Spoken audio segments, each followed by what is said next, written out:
Dragon Ball World, Earth.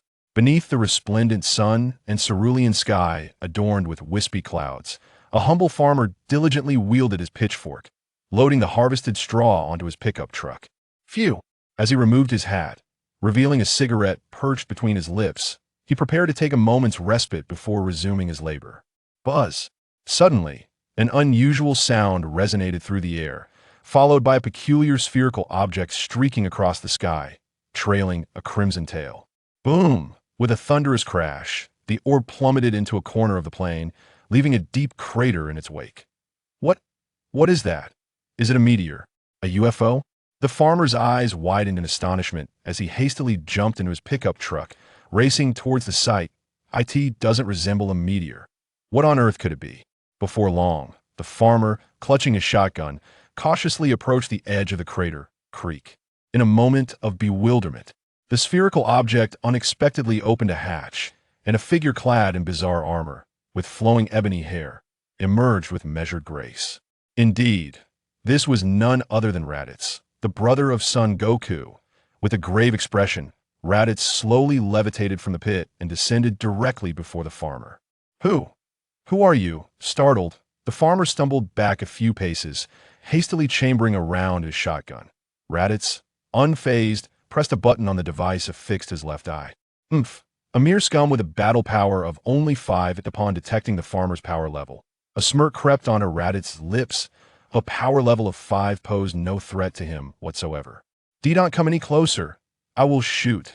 In a panic, the farmer fired a shot at Raditz. Bang! With effortless precision, Raditz caught the bullet in his hand, crushing it with a flick of his wrist, sending the farmer crashing to the ground. What a feeble race, Raditz scoffed to himself. Beep! Beep! The device before him emitted a sound, causing his brow to furrow. Powerful energy signature detected ahead. Distance, 4,880. Is it Kakarot? Raditz leaped into the air, soaring towards that direction. Phew! Once he departed, behind a verdant hill, a silver-haired maiden sat slumped on the ground, gasping for breath. Finally gone. Thankfully, I wasn't discovered. Wiping the beads of sweat from her forehead with delicate fingers, she recalled the earlier events with lingering trepidation. Damn, I've unwittingly been here for 3 years. So this is the world of Dragon Ball. Clenching her fist, her eyes sparkled with determination. Her name was Li Xing, 22 years old, who had once been an ordinary office worker on the Blue Planet, freshly graduated from university. After enduring the relentless exploitation of a heartless employer, she ultimately collapsed under the burden one fateful night. When she opened her eyes again, she found herself in this unfamiliar realm, inexplicably having spent an additional 3 years in high school. Today, after much effort to escape from class for a moment of respite, I unexpectedly stumbled upon the scene of Raditz's arrival on Earth. Without any system or guiding hand, I was on the verge of forgetting my identity as a traveler. I am quite familiar with the Dragon Ball universe. Isn't it merely about battles and explosive displays of power? Having finally grasped the truth of this world, Li Xing appeared exhilarated, raising an eyebrow and laughing heartily. Sun Wukong, Vegeta, are you prepared to remain the perennial second place? Ha! Her laughter echoed unabashedly across the desolate hillside, a sweet-faced girl reveling in joy, creating an oddly jarring scene. Had there been others present, they would surely have deemed Li Xing insane. Wait a moment, what does the Dragon Ball world matter? I'm still just an ordinary person. After several minutes of laughter, Li Xing's heated mind gradually began to cool. Indeed, what does the Dragon Ball world matter? Without a system or any special abilities, how could an average individual like herself surpass those formidable Saiyans? Practice diligently? Li Xing placed her hands before her fair fingers glistening in the sunlight, an appearance far from that of a seasoned practitioner. Let's face it, just look at Tien and Krillin to understand the outcome of ordinary people's training. She shook her head, swiftly dismissing this newly conceived notion. Training? In her previous life, she toiled endlessly for others. Having finally crossed over, must she endure training once more? Impossible. Absolutely impossible. This lifetime, I shall never engage in training. Li Xing shook her head vehemently, like a rattling tambourine. With this ordinary physique, no matter how hard she tried to train, it was inconceivable for her to catch up to those extraordinary beings, especially since she didn't wish to. endure the same exhausting fate as in her past life, Sai, with the desire to support the moon, yet powerless to affect the heavens. As Li Xing sighed, a sudden melodious voice drifted into her ears, undoubtedly the sweetest sound she had ever heard in her life. Ding, detecting that the host has traversed for 1,086 days. The ultimate scion system is officially activated. Ding, binding the ultimate scion system. Ding, detecting that the host's combat power is too low. System binding failed. Li Xing was taken aback. Could the system fail to bind? 3 years. 3 long years. You have no idea how I have endured these 3 years. System, you wretched thing, are you toying with me? She bit her silver teeth, wishing to slay this cursed system. In response to her outburst, the system was rendered speechless. IT had existed since the moment Li Xing first crossed into the Dragon Ball world, but at that time, it remained dormant, unable to convey any messages to her. Now awakened, it found that a crucial condition must be met for full activation. That condition was, combat power must exceed 5. In other words, she needed to attain at least the combat power of an ordinary adult to activate the system in the present moment. Li Xing has matured into an adult within this world.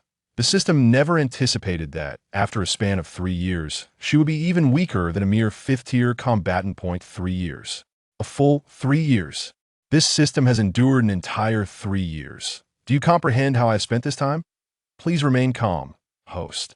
Once your combat power exceeds 5, the system will attempt to re-establish binding.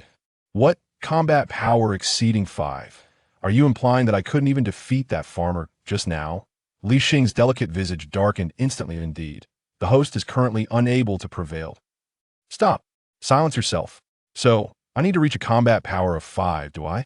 Just you wait. Before the system could finish its explanation, Li Xing interrupted, rolling up her sleeves to reveal her slender arms.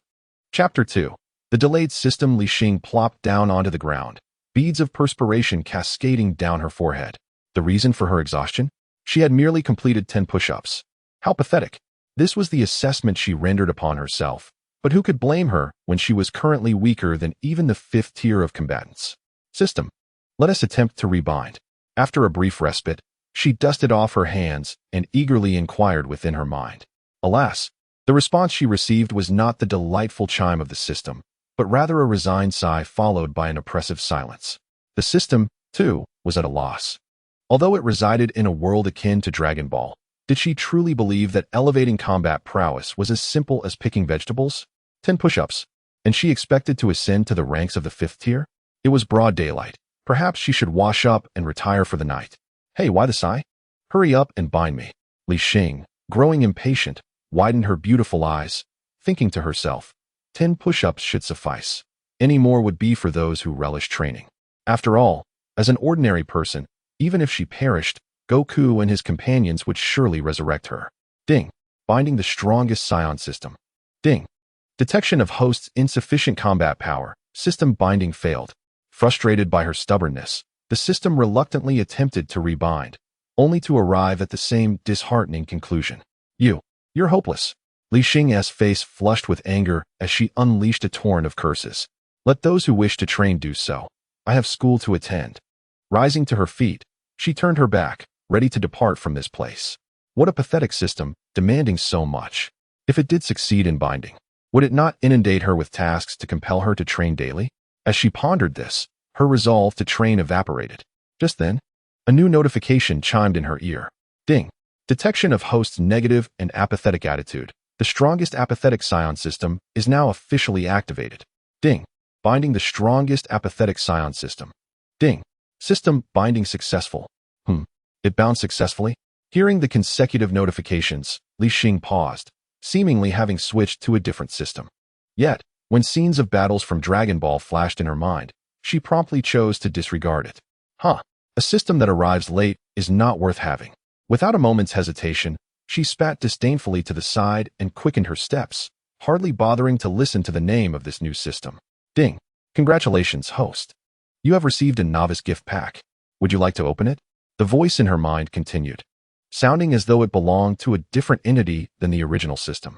Li Xing remained silent. She could not even muster the energy to decline. What if she replied no, and this useless system feigned ignorance, and opened it anyway. Having just endured the ordeal of 10 push-ups, she had come to a decisive realization. Whether it was work or training, one needed to hustle. Why on earth was she foolish enough to think she could compete with the protagonist? Whatever novice gift pack you offer, I'm off to school. The response timed out. And the novice gift package for the host is being opened. Congratulations, the host has acquired Scion bloodline and 1 Sinza bean. The personal attribute panel has been activated for the host. A timeout? She was taken aback, having not uttered a single word. Where did this wretched system glean its responses? Moreover, it audaciously defaulted to opening the package. Humph, a miserly system, treating her like a beggar. Li Xing was rather obstinate. Nevertheless, this did not alter her resolution to remain indifferent as she headed toward the school. Unbeknownst to her, something that did not belong to her was quietly sprouting behind her. Meanwhile, at the Kame house, with your unawakened combat prowess, you are no match for your brother. Farewell, I eagerly anticipate the dawn of tomorrow. Ha ha, Raditz, with one hand grasping Gohan, laughed heartily as he departed from the Kame house. Gohan, Son Goku lay in agony on the ground, having just received a solid kick. With his current combat strength, he was utterly incapable of contending with Raditz. Master Roshi, Bulma, and Krillin, witnessing this, hurriedly approached to console him. Kinta 1. Son Goku struggled to rise. His son had been captured, and he was consumed with rage, yearning to confront Raditz. Wait, that's too reckless. Do not act impulsively. No, you'll be killed.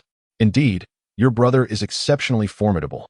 The others quickly dissuaded him, assisting Son Goku to sit beside the Kame house. The tail. If I can just grasp that fellow's tail tightly, he should become powerless, just like I did in the past. After a brief contemplation, Son Goku stood up, having devised a strategy to counter Raditz. However, can you truly seize that fellow's tail? Krillin voiced his concern, clearly doubtful that Son Goku could defeat Raditz given the vast disparity in strength. You alone cannot possibly succeed. Suddenly, Piccolo's voice interrupted the ongoing conversation. Let me down. Let me down. Gohan was being whisked away in the air by Raditz, and no matter how he struggled, it was to no avail. Beep. Just as Raditz secured Gohan within his spacecraft, the nearby detector suddenly blared. How peculiar, a warning signal. Raditz's gaze sharpened, revealing a hint of astonishment. A combat power of 710? It's south quite close. He hurriedly scanned the surroundings, searching for the source of the anomaly. At a distance of 2,857, who could it be? Casting a glance at Gohan still writhing within the spacecraft, Raditz furrowed his brow and swiftly pinpointed the location of that combat power. Narrowing his eyes, he propelled himself toward the direction of the detected power.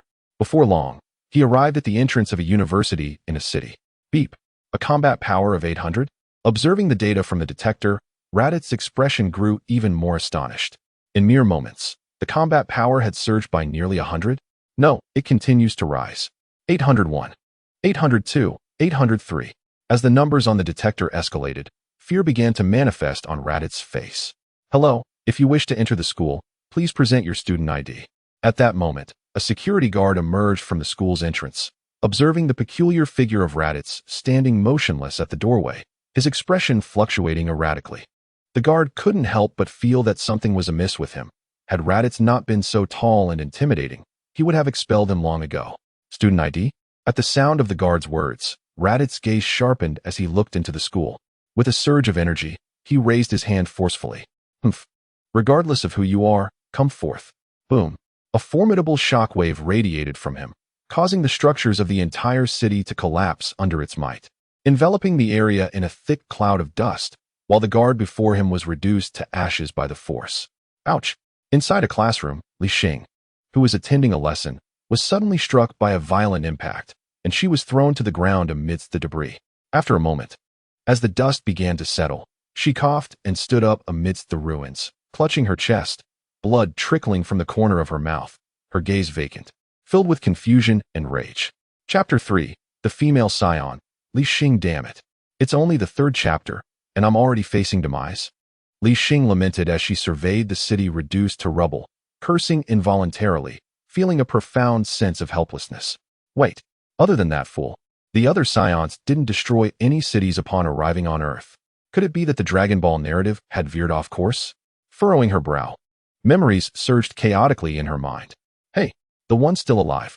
Suddenly, A voice from afar interrupted her thoughts, startling Li Xing, causing her to regain her composure quickly. Who are you? She feigned panic, facing Raditz, who stood with his arms crossed, regarding her with disdain.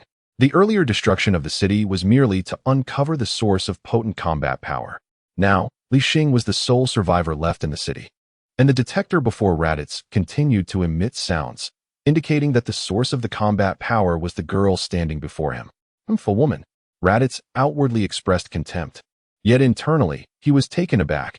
He had not anticipated that Earth concealed such formidable strength, especially in a female. You insignificant trash of Earth. You are not worthy to know my name. He paused mid-sentence, fixating intently on Li Xing, his eyes filled with disbelief. Go on. Why did you stop? Hurry up and give me a straight answer. As Raditz stood there, his gaze burning into her, Li Xing felt a surge of panic.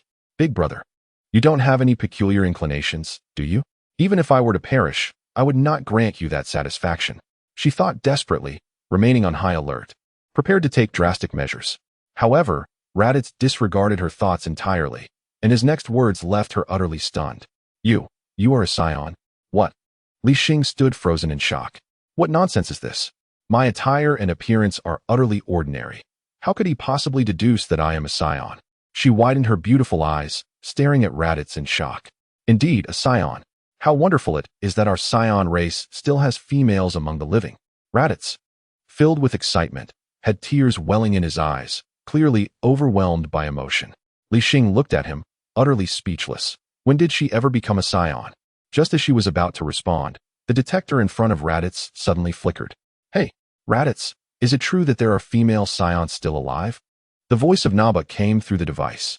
Since Raditz's arrival on Earth, he and Vegeta had been fully aware of all the happenings through the detector. It was evident that he too could hardly believe that another scion survived, and a female one at that. Yes, there is indeed a female scion alive. Right before my eyes, Raditz exclaimed, his voice trembling with excitement. Oh, this is truly a blessing for our scion race.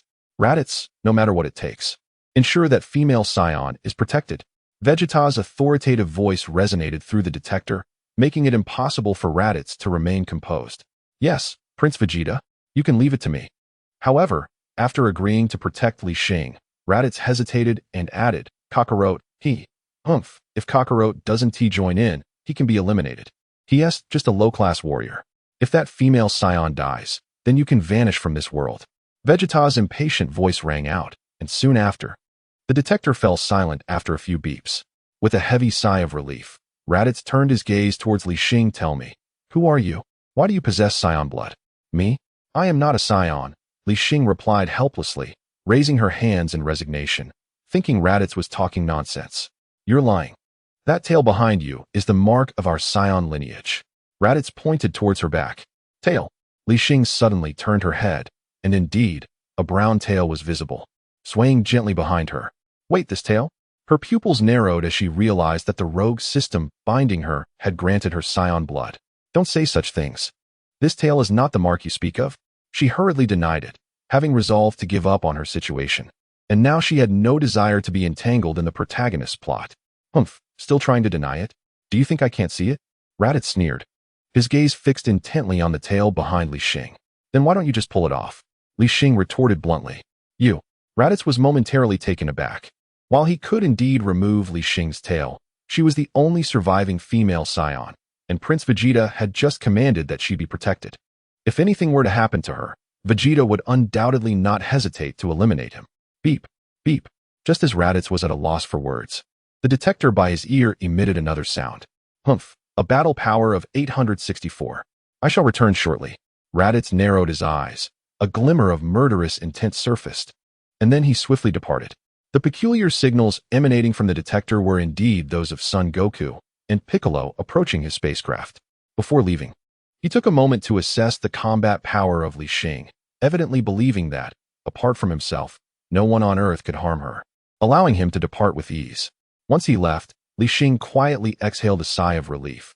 This bizarre situation had finally come to an end. System, are you there? Li Xing tentatively inquired within her mind, having inexplicably been drawn into the narrative of the protagonists, her tone tinged with mild reproach. Host, you have finally awakened. A voice resonated in her mind, belonging to the system she had bound to herself. What do you mean I have finally awakened?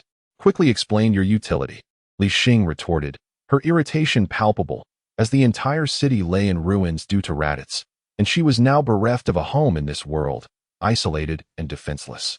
The system bound to the host is named the ultimate slacking scion system. As the name implies, the host does not need to engage in any training. Combat power will increase autonomously. However, the system faltered as it continued. However, what? Li Xing furrowed her brow, perplexed by what the system was attempting to convey. The system will periodically issue tasks, and failure to complete them will result in a deduction of combat power. Oh, a subpar system. Upon hearing this, Li Xing grasped the system's purpose, pouting in dissatisfaction at the prospect of losing combat power. Subpar is indeed subpar. Chapter 4. Confronting Raditz. Well, it doesn't matter. After all, my combat power will grow without training. After a prolonged mental struggle, Li Xing finally accepted the system. Open the personal attribute panel, Li Xing silently commanded, and soon after, a wealth of information materialized in her mind. Name, Li Xing. Gender, female. Age, 17. Dragon Ball world. Height, 175 centimeters. Race, Saiyan. Skills, none. Items, 1 Senza bean. Combat power, 902, 1 minute. 1 per minute translates to 1. 440 in a day, 43, 200 in a month, and 525, 600 in a year. Li Xing murmured to herself, calculating, by this measure, it would take her over a year to defeat Frisia's first form, 530,000. As for Frisia's final form, it would require at least 200 to 300 years to contend with. Better to have something than nothing. If there is nothing else to do, I shall take a nap. Li Xing stretched, but upon regaining her awareness and surveying the surrounding ruins, her lips twitched involuntarily. This is compelling me to engage in the plot. Li Xing chuckled wryly. Despite her desire to complain, she now possessed a golden opportunity. To refrain from participating in the narrative would indeed be quite unreasonable. Ding! Raditz has been detected on Earth. The Dragon Ball saga officially commences. Current task: defeat Raditz by yourself. Task reward: adjustable gravity combat suit X1. Spirit beans X10. Failure penalty: combat power will no longer increase automatically for 30 days. Time limit. None. How delightfully straightforward this is. Upon hearing the system announce the task, Li Xing couldn't help but sigh, yet she was also filled with anticipation. The sigh stemmed from the inescapable fate of being entangled in the storyline, while the anticipation arose from her desire to see the protagonists relegated to eternal second place. Never mind, they should be engaged in battle by now. She ought to find a vantage point to observe. Having concluded her thoughts, Li Xing made her way towards the location in the original narrative where Raditz was clashing with Sun Wukong and Piccolo. As for why she wasn't flying, it wasn't for lack of desire. Although her combat power had exceeded 900, she had yet to master the manipulation of chi. I've truly been deceived by this wretched system, she exclaimed, wiping the sweat from her brow as she plopped down amidst the ruins of the city. After such a long journey, she hadn't even exited the city limits. At this rate, she wouldn't just miss the chance to observe. By the time she arrived, Raditz would likely be dead. Ding! Detecting the host's reasonable request, the reward for this task has been changed to the mastery of chi. You can now experience it in advance at 60,000. The sudden sound from the system accompanied a wondrous white light that surged into Li Xing's body, causing her to snap to attention, silencing her previous complaints. She hadn't anticipated that this system could be so accommodating. Now she could catch up. Overjoyed, she hardly cared about the change in rewards. After all, with combat power increasing automatically, who would bother wearing some gravity-adjusting combat suit? With her eyes tightly shut, she concentrated all her energy into her feet. In an instant, she felt her feet lift off the ground, and she began to float. Haha, I can indeed fly. Li Xing chuckled, and after a moment of adjustment, she hurried towards the location of the battle. Meanwhile, the conflict among the three individuals had escalated to a fever pitch. Piccolo, missing an arm, was radiating a golden light. Combat power, 1330? Just as Raditz was about to personally finish off Sun Wukong, he found his mouth agape at Piccolo's sudden surge in combat power. All that power concentrated at his fingertips. How infuriating. These fellows can freely control their strength. Raditz gritted his teeth, clearly taken aback by the unexpected turn of events. Take this. Special beam cannon. Unfazed by Raditz's surprise, Piccolo pointed his finger, unleashing a golden spiral beam towards Raditz. Boom. The beam soared through the air, ultimately crashing into a mountain, causing it to collapse and sending clouds of dust billowing. Get out of the way. As the smoke cleared, Piccolo's heart raced upon seeing Raditz standing there, only one shoulder pad shattered. It seemed they would need to fight a while longer. Not far from the battlefield, Li Xing discreetly observed the three, her expression calm. System, what is my current combat power? She now finds herself in a quandary, contemplating whether to wait a little longer or to directly rush in to assist. Current combat power, 982. It has taken so long to approach 1,000, and Li Xing furrowed her brow. At present, Raditz has sustained little to no injury, and if she intervenes now, it would surely result in defeat. Perhaps it is best to wait a while longer. She shook her head, continuing to observe the battlefield, hoping to make her move after Son Gohan delivers a decisive headbutt. Boom. Moments later, just as Raditz seemed to have the upper hand, Son Gohan shattered his flying apparatus. What? Raditz stared at the small figure before him, his heart suddenly racing. Hurry and escape, Gohan. Quickly. Son Goku, lying on the ground, struggled to speak. Yet, Son Gohan appeared oblivious, his tear-filled eyes fixed intently on Raditz, his youthful form now brimming with formidable power. Combat power, 1307. Raditz staggered back in shock as he registered the reading from the scouter. You shall not bully my father. Son Gohan roared, transforming into a radiant burst of golden light as he charged at Raditz. Bang! The armor on Raditz's chest shattered under the impact of Gohan's headbutt. Raditz was pushed back several steps, struggling to regain his balance. This little brat. He clutched his chest, a trickle of blood seeping from the corner of his mouth, and angrily approached Son Gohan. Meanwhile, Gohan, having expended his strength with the headbutt, leaned against Son Goku. Gohan, flee now! Son Goku shouted, his voice filled with urgency as Raditz drew nearer. This time, the combat power registered only at 1. Raditz gritted his teeth as he stood before the two. Does power fluctuate with emotion? TCH. Raditz swung his massive hand, preparing to send Son Gohan flying. Bang! A sound erupted. However, the anticipated outcome did not unfold. Instead, a pristine white hand seized his wrist from the side. Who dares? Raditz's pupils constricted. Aside from Piccolo and Son Gohan, could there be another formidable opponent hidden away? He looked up to find an exquisitely beautiful woman, her silver hair dancing in the wind, exuding an air of unparalleled nobility. How stunning! Raditz momentarily froze, involuntarily exclaiming, Li Xing raised an eyebrow, noting his infatuation even in such dire circumstances. It seems the mission from the system must be fulfilled today. Chapter 5. An unchangeable plot. Bang! Li Xing delivered a powerful kick to Raditz's waist, instantly sending him flying against a nearby mountain. How incredibly strong! Both Son Goku and Piccolo, lying on the ground, gaped in astonishment at the sudden appearance of Li Xing. It was hard to fathom that a woman could possess the strength to send Raditz flying with a single kick. Hey, Son Goku, be careful. She's also a scion. Piccolo shouted from a distance, clearly having recognized Li Xing's identity. There was no denying it. That unmistakable tail behind her was far too conspicuous. What? Upon hearing this, Son Wukong hastily struggled to rise, swiftly lifting Son Gohan and retreating to Piccolo's side. Who are you, and why have you come to rescue Gohan? Son Wukong inquired, casting a curious gaze at Li Xing. Although Li Xing was also a scion, her actions in saving Son Gohan had somewhat alleviated his wariness. I am Li Xing. As you can see, I am also a scion. As for why I saved your son, it was merely a trivial act, Li Xing replied lightly. Though internally, she pondered the unforeseen consequences of altering the storyline of the protagonists. Suddenly, with a crack, Raditz reappeared on the battlefield, his armor battered and disheveled. What? A combat power of 1024? How can it have increased so rapidly? Raditz's gaze toward Li Xing was filled with trepidation as tumultuous thoughts surged within him. He distinctly remembered that this female scion had a combat power of only around 800 when he left. How could it now surpass 1,000? Was she also an elite warrior? A shiver ran through Raditz, and his expression grew increasingly serious. Though his own combat power stood at 1,500, having been caught off guard by a headbutt from Son Gohan and a kick from Li Xing, he could now muster only around 1,200. You are also a scion. Why do you choose to aid them? Raditz questioned coldly, his tone laced with menace. What you say is absurd. I am a scion. And are these two not scions as well? Li Xing retorted, pointing to Son Wukong and his son with a dismissive air. They are low-class warriors. Why do you associate with them?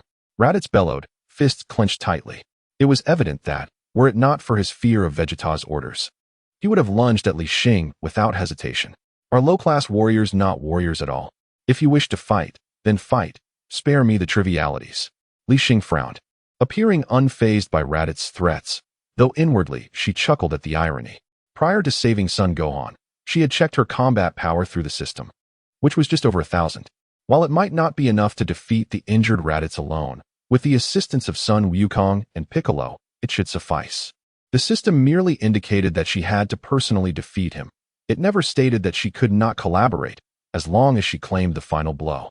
With this thought, a subtle smile graced Li Xing's lips. However, Raditz, witnessing this scene, grew even angrier, mistaking her smile for mockery. Even if I cannot kill you, I shall teach you a lesson today. He scoffed, stepping forward with a sudden force that stirred a tempest of dust and debris. In an instant, Raditz leaped into the air, delivering a fierce lateral kick aimed directly at Li Xing. Wait, are you serious? Li Xing's eyes flickered, and she quickly raised her arm to block the attack. Bang! She staggered back a few steps, successfully deflecting Raditz's assault. That really hurt. Glancing at her reddened arm, which bore the marks of the recent battle, Li Xing muttered a curse under her breath. Indeed, her combat prowess was still lacking. Had it not been for Raditz's injury, she would have surely stood no chance against him. Turning her gaze towards the spectators, Sun Wukong and Piccolo, a faint smile curved her lips. This is the fight you wanted. Hey, what are you waiting for? Hurry up and assist me. With that thought, she charged towards Raditz, propelling herself forward with a powerful kick against the ground. Raditz, upon witnessing Li Xing's assault, revealed a sinister expression. He resolved that, despite defying Vegeta's orders, he must eliminate this female scion, otherwise, he would inevitably perish at her hands. Raditz roared, and after absorbing Li Xing's strike, he swiftly seized her incoming right leg and hurled her away with tremendous force. Piccolo, hurry. Use that technique from before. Seeing Li Xing struggle alone against Raditz, Sun Wukong shouted as he dashed into the fray.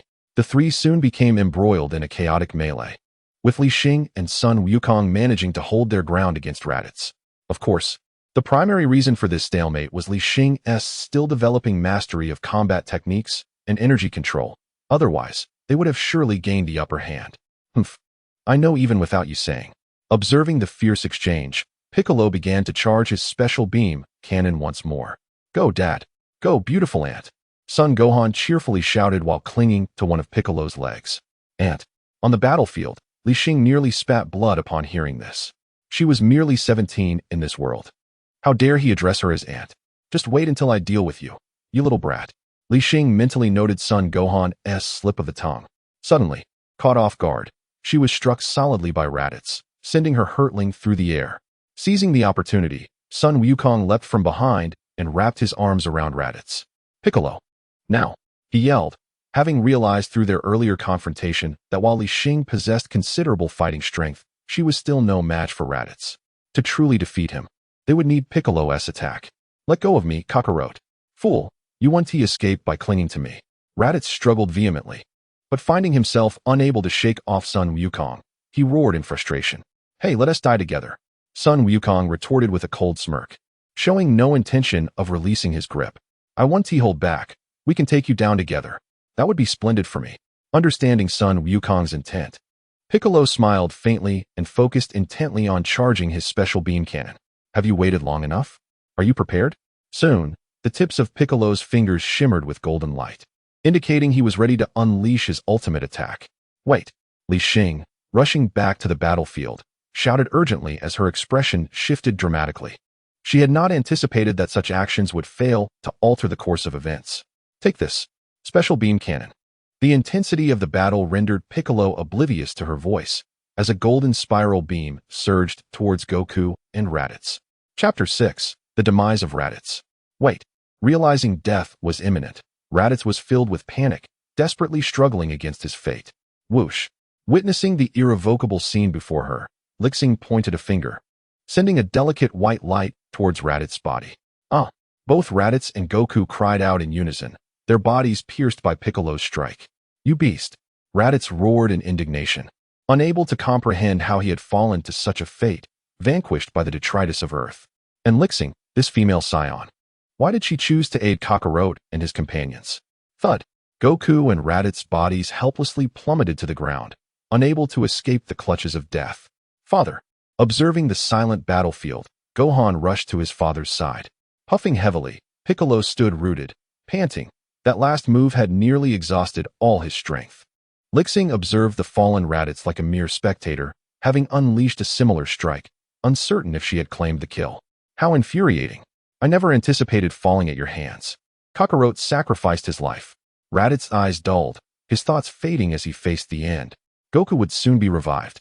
Piccolo approached Raditz, disdainfully revealing the secret of the Dragon Balls. This planet possesses a wondrous artifact known as the Dragon Balls. If one makes a wish, any desire can be fulfilled, even bringing the dead back to life. Year after year, savor your fleeting joy.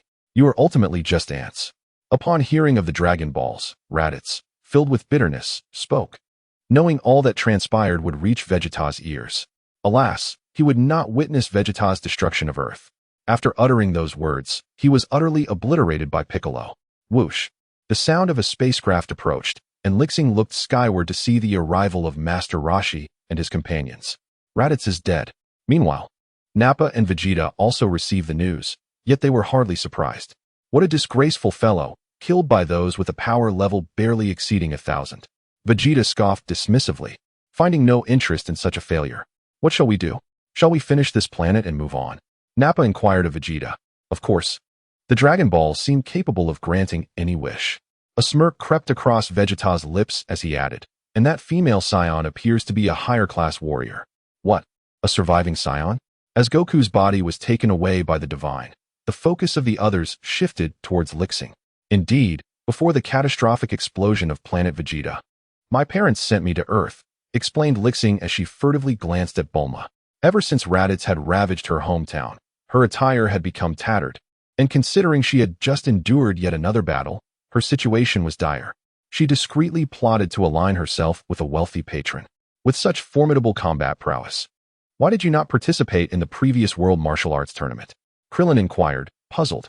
Given Li Xing's strength, she ought to have made a name for herself in the martial arts community, yet she had not graced the tournament with her presence. I was still in school.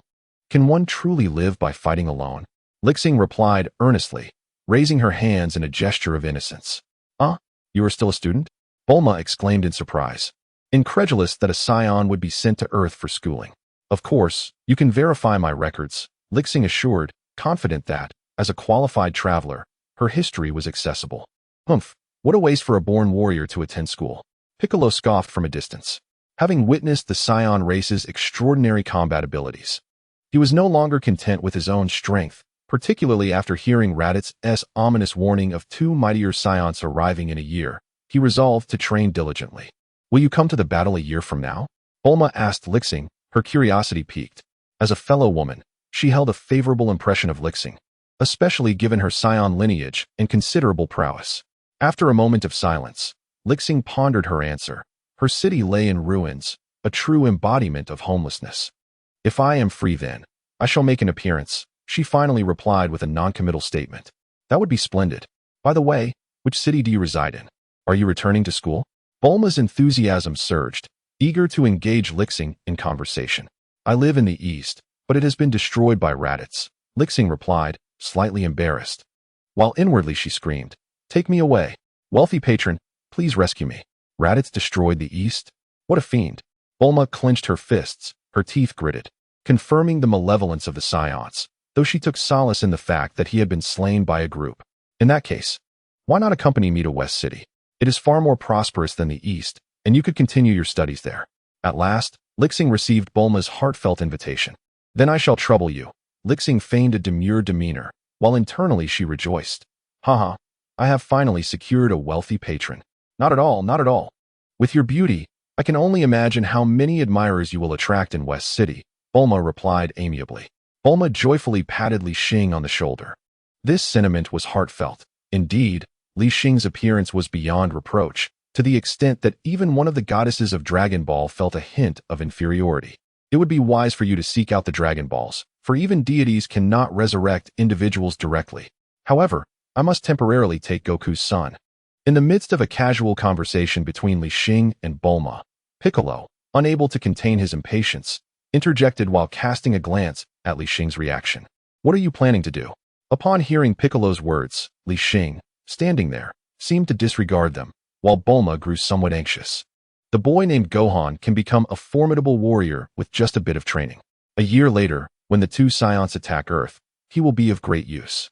Chapter 7.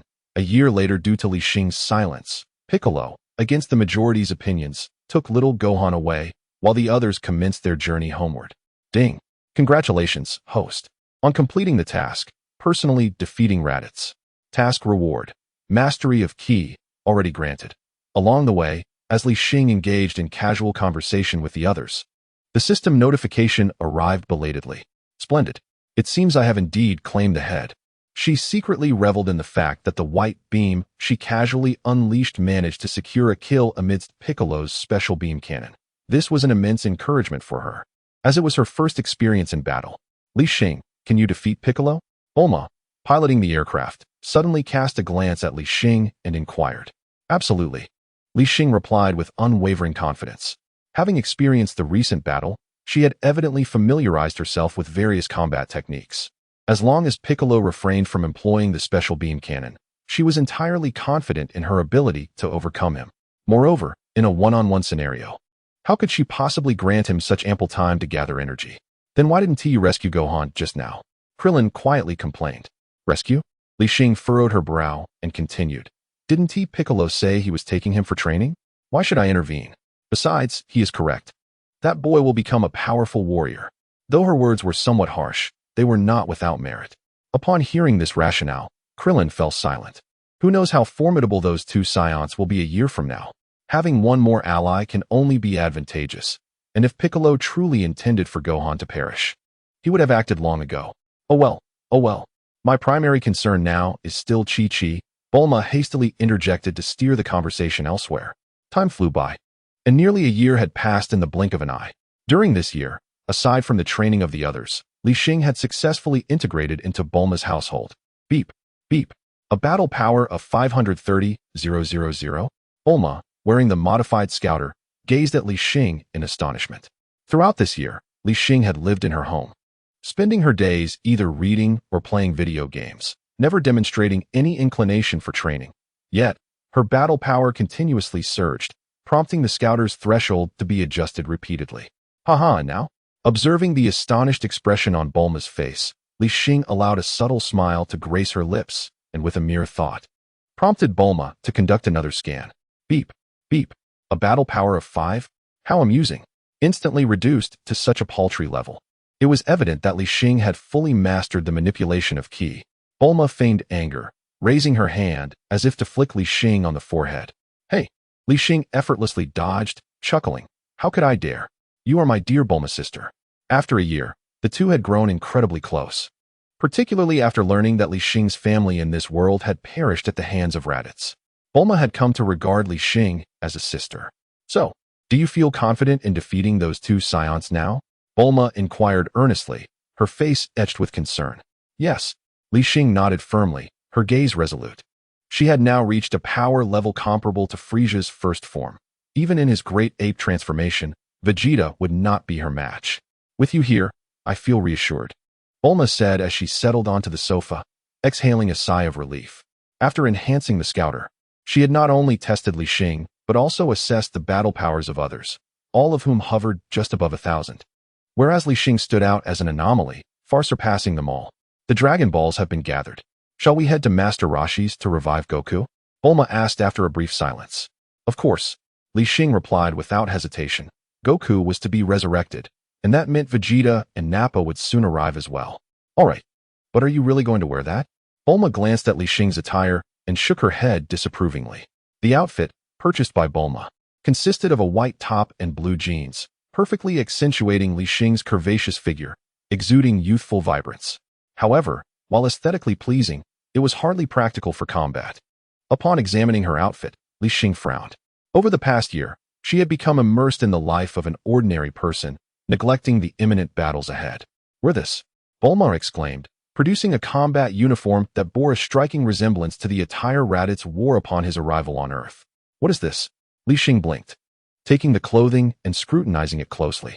Indeed, It closely mirrored Raditz's armor, but had been modified for a more feminine fit. Quickly try it on.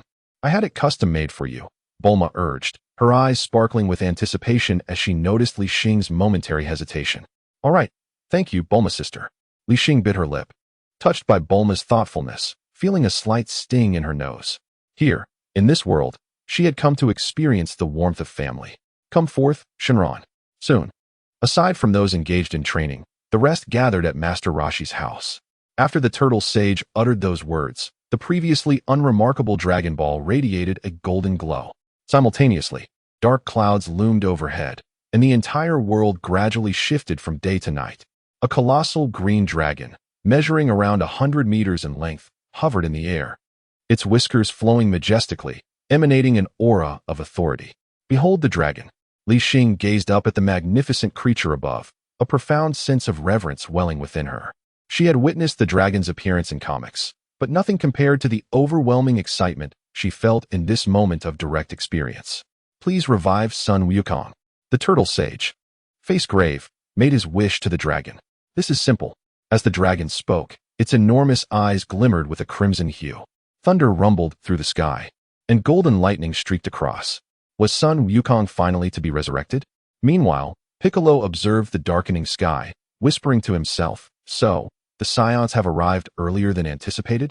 With this thought, Piccolo's expression grew increasingly serious. On King Kai's planet, the halo above Sun Wukong's head gradually vanished, signifying his official resurrection. Excellent. The halo has disappeared. He has returned. The King of the North felt a surge of excitement.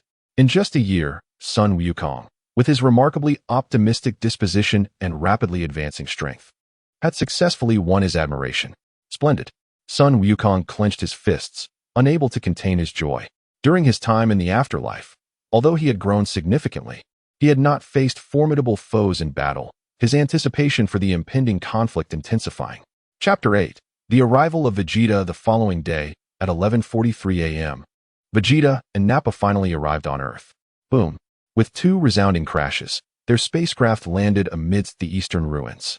The area had been devastated long ago when Raditz sought Li Xing, and the inhabitants of Earth had merely used the Dragon Balls to revive Sun Wukong, leaving the deceased of the eastern city forgotten. As Nappa and Vegeta stepped out of their spacecraft, all the warriors training nearby sensed the overwhelming power emanating from the two. The Saiyans have finally arrived. Piccolo broke into a cold sweat. The strength of their energy, even from a distance, sent shivers down his spine. What immense power, Uncle Piccolo, said Son Gohan, who stood beside him, his expression grave. Compared to a year ago, Son Gohan had shed his youthful innocence and had grown considerably taller. All the warriors braced themselves for the impending battle. This is Earth, Vegeta remarked, surveying the city that resembled a wasteland, his brow furrowing in disdain. TCH, not a living soul in sight. Nappa also spat dismissively to the side. Looks like I'll have to greet the air. With that, Nappa charged his hand, extending two fingers upwards with force. Boom. A tremendous sound erupted, the explosive energy so powerful that even warriors far away could distinctly sense it. The thick smoke from the explosion lingered in the air, refusing to dissipate. Previously, although Raditz had wreaked havoc in the east, remnants of various buildings were still faintly visible. However, following the recent assault by Nappa, the entire eastern city lay utterly obliterated, leaving no trace of its former existence. Ha ha ha. Was that a bit too grand of a greeting? Nappa and Vegeta hovered in the air, laughing heartily. That's enough, Nappa. Vegeta crossed his arms, casting a dispassionate glance at Nappa, and continued to reprimand him. If the Dragon Balls happen to be nearby, our wish for immortality will be for naught. All because of your foolish antics. Upon hearing this, Nappa quickly bowed his head in apology to Vegeta. Let's not dwell on the past. For now, we must locate the strongest fighter and that female scion.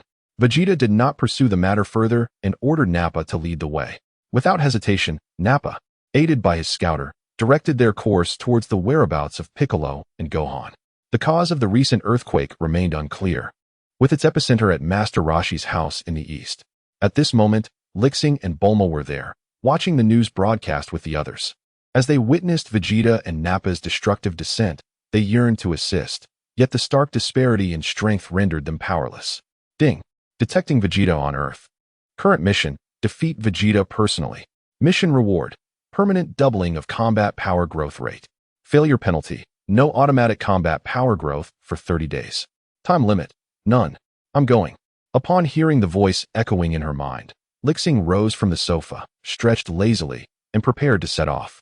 With her current strength, she had sensed Vegeta and Nappa's spacecraft entering the atmosphere long ago.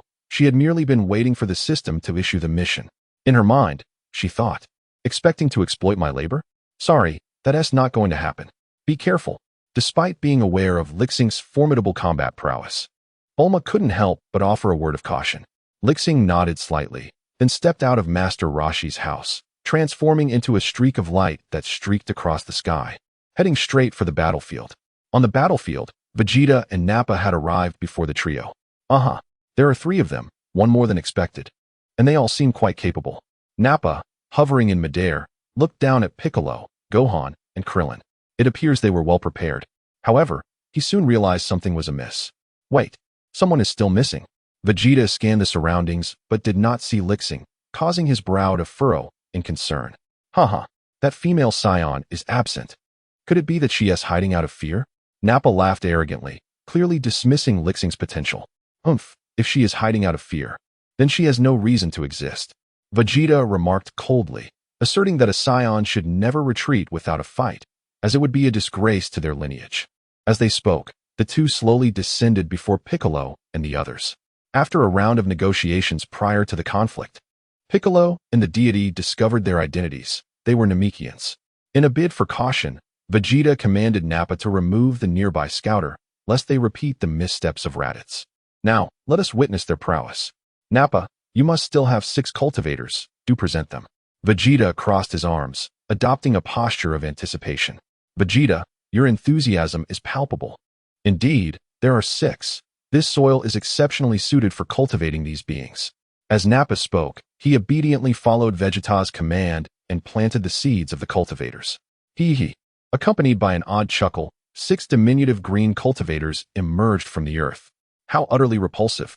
Krillin could not restrain his exclamation. He had never encountered such grotesque and nauseating creatures. Conversely, Piccolo remained notably composed. To him, it was merely a battle. If they could not handle these insignificant pests, they stood no chance against Vegeta and his companion. Target them. As the newly emerged cultivators flexed their limbs, Vegeta issued his command. Bang, bang, bang. After a skirmish ensued, the combatants realized that this grotesque foe was far from simple. Meanwhile, Yamcha and 3 other warriors arrived at the battlefield, setting the stage for an intense 6v6 confrontation. System. Activate the attribute panel. From a distance, Li Xing observed the fluctuations of battle and inquired within her mind. Name, Li Xing. Gender, female. Age, 18. Dragon Ball World. Height, 175 centimeters. Race, Saiyan. Skills, key manipulation, flight technique. Items, Senzu Bean, X1. Combat power, 530. 000 for 1 minute. Due to a lack of training, Li Xing had only mastered the flight technique through her control of ki. However, as the adage goes, sheer strength can overcome myriad techniques. Gazing at her combat power of 530, 000, a smile crept upon her lips. Clack! In less than a minute, the sound echoed as Li Xing landed on the nearest mountain peak to the battlefield. Simultaneously, this interrupted the ongoing struggle. Chapter 9. Li Xing arrives. Li Xing? Krillin called out, noticing the graceful figure atop the mountain. Compared to the other warriors, he was among the few, alongside Bulma, who was well acquainted with Li Xing. Arriving so late, could it be that you are afraid? Piccolo cast a displeased glance at Li Xing. It had been a year since their last battle with Raditz, and after such a lengthy period of training, he was confident that even if Li Xing was a scion, she would not match his strength. Oh, look who has come. Is that not our little scion sister? Have you come to pledge your allegiance to Prince Vegeta? Nappa remarked sarcastically upon witnessing the scene. Vegeta seemed poised to speak, hesitated, and ultimately refrained, merely releasing a cold huff. He was pondering that among the Saiyans, perhaps only the few present were left. To resurrect the glory of the Saiyan race, it was imperative to have descendants of pure blood. In other words, if the female scion, Li Xing, were willing to yield, he would be most amenable. Apologies for my tardiness. Li Xing inclined her head slightly towards the warriors, then crossed her arms, observing the 6 cultivators with keen interest. Please, continue. Do not mind me. She spoke with calm assurance, though internally, she was engaged in a fierce mental struggle. If memory served her right, Yamcha, Kaiatsu, Tan, and Piccolo would perish in this narrative. If she intervened then, it would likely not alter the course of events. However, would Bulma forgive her if she learned the truth? Last time, it was due to her inability to contend with Raditz. But now, with Bulma aware of her capabilities, would her performance not be too conspicuous? Was this fellow not planning to make a move?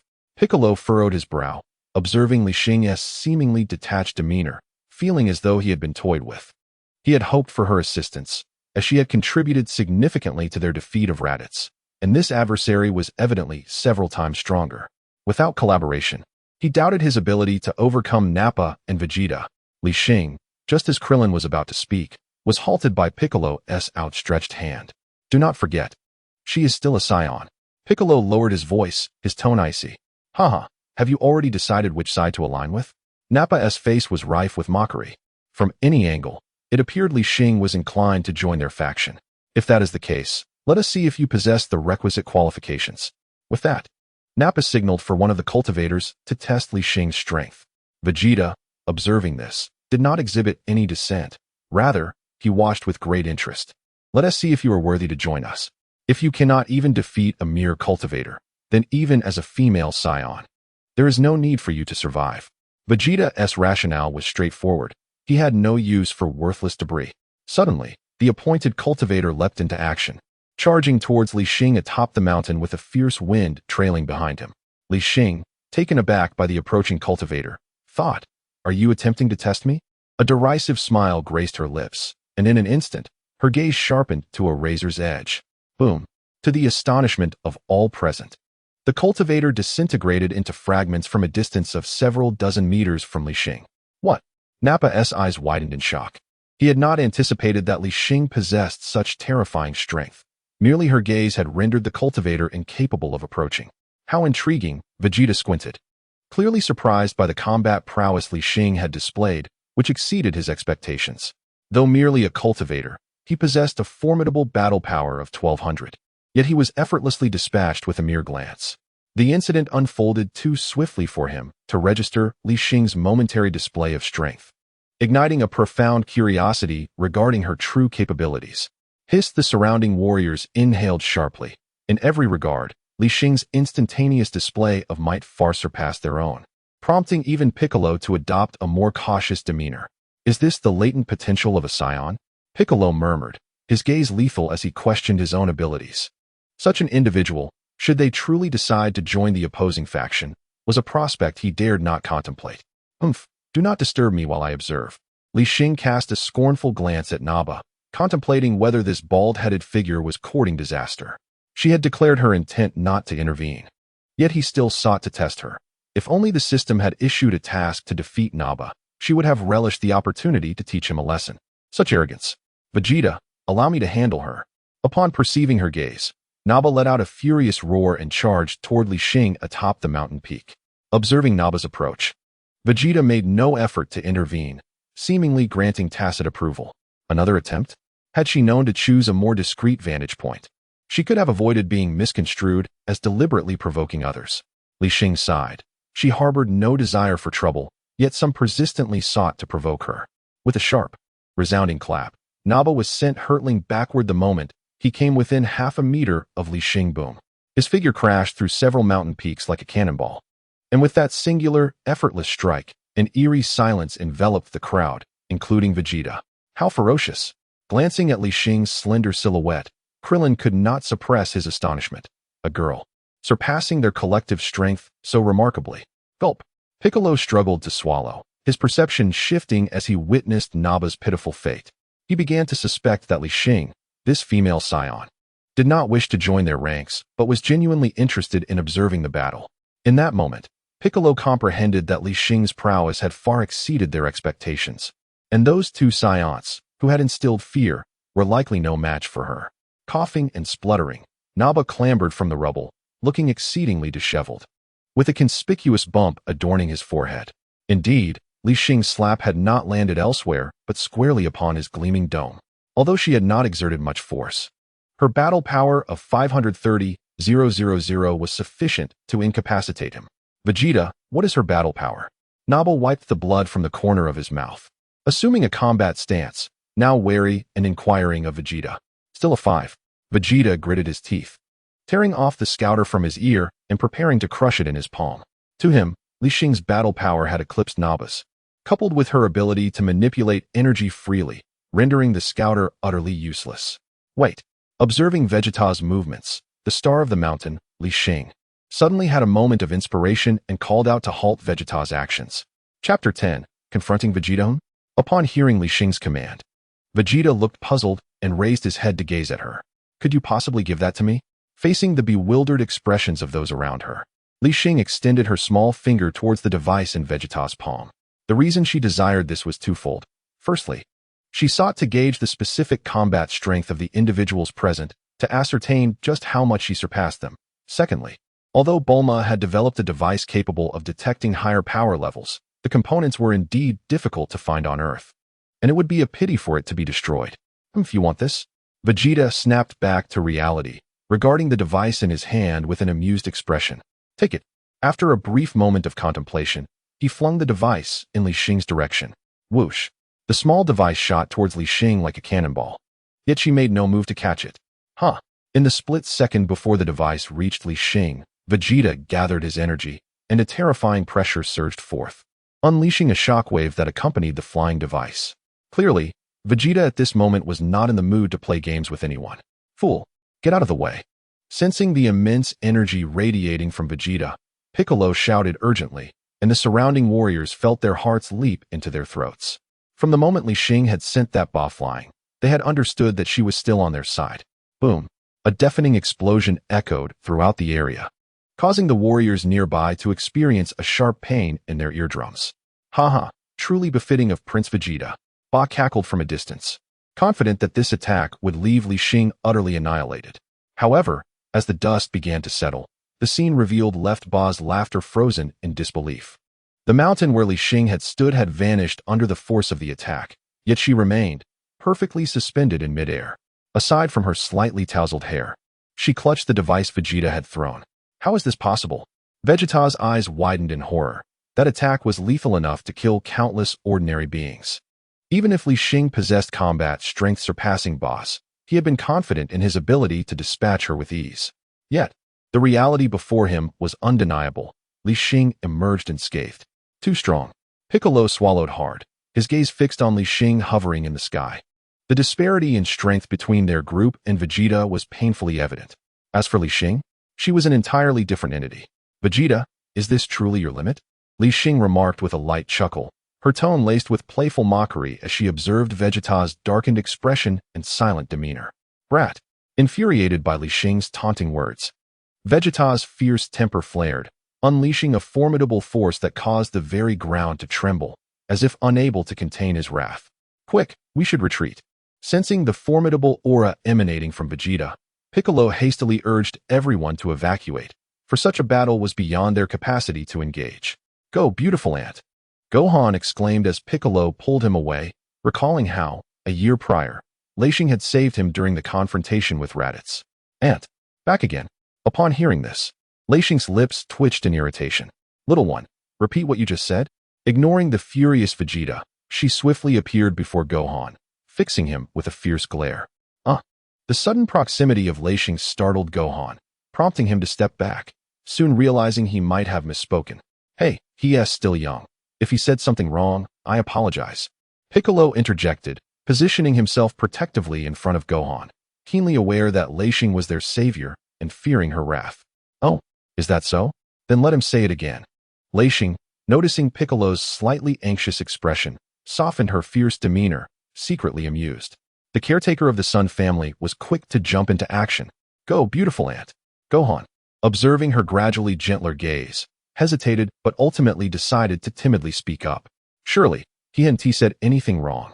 As his words fell, Piccolo noticed Li Xing's expression darken considerably, and his heart sank. Smack! Li Xing disregarded all else, swiftly bypassing Piccolo to deliver a sharp reprimand to Gohan. Ouch! Gohan clutched his forehead, tears of grievance brimming in his eyes. Remember to call me sister from now on. With that, Li Xing dismissed their expressions and darted back to the battlefield. Sister? Does that mean I have to call him Uncle Piccolo too? Gohan murmured to himself, before being whisked away by the equally bewildered Piccolo. After a long wait, Vegeta finally completed his outburst, and now the battlefield was left with just him and Li Xing, as Daba had long since taken the remaining 5 trainees to safety. How about this? If you admit your mistakes now, I might consider allowing you to join us. Vegeta smirked, clenching his right fist, causing his bones to crack ominously. Is this all you have? Li Xing cast a dispassionate glance at Vegeta, remaining utterly unfazed. To think that a mere combat power of 18,000 required such a lengthy build-up. Surely, with her current 530,000, she could unleash her power in an instant. You.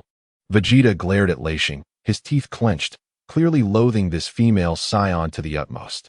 Arrogant fool, prepare to meet your end. Without further ado, Vegeta propelled himself off the ground, charging toward Li Xing with the speed of lightning. Boom. In a split second, Li Xing firmly grasped the fist that came crashing toward her. Impossible? Vegeta's pupils dilated in shock. He was astounded. How could this woman's speed be so astonishingly swift? However, in that fleeting moment of distraction, Li Xing abruptly flung the hand that grasped Vegeta's fist, sending him hurtling hundreds of meters away. Boom, boom, boom. It was only after Vegeta crashed through several mountains, leaving a trail of debris in his wake, that he clumsily emerged from the rubble. Damn woman. Vegeta wiped the blood trickling from the corner of his mouth. His expression twisted in fury. He had never imagined that he would be so thoroughly defeated by a woman. After all, he was Vegeta, the prince of the Saiyans, a superior warrior who had never encountered an equal since birth, revered among his kin as the mightiest. Yet, all this pride was about to be shattered by this female scion named Li Xing spitting blood to the side. Vegeta's gaze turned icy and resolute. He realized that he had to summon every ounce of his strength. Otherwise, he would undoubtedly face defeat. With this thought, his arm muscles bulged dramatically, and an ominous aura enveloped his entire being. Chapter 11. Are they all dead? Li Xing, is it?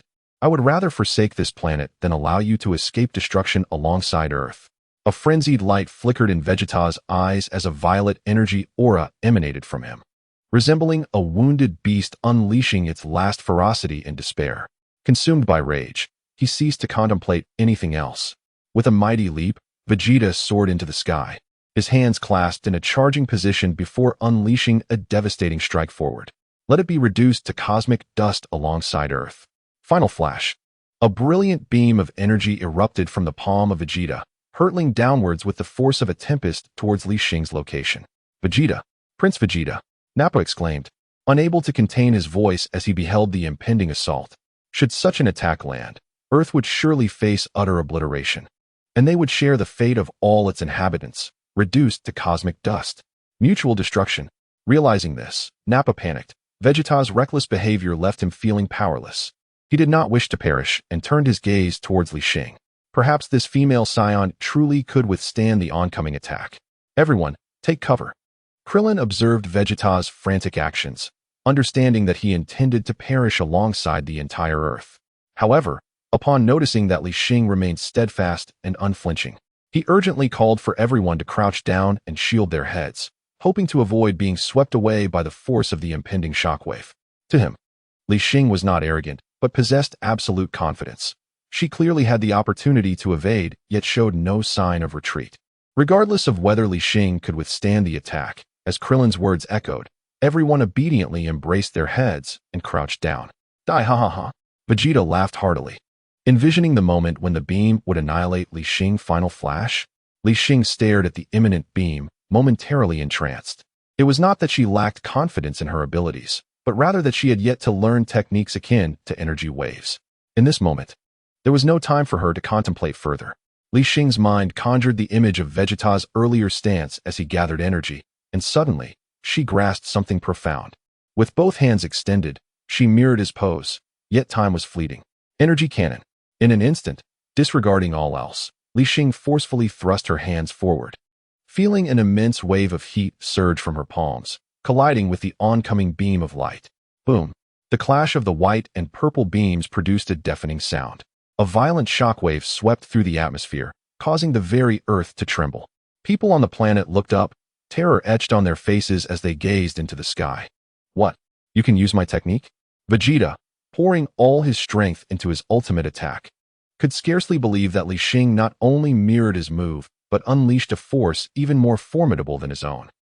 Mere parlor tricks, Li Xing retorted, slightly amplifying the energy emanating from her palms. In a heartbeat, the white beam expanded, engulfing Vegeta's purple beam entirely. Then, with an unstoppable momentum, the white beam surged towards Vegeta. It's been deflected. No. Vegeta's face turned ashen as he watched in disbelief. His ultimate move had failed, and he was thoroughly overwhelmed. Receiving the same technique back at him. Boom. The white beam charged toward Vegeta, and in the midst of his astonishment, it effortlessly consumed him, rising higher into the sky. Silence enveloped the scene. Was Vegeta dead? Daba, reacting first to the tumultuous aftermath, widened his eyes toward the heavens, casting a furtive glance at Li Xing. His expression one of utter incredulity. Having followed Vegeta his entire life, Daba knew the prince's immense power. He was the prince of the Saiyans, the future king of his race. Yet, he never imagined that his formidable master could fall so swiftly, unable to resist even against this female scion. Is he truly gone? Piccolo was the next to rise from the ground, gazing at the dissipating white light in the sky, feeling a sense of relief wash over him. Although they had been unable to intervene in the battle, they had witnessed Vegeta's might firsthand. From the moment he exhibited his aura, he seemed invincible, crushing the will of everyone present to resist, save for Li Xing. None could have anticipated that such a powerful Vegeta would be effortlessly rebuffed by Li Xing's return strike. Prince Vegeta, Daba cried in despair, collapsing to his knees, tears streaming down his face. As a devoted follower of Vegeta, his death inflicted profound anguish upon him. For from the moment of his birth, he had unwaveringly followed the prince of the Saiyans. One might say that Vegeta's existence embodies the hope for the survival of the Saiyan race. Despite their near extinction and the fact that both he and Nappa were compelled to serve under Frieza, he has always believed that as long as Vegeta remains, there lies a chance for the Saiyan lineage to flourish once more. Yet now, that hope lies shattered. The demise of Vegeta signifies imminent peril for him as well. If even Vegeta could not stand against Li Xing, then his own victory is utterly implausible. Hey, bald one over there. Just as Nappa was engulfed in despair, a cool voice pierced through his thoughts. He lifted his gaze, and there in the sky, Li Xing observed him with a bemused expression. It was indeed unexpected that this individual harbored such unwavering loyalty towards Vegeta. He could not have envisioned that had it not been for Li Xing's interference, he would have perished at Vegeta's hands. As Li Xing beheld Nappa's disheveled state, a surge of pity welled within him. You killed Prince Vegeta. I will fight you. Abruptly, Nappa seemed to unleash all his strength, his muscles swelling, eyes turning crimson, and he lunged ferociously at Li Xing. Overestimating oneself, Li Xing shook his head, raising his hand to deliver a swift strike to Nappa's forehead. Instantly, Nappa succumbed into unconsciousness, his body collapsing limply to the ground. Li Xing sis. Witnessing Li Xing effortlessly defeat the two Saiyans, Gohan approached with admiration shining in his eyes. Are they dead? Krillin also stepped forward, his voice laced with anxiety. The pressure exerted by Vegeta and Nappa had been overwhelming, rendering them too fearful to intervene in the battle. Now that Li Xing was present, they could only hope that her recent assault had been sufficient to send the two malevolent Saiyans to their doom. Perhaps, Li Xing replied, casting her gaze at the now tranquil clouds above. Chapter 12. The arrival of Son Goku above the clouds. Vegeta had been propelled to great heights by Li Xing's attack. Curiously, however, he felt no signs of bodily harm from the force of the blow. Straining against the thrust of the power beam, Vegeta managed to twist his body just enough to evade Li Xing's strike. How infuriating! Observing the white beam ascending into the heavens, Vegeta's expression twisted into a grimace. Why? Why does the combat prowess of a mere female Saiyan surpass mine? He raged.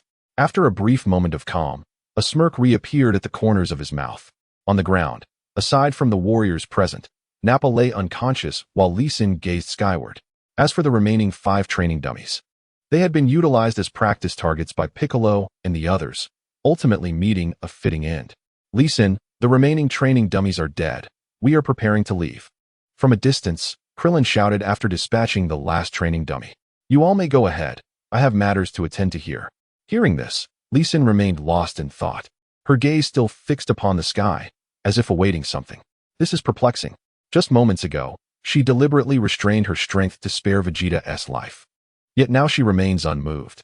The thought of a great ape flashed through Li Xing's mind, but she quickly regained her composure. With Vegeta's current battle power at 18,000, even in his transformed state, he would not pose a threat to her. Suddenly, a sound emanated from Li Xing's pocket. A power level of 5,000. Goku, you have finally arrived. Li Xing donned her scouter, a faint smile gracing her lips. It appears this scion has not perished.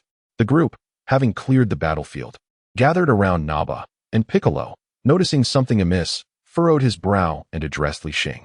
I controlled my power. He should merely be unconscious. Li Xing nodded slightly, her words subtly indicating to the others that she had intentionally spared him. Why not kill him? Piccolo questioned, seemingly perplexed by Li Xing's actions. Because he is useful, she replied with a shrug, offering no further explanation. She was curious to see whether her presence would alter the fates of Vegeta and Bulma. If not, then keeping Naba as a subordinate wouldn't be a bad option. As for Vegeta, it would be more prudent to eliminate him than to have him serve her. Oh, everyone's here. Soon, Goku descended from the sky.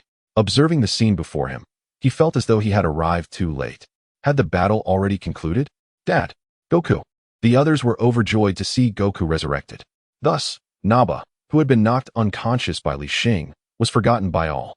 Humph, Goku, the battle has ended. You are late, Piccolo remarked, his expression reflecting a mix of emotions upon seeing the revived Goku. During the year following his death, he had gradually become less fixated on the idea of world domination. In witnessing the strength of Li Xing and Vegeta during the recent battle, coupled with the revelation of his Namekian heritage, he realized that his sole focus should now be on becoming stronger and returning to his homeland to see his kin. The battle is over, yet I distinctly sense a formidable energy still present. Goku scratched his head, having sensed a powerful aura lingering in the clouds on his way to the battlefield. A formidable energy? You must be referring to this monster, Piccolo said, gesturing towards Li Xing, his tone laced with a hint of mockery, seemingly ridiculing both himself and Goku for the vast gap in strength after a year of intense training. No, it's not her. That energy is above the clouds, as if searching for something. Goku cast a few more glances at Li Xing before shaking his head. Li Xing, did you defeat those two Saiyans? He surveyed the group and noticed the complex, even fearful expressions directed at Li Xing, which struck him as odd. Indeed, Li Xing replied, nodding slightly, not concealing the truth. Is that so? How formidable are you now? Can we engage in a contest? Upon hearing this, Sun Wukong's eyes instantly sparkled with excitement. After a year of training under the North Kai, he felt an undeniable yearning for the thrill of combat. A contest? Huh. However, Piccolo, standing nearby, scoffed at the suggestion. At that moment, a vivid image of Sun Wukong being soundly defeated by Li Xing flashed through his mind. Apologies, but I lack the interest at present. If you truly wish to compete, defeat that fellow first, and then seek me out. Li Xing wore a faint smile, gesturing towards the sky. That fellow? Following Li Xing's pointed direction, the gaze of the onlookers shifted skyward. Vegeta was still alive. In the now tranquil battlefield, Piccolo exclaimed in astonishment, while the others mirrored his shock, having sensed Vegeta's formidable energy. What an immense aura! I sensed it just moments ago. Sun Wukong clenched his fists, an intense battle spirit gleaming in his eyes. Let us defeat him first, and then we shall have our contest, shall we? Agreed.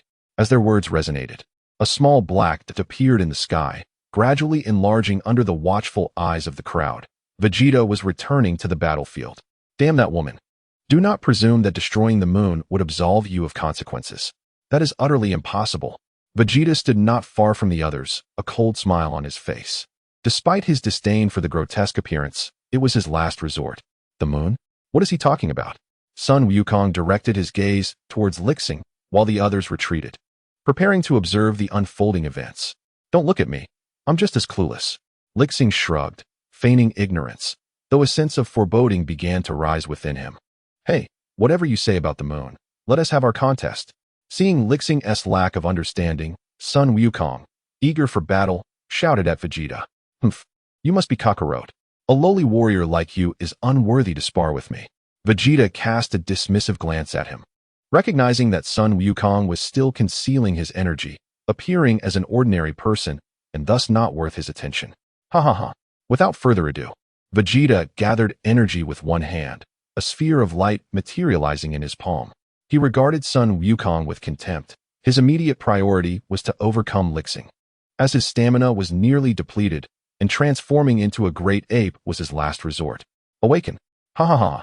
Vegeta poured the majority of his remaining energy into the sphere and hurled it violently into the sky. This is bad. Li Xing slapped his forehead, his expression shifting dramatically as he gazed at the dazzling orb in the sky, immediately soaring upward. Chapter 13. Collective Great Ape Transformation Wukong. On the night of the full moon, great ape monsters will emerge. Absolutely do not venture outside. Sleeping at home is the safest option. Witnessing Vegeta's body undergoing a tremendous transformation, Sun Wukong recalled his grandfather's words from his childhood. Great ape monsters. No, wait. Sun Wukong suddenly grasped the situation, hastily raising his gaze towards the artificial moon cast by Vegeta. Nearby, Li Xing extended one hand, poised as if to launch an energy blast, yet appeared frozen in that moment. Upon closer inspection, it is evident that Li Xing's eyes have turned a vivid crimson, and the muscles throughout her body are beginning to swell imperceptibly. Gohan, do not look up. Piccolo swiftly interposed himself before Son Gohan. However, it was already too late. Despite Piccolo's imposing figure blocking Gohan's line of sight, the transformation had commenced. In that moment, all three Saiyans present were simultaneously entering their transformed states. Calm down. Calm down. Li Xing's figure froze in the sky as she incessantly whispered to herself, the restless Saiyan blood coursing through her veins threatening to overwhelm her reason and render her incapable of controlling her actions. A deafening roar erupted. And with the ease of familiarity, Vegeta was the first to complete his transformation into a great ape. At this moment, he had lost all semblance of his human form. His muscles had become grotesquely exaggerated, his skin enveloped in a coat of black fur, towering at an impressive height of several dozen meters. Aside from the remnants of his attire, which barely indicated his identity as Vegeta, he had transformed into a monstrous beast with blood-red eyes. Your doom is upon you, Vegeta bellowed, having just completed his transformation, yet his voice was soon drowned out by another ferocious roar. Among the warriors, Son Gohan had also completed his transformation, his appearance mirroring that of Vegeta's. Due to his size, Gohan immediately took notice of Vegeta, who was also in his great ape form. With a thunderous crash, the frenzied Gohan swung his fist, obliterating the mountain before him, locking eyes with Vegeta. Gohan. Without a tail, Sun Wukong found himself caught between the two great apes. His face filled with shock. He had never anticipated that events would escalate to such a degree. It dawned on him that the creature responsible for trampling his grandfather and wreaking havoc at the martial arts tournament was, in fact, his own grandson. He gazed up at Li Xing, whose tail swayed erratically, finally grasping the entirety of the situation. Before he could ponder further, the irrational Gohan charged towards Vegeta. Each step left immense footprints on the ground. What a terrifying aura!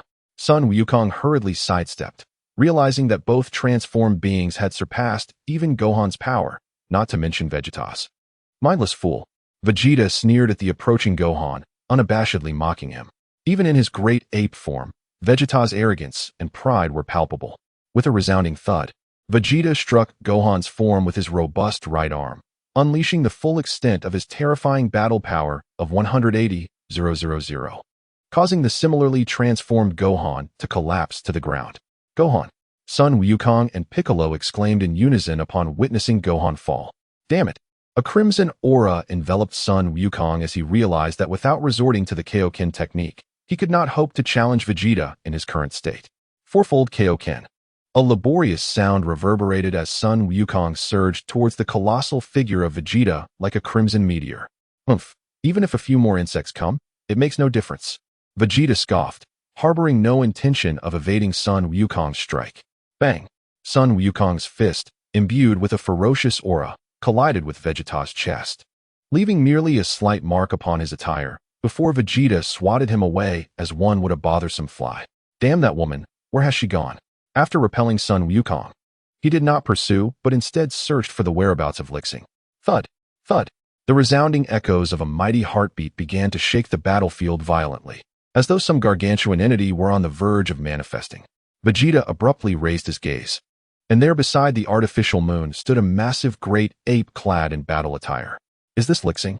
A hint of fear flickered within Vegeta's astonished eyes.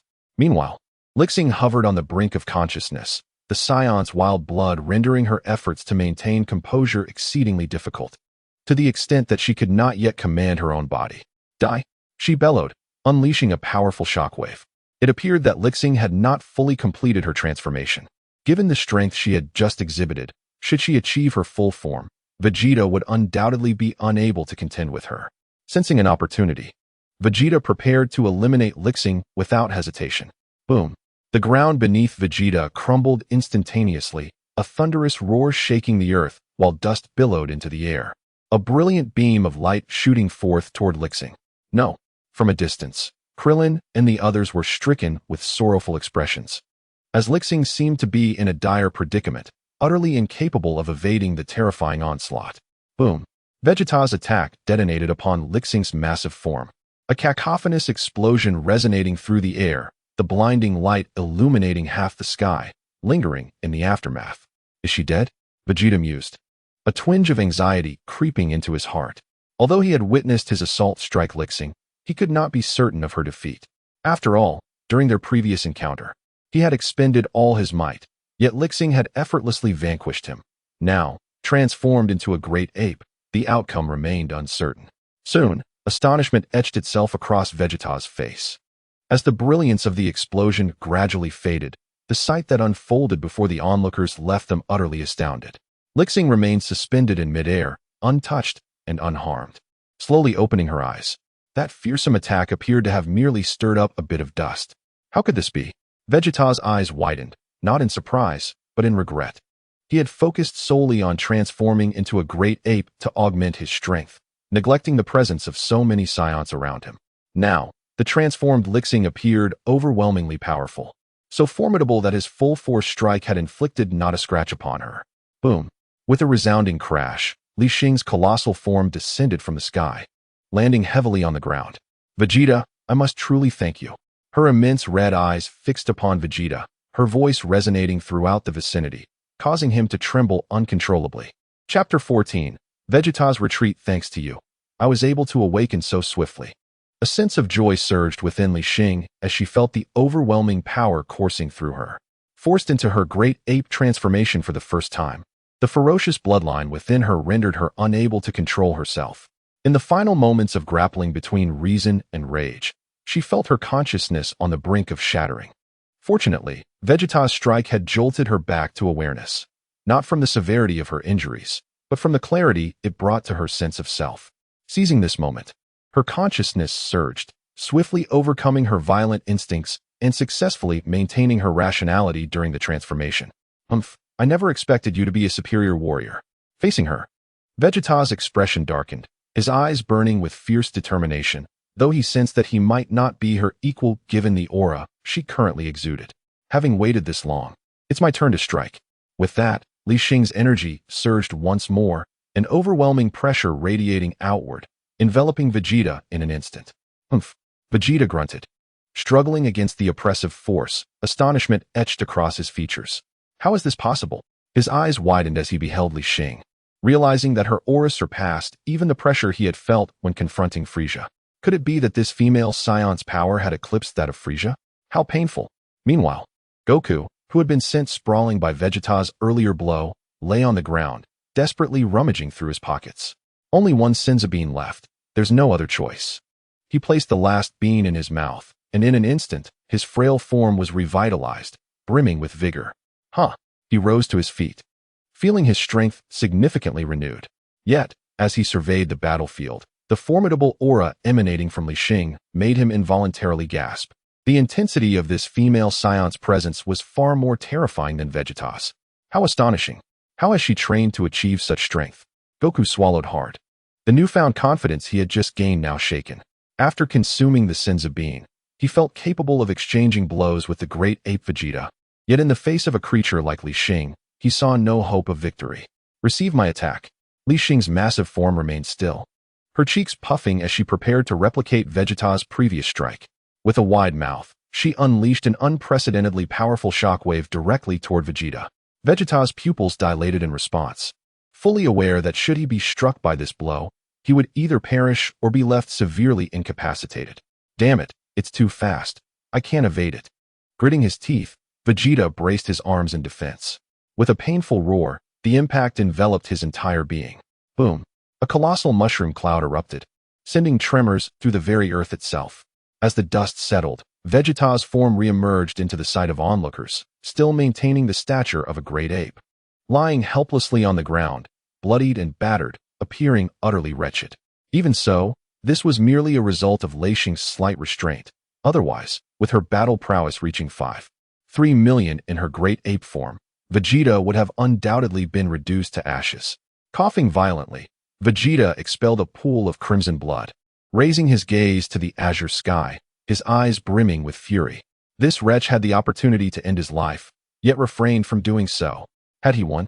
Goku stood at a distance, gazing at the fallen, incapacitated Vegeta, muttering to himself.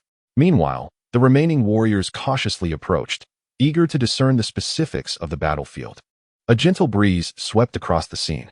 Apart from the onlookers who had just gathered, only the unconscious Naba retained a human form, while the rest lay incapacitated in their great ape forms. Of course, Li Xing remained standing still. Li Xing, you are incredibly powerful. Once you revert, we must have a contest. Goku exclaimed as he flew towards her towering figure. Li Xing, hearing his words, merely nodded indifferently before extending her finger to nudge Goku aside. With the battle concluded, her thoughts gradually regained composure. Although she successfully controlled her rationality, it seemed her heart reveled in the exhilaration of destruction. She needed to exit her great ape form swiftly. The longer she remained, the more uncertain she became of her ability to control the desire for chaos. As she pondered this, she raised her massive hand, sending a slender beam toward Vegeta's artificial moon. Bang! The beam struck without an explosion, and the artificial moon disintegrated into a myriad of starlight. At last, Li Xing felt the tempestuous power within her begin to stabilize. Her form gradually shrank, ultimately reverting to a beautiful woman clad in battle attire, indistinguishable from her original self. Glancing at the now normal Vegeta and Gohan in the distance, Li Xing furrowed her brow. This battle had resulted in no casualties. Whether the storyline would deviate from here and if the injured Vegeta would still journey to Namek remained an uncertainty. Hey, Li Xing, how should we deal with these two Saiyans? Goku inquired, cradling little Gohan, while gesturing toward Vegeta and Naba. He sensed that both had lost their capacity to resist. Spare their lives, Li Xing replied without hesitation, adding, do not let them remain on Earth. Return them whence they came. Upon hearing her words, Goku paused momentarily before breaking into a smile. He was not one to revel in bloodshed, and since they had been defeated, he would certainly not annihilate them completely. The identity of the first to fall remains unclear. Yet Vegeta harbored a desire for confrontation. Lying on the ground, he sighed in relief upon overhearing their conversation. He had finally survived. Struggling, he retrieved a remote control from his pocket and, after a few attempts, summoned his spacecraft from afar, which landed beside him. I never anticipated being compelled to retreat, he thought, cursed be this fate. As the reputed strongest warrior in the universe, Vegeta labored to turn over and crawl toward his vessel. The gazes of the surrounding warriors were fixed upon him, yet none moved to obstruct his departure. The words of Li Xing had decisively determined the fates of Vegeta and his counterpart. Gasping for breath, he barely managed to ascend into the spacecraft. Mark my words. You worthless fools. The next time we meet will herald your doom. Just wait and see. Chapter 15. Your spacecraft is destroyed. Wait. As the hatch of Vegeta's craft sealed shut, Piccolo shouted at him. Humph. Severely wounded, Vegeta had little patience for such distractions. He snorted dismissively and closed his eyes. The spacecraft vibrated, lifting off under the gaze of onlookers, and soon broke through the atmosphere. What a despicable fellow, abandoning even his comrades, Piccolo muttered, observing the still unconscious Naba. Perhaps he too possesses a remote or something similar. Goku mused, stepping forward. True to his thoughts, he successfully uncovered a remote control from Naba's belongings. This must be the one, he deduced. After haphazardly pressing a few buttons, Naba's spacecraft failed to appear before them, much to Goku's bewilderment. How come it hasn't shown up yet? He wondered, looking into the distance with a puzzled expression. Could it be that he has blown it up? Li Xing, witnessing this, facepalmed, silently critiquing the situation. Li Xing, his spacecraft hasn't arrived. Goku exclaimed. shaking the remote and turning to Li Xing. Forget it. You all go ahead. I'll handle this behemoth. Upon hearing this, Li Xing felt a headache coming on. While he was reluctant to eliminate Nappa, considering the dwindling population of the Saiyan race, he pondered that allowing Vegeta to redeem himself might not be such a burden. The others expressed no dissent, bidding each other farewell as they began their respective journeys home. Unable to suppress his urge for battle, Goku arranged a match with Li Xing in 3 days, and despite his reluctance, Li Xing acquiesced to his insistence. Ding! Congratulations, host.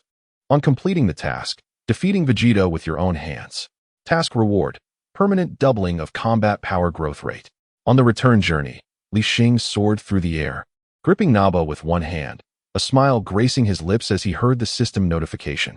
The exhilaration of not needing to train was truly splendid. In West City, at Bulma's residence, she remarked, "Is this giant still unconscious?" as she brought food to Li Xing, who was guarding Nappa in the yard. Clearly, before the awakening of Nappa, Li Xing could not have taken a single step away. Moreover, given that Bulma's family had become her own, she had to protect them diligently. Yes, it should be soon. Li Xing nodded, placing the bowl aside on the table without immediately eating, instead turning her gaze back to Nappa. Just moments ago, she had sensed a subtle shift in his energy, indicating he was on the verge of awakening. A coarse groan broke the conversation between the two. Lying on the ground, Nappa slowly opened his eyes, staring vacantly at the dimming sky. "Have I arrived in paradise?" he muttered, seemingly lost in thought. "Hey, you're finally awake." A crisp female voice pierced through his reverie, jolting him back to reality as he sprang upright from the ground. Who? His muscles tensed, and he quickly turned towards the source of the voice. Before him sat 2 girls on chairs, both curiously observing him. One was unfamiliar, but the other, despite having changed from her battle attire into ordinary clothing, was easily recognizable. Li Xing, damn it, you killed Prince Vegeta? What do you intend to do? Although he was bewildered by his own survival and sudden arrival here, the presence of his foe before him left no room for politeness. With that, he transformed into a gust of wind, charging at Li Xing with a fist aimed squarely at her head. "Watch out, Li Xing!" Bulma exclaimed, taken aback by the ferocity of this massive figure. "Humph, you never learn." In the face of Nappa's assault, Li Xing snorted disdainfully and slightly released a portion of her energy, which descended upon him like a mountain, suppressing him entirely. In an instant, mid-charge, Nappa fell back to the ground, his face a portrait of shock and disbelief. He realized he was no match for her, but he never expected that merely a fragment of her energy could utterly overpower him. It was utterly absurd. "Why, you are a Super Saiyan." Nappa, pinned to the ground, could not move, yet his eyes darted about, his voice trembling. "Indeed. You seem to understand what a Super Saiyan is," Li Xing replied, her surprise evident. She had not anticipated him to possess such insight. "No, it's impossible for you to be a Super Saiyan. Even Prince Vegeta did not reach this level." Nappa struggled to rise, his eyes reddening as he fixed his gaze on Li Xing. "Humph, whether I am a Super Saiyan is none of your concern. As for your Prince Vegeta, he is dead." Li Xing smiled at the enraged Nappa. This imposing figure seemed rather amusing to her, and she was curious to test the limits of his endurance. Truly dead? Having been unconscious and unaware of the recent battles, Nappa, who had witnessed Vegeta's downfall, believed Li Xing's words without question. Suddenly, Nappa threw his head back and laughed wildly, a hint of melancholy permeating the air. "You are also a Scion. Why did you kill Prince Vegeta? Why should I assist outsiders?" The roar of Nappa reverberated throughout the courtyard, his crimson eyes filled with madness and rage, as if he were engulfed in despair. "Just kidding, he is not dead, right?" Faced with Nappa's relentless insistence, and mindful of not disturbing Bulma's family, Li Xing reluctantly shrugged her shoulders and revealed the news that Vegeta was indeed alive. "Prince Vegeta is alive." Nappa's initially fiery gaze softened, his voice diminishing to a whisper, yet skepticism soon clouded his expression. "Why would I deceive you?" Li Xing waved her hand dismissively, indicating her disinterest in further explanation. Believe it or not, it was up to him. "Then where is he now?" Nappa exhaled, a hint of relief washing over him as he eagerly inquired. The news of Prince Vegeta's survival filled him with elation. It meant that hope still lingered, and the Saiyan race could one day reclaim its former glory. "He has gone to Namek, but you cannot follow him." Li Xing eyed the loyal giant before her, smirking slightly. After all, Vegeta had abandoned him to pursue his own path. Yet here he was, still concerned for the prince's well-being. "Namek? Why can't I go there? Naba was perplexed, struggling to comprehend Li Xing's words. Let me clarify. Namek also possesses Dragon Balls. He went there for them. As for you, your spacecraft has exploded. With that, Li Xing adopted an expression of helplessness. Exploded? Naba's eyes widened in shock as he hurriedly rummaged through his belongings. Moments later, he searched every inch of his body, yet could not find what he sought. Where's my remote? Chapter 16, Bodyguard Naba. Where's my remote? After thoroughly searching himself, Naba could only once again inquire of Li Xing. You'll find out in 3 days. Since you can't reach Namek now, what are you planning to do? Li Xing propped her chin on her small hand, her eyes sparkling with curiosity. Prince Vegeta will come to retrieve me. Naba responded without hesitation, confidence radiating from his expression. I mean before that, before your Prince Vegeta comes to fetch you. Li Xing gazed at him with exasperation. This giant truly should not interfere. It would be better if Prince Vegeta dealt with him directly, allowing him to relinquish these futile hopes. Meanwhile, during their lengthy exchange, Bulma inexplicably produced a bag of sunflower seeds and sat beside them, casually snacking. Let us kill a few Earthlings for fun. Naba's words hung in the air, and the atmosphere instantly turned icy, as if they were plunged into a frozen abyss. It dawned on him that Li Xing was still present, a female scion capable of easily dispatching even Prince Vegeta. That was just a joke, merely a jest, Naba stammered, beads of sweat trickling down his forehead. A joke, you say? Li Xing, having taken a few seeds from Bulma and slowly savoring them, continued to gaze intently at Naba. With a sudden puff, a few sunflower seed shells were expelled from her mouth, slicing through Naba's face like a blade. In the midst of his terror-stricken gaze, several streaks of blood appeared on his left cheek.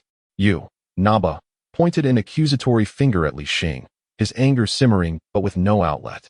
After all, it was he who had just proclaimed his intention to toy with a few Earthlings. Enough of this idle chatter. Before you make your way to Prince Vegeta's palace, ensure the safety of this individual.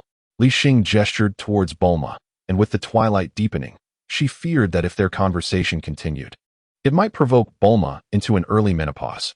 Protect her? Are you implying I should serve as her bodyguard? Naba's eyes widened in disbelief as he stared at Li Xing, questioning whether he had misheard. Of course, is there a problem? Li Xing nodded with an air of certainty, seemingly oblivious to any possibility of refusal on Naba's part. Are you certain? I am the mightiest scion under Prince Vegeta's command. Naba ground his teeth, feeling insulted at the notion of safeguarding a defenseless Earth woman.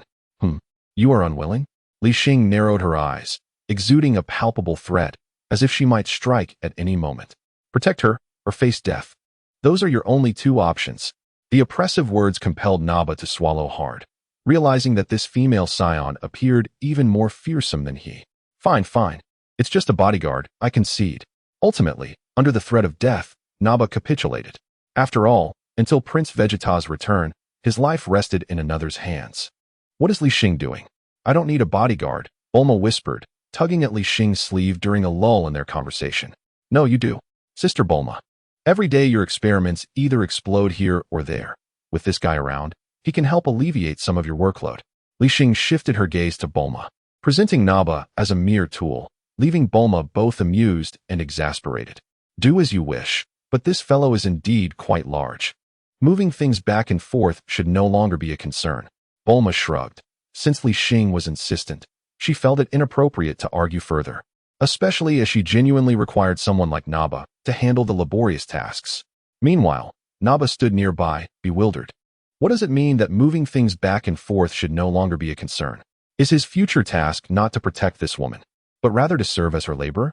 Naba, I must warn you in advance. Should I discover that you are not wholeheartedly protecting Bulma, I will not hesitate to end your life. Li Xing clapped her hands and rose from her seat. The gentleness she had displayed while conversing with Bulma evaporating as she turned her attention to Naba. Oh, and by the way, she is a scientist. If your Prince Vegeta does not come to fetch you, she possesses the means to send you to Namek. With that, Li Xing took Bulma by the arm and returned to her room, leaving Naba standing there in a daze. 3 days later, due to the onset of summer vacation, Li Xing no longer needed to attend classes, allowing her to indulge in sleep until this hour. The sun was already high. The curtains in the room were suddenly drawn back, and a melodious voice reached Li Xing's ears. Don't be lazy. Groggily opening her eyes, she found Bulma perched on the edge of her bed, staring at her.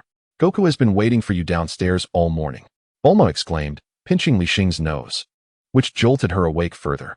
Goku? Li Xing shot up, suddenly recalling that today was the day she had agreed to spar with Sun Wukong. She slapped her forehead and hurriedly slipped on her slippers, rushing to the bathroom to freshen up. Afterward, she donned a stylish athletic outfit and descended with Bulma. Aren't you going to change into your combat uniform? I've made some modifications to it, similar to that outfit of Vegeta, as you mentioned, Bulma inquired as they walked. No need. It's not exactly a life-and-death battle, Li Xing replied, shaking her head. At this stage, even if it were a life-and-death struggle, the outcome would be decidedly one-sided in favor of Sun Wukong. Kakarot, did you damage my aircraft? No, I haven't seen your aircraft. Nonsense. If you haven't seen it, then how do you have the remote control in your hand? As they stepped into the courtyard, they overheard a heated argument. Upon closer inspection, they saw a towering man in a suit, who was none other than Nappa. After a brief period of adjustment, Nappa's fierce demeanor had softened. Bulma believed that a bodyguard should possess the appearance befitting their role, so she had insisted on outfitting Nappa in a suit. Although it was somewhat unattractive, at least he now resembled a human. The person he was arguing with, however, stood at just over 1.7 meters tall, clad in an orange martial arts uniform, his iconic hairstyle making it immediately clear who he was. Miss Li Xing, did he destroy my aircraft? Nappa rushed towards Li Xing, his expression one of righteous indignation. Li Xing, you must testify for me. I merely took his remote control. I have never even seen his aircraft, Sun Wukong exclaimed, immediately protesting his innocence upon seeing Li Xing. Well, Li Xing scratched her head, observing the escalating tension between the two. Chapter 17. Sun Wukong and Nappa, I knew it was you. You wretched Kakarot. After Li Xing's thorough explanation, both parties finally grasped the truth of the matter. Nappa glared at the much shorter Sun Wukong, his veins bulging as if his suit might burst from the strain. Were it not for Li Xing's presence, he would have gladly pummeled Sun Wukong right then and there. Sun Wukong scratched his head, feeling somewhat awkward as he chuckled sheepishly. I didn't know that pressing a few buttons would activate the self-destruct mechanism. Vegeta did it just like that. Enough of this nonsense. You intend to challenge Miss Li Xing, right? First, you must face me. Nappa paid no heed to his arguments. After 3 arduous days of laboring for Bulma, he felt utterly exhausted. While waiting for Li Xing to awaken in the courtyard, he also grasped the purpose of Sun Wukong's visit. The Saiyan race is a warrior tribe. To deny him combat is tantamount to wishing for his demise. Can you do that? Upon hearing this, Sun Wukong regarded Nappa with a peculiar gaze. Although this well-built gentleman donned a suit and was also a scion, he had yet to witness Nappa's true prowess. On the day of their encounter, Nappa had already been rendered unconscious. Don't underestimate others, Nappa exclaimed in anger, his muscles swelling as he tore through the upper half of his suit, revealing his robust physique. Go find an uninhabited place to fight. There are still people around here. Li Xing hastily intervened to prevent an imminent clash between the two. This was in the city. If a fight broke out here, the entire urban landscape would be at stake. Fine, I'll have a match with this big guy first, and once we're done, I'll come find you. Sun Wukong was visibly eager. He had longed for a sparring partner. Even though someone had jumped in ahead of Li Xing, he was indifferent to the identity of his opponent as long as he could engage in battle. With that, Sun Wukong and Nappa departed from Bulma's residence, while Li Xing, after requesting a brand new power detector from Bulma, followed the energy signatures of the two. In the eastern region, amidst desolate hills, the sounds of their clashes resonated throughout the area. Haha, exhilarating. I didn't expect this big fellow to possess some skill.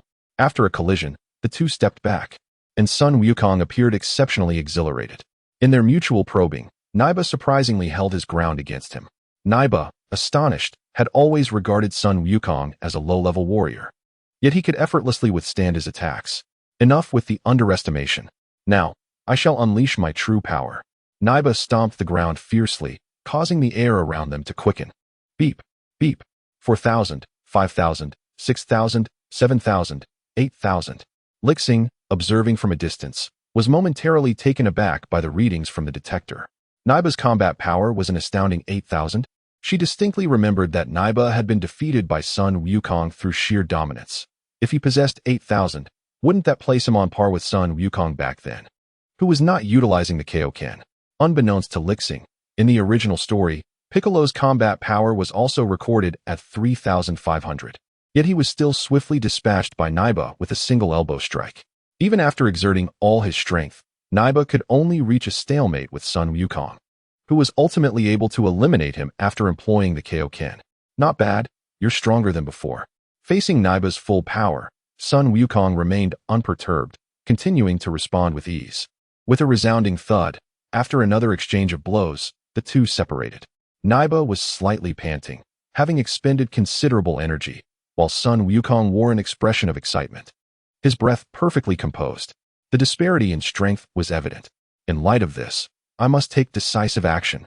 With that proclamation, Sun Wukong shed his earlier playful demeanor, and a white aura enveloped his entire being. Boom. As he harnessed his energy, the very earth began to tremble beneath him. A battle power of 24,000. Sun Wukong's typical combat strength once again astonished Li Xing.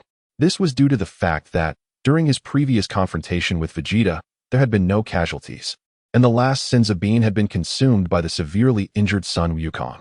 Thanks to the Saiyans' unique physiology, not only had he fully recovered, but he had also acquired an even greater combat prowess. How could this be possible?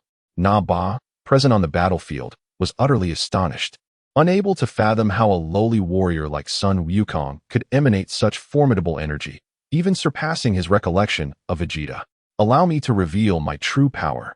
With a sharp sound of his toes striking the ground, Sun Wukong vanished from sight.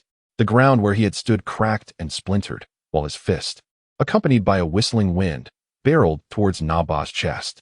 Boom. Na Ba's body was sent flying like a projectile, leaving a gaping trench nearly 100 meters long in his wake before finally coming to a halt, his chest visibly caved in. Clearly, Sun Wukong was not like Li Xing. In combat, he did not hold back. Na Ba cried out in agony, clutching his chest, as several of his ribs were shattered by that single blow. Is this really Kakarot? After struggling futilely to rise, Na Ba ultimately surrendered, though unafraid of injury. He found Sun Wukong's combat strength incomprehensible. Hey, big guy, are you alright? Observing the fallen Na Ba, Sun Wukong's white aura dissipated, and he hurriedly flew over, squatting beside him with genuine concern. Cough, cough, cough. I'm fine, just need some treatment. Na Ba spat out a mouthful of blood, struggling to get up. Yet he resolutely persisted. I'm sorry, I didn't anticipate you were so tough. Sun Wukong's words, laced with a hint of cruelty, left Na Ba in tears, causing him to cough up more blood. Li Xing, he is lost. Now it is our turn, isn't it? After assessing Na Ba's injuries, Sun Wukong turned his gaze towards Li Xing, who was observing from a distance. Li Xing nodded slightly. Then with a flash, she appeared not far from Sun Wukong. With her left hand resting behind her back and her right hand extending a single finger, her intent was unmistakable. Despite Li Xing's bravado, Sun Wukong, having witnessed her formidable side, dared not underestimate her. With a powerful shout, his white aura reignited as he charged forward with a punch. Bang, bang, bang. In an instant, the two engaged in a flurry of exchanges, each collision generating immense shockwaves. However, no matter how fierce his attacks were, Li Xing remained steadfast, not flinching or evading, effortlessly blocking all of his offensive maneuvers with a mere finger. It seems I must resort to the Kaioken. Chapter 18. Sun Wukong and Li Xing, Triple Kaioken. As the words fell, the aura surrounding Sun Wukong transformed from white to crimson, his presence soaring to an unprecedented height. Boom. This time, Li Xing refrained from using his fingers to intercept the attack. Instead, he spread his palm to grasp Wukong's fist. The resounding noise was not merely the result of their clash, but rather the sound of nearby mountains collapsing under the strain of their fierce battle. Boom. Another thunderous sound erupted as Li Xing, with the hand that clasped Wukong, hurled him forcefully to the ground, creating a deep crater in an instant. Gasping, Wukong emitted a muffled groan, a trickle of blood seeping from the corner of his mouth. Li Xing's sudden counterattack did not dampen his exhilaration for the fight. He quickly sprang up from the pit, re-establishing a distance between himself and Li Xing. To his surprise, he found himself at such a disparity. Wiping the blood from his lips, Wukong cast a rueful glance at his tattered clothing. The remaining Senzu beans had all been consumed, and the triple Kaioken he had just unleashed was the utmost limit of his current physical capacity. Any further escalation would leave him bettered for days, and even then, it was uncertain whether he could triumph over Li Xing. You are no slouch yourself, far superior to the other Saiyans, Li Xing remarked, glancing at the fallen Na Ba. Pondering, Why is there such a vast gulf among Saiyans? Coughing, Naba spat out another mouthful of blood. After being called weak twice, his mood was understandably dismal. In fact, Naba's own strength was commendable within the Saiyan race. Otherwise, he would not have been assigned to follow Prince Vegeta since childhood. Regrettably, the two he encountered today were figures he could never hope to rival. In contrast, upon hearing Li Xing's praise, Wukong did not exhibit any signs of elation. Instead, his expression grew more solemn. I shall give it my all. He tore off his shirt, revealing his chiseled physique. From that moment, he cast aside any concern for the consequences of battle, ready to embrace the fight with all his might. Fourfold Kaioken. With those words, Wukong's aura surged once more. Feeling the immense power within, he paused momentarily, realizing he had not sensed a significant burden on his body. Perhaps it was related to his enhancement in strength? This thought flickered through his mind, yet he dismissed it, launching an assault on Li Xing with a punch that sent a gust of wind, ruffling her hair. Good heavens! Li Xing narrowed her eyes, stealing glances at Wukong. The Kaioken was indeed a remarkable force, stirring even her interest. Boom, boom, boom. A barrage of attacks, fiercer than before, was unleashed, yet Li Xing remained composed in her defense, albeit her expression gradually turned serious. She noted that while such attacks might seem trivial to her, her attire did not share the same sentiment, as the sleeves of her garments shattered into fragments, revealing a glimpse of pristine white beneath. Bang! Li Xing's left hand moved as well, striking back after blocking a punch from Sun Wukong, sending him flying. Let this be the decisive blow. Li Xing spoke slowly, observing Sun Wukong swiftly rising from the ground. All right. Just as Sun Wukong was about to continue his assault, he hesitated, coming to a halt. It was time to conclude this. Li Xing's awakening had been delayed, and after 2 successive battles, the sky was gradually tinged with red. Dusk had arrived. The setting sun bathed their figures in golden hues, and both Sun Wukong and Li Xing stood firm, seemingly frozen in time. A fierce wind howled past. Even the fallen Ba turned his head, fixated on the final clash between the two. Kamehameha. Sun Wukong initiated, positioning his hands at his waist, as brilliant blue light gathered in his palms. Immediately, an invisible shockwave erupted from him, reducing the surrounding debris within hundreds of meters to dust. Is he going to launch a wave again? Li Xing thought, shaking her head. Then, she stepped forward with her right foot. Boom.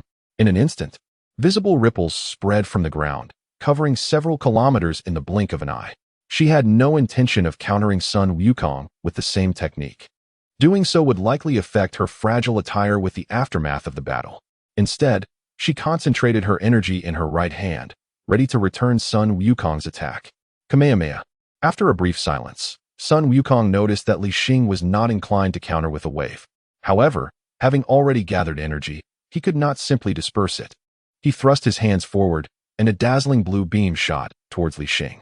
At that moment, Li Xing was completely prepared. Crack! Amidst the magnificent wave of energy, an inconspicuous sound emerged, and then the blue energy wave seemed to collide with some formidable force, instantly rebounding towards Sun Wukong. What? Sun Wukong exclaimed in shock as he watched his long-prepared attack turn back upon him. Damn, I can't dodge it. Ironically, as the creator of the attack, he lacked the confidence to withstand it and instinctively sought to evade.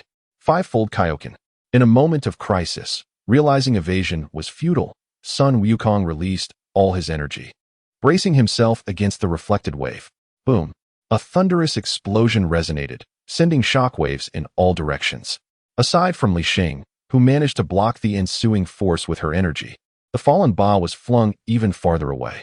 As the dust settled and tranquility returned, Li Xing beheld the scene before her. Sun Wukong stood with his arms crossed over his bloodied chest, looking disheveled yet resolute, while Li Xing, apart from a torn sleeve, had sustained no injuries whatsoever. You have triumphed. Sun Wukong slowly lowered his arms, revealing numerous scars adorning his body, his face etched with bitterness. Reluctant to concede, he could not deny the truth. Li Xing effortlessly rebounded from his formidable attack, while he could only muster every ounce of strength to withstand it. In the Temple of the Gods, Piccolo pondered the nature of these two monsters and their training methods. He stood at the edge of the temple with the old sage. Though they were separated by a considerable distance, the clamor of this battle was so profound that even they, high in the skies, could sense it. Chapter 19. The desire for strength. Do you now perceive the disparity? The battle below had concluded, and the old sage turned his gaze towards Piccolo, who remained in stunned silence. Humph. Piccolo scoffed, offering no further words. His relationship with the old sage remained strained. His presence here was solely to seek answers. You wish to visit planet Namek, do you not? The old sage stated calmly. Being one with Piccolo, he intuitively understood his thoughts. I possess a means to facilitate your journey. The old sage paused momentarily before continuing, but it would be risky for you to go alone. Oh, so you, old man, do not intend to accompany me? That is quite fortuitous. Piccolo responded with a cold smirk, as if he relished the prospect of the old sage's absence.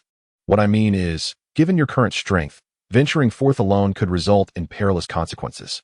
The old sage sighed deeply, speaking with earnest gravity. The homeland and family he had longed for since birth beckoned him. How could he not desire to visit?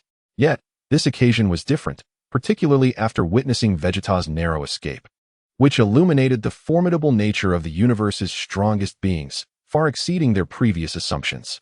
Moreover, the Namekian's ability to create Dragon Balls had been exposed. Allowing Piccolo to journey alone could lead to his doom. Are you suggesting I bring companions? Piccolo furrowed his brow, discerning that the old sage was not belittling his strength. Indeed, once you decide whom to accompany you, return to seek me out. I shall reveal the way home. With that, the old sage turned, leaving no room for further discourse, and stepped into the temple's interior. Piccolo stood silently in the vacant plaza for a moment before departing. Days later, the languid Li Xing emerged from her bedroom, clad in slippers and adorned with a sleepy expression. Miss Li Xing. Upon her appearance, the drowsy Naba instantly perked up, respectfully addressing her. After his battle with Sun Wukong, he had spent several days recuperating in the hospital, a feat made possible only by the Scion's robust constitution. Otherwise, given the current medical standards on Earth, he would have been bedridden for at least half a month. During his immobile days, he had contemplated much among the remaining Saiyans. It seemed that aside from Sun Wukong's son, every other Saiyon's strength far surpassed his own. Although feeling somewhat despondent, Naba came to a profound realization. It was time for him to diligently train.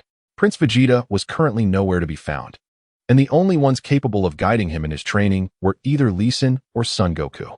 Good morning, Naba. Li Xing yawned, lazily stretching her waist before making her way to the dining hall, with Naba closely following behind. Miss Li Xing. Suddenly, Naba halted in his tracks, a grave expression adorning his face as he called out. Naba? Is something the matter? Li Xing inquired, puzzled by his unusual formality, addressing her as Miss Li Xing. Could it be? Had he sustained a head injury during their last battle? If he was still unwell, she kindly suggested he could rest for a few more days at the hospital. Please teach me how to train. In the next moment, Naba placed his right hand on his left chest, bending his upper body in a deep bow towards Li Xing, appearing utterly earnest. You want me to teach you? Li Xing was taken aback. She had not anticipated such a request from Naba. Was he jesting? She herself was reluctant to train, having relied entirely on the system to achieve her current combat prowess. To teach others would be to lead them astray. Yes, Kakarot and Prince Vegeta are no match for you. I wish to train under your guidance. Naba remained bent over, his heart racing with anxiety as he dared not meet Li Xing's gaze. Cough, cough. Li Xing cleared her throat awkwardly, uncertain of how to respond, when suddenly, a familiar voice echoed through the sky. Li Xing. Son Goku had spotted her from a distance and landed beside her. Son Goku? Li Xing was momentarily stunned. She had not expected him to seek her out at this moment. Surely, wasn't he here to challenge her again? It's like this, Son Goku briefly explained. Li Xing remained unfazed, but Naba appeared exceedingly excited. Really? Kakarot, are you going to Namek? Naba exclaimed enthusiastically. Son Goku had come to extend an invitation to Li Xing on behalf of Piccolo, for, in 10 days, they would journey together to Piccolo's homeland, Namek. Take me with you. In an instant, Naba, who had been bent over, suddenly appeared before Son Goku, his large hands resting on his shoulders as he earnestly implored. According to Li Xing, Prince Vegeta was also headed to Namek. Despite having lived on Earth for several days, the chance to reunite with Vegeta was an opportunity Naba could not afford to miss. Sorry, but Piccolo only asked me to invite Li Xing, Son Goku said, brushing off Naba's hands and scratching his head, a hint of hesitation in his voice. I want to go too. Naba's eyes widened in anticipation as he looked at Son Goku. Well, your strength isn't quite suited for it, no? I am strong. If I defeat you, I'll convince Piccolo. I can defeat Piccolo. Defeating me grants you passage to the realm of spacecraft, yet I have yet to settle the score with you. The two continued to argue with increasing fervor, their voices nearly shaking the very foundations of Bulma's home. Stop! Li Xing could no longer endure their bickering, her ears aching from the cacophony. Since we've brought this up, I shall take my leave. Seizing the moment, Sun Wukong shrugged. The volume of their dispute was overwhelming, and recognizing he could not prevail, he swiftly vanished into the sky, leaving Naba and Li Xing staring at one another in disbelief. Naba, I have no intention of taking you to Namek. Li Xing fixed her gaze upon Naba, her voice calm yet firm, causing him to tremble slightly. Why? Naba asked, his expression one of despondency. Because your strength is insufficient for survival there. Li Xing shook her head. After spending several days together, she did not harbor any disdain for Naba. After all, his character was straightforward and he was diligent in his endeavors. However, the journey to Namek involved Frisia, and she did not wish for her newly acquired companion to perish shortly after joining. I can train. I will not be a burden to you. Chapter 20. Departure to Namek. 10 days later, in the heavenly temple, a gathering of individuals had assembled. Sun Wukong, did I not instruct you to invite only Li Xing? Piccolo chastised, pointing an accusatory finger at Sun Wukong amidst the crowd. That bald head, the other bald head, and now your son insists on bringing this woman along. Piccolo's irritation grew as he counted heads, nearly losing his composure upon seeing Bulma. This is not a homecoming. It resembles an expedition of the indigenous. Well, the more hands, the more strength, Sun Wukong chuckled awkwardly. He had brought Krillin and Gohan, and with Li Xing, Naba, and Bulma, their number had swelled to 7. Enough nonsense. The ship cannot accommodate us. Piccolo shot a glare at Sun Wukong before turning to the others. Is that so? How can we know without seeing? Naba slowly stepped out from behind Li Xing, his knuckles cracking ominously, as if ready to confront Piccolo at any moment. You! Piccolo nearly spat blood, his face turning a shade of green as he pointed at Naba. Fine. An extra person means an extra pair of hands. As the group gathered, the old Kai emerged with Bobo from within the temple. Since everyone is present, Bobo, you shall lead them. The old Kai glanced at Li Xing and then surveyed the assembly, speaking in a composed manner. Yes, Master Kai. Bobo turned to Piccolo, signaling him to lead the group onward. Humph. Piccolo grunted, following Bobo begrudgingly, whether they wished to go or not. If it weren't for the old Kai's orders to bring companions, he would have paid them no mind. At the Sabaton Highlands, we have arrived. Bobo landed next to a spacecraft resembling an insect, turning to address the group. Huh. There's no doorknob or lock. Is this truly a spacecraft? Sun Wukong scratched his head, curious, and approached to knock on the surface. After a brief moment of silence, Piccolo remained reticent, his memory seemingly muddled upon encountering the spaceship. It felt as though he had once traveled aboard it, yet upon deeper reflection, he could recall nothing. Where's the door? Why is there none? Daba leaned in, surveying the surroundings, but failing to find any entrance. With merely a word, the door could be opened. Bobo, while explaining to the others, prepared to utter the incantation. Piccolo. Suddenly, a figure stepped forward and quietly called out this name. It was not Bobo who spoke, but Piccolo himself, who at that moment finally remembered. In his previous union with the ancient sage, he had waited here for 2 or 3 decades due to a letter that read, I will arrive shortly, await my arrival. Now, was he finally to meet those parents he had never encountered? Piccolo's thoughts were tumultuous. So much so that even the landing of the spaceship's ramp did not disrupt his contemplation. Hey, get on board. Daba, noticing Piccolo's dazed expression, couldn't help but glance at him a few more times and promptly patted his shoulder. Oh, my apologies. Coming to his senses, Piccolo, with a complex mix of emotions, led the group onto the ramp. Since the sage has remembered, I shall take my leave first. Bobo did not follow the others, but cast a significant glance at Piccolo. Piccolo responded softly, perhaps unaware that, although the ancient sage was not with him, he still carried the essence of the other's memories. I'm coming. Before Piccolo could speak, the straightforward Daba called out. With a hum, the ramp ascended, and the group finally entered the interior of the spaceship. The interior was not particularly vast, yet it was immaculately clean. Aside from a massive chair and a control lever, there was nothing else. Is it really this simplistic? Daba remarked, glancing around, unable to suppress his criticism. How do we operate this thing? Bulma pulled Li Xing to the control lever, asking with a puzzled expression. I'm not quite sure either. Perhaps it requires the Namekian language. Li Xing pretended to ponder, directing his gaze toward Piccolo. Destination, planet Namek. Let us depart. As Piccolo's words fell, the control lever emitted a beep, and the display illuminated with the Namekian script. With a rumble, the spaceship vibrated slightly before soaring rapidly into the sky. Damn it, what did you just say? After a jolt, Daba angrily clutched Piccolo's collar. Let him go? Li Xing's authoritative voice rang out, casting a fierce glare at Daba, who promptly released Piccolo. What a joke. This spaceship launched without Bulma's modifications. If anything were to happen to Piccolo, we would all be reduced to cosmic dust. It will take about a month. Feel free to do as you please. Piccolo unceremoniously seated himself in the enormous chair at the front and then closed his eyes. Eager to return home, he had no inclination to engage with the others. A month? Aside from Li Xing and Bulma, everyone else gasped in astonishment, exclaiming that this duration was excessively long. It's over. Krillin lamented as he surveyed the barren interior of the spaceship, a bitter expression etched upon his face. There was nothing here. Were they expected to go a month without bathing or eating? Observing the stunned crowd, Li Xing exchanged a knowing smile with Bulma, understanding that Piccolo was in charge. She had advised Bulma beforehand to prepare the versatile capsules, ensuring they had everything they needed, even a bathtub. With a deft motion, Bulma tossed several capsules onto the ground. And instantly, a line of small tents appeared before the group.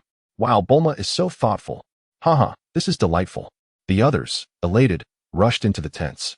Given that the spaceship had not been modified, it was evident they could not train here, yet each tent was kindly stocked with comic books to pass the time. As the group settled in, Bulma quietly led Li Xing to a position near the rear of the spaceship, with a swift toss of another capsule. This time not for a tent, but for materials to partition the rear of the spaceship. They efficiently created a cozy little room of about 10 square meters. While not spacious, it was adequately furnished for their needs, providing a soft bed, a luxury compared to the tents outside. Chapter 21. The Malevolent Monarch, Frisia, a month later. Is that Namek? Daba exclaimed, pressing his face against the spaceship's glass, excitedly pointing at a massive green planet. It's so beautiful. This is Namek. Krillin and Gohan joined him, their faces alight with enthusiasm. The green planet indeed resembled Piccolo. Bulma cast a discreet glance at Piccolo and whispered to Li Xing, but it truly resembles him. However, such a remark could not escape the keen ears of Piccolo, whose expression darkened, the joy of seeing his homeland instantly eclipsed. He shot a displeased glare at Bulma. Given Li Xing's presence, he refrained from expressing his ire but was eager to disembark and explore. Choose an appropriate landing spot. With that, the spaceship hurtled toward the planet at remarkable speed. Moments later, it safely touched down on the surface of Namek. Haha, Prince Vegeta, Daba, and the others have arrived. As soon as they landed, Daba could hardly contain his excitement and shouted to the sky. Smack! Li Xing swiftly flew in front of him and delivered a sharp slap to his forehead. You fool! Have you forgotten what I told you? As Daba crouched down, nursing his head in pain, Li Xing exclaimed in frustration. If all went as anticipated, Frisia was already on Namek collecting the Dragon Balls, and with her current combat prowess, she was insufficiently equipped to confront him. Daba's reckless outburst had undoubtedly been a grave mistake. Apologies. Nab lowered his head and spoke cautiously. It was evident that although Nab lacked intelligence, he understood the terror of Frisia. Witnessing Nab's submission, Li Xing scoffed lightly and chose not to utter another word.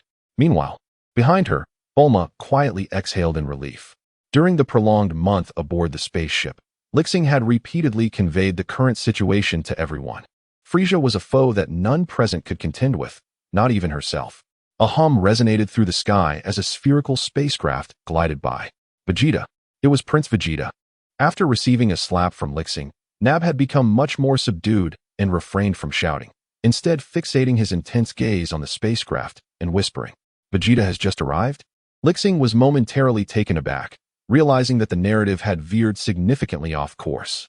On Earth, the battle had resulted in no casualties, and everyone had gathered ahead of schedule on Namek. Yet the combat prowess of Goku and Piccolo had shown discrepancies. System, open the attributes panel. After a brief contemplation, Li Xing silently called out in her mind. Name, Li Xing. Gender, female. Age, 18 years. Dragon Ball World. Height, 175 centimeters. Race, Scion. Skills, key manipulation, flight technique, energy cannon. Kamehameha. Items. Senzu Bean X1. Power level. 680,000. 2 minutes. The disparity was staggering. Gazing at her information on the panel, Li Xing couldn't help but shake her head. Although her current combat powers significantly surpassed that of those around her, it was utterly inadequate against Frieza. Fortunately, despite the narrative having diverged somewhat, Vegeta's arrival indicated that Frieza's target remained the Dragon Balls on Namek and had not shifted to Earth. I have some matters to attend to. Who among you will accompany me? With this in mind, she turned to her companions and inquired, Are you going to seek out Frieza? Goku responded, somewhat perplexed. Having learned of Frieza's formidable strength from Li Xing, he, although interested in battle, was not foolish enough to engage in a death-seeking endeavor without certainty. At least, following Li Xing's warning, he would not proactively provoke Frieza at this stage. As Goku finished speaking, everyone's gaze shifted to Li Xing. It is not Frieza I seek. Rather, I have other matters to address. Li Xing shook her head, fully aware that her immediate objective was to find a way to enhance her strength rather than recklessly court death. I will join you. Without hesitation, Bulma stood beside Li Xing, having developed unconditional trust in her after their time together. And I too. In an instant, two voices echoed simultaneously. As fellow Saiyans, and after Li Xing had preserved his life during the battle on Earth, Nab, despite knowing his shortcomings in power with Vegeta present, decided to accompany Li Xing on her journey. The other voice belonged to Krillin. He did not harbor particularly complex thoughts. He simply felt that following Li Xing was the safest option, for she was the strongest among their group. And what about you all? Li Xing turned her gaze towards the remaining members, Piccolo, Son Goku, and Son Gohan. I wish to seek out my kin, so I shall not accompany you, Piccolo said, lost in contemplation as he surveyed the surroundings. He was acutely aware that his homeland was currently in peril and had no desire to join Li Xing and the others on their endeavors. I will stay with Piccolo. It is wise to have someone to watch over him, Son Goku chimed in, noting Piccolo's distracted demeanor. Among them, he and Piccolo shared the closest bond, and it was the first time he had witnessed such a burden on his friend's mind after years of camaraderie in battle. I will accompany my father and Uncle Piccolo as well, Son Gohan added quietly, scratching his head as he observed everyone making their choices. Having trained under Piccolo since childhood, he had developed a unique emotional connection to him. Very well, we shall split up, hoping to reunite soon. Remember, do not provoke Frieza under any circumstances. Li Xing took a deep breath and did not press the others further. She lifted Bulma into the air and soared upwards, with Nappa and Krillin following closely behind. Meanwhile, on another front, Zebo and Dororia each held a Dragon Ball, standing beside a diminutive figure. This individual, with purplish skin and clad in armor reminiscent of Raditz, sat steadily in a hovering, alien chair. Despite not being in combat, his menacing aura instilled fear, and the chilling laughter emanating from him was unmistakable. The ruler of the cosmos, Frieza. Be careful with that, Dororia. Vegeta is watching, too, Frieza remarked with a sinister smile, reminding Dororia. Just 3 more, and my wish for immortality shall be realized. As King Frieza spoke, Chio-E, who had just landed while tracking Vegeta, received a sudden alert from his detector. Zebo furrowed his brow, sensing something unexpected. Oh, what is it?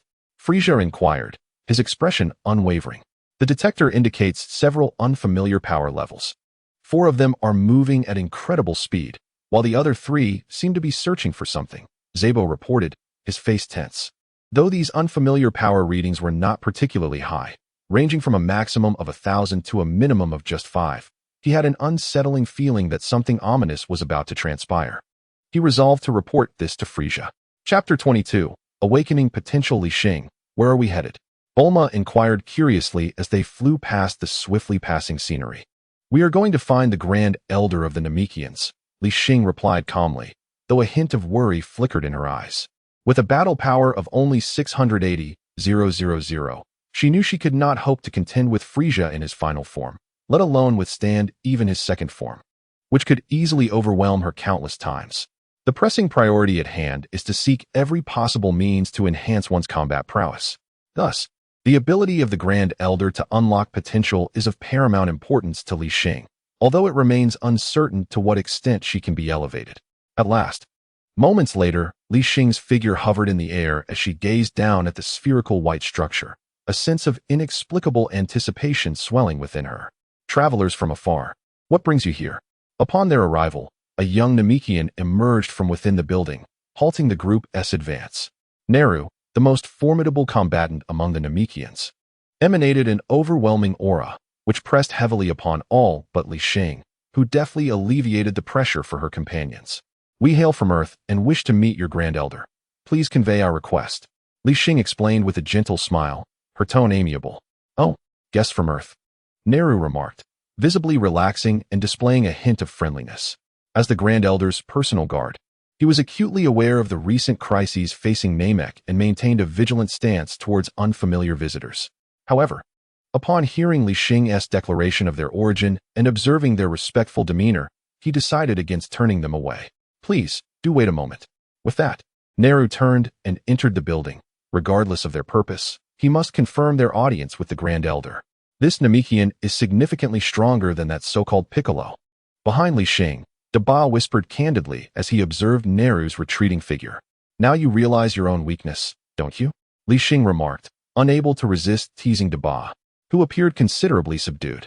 Hey, once this mission concludes, I will diligently train. Daba replied, scratching his head. He had intended to train alongside Li Xing, but now had to set that aspiration aside for the moment. Ladies and gentlemen, please follow me. After a brief wait, Neru returned to the group, courteously gesturing for them to proceed. Thank you. Li Xing nodded and led her companions inside. Upon entering, they were struck by the imposing presence of the Grand Elder, a Namekian of considerable stature, nearly 10 meters tall. At that moment, he sat in a chair, his brow furrowed and his countenance weary, exuding an air of frailty as if death loomed nearby. Welcome, you must be the Earthlings, the Grand Elder greeted with a smile, his amiable demeanor evoking warmth. Indeed, Grand Elder, greetings to you. Li Xing raised her gaze to meet his, bowing politely in response before straightening up to continue. We humbly come to request your assistance. Oh, are you also in search of the Dragon Balls, like those cosmic beings? The Elder, though initially showing a hint of awareness, displayed no hostility, for he sensed no malevolence emanating from Li Xing and her companions. Instead, he harbored a modicum of curiosity regarding their intentions. Although the Elder himself bore no ill will, Nailu, standing nearby, kept a vigilant gaze fixed upon them ever since their entrance into the abode. We seek your assistance, Great Elder, in unlocking our potential, Li Xing stated, pausing momentarily before elaborating. Her original intention had not been concerning the Dragon Balls, but the Elder's words seemed to awaken a realization within her. Indeed, the Dragon Balls. If she could gather all the Dragon Balls before Frisia, she could indeed fulfill several wishes. A slight smile crept upon her lips as she contemplated this as a potentially splendid plan. Unlocking potential? The Elder's face briefly registered surprise. Human potential is inherent.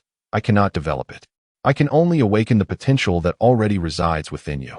After a moment of contemplation, he did not dismiss Li Xing's request. Awakening is acceptable. I appreciate your assistance, Li Xing replied, her heart brimming with joy. To her, the distinction between developing and awakening was merely a matter of nomenclature, as long as it resulted in enhanced strength. However, I must understand your pasts, the Elder stated earnestly. Locking eyes with Li Xing, he needed to comprehend the reason behind their unexpected visit, especially considering the current crisis on Namek that required resolution. That is not a problem. Li Xing hesitated briefly but quickly regained her composure. Klin, you may proceed. She turned to Klin, signaling him with her eyes. Despite her words of reassurance, the Elder's means of uncovering their pasts made her wary. Should he uncover the existence of the system, the ensuing events could spiral beyond their control. Furthermore, as a longtime companion of Sun Wukong, Klin's knowledge of his past would suffice to earn the Elder's trust. Me? Klin pointed to himself, appearing somewhat bewildered. Yes, Li Xing confirmed with another nod. Among those present, he was indeed the most suitable candidate. Very well. After a moment's hesitation, Klin acquiesced. Having gleaned from the preceding conversation that the Elder intended to awaken their latent potential, while understanding their pasts was merely a secondary task. Could you step forward, Earthling? The Elder gestured for Klin to approach. Understood. Although feeling somewhat peculiar, Klin complied and moved closer to the Elder. With a hand resting upon Klin's head, the Elder swiftly discerned the intentions of the group regarding Namek. Upon confirming that the newcomers bore no malice, The elder pondered for a moment before opting to awaken their potential. In the astonished gaze of Klin, a formidable energy erupted from within him, and in an instant, a white aura enveloped him, rising majestically. Power! Power! Ha! Feeling the immense strength surging within him, Krillin couldn't help but laugh with exhilaration. He believed that his current prowess surpassed even that of Nappa, the scion. It's my turn. It's my turn. Chapter 23, The Anger of Piccolo. Observing the sudden surge of energy from the little bald man before him, Nappa exclaimed impatiently, "Beep! A battle power of 14,000?" The device in Bulma's hand emitted a sound, leaving her astonished. It was worth noting that previously, Krillin's battle power was barely 2,000. Now, with the Elder's assistance, it had increased so dramatically, over sevenfold perhaps. At this remark, Li Xing was also taken aback, contemplating that if she could similarly augment her battle power sevenfold and then transform into a super scion, she might indeed be capable of defeating Frieza. Watching Nappa step forward, she too displayed a glimmer of anticipation. Ha! Kakarot, prepare to be defeated when we meet again. Moments later, Nappa erupted into a fit of wild laughter, an unending stream of power coursing through him, convincing him that, aside from Li Xing, he could rightfully claim the title of the strongest scion. Battle power, 60,000. Li Xing donned the device provided by Bulma. Despite having anticipated this outcome, she was still taken aback. Who shall go next? Observing the satisfied expressions of the crowd, the elder's aged face broke into a smile as he turned his gaze towards the two remaining women. It was evident that Li Xing was the strongest among their group, and her scion tale further confirmed her extraordinary nature. Allow me to go first. The two exchanged glances, and in Li Xing's eyes, Bulma discerned her intention, prompting her to speak up. Is this the power of a martial artist? Due to her initially low combat capability, Bulma's increase was minimal, barely rising above 100. Yet, she felt a sense of joy, for she sensed the energy within her, enabling her to learn the art of flight. Go ahead, you're the last one. Bulma approached Li Xing, gently nudging her with her shoulder. All right. Li Xing nodded, taking a deep breath as she stepped towards the elder. Meanwhile, on the other side, they are all dead. Goku and his companions stood amidst a nearby village, where devastation reigned, the ground littered with the bodies of numerous Namekians. This place had recently fallen victim to Frieza's massacre, transforming the once vibrant village into an eerie silence. TCH, gazing at the scene before him, Piccolo remained silent, standing still. A closer inspection would reveal his fists tightly clenched, his shoulders trembling with suppressed rage, an inexplicable hatred surging within him like a relentless tide. Uncle Piccolo, are you all right? Gohan noticed the change in him and hurriedly approached, looking up with concern. Piccolo gradually relaxed his clenched fists, lowering his gaze to meet Gohan's eyes, a flicker of gentleness passing through before he returned to his stoic demeanor. I am fine. He shook his head, his tone remarkably calm. Yet, even in this tranquility, Sun Wukong could sense the suppressed fury within him. Piccolo, too, opened his mouth as if to offer words of comfort, yet he faltered, unsure of how to articulate his thoughts, merely placing a reassuring hand on his shoulder. Just as the trio lingered in silence, two formidable auras suddenly emerged from a distance, prompting them to become alert. That presence belonged to Vegeta. Sun Wukong was the first to break the stillness, and the others nodded in agreement. The recent battle on Earth had left them familiar with Vegeta's energy, but the other unfamiliar aura remained a mystery. Let us investigate, Piccolo declared, soaring into the sky at incredible speed towards the source of the powerful energies. Let us go, Sun Wukong shouted to Son Gohan, following closely behind. He understood Piccolo's urgency stemmed from the suspicion that Vegeta had slaughtered his kin. Given Piccolo's current strength, he was ill-equipped to confront the adversary alone and would only place himself in peril. Thus, it was imperative to accompany him. Power level 22,000. In front of Vegeta stood a rugged, bearded extraterrestrial who gasped in astonishment as Vegeta unleashed his formidable energy, causing the device in front of him to explode.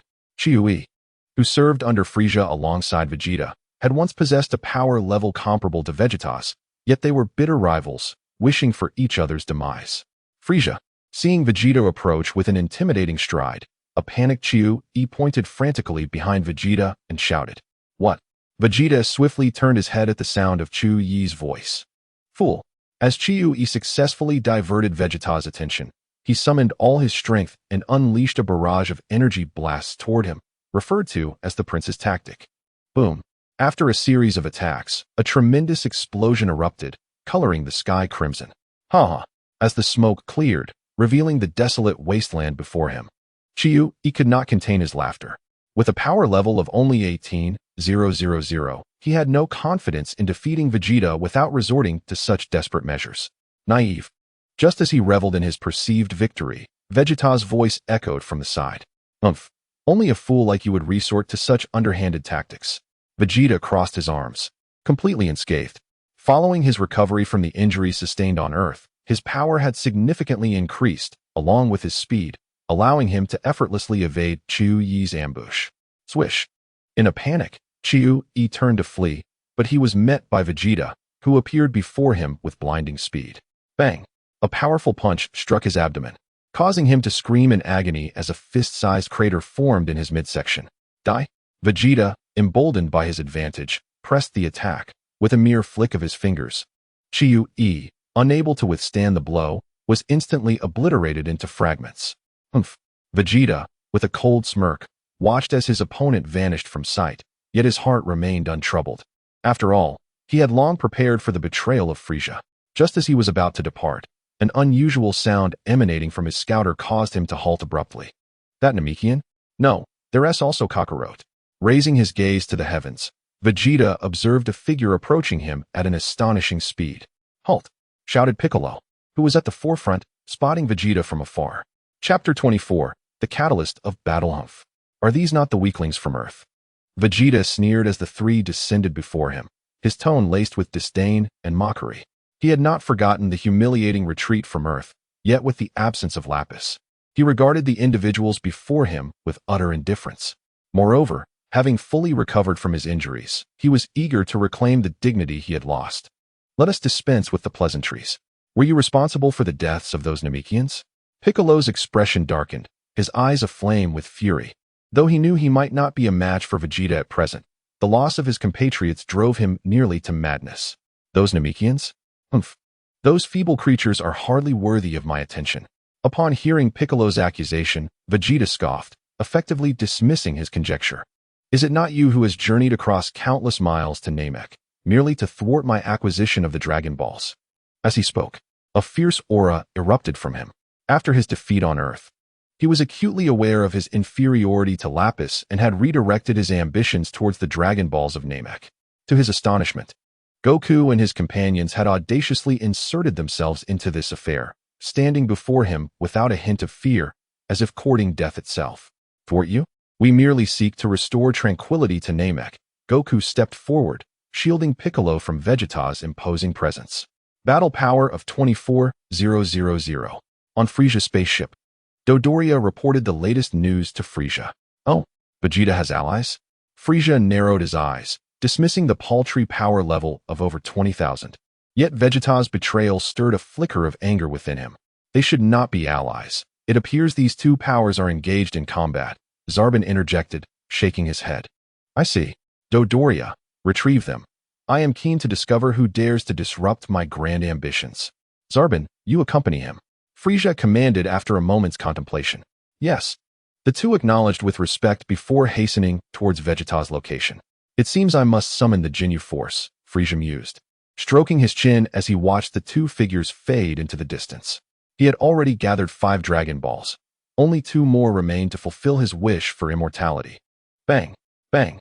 In this moment, Sun Wukong and Vegeta are engaged in a fierce battle, their power levels nearly equal, resulting in a stalemate. Suddenly, a sound emanates from Vegeta's scouter, prompting him to swiftly retreat after a brief exchange with Sun Wukong. Upon noticing the anomaly of the scouter, his expression darkens with grave concern. Lost in his confrontation with Sun Wukong, he remains oblivious to the fact that their location has been revealed to Frieza, who has dispatched 2 formidable subordinates, a development that bodes ill. More arrivals? Sun Wukong and his companions sense the 2 new energies and grow increasingly vigilant, casting their gazes towards a distant point in the sky. There, 2 dark figures approach at an alarming speed, and soon, Dodoria and Zarbon appear before them. Long time no see, Vegeta. Dodoria remarks with a mischievous smile as he lands. What brings you here? Vegeta frowns, a sense of foreboding creeping into his mind. Though he currently harbors no fear of either foe, the recent skirmish with Sun Wukong has drained much of his stamina, leaving him uncertain of his ability to withstand a combined assault from the two. "We're here to assist you," Dodoria replies with a grin that carries an unsettling chill. "Assist me? Huh. Ha ha." Vegeta's eyes narrow, realizing that news of his betrayal against Frieza has spread. It is highly unlikely that they would come to his aid out of goodwill. "Hey, you two newcomers, please do not interrupt my duel with Vegeta." Although Sun Wukong struggles to comprehend the conversation, the disruption of his battle with Vegeta irks him greatly. "Enough, Dodoria. Complete Lord Frieza's task swiftly. You handle that one. And I shall take care of Vegeta," Zarbon states calmly. Despite the scouter indicating their considerable power, he feels no need to be overly cautious, thus opting to act decisively. "Then let us hasten our actions." Understanding Zarbon's intent, Dodoria bolts towards Sun Wukong, while Zarbon strides purposefully towards Vegeta. Boom. The battle erupts instantaneously, the commotion of their clash reverberating through the air. Fortunately, the desolate expanse of Namek's surface means that few lives will be lost from the ensuing chaos. Piccolo and Gohan can do little but observe from afar. Despite Piccolo's power level of 3,500, he is unable to discern the movements of the combatants amidst the fray. Clenching his fists, Piccolo opens his mouth to speak, yet hesitates, uncertain of how to express himself. In days gone by, he fought alongside Sun Wukong as an equal, but now, he finds himself devoid of the qualification to participate in the battle. Zarbon, with a power level of only 23,000, is struck by Vegeta's whip-like kick, crashing to the ground. Is it true that someone of Lord Zarbon's stature lacks the ability to retaliate? The figure of Vegeta descended before him, breaking into a mocking laugh. Listening to Vegeta's words, Sabo sneered coldly as he slowly rose from the ground. Quite impressive indeed. Wiping the blood from the corner of his mouth, Sabo's expression darkened ominously. Few were aware of his ability to transform, which significantly amplified his strength. This secret was the source of his calm demeanor even in the face of adversity. Meanwhile, Goku's battle appeared far less arduous. Dodoria's combat prowess paled in comparison to Sabo's pre-transformation strength, and without any hidden cards, he was being relentlessly pummeled, soon covered in injuries. Chapter 25, The Ginyu Force Boom. With a heavy strike, Dodoria's body was sent flying, crashing violently into a mountain. He was far too frail. Seeing his opponent's loss of resistance, Goku finally turned his gaze toward Vegeta. "Now, allow me to demonstrate," Sabo bellowed, his body suddenly swelling. His once handsome visage contorting into a grotesque snarl, resembling a muscular green monstrosity. I am not merely altering my appearance. Be astounded by my transformed power." With a maniacal laugh, Sabo charged at Vegeta, delivering a fierce knee strike to his abdomen. Vegeta shrieked, his body bending painfully, and Sabo followed up with a swift slap that sent him crashing to the ground. The barrage of attacks left Vegeta utterly defenseless. Is this guy truly that strong? Goku watched as Sabo unleashed his newfound power, feeling an eager thrill within. Dodoria was no match for him. He had effortlessly dispatched him without even resorting to the Kaioken. Witnessing the might of the stronger Sabo ignited a fierce passion within him. Boom. In no time at all, the transformed Sabo rendered Vegeta incapable of fighting back. However, following Frieza's orders to capture both, he spared Vegeta's life, albeit just barely. The battered warrior was unceremoniously discarded, and a swift recovery was out of the question. Boom. Just as the battle with Vegeta concluded, Goku crushed the rocks beneath his feet, transforming into a streak of light as he charged towards Sabo. Until now, he refrained from intervening out of pride as a martial artist, and his hesitation stemmed from uncertainty regarding Vegeta's allegiance. Considering he had once intended to annihilate Earth during their last confrontation. Even if a few more minions come, it will be the same. Sabo sneered at the suddenly approaching Goku. Although the origins of the individual before him remain a mystery, the audacity of attempting to engage him in combat with such meager strength is nothing short of delusional. With that, Sabo clenched his fists and effortlessly repelled Sun Wukong's assault. Beep.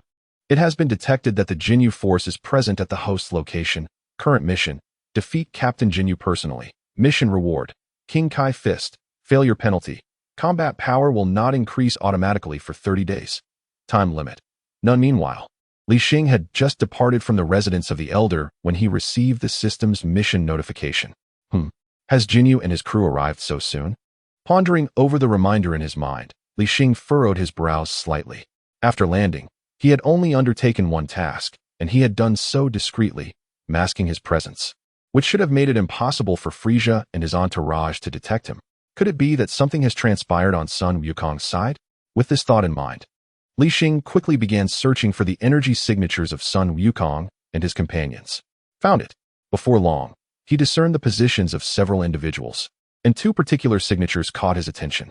One was relatively unfamiliar, seemingly engaged in battle with Sun Wukong, while the other was recognizable. It was Vegeta, though his aura appeared alarmingly faint, as if it could vanish at any moment. Let us go.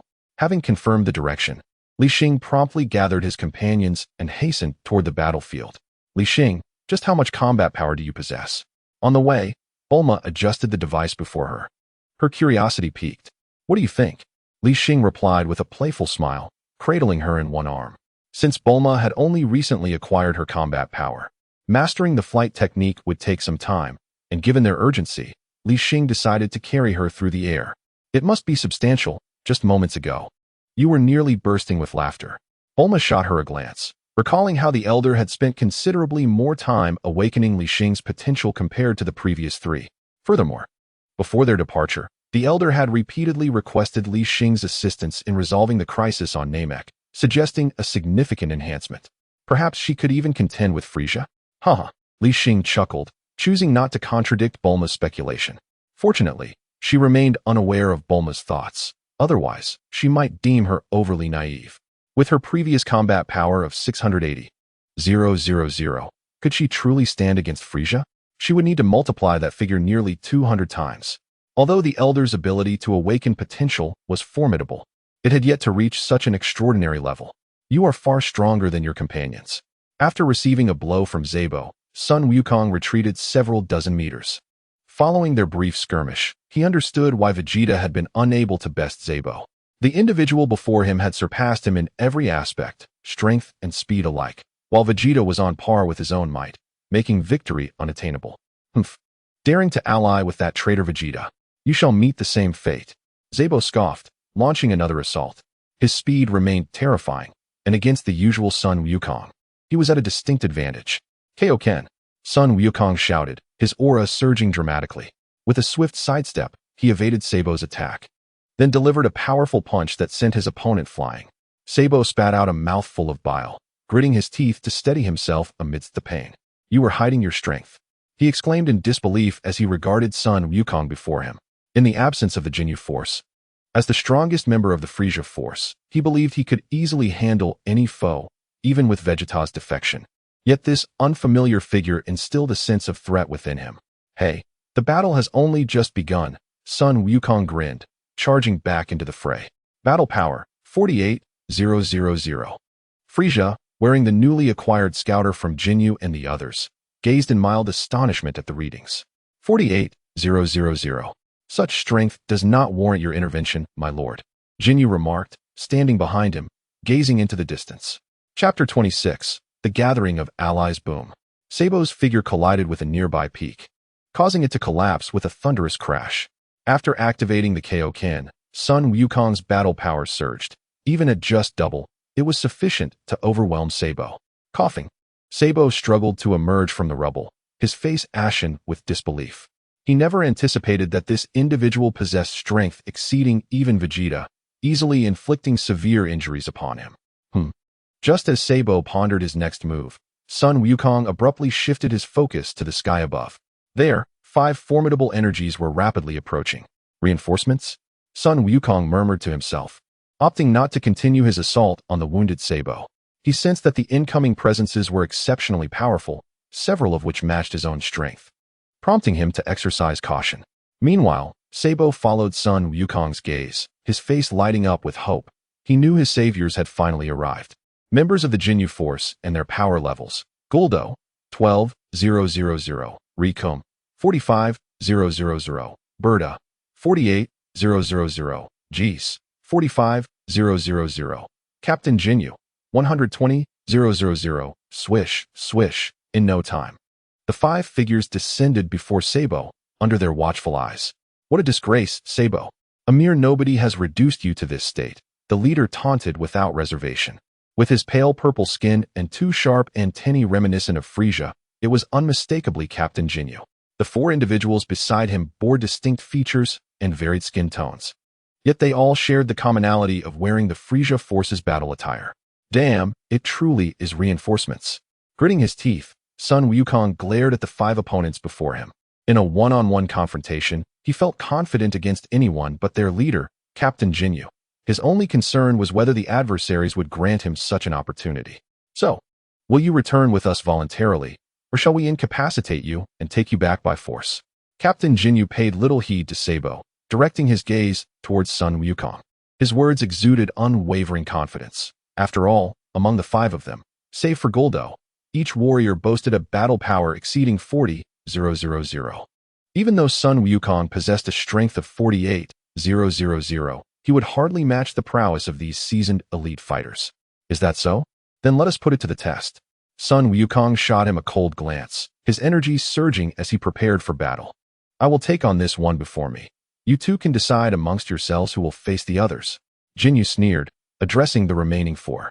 Distantly, Piccolo and Gohan, who were observing the unfolding drama, caught his attention as well. What's this, Captain Ginyu? You always take the spotlight. That hardly seems fair. His words ignited considerable dissatisfaction among the others. The Ginyu force was undeniably the most formidable faction within Frisia's army, and encounters with warriors of Sun Wukong's caliber were rare.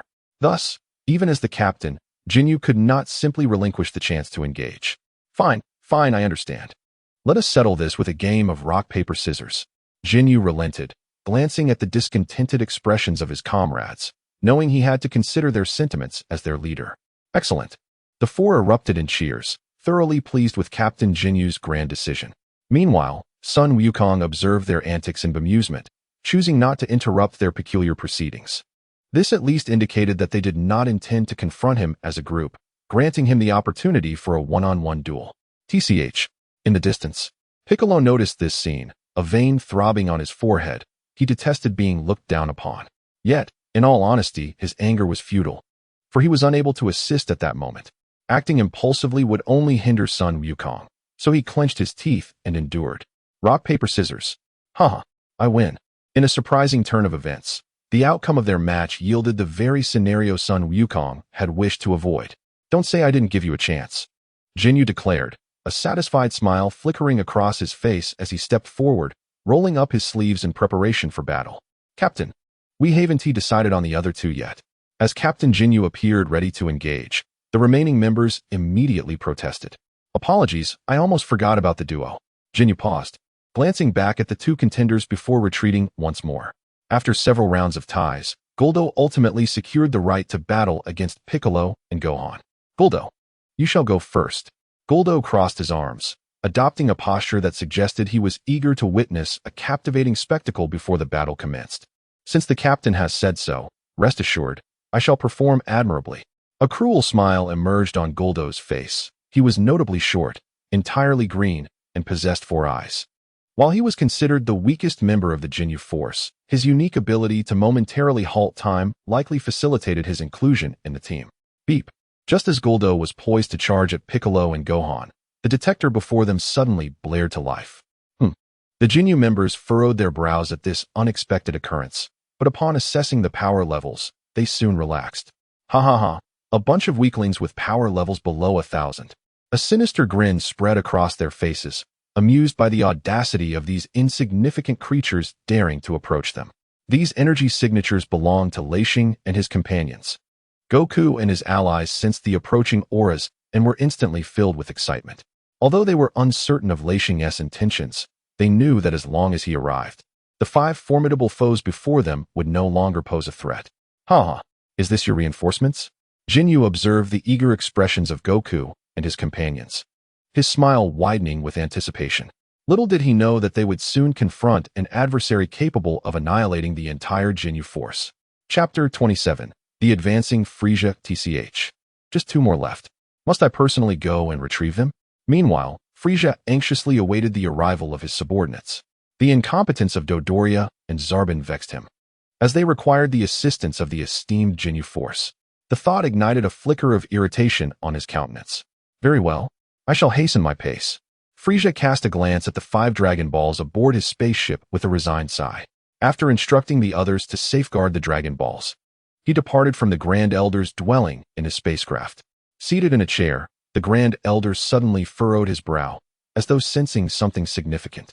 It appeared he had finally detected their presence. They were drawing near. Naru also noticed the Grand Elder's demeanor and spoke in a low voice. Dondi, come here. The Grand Elder slowly addressed a young Namekian beside Naru. Dondi had been discovered and rescued by Naru. Had it not been for Naru's timely intervention, he would have surely fallen victim to Frieza's minions. Upon hearing the Grand Elder call him over, Dondi hurriedly approached his side. With a hum, the Grand Elder placed a large hand upon Dondi's head, awakening the latent potential within him. Go now, Dondi. Seek out a scion named Li Xing. The peace of Namek depends on her. The Grand Elder's voice bore a heavy weight, as if imparting a solemn task. But hurry. Dondi wished to voice his concerns, yet was swiftly interrupted by the Grand Elder. I understand. Please, Grand Elder, do not perish. Dondi cast a lingering glance at the Grand Elder before hastily departing with an air of reluctance. Am I to be slain? Or will I meet my end through natural causes? Upon sensing Dandy's departure, a faint smile graced the Grand Elder's visage as he murmured to himself. Whoosh, Dondi, still in the tender years of youth, despite having had his potential awakened by the Grand Elder, did not soar at a remarkable speed. His figure brushed past the approaching Frieza, and in that fleeting moment, their gazes exchanged starkly contrasting emotions. Never mind the little brat. Frieza glanced at the retreating Dondi. Since the boy bore no Dragon Balls, he deemed it unworthy to waste time in pursuit, and instead continued onward. Thud! Frieza's form alighted beside the Grand Elder's dwelling. Roar! Roar! Roar! A sinister smile curled at the corners of his mouth. The presence of inhabitants in such a location indicated that following the signal from the detector was indeed a prudent choice. Beep! Just as Frieza was about to extend a greeting, the door to the dwelling swung open, and Naru emerged. What brings you here? Naru's demeanor was cold. Although he had never encountered Frieza, he understood that the crisis plaguing Namek was largely attributed to the man before him. I am Frieza, a seeker of wishes through the Dragon Balls. However, I require 2 more, so I wish to inquire if you possess any. Frieza slowly elucidated his intentions, hoping that this Namekian might exhibit some sense and thereby earn himself a chance at survival. What wish do you speak of? Naru furrowed his brow. He suspected that Frieza was likely after the Dragon Ball crafted by the Grand Elder. Yet he felt compelled to inquire about the nature of the wish that would prompt someone to traverse such distances and leave chaos in their wake. You need not concern yourself with that. Simply inform me whether or not Dragon Balls are present here. Frieza's patience was wearing thin. His eyes narrowed as he began to issue a threatening inquiry. I'm afraid, regardless of whether Dragon Balls exist, they cannot be entrusted to you. A hint of disdain flickered across Naru's countenance. Huh. Frieza cast a scornful glance at Naru, continuing, I advise you to comply. There is no need for justification to extinguish your life. There are 2 of you, and I could inquire of either. Frieza's frigid voice echoed throughout the dwelling, his gaze shifting toward the structure nearby. Then you may attempt it. However, prior to any confrontation, I must impart a crucial piece of information. Naru, his expression grave, faced Frieza without a trace of fear. The other individual inside is the Grand Elder of Namek, the creator of the Dragon Balls. Remember this. Should you slay the Grand Elder, the Dragon Balls will vanish as well.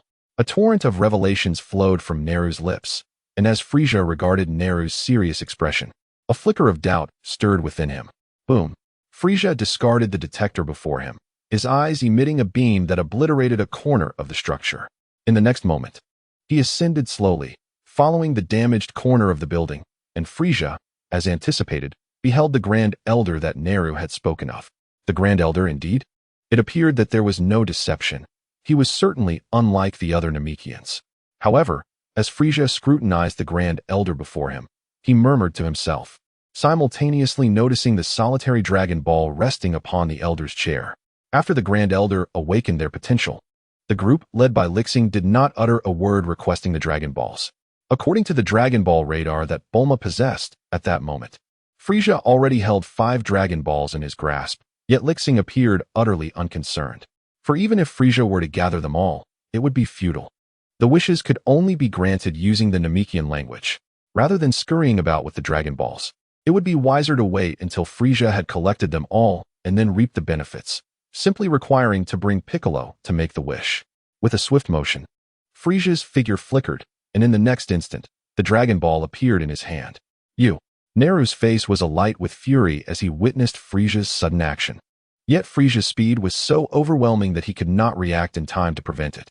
Humph, since the Dragon Ball is in my possession, there is no need to waste any more time with you. Frieza cast a deep glance at the Grand Elder before making his way towards his aircraft, addressing Neru.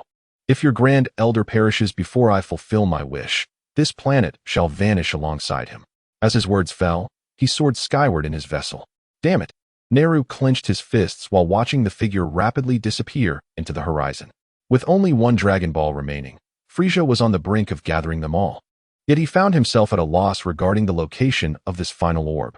Chapter 28, Crisis. Gerudo's super ability. From a distance, Li Xing sensed the unfolding battle involving Sun Wukong. To his surprise, aside from Sun Wukong and his companions, there were several faint energy signatures, seemingly belonging to the defeated combatants of this skirmish. Beep, beep. As the group approached the scene, Bulma's Dragon Ball radar emitted an unusual signal. The last Dragon Ball, which Frieza had been desperately seeking, was located not far from the battle involving Sun Wukong and the others. Krillin, you go retrieve that Dragon Ball first, Li Xing instructed, taking the radar from Bulma and handing it to Krillin. Okay. Krillin said nothing further and took the radar, heading towards the location of the Dragon Ball, aware that he could not contribute significantly to the ongoing fight. Hey, Gerudo, move faster. King Frieza is waiting for us to find the Dragon Balls. On the battlefield, Jinyu paid little attention to the approaching Li Xing and his companions, instead urging Gerudo to eliminate Piccolo and the others swiftly. These fighters barely possess a power level in the thousands. They do not warrant the patience of my Jinyu force. Yes, Captain, Gerudo responded, slightly shifting his stance before advancing towards Piccolo and his allies. Sun Wukong naturally overheard the previous conversation among Jinyu and his companions. Since the adversaries had chosen their respective opponents, he would refrain from intervening, whether out of respect for Piccolo or for his foes. Unless, of course, the opponents sought to annihilate Gohan after their victory. Do you remember how I taught you? Piccolo remarked gravely to Gohan, who approached alongside him, adopting a stance ready for battle. Yes, Gohan nodded emphatically, preparing himself for the confrontation. With a mighty exhale, Piccolo and Gohan launched themselves into the air, unleashing colossal waves of energy towards Gerudo. They intended to conclude the fight swiftly, and their combined assault was executed with remarkable precision.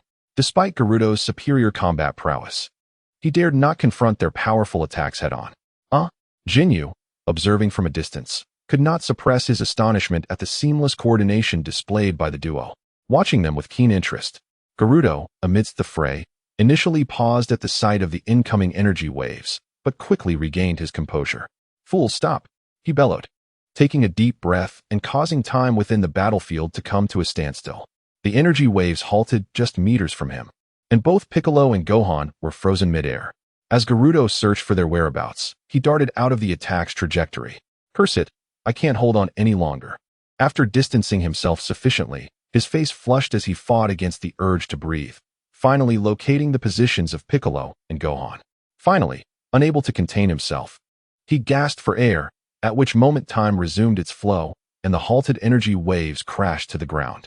With a thunderous roar, dust and debris erupted into the air. I didn't expect those little insects to be so capable. Jinyu and his companions appeared in the sky, casting curious glances at the dust-covered area below. Well done, Gohan. Your destructive power has significantly increased. Piccolo remarked approvingly at Gohan. Wait, where's that guy?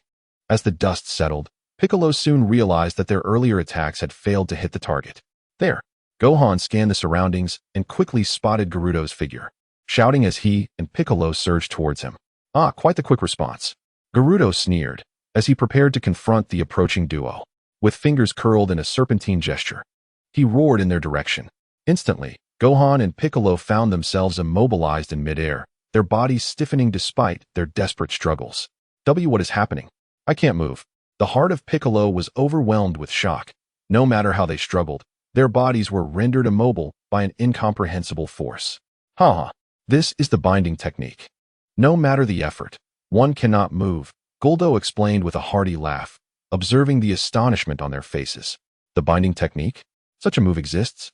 With Piccolo and Gohan suspended in midair, Goku furrowed his brow, fully prepared to intervene at any moment. Meanwhile, the Ginyu Force members wore amused smiles, confident that they would not allow Goku to interfere in the battle. Boom. Guldo exerted force with both hands towards the ground, causing fragments of stone to rise and rain down upon Piccolo and Gohan. Unable to move, the two could only passively endure the onslaught of debris. Though the damage was minimal, the humiliation was profound. Piccolo gritted his teeth, anger swelling within him. Had he the ability to move, this green-skinned imp would have already been lying defeated at his feet. Guldo laughed maniacally, utterly disregarding the fury etched on their faces, reveling in the satisfaction of his power. Wuxi directed his abilities towards a nearby large tree, which immediately uprooted itself, transforming its trunk into a sharp weapon that lunged towards the two. Perhaps skewering you both for a roast would yield a delightful flavor, Guldo jested, contemplating how to conclude their lives. Damn it! Goku, witnessing the unfolding chaos, dashed towards Piccolo and Gohan, hoping to halt the conflict in time. Whoosh! Just as he propelled himself forward, Captain Ginyu intercepted his path. Get out of the way! Goku bellowed, delivering a kick towards his opponent. Bang! Ginyu effortlessly raised an arm to block the strike, remaining utterly unmoved. Just watch obediently. After deflecting Goku's attack, Ginyu had no intention of engaging further. His sole objective was to prevent Goku from providing assistance. As for their battle, it could certainly wait until after the current spectacle concluded. 5 times Kaioken, Goku declared in a low voice, a powerful aura radiating from him. With the enhancement of the Kaioken, Goku's strength surged to rival that of Captain Ginyu, transforming him into a streak of red light as he darted past Ginyu towards the battlefield. A battle power of 120,000. Ginyu gasped, eyes wide as he turned to watch Goku racing away. While he had known Goku was formidable, he had not anticipated him reaching such a level. What manner of monster is this? Cold sweat beaded on Jinyu's forehead. It was now too late to intercept Goku. However, just as Goku was about to reach Guldo, a massive beam of white light suddenly shot down from the sky. Boom! A sudden explosion erupted, engulfing Gerudo in its chaos. What? Sun Wukong halted abruptly, visibly startled by the unexpected turn of events. As the dust settled, the once confident Gerudo lay motionless on the ground, drenched in blood, a pitiful sight to behold. Freedom at last. With Gerudo incapacitated, the binding spell was lifted, allowing Piccolo and Gohan to effortlessly evade him. The members of the Ginyu Force were equally taken aback, rushing over to assess the situation. However, as they stepped forward, a look of horror washed over their faces, and they swiftly directed their gaze skyward. There, 3 figures stood suspended in midair, suddenly appearing before everyone. Li Xing? Sun Wukong exhaled in relief upon recognizing the familiar silhouettes. Arriving just in the nick of time were Li Xing, Daba, and Bulma, their presence alleviating the tension that had gripped Sun Wukong. How do you like that, Kakarot? Uncle Daba has come to your rescue. Before Li Xing could respond, Daba eagerly landed before Sun Wukong and the others. It was Daba's attack that had just struck, and his newfound power had inflated his ego immensely. Had it not been for the presence of the Ginyu Force, he might have sought to challenge Sun Wukong directly. Oh ho ho, is this not Vegeta's little brother? The Ginyu Force, unfamiliar with the suddenly appearing bald figure, was only recognized by the severely injured Sabo, who had been observing from the sidelines. TCH, is that not Lord Sabo? I never thought even you could be so grievously wounded, Daba retorted with biting sarcasm. Harboring no fondness for Sabo, in fact, he detested him. Sister Bulma, please take Sun Wukong and the others to find the elder. Leave this place to Daba and me. As Daba and Sabo exchanged words, Li Xing prepared for the next steps. With the elder still alive, it was imperative to swiftly enhance the strength of the remaining individuals present. Otherwise, she alone would struggle against Frisia. Understood. Bulma, having already visited the elder, grasped Li Xing's intent without further explanation. Although Sun Wukong and the others were somewhat puzzled, they gathered around Bulma, trusting Li Xing's guidance would not lead them astray. By the way, be sure to bring that fellow along as well. As they prepared to depart, Li Xing pointed towards the unconscious Vegeta in the distance. Prince Vegeta? Daba, catching wind of their conversation, hurriedly rushed towards the direction Li Xing indicated. Who could have done this? After examining Vegeta's injuries, a powerful anger surged within Daba, causing his aura to rise dramatically. Haha, is Vegeta's little brother seeking to defend his master? Not far away, the wounded Sabo leaned against a mountainside, seated on the ground with a contemptuous smile playing on his lips. Long before his transformation, the detector he wore had been removed. If he could witness the current battle prowess of Nappa, he would surely refrain from uttering such audacious remarks. Kakarot, take him away. Nappa, suppressing his rage, lifted Vegeta from the ground and handed him over to Goku. Hurry. Upon seeing Vegeta delivered, Li Xing nodded at Goku, indicating that Vegeta appeared gravely injured, suggesting he had defected from Frieza's ranks. Very well. Goku cast a complicated glance at Jinyu and the others opposite him. While he was eager to remain and fight, Li Xing's arrangements seemed paramount. Ultimately, Gohan, cradling Bulma, led the way, followed closely by Goku with Vegeta and Piccolo in tow. Stop. Observing Goku and his companions take flight, Jinyu and the remaining squad members swiftly surged forward to intercept, aside from the already fallen Guldo. Bang! Bang! A series of explosive sounds erupted as Jinyu and his comrades were sent plummeting from the air. Damn it! Jinyu quickly regained his footing, his expression dark as he watched Goku's retreating figures. Battle power, 60,000. The closest to Jinyu's group was Nappa, who was naturally subjected to their battle power assessment upon being intercepted. No, this can't be right. Jinyu gritted his teeth, casting his gaze further afield at Li Xing. With only a power level of 60,000, it was inconceivable that they could have been halted so effortlessly. Could it be? Has that woman intervened? At this thought, his heart lurched violently. He hadn't even seen who had struck. These individuals seemed to possess a unique ability to conceal their true power. Just moments ago, he had assumed they barely exceeded 1,000 in strength. Yet when Nappa unleashed his ki, he sensed something amiss. And the woman in the distance appeared to be the strongest among them, commanding the others' obedience. Captain, she is a scion.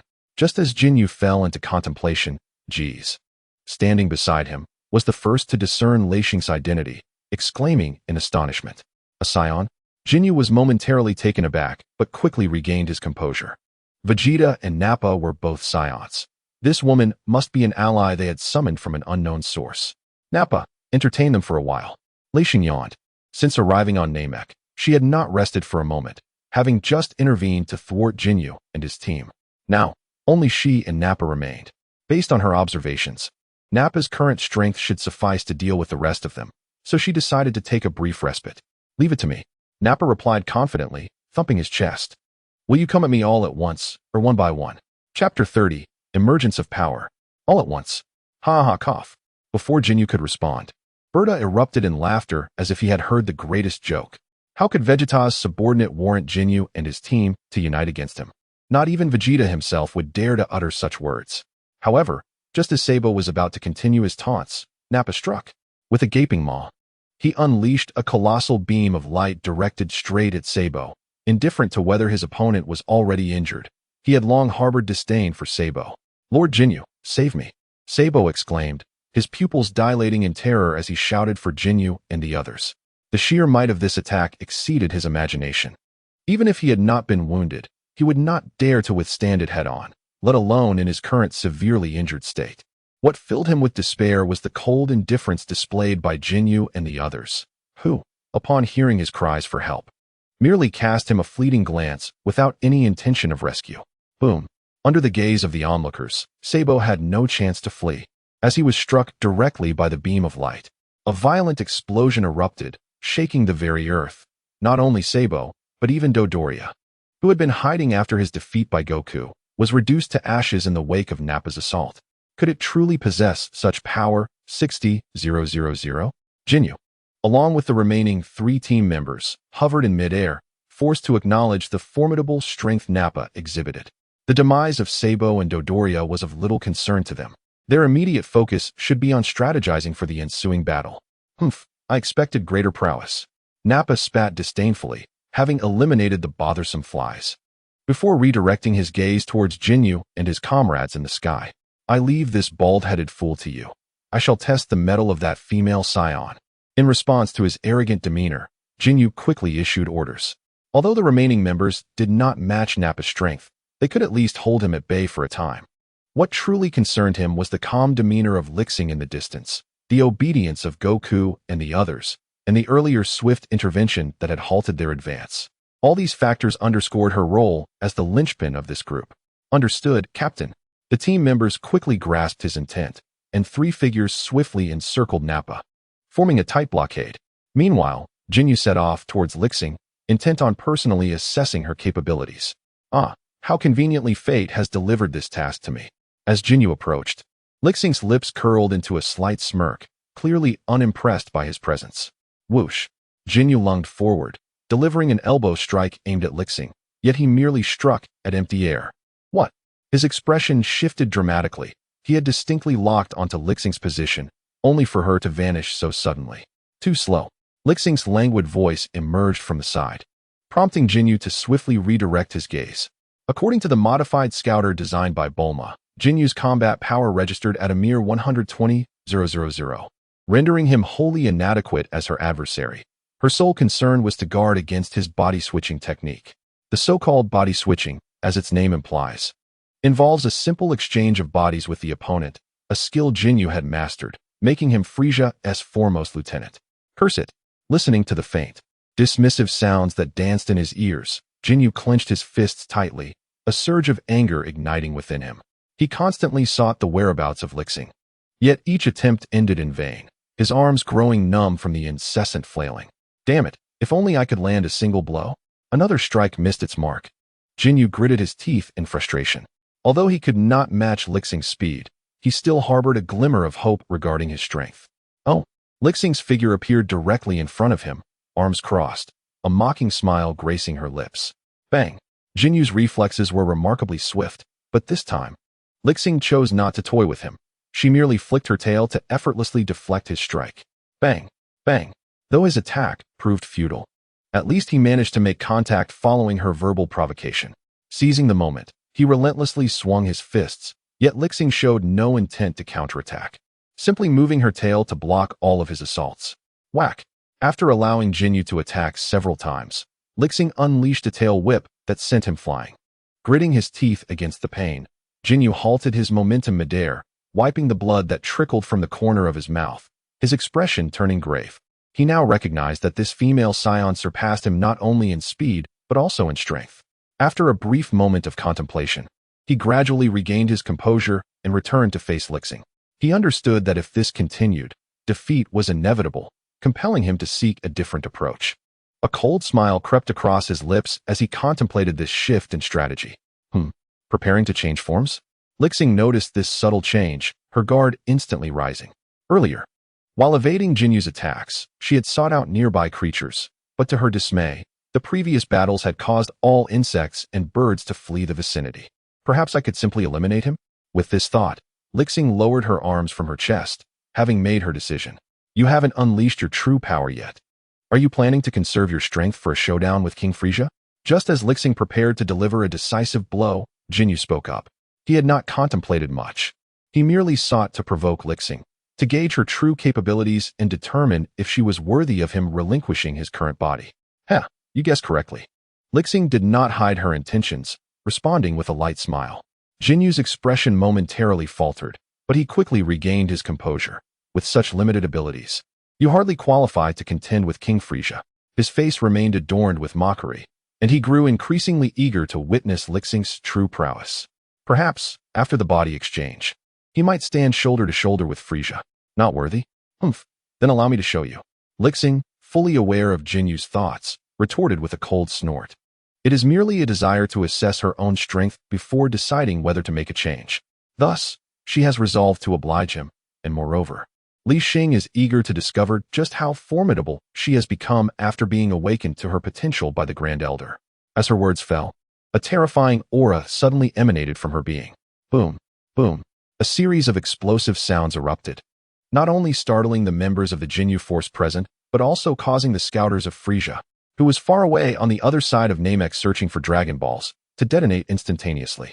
Chapter 31. The Last Dragon Ball. Is this energy emanating from Li Xing? Just as Sun Wukong and his companions arrived at the Grand Elder's residence, despite the considerable distance, they could still distinctly sense the terrifying energy radiating from Li Xing. TSK. Vegeta, who had been healed and awakened by the Grand Elder, furrowed his brow in disbelief. He could hardly fathom that the gap between himself and Li Xing was so immense. Without lingering, the group immediately began their return journey after the Grand Elder had awakened their latent powers. With Li Xing exhibiting such immense energy, it was highly likely she was engaged in battle with Frieza, and they needed to hasten to her aid. Frieza, who was searching for the Dragon Balls, halted in his tracks. The fact that this energy could cause the scouter he wore to explode indicated that its combat power had far exceeded the device's limits. Who could it be? Frieza pondered, recalling that the new scouter provided by the Ginyu Force had a detection limit of 200,000. The sudden appearance of such an unfamiliar individual led him to suspect that she too was after the Dragon Balls. After a moment's hesitation, Frieza resolved to personally investigate the situation regarding the last Dragon Ball. Is this truly your power? Ginyu trembled, his visage reflecting sheer terror as he gazed at Li Xing before him, finally grasping the vast chasm that separated them. The pressure Li Xing exerted upon him was far greater than that he felt when facing Frieza. Even merely standing before her left him gasping for breath. Oh no, not again. Li Xing paid no heed to Ginyu, but instead glanced down at the debris scattered on the ground. Not only had Frieza's scouters been destroyed, but even the scouter that Bulma had modified several times could not withstand the full extent of her energy. So powerful. Meanwhile, Naba, who was engaged in battle with Raikum and the others, paused and looked towards Li Xing, his eyes filled with profound astonishment. The Grand Elder's ability to awaken latent potential was indeed formidable.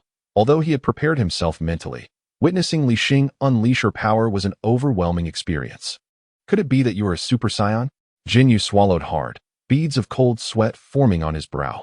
Super Saiyan. Li Xing shook her head at this remark. Based on her estimations, her full combat power in her normal state should hover around 5 million. Although she was still far from matching Frieza's final form. She possessed a tail, and if she could transform into a great ape, survival should not pose too great a challenge. Certainly, once Ginyu is defeated and the Kaioken is acquired, there will be no need to transform into a great ape. Ha! Ginyu, gazing at the figure of Li Xing before him, suddenly broke into a cold smirk, a subtle hint of amusement playing at the corners of his mouth. He resolved that, even though Li Xing was not a Super Saiyan, this formidable physique was too enticing to overlook. A purple glow emanated from his right hand, which he then forcefully struck against his own chest. With a spurt of blood, Jinyu's face contorted into a grimace. Though you are not yet a Super Saiyan, I find your powerful body quite appealing, he managed to utter through gritted teeth, enduring the excruciating pain while fixating his gaze on Li Xing. Just as his words fell, Li Xing nonchalantly raised a hand, unleashing a slender white beam that swiftly pierced through Jinyu's forehead. Boom! In the next moment, with a mere grasp of his hand, Jinyu's body disintegrated before him. Captain! Below, the three combatants engaged with Naba gasped in shock, their faces etched with fury and sorrow. The entire sequence unfolded with such swiftness that, not only they, but even Ginyu himself had not anticipated the utter failure of his scheme. Ding! Congratulations to the host for completing the mission, defeating Captain Ginyu personally. Mission reward. Kaioken. Hearing the system notification echo in his mind, Li Xing smiled lightly, then turned his attention to the three individuals surrounding Naba. Retreat. A voice rang out, prompting three figures to soar into the sky, swiftly turning to flee, leaving Naba, still in a state of shock, behind. However, before he could escape far, Li Xing's figure materialized before them. Trying to leave? She remarked with a smile that was almost mocking, and then extended her hand to unleash 3 beams of energy. Whoosh, whoosh, whoosh. The 3 beams tore through the air, instantly piercing the bodies of the trio. The battlefield fell eerily silent as their lifeless forms plummeted downward. The rapid resolution of the conflict stemmed from Li Xing sensing the energy signature of Frieza, which had been racing towards them, suddenly alter its course. Fearing unforeseen complications, she chose to conclude the battle immediately. Come, Naba, follow me. Li Xing inhaled deeply and called out to the still dazed Naba below. With no time for explanations, the 2 figures swiftly cut through the sky, racing toward a specific destination. Is this the Dragon Ball of Namek? What a magnificent sphere! Even as Li Xing engaged with Ginyu and his cohorts, Krillin had been following the guidance of the Dragon Radar, ultimately locating the final Dragon Ball within a village that had been ravaged by Frieza. Although he did not comprehend Li Xing's intentions, He understood that this Dragon Ball must not fall into Frisia's grasp. For according to the Dragon Radar, aside from the one in his possession, the remaining 6 Dragon Balls were all aligned in the same direction. It was likely that Frisia was merely one Dragon Ball away from achieving his goal. Mr. Krillin. Krillin hastened towards Li Xing's location, but midway, an unfamiliar voice suddenly called out to him. He halted his movement and observed before him a Namekian with a physique reminiscent of a child, suggesting that the individual was quite young based on his attire and appearance. Mr. Krillin, do you know where Li Xing is? The newcomer panted, rushing to Krillin's side with a sense of urgency. Indeed, it was Dandy who had called out to Krillin. The Grand Elder, while awakening his potential, had also conveyed information regarding Li Xing and her companions, which enabled him to recognize Krillin. Li Xing? Do you know her? Krillin inquired, somewhat astonished by Dandy's recognition of him and his immediate inquiry about Li Xing. The Grand Elder instructed me to find her, Dandy replied, his expression fraught with anxiety as he spoke in fragmented phrases. According to the Grand Elder's directive, he needed to locate Li Xing as swiftly as possible. Roar! A chilling voice suddenly echoed in their ears before Krillin could respond. Chapter 32. The final battle approaches. The furious son, Goku Frisia. Upon seeing the newcomer, Krillin's voice trembled, and his body stiffened midair. During their journey from Earth, Li Xing had repeatedly emphasized Frisia's terrifying nature, leaving a profound impression on Krillin. However, he never anticipated encountering Frisia at such a critical moment. Nervously swallowing, beads of sweat trickled down Krillin's forehead. Despite this being their first meeting, the menacing aura emanating from Frisia left no doubt in Krillin's mind that the latter could effortlessly end his life if he so desired. Haha, this is truly effortless. Frisia disregarded Dandy, fixating his gaze on the Dragon Ball in Krillin's hand. Overwhelmed by Frisia's terrifying glare, Krillin instinctively took several steps back, while Dandy dared not even breathe. With a slow, deliberate motion, Frisia raised his left hand, and a slender purple beam shot forth, aimed directly at Krillin's chest. The last Dragon Ball lay before him, and his patience had clearly waned. In the next moment, the beam pierced through Krillin's chest, silencing any scream that might have escaped his lips. Only when confronted with Frisia did Krillin truly comprehend the extent of his own frailty. He could not even discern how Frisia had unleashed his attack. His vision began to fade, and his body weakened as he plummeted from the air, crashing heavily onto the ground below. Mr. Krillin? Dandy trembled uncontrollably at the sight of Krillin, lifeless on the ground. He struggled to turn his gaze toward Frisia.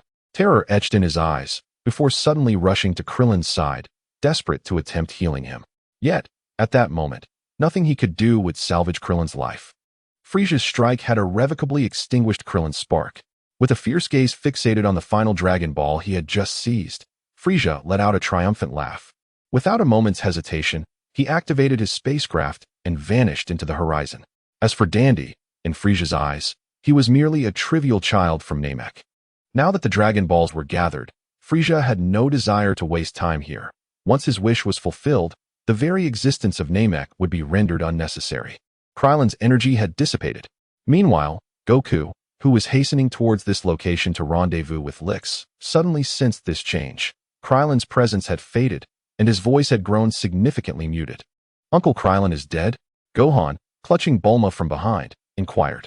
After being awakened to his potential by the Elder, he could barely keep pace with the 3 ahead. Frisia, along with Goku and the others, made Vegeta furrow his brow, as the dreadful figure of Frisia flashed through his mind, his eyes glinting with a chilling light.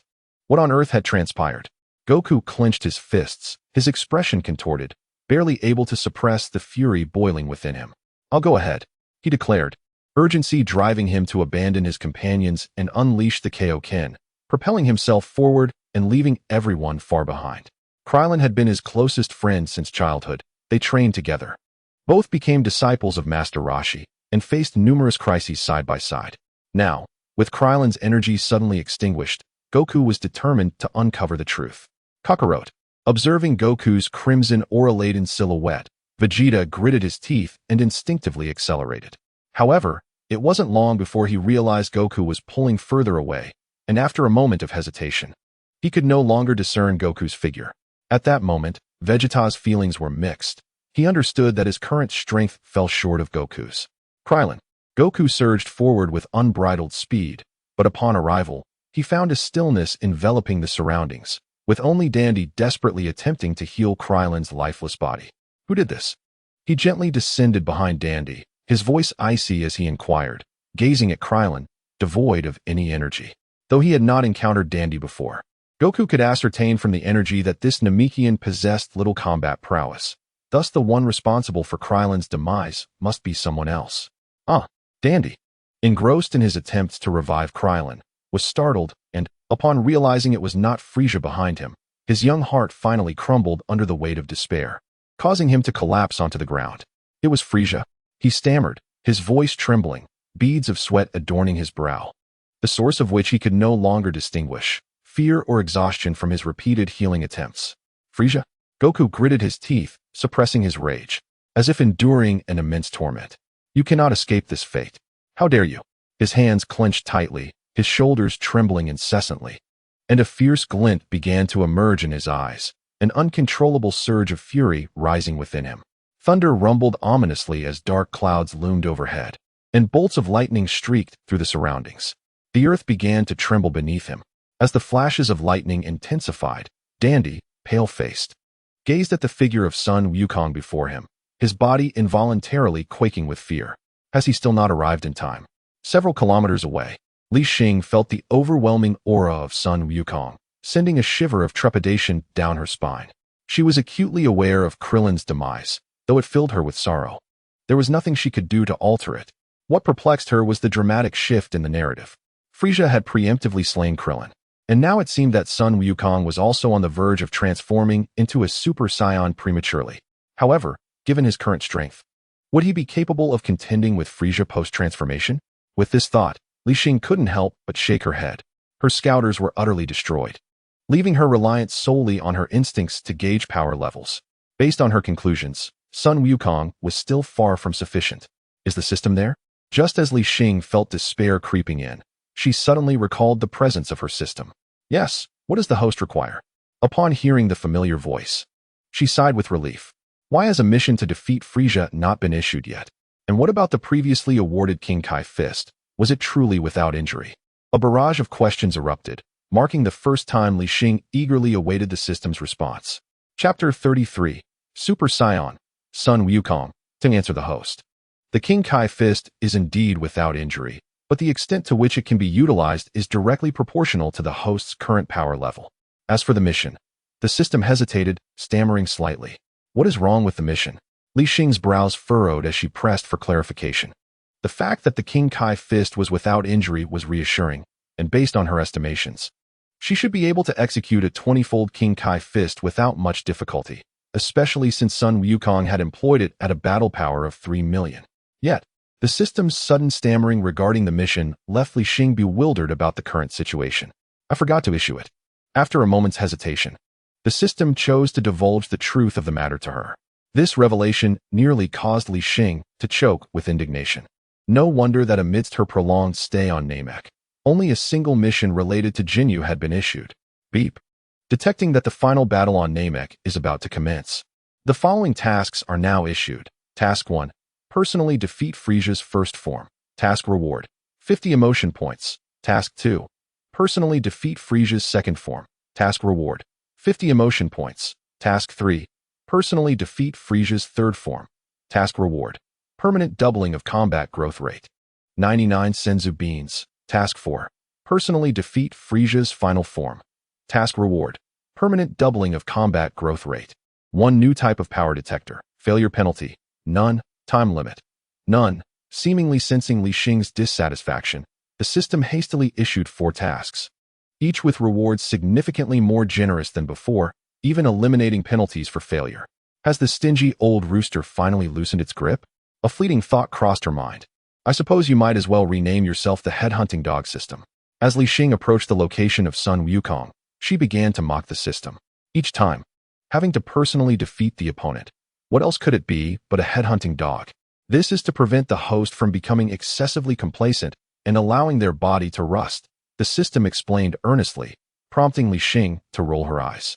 Though the reasoning was sound, she still felt an overwhelming urge to strike the system. System, what is the purpose of those emotion points? From a distance, Li Xing had already spotted Sun Wukong, his golden hair gleaming. At this moment, Sun Wukong's aura had completely surpassed hers, inciting a twinge of envy as she inquired within her mind. Emotion points, one of the necessary conditions for transforming into a Super Saiyan. When the host accumulates enough cells and the fluctuation of emotion points reaches 100, the first phase of transformation can be completed. The purity of the host's scion bloodline eliminates concerns regarding cell issues. Only sufficient strength and emotional fluctuation are required. The system patiently clarified, which was precisely the outcome Li Xing yearned to hear. Haha, she chuckled softly, realizing that as long as Frisia's wishes were thwarted, this mission bore no risks. Not far away, Sun Wukong had completed his transformation into a Super Saiyan. Not only had his hair turned golden, but a golden aura radiated from his entire being. Is that Kakarot? Due to his indomitable spirit, Vegeta arrived first, hovering in midair with his intense gaze fixated on Sun Wukong. A Super Saiyan? As he sensed the extraordinarily powerful aura emanating from Sun Wukong, he suddenly came to a shocking realization. No, it's impossible. How could Kakarot become a Super Saiyan before me? Damn it. Vegeta's expression twisted with complexity, shock, resentment, and fury swirled within him. At that moment, Sun Wukong, enveloped in a golden aura, appeared more robust than ever, the mere presence of his energy instilling a deep sense of apprehension in Vegeta. As Frieza completed his transformation, Goku's gaze sharpened, and with a forceful stomp on the ground, he propelled himself skyward, racing toward Frieza's energy signature. This fool. Upon arriving, Li Xing witnessed Goku's silhouette darting away and couldn't help but mutter a curse. 20-fold Kaioken. Without a moment's hesitation, Li Xing summoned nearly all of her strength to pursue Goku's figure. She could not allow Goku to confront Frieza unopposed, regardless of whether Goku, having transformed early, could defeat his foe. If Frieza were to transform first, her mission would surely fail. One clad in gold and the other in red, the two figures surged forward in pursuit of Frieza. Finally, eternal life would be within reach. What a splendid prospect. Roar. On the other side, Frieza placed the 7 Dragon Balls upon a clear patch in front of his spaceship, crouching down to caress them incessantly. As the ruler of the universe, his excitement was palpable. Come forth, Dragon Balls. Bestow upon me, Frieza, eternal life and unending vitality. Rising to his feet, Frieza positioned his hands above the Dragon Balls in a gesture of incantation. After a prolonged silence, the surroundings remained eerily quiet, and the Dragon Balls gave no response, prompting Frieza to furrow his brow. Why has nothing happened? His expression darkened instantly. As a tyrant of the cosmos, he had sacrificed many loyal subordinates for the sake of these Dragon Balls. Yet now, these orbs, upon which he had pinned his hopes, remained unyielding? There must be a hidden code. Damn those Namekians. Recalling the events of his previous acquisition of the Dragon Balls, Frieza gritted his teeth in frustration, though he had not yet succumbed to madness. With a swift movement, he summoned the 7 Dragon Balls, which levitated around him before darting toward the Grand Elder's residence. Frieza remembered that Nail had mentioned the Grand Elder was the creator of the Dragon Balls. Rather than waste effort here, it would be swifter to inquire directly. Cursed. He has changed direction again. His target is the Grand Elder? At this moment, Li Xing had matched Goku's speed, and both noticed Frieza's actions. Opening her personal attributes panel, she sought to confirm the disparity between herself and Frieza before the impending showdown. Name: Li Xing. Gender: female. Age: 18. Dragon Ball World. Height: 175 centimeters. Race: Scion. Skills: Ki Control, Flight, Afterimage Technique, Kamehameha. Kaioken, current maximum, 30 times. Items: Senzu Bean, X1, Battle Power, 5, 0, 20, 0, 0, 0, 2 minutes. Steady. Upon seeing this data, a subtle smile graced Li Xing's lips. Even though she could not currently transform into a Super Saiyan, her Kaioken could amplify her power 30-fold, placing her strength on par with, if not exceeding, that of Goku and Frieza. Uncertain of the extent of Sun Wukong's combat prowess after his premature transformation, he turned his gaze towards the Sun Wukong flying alongside him. Chapter 34. Arise, Divine Dragon. So, you have no intention of revealing anything to me? Frieza's silhouette materialized before the Grand Elder, 7 Dragon Balls orbiting around him. At the moment of Li Xing's explosive display of power, he felt an unsettling premonition that the Jinyu force might have been entirely annihilated. Under such circumstances, he could not afford to place the collected Dragon Balls in an unseen location. But will you stand idly by as it perishes? Noting the Grand Elder's silence, Frisia cast a glance at Neru and threatened him. Neru is not as feeble as you imagine. The Grand Elder spoke with an air of indifference, aware that Frisia dared not act against him before fulfilling his wish. Upon uttering these words, Frisia's ire ignited. His eyes narrowed and he vanished from sight. When he reappeared, his hand was already poised over Neru's face. Boom!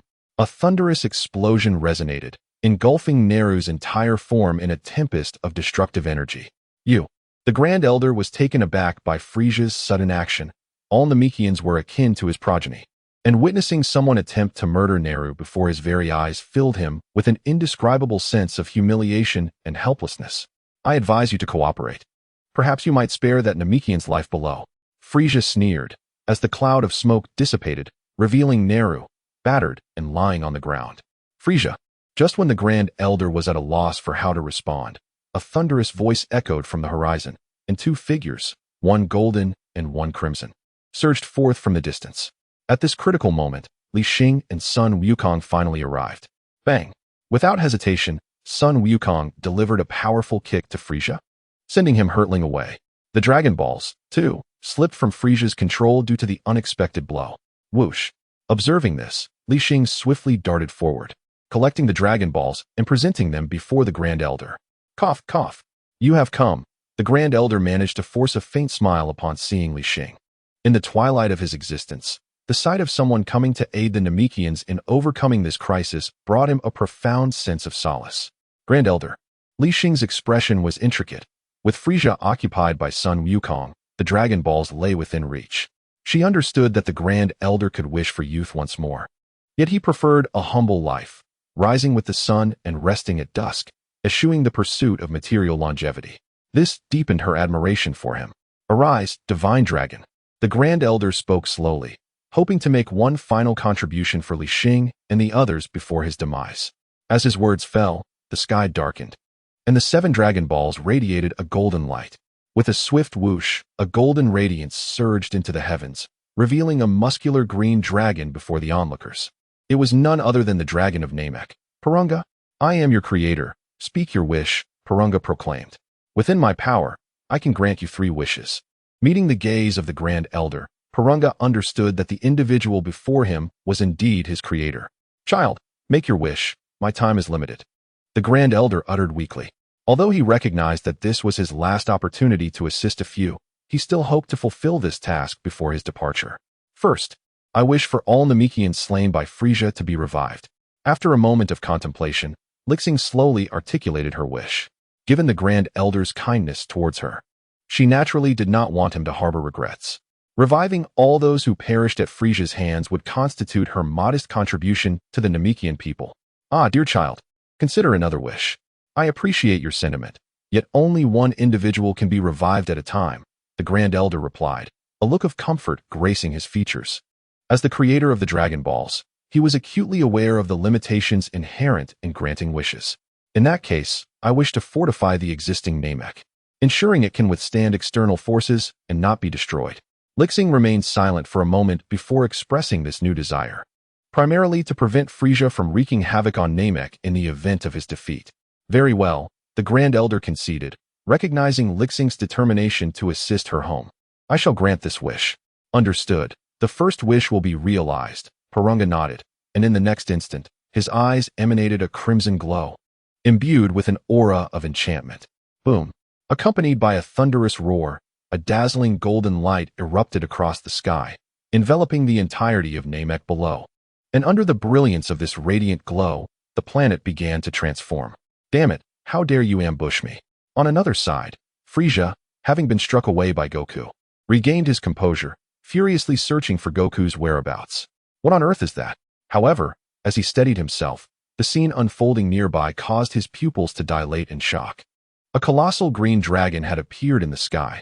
Though Frisia had never encountered such a creature, he surmised it was indeed the legendary dragon capable of granting wishes. Bang! Before he could react further, Goku, pursuing him, landed a kick that drove Frisia deep into the earth, creating a gaping pit in the surface. Gurgle. Much of Namek's terrain floated above the ocean, and Goku's strike nearly sent Frisia tumbling into the sea. Who is this unexpected foe?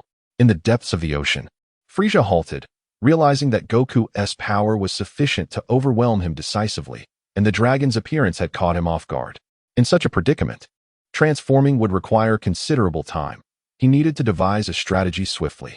Revive Krillin, who was killed by Frieza. After the fortification of Namek was completed, Li Xing presented the second wish to the Grand Elder, who relayed it unchanged to Purunga. I understand, Purunga nodded, beginning to employ his power. Soon, a slender white aura materialized in the sky, heading straight for Krillin's lifeless body. The second wish was granted. Now, speak your final wish. A moment later, Purunga spoke again. The last wish is. Chapter 35. The Interrupted Transformation Boom. Before Li Xing could finish her sentence, an overwhelming beam of energy erupted from below, enveloping the entire dwelling of the Grand Elder.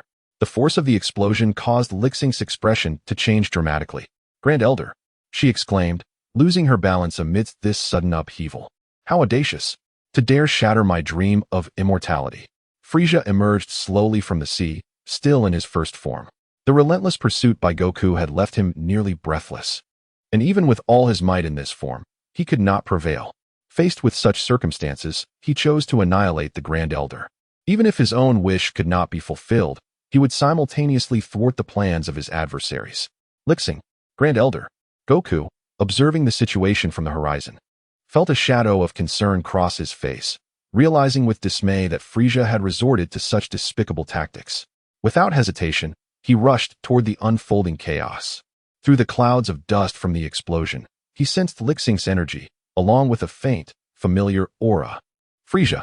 As the dust settled, Li Xing's figure emerged in the air, cradling an unconscious Namekian. Though the violent shockwave could not inflict substantial harm upon her, the rapidity of events forced her to rescue the nearest ally, Nail. With a detached glance at the surrounding devastation, a flicker of anger ignited within Li Xing. The first two wishes had been made for others. She had reserved one for herself, yet she never anticipated that Frieza, restrained by Goku, would act so recklessly. He epitomized the notion of if I cannot have it, I shall destroy it.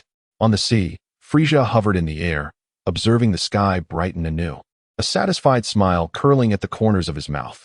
Although two stray fish still swam free, the Grand Elder was dead, and the dragon had vanished. His objective had been achieved.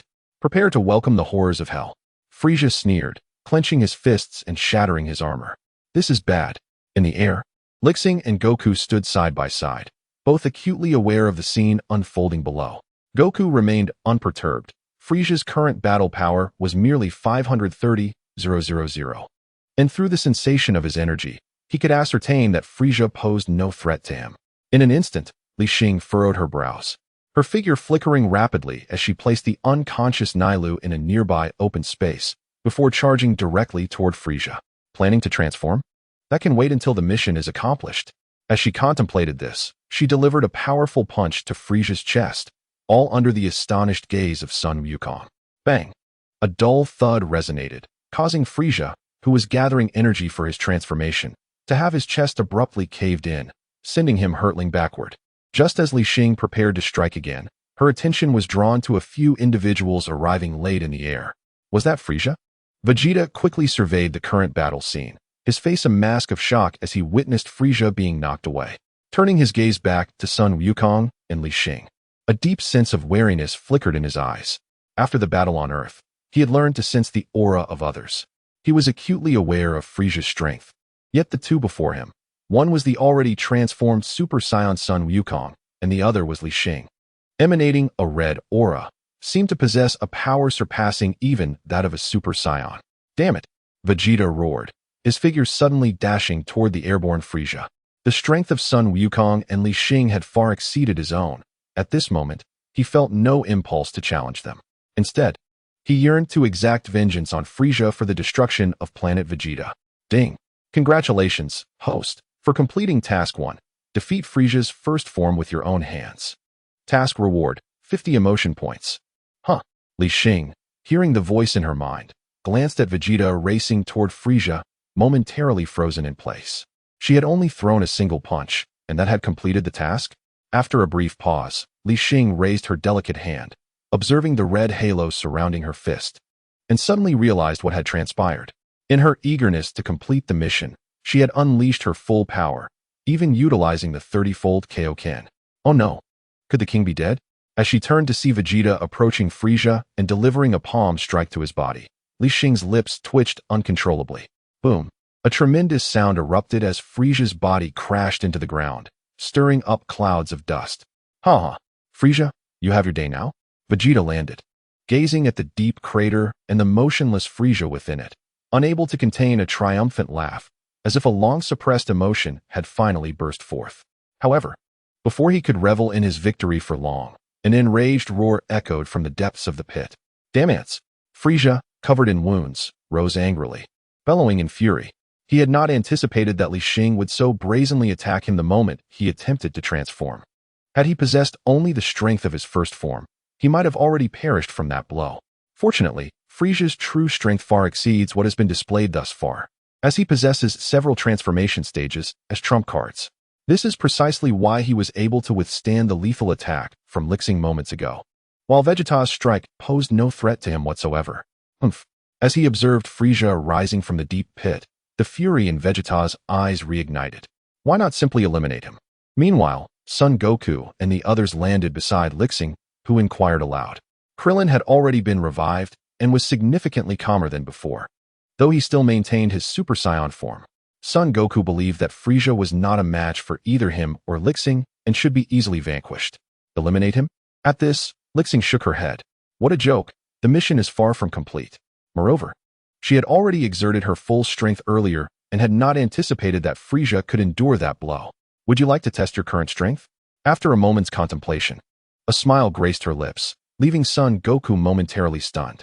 Chapter 36. A familiar strategy, power boost? Test my strength? What does that mean? Son Goku scratched his head, remaining silent, yet gazing at Li Xing with a puzzled expression. Frieza possesses the ability to transform 3 times, and as of now, he had yet to utilize any of those transformations. Casting a glance at Son Goku's bewildered countenance, Li Xing turned her attention back to Frieza, who was engaged in combat with Vegeta, providing a brief explanation. 3 transformations? Upon hearing this, Son Goku furrowed his brow and instinctively shifted his gaze toward the 2 combatants. There, Vegeta, having awakened his potential thanks to the Grand Elder, had experienced a significant enhancement in strength. Yet even so, he was merely managing to maintain a slight advantage over the injured Frieza. The most crucial factor was that Frieza's offensive was becoming increasingly ferocious.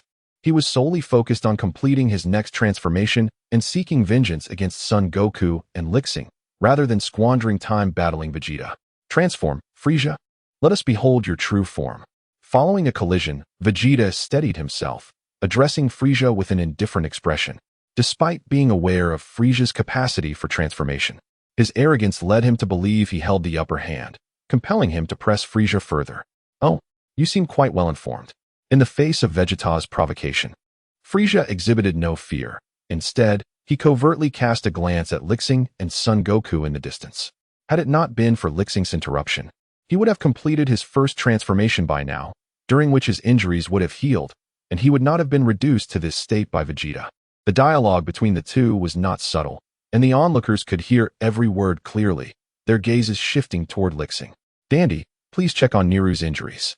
Li Xing feigned ignorance of the conversation, gesturing toward Niru, who lay not far away. The first stage of the mission had been accomplished, and should Frieza choose to transform now, she not only wished to refrain from hindering him, but even sought to encourage him. All is well. Upon hearing Dandy's words, he quickly made his way to Nizuru's side. Keep your eyes wide open. Such an opportunity is rare, he remarked. Observing that Li Xing and the others showed no intention of intervening, Frieza felt a weight lift from his heart. He coldly smirked at Vegeta, fully aware that in his current state, he was no match for Li Xing or Son Goku. However, he knew that once he transformed, the dynamics would shift dramatically. With that thought, Frieza swiftly assumed a charging stance, initiating his transformation.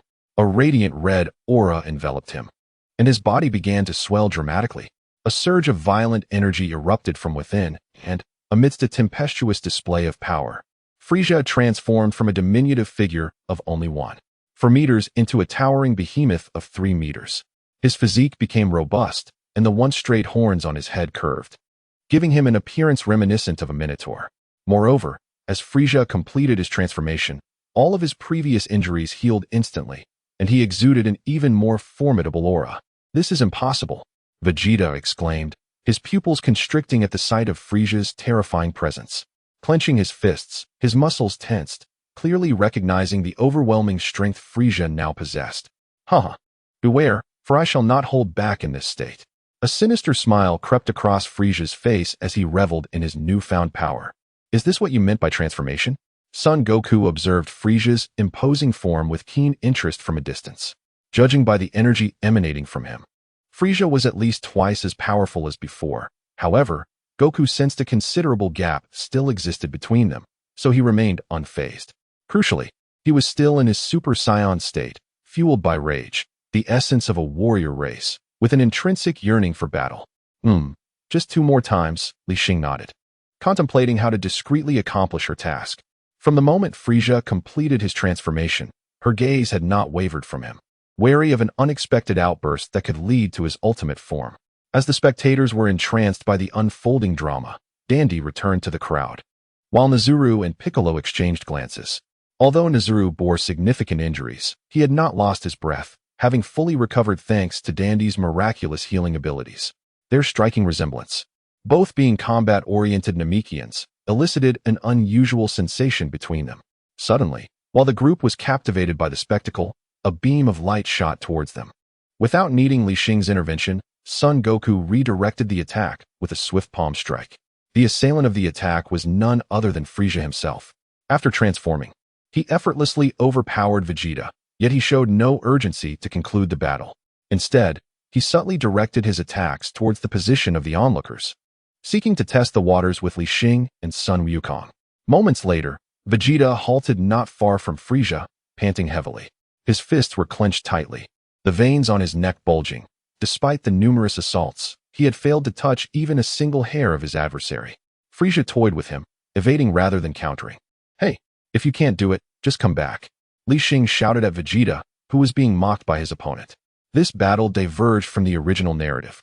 In the source material, when Vegeta was being tormented on Namek, Bulma was not present. However, now Bulma was among the crowd, watching intently. To display his inferiority in front of his future wife might jeopardize their potential relationship. Damn it!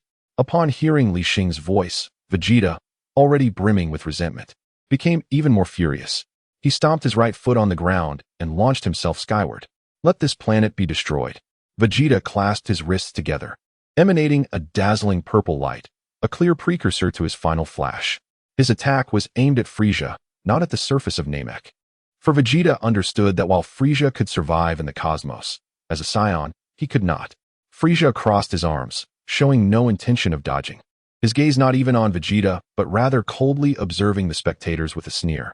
Chapter 37. The Despondent Vegeta. Li Xing takes action. What a stubborn fellow.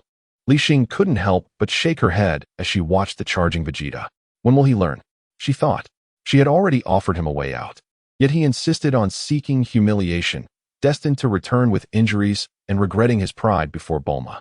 Upon contemplating this, she cast a few furtive glances at Bulma's reaction and, upon realizing that Bulma was intently focused on the battle without any unusual display, she secretly sighed in relief. Boom. The ground trembled violently nearby. Even Vegeta's power accumulation in the sky could not be ignored. Final flash. In the next moment, Vegeta's attack, infused with all his energy, crashed down. A thick purple beam aimed directly at Frisia below. Mere parlor tricks. Frisia maintained a mocking smile, and just as the formidable beam was about to strike, he suddenly swung his arm.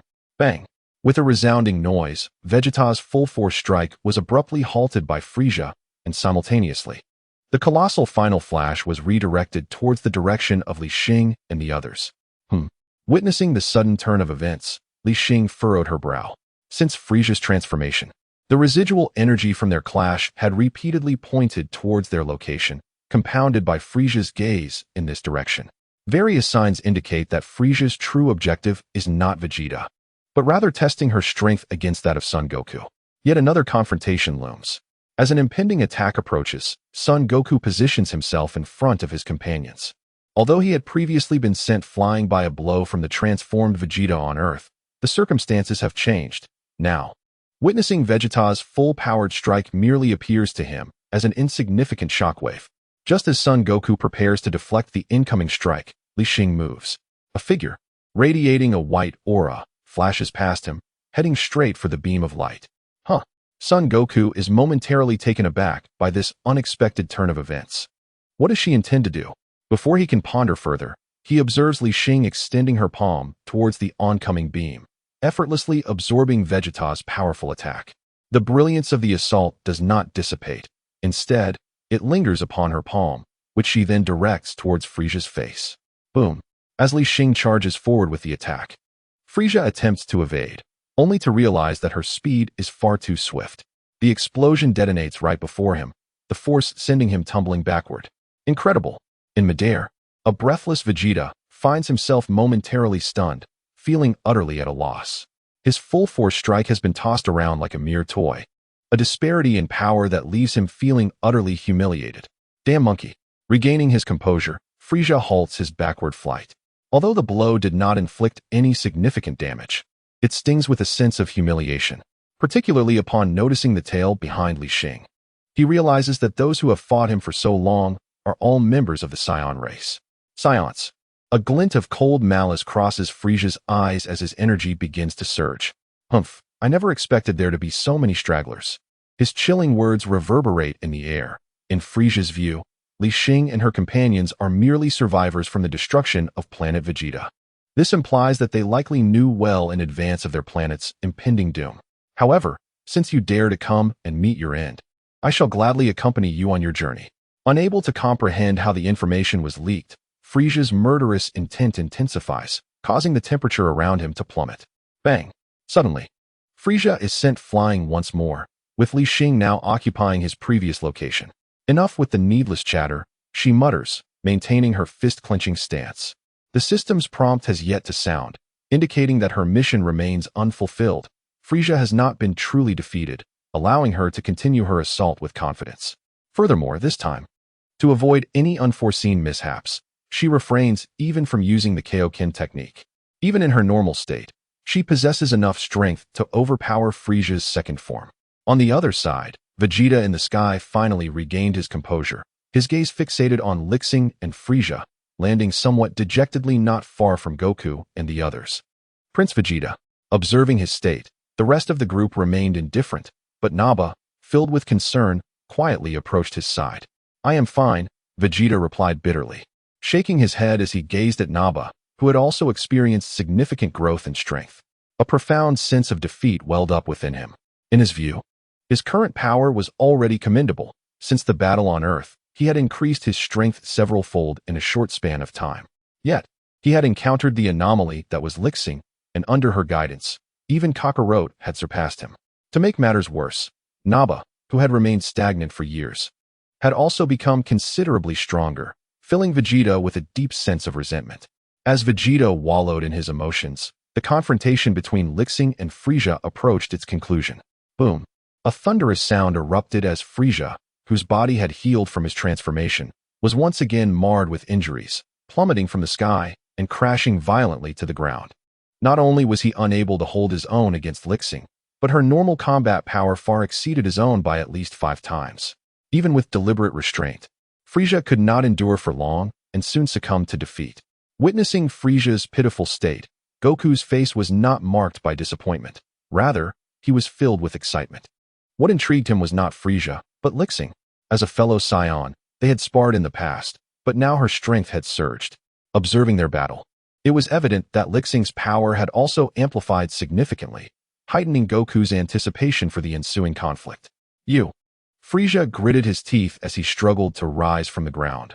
Wiping the blood from the corner of his mouth, his eyes locked on Li Xing, filled with grave concern. He had never anticipated that even in his transformed state, he would be vanquished by her in such a dominating manner. Moreover, the one who had defeated him was a woman. It seemed imperative to eradicate the Saiyans completely. Frisia clenched his fists, a radical thought emerging in his mind. Chapter 38. Is Nappa betraying his master? Upon seeing Frisia's demeanor, a sense of foreboding surged within Li Xing. She could easily discern Frisia's intentions, which undoubtedly revolved around preparing for the next phase of his transformation. Swish! As Frieza silently gathered his energy, Li Xing's figure darted forward, her right leg raised, delivering a powerful strike to Frieza's chest. Bang!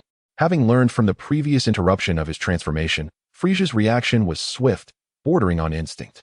Unfortunately for him, Li Xing's speed was even greater. Just a fraction of a moment too late, Frieza was once again sent flying, crashing into a distant mountain peak. Boom! Another resounding explosion echoed, dust and debris billowing forth as the mountain crumbled, burying Frieza beneath its ruins. Congratulations to the host for completing Task 1, defeating Frieza's second form with your own hands. Task reward, 50 emotional points. Following this decisive strike, the system's voice resonated at the opportune moment, prompting Li Xing to exhale a sigh of relief. While the figure poised to continue the pursuit abruptly halted, preparing to await Frieza's transformation. Crack! Observing Li Xing triumph effortlessly, Vegeta's gaze flickered with contemplation. Nappa, inflict an injury upon me, he commanded, his eyes fixed intensely on the distant Frieza, obscured by rubble, already devising a strategy to swiftly enhance his combat prowess. He intended to have Nappa wound him, for Saiyans experience a significant increase in power upon near-death recovery. Beyond this, he could conceive no other means to elevate his strength instantaneously. Moreover, when Dandy healed Nelu, he witnessed this remarkable ability to recover swiftly from injuries, akin to divine assistance. Your Highness Vegeta, Nappa, unaware of this unique Saiyan trait, paused momentarily, scratching his head in bewilderment at Vegeta's peculiar request. Why would you ask such an odd thing? Enough chatter. Act swiftly, and let that Namekian boy heal my wounds. Vegeta chided impatiently, observing Nappa's hesitation. Smack! With those words, Nappa ceased to hesitate, raising his hand and delivering a resounding slap to Vegeta's head, sending him flying. Huh! Goku and the others, witnessing this spectacle, were taken aback. Wasn't Nappa Vegeta's loyal subordinate? Was he about to betray his master and forge his own path? Uft. In the distance, Li Xing caught sight of this unfolding drama, nearly bursting into laughter. Aware that Frieza was gathering energy for his transformation, she refrained from intervening, intrigued by the unfolding farce. From the moment Vegeta instructed Nappa to act, she discerned that he had discovered a means to rapidly augment his strength, the cycle of near-death recovery. However, near-death was not as it seemed. Vegeta's current powers still surpassed Nappa's by a significant margin. Although the slap sent the unguarded Vegeta flying, it was hardly painful. Not to mention, it hardly qualified as an injury, let alone a near-death experience. As anticipated, Vegeta's figure halted mid-air, momentarily stunned by Nappa's strike. Yet, just as he regained his balance, he was met with another kick from Nappa. Bang! With a dull thud, Vegeta caught Nappa's kicking leg with his hand. Useless Nappa, can't you comprehend human speech? He shouted angrily, as he raised his other hand, aiming at Nappa's chest. Whoosh! A brilliant beam erupted from his palm, piercing directly through Nappa's torso. Thud! Accompanied by a heavy thump, Nappa's body collapsed to the ground, stirring up a cloud of dust. Witnessing Nappa's grim fate, Goku and the others covered their faces, unable to bear the sight. Such feeble strength, yet one desires to usurp the master? The disparity is insurmountable. Observing from a distance, Li Xing could not help but furrow his brow. The current Vegeta is indeed ruthless. Were it not for Nappa's significantly enhanced power, had this been the original narrative, Vegeta's earlier strike would have surely dispatched Nappa multiple times over. Mr. Nappa, Dandy, unfamiliar with Vegeta, recalled that Nappa had previously accompanied Li Xing and hurried over to assess Nappa's injuries. Cough, cough, cough. Lying on the ground, Nappa coughed violently, feeling as though his life force was swiftly ebbing away. It was only after Dandy knelt beside him to cast a healing spell that the spark in his eyes gradually began to return. He slowly rose, gazing at Vegeta in the sky, his expression filled with confusion and bewilderment. Was this not what Vegeta had requested? Why, then, did he suddenly retaliate? Vegeta, your injuries are healing, Dandy noted, as Vegeta descended before him. Seizing the moment, Dandy rushed back to join Goku and the others. Silence. Feel your current power. Vegeta scoffed, reprimanding him without reservation. He had initially intended to eliminate Nappa, but should he truly take action, none present would stand unwaveringly by his side again. By a fortunate turn of events, Vegeta's deliberate restraint, combined with Dandy's healing, inadvertently tested whether the near-death recovery of a Saiyan could indeed enhance their combat prowess. Naba was momentarily taken aback by the words, then suddenly roared, an astonishing aura erupting around him. Feeling this surge, Vegeta's expression finally relaxed. The near-death recovery of a scion proved effective. Could it truly augment power to such an extent? Even Li Xing, sensing Naba's unleashed energy, displayed a look of astonishment. If Naba, originally boosted by the Elder's enhancement, possessed a combat power of 60,000, now he had reached at least 200,000. I wonder how such a method would fare if applied to myself. Glancing at his own body, a flicker of anticipation arose within Li Xing's heart. Boom. Meanwhile, amidst this commotion, Frieza had successfully completed his transformation. A furious roar erupted, shattering the debris that had obscured him, reducing it to a cloud of dust and debris, while simultaneously stirring up a vast expanse of smoke. Has the transformation finally concluded? Li Xing redirected his gaze toward Frieza, his eyes seemingly piercing through the haze to discern his form. Oh no, this energy. Moments later, although Frieza's current appearance remained concealed, the intensity of his aura led her to a startling conclusion. It appeared that Frieza had skipped directly past his third transformation. Chapter 39. Frieza's final form. This fellow possesses such formidable energy? Goku furrowed his brow slightly, clearly sensing that something was amiss. Although Frieza's aura at this moment was not excessively frenzied, he possessed an instinctive feeling that his opponent might harbor power comparable to his own. Act swiftly while there is still time. Hurry up, you mindless fool. As Frieza's final transformation reached completion, Vegeta urgently called out to Nappa, who was lost in the throes of power enhancement. Now, upon hearing this, Nappa trembled slightly and promptly nodded towards Vegeta, in front of the astonished gazes of the onlookers. Nappa, without hesitation, mimicked Vegeta's earlier actions and unleashed a simple energy wave aimed at his chest. With a swift motion, Vegeta's chest was pierced, a gaping hole forming as the beam surged through. This is it. I can finally become a Super Saiyan. As he uttered these words, Vegeta's body slumped backward. Yet a satisfied smile graced his face. He could feel his vitality waning, but he knew that if he could be healed by Dandy before succumbing to death, his power would undoubtedly surge. Roar. Are you already itching to turn on each other? Not far away, as the dust settled, Frieza's figure gradually came into view, starkly contrasting with his previous appearance. His physique had become remarkably streamlined, resembling that of a human. The original patterns and antennae had vanished, leaving him looking rather ordinary, akin to a human unclothed. However, his purple and white skin and the oppressive glare of his eyes conveyed an unmistakable air of menace. Li Xing, is it time to strike? Sensing Frieza's current aura, Goku's body began to levitate slowly, exuding an eagerness to engage. Despite having heard Li Xing mention that Frieza possessed the ability to transform 3 times, and that he was only in his second form, Goku could hardly contain his anticipation. His initial transformation into a Super Saiyan, fueled by rage, was not sustainable for long, and with Krillin's resurrection calming his emotions, he feared that delaying further would hinder his ability to maintain the transformation. Unbeknownst to Goku, Frieza had bypassed his third transformation, now standing in his ultimate form. It's time, Li Xing responded, then abruptly vanished from in front of Frieza, rejoining the spectators. She too wished to seize the opportunity to gauge Goku's current strength, as well as the rewards she had recently acquired. Name, Li Xing. Gender, female. Age, 18. Dragon Ball World. Height, 175 centimeters. Race, Scion. Skills, Ki Control, Flight Technique. Energy Wave, Kamehameha, Kaioken, current maximum 30 times.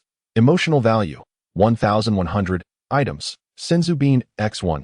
Combat power, 5,020,000, 2 minutes. Observing her attribute panel. It was nearly identical to what she had seen prior, save for the addition of an emotional value. Songzi, can this emotional value be increased at any time? Observing the numeral that had a ceiling of 100, yet currently stood at a mere 1, Li Xing felt a pang of confusion. Indeed, host. Within the confines of the emotional value limit, you may elevate it at will, the system communicated. Should you desire to augment the upper limit of your emotional value, there exist 2 methods. 1. Complete a task. 2. Engage in diligent cultivation. Diligent cultivation? As the system's words resonated, Li Xing's mind stirred, and she observed her emotional value soaring to 99, instantly grasping its significance. With such a name bestowed upon it, should I pursue further cultivation?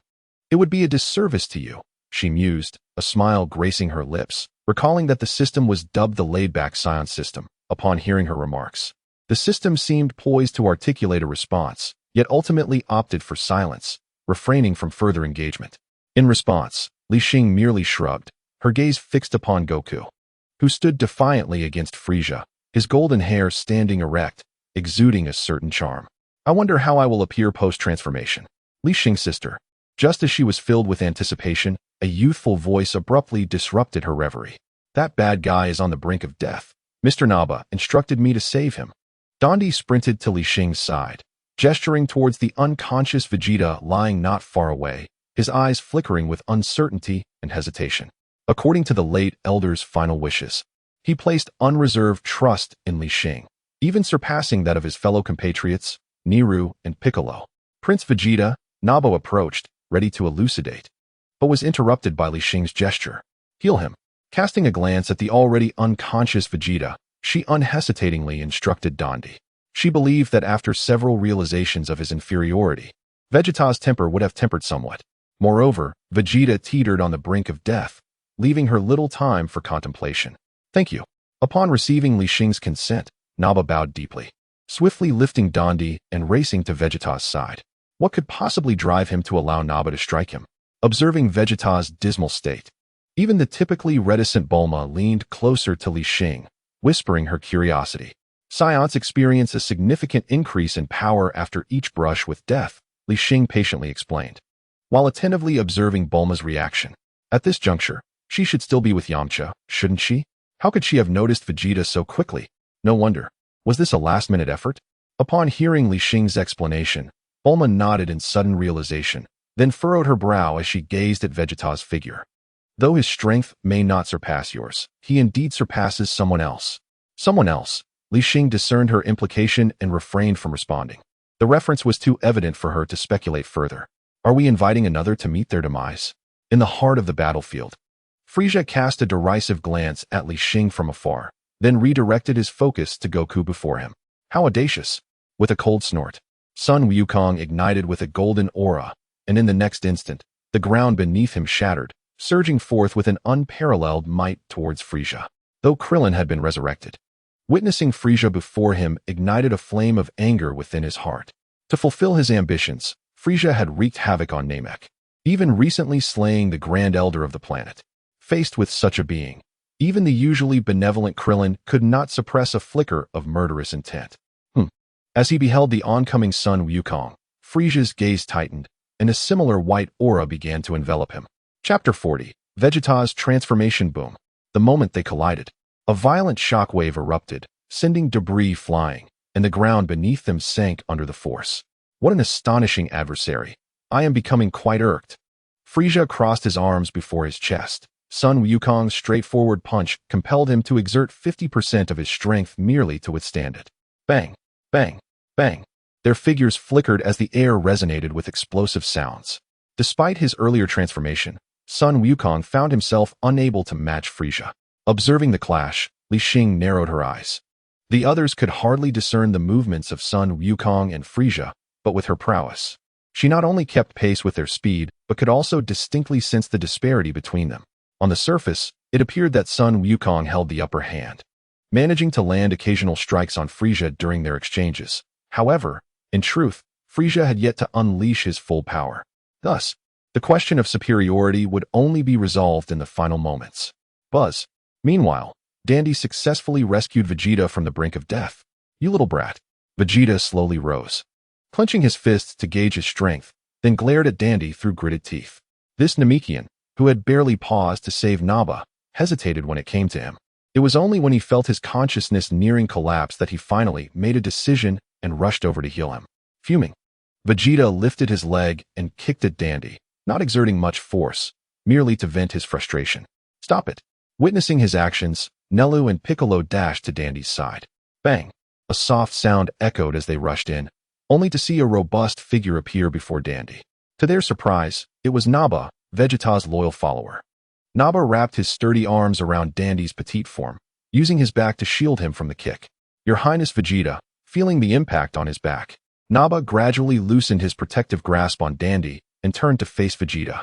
He understood that Vegeta's intent was merely to vent his anger and not to truly harm Dandy. Otherwise, he feared he would not have been able to withstand Vegeta's assault. Although vexation surged within him, witnessing the fear etched upon Dandy's countenance. Along with the bewilderment reflected in Baba's expression, Vegeta ultimately refrained from further aggression. "Be grateful that I spared your life," he scoffed, before launching himself skyward once more. "Allow me to demonstrate the might I possess as a Super Saiyan." Observing the fierce clash between Goku and Frieza, Vegeta suddenly bellowed, a cold smirk adorning his lips. A Super Saiyan? With Vegeta's rekindled fervor, not only did the two combatants momentarily halt their struggle, but even Li Xing displayed a look of keen interest. What an international joke. To think he believes he can transform into a Super Saiyan with such minimal enhancement in power, what audacity. Through his perceptive aura, Li Xing effortlessly discerned Vegeta's current energy intensity, realizing it was barely half of his own. Such power hardly warranted a transformation unless it was fueled by an overwhelming rage akin to Goku's. Otherwise, it was nothing short of a fantastical dream. Here I go. Under the watchful eyes of the onlookers, Vegeta commenced his performance. With a thunderous roar, an unexpected crack of lightning shattered the tranquility, and the sky above him began to darken ominously. Accompanied by Vegeta's frenzied howls, the surrounding lightning grew increasingly frenetic, while his energy surged dramatically. What? The transformation unfolding before everyone captivated their attention, with Li Xing's eyes widening in disbelief. Could Vegeta truly be on the verge of transforming? The sight before her rendered her restless, as it seemed utterly incomprehensible. Since her arrival on Namek, the narrative had deviated entirely from her control. Could mere completion of a few tasks yield such profound repercussions? Li Xing's mind raced with confusion. Yet her predominant concern remained. She feared that Vegeta's overwhelming strength might lead to an unforeseen outcome. Cursed Scion. As Vegeta's energy escalated, Frieza too felt a hint of pressure. Though he had yet to unleash his full power, he understood from his brief encounter with Goku that the so-called Super Saiyan could indeed rival him. Die. Without hesitation, Frieza uttered a fierce command, concentrating his energy into his fingertip before unleashing a crimson beam. The speed of the beam was astonishing, swift enough that even Goku could not intercept it, leaving him to watch as it struck Vegeta squarely in the chest. Boom!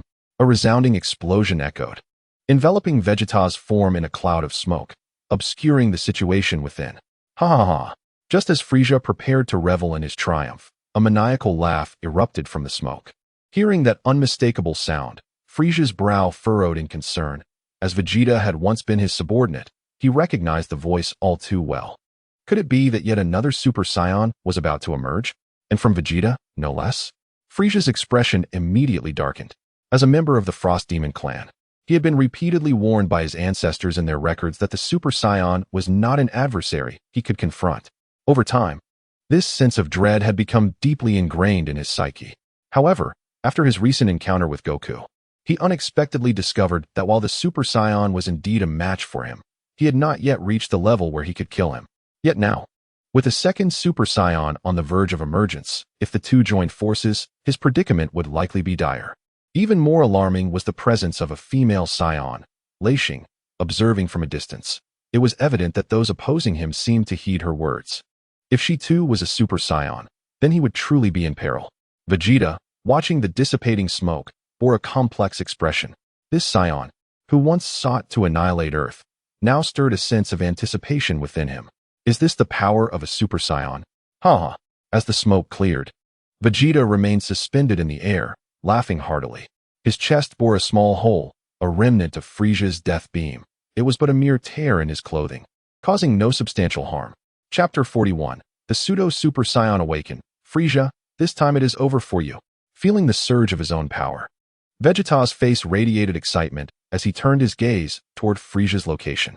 Immersed in his burgeoning strength, he failed to notice the stunned expressions of everyone around him upon his reappearance. Li Xing, taking a deep breath, quietly wiped the beads of sweat from her forehead. Her relief came from the sight of Vegeta post-transformation. Unlike Goku, who was engulfed in a golden aura, Vegeta's hair remained its original black. Though he had not successfully transformed into a Super Saiyan, the aura surrounding him was still fearsome, now glowing a brilliant blue rather than the usual white. Pseudo-Super Saiyan. The moment Li Xing beheld him, This term sprang to her mind. Although not a true Super Saiyan, the combat power increase in this state reached a staggering 30-fold. Based on Li Xing's assessment, if Goku too were in a pseudo-state, their battle powers would likely be quite comparable. She could not fathom why Vegeta had undergone such a transformation. Typically, only extreme rage could trigger the Super Saiyan transformation when one's power was insufficient. Is it possible that Vegeta's emotions were teetering on the edge of explosion? Evidently, Li Xing remained oblivious to the considerable gap in power between herself and Goku compared to Vegeta, compounded by Frisia's disdain. All of this, for Vegeta, the prideful Saiyan prince, is an unvarnished insult. He shall not succumb to despair. Rather, he will transform his fury into formidable strength. Prepare to meet your demise. Ignoring the astonishment and bewilderment of the onlookers, Vegeta plunged downward, hurtling towards Frisia. Humph. A cold snort escaped Frisia's lips as he spread his arms wide, his overwhelming aura expanding instantaneously. Boom, boom, boom. The sound of fists colliding reverberated through the air, each impact shaking the very earth, causing nearby islands to crumble. Unlike Goku, who gradually enhances his strength during combat to gauge his opponent, Vegeta unleashed his full power from the outset. He would not hold back against the one who had once obliterated Planet Vegeta. How is this possible? Frisia's pupils constricted. Vegeta's hair had not transformed into gold, indicating he had not yet ascended to Super Saiyan. In such a state, to be able to contend with him without losing ground sent tumultuous waves through his heart. What manner of race are the Saiyans? Hey, Vegeta, don't steal my opponent. Goku, witnessing the fierce clash between the two, snapped back to reality. Though he was unaware of why Vegeta had not transformed into a Super Saiyan, his current state was already sufficient to engage Frisia. This sudden intrusion into battle, coupled with the fact that he had usurped his opponent, left the inherently combative Goku feeling somewhat irked. In a flash, he closed the distance to the fray and launched a powerful kick at Frisia. Bang! Frisia, preoccupied with fending off Vegeta's assault, had no time to evade and took the full brunt of Goku's strike to his abdomen, sent careening backward. Splash! Like a cannonball, Frisia crashed into the water in a disheveled manner. Vegeta, immersed in the battle, turned his head to regard Goku, who had suddenly appeared beside him, and his brows furrowed in displeasure. Without a moment's hesitation, he delivered a fierce knee strike to Goku's abdomen. Caught off guard, Goku's body bent from the impact, involuntarily letting out a grunt. Observing Vegeta's abrupt change in target, Li Xing's beautiful eyes narrowed slightly. Just as she prepared to intervene, she saw Vegeta halt in his tracks. Kakarot, just you wait, I will deal with you later. Vegeta shot Goku a fierce glare, then resumed his search for the submerged Frisia. Vegeta, you. Goku clutched his abdomen, watching Vegeta's retreating figure, wanting to voice something, but ultimately refraining. At present, their mutual objective was Frisia. Even though the latter had forcefully intruded into his battle, escalating matters would hardly be prudent. Moreover, Goku sensed that Vegeta's current energy was still beneath his own. Given Vegeta's stubborn temperament, he decided to let him take the lead for now. After all, it seems that Frisia has yet to unleash his full power. Once Vegeta is defeated, it will be my turn to take action. As Goku's thoughts raced, an even more terrifying aura suddenly descended, causing the very ground of Namek to tremble violently. Meanwhile, a fierce wind howled past, leaving all but Li Xing struggling to maintain their footing. What? In the air, Vegeta was the first to react. The underwater Frisia had vanished from sight, and this sudden, overwhelming pressure evidently emanated from below. This scoundrel! Vegeta clenched his fists, astonished that Frisia could conceal such formidable energy. The current intensity was vastly superior to earlier, to the extent that even he felt a fleeting sense of helplessness. Is he finally going to exert his full strength? Nearby, Li Xing shielded her companions from the oncoming wind, murmuring to herself. Throughout this battle, apart from completing 2 system tasks, she had refrained from intervening in the skirmishes. Now, witnessing Goku and Vegeta's enhanced prowess driving Frisia to this extent, she couldn't help but marvel at the protagonist's capabilities. However, her awe was short-lived. As she began to prepare for the impending clash, Frisia at full power would possess a staggering combat ability of 1.2 billion. She wondered how long she could endure after her own transformation. Bang! Meanwhile, Vegeta, uncertain of Frisia's actions, was relentlessly unleashing energy blasts into the water, determined to annihilate Frisia. In an instant, the surface of the ocean echoed with tremendous sounds, sending forth wave after wave of ripples. Chapter 42. Frisia's full force crack. Amidst the continuous thunderous roars, Goku sensed an unusual sound. The next moment, he looked up to see a figure enveloped in flashes of lightning soaring through the sky. Oh no, Vegeta! Goku's expression changed dramatically as he felt an impending crisis, urgently shouting at Vegeta, who continued to unleash his energy waves. However, in the blink of an eye, the heavens erupted with thunder. The lightning-enshrouded figure sliced through the air, crashing down upon Vegeta with tremendous force. Boom! Vegeta had no time to react. With a single strike, he was sent hurtling to the ground, stirring up a cloud of dust. Humph! Is this what a Super Saiyan is capable of? To have forced this king to such depths, but it ends here. In the sky, Frisia's figure materialized, his face twisted in a malicious grin as he gazed down at Vegeta, who lay ensnared in a deep crater. After a prolonged build-up underwater, he had now unleashed 100 of his energy.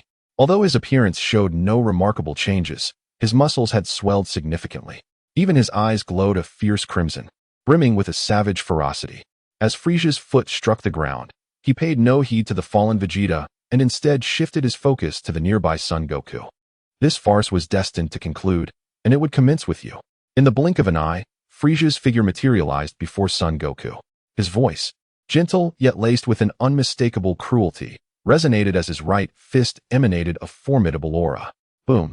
With a deep thud, Frisia unleashed a devastating punch into Son Goku's abdomen without reservation. Though uncertain as to which of the two combatants was the Super Saiyan, one thing was clear: Son Goku possessed significantly greater power than Vegeta.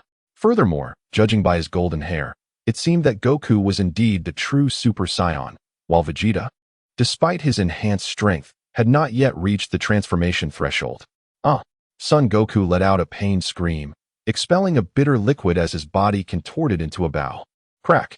Before Goku could react, Frisia struck him again with his tail, sending him plummeting toward the ground, crashing near Vegeta. Is the disparity truly this vast? Witnessing the dire situation of the two warriors, Li Xing clenched her fists, her silvery hair shimmering with a faint golden glow. Though Frisia was formidable in his full might, the two warriors deviating from the narrative might not be his match, yet they should not fall victim to such simplistic assaults. As anticipated, the moment Son Goku was knocked down, Vegeta's form soared back into action, charging directly at Frisia. Humph! A scion unaware of his impending demise. Frisia scoffed, bracing himself to meet Vegeta's onslaught. Li Xing, can you hear me? Just as she prepared to continue her observation, an unfamiliar voice echoed in her mind. Who are you? She paused, bewildered by the sudden presence conversing within her thoughts, a voice that did not resemble her bound system. Do not concern yourself with the details. Simply follow my instructions. If you combine your strengths, you should be able to vanquish Frisia. The voice reemerged, tinged with urgency. Oh, at this, Li Xing raised an eyebrow, casually responding, sure. Excellent. Now go assist them. No. The voice returned, her refusal escaping her lips. North Kai? I merely agreed to eliminate Frisia. I did not consent to collaborate with them. Li Xing observed the two warriors alternating in their battle against Frisia, and after their brief mental exchange, she deduced the identity of the voice. It was indeed the North Kai, the instructor of Son Goku's Kaioken and Spirit Bomb techniques. Simultaneously, a flicker of curiosity ignited within her. Why had the North Kai sought her out instead of Son Goku? After all, he represented the very existence responsible for the annihilation of her Saiyan kin. Did she not harbor hatred toward him? The voice of the North Kai continued to resonate, yet it bore no unexpected revelations, as if he were already mentally prepared. Hatred?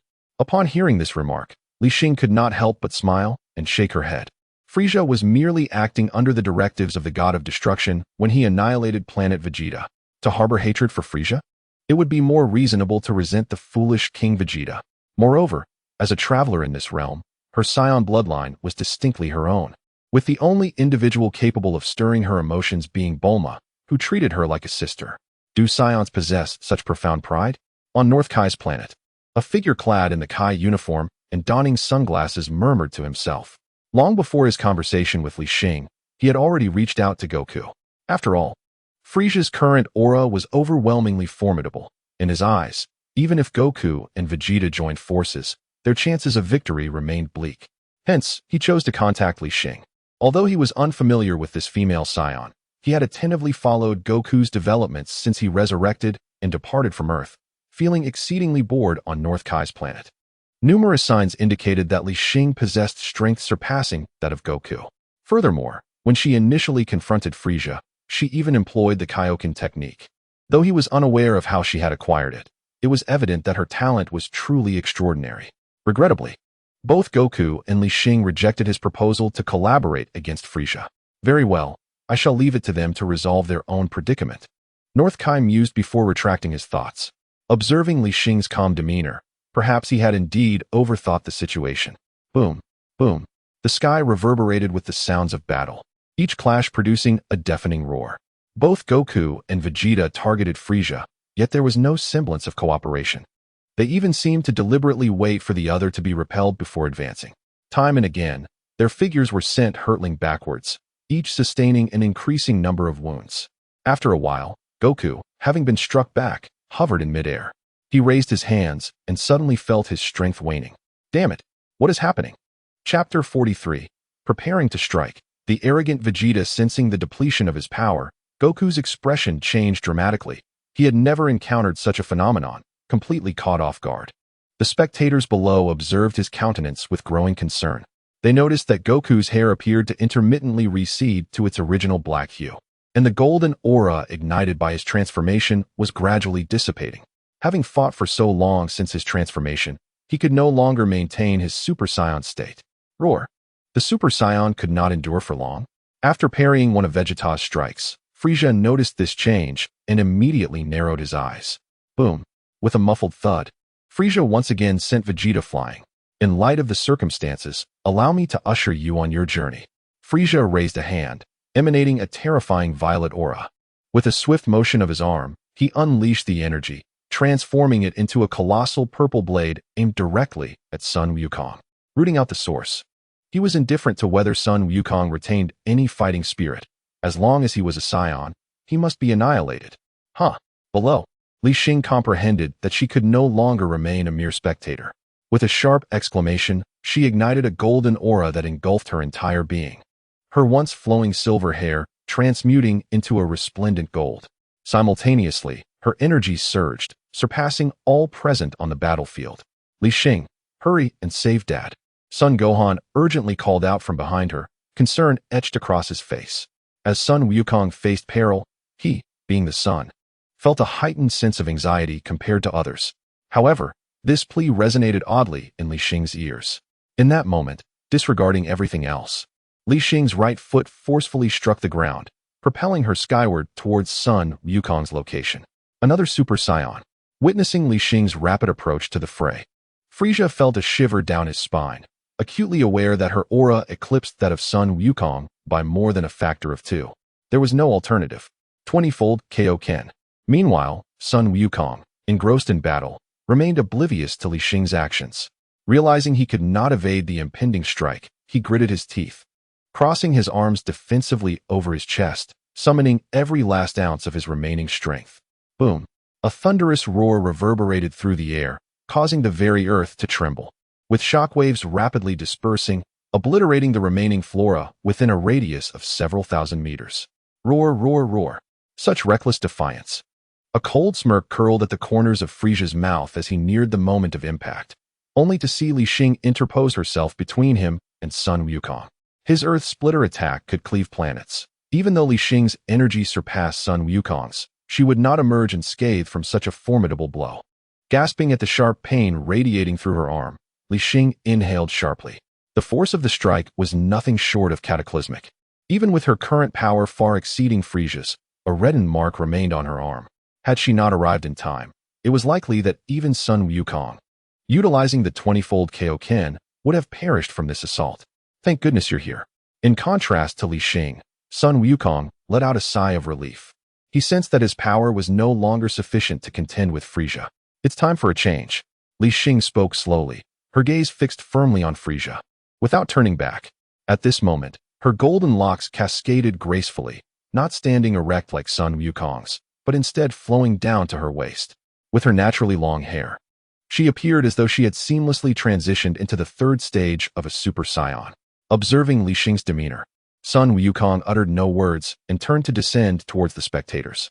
Judging solely by her aura, he realized that Li Xing's combat prowess far surpassed his own. And given her capability to transform into a super scion, he recognized that he could no longer offer assistance. Did he intend to flee?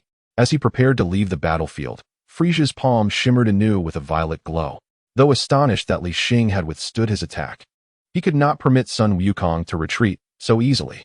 After all, he had already experienced the might of a super scion, and if he did not eliminate this threat promptly, it would surely become a significant problem in the future. Noticing Frisia's movements, Li Xing was about to intervene when Vegeta's silhouette suddenly darted past. With a resounding thud, he delivered a kick to Frisia's face, sending him flying and interrupting his charge. "Damn woman, do not meddle in others' battles," Vegeta declared, turning to scold Li Xing without pursuing Frisia. Upon hearing this, Li Xing was rendered speechless. How insufferably proud was this man, fully aware that he could not contend with Frisia, yet still forbidding her from intervening. Furthermore, hadn't he seemed quite pleased to battle alongside Sun Wukong against Frisia moments ago? Why the sudden change in attitude? Care to repeat that? She thought, clenching her fist. Though her temperament was generally amiable, she would not tolerate such disrespect. Humph. Vegeta remained silent, merely snorting dismissively before redirecting his gaze to Frisia. After enduring such a lengthy confrontation, he was acutely aware that he was no match for Frisia, which was why he had allowed Sun Wukong to engage in a rotational battle. However, should Li Xing choose to fight, the outcome would undoubtedly differ. Perhaps she alone could vanquish Frisia, a conclusion that would be intolerable for the prideful Vegeta. Not to mention, he yearned to personally avenge the destruction of planet Vegeta at Frisia's hands, and had even contemplated eliminating Li Xing after their previous defeat on Earth. "Vegeta, you truly are audacious." Frisia halted midair, one hand caressing his reddened cheek from the blow. He glared coldly at Vegeta, his eyes glinting with malice. His former subordinate had become so emboldened as to challenge him. "Tremble, Frisia. The Saiyan race has birthed 3 super scions to instill fear in you," Vegeta proclaimed, defiantly extending 3 fingers while locking eyes with Frisia. 3. Ha! Frisia erupted into laughter at Vegeta's declaration, his gaze filled with scorn. "Are you implying that you, too, are a super scion?" Chapter 44. All Shall Fall. Wukong. Sun Jun. On the ground, Sun Wukong had safely withdrawn from the battle, collapsing onto the ground as the others hurried to express their concern. "I'm fine," he waved his hand, indicating that he was merely fatigued. At this moment, he indeed appeared quite disheveled. His clothing was completely tattered, revealing his robust physique, and his body bore numerous wounds, no fewer than 10. However, for the battle-hardened Sun Wukong, these injuries were not particularly severe, as they were merely superficial and did not affect his internal organs. Buzzing with concern, Dandy approached him and began to cast a healing spell. "I can also perform healing." After witnessing Dandy's repeated acts of healing, Piccolo suddenly felt a spark of interest. "No, like my brother Naru, you are also a combat type," Dandy patiently explained as he turned to him. Despite Piccolo being somewhat unfamiliar, he bore a striking resemblance to Naru, which unconsciously fostered a fondness in Dandy. "Humph." Noticing Piccolo's attention directed towards him, Naru let out a cold snort. The Grand Elder had once told him about a genius combat-type Namekian, who, if the words were true, should be the Piccolo beside him. Although the other's aura was slightly stronger than his own, he still harbored a sense of defiance. "Thank you." Soon, Sun Wukong regained his spirits, patting his backside as he stood up and cast his gaze back to the sky. "So, can Li Xing defeat Frisia?" Piccolo stepped forward silently, standing shoulder to shoulder with him. Once, he could engage in a life-and-death struggle with Sun Wukong, but now, he could only look up at the man he once regarded as a rival. He did not inquire about Vegeta because anyone with battle experience could discern that Vegeta's strength was even inferior to that of Sun Wukong. Given that Sun Wukong had already fallen, there was no need for further discussion regarding Vegeta. It should be possible. Sun Wukong paused for a moment before slowly responding. Through his perception, Li Xing's aura surpassed expectations, significantly exceeding that of Frisia. Provided no unforeseen circumstances arose, there should be no issues. Piccolo nodded, hoping fervently that Li Xing could triumph over Frisia, as it concerned the survival of their Namekian race. How can one laugh when death is imminent? In the sky, Vegeta's icy words reverberated. Upon hearing that there were 3 super scions, Frisia erupted into laughter, as if he had heard something exceedingly amusing. Ha ha. Take a good look in the mirror, my dear Prince Vegeta. Amused by Vegeta's proud demeanor, even the usually cold-hearted Frieza found it hard to suppress his laughter. Upon witnessing Sun Wukong and Li Xing's authentic Super Saiyan transformations, Frieza couldn't help but chuckle at Vegeta's declaration of being one as well. Seeking death, Vegeta bellowed, charging directly at Frieza. The unrestrained laughter of the opponent struck him as a profound insult. In an instant, he appeared before Frieza. Oh, the ferocious Vegeta charged forward. Yet a flicker of disdain danced in Frieza's eyes. The reason he had not swiftly dispatched Vegeta earlier was primarily due to the relentless assault from both Vegeta and Goku, which had left him without the time to gather energy. Now, with only Vegeta remaining and the distant Li Xing showing no inclination to intervene, Vegeta appeared to him as if he were courting death. Before he could ponder further, Vegeta's fist was already upon him. Bang! Faced with this sudden strike, Frieza exhibited not a hint of panic. Extending a hand, he effortlessly deflected Vegeta's punch. Is this the power of a Super Saiyan? A smirk played upon his lips, revealing a trace of mockery. Pathetically weak. Following this, he violently waved his hand, sending Vegeta flying away. As he watched Vegeta soar through the air, a glimmer of cruelty flashed in his gaze. He extended his index finger, and a sphere of energy, radiant like the sun, materialized under the watchful eyes of onlookers.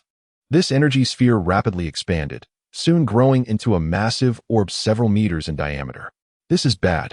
Below, Goku's expression changed drastically upon witnessing the intensity radiating from the energy sphere. Even he dared not confront it head-on. If Vegeta were to be struck, he would surely face grave injury, if not death. With a swift motion, Frieza launched the colossal energy sphere towards the direction in which Vegeta had been sent flying. Not far away, Li Xing, also airborne, made no move to intervene. This arrogant fool must learn a lesson. Watching the impending collision between the energy sphere and Vegeta, Li Xing silently cursed. Though she understood that Frieza's attack could very well obliterate Vegeta, she had no intention of intervening. After all, according to the narrative, Vegeta was destined to fall at Frieza's hands. Perhaps it would be better if she did not intervene. Boom. The enormous energy sphere collided with Vegeta's body, enveloping him completely, followed by a deafening explosion. A scream pierced the air, succeeded by a gust of wind that left the spectators squinting against the onslaught. Vegeta is in grave danger. As the tempest subsided, Goku murmured with a furrowed brow, while the others remained transfixed, their gazes locked on the heavens.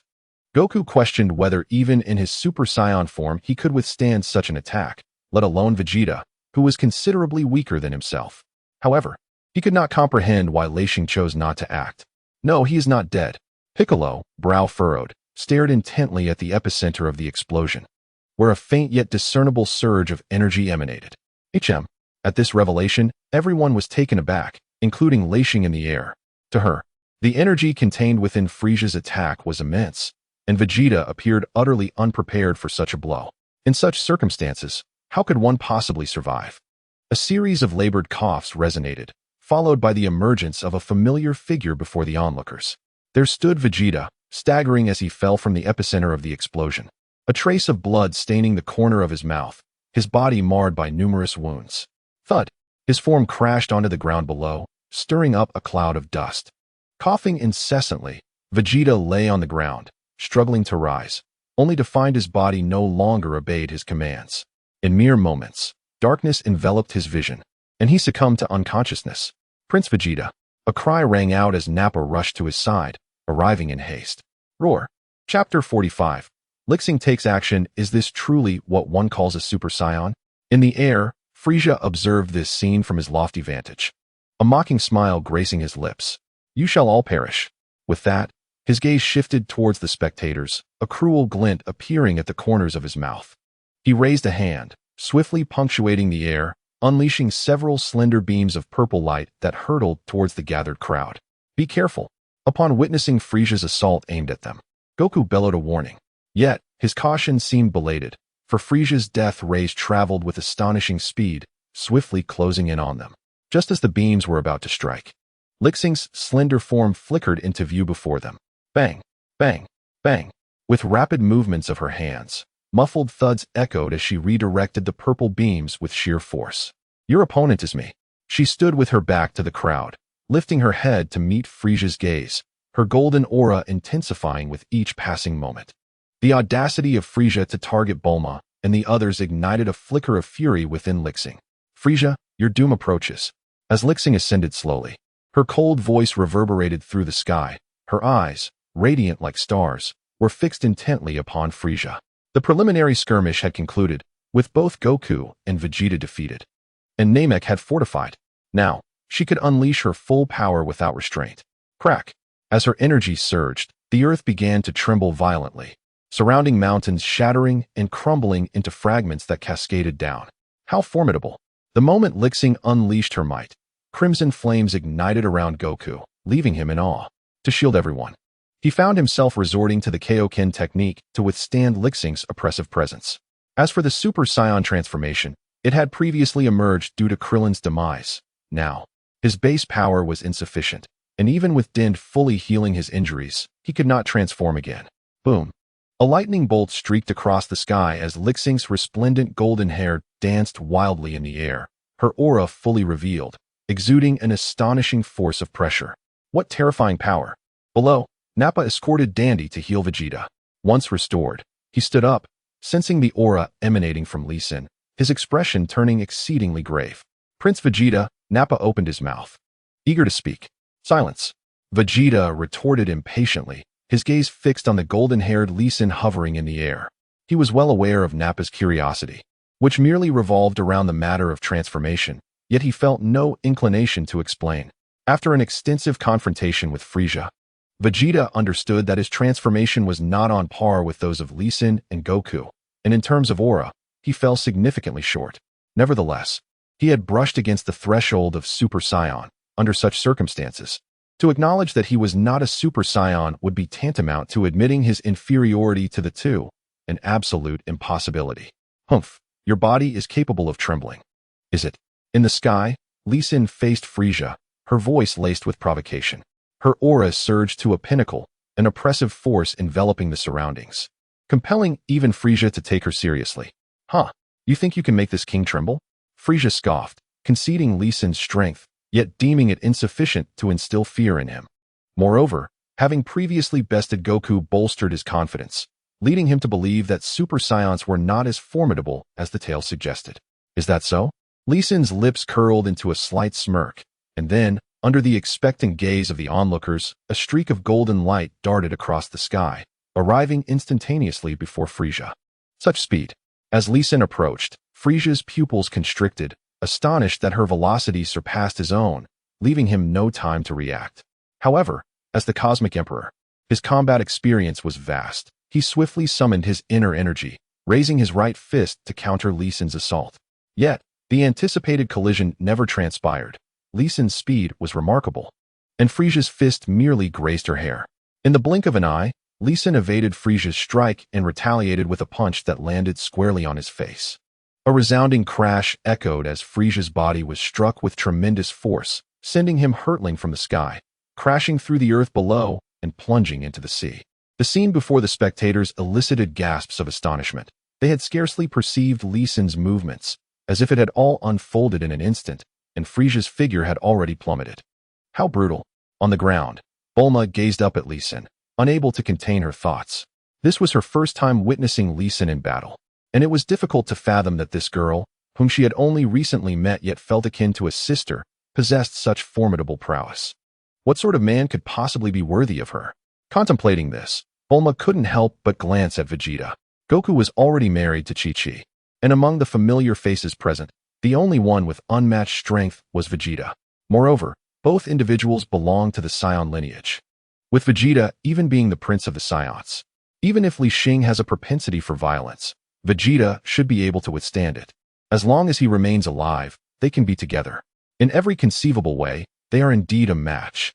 Bulma fervently indulged in her imagination, her gaze flitting incessantly between Li Xing and Vegeta. Unfortunately, Li Xing, engrossed in battle, remained oblivious to Bulma's thoughts. Otherwise, he would undoubtedly deem her mad. It seems that Miss Li Xing is even stronger than Prince Vegeta. Below, Nappa also observed Li Xing in the sky, his eyes shimmering as he silently compared himself to her. Their brief time together on Earth, coupled with the experiences on Namek, had led him to inadvertently recognize that this group had become his companions. Humph. A cold snort erupted as Vegeta regarded Li Xing in the sky with a complex expression. He had not considered that aspect. Rather, he lamented the injustice of fate. Why, after diligently training for so long and exploring the path of the Super Saiyan for years, could he not attain that level? Yet both Li Xing and Son Goku could. This left him feeling deeply resentful. Boom. As everyone harbored their distinct thoughts, a thunderous roar emerged from the sea, followed by surging waves that unveiled a circular zone of vacuum. The Saiyans truly deserve their fate. Chapter 46. The Fierce Battle.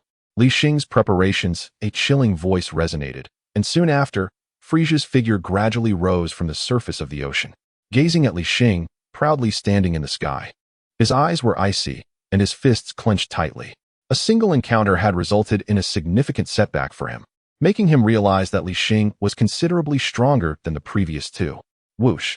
Refusing to remain passive, which was unbecoming of a cosmic emperor. His form swiftly transformed into a streak of light, hurtling toward Li Xing in the sky. Bang! Bang! Two consecutive sounds echoed as Frisia's fists were caught by Li Xing. Huh! Frisia erupted with a furious display of energy, feeling the immense force in his palms. Li Xing, undeterred, intensified his grip, showing no signs of relinquishing. As Frisia's attack was thwarted, he quickly reacted with a fierce knee strike aimed at Li Xing's abdomen. Boom! Another collision resounded as their knees clashed. A contest of strength ensued. Frisia's muscles bulged, yet even with all his might, he could not gain an advantage against Li Xing, who matched his power.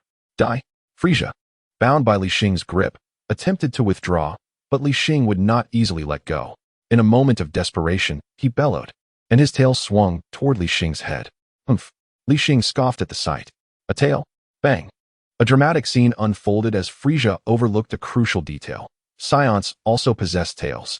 His attack was once again deflected, and this time, Li Xing chose not to continue the struggle. She released her grip on Frisia's fists, allowing their knees to part.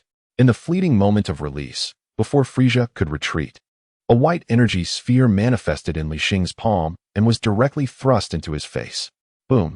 The sound of the explosion reverberated, sending terrifying shockwaves that lifted the surrounding sea into towering waves, forcing Frisia to be propelled backward by the force of the attack. After tumbling through the air several times, he managed to stabilize himself, blood trickling from the corner of his mouth, and his face marked with charred blemishes. Damn it! He roared, his eyes filled with resentment and rage. Today, he had endured a series of humiliations. First, his subordinates were slain, and now he had been thwarted at the precipice of fulfilling his desires. All of this was inexorably linked to the presence of Li Xing before him. Never before had anyone brought such disgrace upon him, the Emperor of the Universe. Die! Frisia's body radiated a dark crimson aura as he clasped his hands together, a terrifying energy wave swiftly expanding from him. Li Xing furrowed his brow, acutely sensing that the aura emanating from Frisia was markedly different from before. Soon, Frisia separated his hands, and a purple-red energy sphere materialized before him. He then raised the energy sphere high above his head, and under the bewildered gazes of those around, it rapidly expanded, reaching several meters in diameter in the blink of an eye. Let this planet be destroyed, Frisia bellowed, and with a forceful downward gesture, the enormous energy sphere hurtled toward the surface of Namek. This is bad. Sensing the cataclysmic power contained within the energy sphere, Son Goku's expression shifted dramatically as he prepared to act, but it was already too late. Boom! A colossal sound erupted as Frisia's attack struck the ground. The immense energy radiated outward, causing the very earth of Namek to tremble, while the sea surged in tumultuous waves, painting a picture of apocalyptic chaos. Crack! The explosion unleashed a tremendous shockwave that even altered the surrounding weather, with bolts of lightning streaking across the sky, causing a slight pain to the ears of those present. After a considerable time, the surroundings gradually returned to tranquility, yet on the ground lay an unfathomably deep crater. Humph! The core of this planet has been obliterated. Do you know what that means? Frisia sneered, casting a glance at Li Xing, seemingly eager to witness her panic-stricken expression. Oh, is that so? However, to his disappointment, Li Xing stood with her arms crossed, exhibiting no trace of alarm, even sporting a hint of a mocking smile. Humph! In 5 minutes, Namek will be reduced to cosmic dust, due to the explosion. I can survive in the vacuum of space, while you all shall perish. Witnessing Li Xing's demeanor, Frisia's fury flared. Explosion? Ha! Frisia, you are rather naive. Li Xing laughed heartily, her face adorned with derision. When the Grand Elder was alive, her first wish to the dragon was to reinforce the current Namek, a safeguard against Frisia's destructive tendencies. Navi, what are you talking about? Frisia furrowed his brow, gazing at Li Xing with confusion. His planet-destroying attack had successfully struck the surface of Namek, and according to his calculations, in just 5 minutes. Everyone present would vanish with the explosion of Namek. This was no longer the Namek of the past. Unwilling to waste time explaining to Frisia, Li Xing's golden aura flared as she instantly appeared before him. Boom! A fierce kick lashed out at Frisia's head. He raised his arm to block it, but was still sent flying back several meters. This is impossible. After fending off the blow, Frisia spat blood, his face revealing shock. Li Xing's previous words echoed in his mind. He sensed that Namek's core had not been destroyed as he had anticipated. His attack had merely created a deep crater. Humph. Nothing is impossible. Tremble, Frisia. Your era has come to an end. Li Xing's voice resonated once more as her figure suddenly materialized behind Frisia. Boom. A powerful punch struck his back, the tremendous force causing him to cough up blood and stagger forward, almost losing his balance and plummeting from the sky. In that moment, he appeared utterly disheveled, blood seeping from multiple wounds, his eyes filled with terror and indignation. No, how could I possibly lose? In that fleeting moment of distraction, having been wounded twice by Li Xing, the confident smile that once graced his face faded entirely.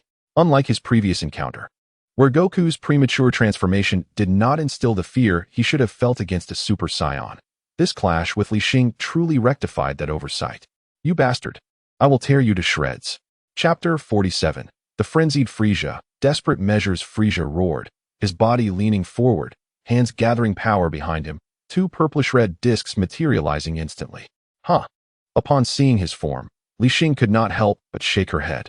The cutting discs, one of Frisia's many techniques, akin to Krillin's energy discs, demonstrated that he was indeed at the end of his rope. TCH. Below, witnessing Frisia's disarray, Vegeta spat angrily to the side. The scene before him was one he had long awaited.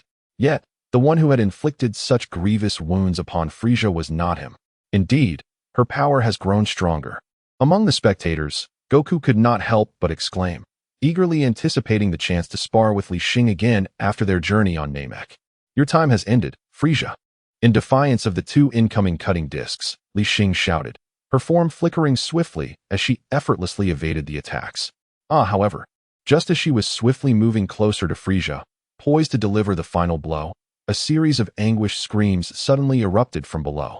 Hearing this sound, Li Xing hurriedly turned back, and what unfolded beneath her gaze was a sight too harrowing to bear, causing her complexion to pale considerably.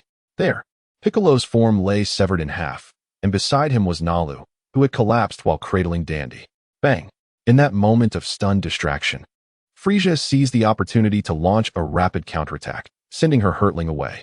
Ha ha ha, you are indeed formidable, but can you save everyone? A sinister smile spread across Frisia's face as he waved his arm, summoning back the cutting disc that had cleaved through Piccolo. From the moment he unleashed the attack, he was aware that Li Xing's prowess would allow her to evade his strike. Thus, he had intentionally dispatched 2 cutting discs, one aimed at Li Xing, and the other targeting the seemingly defenseless Dandy. Unaware of the devastating power behind the attack, Nalu instinctively chose to shield Dandy with his own body, while Piccolo, having witnessed Krillin's spirit bomb, forcefully kicked the 2 aside. Dandy and Nalu were both of his kin. Despite never having met them before, he did not hesitate to save them, even at the cost of being severed himself. Uncle Piccolo, quickly save him. The sudden turn of events elicited gasps from the crowd, and Nalu scrambled to his feet, placing Dandy beside Piccolo's upper half. The might of the cutting disc was formidable, and even the Namekian's regenerative abilities could not mend him in such a brief span. Coughing, Piccolo sensed a flicker of recovery as Dandy anxiously cast healing spells beside him, spitting out a couple of mouthfuls of blood. In the air, taking advantage of having sent Li Xing flying, Frisia unleashed a frenzied barrage of attacks. In an instant, dozens of cutting discs surged forth, racing towards the gathered onlookers. Frisia! A furious roar echoed as Son Goku forcefully stomped the ground, instantly transforming back into a Super Saiyan. Frisia's unscrupulous assault had rekindled the fury that had previously simmered within him. Meanwhile, Li Xing, regaining her composure, summoned all her strength and rushed towards her companions. Roar! Die! With both Super Saiyans standing defiantly before the vulnerable spectators, a frenzied glint appeared in Frisia's eyes. He wildly gestured, unleashing even faster beams of death, inundating the sky with a deluge of attacks. Kamehameha. Realizing that evasion was futile, Son Goku prepared to confront the onslaught head-on.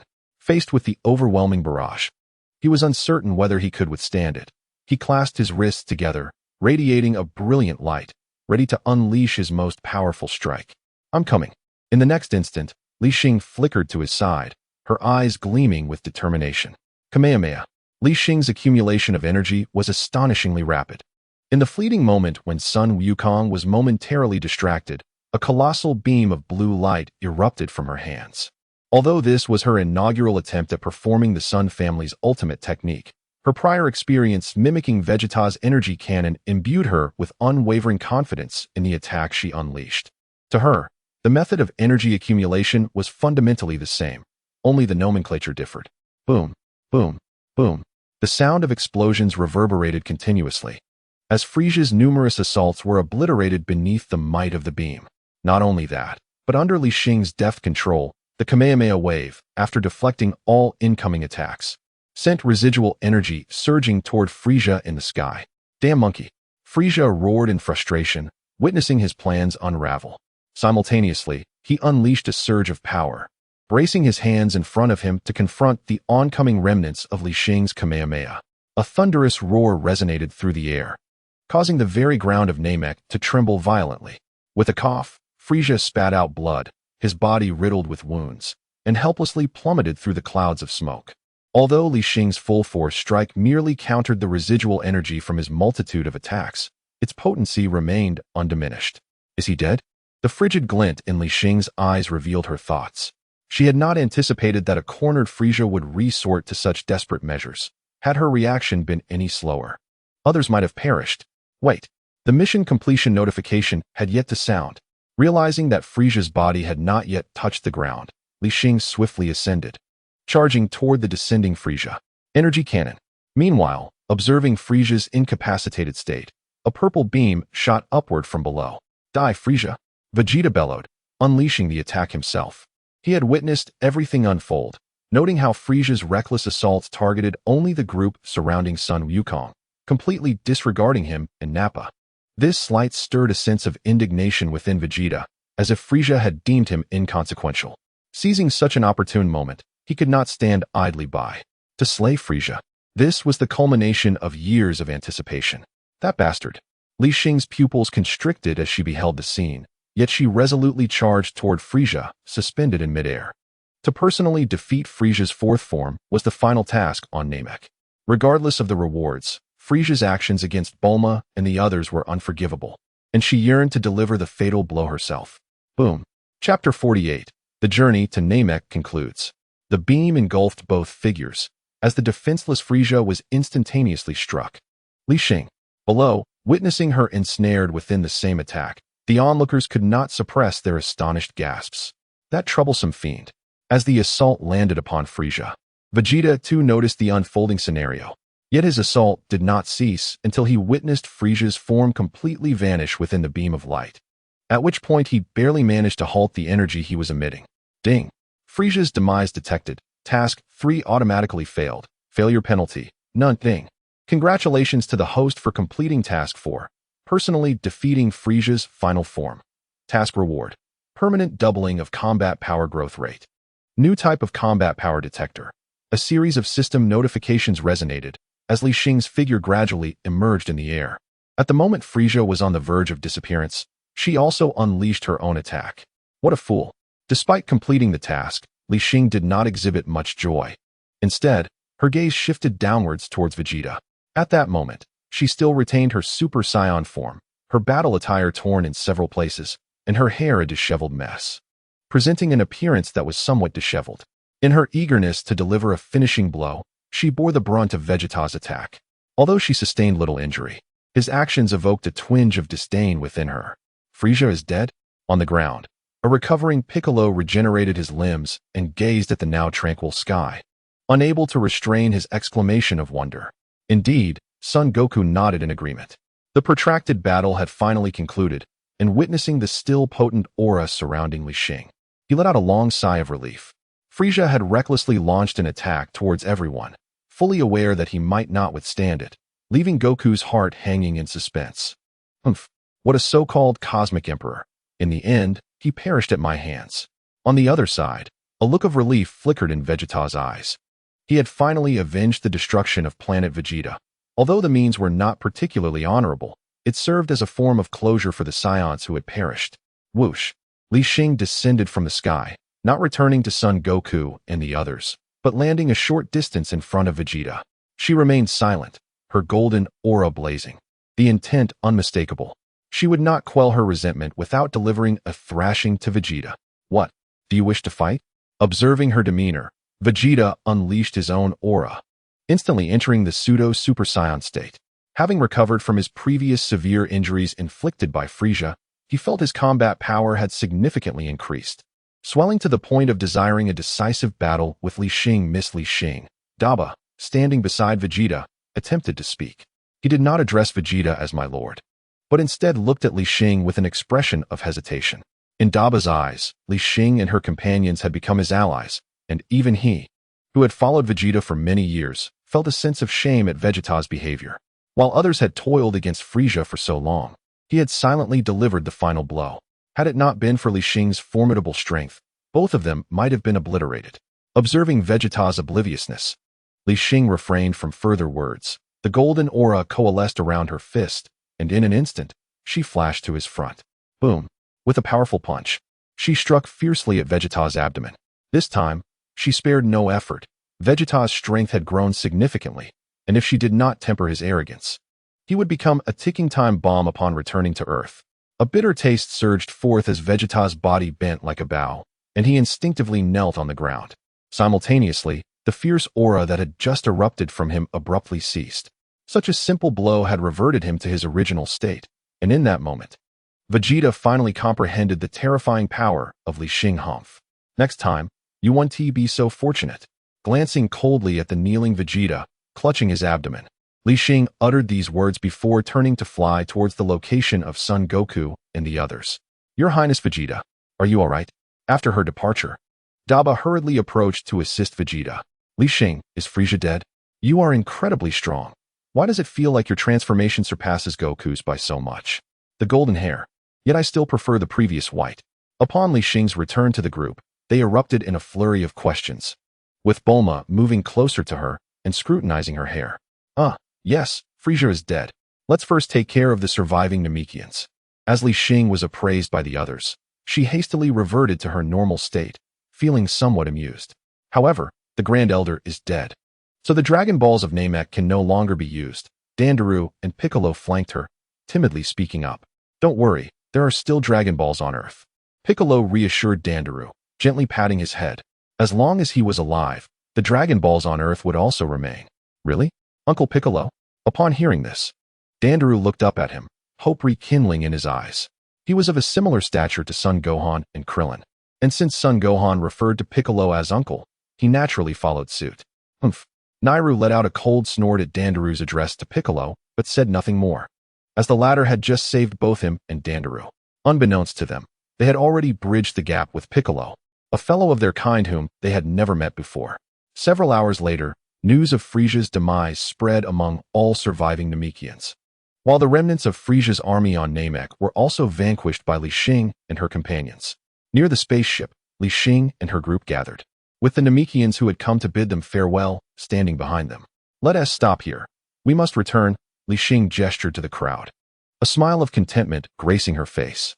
The sky of Namek was a vibrant green, devoid of night, which dispelled any thoughts of lingering to rest. It was far better to embark on their journey home, especially since the spaceship held the comfort of soft beds for her and Bulma. Stay safe, benefactors. Dandaru Nairu. You too. The elder Muley stepped forward, offering his heartfelt advice to Li Xing and her companions. After the demise of the Grand Elder, he became the most esteemed Namekian. In order to resurrect the Namekians slain by Frieza, it was necessary to summon the dragon from Earth. Under Dandy's fervent insistence, he too returned to Earth alongside the others. While Neru was assigned to safeguard Dandy's safety. Is His Highness Vegeta headed to Earth? Chapter 49. The Return. Vegeta's lingering spirit in an inconspicuous corner. Vegeta and Nappa observed the scene from a distance. As the group prepared to depart, Nappa, having accompanied them, naturally wished to join. However, he did not forget his purpose for coming to Namek. Thus he awaited Vegeta's command. Let us go.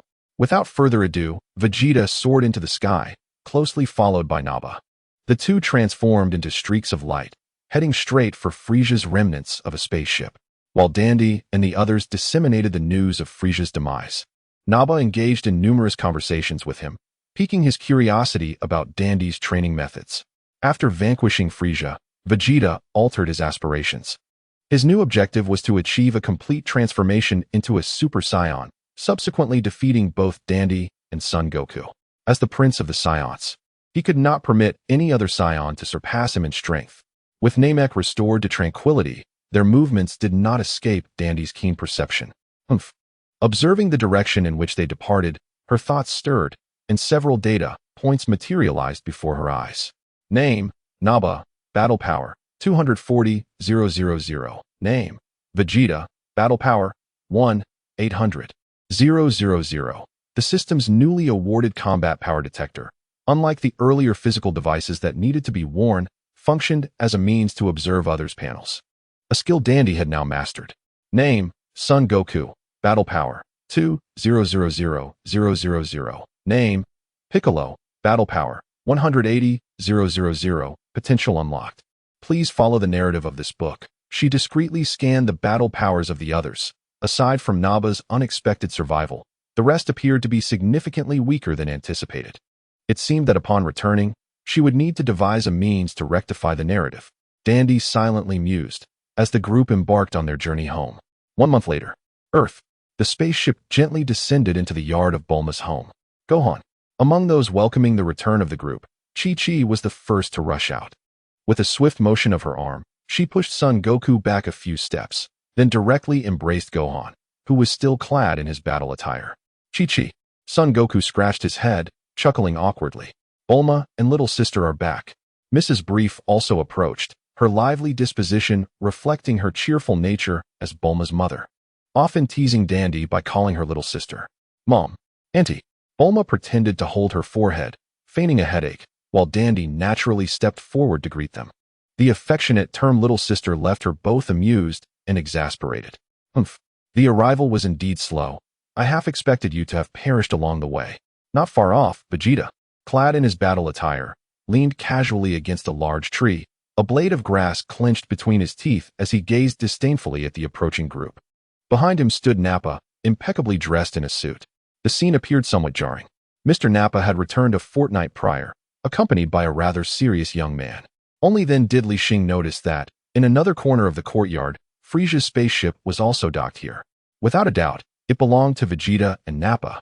Compared to the divine spaceship, Frisia's was decidedly more advanced, boasting nearly double the speed of Li Xing and his companions. Under Nappa's influence, Vegeta surprisingly refrained from his usual wanton destruction. Instead, he had been enjoying the hospitality of Bulma, indulging in food and drink for the past half-month. You are slow, not just slow, but short as well.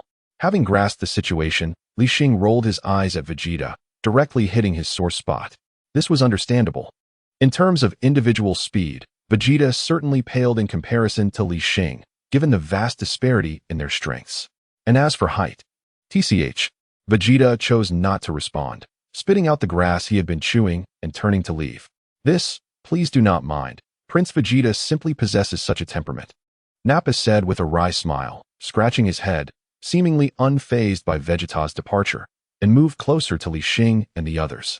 After his explanation, the group understood Vegeta's intentions. Following Frisia's demise, realizing his own inadequacies, he sought to observe Li Xing's training methods.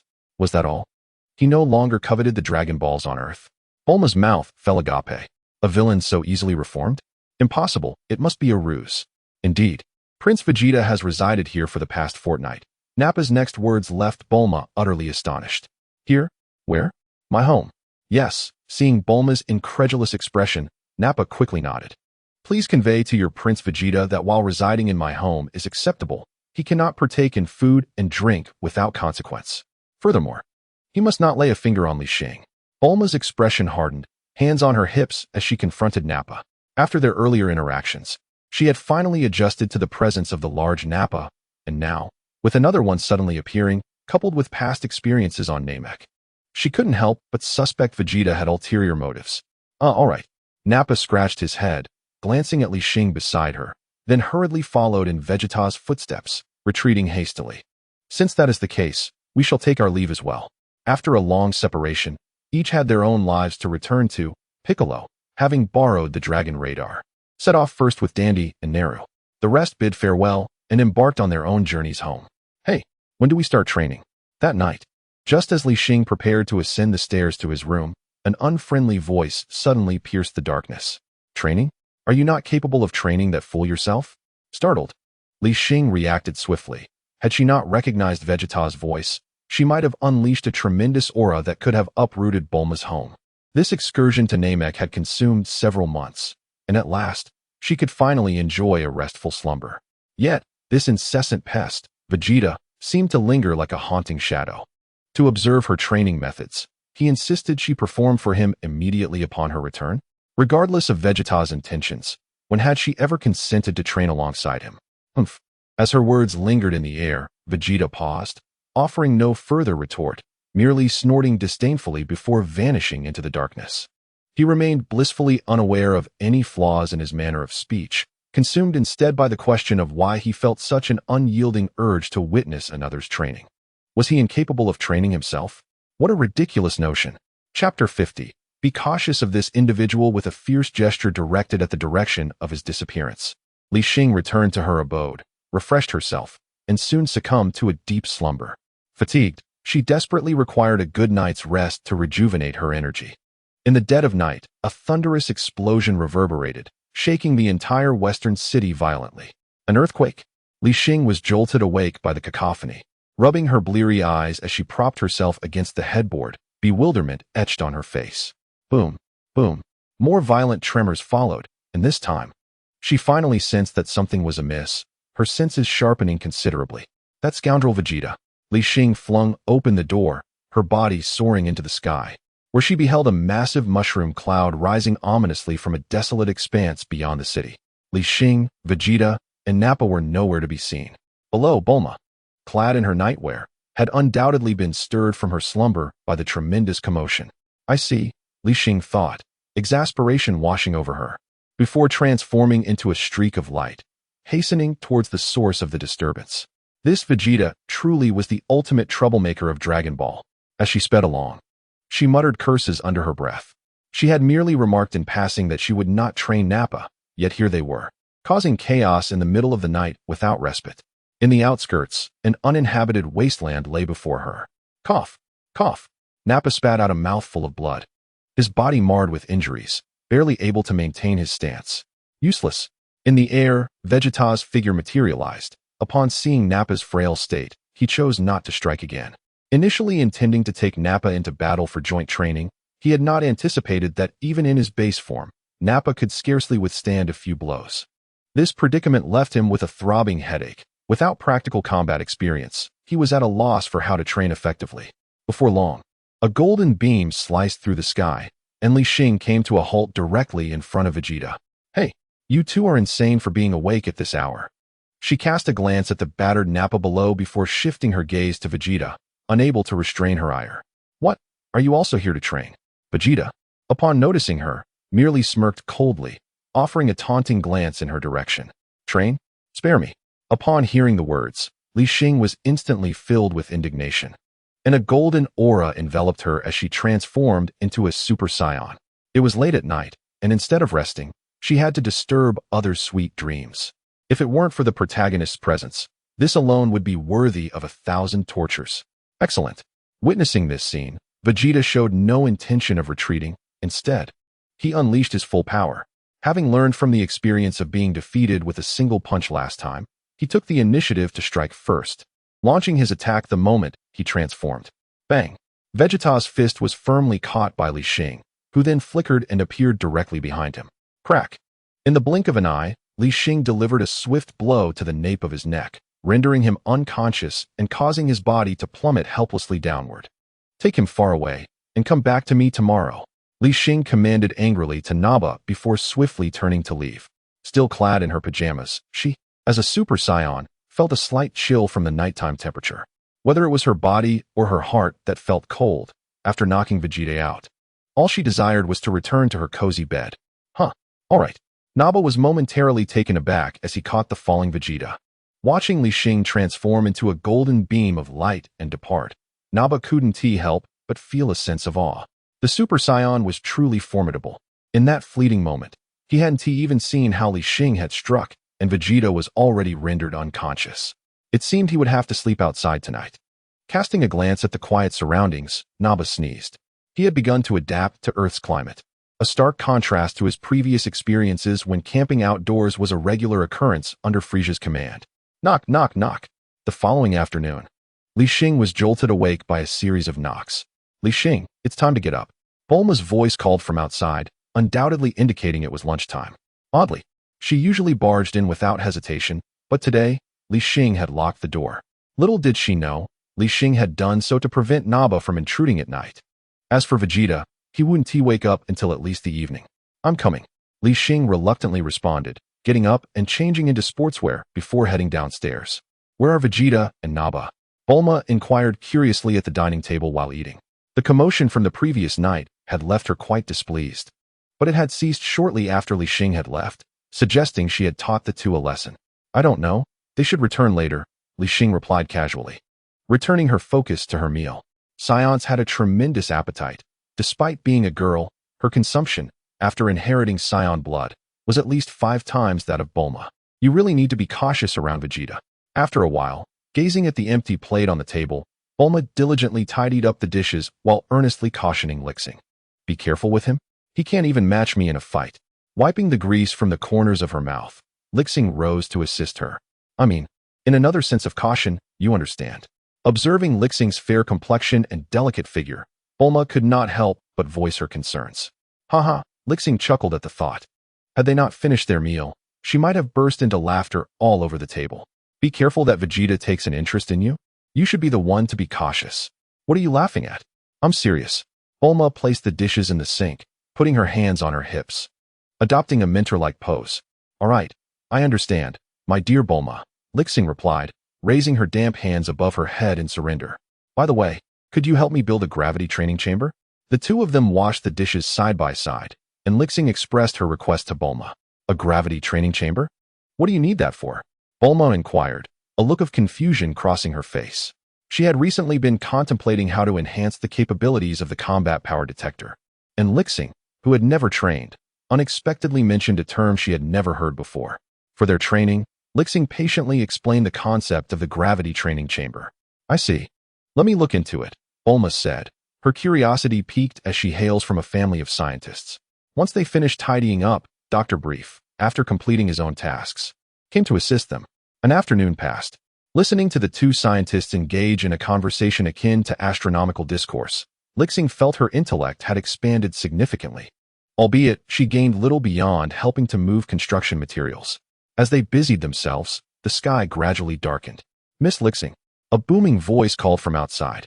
Setting aside the engrossing discussion about the operation principles of the training chamber, Li Xing stepped to the door. There stood Naba, struggling with the still unconscious Vegeta, appearing somewhat at a loss. After last night's incident, he had intended to wait for Vegeta to awaken before seeking out Li Xing, but after an entire day, there were no signs of Vegeta regaining consciousness. With night approaching, and disregarding Li Xing's request for him to arrive at dawn, Naba felt increasingly isolated on Earth. Naba, you're just in time. Come help me with some things. Li Xing called him into the yard, glancing at the still unconscious Vegeta. Having helped Bulma and the others move items all afternoon, Li Xing had exerted little effort, but with school approaching, her curiosity about the university in the Dragon Ball world grew. If it weren't for Vegeta, the so-called king of diligence, the gravity training chamber, that would have to wait at least 10 days to 2 weeks, and in any case, she currently had no use for it. As Li Xing's words fell, Naba had yet to respond when the weakened voice of Vegeta, slung over Naba's shoulder, emerged. "Prince Vegeta," Naba exclaimed joyfully upon noticing him. "A whole day, an entire day?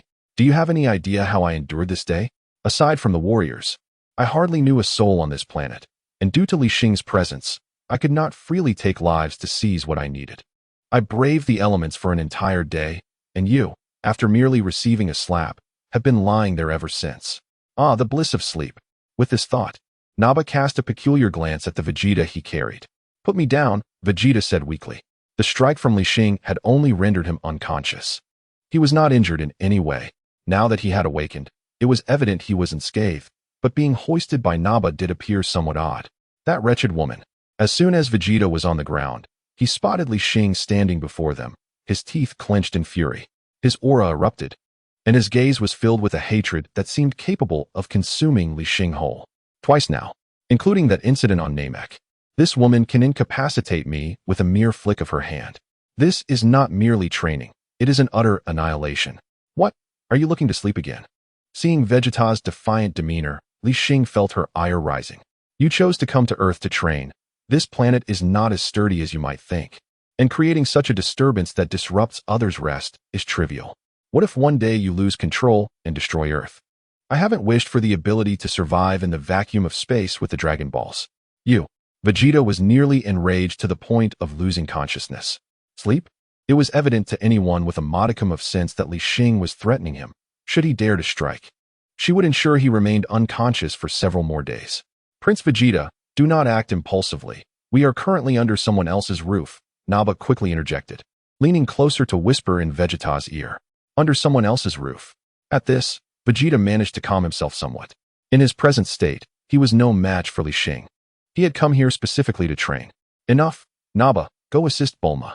As for you, just wait obediently for a few days." Li Xing furrowed her brow as she observed the whispered exchange between the two. Such subtlety could not escape her notice prior to their venture to Namek. Naba had indulged in free food and drink for so long here, and now, upon retrieving Vegeta, he showed no hesitation in betraying her. A wolf that cannot be raised properly.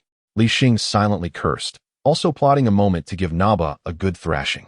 "Understood," Naba replied promptly, heading towards the direction of Dr. Brief and Bulma. Creak. The atmosphere fell abruptly into silence as Vegeta's fists clenched with a crackling sound. Wait a few days? What did that imply? The muscles at the corner of his mouth twitched visibly, revealing not only his anger but a hint of confusion. "Aren't you here to train? In a few days, you will know." Leaving those words behind, Li Xing disregarded Vegeta and turned back to his room. With Naba's assistance, there was no longer a need for her to intervene with Bulma. As for Vegeta, a measure of caution was warranted, after all. This world of Dragon Balls was dominated by the most formidable of adversaries.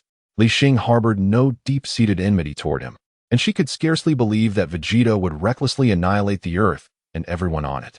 The remainder of her time was, of course, spent indulging in the mindless television shows of the Dragon Ball universe. As for why they were mindless, well, Satan. Ha ha, here I am, Mr. Satan, ready to accept any challenge. Crack.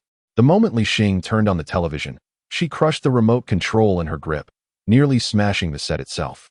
A night of tranquility ensued. The following day, at the dining table, "You all clean up. I have work to do," Bulma declared, hastily setting down her utensils before rushing out. After an afternoon of research the previous day, her fascination with the gravity training chamber had only intensified. The notion that it could alter the gravitational force within a specific area was utterly captivating. Once she departed, only Li Xing, Vegeta, and Naba remained at the table. Thus began the inevitable battle between the Saiyans. Naba, possessing the largest appetite, found himself under the oppressive weight of Li Xing's formidable power, resulting in 2 noticeable lumps on his head. Unable to allow the two to dine without consequence, after satisfying their hunger, Li Xing left them behind. "Naba, you clean up." With that, Vegeta hurriedly departed, and as soon as he was outside, he soared into the sky, heading toward a distant locale. What a misfortune! Naba, cradling the lumps on his head, glanced at the mountain of plates that had accumulated on the table, letting out a lament.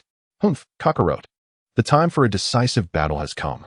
Chapter 52. Son Goku and Vegeta after leaving Bulma's residence. Vegeta did not wander aimlessly across Earth, but rather followed the sensing of Ki to arrive at the Baozi Mountain. After the events of yesterday concluded, he had observed Bulma's work and learned she was constructing a training facility, which somewhat alleviated his displeasure. However, during this period of waiting, he would not remain idle. Since he could not best Li Xing and was not afforded the opportunity for a spar, his remaining target was undoubtedly Son Goku. Vegeta. Haha, just in time. Son Goku called out as he faced Vegeta in the air. He had sensed Vegeta's Ki approaching rapidly. Having just returned from Namek, he was compelled by Chi-Chi to find work and earn money, which left him feeling quite helpless as a warrior. Yet, he dared not voice his thoughts, fearing that Chi-Chi's displeasure might leave him hungry. Let me witness the might of a Super Saiyan. Vegeta bellowed, unleashing his aura. Here we go. As he released his energy, Son Goku felt a palpable pressure enveloping him. Golden radiance emanated from his being, transforming him into a Super Saiyan in the blink of an eye. On his journey back from Namek, he had discovered the secret to this transformation: anger. Though his combat power in a normal state was not particularly high, he had mastered the art of transformation with great ease. Haha. Upon witnessing Goku's completed transformation, Vegeta let out a hearty laugh, swiftly appearing before him. Such speed. In the span of a single breath, his opponent had materialized right in front of him, leaving Goku slightly astonished, prompting him to engage in a fierce exchange of blows. Bang! A dull thud echoed as the trees upon the Baozi Mountain swayed, and many insects and animals scattered in disarray. Bang! Bang! The sound of fists meeting flesh resonated as the two figures flickered rapidly, exchanging numerous strikes in mere moments. Vegeta, not bad. As they landed on the mountaintops, Goku complimented his rival, observing his form with admiration. The Baozi Mountain was vast, a secluded paradise far removed from the city, surrounded by towering peaks. Even with their intense battle, it would not provoke any significant disturbance. Unleash your true power, Kakarot. Vegeta scoffed, displaying a hint of dissatisfaction.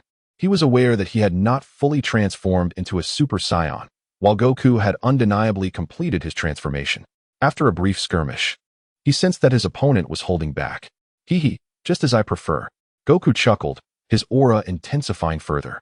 Boom. The two collided once more, and one figure was sent flying, crashing heavily against the mountainside. In midair, the golden figure stood tall. It was undoubtedly Goku. Given Vegeta's current combat prowess, he clearly held the upper hand. Is this the power of a Super Saiyan? Gazing up at Goku's golden form, Vegeta murmured to himself. He could feel the strength emanating from Goku. Yet unlike the previous encounter, Goku afforded him the opportunity to train in battle. The more he sensed this, the more exhilarated he became. Vegeta snorted, his aura shifting with such force that it shattered the surrounding mountainside, propelling him once again towards Goku. In the Heavenly Palace. What? We must wait another 265 days?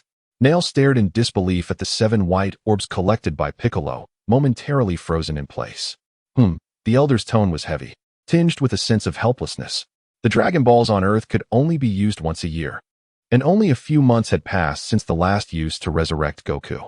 Although the arrival of his kin brought him great joy and the wish was to revive the elder of his clan, his abilities were limited, preventing him from helping everyone fulfill this desire immediately. Shall I give it a try? Observing the somber expressions of the others, Dandy timidly spoke up. His curiosity about the Dragon of Earth was immense, and due to the existence of Dragon Balls on Namek, he had always yearned to attempt crafting a set of Dragon Balls himself. Mr. Popo, the venerable elder, observed intently as the Dragon Ball on the ground lay in a state of failure. He called out within the Grand Hall. Upon hearing this summons, Mr. Popo emerged, holding the model of the dragon. Having followed the elder for many years, he was well attuned to his intentions. Although he had remained hidden, the conversation among a few individuals had not escaped his keen ears. As night descended, the clash continued. Bang! Bang! The two combatants were still engaged in battle, yet their conditions were markedly different. Vegeta's battle suit was tattered and adorned with numerous minor wounds, presenting a rather disheveled appearance. In contrast, Son Goku, aside from some damage to his clothing, bore no significant injuries. Suddenly, in response to Vegeta's incoming attack, Goku's stomach audibly protested. With a whoosh, the golden aura surrounding him extinguished, and his hair returned to its natural state as he reverted from his transformation. No more fighting, Vegeta. If I don't return soon, Chi-Chi will scold me. He shouted across to Vegeta, having thoroughly enjoyed the prolonged skirmish that lasted several hours. TCH. Vegeta halted mid-attack, his aura unwavering. Kakarot. Your transformation indeed grants you immense power, but I shall surpass you sooner or later. With that declaration, he abandoned the notion of continuing the fight and vanished into the sky like a fleeting comet. Chuckling at Vegeta's departure, Goku scratched his head and also made his exit. Upon his return from planet Namek, he had intended to seek a worthy opponent for sparring, only to find that Vegeta had come seeking him from afar. Alas, this sparring partner was not a formidable adversary like Broly. That would have made things far more interesting. Goku. As he approached his home, he heard Chi-Chi's voice calling out, and it struck him that he had neglected to inform her of his prolonged absence. I'm here, Chi-Chi. Noticing the hint of worry etched on her face, he hurried toward her. Returning home at such a late hour, where have you been idling? Chi-Chi's eyes scanned Goku, her expression radiating displeasure. It was late, and not only had he returned at an untimely hour, but he also arrived in tattered clothing after she had just washed them the day before. Without further ado, she seized his ear and pulled him inside. Ow, ow, ow. Chi-Chi, let me explain. Chapter 53, The Completion of the Training Room. The terrifying presence of the volume King. Meanwhile, Vegeta had returned to Bulma's residence, where Li Xing was engaged in a detailed discussion with Bulma regarding the design specifics of gravity training, such as maximum multipliers and the internal laser weaponry. Given the late hour, it was evident that Li Xing was being compelled to work. Bulma, the scientific genius, had claimed that the project would be completed within 10 days. But judging by her tireless efforts, it seemed likely that it would be finished in no more than a week. Just as their conversation blossomed, a sudden commotion echoed outside, prompting Bulma to rise and investigate. Hey, where have you been? Upon opening the door, Vegeta was met with the sight of a disheveled figure, his body marred with wounds. He stood momentarily taken aback. Prior to the return of the others, he had spent some time at Bulma's residence, accustomed to returning for respite, and was not expecting such an inquiry. Humph, mind your own business, he retorted, quickly regaining his composure, dismissing her as merely a woman from Earth, unworthy of questioning his whereabouts. His stay at her home was merely a courtesy. Witnessing his aloof demeanor, Bulma found her words lodged in her throat, rendering her speechless and deeply frustrated. Earlier that afternoon, having not seen him, she had intentionally set aside a generous portion of food. Now, it seemed even the dogs would not want to eat it. With a resounding bang, she slammed the door, her anger reaching a boiling point. TCH. Vegeta cast a fleeting glance at her reaction, unperturbed, and retreated to his room. What a character. Here she was, toiling away in her research on their training venue, while he acted as though they owed him something. This wretched research, let whoever desires to engage in it do so. Li Xing, throw them both out tomorrow. In her fury, Bulma returned to the room, unleashing a torrent of complaints upon Li Xing. Despite knowing she was venting about Vegeta, Li Xing felt compelled to offer gentle counsel. After all, they were the protagonists, and moreover, destined to be a couple. As she continued, Li Xing began to feel a sense of unease, questioning whether her presence was overly conspicuous, akin to a permanent light bulb in someone else's home. 7 days later. Yes, it is finally complete. In the courtyard stood a newly erected white circular structure, and Bulma cheered in front of it. At last, her project was finished. Li Xing wiped the fine beads of sweat from her brow, silently reflecting on the recent days. Vegeta seemed to be in a frenzy, returning home late each night, battered and bruised, while Bulma's reprimands could have circled the earth several times over. Yet, those words were never directed at him, only echoing in her ears. Humph, 7 days for such a small building. Upon hearing this, Vegeta, concealed behind the group, could not suppress a scoff. He understood that this was designated as a training ground for himself and B. You understand nothing. This is a product of high technology. Bulma was about to introduce the structure to everyone when Vegeta abruptly pushed the door open and stepped inside. As he entered, he was immediately assailed by an overwhelming pressure, as if a great mountain had settled upon him, forcing him to the ground. The interior of the room was barren, save for some peculiar apparatus mounted on the walls, seemingly capable of absorbing energy and launching attacks. See, this is what you get for not letting me finish, Bulma remarked, raising the remote in her hand. At last, the pent-up frustration accumulated over the days dissipated upon witnessing Vegeta's moment of vulnerability. This is a remote control that can adjust the gravity of the training chamber and switch on simulated attacks, currently set to a maximum of 300 times. Regardless of Vegeta lying on the ground, Bulma explained the principles of the training room to everyone. 300 times. At this, Vegeta took a deep breath, attempting to gradually acclimate to the immense pressure. He was astonished that the gravity chamber had such an effect. With a fierce shout, he unleashed his energy, barely managing to rise from the ground. Feeling the weight upon him, Vegeta slowly raised his fist. He swung a punch into the air, feeling as though he had exhausted all his strength. Bulma, observing his rapid adaptation from outside, was utterly astonished. Is this progress too fast? The training room's maximum setting was indeed 300 times, yet she had directly set it to 200 times. Given Vegeta's demeanor, it seemed he would soon reach that limit. Nappa, equally dumbfounded, dared not enter as Vegeta had. If Vegeta struggled, Nappa thought he might not even manage to stand. Name: Nappa. Combat power: 240. 000. Name: Vegeta. Combat power: 2,000,000. Li Xing discreetly assessed the combat power of both individuals, and Vegeta's transformation left her astounded. In just a few days, he had increased by an impressive 200,000. Meanwhile, Nappa, who busied himself assisting Bulma daily, showed no change in combat power. Open the attribute panel. Noticing Vegeta's rapid progress, Li Xing felt restless and hurriedly summoned the system in her mind. Name: Li Xing. Gender: female. Age: 18 years. Dragon Ball World. Height: 175 centimeters. Race: Scion. Skills: Ki Control, Flight Technique, Energy Cannon, Kamehameha. Kaioken, current maximum 30 times. Emotion value: 1,100. Items: Senza Bean X1, New Combat Power Detector X1. Combat Power: 5, 280,000 for minutes. Taking in the data before her, Li Xing let out a sigh of relief. Fortunately, her combat power had also increased by more than 200,000. Otherwise, she would soon be surpassed. Wait. Just as she relaxed, a thought struck her. It had been roughly 40 days since the battle on Namek, and she had only gained a modest amount of combat power, while Vegeta had achieved this in merely 7 days. The ultimate achiever, comparable to the system's top achiever. Realizing this, she couldn't help but gasp. Such a pace of training. And he was still merely second best? What then of Son Goku's strength, which must surely be increasing even more rapidly? After Bulma's explanation, she casually tossed the remote to Nappa, and everyone dispersed. Watching Vegeta sweat profusely in the training room, Li Xing suddenly found herself questioning her very existence. No, more accurately, she was questioning the system. System, are there no tasks left? Hurry and release a few.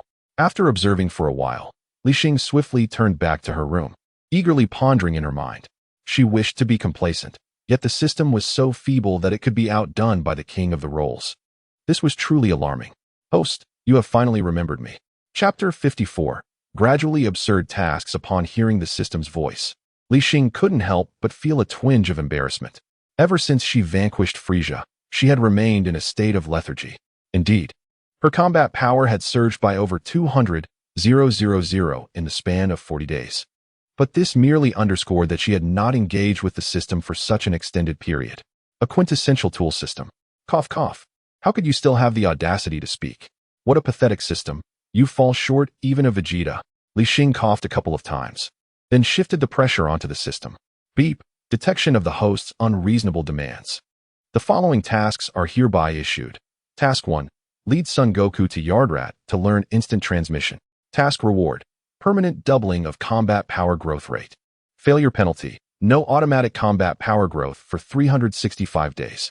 Time limit: 365 days. Task 2. Rectify Piccolo's combat power, ensuring it reaches 2 million within a year. Task reward: permanent doubling of combat power growth rate. Failure penalty: no automatic combat power growth for 365 days. Time limit: 365 days. Task 3. Create an accident that destroys the Earth's Dragon Shenron.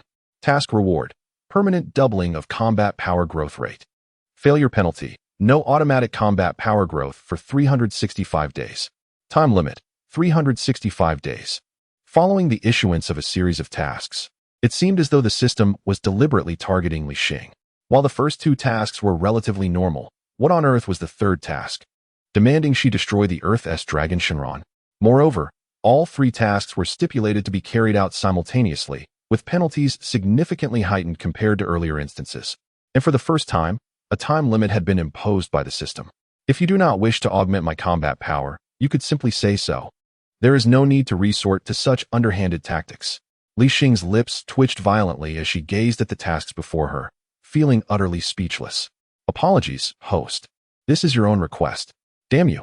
The system seemed to want to say more, but Li Xing had no desire to listen further. After uttering a curse, she severed her mental connection with it. Yardrat, instant transmission. After a moment, Li Xing, lying on her bed in boredom, crushed a spare television remote control. With a resounding snap, she turned off the television filled with Satan. Instant transmission. She had nearly forgotten about it. It was Son Goku's ultimate skill in the original story. Regardless of whether the current Son Goku could learn it, she found herself quite intrigued. With the skill, she could easily sleep until just a few minutes before class when school resumed. As for the subsequent 2 tasks, she would attempt them. If they proved impossible, so be it. With this thought in mind, she casually donned a white tracksuit and hurriedly left the house. The original battle attire bore a striking resemblance to that of Vegeta's. At the earnest request of Li Xing, Bulma procured special materials to craft several athletic outfits tailored specifically for Li Xing. In everyday appearances, these garments were indistinguishable from those worn by ordinary individuals. However, they were equally suitable for combat. At the very least, they would prevent a recurrence of the incident during his sparring with Son Goku, where his sleeves had been shredded mid-battle. It was peculiar that Vegeta was absent today. Son Goku gazed up at the sky, seemingly filled with anticipation. For the past 7 days, Vegeta had consistently come to train with him, and he relished the experience. The monotony of ordinary life was unbearable. He yearned for combat, constantly striving to enhance his abilities through it. Well, I can practice on my own. Just as he was about to depart, 2 figures suddenly streaked through the air, landing swiftly before him. Li Xing and Vegeta? What brings you here? Son Goku inquired, unable to suppress his curiosity upon seeing their arrival. Usually, Vegeta came alone, but today he seemed to be trailing behind Li Xing, which suggested an air of reluctance akin to a child summoning a parent when faced with a challenge. Of course, this was merely an observation. Son Goku did not entertain such thoughts. Son Goku, I am planning a trip to Yardrat, and wanted to know if you would accompany me. Li Xing spoke directly to Son Goku, disregarding Vegeta behind her. As for Vegeta, he was indifferent. He had merely mentioned to Bulma that he intended to find Son Goku, and somehow, this fellow had caught wind of it and decided to follow. Yardrat, what is so exciting about that? Son Goku's eyes lit up with surprise. Having just returned from Namek, the notion of visiting another planet intrigued him, especially with Frisia's legacy looming in his mind, leading him to speculate that another formidable presence might have emerged there. Rest assured, it will definitely be exhilarating. Li Xing's lips curled into a slight smile, her words laced with an air of mystery. Given Vegeta's presence, she chose not to elaborate further. She had no desire to see that tempestuous prince. If it weren't for him, she would not have received such outrageous assignments. I'm in. When do we leave? Upon hearing Li Xing's enthusiastic affirmation, Son Goku readily agreed. All right then, we will meet at Bulma's house in 3 days. I'll be waiting for you. After exchanging a few brief words with Son Goku, Li Xing ascended into the sky once more. Having secured his agreement, she felt no need for further discussion. It was certainly not her style to linger idly like Vegeta. Yardrat. Huh. After Li Xing departed, Vegeta frowned slightly, still unclear about their intentions. Humph. See you in 3 days, Kakarot. That evening, at Bulma's home, Vegeta suddenly voiced his thoughts during dinner. You plan to go too? No way. If you wish to go, figure it out yourself. Don't expect to share a spaceship with me. His desire to understand what Li Xing intended to do with Son Goku was so strong that he would rather relinquish the gravity chamber than remain uninformed. Certainly, Li Xing would never agree. She was merely on a mission. The very thought of sharing a spaceship with Vegeta was irksome to her. What if it turned out to be like their journey to Namek, stretching over a month? That would be utterly absurd. Fine, if I don't have to go, then I won't. Vegeta scoffed, having already gathered intelligence on the location of planet Yardrat, where Frisia's spaceship awaited. It was less than a fortnight's journey from Earth, though the ship's remaining energy was scant, necessitating assistance from Bulma to replenish it. All right, Li Xing, you can use the instant transmission. Goku and Vegeta can take Frisia's ship. Bulma interjected, accustomed to the tension between the two. Through her readings, she learned that the inhabitants of Yardrat possessed unique abilities, albeit lacking formidable combat prowess. which likely piqued Li Xing's interest. Despite her own desire to accompany them, Li Xing's mention of a potential year-long stay dissuaded Bulma from pursuing that thought. Chapter 55. The New Dragon Balls. A storm approaches 3 days later. A group gathered before Frisia's spaceship. It's just a matter of days. Bear with it. And it will pass, Bulma reassured Li Xing with a comforting tone. Following the news that Li Xing intended to bring 2 companions to Yardrat, Piccolo hastily departed with the ship, citing the need to return Dend and Nail to Namek, leaving only this vessel for the 3 travelers. Go if you wish. Vegeta leaned against a corner of the spaceship, a smirk playing on his lips as he regarded Li Xing, as if he were finally witnessing her need for him. As if I wanted to go, Li Xing seethed at his demeanor.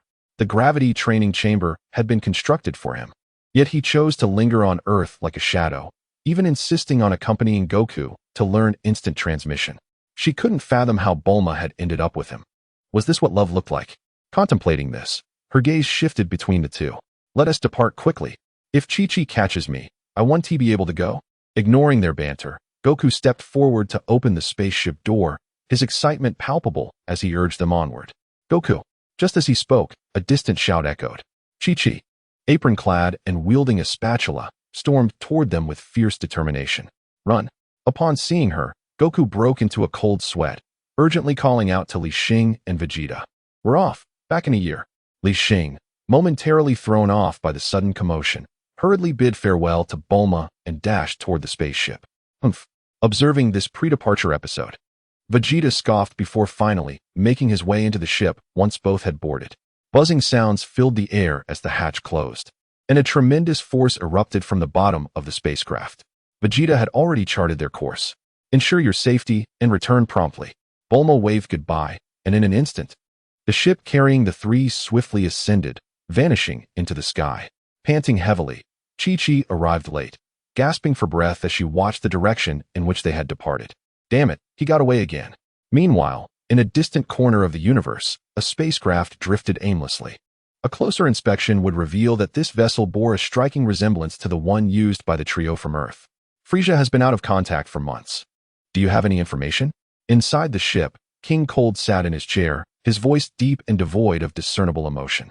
Towering nearly 3 meters tall, he bore a considerable resemblance to Frisia's second form. Before him stood 2 individuals, to whom he directed his inquiry. Report. According to the messages transmitted from Frisia's ship, the king, one of them, a peculiar-looking figure, stammered nervously.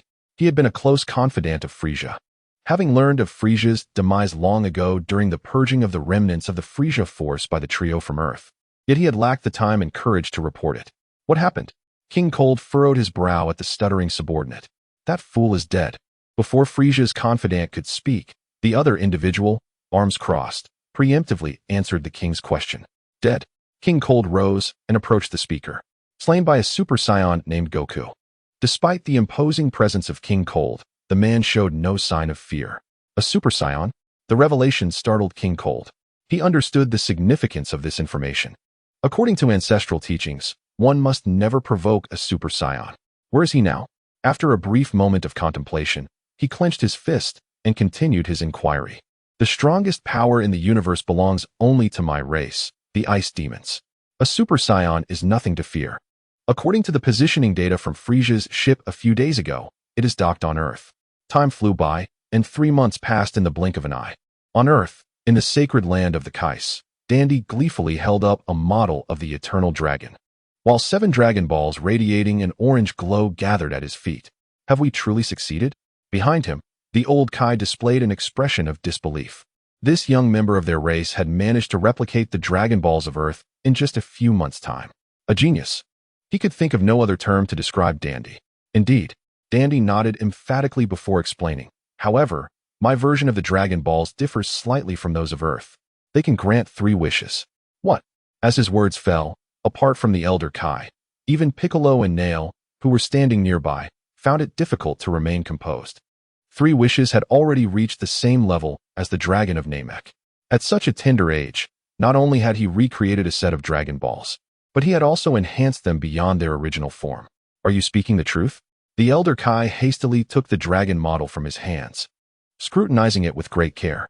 Indeed, however, there will be certain restrictions if one wishes to utilize them. Observing the excitement on everyone's faces, Dandy's voice suddenly diminished. A planet can only possess one set of Dragon Balls, and if I am the creator of these Dragon Balls. He hesitated, though his implication was unmistakable. The existence of only one set of Dragon Balls meant that the previous set crafted by the Elder Kai would have to be destroyed. Moreover, if he was indeed the creator, it signified his demise would result in the disappearance of the Dragon Balls. Upon hearing these words, both the Elder Kai and Piccolo fell silent. Although Dandy had indeed fashioned an entirely new set of Dragon Balls, to obliterate those on Earth would equate to extinguishing their lives. Let us pause for a moment. The Elder Kai finally uttered after a prolonged silence, his brow furrowed. Before turning back toward the temple, watching his retreating figure, Piccolo seemed to want to voice something, but ultimately refrained. Beep. Congratulations, host. For completing Task 2, correcting Piccolo's combat power to reach 2 million within a year. Task reward. Permanent doubling of combat power growth rate. Beep. Congratulations, host. For completing Task 3, creating an incident to destroy the dragon on Earth. Task reward. Permanent doubling of combat power growth rate. Chapter 56. The Arrival of King Cooled. Months had passed. On Yadrith, while practicing instant transmission with Sunbai, Li Xing suddenly received a notification from the system. Stunned by the voice echoing in her mind, Li Xing found herself momentarily frozen. She had inexplicably completed 2 tasks. Putting aside the bewildering speed at which Piccolo had grown stronger, the destruction of the dragon on Earth left her utterly perplexed. System, what is happening? Being far away and oblivious to the situation on Earth, she opted for the quickest means of acquiring information. Replying to the host, the deity and Piccolo on Earth have fused. In response to Li Xing's inquiry, the system did not withhold its answer, though its tone seemed to convey some dissatisfaction. The deity and Piccolo have fused? What are the Dragon Balls? Who is the deity on Earth now? A barrage of questions ensued, as she desperately sought to grasp the unfolding events on Earth. Beep. The host has reached the maximum number of inquiries. Please try again later. Feeling the system sever its connection in her mind, Li Xing was left speechless. It had been over 6 months since the 3 of them arrived on Yadrith, and they were nearly equal in their mastery of instant transmission. It was anticipated that in a few more months, complete control would be achieved. However, with Frisia having been utterly obliterated, could there still be a mechanical Frisia? Never mind, it is best to return swiftly. Earth, Bulma's home. A combat power of 2 million? Remarkable. Nappa, you have made such significant progress. Observing the bald figure before her, Bulma donned the combat power detector, which had undergone numerous enhancements, her eyes reflecting a hint of astonishment. It had been a year since Li Xing and his companions departed from Earth. During this time, aside from assisting her with minor tasks, Nappa had immersed himself in the gravity training chamber. What an extraordinary race the Saiyans are. Bulma mused internally. She had not only measured Nappa's combat power.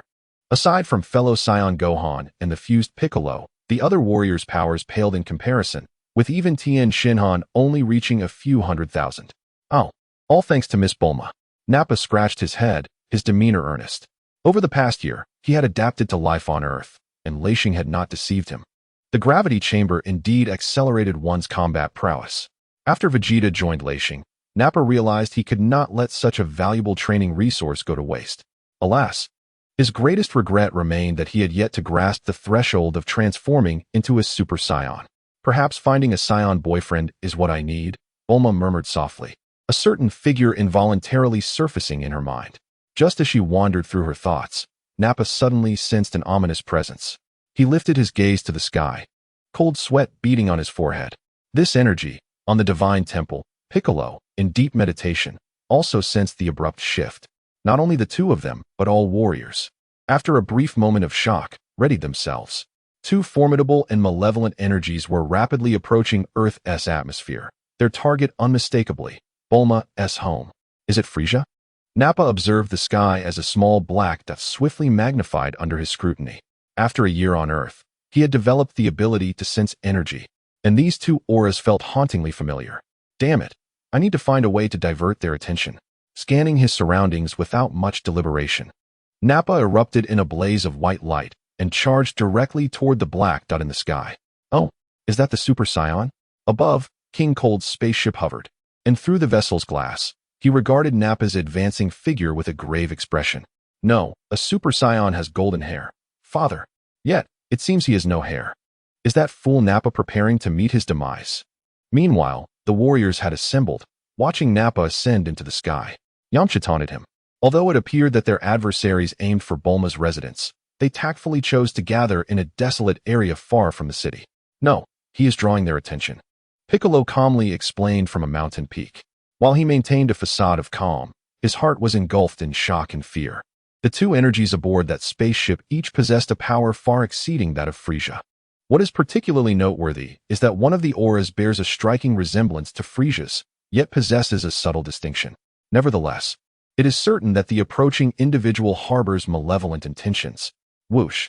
As the vessel neared the enemy's ship, Nappa unleashed a shockwave with a mere gesture, seeking death. Inside the spacecraft, the one beside King Cold spoke derisively at the sight of him. Bang!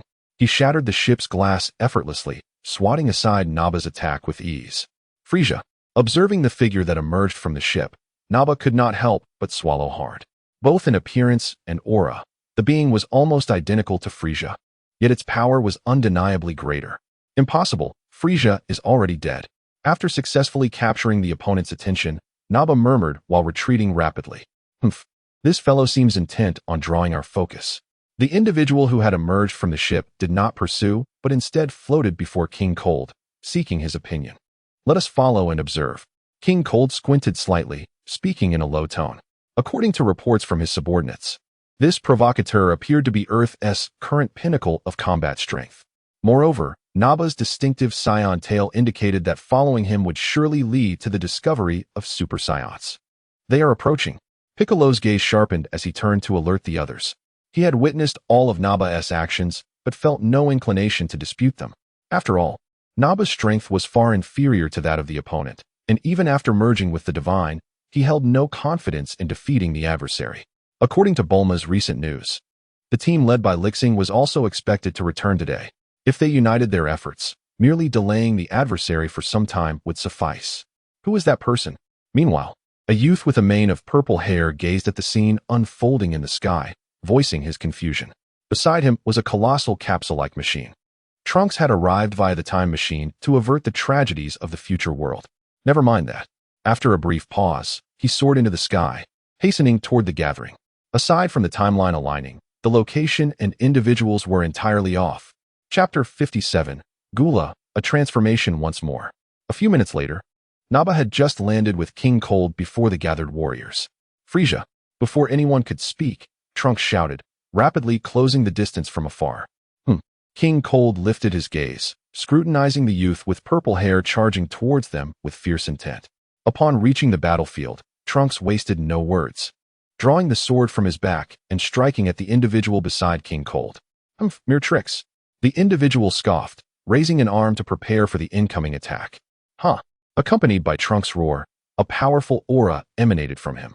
As the imminent figure approached, a golden radiance enveloped him, causing his hair to rise and transform into a golden hue. A Super Saiyan. The appearance of this unexpectedly emerging youth astonished all present. He, too, belonged to the Saiyan race and was capable of annihilating Frisia as a Super Saiyan. In a flash, Trunks, with astonishing speed, struck, despite the man's preparedness for his transformation. He was still grazed on the chest by Trunks' blade. Unsuccessful in delivering a fatal blow, Trunks swiftly unleashed another strike, but the man had already reacted. With a flicker of movement, he distanced himself, retreating to a safer position.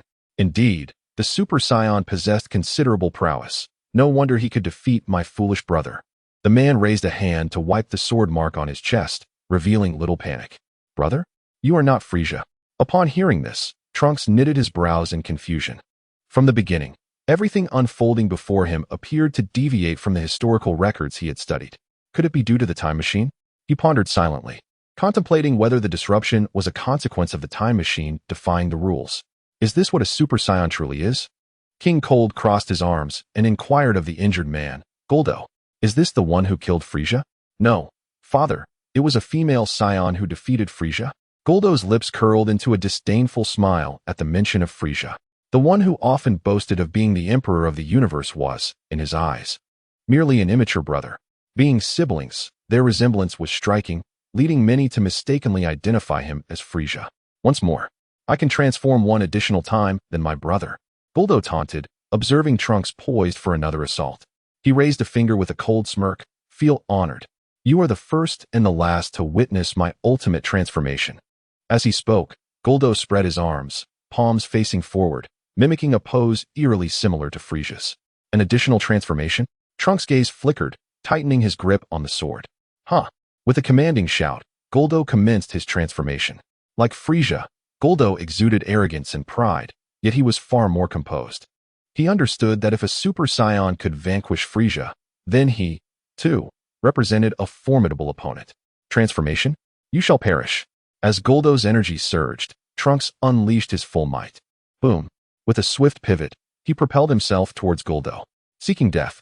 In the midst of his transformation, Guldo's eyes narrowed, signaling King Cold for assistance. Humph. King Cold, of course, would not allow Trunks' assault to fall upon Gula during his transformation. With a disdainful snort, he positioned himself protectively in front of Gula. Despite facing a Super Saiyan, he remained exceedingly confident, crossing his arms before his chest, bracing himself to withstand Trunks' strike. The sound of slicing echoed.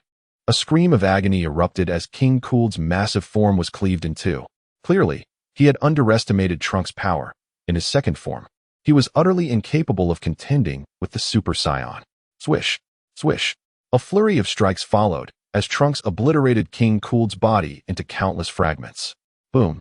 Another shockwave emanated from his palm, enveloping the surroundings in a cloud of dust and debris.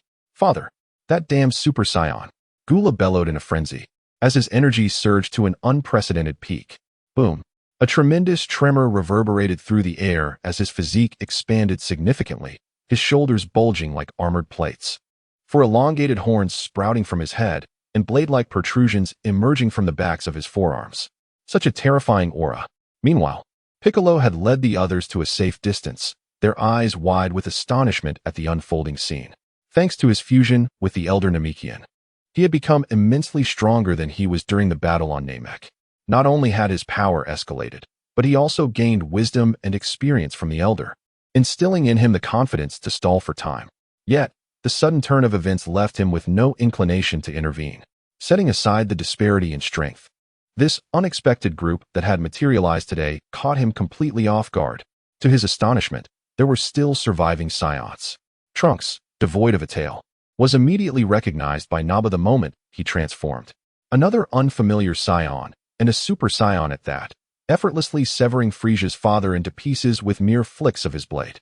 Even so, Trunks' energy still paled in comparison to Frisia's brother. This additional transformation was undoubtedly more potent than Frisia by at least twofold. Miss Li Xing, please return swiftly, Naba murmured, gazing at a distant corner of the sky. For the first time, he did not utter the name of his prince, Vegeta, for before the trio departed, Vegeta had yet to attain the ability to transform into a Super Saiyan. Bang! Inside Bulma's home, several scattered power level detectors in the laboratory exploded one after another. What manner of monster is this? As she surveyed the chaos strewn across the lab, Bulma muttered to herself. Such scenes had transpired countless times before now. Her detectors had reached an upper limit of 300 million, yet they still could not gauge the enemy's true potential. Beep. Detected the emergence of Gula on Earth. Current mission, personally defeat Gula. Mission reward, enhancement of emotional value limit by 100. The previous setting for anger value was somewhat unreasonable and has been amended. Failure penalty. Combat power will no longer increase automatically for 30 days. Time limit, none. Chapter 58, Return, Vegeta's Super Saiyan.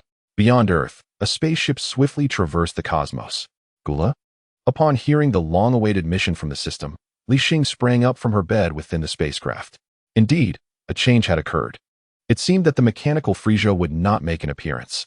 Li Xing stepped out of her room and, through the ship's glass, beheld Earth within arm's reach. System, what is my current combat power? She inquired anxiously in her mind. Gula was unlike Frisia. With an additional transformation, he was even stronger than Cell's first form. Goku and Vegeta were still asleep, leaving Li Xing alone at the ship's glass, her slender figure exuding a sense of solitude. Current combat power of the host, 14. 5 million, 32 minutes. The system's voice echoed, leaving Li Xing momentarily stunned. Over 10 million? Upon hearing this figure, disbelief washed over her. A year had passed. In the first half, her combat power had only increased by a little over 1 million. But after completing 3 tasks she had requested from the system in the latter half, the rate of growth had multiplied several times, resulting in her current power. An enhancement of the emotional value limit? It seemed that the second tier of Super Saiyan was now within reach. As Li Xing regained her composure, the spacecraft entered Earth's atmosphere. All right, Super Saiyan, are you ready to meet your demise? Gula coldly regarded Trunks before him, his voice laced with barely concealed fury.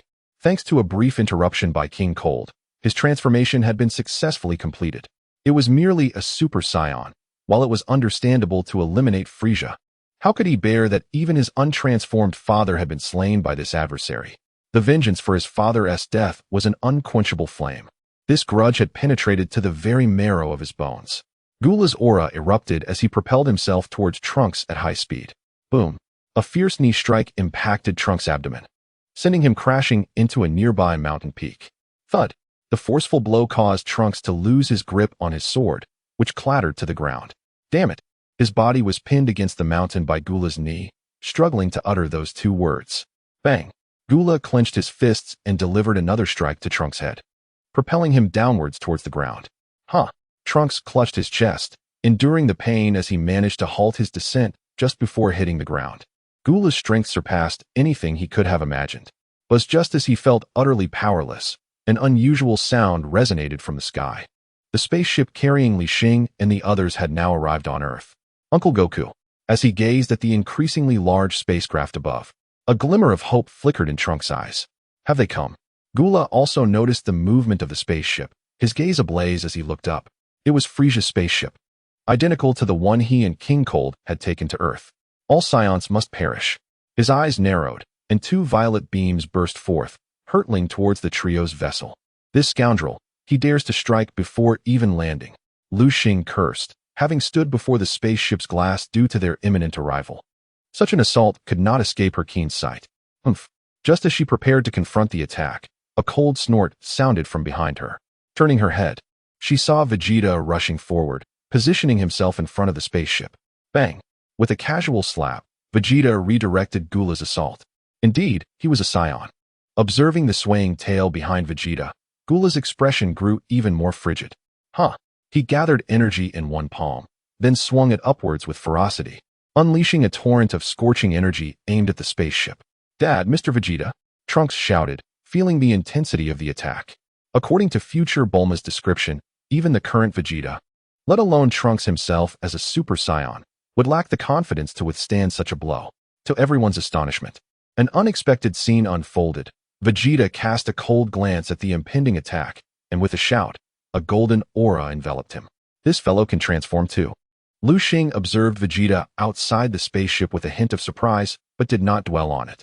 After all, during their time on Namek, Vegeta had already surpassed the original storyline's trajectory. His ability to transform now fell within the realm of acceptance.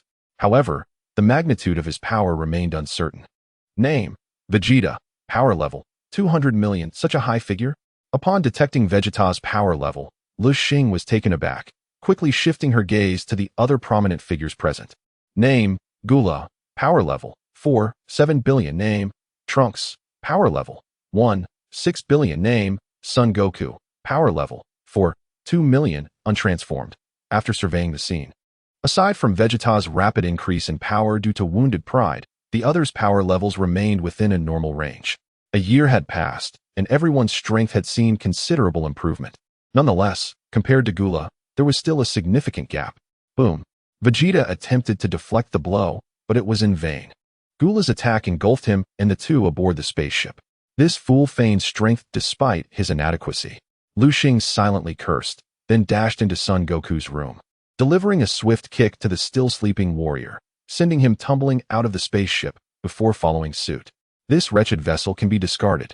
It was not that she could not withstand the attack. She merely disdained Vegeta's pretentious behavior before their departure to Yardrat. Aboard the remnants of Frieza's spacecraft, an unexpected explosion erupted. Two figures surged forth from the billowing smoke, with Vegeta ensconced amidst the chaos. What is happening? Goku's form lingered in the air. Having been struck away by Li Xing, he remained oblivious until the resounding blast of the ship jolted him awake. Vegeta's ship has been destroyed. Li Xing stifled a chuckle, casting a furtive glance at Vegeta concealed within the haze. Huh. A baffled Goku scanned his surroundings before his gaze landed on the figure of Cooler below. Uncle Goku. Trunks darted upwards, as if seizing a lifeline. The unfolding scene exceeded all his expectations, and unable to reveal himself to Vegeta, he opted to approach Goku instead. However, as he made his way towards Goku, he noticed an unfamiliar female scion. Chapter 59. The three competing for the opponent. Who are you, and how do you know me? Goku's eyes widened in confusion. Another Super Saiyan, bringing the total to 4 among their group. Although he did not recognize Trunks, the fact that he referred to him as uncle left him somewhat flustered. Mr. Goku, may I have a moment to speak with you? Upon reaching Goku, Trunks regained his composure, realizing that his earlier address seemed inappropriate. Speak with me? Goku appraised him from head to toe, then continued. Let us deal with that fellow down below first. At that moment, Cooler was fixated on the 4 Saiyans gathering in the air. His previous attack had not been executed with full force, thus Vegeta had not sustained significant harm. Whoosh! Cooler's form flickered as he charged towards Trunks in the sky. He surmised that Li Xing was the female Saiyan who had slain Frieza, while he was unfamiliar with Goku and Vegeta. If he were to take them down one by one, targeting Trunks first was logical, as he was the one who had killed his father. Damn it! Trunks adjusted his trajectory, gritting his teeth as he beheld Cooler barreling towards him. Let me take this. Just as he unleashed his energy, Goku surged ahead, enveloped in golden light, and met Cooler's assault head-on. Kakarot, do not steal my opponent. Meanwhile, the now-aware Vegeta also charged forth, both vying for the same target, the approaching Cooler. 2 battle maniacs. Observing the ensuing melee among the 3, Li Xing found herself at a loss for words. Despite Cooler's formidable combat power of 7 billion, Goku and Vegeta, should they join forces, might still have a chance to overcome him. Yet, such an outcome would jeopardize her mission. An increase of 100 in emotional energy capacity would signify the transformation into Super Saiyan 2. Excuse me, Mississippi. I am going to assist. Would you like to join me? As she contemplated her next move, preparing to intervene at the opportune moment, Trunks, suspended in the air, suddenly addressed her. Despite not being acquainted with Li Xing, he had noticed the tail behind her, which confirmed her identity as a scion. Given that she was accompanying Sun Wukong and Vegeta, it was clear she could not be an adversary. Indeed, Trunks' words resonated with Li Xing's thoughts. She was eager to swiftly dispatch Gula. This situation was starkly different from her previous confrontation with Frieza, during which she was certain that Sun Wukong and Vegeta would not collaborate. However, this time, the outcome was uncertain. Very well, then Before Trunks could finish his sentence, Li Xing vanished from her position, leaving behind a lingering sound of sonic boom in the air. Was that speed even possible? In the next moment, Trunks gaped in astonishment. He realized that Li Xing had already entered the fray, her form ablaze with golden energy, undoubtedly a Super Saiyan. Boom! Li Xing launched Gula out of the melee, leaving Sun Wukong and Vegeta momentarily stunned. Transformed, her power soared to an astonishing 5 billion, establishing her dominance in the battlefield. Get lost, you two. This guy is mine. After a brief moment of shock, Vegeta quickly regained his composure, his face displaying visible displeasure. Oh, come on, Vegeta, in a one-on-one. You wouldn't stand a chance against him. As long as Li Xing refrains from intervening, we should be fine, Sun Wukong remarked, rubbing his hands together. He sensed that Li Xing's strength surpassed both his and Vegeta's, yet if they combined their efforts, defeating their opponent should pose no challenge. Enough chatter. If you keep babbling, I'll take you both down myself. Li Xing interjected coldly, interrupting their conversation without hesitation. After spending a year on Yardrat, she had grown weary of these two. Aside from their daily training and instant transmission, they had never ceased their relentless sparring, even disrupting her rest on multiple occasions. Each time, they returned battered and bruised. And had it not been for the ample supply of Senza beans brought by Sun Wukong, they might have been thoroughly defeated by her. Leave this to me. You two go converse with that scion. Without allowing them the chance to retort, Li Xing declared and pursued Gula's figure. Humph. Observing her retreating silhouette, Sun Wukong and Vegeta contemplated their thoughts before shifting their attention back to Trunks. In the air, Trunks listened to the exchange between the three, his eyes widening in disbelief. Not only had he never encountered the bald scion before, but where had this female scion emerged from? With his own presence included, There were now 4 Super Saiyans in the vicinity. The trust shared between Uncle Wukong and his father Vegeta was astonishing, and her energy signature far surpassed that of anyone present. This girl, she has truly returned. Bulma arrived fashionably late, landing near Piccolo and the others. Long before the spacecraft of the 3 from Li Xing came into view, Bulma had been rushing toward them. However, as a scientist, even after tapping into her potential on Namek, she possessed little combat prowess. Fortunately, she had acquired the ability to fly, making a flying machine unnecessary when alone. Bulma. Upon her arrival, Yamcha hurried over, his tone laced with a hint of flattery, as if he wished to say something. "Stay away from me." Bulma instinctively took a step back, her eyes revealing a trace of disdain. Since returning from Namek, their connection seemed to have severed. Yamcha was preoccupied with his indulgent lifestyle, while Bulma immersed herself in her research. Unbeknownst to them, all of this was instigated by the Saiyans led by Li Xing. Their formidable power had opened a new world for Bulma, who revered strength. "Vegeta, you should head back. That person seems to have something to discuss with me." Just as Vegeta prepared to depart towards Trunks, Goku suddenly halted him. From a distance, Trunks had given him a signal to proceed alone. TCH. Upon hearing this, Vegeta forcibly stilled his movements and spat to the side. Faced with the sudden appearance of the Super Saiyan Trunks, he had initially intended to spar. Yet the latter preferred to converse privately with Goku. Chapter 60. Gula's defeat and the disrespect for time when Goku arrived before Trunks. The latter still kept an eye on the battle unfolding below. Bang, bang, bang. Sounds echoed as in Trunks' eyes. The formidable Gula was being battered about like a punching bag by Li Xing. Indeed, Mr. Goku, with his concerns alleviated, Trunks began to recount his lineage. After witnessing the earlier battle, he no longer harbored any intention of testing Goku's strength. "What? You are Vegeta's son?" Upon hearing Trunks' self-introduction, Goku's eyes widened in disbelief. He glanced down at Vegeta, who had just delivered a punch to Nappa and was now reprimanding him for his slow progress in training. "Useless Nappa. Any Saiyan can transform. And look at you." Nappa, clutching his abdomen in pain, could only silently endure Vegeta's scorn. "All right, don't start criticizing as soon as you return. Nappa's combat power has increased significantly." Bulma stepped in between them, defending Nappa. In that moment, she couldn't help but steal a glance at Vegeta, still in his Super Saiyan form, and thought to herself, "So handsome. No, this belongs to Li Xing. How could I take it?" After a brief pause, she suddenly slapped her forehead, realizing her thoughts were misguided. Damn it. Meanwhile, as the others engaged in their conversations, Gula, nearly dazed from the beating he received from Li Xing, let out an enraged roar. He had once believed himself sufficiently powerful, confident that even the appearances of Sun Wukong and Vegeta would merely require a bit more effort on his part. In a one-on-one confrontation, he was certain he could vanquish anyone present. However, the intervention of Li Xing utterly shattered his delusions. Whoosh! Li Xing paid no heed to him, swiftly pursuing the confrontation. Defeating Gula promised an elevation of emotional capacity, signifying a transformative advancement that none could resist, especially not the allure of electrifying power. As he beheld Li Xing rushing towards him, Gula unleashed a palm strike, reminiscent of the devastating blow that had once obliterated a spaceship. Scorching energy enveloped Li Xing's form. Bang! Without a moment's pause, Li Xing deftly deflected the attack with a mere flick of his arm. You've grown complacent, prepared to vanish alongside this planet. In the next instant, having unleashed his attack, Gula ascended to a higher altitude, cradling a colossal orange-red energy sphere in his grasp. Boom!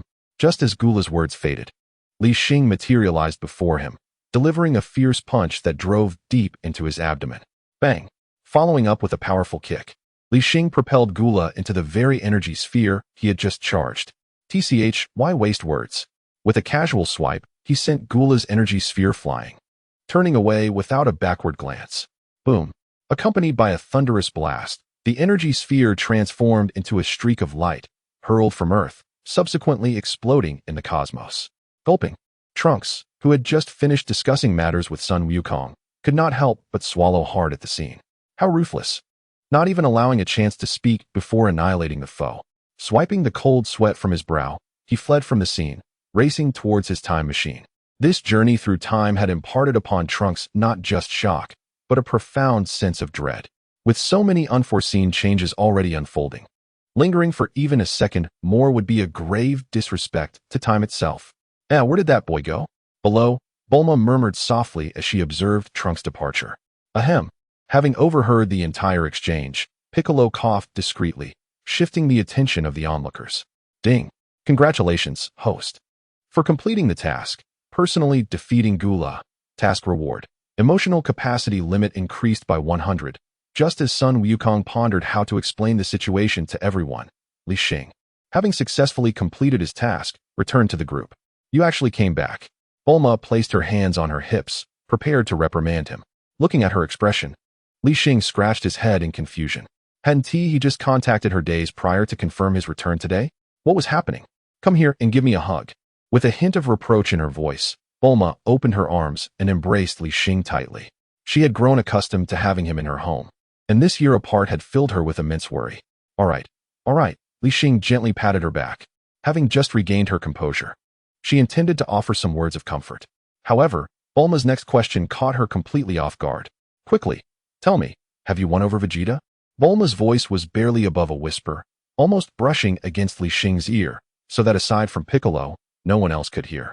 Uffed. Seeing Bulma so fervently trying to matchmake her with Vegeta, Li Xing couldn't help but burst into laughter. Come on, say it. If not, then I. At this point, Bulma's face turned crimson, as she buried her head deep into Li Xing's chest. Oh, you should have said so earlier. I wholeheartedly support this union. Bulma's antics left Li Xing both amused and exasperated. It's all in your hands now. Li Xing lowered her head and quietly offered her affirmation, while inwardly cheering. Wake up. Sister, you two are the original couple. What a headache. How should I explain this to everyone? Meanwhile, after a long period of contemplation, Son Goku unknowingly returned to the group. Dad, Goku, what did that guy say?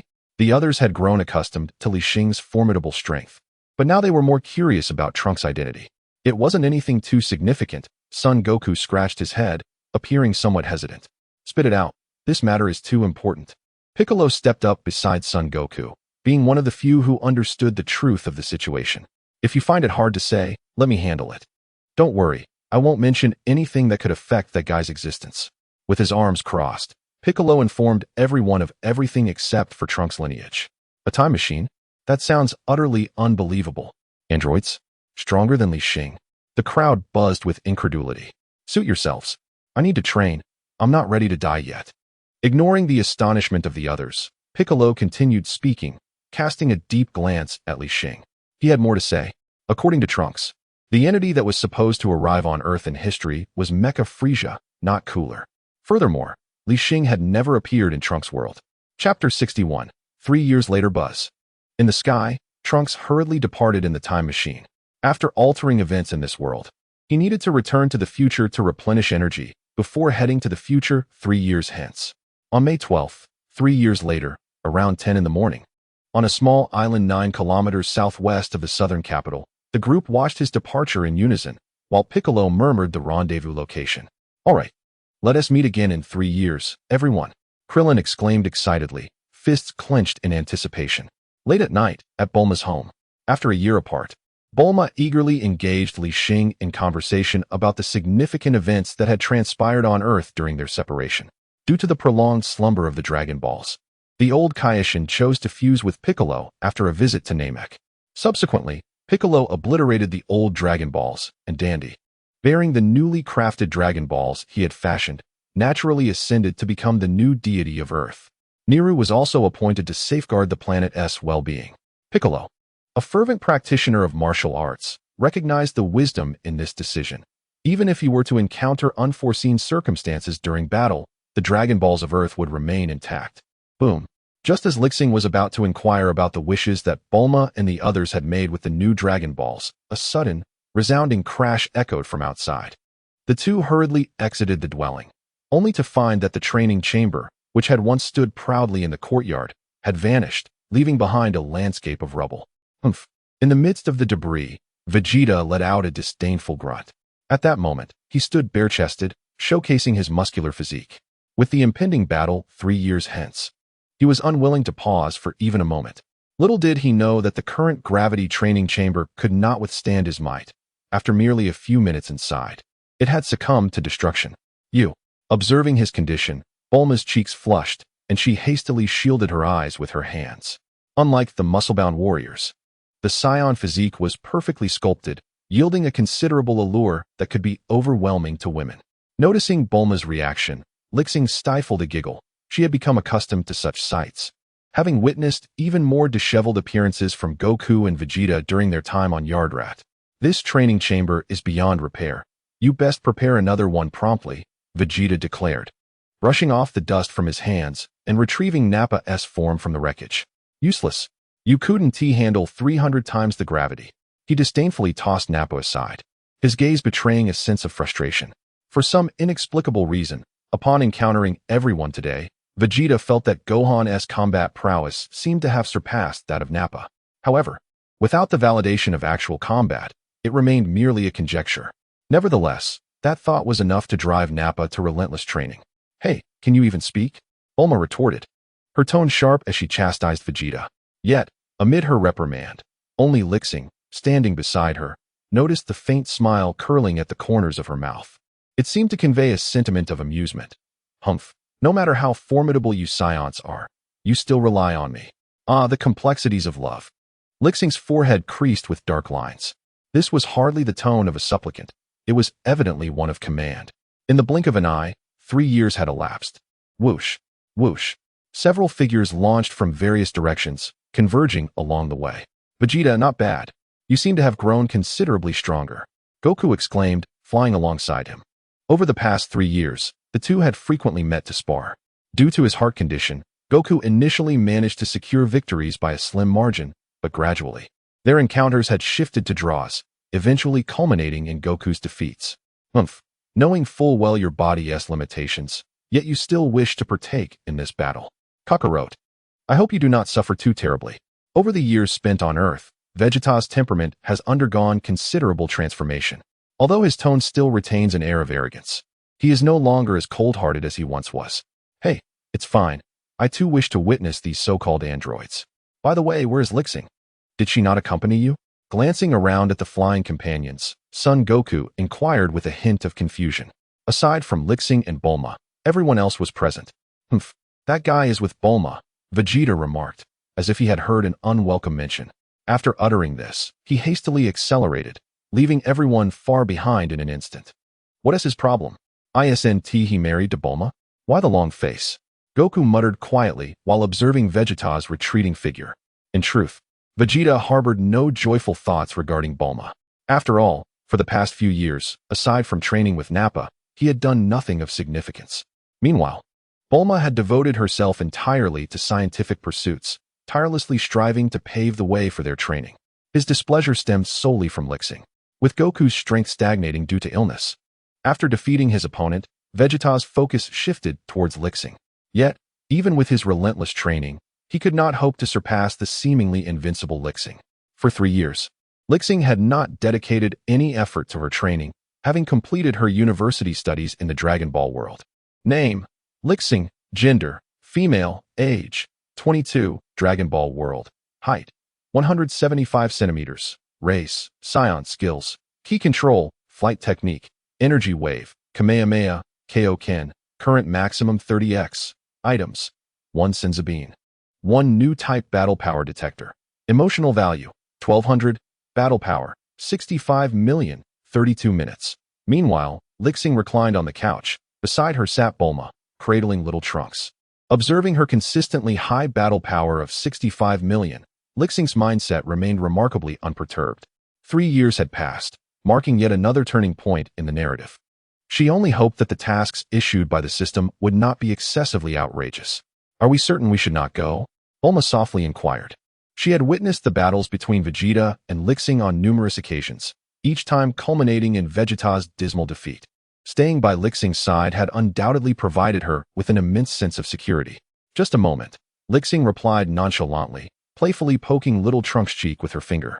Prior to their departure, she had already assessed the battle powers of the main cast, finding no significant issues. They were more than capable of handling androids 19 and 20. As for what lay ahead, the system had yet to issue any tasks, so there was no rush. Chapter 62. The appearance of androids 19 and 20. Ding. The emergence of Cell has prompted the issuance of the following tasks. Task 1. Prevent Cell from absorbing androids 17 and 18. Task Reward. Permanent doubling of combat power growth rate and an increase of 100 in emotional capacity. Failure Penalty. Combat power will no longer increase automatically for 30 days. Time Limit. None. Task 2. Personally defeat Cell in his perfect form. Task Reward. Permanent doubling of combat power growth rate and the ability to sense divine power. Failure Penalty. None. Time Limit. None. As anticipated, after a 3-year silence, the system has once again issued tasks in accordance with its usual protocol. The objective of preventing Cell from absorbing the 2 androids left Li Xing somewhat perplexed. How could he achieve his perfect form without absorbing them? Furthermore, although there were only 2 tasks this time, the rewards far exceeded her expectations. Traditionally, each reward includes a doubling of the combat power growth rate, supplemented by additional benefits. After her last mission, where she defeated Gula, Li Xing had just acquired the ability to transform into a Super Saiyan at the 2nd level, with no opportunity yet to showcase her newfound prowess in battle. Now, it appeared that she would soon be elevated once more. Moreover, with the 2nd task, after the conclusion of the Cell saga, she might even gain the ability to sense divine power ahead of time. Let us go. The allure of the system's rewards was simply too enticing. Li Xing rose from the sofa and called out to Bulma. Aside from Vegeta's occasional bouts of training, she felt her body had grown somewhat sluggish after 3 years of schooling, and this was the perfect opportunity to stretch her limbs. Are we just flying over there? She inquired. Bulma, cradling little Trunks, hesitated momentarily. Though Trunks was still unable to walk, and she had no safety concerns with Li Xing present, she remained apprehensive about potential mishaps. Place your hand on my shoulder. We'll head over to where everyone is, Li Xing suggested after a brief moment of contemplation. Since Bulma wished to observe, she would not refuse, but she recognized that if she engaged in battle, she might be unable to look after her friend adequately. For safety's sake, it was best to ensure Bulma was near Vegeta or Nappa first. A powerful energy was dissipating. Who could it be? Yamcha. Yamcha's energy has vanished. The situation in South City took a sudden turn. Yamcha had unwittingly exposed himself to the gaze of androids 19 and 20, who promptly silenced him with lethal force. The androids emitted no energy, and it was at this moment that the desperately searching group finally located their position. Bang! Vegeta charged forward, delivering a swift kick to Android 20's face, sending him flying. Simultaneously, the others arrived at the scene, albeit belatedly. Yamcha, wake up! Goku exclaimed. Noticing that he still had a breath left, he quickly knelt beside him and administered a senzu bean. Goku, Vegeta, you finally made it, came Yamcha's voice from a short distance away as Android 20 rose from the rubble. He brushed off the dust from his clothes. At that moment, Vegeta had yet to transform. The kick he had just received had been utterly ineffective against him. How do you know our names? Goku slowly rose to his feet, a hint of astonishment in his voice. Yamcha, having recovered, instinctively positioned himself behind the group. In a battle of this magnitude, he felt utterly out of his depth, even stripped of the right to partake in the conversation. I know not only you, but also that a female scion is absent. Am I correct? Android 20 spoke with an indifferent tone, displaying no regard for Goku and the others before him. Enough chatter, Kakarot. If we're to fight, let us do so without delay. Vegeta crossed his arms, unhesitatingly interrupting the exchange. Unable to perceive the energy levels of the 2 androids, he was eager to witness the true prowess of these opponents, who had kept everyone waiting for 3 long years. Patience, Vegeta. We should at least relocate to a more suitable place, Goku suggested, surveying their surroundings. To an uninhabited area? Very well, but there's no need to bother. Android 20 interjected, his voice flat as he listened to their dialogue. Boom, boom. In the next instant, a series of golden beams erupted from his eyes, striking the bustling city streets. An uninhabited area? I'll create one right here. He swiftly turned his neck, unleashing his attacks upon the nearby buildings. Damn you! Goku shouted in anger at the reckless android, then propelled himself toward his opponent with a powerful stomp on the ground.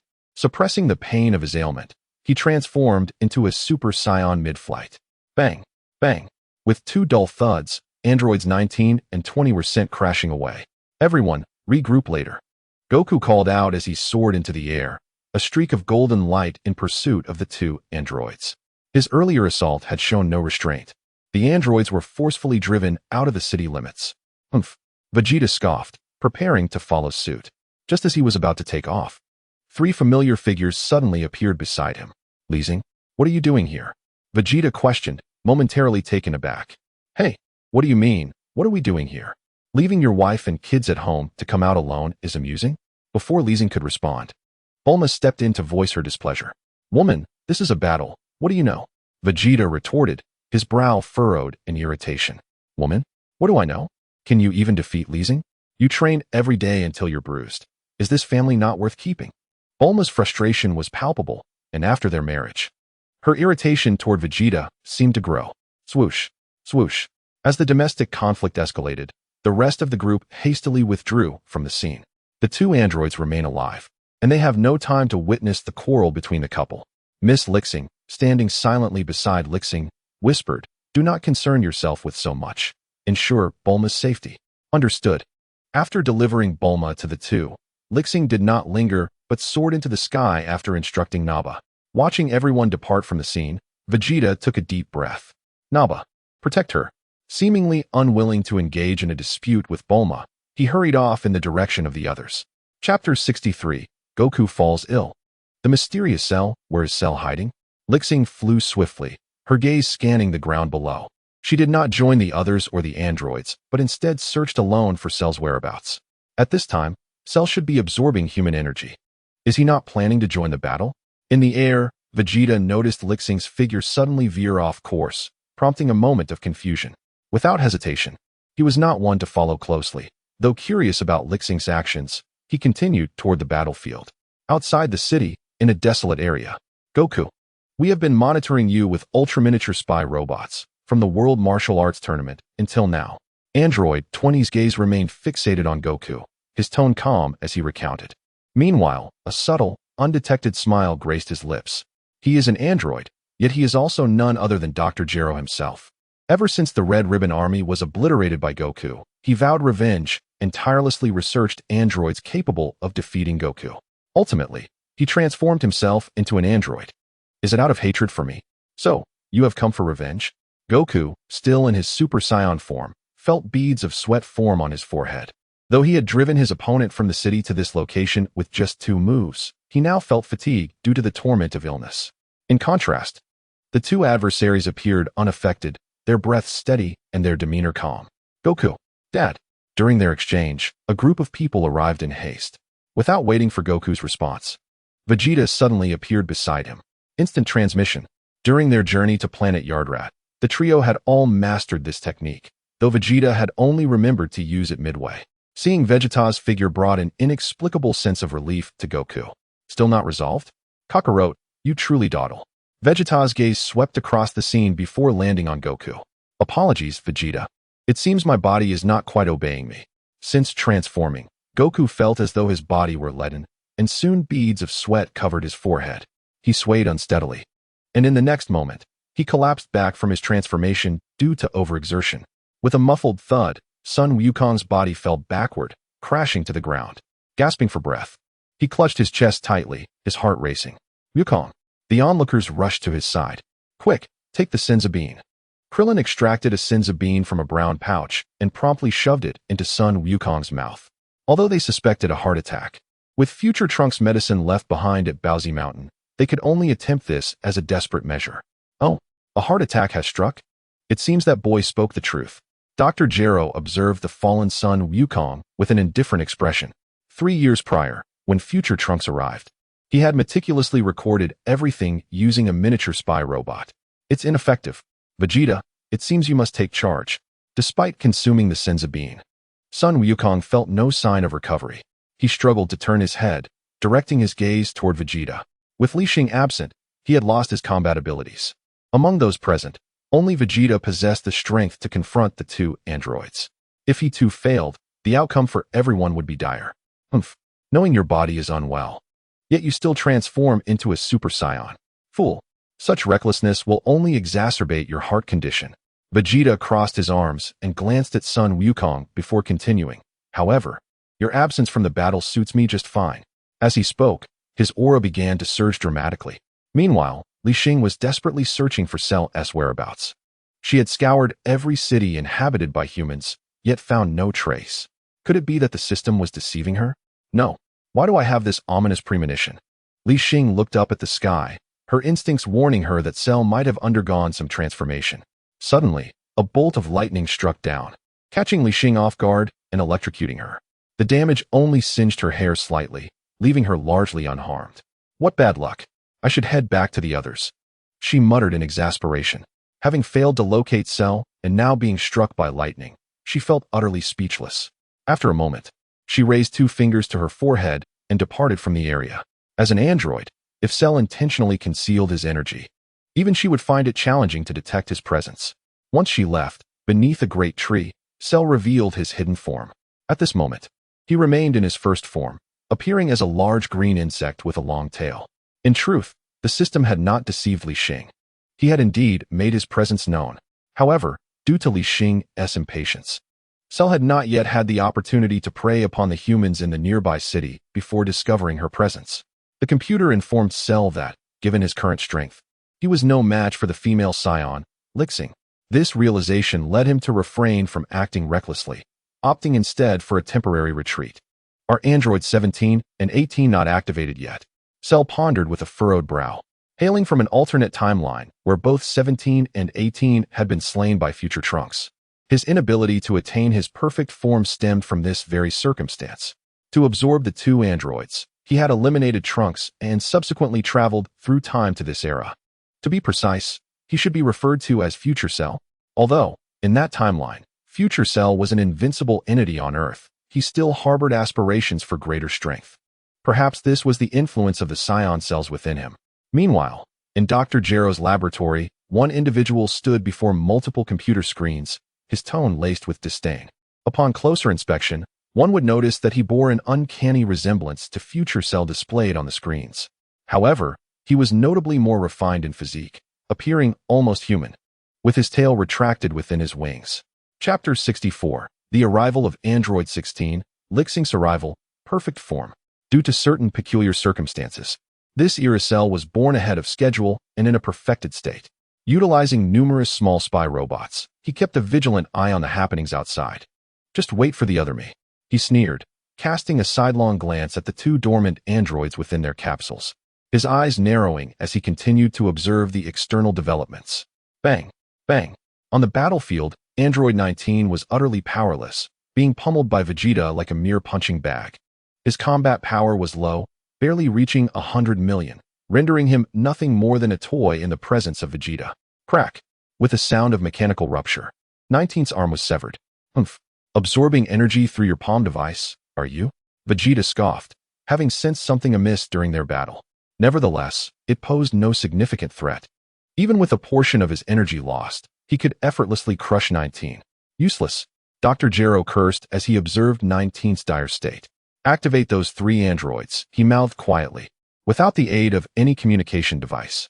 Dr. Gero was aware that his ultimate creation, Cell, was currently in his laboratory, observing everything unfolding outside. Do androids experience fear? The expression on 19's face, filled with dread after losing an arm, caused Vegeta to lose interest. Take this. Huh. He extended a hand, unleashing a torrent of searing energy that engulfed 19's body in an instant. Boom. With a thunderous explosion, a colossal mushroom cloud rose, and 19 was entirely obliterated by this surge of energy. This is what is referred to as an artificial human, truly a disappointment. With no suspense, he effortlessly defeated No. 19.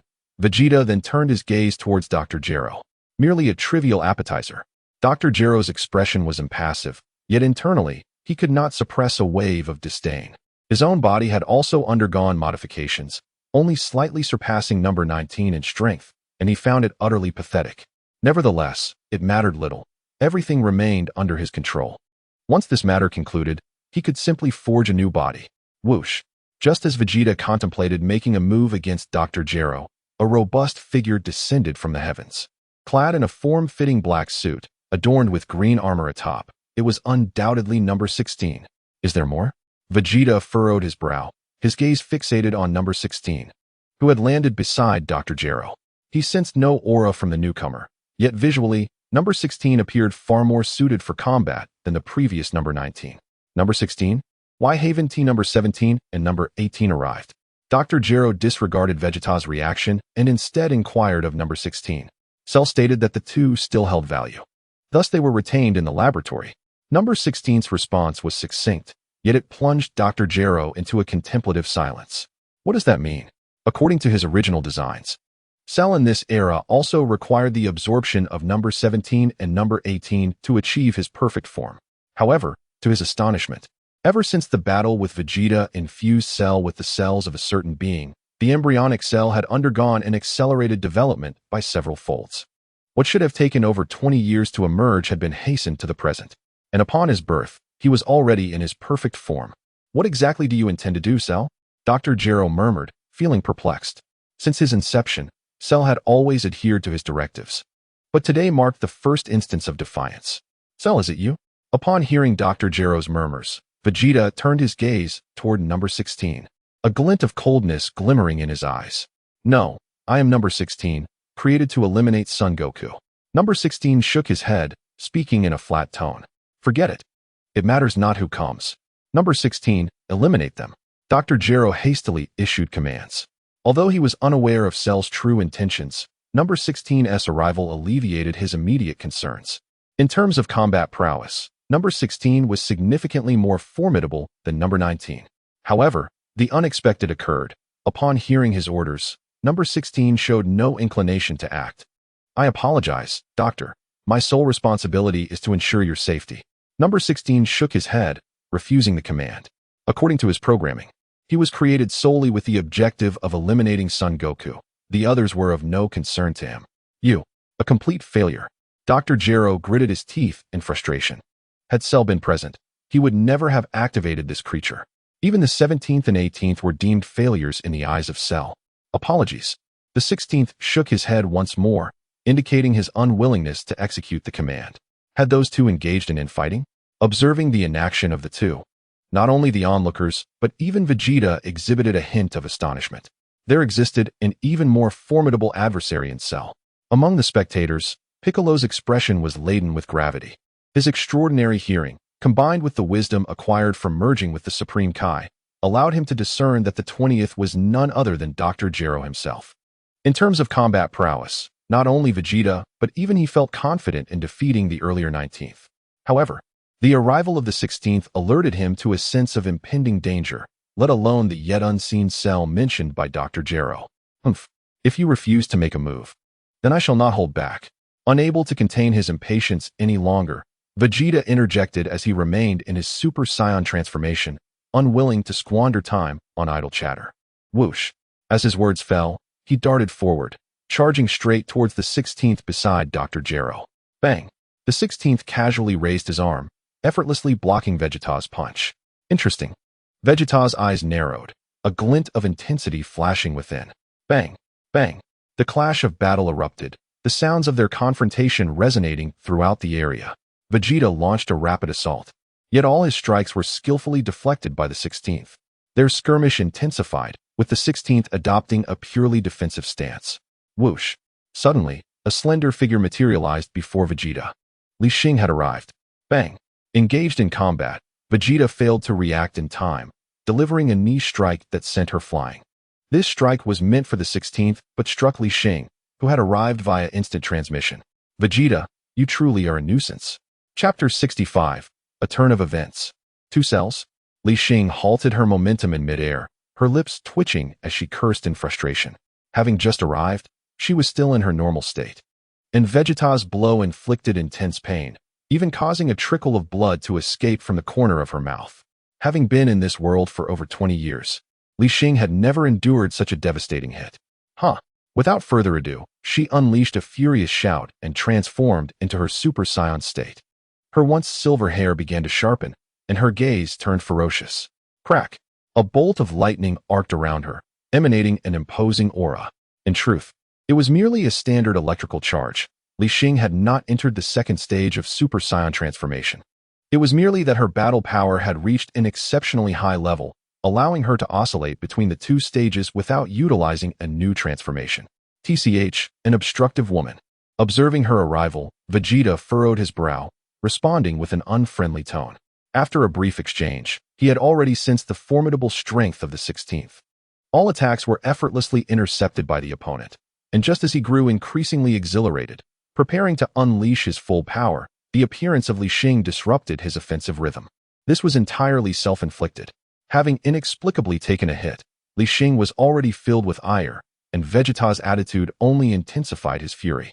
In an instant, her figure flickered and positioned itself between Vegeta and Android 16, confronting them. With a thunderous impact, she delivered a straightforward punch, devoid of any superfluous embellishments, striking Vegeta squarely in the abdomen. He coughed up bile, his body bending into an arc from the force of the blow, helplessly descending from the sky. Though both were Super Saiyans, the disparity in their base combat power was insurmountable. Even in his transformed state, Vegeta could scarcely withstand Li Xing's assault. "Vegeta!" Bulma exclaimed in shock, hastily catching him with Daba below. Upon realizing that Vegeta was merely unconscious, their anxiety subsided. "Li Xing, be careful," Bulma called out concernedly, gazing at Li Xing's silhouette. As for Vegeta, he was unceremoniously left at her feet. It wasn't the first or second time he had been beaten. As long as he was alive, that was sufficient.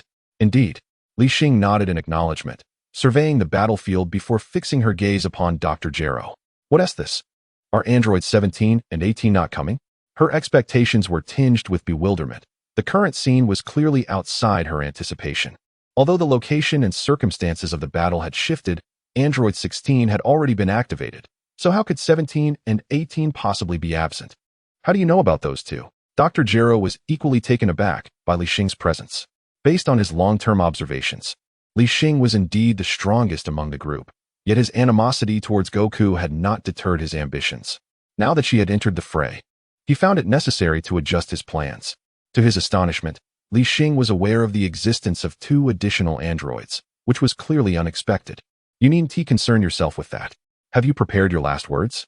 Ignoring 16, who stood in front of Dr. Gero, Li Xing spoke with a calm demeanor, simultaneously observing his reaction, eager to discern the circumstances that had led to the absence of 17 and 18.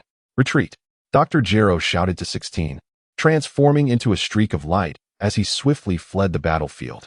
Witnessing the situation escalate beyond his expectations, he was now eager to return to his laboratory. With Cell present, he believed he could still execute his revenge plan despite Li Xing's intervention.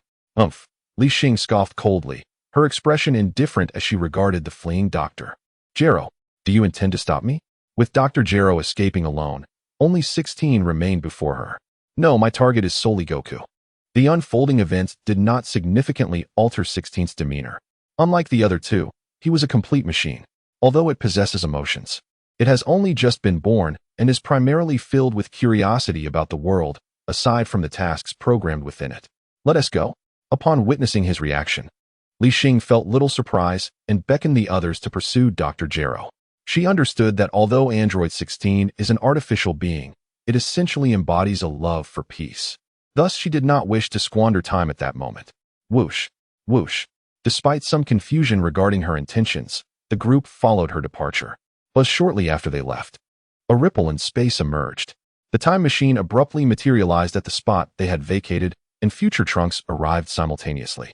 "Why didn't you kill him?" On the way, Piccolo approached Li Xing, puzzled by her actions. Observing the intensity of the battle between her and Vegeta, Piccolo realized he was likely no match for her. With Vegeta incapacitated by Li Xing, only she remained capable of confronting and possibly defeating Android 16. There is no need for that. He isn't one of the 2 androids Trunks mentioned, Li Xing explained succinctly before plunging into contemplation. "Dr. Gero, could he be activating the 2 now? And why did Android 16 appear prematurely?" According to the narrative, the 3 should have been activated together, followed by the death of Dr. Gero, leading to Future Cell's emergence and his absorption of androids 17 and 18, subsequently resulting in their demise. That would be the expected sequence. Could there be some unforeseen variable? As she pondered, Li Xing shook her head. Given that the task assigned by the system was to prevent Cell from absorbing the 2, it seemed reasonable for deviations in the storyline to occur. Dr. Gero, moving with remarkable speed and disregarding the pursuit of Li Xing and her companions, returned to his laboratory. "So, what on earth are you doing? Are you not ready yet?" Bursting through the laboratory door, Dr. Gero could not contain his anger. Losing the calm demeanor he formerly exhibited. "Don't rush. I will arrive shortly," The complete form of Cell replied, his expression unchanged as he stood silently at the door, awaiting something. Who will arrive shortly? Hurry and activate the two. Despite his confusion, Dr. Gero approached the sleeping pods of androids 17 and 18, preparing to press the activation button. Creak. Just as he was about to activate them, the door was forcefully pushed open, revealing a green-skinned monster before them. Future me, you have finally arrived. Chapter 66. Crisis. Cell's appearance. A fervent light flickered in Cell's eyes. Indeed, the one he had been waiting for was Future Cell. Upon discovering Future Cell's whereabouts, he had utilized small spy robots to relay information to him. The reason he had not activated androids 17 and 18 was to await his arrival. For reasons unknown, he was born in his complete form, while the others still needed to absorb these two androids. However, since they all originated from the hands of Dr. Gero, and considering that the Future Cell is, in fact, a manifestation of himself, it is only natural that he would contemplate his own interests. The Future Cell, still in his first form, was momentarily astonished upon witnessing the perfect form of Cell. According to the calculations in his mind, the opponent's strength seemed unfathomable. After absorbing the two androids, could he also attain such a level? As he surveyed the laboratory, the Future Cell soon noticed the presence of Dr. Gero. In his timeline, Dr. Gero had already met his demise at the hands of androids 17 and 18 long before his own birth. Dr. Gero opened his mouth, but not a complete sentence escaped, his face a portrait of shock. Another cell? He could not recall having created two cells. Do not be alarmed, Doctor. I hail from the future, and I am also your creation. The Future Cell approached the sleeping androids, contemplating, by absorbing them, I too shall achieve perfection. Meanwhile, the future Trunks observed the stationary android 16 and could not suppress his curiosity. Who are you? I was created to defeat Son Goku, replied android 16 calmly. Although he did not recognize Trunks, he was certain that the individual before him was not Son Goku, thus falling outside his programmed parameters for attack. Android 16. You were also created by Dr. Gero. Trunks' eyes widened in alarm upon hearing the self-introduction. In his timeline, only androids 17 and 18 existed, whose actions had been nothing short of horrific, nearly exterminating all humanity on Earth. Though he did not know the present android 16, the name alone confirmed that he was undoubtedly another of Dr. Gero's creations. Indeed, android 16 nodded, his gaze profound and devoid of deceit. All androids must perish. Upon receiving the acknowledgement, Trunks' expression hardened, instantly revealing his fury. Without further ado, he unleashed a powerful shout, transforming into Super Saiyan, and swiftly drew his sword, launching himself towards android 16. Trunks was well aware of who Dr. Gero was. In his original timeline, the androids were merely designed to vanquish Son Goku, but it was unforeseen that they would possess their own will, ruthlessly intent on annihilating all of humanity for sport. Even Dr. Gero had fallen victim to his own creations, meeting his end at their hands. Thus, despite android 16's seemingly gentle giant demeanor, Trunks acted without hesitation. Bang! His sword struck down, only to be caught effortlessly in android 16's grasp. I do not believe I am familiar with you, android 16 remarked, tightening his grip on the blade. A slight frown crossing his face. The sudden appearance of future Trunks felt rather peculiar. He had only just awakened and should have had no prior interactions with anyone. You need not know me. I am here to end your life. His face was a canvas of intense fury as he strained to draw his sword, grasped firmly by his opponent. Yet, despite his fervent efforts, he found himself utterly powerless. The strength of android 16 had long surpassed that of the most rudimentary Super Saiyan. And at that moment, Trunks' power fell short even of Vegeta's. How could he possibly challenge him? Future Trunks was quick to react, relinquishing his grip on the sword, and instead launching a kick aimed at android 16's neck. A dull thud resonated as his strike found its mark. Yet the impact was insufficient. With a slight tilt of his head, android 16 seemed to assess Trunks' capabilities. How is this possible? Trunks' eyes widened in horror. He had always fought with unyielding resolve, pouring every ounce of strength into each attack. Yet, despite landing a blow on 16's neck, his opponent appeared utterly unfazed. Frustration boiled within him, leaving no time for contemplation. In the next moment, future Trunks pressed on with his assault. Ding. Detection of androids 17 and 18 awakening. Ding. Alert. Cell has appeared. Host, please ensure the protection of the two. Outside Dr. Gero's laboratory, the newly arrived Li Xing received these alerts from the system. Cell was nearby. Her expression shifted to one of grave seriousness upon hearing the voice in her mind. With a swift motion, she unleashed an energy wave, propelling it towards Dr. Gero's research facility. With both androids awake, there was no need for futile endeavors. The area was desolate, devoid of inhabitants save for towering trees. Leveling the ground would leave Cell with nowhere to hide. Just as Li Xing's attack was about to descend upon the laboratory, a figure emerged, effortlessly deflecting her strike. Boom! A chilling sound echoed in the distance. As the explosion illuminated the sky, the shockwave cascading outward, enveloping the area in a cloud of dust. A flash of lightning illuminated the smoke, revealing the silhouette within. Gulping, Li Xing felt a wave of trepidation wash over her. Cell in his perfect form, her tone betrayed a mix of astonishment and apprehension. While the perfect form of Cell alone would not have stirred such feelings, the sight before her was not just of the perfect being. Surrounding him was a crackling aura of lightning. Super Saiyan Stage 2. The moment he appeared, Li Xing recognized the terrifying nature of her opponent. Name, Cell, battle power, 8 billion. She hastily employed her scanner to assess Cell's strength.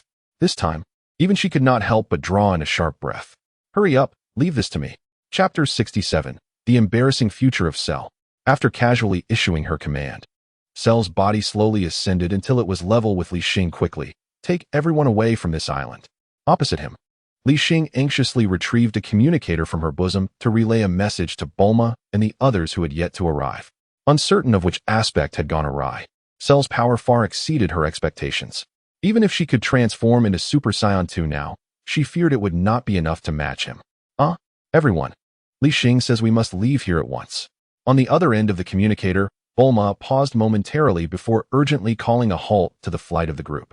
Although they were unsure of what had transpired, the immense force generated by Li Xing's recent attack made it clear to them that this was no longer a battlefield they could approach. With Li Xing having spoken, despite their reluctance, they had no choice but to retreat. What manner of monster could this be? One by one, they began to withdraw, and Piccolo cast a deep glance at the distant sky before following the others in their departure. Others might not comprehend, but he knew that the most terrifying android had been born. What, indeed, was the being that Dr. Gero referred to as Cell? Accompanied by a shout, after informing everyone, a golden aura suddenly ignited around Li Xing. Crack. In the next moment, she and Cell stood suspended in the air, lightning crackling between them, and the entire sky grew dim. Power level, 5 billion. Gazing at her attributes panel, Li Xing felt a sense of helplessness for the first time. For years, with the system's assistance, she had triumphed over anyone she faced with overwhelming force. Yet today, this Cell, who appeared before her as a Super Saiyan 2 from the outset, instilled in her a feeling of insurmountable odds. Who on earth are you? Fixing her gaze firmly on Cell, Li Xing gritted her teeth and spoke. The Cell from the original storyline, no, more accurately, the future Cell, should not possess such formidable power at this point in time. You don't even know who I am? A smile crept onto Cell's lips, and then he unleashed a surge of his aura. Feel this. Boom. As if a nuclear bomb had detonated, the earth trembled incessantly, and the surrounding trees were instantly obliterated. Such astonishing intensity was achieved merely through his aura. No. Why do you possess my essence? At the moment Cell's power erupted, Li Xing furrowed her brow tightly, an ominous premonition rising within her. I truly must thank you, Li Xing. In response to her skepticism, Cell laughed heartily. I was meant to be born over 20 years from now, but ever since the doctor infused your cells into my embryonic state, upon my birth, I possessed a flawless body, and without any effort, my strength continued to surge. As he spoke, Cell raised his right hand, his eyes brimming with excitement. Boom. With a sweeping motion of his hand, a crescent beam of light struck the small island below. The explosion unleashed a tempestuous wind, cleaving the entire island in two. My cells. Li Xing's expression shifted dramatically, her pupils constricting as she seemed to grasp the cause of such a cataclysm. Since the battle with Raditz, she had unwittingly woven herself into the fabric of this world's narrative. Yet, she had forgotten that Dr. Gero had been researching androids since the inception of the world's premier martial arts tournament. The emergence of Cell in such a formidable form bore significant consequences for Li Xing. The system? Did you know all along? Li Xing gritted her teeth, a surge of fury threatening to erupt within her as she questioned the system in her mind. Reflecting on the tasks previously issued by the system, She was certain it had anticipated Cell's flawless emergence. Indeed, host. The system's voice echoed, intensifying her indignation. No, even with my cells, how could he reach such heights? Confronted with a formidable foe, Li Xing forcibly calmed her tumultuous emotions. Could it be that Cell, due to the cells, inherited the system's abilities? As the host surmises, after absorbing your cells, Cell is growing stronger by the moment. However, there is no need for concern. He has merely inherited the ability to enhance his combat power. Without the presence of the system provided its explanation, leaving Li Xing in contemplative silence for a considerable time. Yet, the disparity in combat power could certainly be bridged. For instance, the hyperbolic time chamber allows for an extended duration of training, even if Cell's power increases. 1 year inside equates to merely a day outside. By spending 2 years within, Li Xing could not only catch up but potentially surpass Cell. What? Have you given up the fight? Observing Li Xing's silence, Cell assumed she had relinquished her resistance, a confident smile adorning his face. Long before Dr. Gero set out with Android 19, he had wished to accompany them. However, sensing a breakthrough, he was compelled to remain in the lab. Meanwhile, the lightning that Li Xing encountered while searching for the future Cell was no mere coincidence. It was the result of his impending breakthrough. Boom. As the two faced off, a series of explosions erupted below. Don't be ridiculous. How could I be absorbed by a grotesque creature like you? The future Cell had been blasted onto a mountain peak, while Android 17 regarded him with a frigid gaze. An unexpected scene unfolded. Since arriving in this world, the future Cell had yet to absorb the essence of humanity before being summoned by this era's Cell. At present, he could not even contend with Android 17.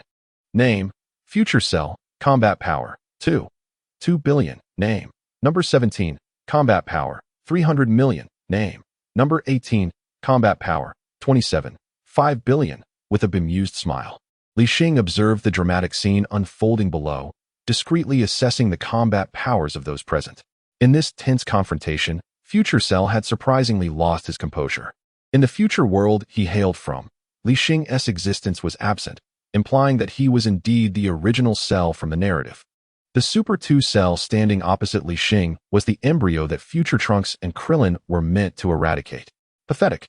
In the air, Cell witnessed the dismal state of his counterpart, a look of disdain crossing his features. Despite being creations of Dr. Gero and sharing the same origin, the disparity in their abilities was staggering. Very well, I shall lend you a hand once more. Chapter 68. Injured Li Xing.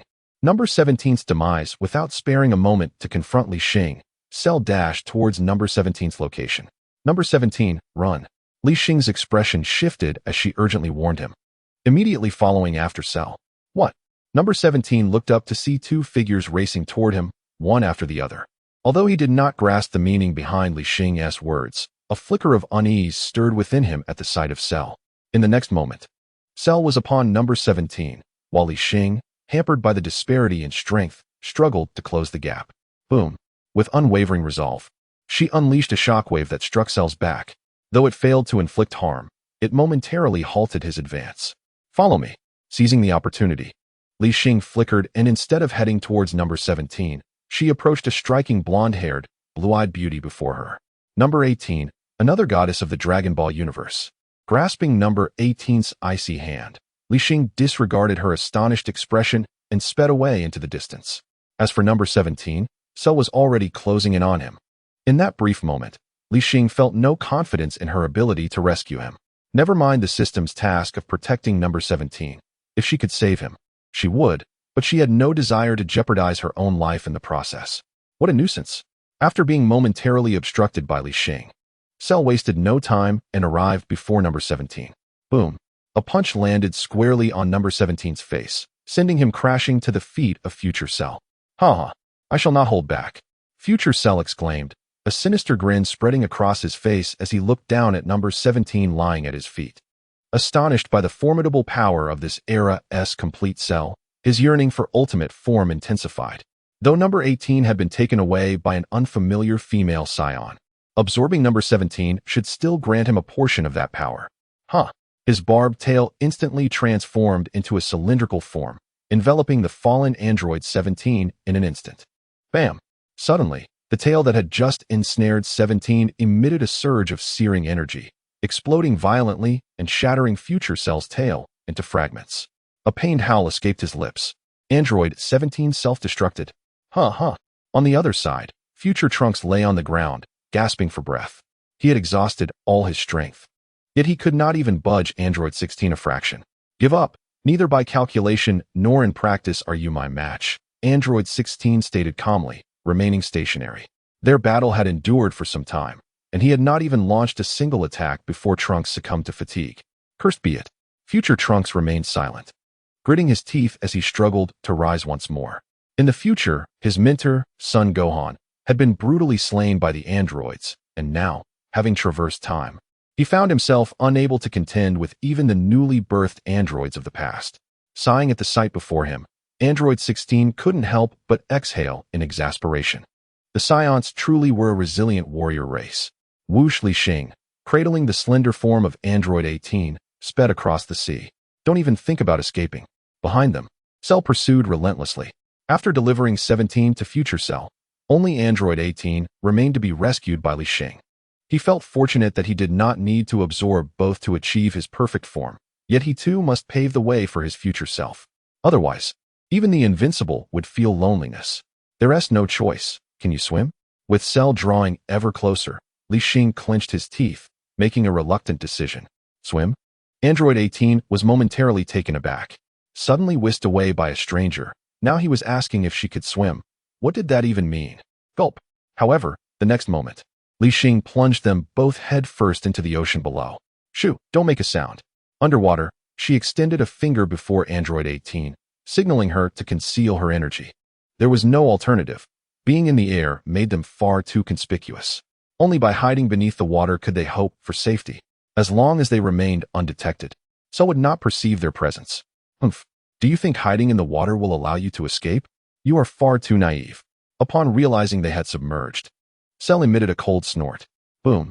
With a sweeping motion of his arm, he unleashed arcs of energy blasts that cascaded downwards, enveloping the entire sea, stirring up relentless waves. Over there, hurry. Noticing the extensive range of Cell's attack, Li Xing pointed towards the distant land and accelerated his escape with Android 18 in tow.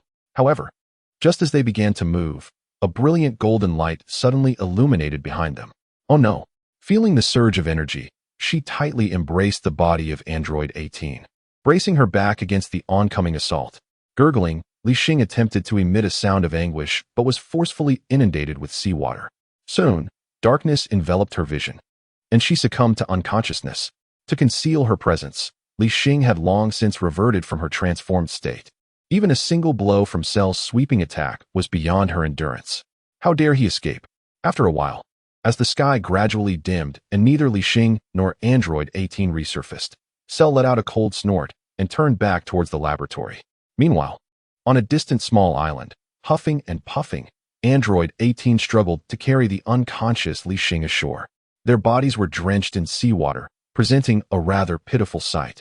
Particularly for Li Xing, after shielding Android 18 from Cell's strike, her back bore a long, gaping wound, her clothing tattered, the stark red marks contrasting against her pale skin. Will she awaken? Leaning on the beach, Android 18, unsure of how to save her, gently patted Li Xing's face, urgently inquiring. She had done her utmost. After Li Xing was injured and lost consciousness, she had forcefully swum out of Cell's attack range while carrying her. Fortunately, as an android, 18 was not subject to fatigue. Otherwise, she would have exhausted herself halfway through. Hearing Android 18's call, Li Xing let out a faint groan, her eyes slowly fluttering open. At the same time, within Dr. Gero's laboratory, the future Cell stood before Dr. Gero with a twisted expression. Why? When Android 17 was sent crashing at his feet, there was no time for self-detonation. Only Dr. Gero possessed the means to destroy Android 17's explosive device. Chapter 69, Dr. Gero met his end. Some clarifications. One ultimate android is sufficient. Dr. Gero's countenance darkened, a flicker of apprehension glimmering in his eyes. Should another one emerge, you shall undoubtedly spiral out of control. It was evident that the formidable presence of this world-S Cell had made him acutely aware that the adversary's objectives had deviated from his original intentions. Initially, Dr. Gero's sole target was Sun Wukong, but now Cell's power had led him to realize that should the adversary slip from his grasp, The entire universe teetered on the brink of annihilation. One cell was already a source of vexation. The addition of a future cell left him devoid of confidence in managing both. Moreover, from Cell S's previous demeanor, it was apparent that he was willing to defy orders to assist the future cell. This was the rationale behind his decision to destroy Android 17. As for Android 18, she had surpassed the control of the explosive device, and thus he could only temporarily abstain. Haha, indeed, worthy of the title, Doctor. Upon hearing his words, the future cell erupted in fury, yet a mocking smile graced his lips, his eyes still a ferocious crimson. But you have not considered all aspects. With that, he launched an attack, his hand piercing straight through Dr. Gero's chest. Not only the future cell, but even the present cell had always held a certain respect for Dr. Gero. The current turmoil is merely a consequence of his own anxieties, stemming from his fear that Cell's formidable power might exceed his control. A cry of anguish pierced the air as Dr. Gero let out a muffled groan. Cell, what do you intend to do? I created you. Due to his extensive modifications, Dr. Gero displayed little outward pain. Yet his expression was tinged with panic as he gazed at Future Cell before him. Farewell, Doctor. Future Cell's lips curled into a cruel smile as he withdrew his arm, which had impaled Dr. Gero's chest, and placed a hand against the doctor's forehead. A surge of energy coalesced in his palm, and a terrifying beam instantly enveloped Dr. Gero's body. With a resounding explosion, Dr. Gero was reduced to mere ashes by this single strike. Ultimately, it was his own fear that led to his demise at the hands of the very creation he had brought to life. There is no longer a need for your existence. As the dust settled, Future Cell's demeanor turned cold, and he began to levitate slowly. In the next moment, a fierce wind erupted as he raised his hand, forming a colossal energy sphere in an instant. Vanish! Future Cell shouted, his face contorted with madness, as the energy sphere descended upon the small island. Are you all right? On the island, upon witnessing Li Xing awaken, Android 18 hurriedly assisted her to her feet. Cough, cough. I am fine. After expelling a few mouthfuls of seawater, Li Xing finally began to regain her composure. It was now night, and she struggled to stand. Casting her gaze towards the distant island where Dr. Gero's laboratory resided, noticing something peculiar in the sky above. Where's Cell? Confusion crossed Li Xing's face. He did not detect us. He has already departed. What on earth is happening? Android 18 felt bewildered. She and Android 17 had only just awakened when a green-skinned creature appeared, threatening to absorb them. Had it not been for the creature's lack of strength, they might have perished upon their birth. After vanquishing that foe, another entity, resembling the first yet immensely more powerful, had emerged.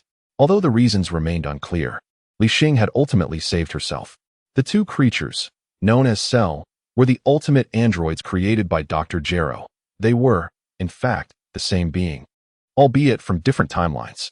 Li Xing's expression grew complex as she gradually recounted Cell's origins to Android 18.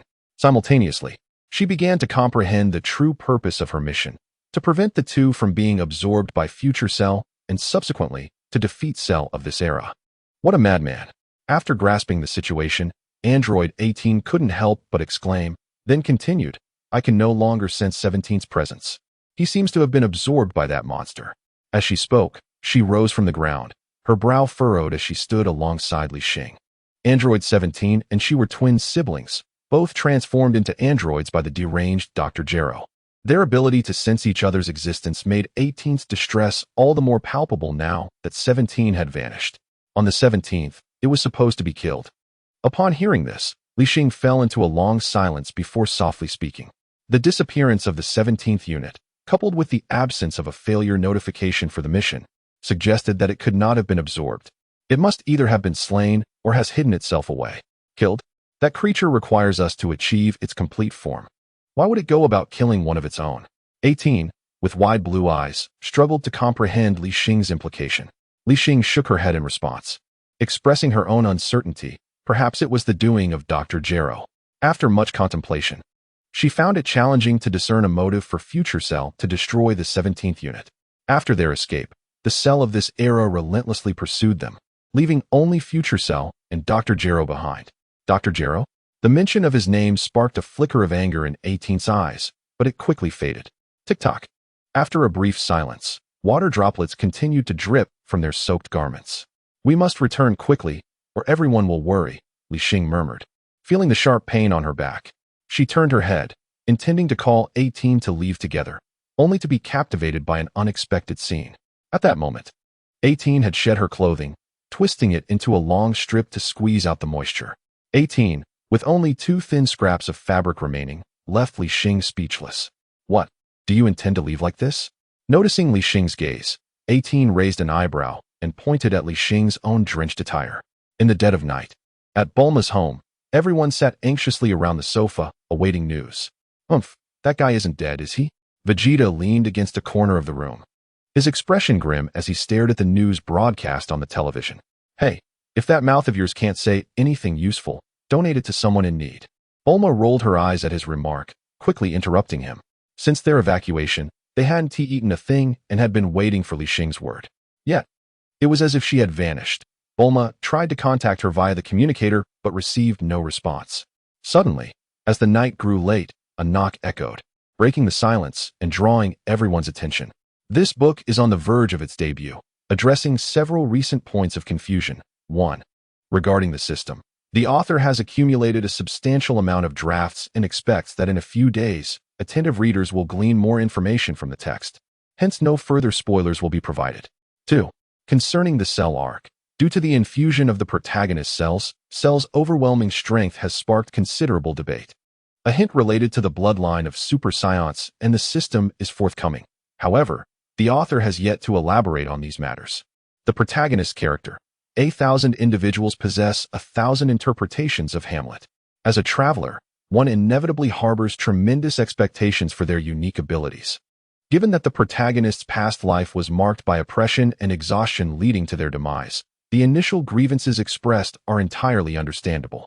If one cannot comprehend this, then I can only extend my apologies to the readers who have managed to see or finish this message. Whether it be out of a love for Dragon Ball or anticipation for this work, the author wishes to sincerely express gratitude. This is the author's first venture into fan fiction, regarded as a cherished creation. Despite receiving numerous unkind comments along the way, the author remains resolute in their pursuit. It is hoped that readers will not be misled by negativity. Perhaps this book does not depict the scenes you have envisioned, but the author has diligently endeavored to incorporate feedback from readers. May all readers continue to cherish their love for Dragon Ball, living youthfully without regrets. Chapter 70. The Fusion of Two, the Birth of the Mightiest Cell Li Xing, finally returned. Bulma hastily rose and opened the door, only to be met by 2 unfamiliar figures. You. She stood frozen at the threshold, her face a portrait of astonishment. Outside, the robust silhouette of Android 16 appeared, holding the unconscious future Trunks. The atmosphere inside the room shifted dramatically upon his arrival, tension palpable in the air. The artificial human created by Dr. Gero had come knocking at their door, seeking death. Vegeta bellowed, immediately transforming into his Super Saiyan form. The battle that had been interrupted by Li Xing earlier in the day left him unconscious, and upon awakening, he expected 16 to have been dealt with, never anticipating the adversary's appearance at his doorstep that night. Wait. Bulma quickly turned to halt his actions. It appeared that 16 did not come with hostile intentions.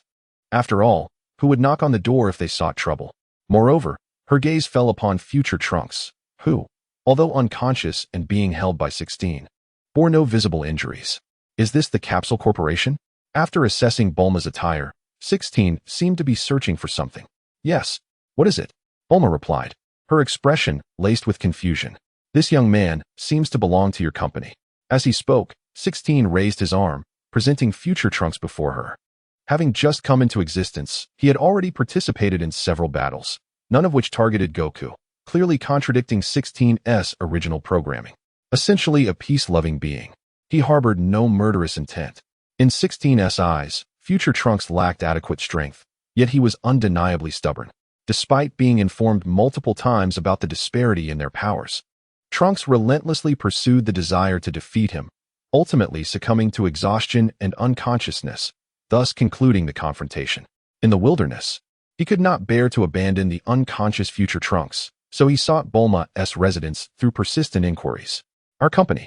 As she gazed at the attire of future Trunks, Bulma's pupils suddenly contracted, her face etched with astonishment. On his clothing, she discerned the distinctive emblem of her own company. Trunks. Among those gathered, Seeing his unconscious form, Krillin exclaimed, hastily retrieving a senzu bean from his pocket and stepping forward to take hold of future Trunks' body.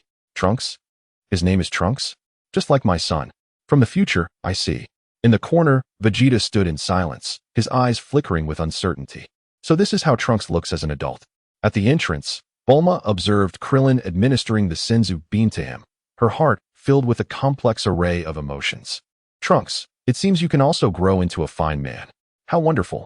Casting her gaze toward the bedroom, she noticed that little Trunks had already fallen asleep, and her anxious heart was considerably eased.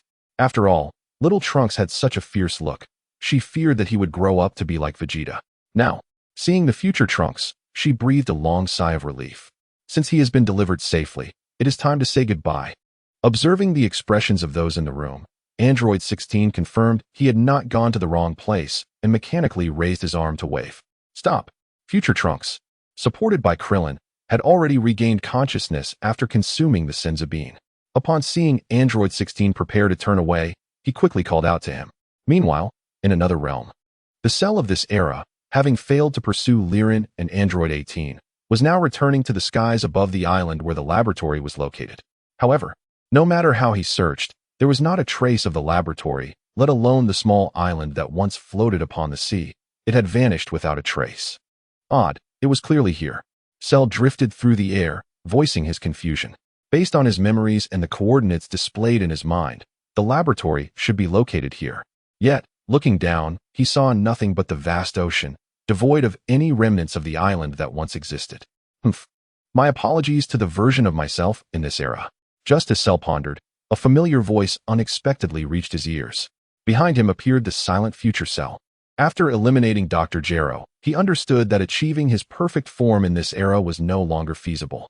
Rather than laboriously absorbing the meager essence of humanity, it would be more efficient to absorb his own counterpart from this timeline. After all, the Cell of this era had already attained perfection, and perhaps in doing so, he could fulfill his aspiration without the need for those two androids. It was evident that future Cell's mindset had warped from the moment Dr. Gero destroyed Android 17. He had lost all trust in others, not even in his counterpart from this era. In an instant, the tip of his tail unfurled, enveloping Cell's body within its grasp. With a gulp, a sound echoed as Cell was absorbed into his being. Drink up. Future Cell, hereafter referred to simply as Cell, bellowed, reveling in the ceaseless surge of energy coursing through him. A radiant golden light erupted from his form, illuminating the expanse of the nearby sky. Thunderous roars echoed as the very earth trembled, as if something dreadful were on the verge of emergence. What is that? On the island, Li Xing and Android 18 hastily dried and donned their garments, only to notice the extraordinary spectacle in the distance. Name, Cell Future, Battle Power, 5 billion. Li Xing's eyes widened in astonishment as she beheld the readings from the scanner. Could Future Cell truly possess such formidable strength? No, wait. After a brief moment of disbelief, she quickly grasped the reality of the situation. The presence of Cell had vanished. Only Future Cell remained. Though the details were unclear, it was reasonable to conclude that the two iterations of Cell had merged into one. Otherwise, the drastic shift in Future Cell's battle power would remain inexplicable. What a monstrous being. Beside her, Android 18 fixated on the ominous sky in the distance. Even from such a distance, she could sense the palpable aura of danger emanating from Cell. Come back with me. Li Xing decisively grasped 18's arm, while her other fingers pressed against her forehead. In an instant, both figures vanished from their location. Chapter 71, Returning 18 Homeding. Congratulations, host, for completing Task 1. Prevent Cell from absorbing androids 17 and 18. Task Reward. Permanent doubling of battle power growth rate. Emotional capacity increased by 100. Upon arriving at Bulma's home with Android 18, Li Xing received the system notification. It was evident now. Only one complete form of Cell remained. Taking a deep breath, Li Xing realized that the completion of this task signified not only the existence of a singular Cell, but also a monumental leap in her own power. Having attained the transformation into Super Saiyan Stage 3, she felt an invigorating confidence to confront her adversary, despite Cell's prowess exceeding her expectations. Having once fled due to inadequacy, Li Xing was determined never to experience such vulnerability again, though she could have utilized instant transmission to escape directly. Her lack of experience in fleeing led her to hastily dive into the depths with 18. This was simply, 16, what are you doing here? Upon opening the door, Li Xing was met with a lively scene inside the room. In addition to a multitude of warriors, she was surprised to find Android 16 present, which left her feeling somewhat puzzled. In fact, after delivering future Trunks to this location, 16 had been abruptly called upon by the awakened individual, who bombarded him with questions. It was during this exchange that he learned of Goku's affliction, although he harbored a desire to eliminate him to fulfill his programming. 16 held no interest in taking advantage of someone in distress. Li Xing, noticing the commotion at the door, the others hastily gathered around. Why did you return so late? Are you injured? Have all the enemies been eliminated? A series of questions erupted, prompting Bulma to hurriedly rise and pull Li Xing into the house. There was a slight mishap, and I brought someone along, she said. While her palm was grasped by Bulma, she hesitated to enter, for the crowd was overwhelmingly large. A furtive glance at the gathering revealed the presence of future Trunks. If he were to catch sight of Android 18 behind her, it would surely provoke a furious outburst. However, before she could dwell further on her thoughts, 18, driven by curiosity, stepped out from behind Li Xing. 18. Upon recognizing the familiar visage, future Trunks clenched his fists and instinctively positioned himself protectively in front of Bulma, simultaneously breaking the hold she had on Li Xing. A dull thud resonated as, without a moment's hesitation, future Trunks swung his fist toward 18's face. I don't believe we've met, she remarked casually, raising a hand to catch his fist. Her expression one of confusion. You needn't know me. Prepare to meet your end. Future Trunks roared, immediately transforming into a Super Saiyan. That guy. Li Xing couldn't help but sigh inwardly. She had anticipated that his reaction upon seeing 18 would be precisely this. Yet, it was entirely understandable, after all. The 17 and 18 of the future world were demons cloaked in charming appearances. Just as Li Xing was about to intervene, Bulma suddenly took action. A sharp slap echoed through the air as her hand struck the back of future Trunks' head, momentarily stunning him and reverting his Super Saiyan transformation in an instant. Mom, Bulma. Future Trunks turned, confusion etched across his face, his words caught in his throat. Did you not see that she came here with Li Xing? Is this how you treat guests? Clearly, Bulma was oblivious to the source of his anger and equally unaware of 18's true identity. She only recognized that the striking young woman before her had arrived with Li Xing. And do not call me aunt, Bulma exclaimed, her eyes widening, evidently irked by future Trunks' address. At her words, he paused, scanning the expressions of those present before the realization dawned upon him. Mom. His gaze fell slightly, understanding that his identity had been unveiled. Li Xing, what on earth is happening? At that moment, Piccolo also grasped the implications of future Trunks' actions. The 18 brought by Li Xing, seemingly harmless, had effortlessly withstood a punch from a transformed future Trunks. Coupled with his intense emotional turmoil, Piccolo was certain that 18 was one of the two androids he had referred to 3 years prior. Yet, he remained puzzled as to why such an individual was brought to their midst. And thus, after a prolonged silence, Li Xing finally recounted the sequence of events that had transpired. Gulu grasped the nearby cup and took a large gulp. Simultaneously, her stomach audibly protested. As long as you are all fine, continue your conversation.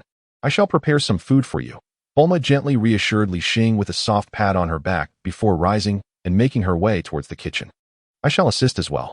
Noticing the somewhat awkward atmosphere, number 18 lightly nudged Li Xing with her shoulder. Receiving a subtle cue, she followed Bulma into the kitchen. Is there truly such a thing as a future cell? Number 17 is dead, and Dr. Gero has also perished? After the two departed, Li Xing recounted the events. Disbelief washed over the group, especially future Trunks, who clenched his fists as he watched number 18's retreating figure. The number 18 of this era was so starkly different from that of his timeline. She even willingly cooked alongside her mother for everyone. What nonsense is this cell? Just kill it. Vegeta snorted in disdain from the corner. Had he not been inadvertently knocked out by Li Xing, he would have relished the chance to see what kind of monster could leave her in such a predicament. If you wish to court death, kindly do so alone. Li Xing nearly turned away in exasperation at his defiant demeanor. How utterly reckless. Name, Vegeta, battle power, 5 million, normal. Name, Trunks, future, battle power, 3. 2 million, normal. Name, Nappa, battle power, 3 million. After silently assessing the battle powers of Vegeta's family, she felt too weary to engage in conversation. With Cell's current battle power at 9.5 billion, even a mere finger would suffice to crush Vegeta.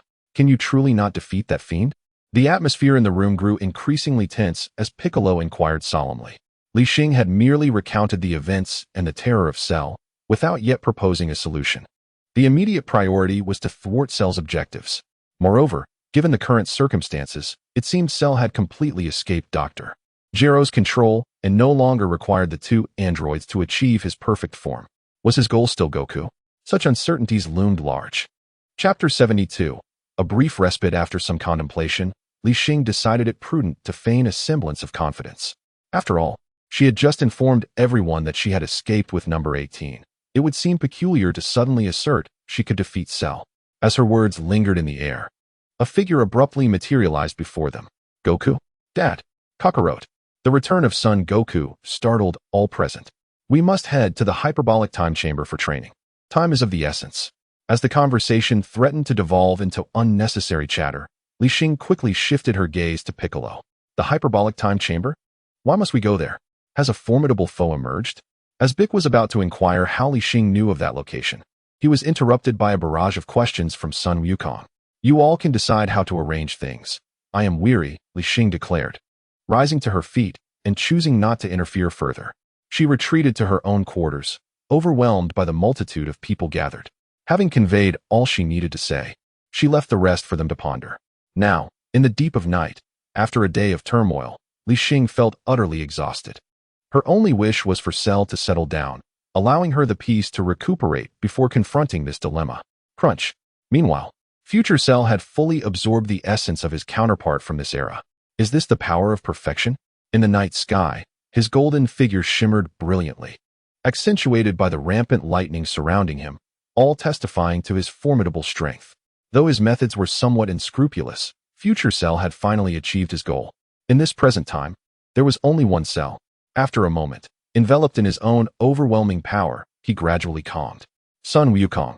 He unconsciously uttered the name, regardless of his strength. He remained a creation of Dr. Gero, a target implanted in his mind as the ultimate mission. Humph.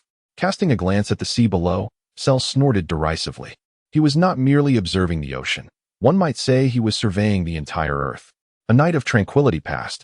The following day, the morning sun streamed into her bedroom as Li Xing slowly opened her eyes, rubbing them as she leaned against the headboard. She had been utterly fatigued the previous day, recounting the developments of the situation to everyone, to the point where she had forgotten to eat. In a half-dream state, she sensed something watching her, though she could not identify any immediate danger, causing her discomfort. Gurgle. After a moment of resting her eyes at the head of the bed, her stomach audibly protested. Just as she was about to make an unprecedented effort to rise and seek breakfast, a soft humming reached her ears. Who is it? Li Xing sat up abruptly, her alertness at its peak. Yet, in the next moment, her expression shifted to one of complexity. Number 18? She could hardly believe her eyes. A slender figure was perched by her bedside, delicately rubbing her own eyes with snowy white hands. You slept here last night. After a brief hesitation, Li Xing tentatively inquired. Number 18 replied softly, her demeanor brightening at the sound of Li Xing's voice.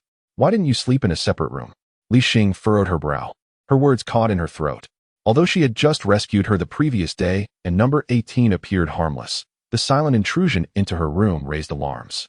If she were an enemy, it could have cost Li Xing her life. After the meal was prepared yesterday, you had already fallen asleep. Miss Bulma entrusted me with the key to your room. Number 18 casually jingled the key in her hand, simultaneously gesturing towards the food at the bedside. Originally, Li Xing had intended to say more, but upon seeing the abundant bowls of food, she was momentarily taken aback.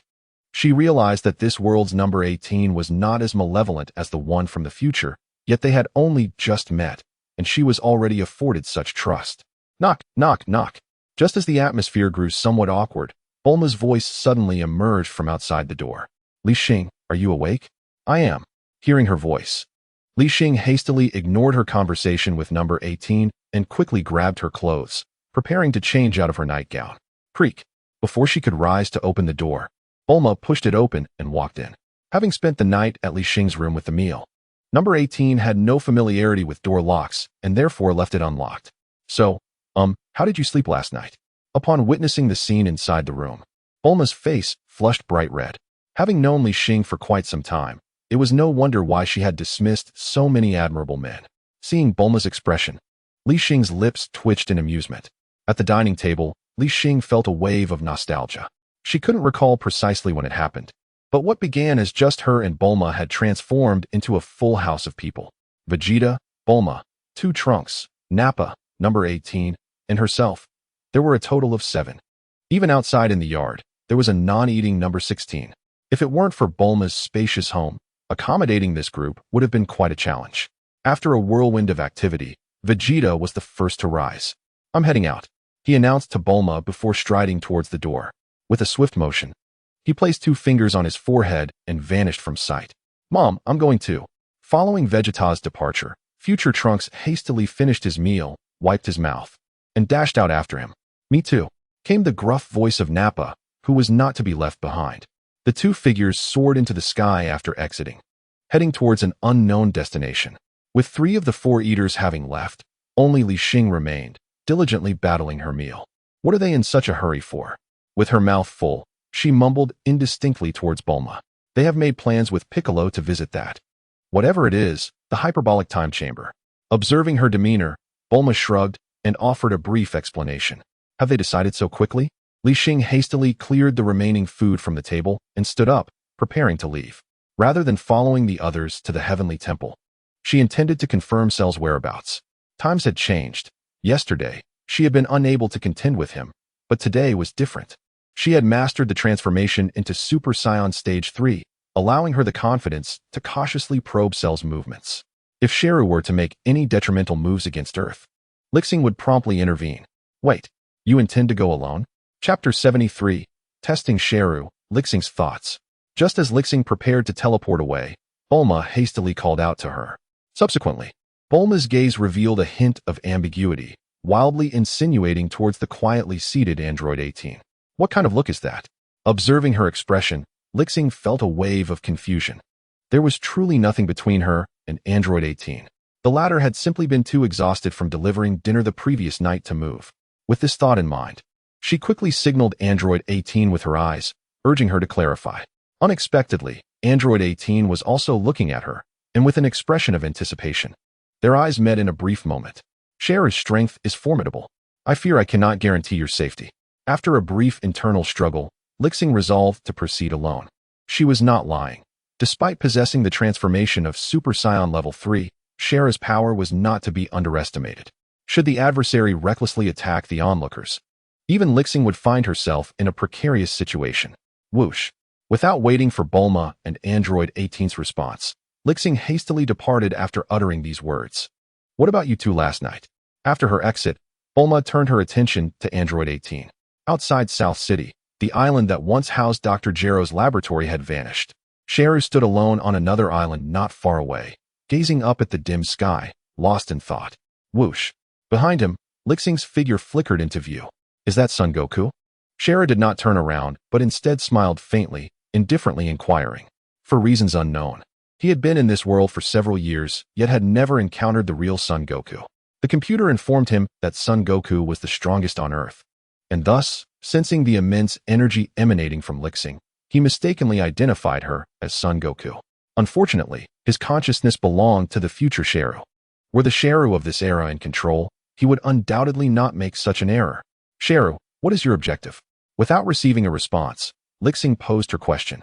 Son Goku and his companions were already on their training journey, and this trip was merely to confirm Sheru's intentions. If his motives remained unchanged, she could spare his life and allow the protagonist a chance to engage in battle in a few days. However, if his intentions were nefarious, Li Xing would not hesitate to eliminate him. "You are not Son Goku." Hearing the voice behind him, Sheru furrowed his brow slightly, then turned to face Li Xing. Scrutinizing her, "Who are you?" He vaguely recalled that this very female scion had rescued android 18 when he was preparing to absorb android 17 the previous day. Although somewhat displeased, he had already achieved his perfect form and no longer required those 2 androids. Thus, Cell chose not to act immediately, instead observing with keen interest. In that future world, he had never heard of the existence of female scions. "Perhaps you could inquire with the Cell you absorbed." Observing Cell's reaction, Li Xing's gaze sharpened. Fixating on him, With that question, she was also testing whether he had truly merged into one. Upon hearing this, Cell muttered softly, then continued. I never imagined that the strongest individual on this earth is not Sun Wukong. Humph. Hearing his words, Li Xing let out a cold snort, her hands instinctively clenching into fists. It was now certain that, aside from the cell before her, there was no other cell in existence. The thought of the previous day's escape with Android 18, during which she had endured a blow, ignited a flicker of anger within her. Noticing Li Xing's reaction, Cell refused to back down, and the two stood there, locked in a fierce gaze. Crack! A flash of lightning shattered the stillness, and in the next moment, Li Xing moved, instantly appearing before Cell. Bang! Cell reacted swiftly, and their fists collided in an instant. After the failed strike, Li Xing staggered back several steps, then let out a low shout as she transformed into Super Saiyan Level 2. Observing her transformation, Cell maintained a confident smile, yet his body involuntarily tensed in caution. Boom! Boom! An even more ferocious assault ensued, prompting Cell to unleash much of his power to counter Li Xing's onslaught. The reason Li Xing refrained from directly employing her Super Saiyan Level 3 transformation was that she was aware that many eyes were likely watching her and Cell's movements from somewhere at that moment. Heavenly Temple. Two formidable beings, Piccolo and Sun Wukong, stood side by side at the edge, unable to suppress their exclamations. As Li Xing had anticipated, her battle with Cell was being closely observed by all. Vegeta, along with future Trunks and Nappa, had already commenced their training, while Sun Wukong and his son, Sun Wufan, awaited the next batch due in 2 days. It seemed that, for some time now, everyone except the Scion race had been yielding in their training. Krillin, Yamcha, and other ordinary practitioners had not even entertained the thought of venturing into the hyperbolic time chamber to further enhance their strength. Who do you think will win? Sun Wukong asked, his gaze fixed intently on the battle below as he turned to Piccolo. It appears that Cell might have the upper hand, but it seems Li Xing is holding back. After observing for a while, Piccolo's expression grew somewhat grave. The commotion from their battle was immense. On the surface, it appeared that every attack from Li Xing was easily countered by Cell, and in terms of raw power, she seemed slightly weaker. Yet in reality, Li Xing exhibited no signs of panic, her breathing remaining steady despite the apparent disadvantage. Indeed, I share the same sentiment. Sun Wukong nodded, falling into a contemplative silence thereafter. What on earth is Li Xing scheming? Both of them harbored the same thought, clearly perplexed by her actions. With formidable foes looming, she still refrained from unleashing her full power. Could it be that she wishes for us to resolve this ourselves? At this notion, Sun Wukong's pupils constricted sharply. The emergence of Cell can be traced back many years. After he vanquished the Red Ribbon Army, Dr. Gero concealed himself, delving into the creation of androids. The current appearance of such a formidable adversary is fundamentally rooted in his failure to resolve the matters of the past. Following this line of reasoning, Li Xing's behavior becomes comprehensible. Chapter 74. Staying true to one's original intent. The Cell games on the island, the battlefield lay in ruins, bearing the scars of their fierce exchanges. Bang! Following yet another clash, Cell remained steadfast, while Li Xing staggered back several paces. Why do you not unleash your full potential? Cell's eyes narrowed slightly, revealing a hint of perplexity. Goodness, is it that obvious? Upon hearing this, Li Xing was momentarily taken aback. Aware that there were spectators in the heavenly realm, and having just expressed her inability to contend with the opponent, it was only reasonable that she refrained from resorting to her third transformation. However, she had not anticipated that her acting skills were so woefully inadequate. Not only did Cell notice her anomaly, but even the onlookers easily discerned her predicament. Li Xing felt speechless. Since her fade had been shattered, she resolved to conceal nothing further. With fists clenched tightly, her aura began to surge exponentially. Do you not wish to speak? That is of no consequence. I am preparing to host a martial arts tournament. Despite having noted the escalating energy radiating from Li Xing, a broader smile crept across Cell's lips. In this world, he had yet to encounter Sun Wukong, yet this unfamiliar Scion woman had already unleashed such formidable power. Possessing the cells of numerous Scions, Cell perfectly inherited their combative nature. Nevertheless, the most intriguing events are best reserved for the finale. If he were to dispatch Li Xing so easily, he would still need to exert effort in tracking down Sun Wukong. Thus, it would be far more advantageous to create an opportunity to gather everyone together. A martial arts tournament? Upon hearing these words, Li Xing, who was halfway through her transformation, abruptly halted her rising aura. She was fully aware that Cell had rediscovered his original intent and was preparing to host the Cell Games. However, this aligned perfectly with Li Xing's own intentions. She had no intention of eliminating him today, given that Sun Wukong and the others were significantly outmatched at present. If she did not devise a means for them to catch up, she would have to confront every subsequent enemy herself. This was certainly not an enviable task. Deeply aware of the terrifying capabilities of the enemy, Li Xing was most unwilling to engage in such a thankless endeavor. 10 days hence, here lies the rule. Akin to the martial arts tournament on Earth. Casting a glance at Li Xing's reaction, Shala crossed his arms once more and leisurely elucidated. Humph, do as you please. During this time, I hope you can remain somewhat compliant. With a cold snort, Li Xing placed 2 fingers on her forehead, preparing to depart. The objective of this visit had been achieved. Not only had she confirmed the existence of Shalu, but she had also discerned his intentions. That was sufficient. The remainder would be entrusted to Son Goku and his companions. Whoosh. In the next moment, her figure vanished from the spot. Did this fellow truly care not whether Earth exists? Gazing at the now tranquil island before him, Shalu could not help but murmur. He had intended to declare that as the prize of the martial arts tournament, should he emerge victorious, he would annihilate all of Earth's inhabitants and subsequently obliterate the planet itself. Yet, to his astonishment, Li Xing had departed without a care. Such a blatant disregard caused Shalu to furrow his brow. Could it be that Son Goku was stronger than her? Whoosh. Meanwhile, Li Xing's figure had already appeared in the Temple of the Gods. Despite knowing her battle was being observed, she chose not to return home directly. Rather, she came to inform everyone and to seize the opportunity to gauge the strength of the protagonists. Name, Son Goku. Combat power, 5 million, normal. Name, Son Gohan. Combat power, 3 million, normal. Name, Piccolo. Combat power, 168 billion. There was little that surprised her. And Li Xing breathed a sigh of relief. Remarkably, Son Goku's combat power, having just recovered from illness, matched that of Vegeta, which explained his prior defeat to Vegeta while afflicted. So, it seems he still cannot surpass that fellow.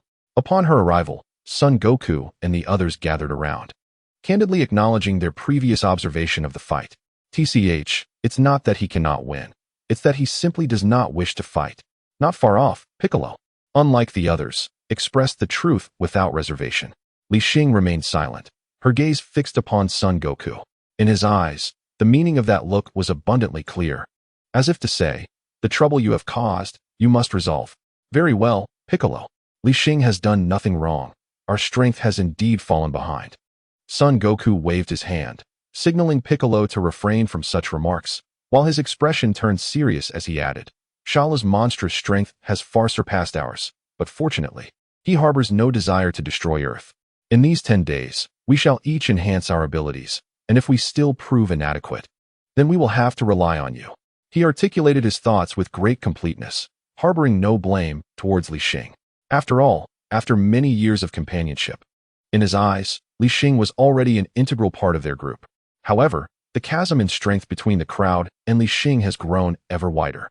Not only he, but all present have unwittingly come to rely on Li Xing. Indeed, it is high time they elevate their own capabilities. Humph.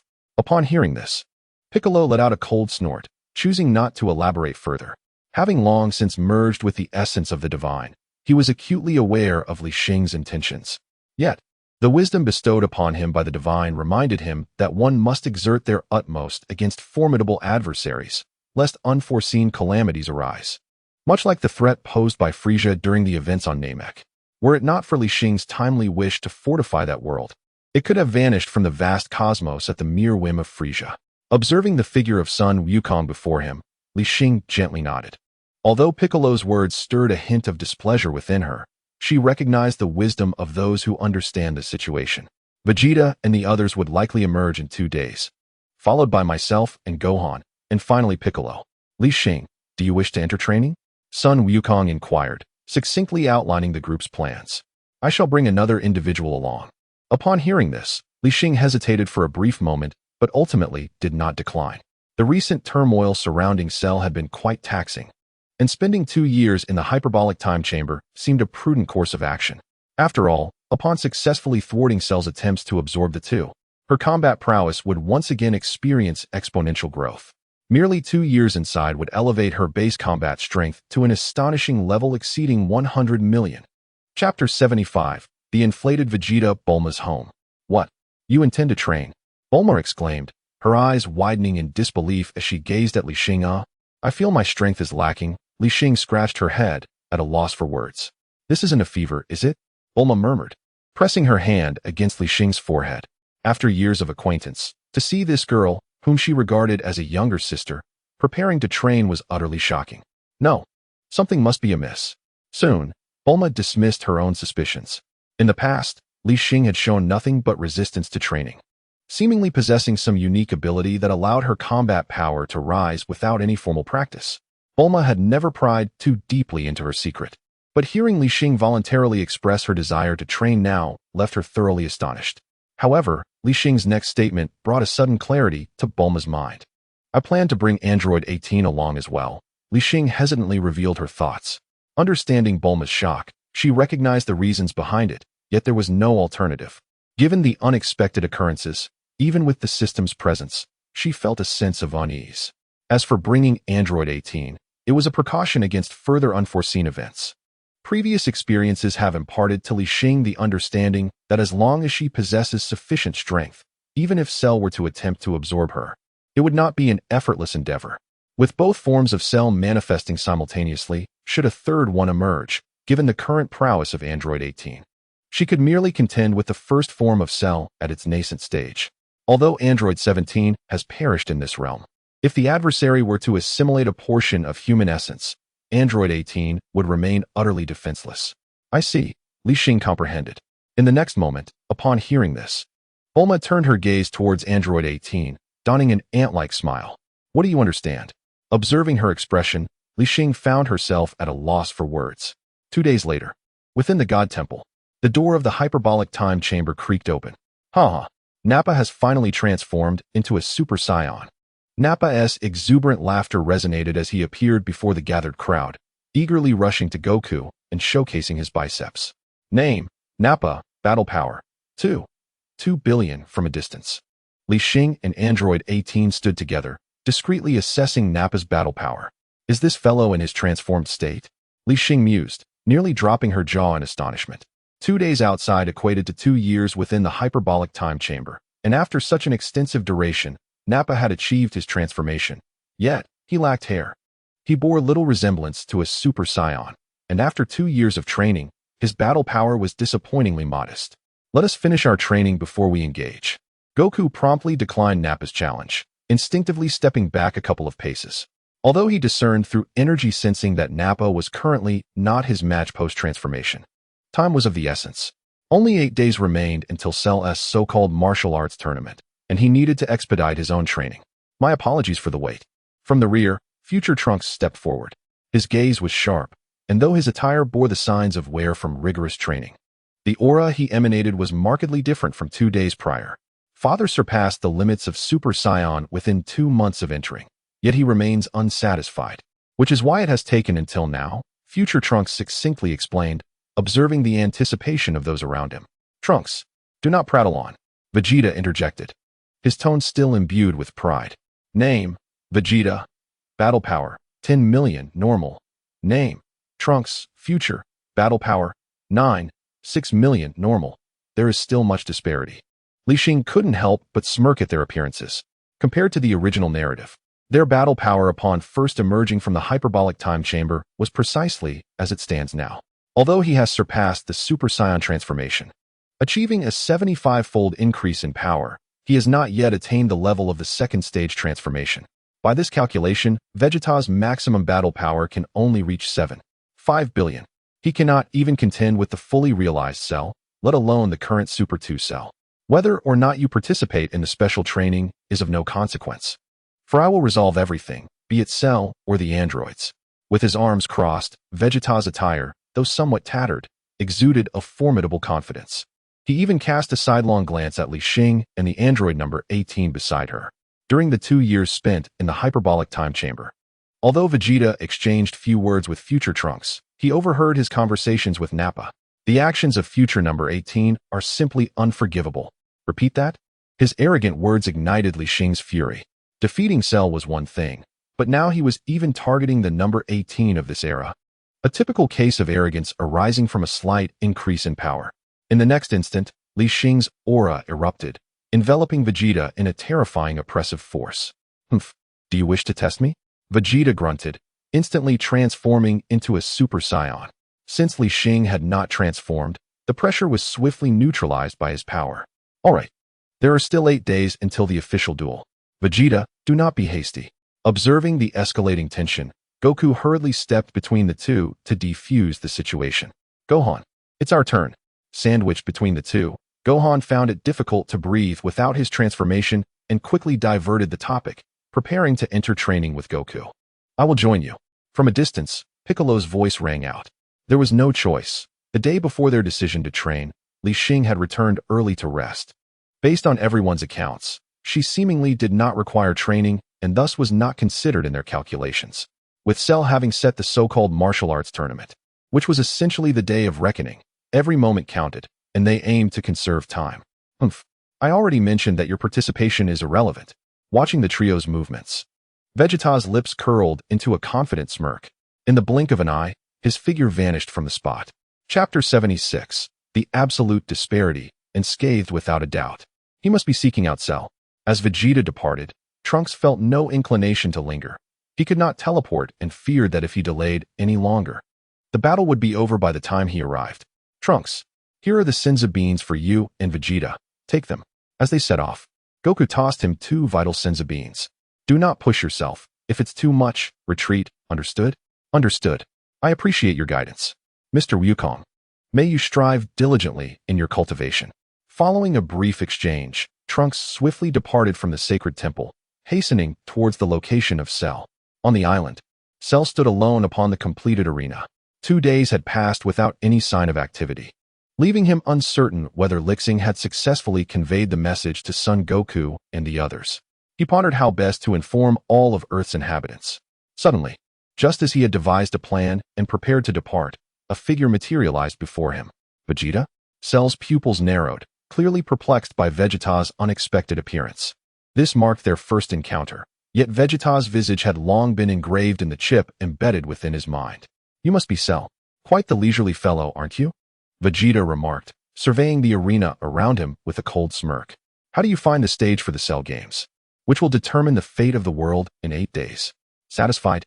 Cell responded with an unperturbed tone, showing no regard for Vegeta. However, the arrival of the Scion piqued his interest, for waiting in solitude on this desolate island had grown rather tedious. Moreover, the fact that Vegeta had located this place indirectly confirmed that Li Xing had indeed relayed the information after his return. Humph, what tournament? Today marks your demise, Cell. Just emerging from the hyperbolic time chamber, Vegeta was unaware of Cell's intentions in the so-called Cell Games. All he knew was that Li Xing was no match for the monster before him, and after 2 years of grueling training, he brimmed with unshakable confidence. My demise? At your hands? Cell was taken aback by Vegeta's audacious declaration. Simultaneously, he realized other revelations. Vegeta was oblivious to the news of the tournament. Without wishing to engage in further banter, Vegeta unleashed his energy.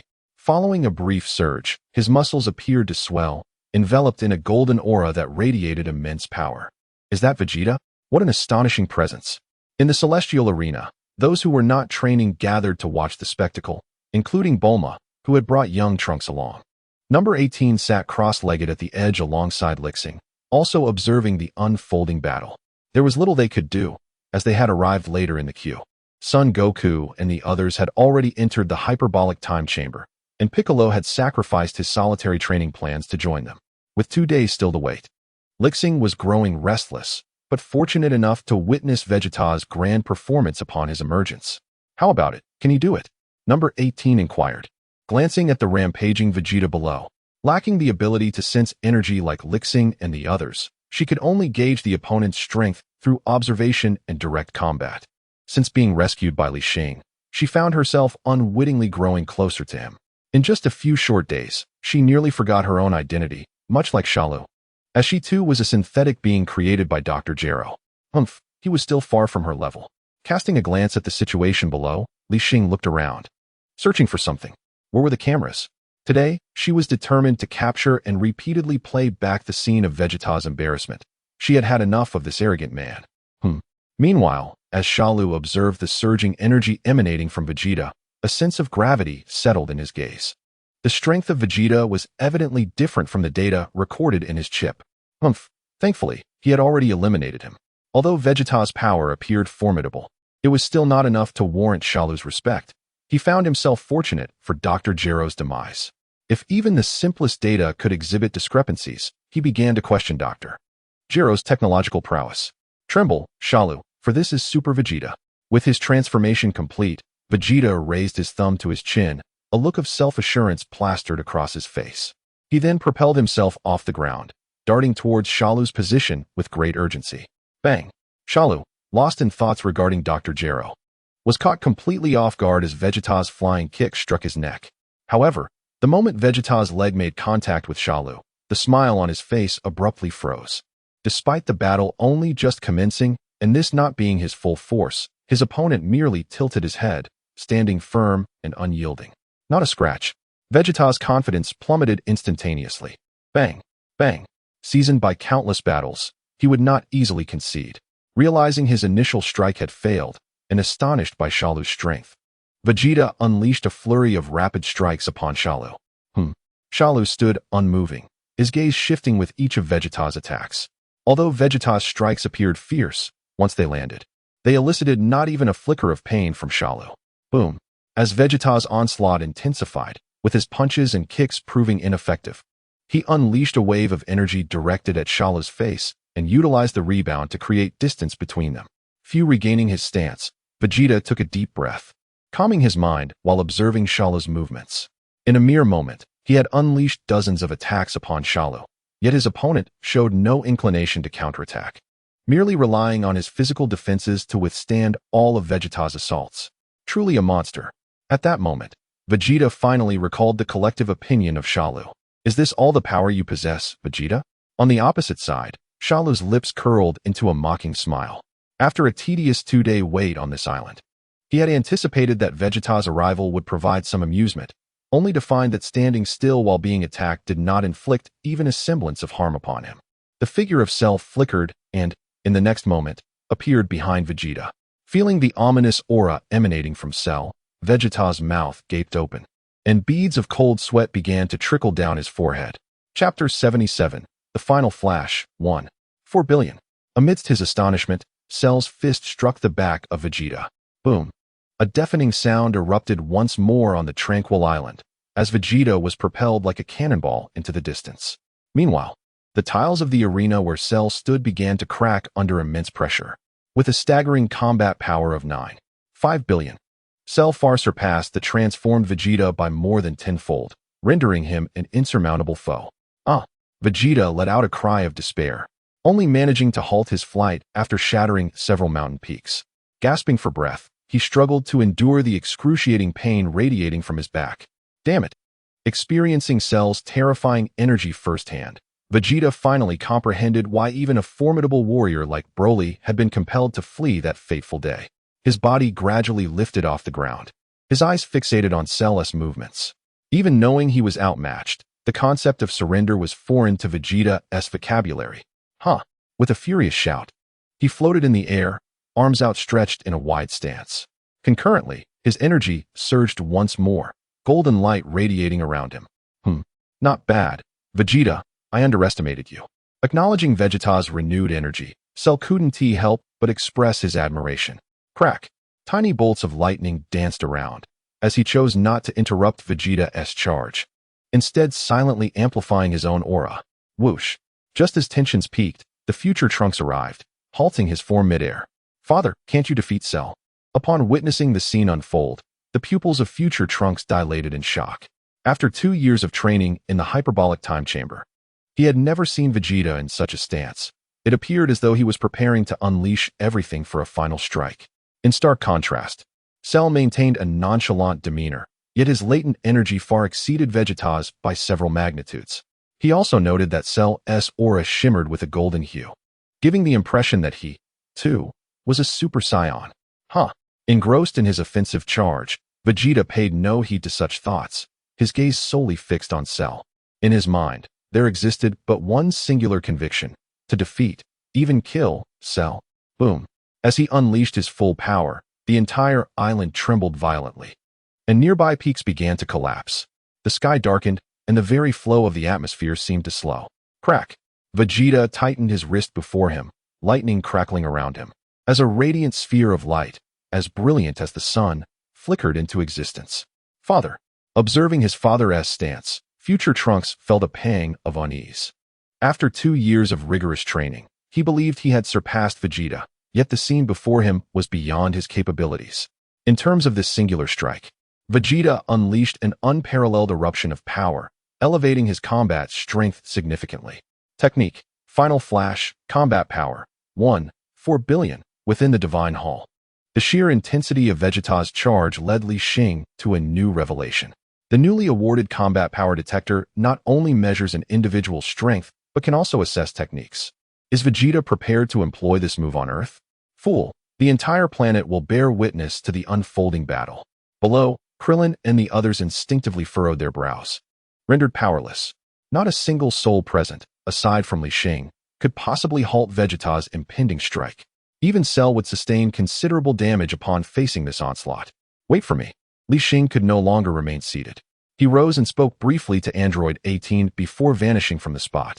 Vegeta's charge had reached its zenith, and whether Cell would dare to confront this attack or not, she felt compelled to ensure Earth's safety. How troublesome, she sighed inwardly. With the escalating strength of their adversaries, every significant disturbance now posed a threat to the planet's security. Next time, the Dragon Balls must be utilized to resolve these matters. Cell, even with your immense power, I doubt you would dare to take this blow head-on. In the air, feeling the surging energy coursing through his hands, Vegeta boldly taunted Cell. From the previous skirmish, it was evident that Cell had surpassed him in both strength and speed. This strike embodied all of Vegeta's might, if it were evaded. His last glimmer of hope would dissipate, leaving him with no choice but to ensure the opponent endured the impact. What is the matter? Are you too cowardly to face me? You timid rodent. Vegeta continued his provocation, while at that moment, Cell's gaze shifted to a position not far behind him. There. The newly arrived Li Xing stood alongside Trunks, both of their eyes fixed on Vegeta. Oomph. Observing the trio, Cell snorted disdainfully, and the lightning surrounding him intensified. He clenched his fists, adopting a stance that suggested he was ready to absorb Vegeta's attack. Evidently, Cell dismissed the threat of Vegeta's assault, instead focusing on the movements of Li Xing and Trunks. From their recent encounter, although merely a test of strength, he remained oblivious to the fact that Li Xing was far superior to Vegeta. Engrossed in his battle, Vegeta paid no mind to the approaching Li Xing and future Trunks. Upon seeing Cell prepare to receive his attack, a sinister grin spread across his lips. Final Flash. In the next instant, a blinding beam erupted from his hands, radiating an apocalyptic aura as it surged towards Cell. Boom. As the beam coursed through its path, everything in its wake was obliterated. While Cell stood resolutely against the oncoming assault, his expression growing increasingly grave. Boom. A tremendous sound erupted, and a beam of energy pierced through the location where Cell stood, subsequently bursting forth with an unstoppable force that transcended the confines of Earth, ultimately exploding in the boundless cosmos. Vegeta gasped for breath, nearly depleted of energy, and descended once more onto the island. Is he truly dead? Future Trunks fixed his gaze intently on Cell's position, striving to see through the haze of dust to ascertain the situation within. Not even close, he thought, as Li Xing silently shook her head beside him. One should not underestimate even the super-perfect Cell at this moment. Vegeta's strike could have been endured by a fully realized Cell without difficulty. As if to confirm Li Xing's words, Cell's figure gradually materialized from the dissipating smoke. Vegeta, you are a profound disappointment. Chapter 78, The Erroneous Transformation. Reprimanding Trunks as the smoke cleared, Cell's voice coiled around Vegeta's ears like a nightmare. The being who had received the brunt of Vegeta's attack exhibited no signs of damage. He merely felt a slight heat upon his skin. Cell. No, this cannot be. Upon witnessing this scene, Vegeta's pupils constricted, beads of sweat forming upon his brow. He had exhausted all his energy. The only thing sustaining his Super Saiyan form was sheer fury and resentment. Yet, even that was insufficient to shake Cell in the slightest. How is this possible? Not just him, but future Trunks and the spectators in the lookout all wore expressions of shock. Against such a formidable strike, Cell remained utterly unscathed. Damn it! Future Trunks trembled, barely able to contain his rising anger. He knew his father, Vegeta, was no longer capable of continuing the fight. However, out of consideration for Vegeta's pride, future Trunks was reluctant to let him see that his own strength had surpassed that of his father. In an instant, before Cell could make a move, Li Xing flashed to Vegeta's side.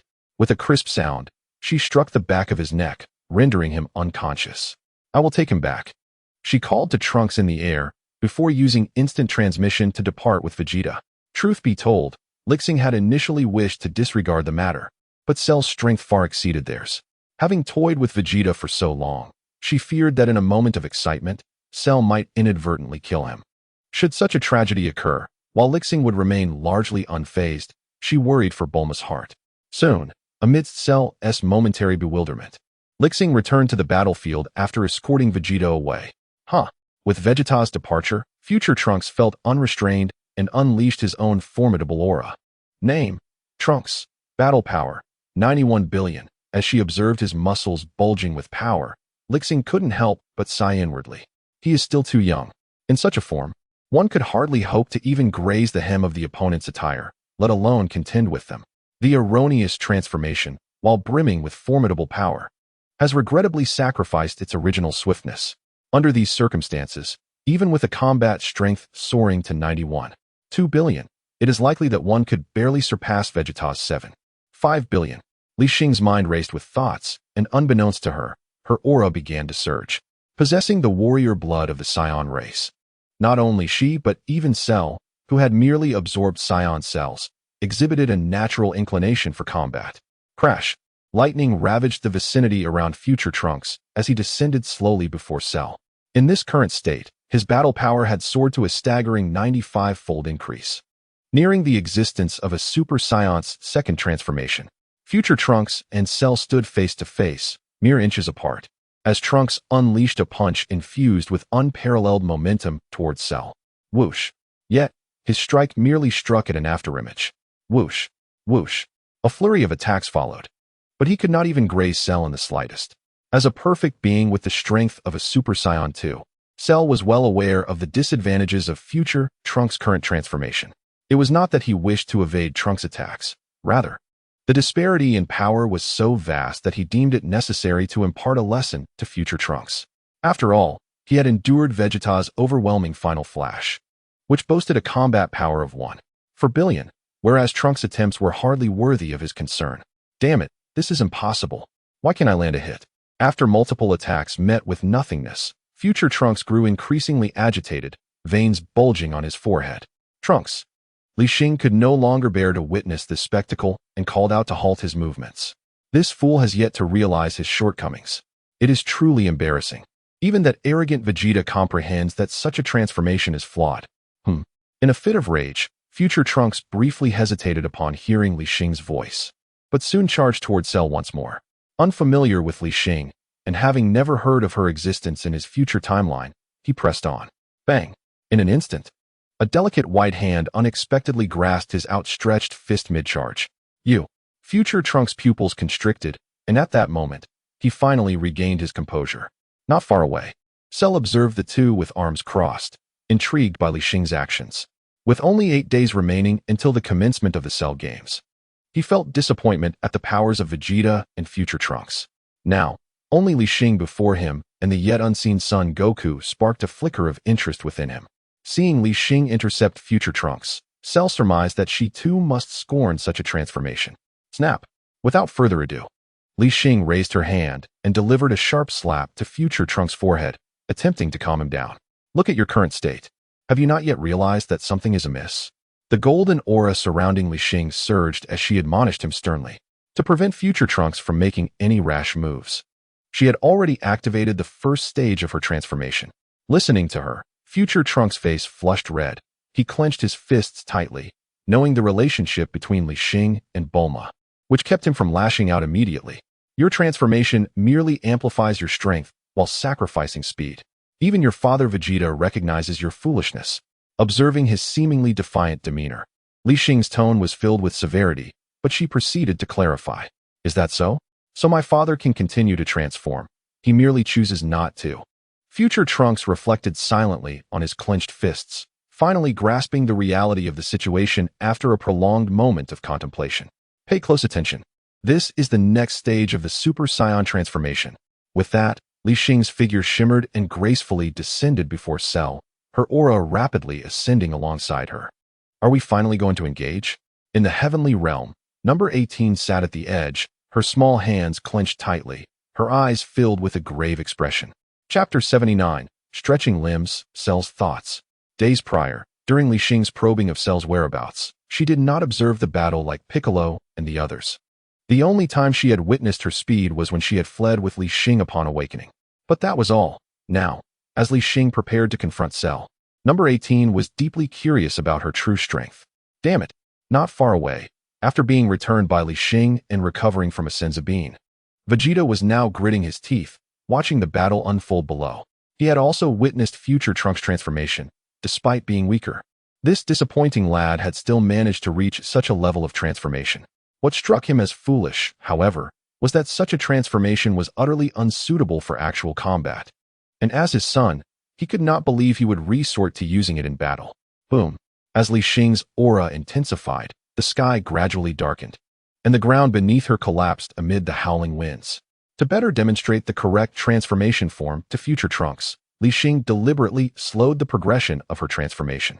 Her golden aura morphed into a jet-like form, with countless bolts of lightning swirling around her. Compared to the first stage, her muscles became significantly more robust. Yet, unlike future Trunks' previous inflated transformation, Li Xing's enhancement was merely a solidification of her physique. As her aura continued to rise, only the last strand of hair remained on her forehead, while the rest flowed down her back, dancing in the wind. Simultaneously, her gaze sharpened, devoid of any emotion. Do you see clearly now? This is the next stage of transformation. A cold voice echoed, yet Li Xing did not glance back at future Trunks, whose astonished expression was left unseen. Instead, her gaze remained fixed on the distant figure of Cell. In her Super Saiyan 2 state, although she fell short of Cell's terrifying battle power of 9.5 billion, she possessed strength far exceeding that of the present company. After observing 2 battles, the restless Saiyan blood coursing through her veins urged her to stretch her limbs. As for her transformation into the 3rd stage, that revelation would wait until the game with Cell in 8 days, at which point Goku and the others would be unable to deal with him. If she were to eliminate Cell now, the growth of the main characters would stagnate. Aside from the tasks assigned by the system, Li Xing had no desire to personally confront every subsequent foe that emerged. Boom. While these thoughts flashed through her mind, she did not remain idle. She shattered the ground beneath her feet and, in an instant, dashed to Cell's front. Bang! Cell raised his arm, effortlessly blocking the kick she delivered with her leg. Now this was intriguing. As she felt the force transmitted through his arm, a smile finally graced Cell's face, as though he reveled in the challenge posed by a formidable opponent like Li Xing. But Li Xing was indifferent to Cell's musings. In the next moment, she adjusted her stance and unleashed another punch. She merely wished to finish her warm-up swiftly and depart with Trunks. Having confirmed that Cell had no intention of destroying the Earth for the time being, she was determined not to let Vegeta's arrogance sabotage her plans. Indeed, if Li Xing desired, she could obliterate Cell with the strength of Super Saiyan 3rd stage, yet she refrained. This was a gamble. To spur Goku and the others to strive harder in their training, she chose to allow Cell to survive for a few more days. As for the imminent peril facing Earth, she would devise a solution after the game concluded. Boom. Cell reacted swiftly, and the two exchanged powerful blows instantaneously. In the clash of pure strength, Li Xing staggered back several steps before regaining her footing, while Cell remained firmly planted in place. On the other side, Vegeta watched their battle, gritting his teeth in frustration. This was his first encounter with Li Xing's so-called Super Saiyan 2nd stage transformation. To him, her current form embodied what he had relentlessly pursued during his training in the hyperbolic time chamber. In Vegeta's eyes, the aura emanating from Li Xing reached a height that could only be described as terrifying. Yet, astonishingly, Cell managed to respond with ease, even gaining the upper hand. Boom. Boom. The two figures flickered, continuously exchanging techniques. In the face of Li Xing's onslaught, Cell intentionally held back, controlling the power of each strike to remain closely matched with her. resulting in a fiercely contested battle. On the island, the martial arts arena Cell had constructed had long since vanished under the residual force of their attacks. Not only the arena, but the entire island had been cleaved in two by Vegeta's final flash. Incredible. Can I reach such heights as well? Future Trunks is profoundly affected. While others are far away in the sacred realm, he is present at the scene. He intuitively feels the clash between Li Xing and Cell.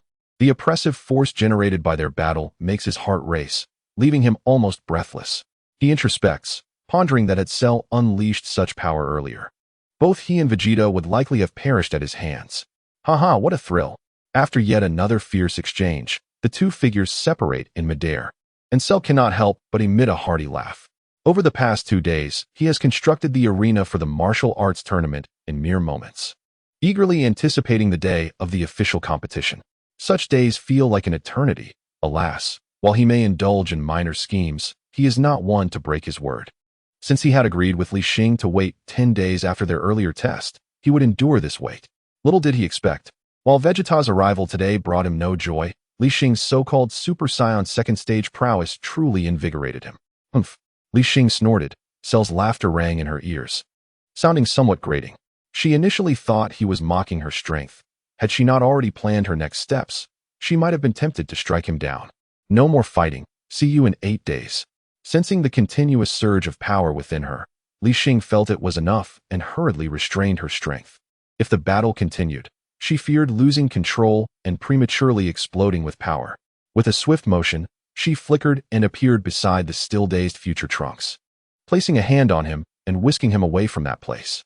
8 days. I'm eagerly anticipating that day as well. After their departure, Cell abruptly dampened his exuberance, fixating intently on the spot where the two had vanished.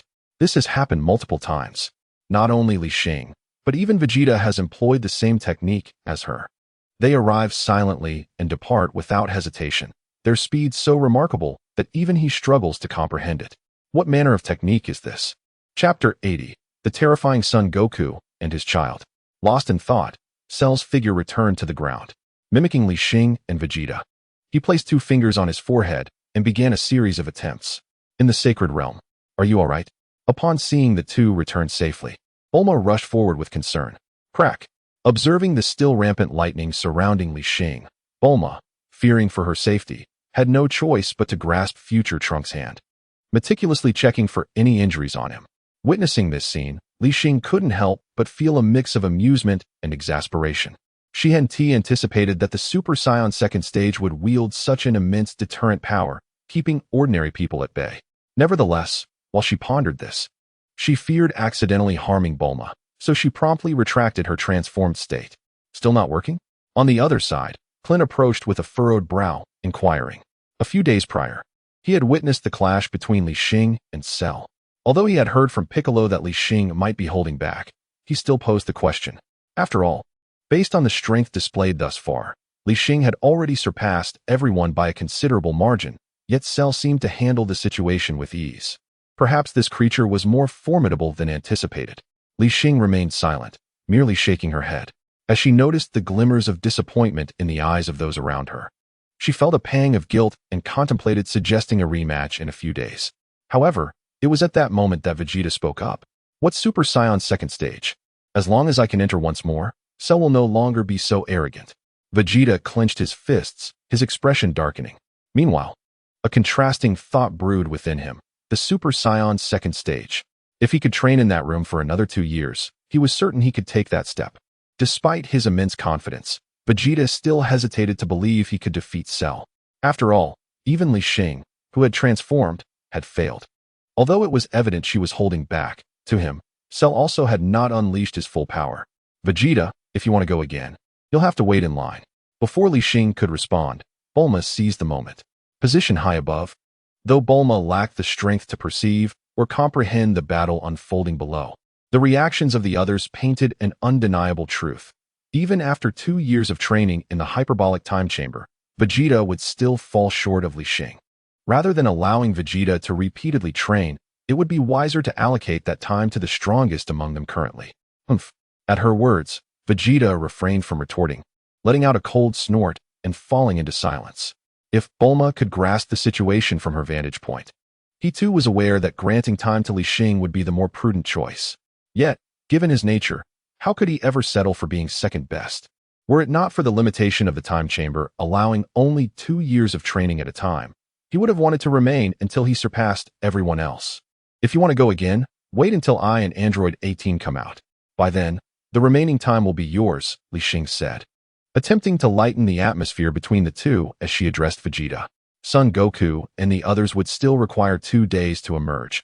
After accounting for her and Android 18's 2-day training, only 4 days would remain, which was ample time for 2 more groups to enter. After a while, due to the damage sustained in battle, Vegeta and Future Trunks donned brand new battle suits crafted by Bulma. "Let us go, Mom," Future Trunks said, glancing at Vegeta, hesitating for words, before finally turning to greet Bulma.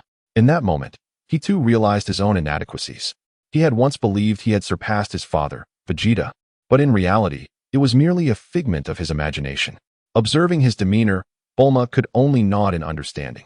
Although he hailed from the future, he would always be her son. She always felt that after today's battle, both Vegeta and Future Trunks had grown significantly. Time flew by, and 2 days passed in the blink of an eye. In the sacred temple, with little to occupy her, Li Xing arrived early with Android 18. Name, Son Goku, battle power, 4 billion. Name, Son Gohan, battle power, 2 billion. Name, Piccolo, battle power, 2 billion. Such astonishing figures. Despite preparing herself mentally, Li Xing could not help but feel a surge of shock upon witnessing the completed training of Goku and his son. After 2 years of rigorous training, Goku's power had skyrocketed, surpassing Vegeta by several folds. Even more remarkable was his son, Son Gohan, whose battle power had reached an astounding 2 billion, instantly elevating him to the status of the strongest outside Li Xing. Truly, he deserved to be the first to achieve the Super Saiyan second transformation. Examining the two closely, she noted that they could maintain their Super Saiyan forms at full power. Li Xing found it difficult to discern which of the first stage enhancements was indeed the strongest. Vegeta's transformation had achieved a multiplier of 75 times, while Trunks' muscular growth reached a staggering 95 times. Could it be that the full-power Super Saiyan in its first stage could achieve 100-fold? No, that was inconceivable. With this thought, Li Xing shook her head internally. The transformations granted by the system were undoubtedly the most perfect, while Vegeta's and Trunks' muscle-bound forms would likely hinder their speed. Only the current 50-fold enhancement represented the true path. If she wished, she too could maintain a sustained transformation akin to Goku and Gohan. The only possible explanation was that Goku's base battle power had reached 80 million. 2 years in the hyperbolic time chamber had multiplied it by 16. Li Xing gasped in astonishment. No wonder even someone like Vegeta, the self-proclaimed strongest, could only be labeled as the perennial second. Not to mention Vegeta, even her own battle power, bolstered by the system, paled in comparison at this moment. Has Goku completed the Super Saiyan second transformation? Just as the three stepped out, Krillin and Yamcha approached them eagerly. Vegeta, however, was conspicuously absent. Knowing that Li Xing and Android 18 would require 2 more days, and having witnessed the battle between Li Xing and Cell, he was unwilling to waste a single moment. Currently training rigorously with Future Trunks in the gravity chamber. Second transformation? At Krillin's question, Goku felt a moment of surprise, but he quickly regained his composure. He glanced at his son, Son Gohan, and reflected silently. The transformation Li Xing had demonstrated while testing Cell was indeed worlds apart from the first stage. Unfortunately, he had yet to take that step himself. Instead, during a sparring session with Gohan, he had inadvertently discovered his son's remarkable talent for training. In just 2 short years, Gohan had gone from never being able to transform to completely surpassing him. Chapter 81. Entering the hyperbolic time chamber for training, Son Wukong chuckled awkwardly, then reached out to ruffle Son Gohan's hair. Although merely 2 days had passed in the outside world, they had actually been engaged in relentless training for 2 years. With 6 days remaining until the so-called martial arts tournament against Cell, the oppressive atmosphere of the hyperbolic time chamber made him reluctant to enter it a second time. Really? That's wonderful. Finally, I can defeat that guy, Cell? Upon hearing this, the faces of Krillin and the others lit up with joy.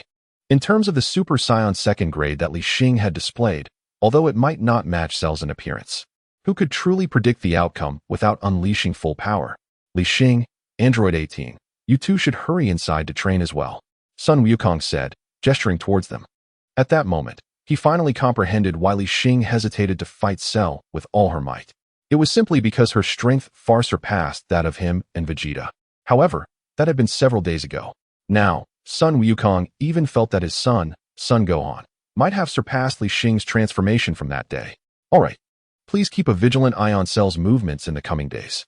Li Xing cast a deep glance at Sun Wukong and his son before beckoning Android 18 to follow her into the hyperbolic time chamber.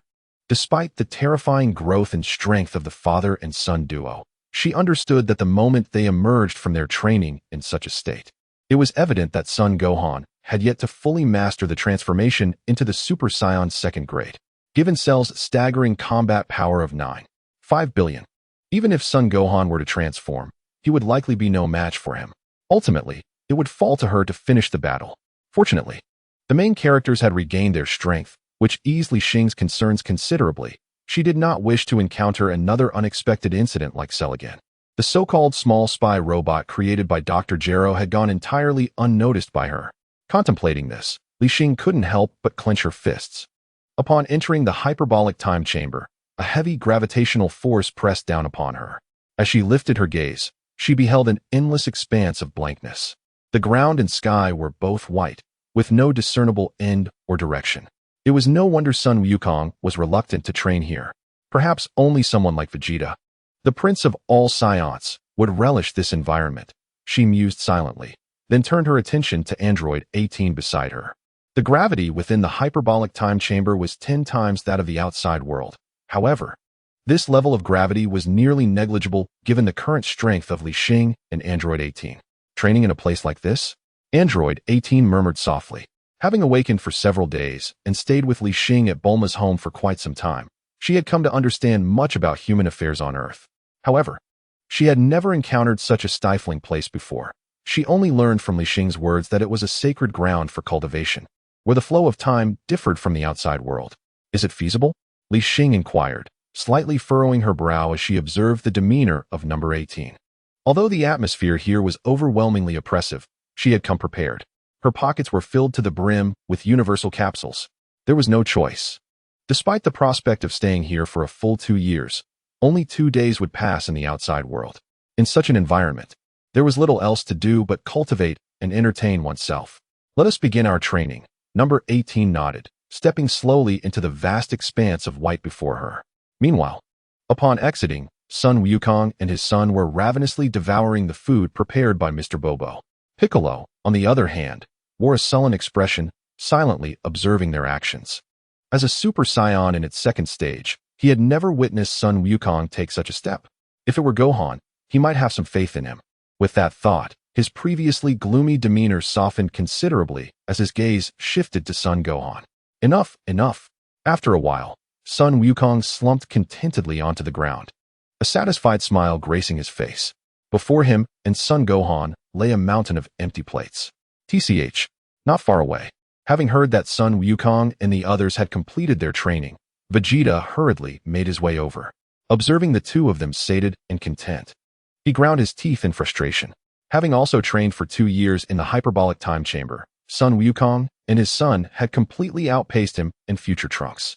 Had this prince truly become one of the least formidable Saiyans? Vegeta's mind raced through the current strengths of all existing Saiyans. Counting carefully, there were only 7 Saiyans on Earth, and according to his assessment, he did not even rank in the top 3. Current list of Saiyans on Earth and their strength rankings: 1. Li Xing 2. Sun Gohan 3. Sun Wukong 4. Vegeta 5. Trunks, future 6. Nappa 7. Trunks, how about it, Kakarot? Are you confident in defeating Cell? Although his heart was filled with a profound sense of defeat, Vegeta did not reveal it on the surface. Instead, he inquired after Sun Wukong and his son donned their battle attire. I don't know, we'll have to see, Sun Wukong replied. However, speaking of Cell, he has been rather well behaved these past few days. A flicker of excitement crossed Sun Wukong's face at the mention of Cell, accompanied by a hint of perplexity. After 2 relentless years of training, he was eager to ascertain the extent of the gap between himself and Cell. Yet, Sun Wukong found Cell's unusual compliance somewhat puzzling. Swish! With 2 fingers pressed to his forehead, in the next moment, his figure vanished before the eyes of the onlookers. On a pair of floating land masses in the sea, Cell stood motionless on one of them.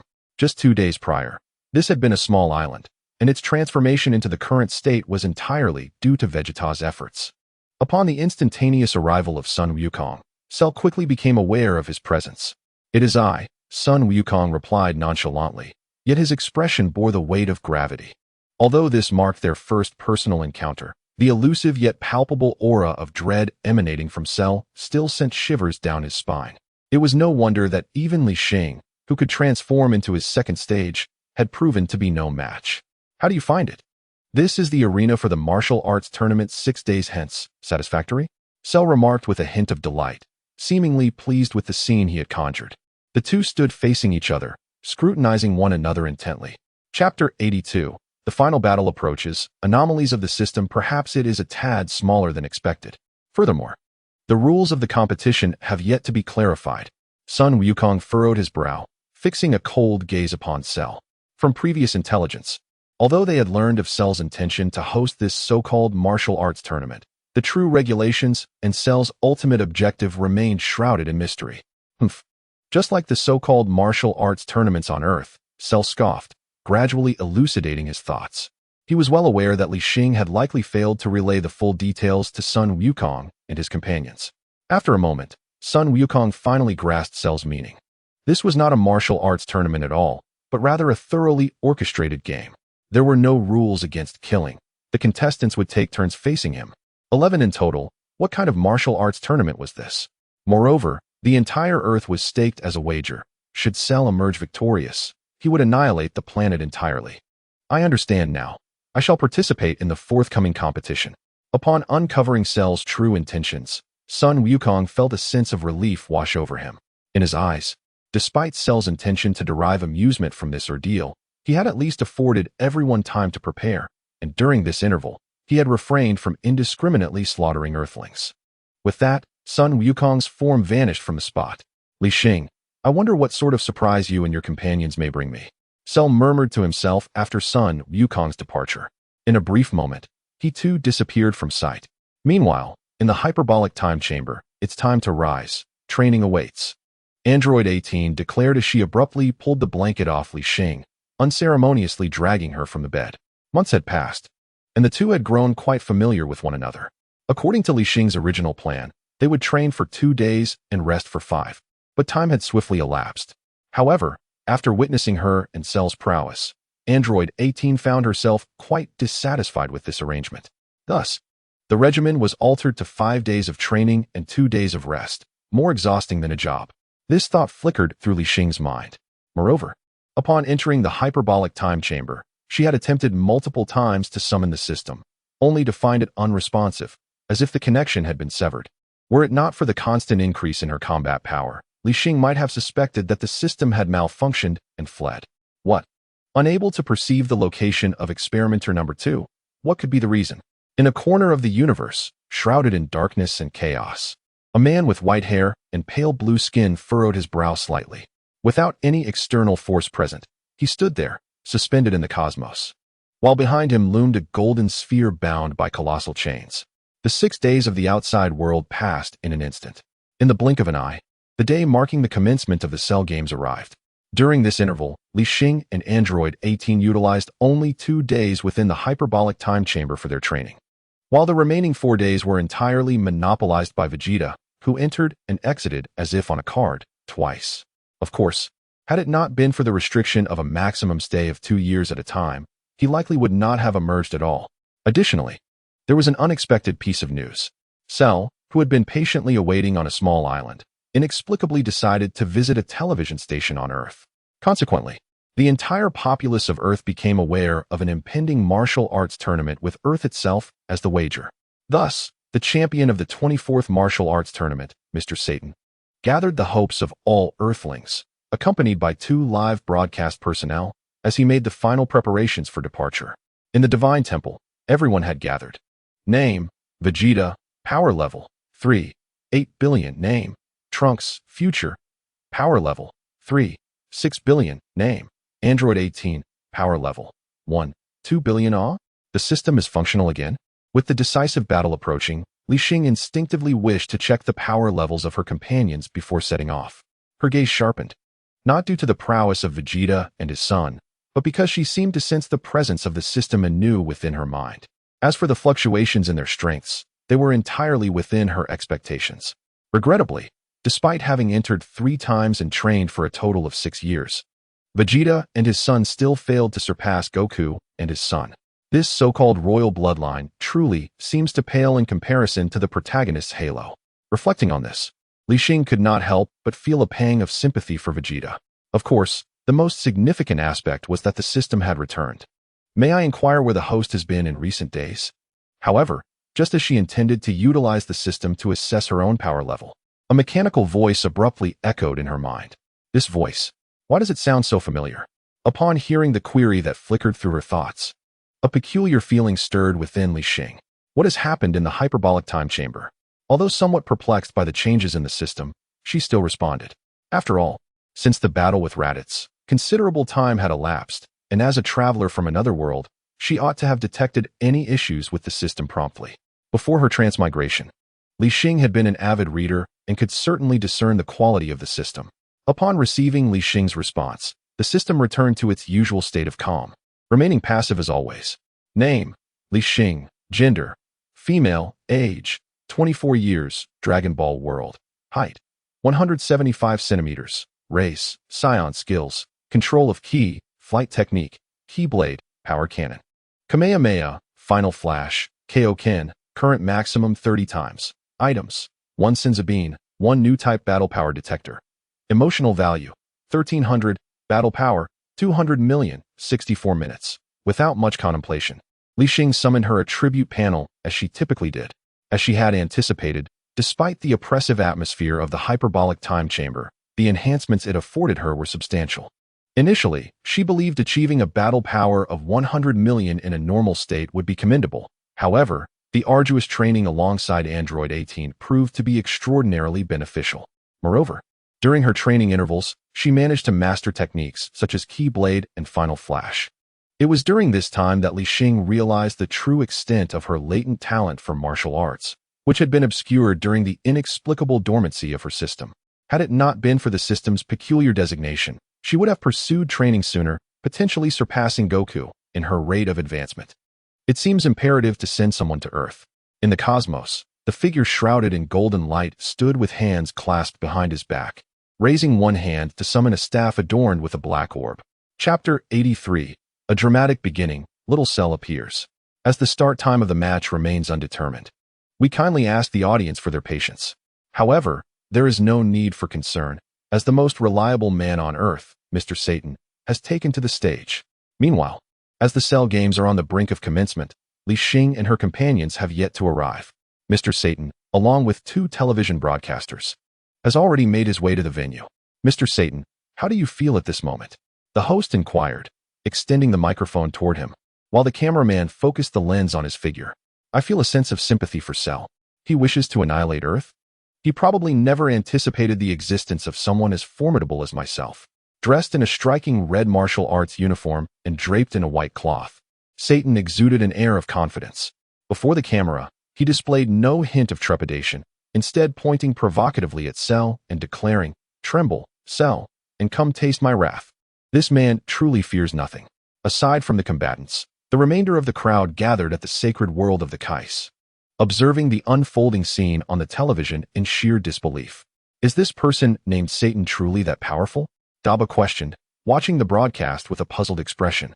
Having opted not to involve Daba in the subsequent training sessions, Li Xing had decided to leave him behind for the safety of the others. As for Android 18, her stubbornness compelled her to accompany Li Xing, eager to test her own strength.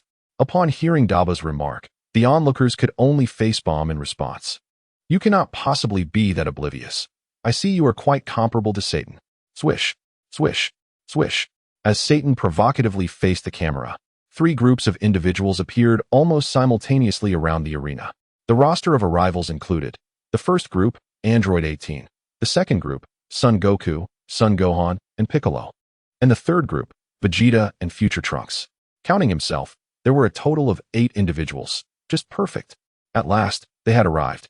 Apart from Piccolo, He was familiar with everyone present, hence they did not seem foreign to him. What an unusual assortment of characters. Aside from Mr. Satan, could there be others intending to participate in this martial arts tournament? The host, while directing the actions of the cameraman, expressed his astonishment to the lens. Mr. Satan, when did they arrive? Did you catch a glimpse? Illusions, such tedious tricks had long since fallen out of vogue. Listening to their exchange, Android 18 lowered her head, her shoulders trembling with suppressed laughter. If you want to laugh, then just laugh. Why hold it back? She gently nudged him, a bemused expression adorning her face. Although she did not recognize this so-called Mr. Satan, his attire clearly indicated he was just an ordinary human. How audacious of such a person to join Cell's martial arts tournament. This sentiment echoed in the minds of everyone present. Pray tell, who are you? Are you also contestants in this competition? The host, maintaining his professional decorum, stood on tiptoe and offered the microphone to Piccolo, astonished by their unexpected arrival. Clearly, they lacked the ability to gauge combat strength and relied solely on physical appearance. To their eyes, Piccolo might well be the strongest among them. Humph. Observing an ordinary person thrusting a microphone towards him, Piccolo scoffed, his eyes narrowing with intensity. Boom, boom. Two explosive sounds erupted, instantly destroying the camera. And the microphone pressed to his lips detonated as well. Although fused with a god, Piccolo's consciousness remained dominant. He was no benevolent soul. Destroying their equipment might effectively curtail their antics. This sudden turn of events startled Satan and the two crew members. Even the microphone had been rendered useless, cutting off both image and sound from the audience, a direct disconnection from the viewers. Alas, it seems there is no way to let the world witness the grandeur of Mr. Satan, he lamented, tearing off the white sheet draped over his shoulders and removing his championship belt. Despite the absence of cameras, he raised the belt above his head and paraded around the arena. Ha. Observing his antics, Android 18 could no longer contain herself, erupting into hearty laughter, clutching her stomach. Madam, might I inquire the reason for your amusement? Despite the loss of the microphone, the host steadfastly upheld his professional integrity, extending an empty hand towards Android 18. Fools. Cell muttered, lowering his arms crossed over his chest, cursing inwardly. Humph. He let out a cold snort, and an overwhelming aura instantly swept across the entire arena. Accompanied by 3 piercing screams, both the belt-holding Satan and the 2 accompanying staff members were abruptly hurled away by this force, landing on a distant shore across the sea. After waiting for a grueling 10 days, although he had gained some insights during this period, the imminent battle left him with little patience for Satan's farcical antics. With a thunderous rumble, he extended a hand, and a colossal stone began to levitate from the ground in the distance. Under the astonished gazes of the spectators, it was sliced into numerous stone slabs. Thud! The slabs fell in quick succession, and soon, 7 identical platforms emerged around the main arena. Observing his actions, the crowd displayed expressions of surprise. Wasn't this supposed to be a series of one-on-one battles? Li Xing also reined in his smile. According to the rules relayed by Sun Wukong, it should align with the storyline without deviation. Was Cell now attempting to alter the rules? Since this was a martial arts tournament, it would be prudent to adhere to Earth's conventions. 16 participants would compete, ultimately determining a single victor. Cell's apathetic voice echoed throughout the venue, causing all, including Li Xing, to darken their expressions. 16 participants? How could there be so many? Were there others present? Aside from Li Xing, the others began to glance around in confusion. Ignoring the bewildered expressions, Cell clenched his fists, preparing to unleash his energy. Suddenly, 8 smaller figures appeared in the sight of the onlookers, emerging after a few ripples of his tail and the unfurling of his wings. Their appearances bore a resemblance to Cell, albeit with some differences in hue, the crystalline and black forms evoking the impression of being Cell's progeny. Name, Little Cell, Fighting Power, 3.6 billion, original storyline around 2.4 billion, due to the enhancement of Cell's strength in this narrative. It has subsequently increased. Chapter 84. Let the game begin, Cell. Hee. A slightly sinister laugh resonated as the appearance of Little Cell captured everyone's attention. 8 platforms in total, each with a designated opponent. No objections, I trust? Do not accuse me of disregarding the rules. I must also defeat one of them myself. Cell's gaze swept across the crowd, lingering a bit longer on Li Xing and Sun Wukong and his son. While he was uncertain of Sun Wukong's true strength, he was convinced that Li Xing, the female scion, was formidable. If Sun Wukong and his son possessed strength comparable to hers, he would indeed face a challenging predicament. Thus, to avoid exhausting his energy due to an overwhelming number of opponents, he had no choice but to resort to a unique approach. Does this guy look down upon us? Watching Cell's demeanor, future Trunks ground his teeth in frustration. Be quiet. Those little ones are quite powerful, haven't you noticed? Vegeta scolded, his brow furrowed. After 6 years of rigorous training, his temper had noticeably tempered, and he began to analyze the strength of his adversaries. If you find yourself unable to prevail, remember to concede or call for help. Beside her, Li Xing silently tugged at the sleeve of number 18, offering her a word of caution. Among those present, only she and Piccolo were not Saiyans, and their power levels were comparatively lower. Even the weakest among the other father-son pairs, future Trunks, possessed a combat ability equivalent to that of Little Cell. I understand. Number 18 nodded gently, casting a glance at Li Xing that bore a hint of complexity. After spending 2 years in the hyperbolic time chamber, she had come to regard Li Xing as a second family member, aside from number 17. Li Xing had not concealed her own strength from her. In fact, to assure her regarding the battle with Cell, she had even demonstrated the transformation into Super Saiyan at the 3rd stage in front of number 18. Go now, little cells, choose your arenas and await your opponents.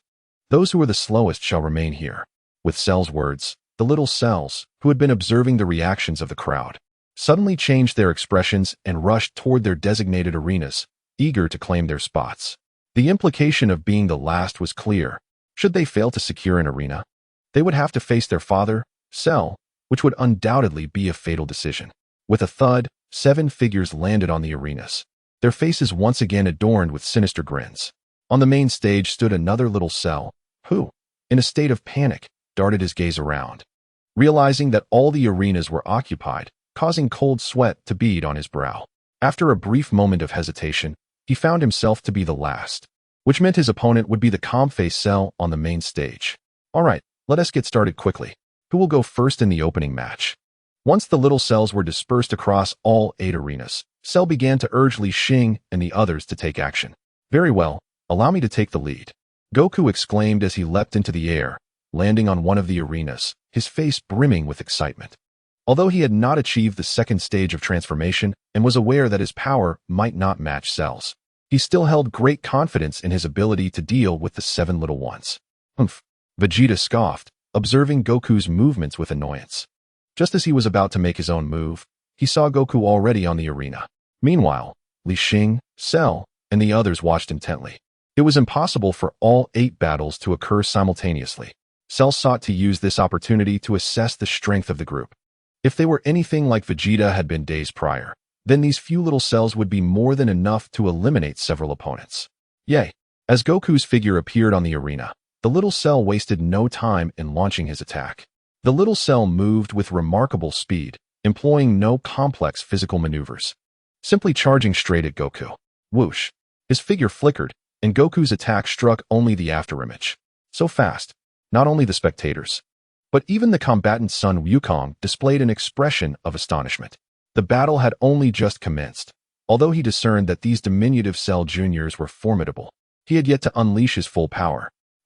After his attack missed, a sudden awareness surged within him, prompting him to swiftly shift his body to evade the punch that the small Cell Junior hurled from behind. Boom! The force of the punch struck the arena, creating a substantial crater in the ground. Observing this scene, Sun Wukong narrowed his eyes slightly, and his gaze began to sharpen with intensity. That last strike, not only in speed but also in power, was likely not far behind his own. After evading the small Cell Junior's attack, Sun Wukong subtly heightened his own aura, and before the opponent could react, he launched an elbow strike towards the Junior's back. Bang! To his surprise, the small Cell Junior's body spun 180 degrees, instantly turning to face him, raising its arms to block the incoming attack. These little creatures are astonishingly powerful. Witnessing the fierce exchange on the arena, number 18 felt a twinge of danger. She acknowledged that her strength was inferior to Sun Wukong's, had she been in his place. She feared she would be defeated in mere moments. Yet these small Cell Juniors were able to hold their ground against him, suggesting that even if they ultimately lost, the difference would be negligible. All her concerns dissipated the moment her gaze fell upon Li Xing. Bang! Bang! The sounds of their collisions gradually transitioned from the arena to the air, as the two engaged in a back-and-forth exchange. Sun Wukong's expression grew increasingly exhilarated, yet he still harbored no intention of using his full strength. He reveled in the battle. To be precise, he relished the very process of combat. In contrast, Li Xing appeared more composed, occasionally whispering to number 18 while the others wore expressions of grave concern. "Damn it, Kakarot, stop dawdling." Vegeta was unable to contain himself. Witnessing Sun Wukong's seemingly reserved demeanor ignited a fiery rage within him. "If you can't handle it, then hurry up and get off the stage," he shouted into the air, wishing he could deliver a beating to Sun Wukong on behalf of the Small Cell Jr. It was always like this, regardless of the battle. Sun Wukong would take his time, cautiously probing before gradually unleashing his full power. If the opponent were his own kind, Vegeta could understand such behavior. But when it came to a foe and he was merely a spectator, he could not endure even a second. Chapter 85, Shattering the Small Cell Juniors, a Crushing Power. Boom. Hearing Vegeta's voice, Sun Wukong inadvertently lost focus, allowing the Small Cell Jr. to strike, sending him crashing to the ground. TCH. Witnessing Sun Wukong's disheveled state, Vegeta's anger intensified, and he spat to the side in frustration. "Hey, Vegeta, don't be so hasty. The real battle has only just begun." Sun Wukong swiftly rose from the ground, flashing a grin at Vegeta, before refocusing his attention on the Small Cell Jr. in the air. A resounding shout echoed through the air, and as he was already in his transformed state, a golden aura surged around him. Simultaneously, a powerful presence began to permeate the atmosphere. Unable to withstand Vegeta's urging, and having sufficiently tested the prowess of the diminutive cell, he resolved to unleash his full strength to bring this battle to a swift conclusion. With the Kamehameha, Son Goku tightened the wrists of his hands, gathering a brilliant blue radiance in his palms. Clearly, he had no intention of prolonging the fight any further, preparing to end it with a single, decisive blow. After all, this was merely the smaller cell. The true showdown awaited the formidable opponent on the main stage. "Ha in the air," observing Goku's stance. The smaller cell chuckled softly and mirrored him. This individual truly embodied a remarkable amalgamation of various cells. Not giving the smaller cell much thought, Goku cast a furtive glance at the still figure of the larger cell nearby, contemplating silently. The small entities he had unleashed possessed such formidable strength and could even execute their ultimate techniques. Kamehameha. In the next moment, a colossal surge of energy erupted from Goku's hands, sending a vast blue beam soaring towards the smaller cell above. In perfect synchrony, the smaller cell thrust his hands forward, unleashing a similar blue beam that surged downward. Boom! A deafening explosion reverberated throughout the arena as the two energies collided, creating shockwaves that kicked up clouds of dust from the ground. Goku shouted fiercely, and the energy emanating from his palms swelled dramatically. Under the astonished gaze of the smaller cell, he repelled the attack, engulfing the latter's body within it. Bang!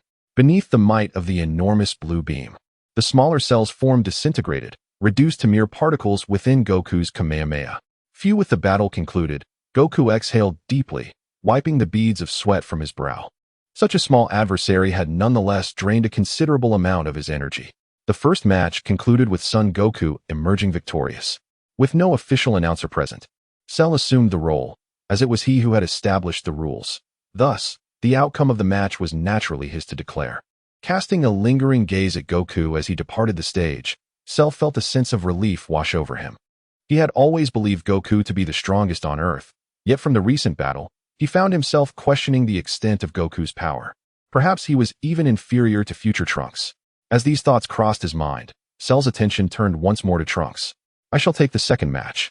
With Goku's battle concluded, Vegeta eagerly stepped onto the stage to face the smaller cell. Before long, several matches transpired. Aside from Piccolo and Android 18's defeats, the remaining participants emerged victorious. Only future Trunks faced a somewhat arduous struggle, as his combat prowess was evenly matched with the smaller cell. Nevertheless, through his exceptional battle experience, he ultimately secured victory. As the final match commenced, the words of the diminutive cell echoed through the arena, drawing the gaze of all present towards Li Xing. Her prowess was evident to all. Although the diminutive cell appeared somewhat formidable in the eyes of the spectators, the outcome remained inevitable. Nonetheless, Curiosity sparkled in the eyes of Son Goku and the others as they observed Li Xing. After 2 years in the Spirit Lighthouse, one could only wonder how formidable Li Xing had become. As she ascended the stage, a flicker of battle fervor ignited within Goku's gaze. According to the revised rules set by Cell, the progression would lead from 16 to 8, then to 4, 2, and ultimately to 1. This progression suggested inevitable conflict among their group. The question lingered: who would be his next opponent? On the arena, a sinister smile crept across the face of the diminutive Cell. Among all present, only Li Xing and Android 18 remained as the female contenders. Following their recent skirmish, Android 18, having sustained several hits, recognized her disadvantage and chose to heed Li Xing's advice, voluntarily stepping down to concede. Although the diminutive Cell harbored intentions to eliminate Android 18, by then she had already returned to the safety of the crowd, rendering his plan futile. Now, with another girl of similar stature to Android 18 stepping onto the stage, he was determined to learn from the previous Cell's experience and eliminate Li Xing before she could concede. Observing the expression of the diminutive Cell opposite her, Li Xing couldn't help but furrow her brow. Frankly, it evoked a sense of revulsion within her. Without a moment's hesitation, the diminutive Cell placed 2 fingers to his forehead and swiftly charged his energy, unleashing a crimson spiral beam toward Li Xing. This was the Demon Convergence Beam, one of Piccolo's ultimate techniques, capable of penetrating an opponent's body and achieving a one-hit kill, even when the combat power was closely matched or slightly inferior. The likes of Raditz had met their demise at the hands of this very technique. Now, as the diminutive Cell employed it, its power had multiplied by hundreds. As the attack hurtled towards her, Li Xing let out a cold snort and instantly transformed into a Super Saiyan. The mountains in the distance crumbled as her transformation unleashed a terrifying aura that engulfed the arena. Everyone felt the unparalleled energy radiating from Li Xing. Even Son Goku and the others, as well as Cell atop the main stage, found their pupils narrowing in astonishment, their expressions revealing sheer disbelief. Clearly, following her training, Li Xing's base power had reached a staggering 200 million. Even in her initial transformation stage, she instilled thoughts of invincibility in the hearts of all present, including Cell. How is this possible? The diminutive Cell, facing Li Xing directly, was struck by a deeper sense of dread, his face betraying sheer terror. The oppressive force emanating from Li Xing rendered him utterly immobile, devoid of any will to resist. With a casual swipe of her hand, Li Xing effortlessly redirected the concentrated energy of the diminutive Cell's Demon Convergence Beam back along its original path. With a swift motion, the little Cell, paralyzed by fear, was unable to emit even a scream before the returning attack pierced through his chest. Chapter 86. The Manipulator, Piccolo. Bang. Observing the effortless defeat of little Cell by Li Xing, Cell could no longer contain his temper and, with a wave of his hand, obliterated the little Cell on his main stage. In the interest of fairness, he summoned a total of 8 little Cells, including himself. Now that the battles of Li Xing and the others had concluded, it was naturally his turn. This fiend even kills his own offspring. Nearby, Li Xing, who had just stepped off the stage, felt a slight frown upon witnessing Cell's actions. The next round shall be determined by a draw. Cell furrowed his brow, his expression growing complex as he produced a box intended for the drawing from an unknown source. Although he was an android, Dr. Gero had never ceased his research on Son Goku, integrating all relevant events into Cell's chip, including the rules of the martial arts tournament. With a cold snort, Cell retrieved a number 8 ball from the box and casually tossed it towards the gathered crowd.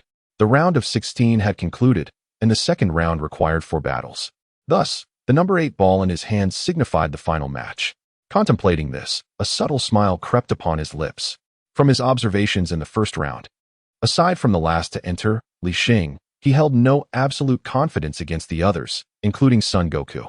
However, despite the significant disparity, Cell would not adhere to the initially established round-robin rules. A miscalculation could lead to his own downfall due to excessive exhaustion. A drawing, you say? Watching Son Goku and the others huddled around the box Cell had thrown, Piccolo couldn't help but display a hint of intrigue in his eyes. In addition to those participating in the draw, Cell also noticed Piccolo's peculiar reaction but chose not to intervene. Controlling the match? Or does he have something else in mind? Meanwhile, on the adjacent land, Satan and his companions, having been hurled away by Cell's overwhelming aura, crawled out from the rubble. Damn it, what are those people doing? From a distance, Satan muttered through gritted teeth as he observed the group gathering. It seems they are drawing lots. Following his gaze, the announcer also noticed the unusual activity on the stage. Just as he was about to signal the camera crew to approach, he suddenly realized that not only the camera, but even the microphone was missing. Mr. Satan, are you not preparing to join the battle? After a moment, the announcer poked Satan's face with an empty hand. Ha! The box they are drawing from contains my name. Let us see who the unfortunate soul is that draws me. With hands on his hips, Satan pointed towards Li Xing and the others, laughing heartily. Huh, I'm number 1. Over here, the drawing had concluded, and Son Goku raised his number 1 ball triumphantly. TCH, gazing at the number 5 ball in his hand. Vegeta curled his lip, appearing somewhat dissatisfied. He had failed to confront Cell, and even Kakarot had eluded him. Contemplating this, his gaze shifted towards Li Xing. Upon seeing her clutching the number 7 ball, Vegeta's pupils involuntarily contracted. The number 7 meant that the outcome of the final battle would soon be decided. Gritting his teeth, he cast a resentful look back and forth between Li Xing and Cell. Clearly, judging by the strength displayed in the first round, aside from the anomaly that was Li Xing, the remaining contenders who had bested Little Cell were not significantly stronger. None had ascended to the so-called Super Saiyan second stage. Vegeta had to concede that Li Xing remained the strongest among them. With the first round of the draw placing her directly against Cell, this martial arts tournament, no, perhaps it should be referred to as this game, was likely to conclude swiftly.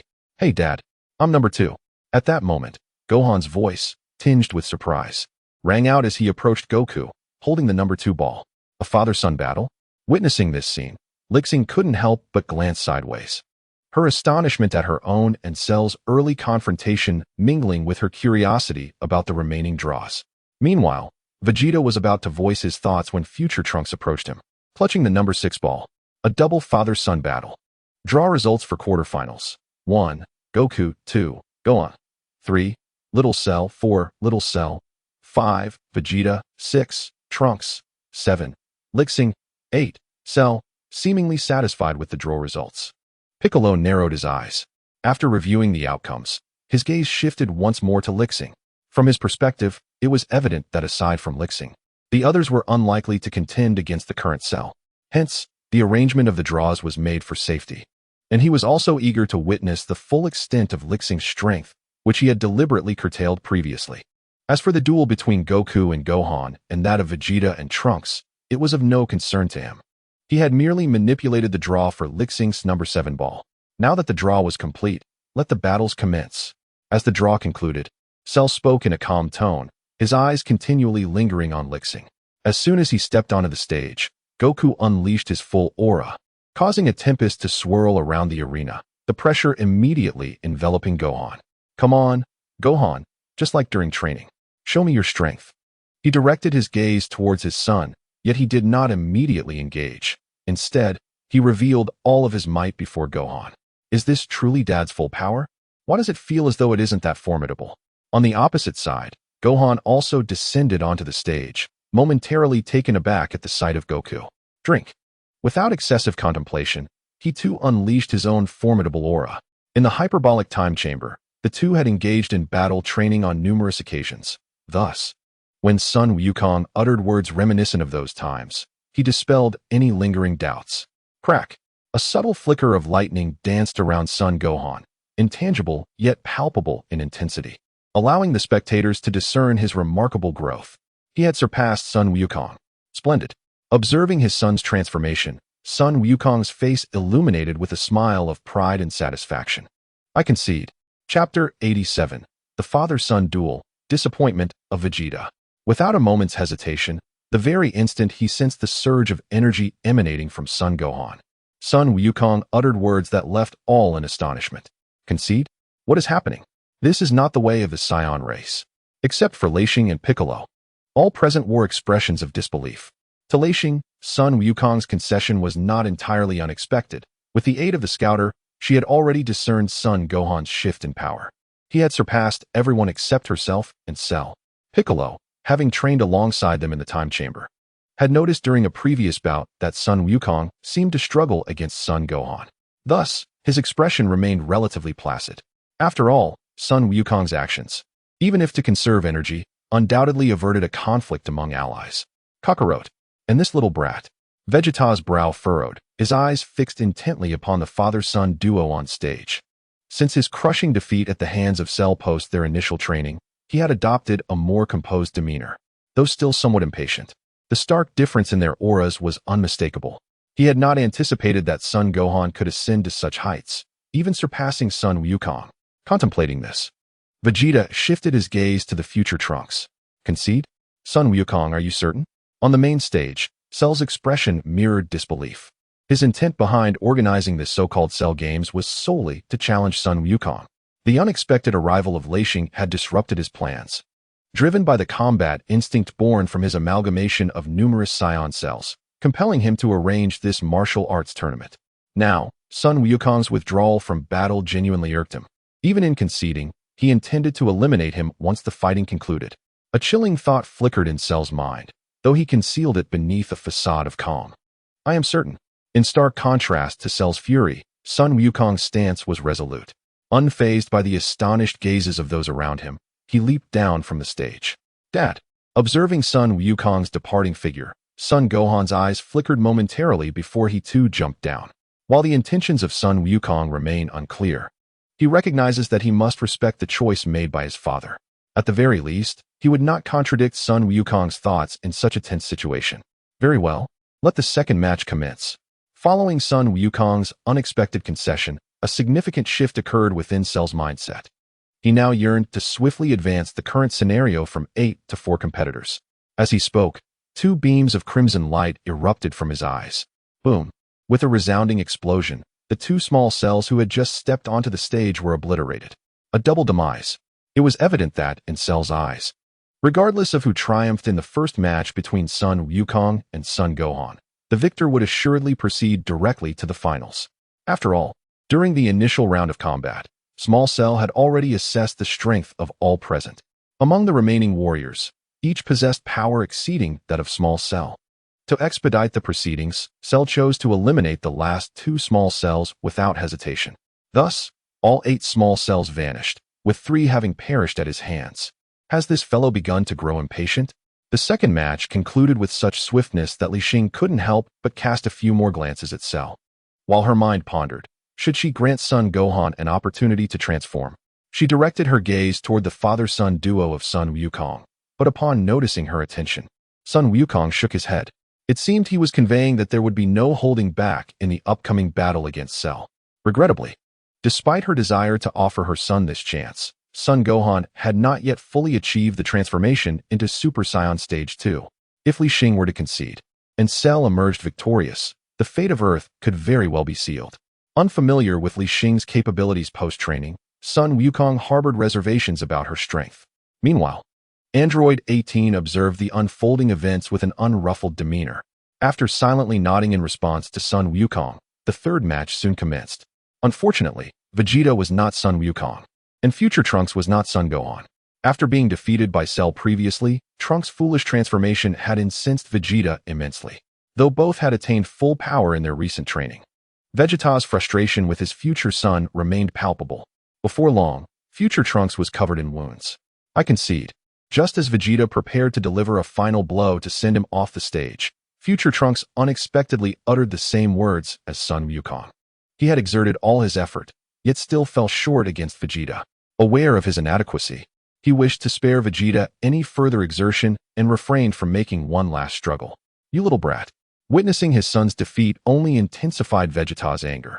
It is not that he wishes to deny his son an opportunity, but rather that the future Trunks has proven to be disappointingly inept. Goku conceded defeat, acknowledging that Gohan's power had surpassed his own. However, it is utterly inconceivable to expect Vegeta to do the same.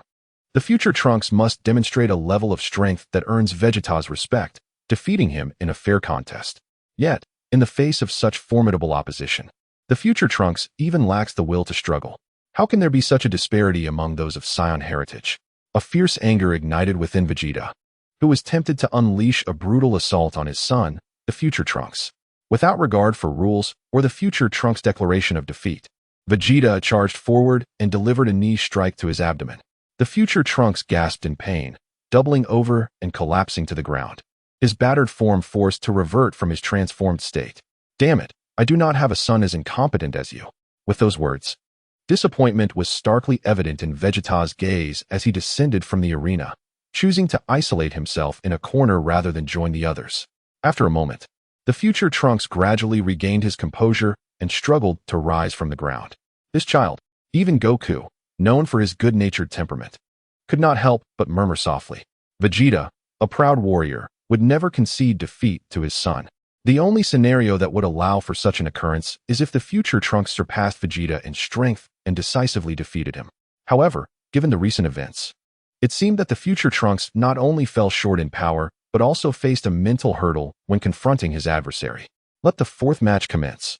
With the first round behind them, time had passed, and Cell had grown increasingly impatient. He lowered his arms from his chest, directing his gaze toward Li Xing, fully prepared for battle. This time, the stakes were different. Should Li Xing falter, Cell would not hesitate to extinguish his life. Be cautious. All eyes were fixed on this impending clash. Before ascending the stage, Android 18 tightly clenched her fists and quietly cautioned Li Xing. Understood. Li Xing nodded resolutely, then stepped forward onto the main stage. Mr. Satan, it seems you were not drawn in the earlier lottery?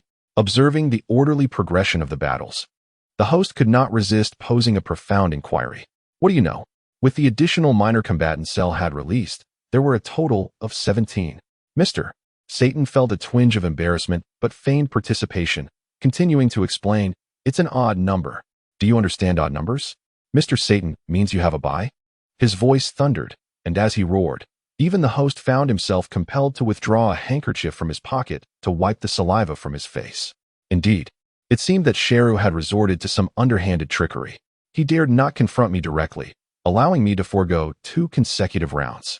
As he spoke, Satan wore an expression of righteous indignation. In that moment, even he appeared to believe his own words. Meanwhile, observing Li Xing take the stage, Sheru did not hasten to act. Rather, he scrutinized her intently. Clearly, the formidable aura she had unleashed during her previous battle with young Sheru had compelled him to exercise caution. Crack. The two stood face to face, not far apart, as dark clouds loomed overhead, casting a somber atmosphere. Noting Sheru's lack of initiative, Li Xing seized the opportunity to launch her attack. In an instant, she flickered and appeared before Sheru, her form enveloped in a golden blaze, with lightning crackling around her as she activated her second transformation. Such astonishing speed. Sheru's pupils constricted at the sight of Li Xing's movements. He could scarcely discern when she had begun her advance. In stark contrast to her state just days prior, Li Xing, now transformed into her Super Saiyan 2 form, boasted a combat power of an astounding 20 billion, more than double that of Sheru. Even without invoking her third transformation, she was more than capable of overwhelming him. Boom! Li Xing's fist struck forth, imbued with an unparalleled momentum, landing squarely on Sheru's abdomen. A pained cry escaped Sheru as he staggered backward, unable to maintain his footing. Clutching his midsection, a grotesque expression twisted across his face. This was the first time someone had truly managed to inflict harm upon him since absorbing another Sheru. Of course, as a complete being, Sheru was not one to simply endure blows without retaliating.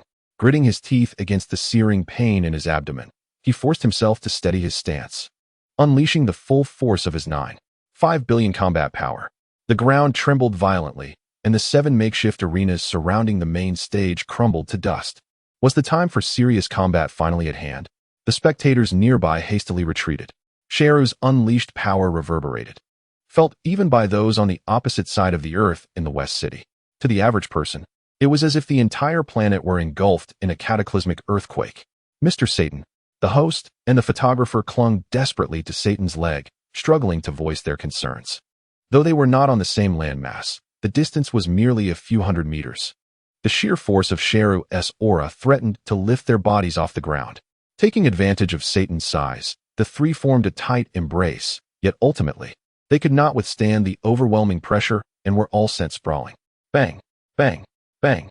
3 resounding impacts reverberated, as several individuals crashed against the mountain peak, their eyes wide as saucers before succumbing to unconsciousness.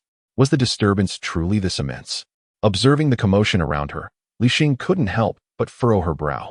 With a combat power of merely 9.5 billion, the earth trembled so. If she were to unleash her full strength, Harnessing the terrifying multiplier of 300 times in her Super Saiyan 3rd stage, her combat power would soar to a staggering 60 billion. If she were to unleash it uncontrollably, akin to Cell, the repercussions on the Earth would be catastrophic. Realizing this, she inhaled sharply, her desire for the Dragon Balls intensifying compared to previous days. As the strength of her companions grew, the need to fortify the Earth became increasingly urgent. A single powerful individual could render the planet non-existent in the vast cosmos. Is this what the 2nd stage of Super Saiyan entails? Watching the crackling sparks of lightning entwined around Li Xing and Cell, Son Gohan's eyes lit up in realization. Murmuring to himself, he raised one hand and clenched it into a fist, instantly summoning lightning that danced around his knuckles. Son Goku also took note of his reaction, his eyes widening in astonishment at Gohan's fist. After a brief moment, the tremendous fluctuations ceased, with Cell enveloped in a golden aura, his presence unmistakable. In a flash, he reappeared before Li Xing, launching a punch directly at her face. With a thunderous crash, despite Cell exerting his utmost effort, to Li Xing, his speed appeared significantly diminished. She effortlessly extended a hand to intercept his punch. It wasn't that Cell had weakened, but rather that during the 2 years in the hyperbolic time chamber, Li Xing, who had never trained before, had grown exponentially stronger. In the next instant, she grasped Cell's fist tightly and, with a forceful throw, sent him soaring into the sky.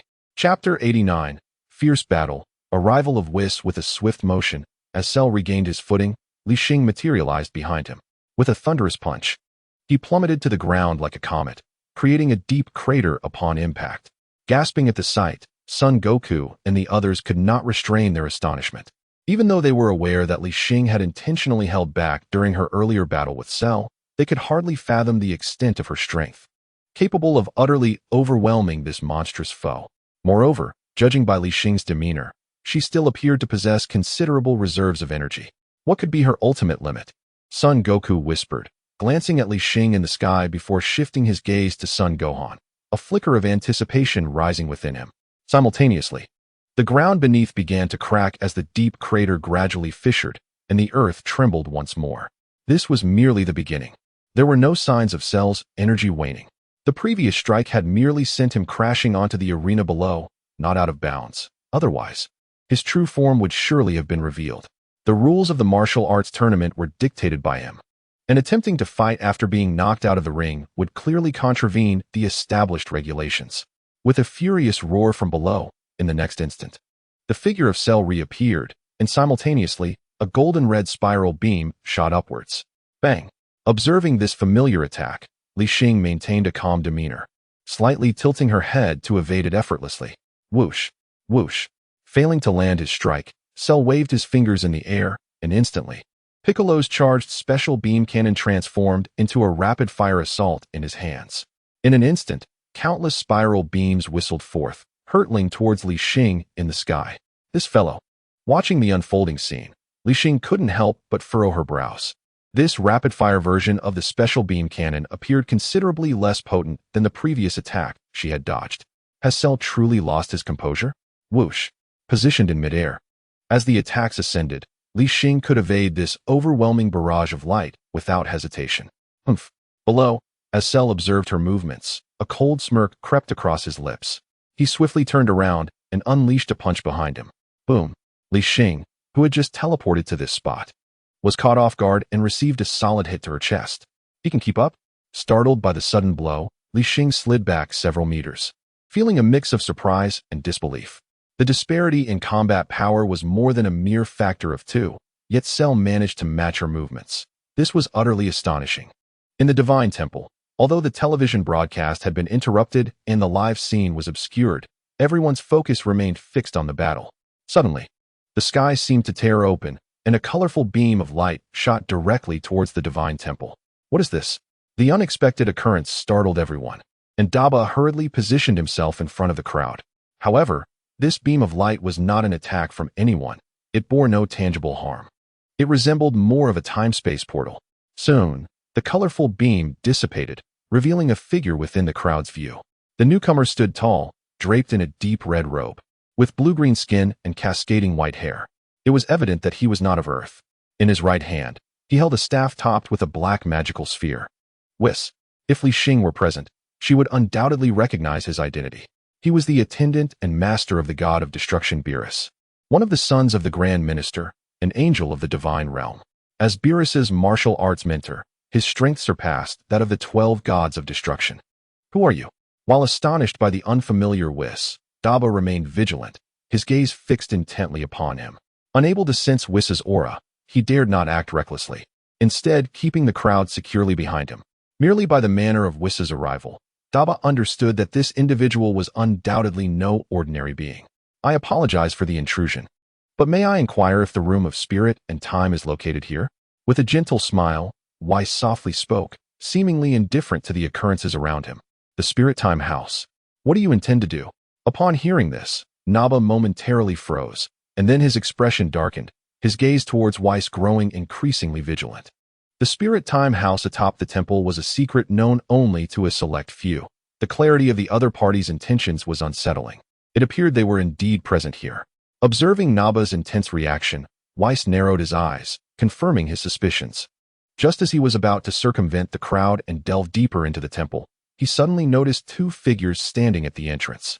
There, Dandy was cautiously crouched against the wall, observing Weiss, while behind him stood a figure entirely shrouded in black skin, their head enveloped in white bandages. Mr. Bobo. The instant Weiss laid eyes on him, his expression shifted slightly, and he halted in his tracks. The atmosphere instantly grew tense as the two exchanged glances. The onlookers in the temple dared not utter a sound. I understand now, Weiss murmured to himself after a brief pause, seemingly coming to a realization. He then struck the ground with his staff, and the vibrant column of light reappeared, swiftly soaring into the sky. Soon, the light vanished, and Weiss's figure disappeared from the sight of the crowd. He's gone. Naba wiped the cold sweat from his brow, still in shock from Weiss's presence. Although Weiss emitted no discernible aura, his mere presence rendered Naba utterly defenseless. As Weiss departed, Mr. Bobo remained silent, his gaze fixed on the distant sky, as if attempting to pierce through the void to discern the truths of the universe. Meanwhile, the battle between Li Xing and Sheru escalated to a fever pitch. Bang! Bang! The thunderous sounds of collision reverberated across the battlefield, with both figures flickering across the area. Li Xing maintained her previous demeanor, aside from the punch she had received earlier. Sheru had failed to land another blow. It was during the subsequent exchanges that Li Xing realized Sheru's earlier strike was merely a chance occurrence, not indicative of his true ability to contend with her. Boom. Once more, their fists collided with tremendous force.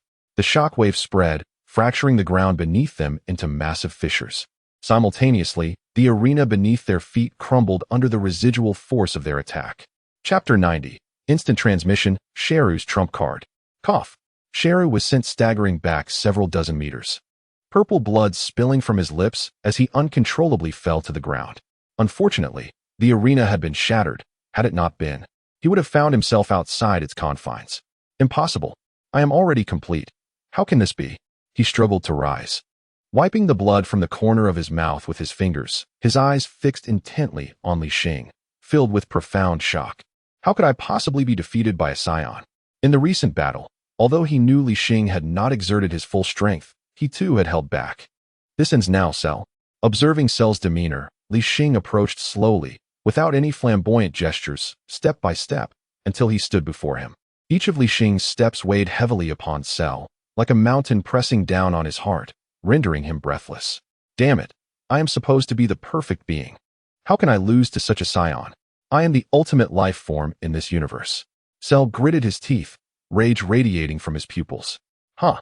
With a furious roar, his muscles swelled several times, his entire physique becoming significantly larger. Humph. Li Xing regarded Cell's transformation with disdain, sneering at his futile display. In this moment, Cell resembled the future Trunks from that day, merely enhancing his power while sacrificing his speed. Boom. Since Cell had become desperate, she no longer wished to play along. Raising her hand, she thrust her fist into his abdomen. Pooh! Just as Cell's fist was raised in retaliation, he was met with a devastating blow, expelling green liquid from his mouth. His blood was purple, and the green liquid now emerging was a testament to the violence of Li Xing's strike, nearly forcing bile from his throat. Crack! Lightning crackled around them, as Cell clenched his teeth, attempting to bring his raised fist down. Bang! Without granting him a moment to retaliate, Li Xing slightly leaped, delivering a fierce knee strike that collided with his chin. Creak. Accompanied by the sound of bones fracturing, Cell's body arced like a projectile, crashing to the ground a short distance away. Huh. Lying on the ground, Cell gasped for breath, while the broken bones began to mend slowly under Piccolo's cellular regeneration. After enduring 2 heavy blows, he finally regained his composure, realizing that his earlier rage had led him to that reckless transformation. As this thought crossed his mind, his muscles gradually shrank, and his body returned to its original form. Cell did not immediately rise from the ground. Instead, he erupted into maniacal laughter. Even though he had been bested in a genuine confrontation, he remained calm. It was time to unveil a trump card. Is this guy dazed? Observing Cell's unusual behavior, Li Xing hesitated, momentarily halting her pursuit. To the onlookers, the outcome seemed predetermined. That Cell could still laugh was perplexing to all. Li Xing, be careful. Witnessing Cell's demeanor, an unsettling feeling arose within Son Gohan. Yet he could not articulate what the issue was as Cell lay on the ground. It was as if the laughter of Cell heralded the impending danger that was about to unfold. Upon hearing Gohan's cry, Li Xing momentarily lost her focus, then swiftly fixed her gaze intently upon Cell. Time was of the essence. Gohan was right. Regardless of Cell's sinister intentions, she needed to conclude this battle without delay. Otherwise, if he chose to self-destruct, everyone would suffer the consequences. Those embroiled in the situation often failed to see clearly, while bystanders maintained their clarity. Unbeknownst to her, Li Xing had inadvertently granted Cell numerous opportunities. In that instant, as her awareness returned, Li Xing hastened towards Cell's prone figure, only to witness Cell's fingers poised on his forehead. In a flash, in the next moment, his form vanished from the ground. Instant transmission. Li Xing found herself momentarily suspended mid-flight. Not only she, but everyone was taken aback by Cell's newfound ability to teleport. Clearly, while others were busy training in the hyperbolic time chamber, Cell had not been idle. Observing Li Xing, Vegeta, and Goku repeatedly employing instant transmission to test him, he naturally aspired to master this skill as well. Remarkably, within just a few short days, Cell, possessing the combined cells of many, had successfully learned to teleport. A scream pierced the air, prompting Li Xing to swiftly redirect her gaze.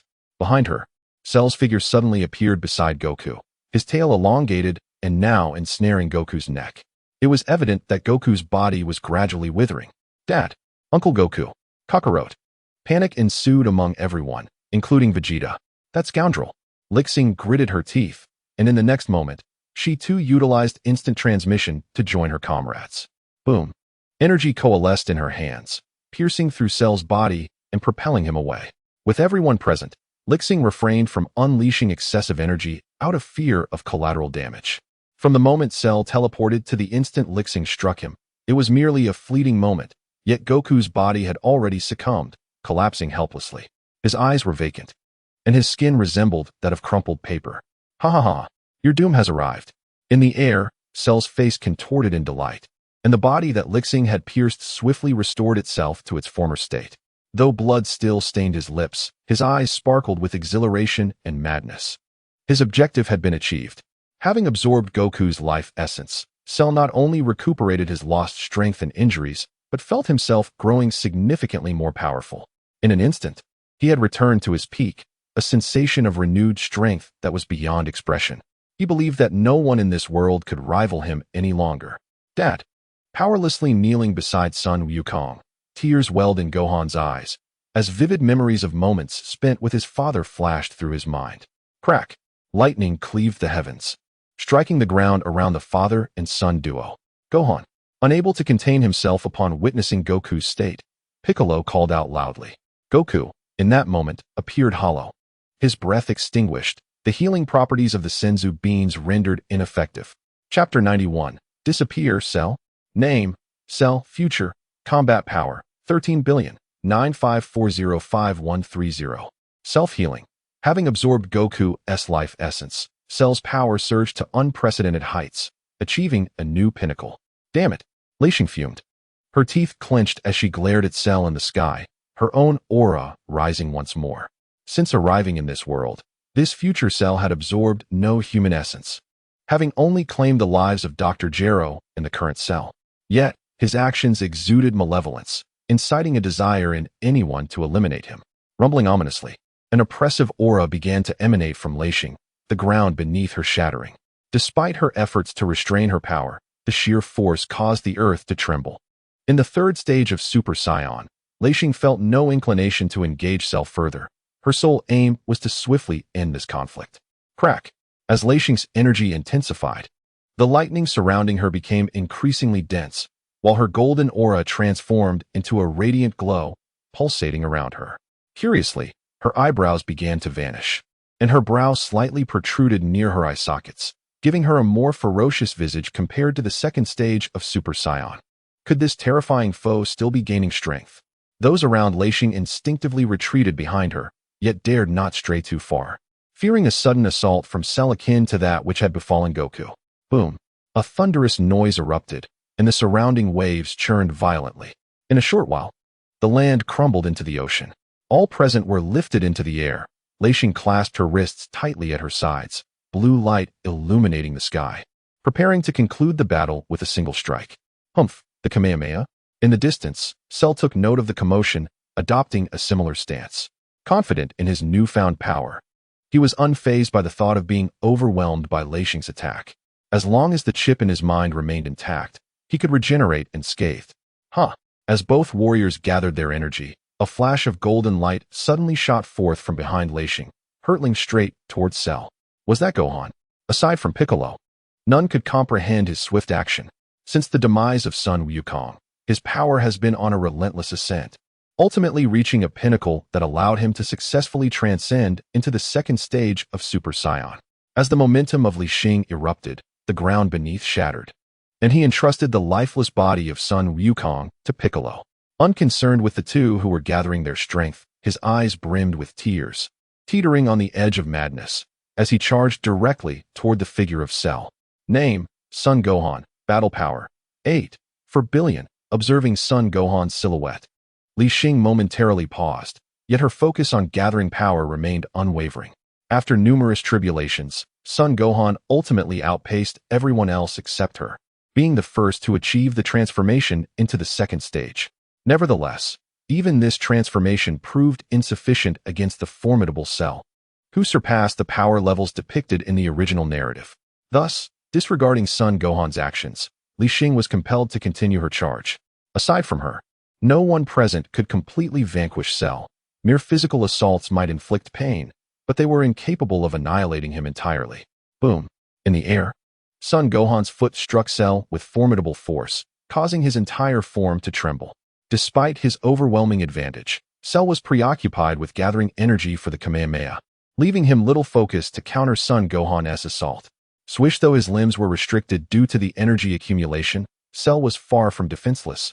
He extended his tail, resembling a robust serpent, and launched it menacingly towards Son Gohan. Could this be the very appendage that absorbed my father's energy? Son Gohan keenly observed Cell's movement, raising one hand as the key blade surged forth. Buzz with a swift motion, his palm cleaved through the air like a razor, severing Cell's tail into fragments before slicing towards Cell's body. Ah, that little brat! In agony from the severed tail, Cell let out a furious roar, while Piccolo's cells surged, preparing to regenerate the lost portion. Kamehameha. With no time for distraction, Li Xing's voice rang out as a powerful energy beam hurtled toward them, eager to eliminate her foe. Having transformed into the third stage of Super Saiyan, Li Xing did not engage in the prolonged accumulation of energy as Vegeta had in the past. She was aware that her attack could easily obliterate Cell, thus she required only a brief moment to gather her strength. Damn it! Cell's expression contorted with rage. After being briefly distracted by Son Gohan, Li Xing's assault was already closing in. Abandoning any thoughts of countering Son Gohan, he hastily unleashed the energy from his hands. Boom! The moment the two beams collided, the very earth trembled. In the city, numerous structures crumbled as if heralding the apocalypse. Everyone understood that a battle was being waged for the fate of the planet. Monsters, they are all monsters. Below, Satan, who had been rendered unconscious by the residual shockwave, was the first to awaken, his mouth agape as he beheld the spectacle above, surveying the surroundings. The once separated lands across the sea had dwindled to the very patch beneath his feet. As for the previous martial arts arena, it had long since crumbled into the ocean alongside the other land. With a resounding slap, Satan, feeling the scene was surreal, lifted the unconscious host beside him and struck him across the face. It hurt, undeniably. Although the host remained unresponsive, Satan uttered this remark nonetheless. In the sky, in the fleeting moment of collision, Li Xing's Kamehameha overwhelmed Cell's attack, subsequently enveloping him in a torrent of immense energy that surged towards his body. Just as this wave of energy descended upon Cell, Gohan's earlier ki struck him, severing his form in two. This cannot be. How could my perfect form be? A voice filled with reluctance echoed as Cell's upper body was gradually obliterated by Li Xing's assault. Chapter 92, The Power of the Gods. Origins of the System Boom. The colossal beam of energy did not cease, piercing through the earth and venturing into the vast cosmos. No, wait, what is that? As the attack engulfed Cell, the system's notification did not sound immediately, causing Li Xing to sense something amiss. She noticed that Cell's lower half, severed by Gohan's ki was plummeting rapidly towards the ocean below. Seeing it about to plunge into the sea, Li Xing swiftly gathered energy with one hand while the other pressed 2 fingers to her forehead. Whoosh! In the next instant, she appeared at the sight of Cell's remaining limbs. Boom! Another beam of light erupted from her palm, enveloping Cell's lower body entirely. Even with one hand charged, her strength was sufficient to obliterate Cell completely. Ding! Congratulations, host, for completing Task 2, defeating Cell in his perfect form personally.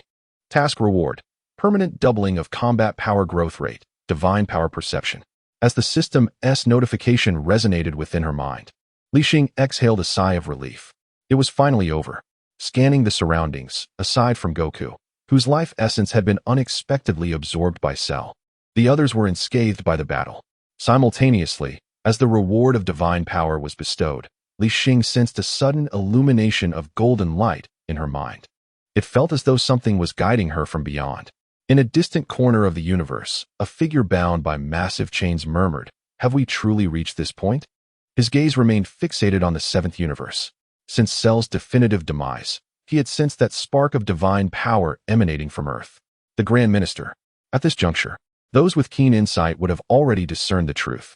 If the Omni-King is the supreme ruler of the 12 universes, then referring to the Grand Minister as the Omni-King's steward is indisputable. Beyond attending to the daily affairs of the Omni-King, the Grand Minister also oversees numerous matters that extend beyond the 12 universes. Now, the individual referred to as the second experimental subject by him is none other than Li Xing herself. Long before the battle against Raditz commenced, he had been attentive to various matters concerning Li Xing. The Grand Priest closed his eyes, and the flow of time and space within his mind seemed to traverse the vast river of time, seeking to recall the events that transpired. Several years ago, at the pinnacle of the 12 universes, before the palace of the Omni-King, the Grand Priest stood at the entrance, sensing an unusual disturbance. An outsider from the 7th universe, he summoned his staff, peering through the dark magical orb atop it, ultimately fixing his gaze upon Li Xing. At that moment, Li Xing's soul had just begun its journey, and her system had yet to awaken. Just as at the beginning, she was merely a bewildered traveler, devoid of any extraordinary abilities and unaware of the world in which she resided. Lacking divine power, she was simply an ordinary human. After a prolonged observation, the Grand Priest murmured to himself. He sensed no divine energy emanating from Li Xing. In fact, when comparing her to the entirety of humanity on Earth, he detected no anomalies whatsoever. Perhaps it is merely an illusion, he thought, shaking his head. His divine power was vast, capable of perceiving nearly all movements within the 12 universes. In that fleeting moment, he had sensed something beyond the 12 universes descending, which led him to follow his intuition to Li Xing. After meticulous investigation, realizing she was merely an ordinary person, he concluded that it must have been a figment of his imagination. As the spokesperson for the Omni-King, perhaps due to the multitude of cosmic affairs, he merely instructed the angel Vados of the 7th universe and did not bestow further attention upon Li Xing. Until 3 years later, when Li Xing exclaimed, "You! How dare you!" A radiant golden light, invisible to ordinary beings, erupted from her mind, attempting to escape this realm at great speed. It seems my father was correct. In the 7th universe, Vados observed the dazzling golden light, which immediately descended near it. Whoosh! Whoosh! However, even employing his angelic powers, he could not intercept it, only managing to slow its escape. Ultimately, Vados had no choice but to seek assistance from his father, the Grand Priest, through telepathy. Deep within the cosmos, the Grand Priest positioned himself before the golden light, his gaze fixed intently upon this foreign substance. At that moment, the light had already breached the 7th universe, mere moments away from exiting the 12 universes under the Omni-King's dominion. Thunderous roars echoed as the Grand Priest raised his hand, causing the entire starry sky to tremble, with countless colossal chains resembling stars blocking the light's every path. In the end, it was completely ensnared within the cosmos, perhaps due to its non-corporeal nature. The light remained silent. No matter how the Grand Priest inquired, it did not respond, desperately striving to break free from the chains binding it. What a formidable figure the High Priest is. Having captured such a being, he would not allow it to escape so easily. After a considerable time, the luminous sphere gradually ceased its tumult, seemingly resigning itself to this reality while contemplating alternative methods. Observing the stillness of the sphere, the High Priest fixated upon it with unwavering intensity. Ultimately, without the need for Vis's explanation, he discerned the origin of this radiant entity, an anomaly he had observed several years prior. Tracing this source, the High Priest redirected his gaze towards the celestial being, Li Xing, of the 7th universe. Simultaneously, he detected the lingering trace of golden light within her consciousness. Did she possess any further means? He withdrew his gaze, scrutinizing the alien substance before him. Regrettably, he could not decipher anything from the luminous sphere. Instead, he traced the essence back to Li Xing. Through relentless effort, the High Priest finally elucidated the golden light that resided in Li Xing's mind, which felt as though it enhanced one's power in a unique manner. However, since the High Priest himself could achieve such enhancement, he did not find it particularly remarkable. What truly astonished him was that this method appeared to bear no adverse effects. At least, upon observation, he had not detected any negative repercussions in Li Xing driven by curiosity regarding this method and the intent of the alien substance. The High Priest refrained from ordering the destruction of Li Xing's existence. The reason he referred to her as Subject No. 2 was that prior to discovering the residual golden light in her mind, he had also found remnants of this golden sphere in another parallel dimension. Chapter 93, Familial Bonds and Friendship. Earth. After finally resolving the troublesome matter of Cell, Li Xing and the others parted ways, having arranged to convene at the Temple of the Gods the following day to discuss the use of the Dragon Balls for subsequent matters. Long before the battle with Raditz, Son Goku had already been resurrected once, and now, following this second demise, it remains uncertain whether the new Dragon Balls crafted by Dandy can transcend the original limitation of only allowing 2 revivals. Moreover, due to the fluctuations of battle in this realm, various regions of Earth were affected to varying degrees, resembling an apocalyptic scenario. All these matters required the assistance of the dragon's power.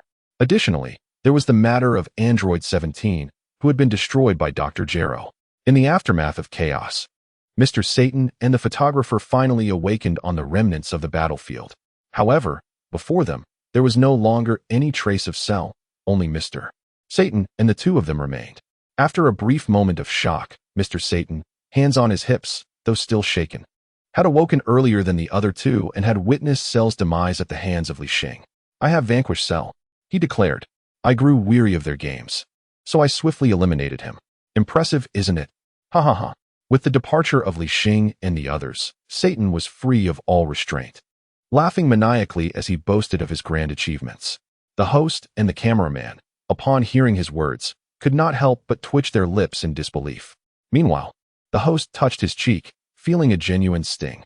In the dead of night, atop Baozi Mountain, Wukong's demise had reached the ears of Chi-Chi, who wept uncontrollably, burying her face in the ground, her shoulders trembling incessantly. In this moment, Son Gohan knelt beside her, gently patting her back in a futile attempt to console her.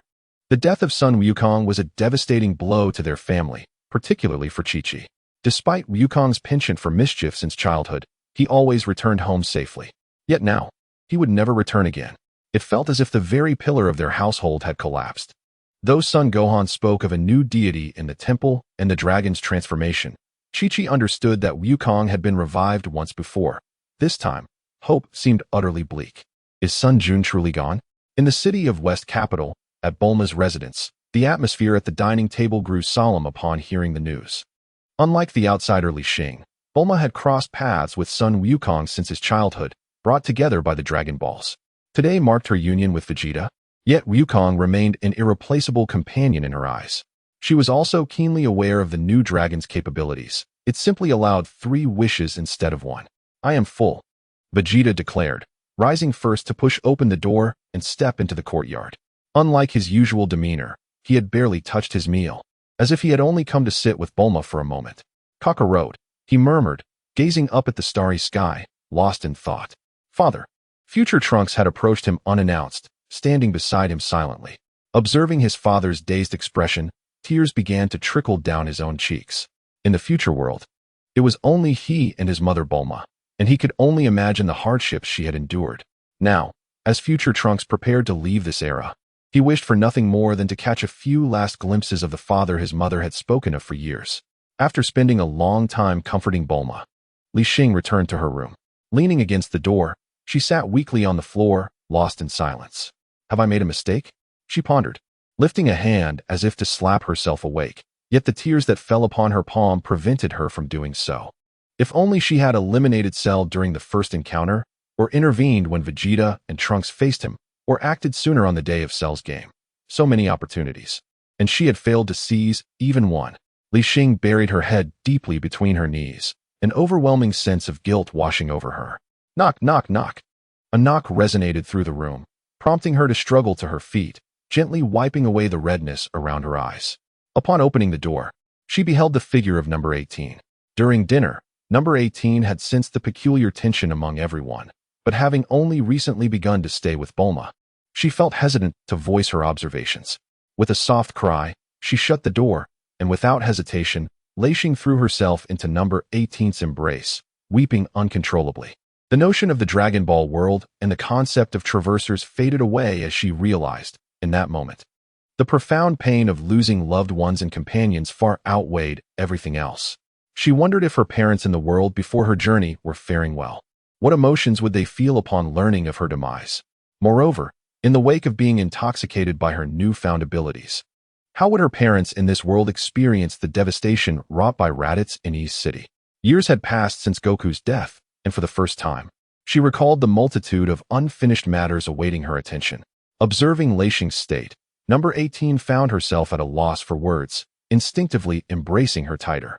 In truth, she had only recently awakened. When it came to familial ties, she had only her twin brother, number 17, and perhaps Li Xing counted as well. "Are you all right?" After a prolonged silence, number 18 gently inquired as she noticed Li Xing's sobs had quieted. Receiving no response, she glanced down to find Li Xing had succumbed to exhaustion and drifted into a deep slumber, with traces of glistening tears still lingering at the corners of her eyes. Carefully releasing Li Xing from her embrace, number 18 laid her upon the bed and drew back the curtains, revealing the twinkling stars outside. "I'm sorry, host, but I may have to leave," a voice echoed in Li Xing's dreams, but she was far too weary to awaken. Eventually, she felt a chill, followed by gentle movements nearby, and instinctively grasped a warm presence. The following day, sunlight bathed the earth, illuminating every inch of the city. Li Xing slowly opened her eyes, and the familiar visage of number 18 greeted her. Chapter 94. Future Plans. Number 18, Li Xing murmured, gazing at the person in her arms.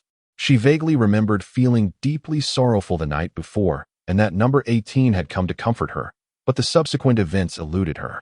To her surprise, number 18 had chosen to remain and care for her, even sharing her bed. "Ah, you're awake," number 18 exclaimed, her eyes meeting Li Xing's with a gentle warmth.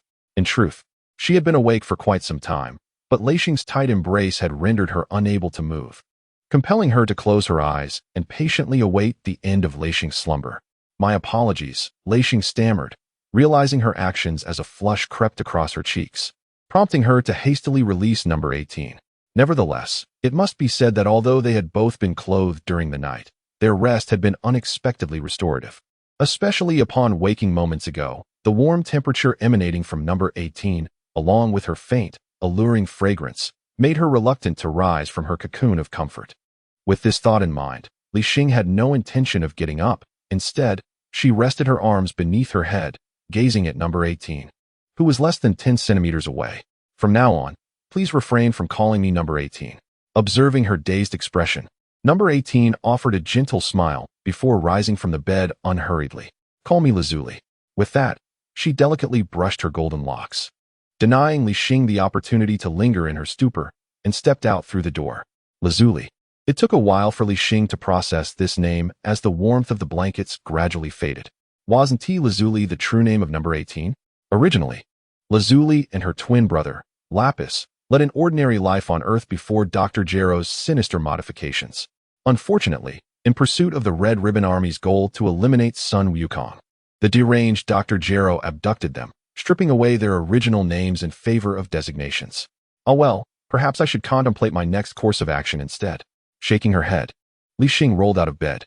Following the events of the previous night, she was burdened with an abundance of aspirations, uncertain of how to articulate them at the temple. Moreover, amidst such complexities, she had yet to recall the system's farewell echoing in her mind. What?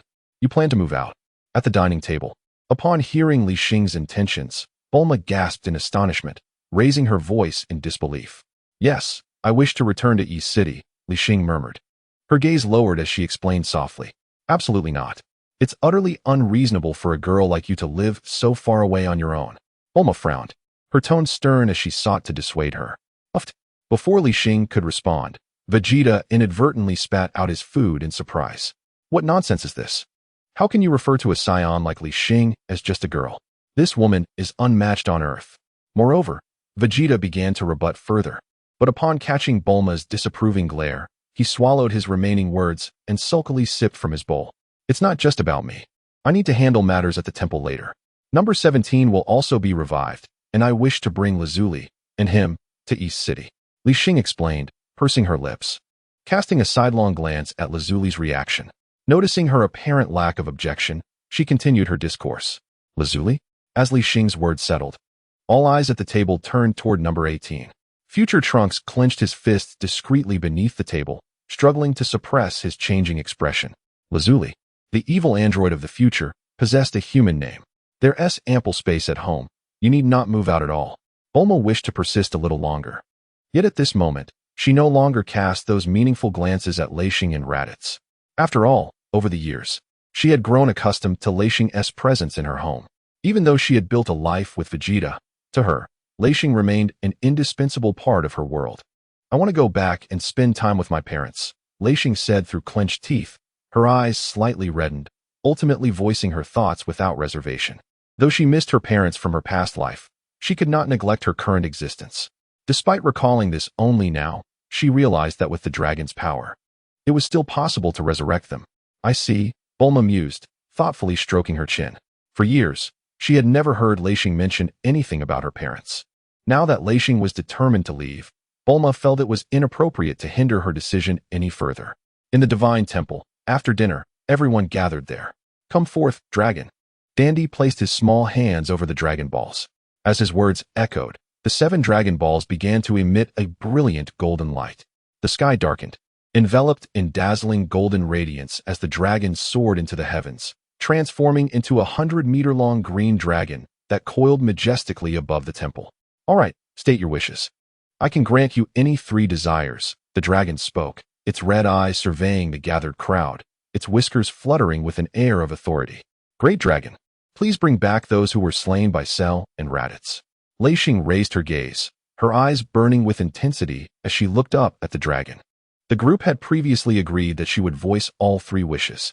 After years of camaraderie, they had become like family, harboring no concerns that Li Xing would selfishly wish for anything else. If there was any unexpected element, it was the matter concerning Raditz. They had completely forgotten the casualties from the eastern city. Just a trivial matter. With a flash of crimson in its eyes, the dragon summoned its divine power, swiftly fulfilling the first wish. Is it truly impossible? Not sensing Goku's energy, Piccolo's expression grew grave, murmuring to himself. It was not just him. Everyone realized the somber truth that Goku had not been resurrected, and a heavy silence enveloped them. All right, state your second wish, the dragon continued, ignoring their reactions. Can we bring back Goku and Android 17? Li Xing clenched her fists, quickly contemplating her next wish. Even knowing the potential outcome, she felt compelled to inquire, especially in light of the disappointment etched on everyone's faces. As for Android 17, although she hadn't witnessed his demise firsthand, based on her and Raditz's deductions. It was evident that he had fallen victim to Dr. Gero. Chapter 95. Farewells, a new beginning. Goku had been resurrected once before.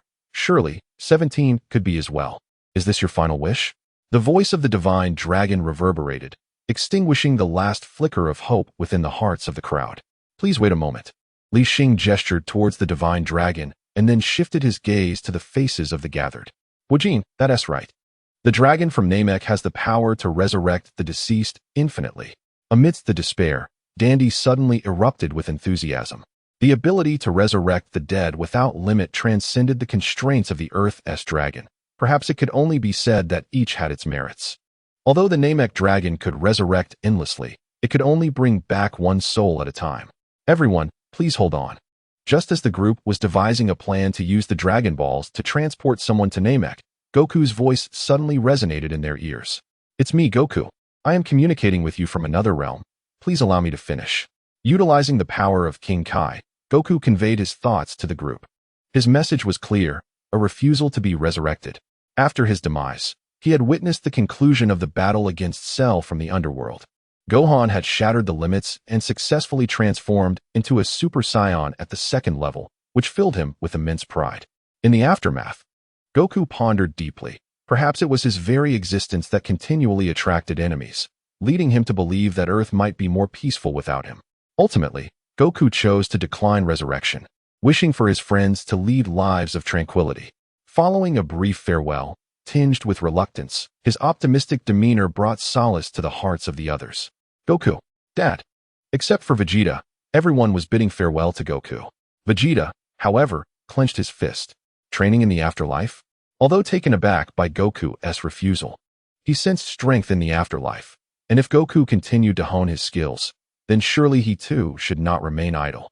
Without further incident, the next two wishes were granted as per Li Xing's intentions, the first to revive Android 17, and the second to dismantle the explosive devices within the two.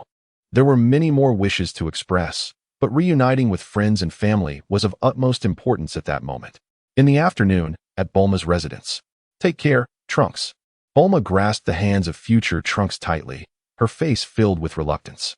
Despite hearing that future Trunks possessed the ability to restore peace to his world, in her eyes, he would always be her child. I understand, Mom. Future Trunks smiled, elated to have encountered so many companions in this era, and he was also grateful to meet his father, Vegeta. Underneath a nearby tree, Vegeta, watching as Trunks prepared to board the time machine, couldn't he help but gesture towards him. Although he held reservations about his son's strength and mindset, as Trunks was about to depart, he wished for him to carry forth his will and take care of Bulma in that timeline. Father. Trunks responded to his gesture and then embarked on his solitary journey home. He understood that his abilities paled in comparison to those of his father. However, he resolved to devote his life to safeguarding the future world. Well then, Bulma, we must take our leave. It was not until dusk that Li Xing bid farewell to Bulma in the courtyard. She and Lazili each carried a backpack, their hands burdened with a heavy leather suitcase. Setting aside Li Xing's prowess, Bulma was thoroughly concerned about her well-being. Thus, she filled the backpacks and suitcases with universal capsules. Indeed, they were not mere luggage, but universal capsules. Although Bulma was the wealthiest individual in the Dragon Ball world, the sheer volume of items made Li Xing momentarily feel as though she had inherited her fortune. Take care. Remember to visit often. Bulma embraced Li Xing tightly, offering her heartfelt advice before reluctantly releasing her. Miss Li Xing, Naba stood behind Bulma, hesitantly raising a hand to bid a dazed farewell. Regardless of Li Xing's formidable strength, he still harbored hopes that one day, Planet Vegeta would regain its former glory. And until then, he would remain steadfastly by Vegeta's side. I will come to find you in 3 days.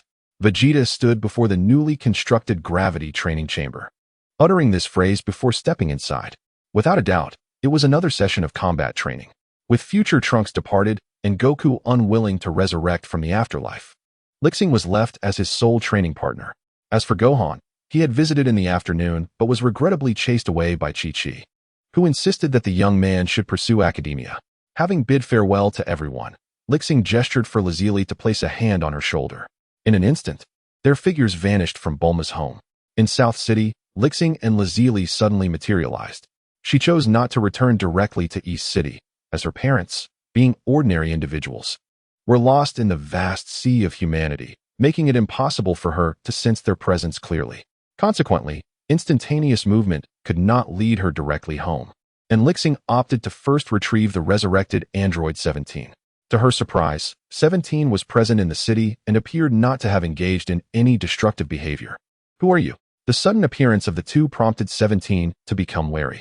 Once he discerned their identities, he breathed a sigh of relief. "You're with 18? How did you end up together?" Although he did not know Li Xing's name, he vaguely recalled that prior to being attacked by Cell, it was this girl who had warned him of the impending danger. Then, he was knocked unconscious by Cell and subsequently found himself in the afterlife, only to be inexplicably resurrected today. Bewildered by the situation, 17 wore a perplexed expression, and since Dr. Jero's laboratory, the site of 17's demise, was relatively close to South City, he had come to this locale. Aside from not recognizing Li Xing, on the other side, he was intimately familiar with Li. Without a moment's hesitation, Li tossed a suitcase filled with universal capsules into his hands, and similarly, she threw Li Xing's suitcase as well. As his hands were suddenly occupied by these items, a look of bewilderment appeared on the face of number 17. "Let us discuss on the way."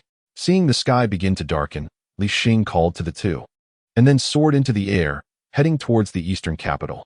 Her parents had just been resurrected. If she were to stay out overnight, it would surely cause them concern. Furthermore, there would be ample opportunity to clarify all matters with number 17 along the journey. Dad, Mom. Chapter 96. The money-obsessed Li in the eastern capital. At the edge of the city, Li Xing stood before the door of her home. With a complex expression, she knocked, her mind swirling with memories. Behind her stood Li and number 17. "Child, your father, Xinger, has returned." Inside, a commotion ensued, and soon Li Xing's parents appeared in the trio's line of sight. At that moment, Li Xing finally understood the source of her formidable genes in this life. A man and a woman emerged from within, appearing to be the same age as Li Xing, with time seemingly leaving no trace upon their faces. Her mother, with a head full of silver hair, contrasted with her father, who retained the normal black of a typical person. Surprisingly, although Li Xing thought herself tall at 175 centimeters, she appeared considerably shorter in the presence of her parents. For an adult male, her father might be considered average, towering over her by nearly half a head, while her mother seemed to match her father in height. "What is going on? Didn't you go to school? Why are you back so late?" Li Xing's father stood with his arms crossed, a stern expression adorning his face. "Don't be so harsh. The child has returned safely, and it seems we have guests." Her mother gently tugged at his sleeve, whispering softly in his ear. "School?" Upon hearing this, Li Xing was momentarily taken aback. Indeed, when Raditz destroyed the eastern region, her high school life had just reached its conclusion. Now that her parents had come back to life, it felt as if their memories had halted at that very moment. "I've already graduated from university." With this thought, Li Xing's eyes began to well up with tears, as she suddenly threw herself into her mother's embrace. "This child, please, don't stand on ceremony. Come in and sit down."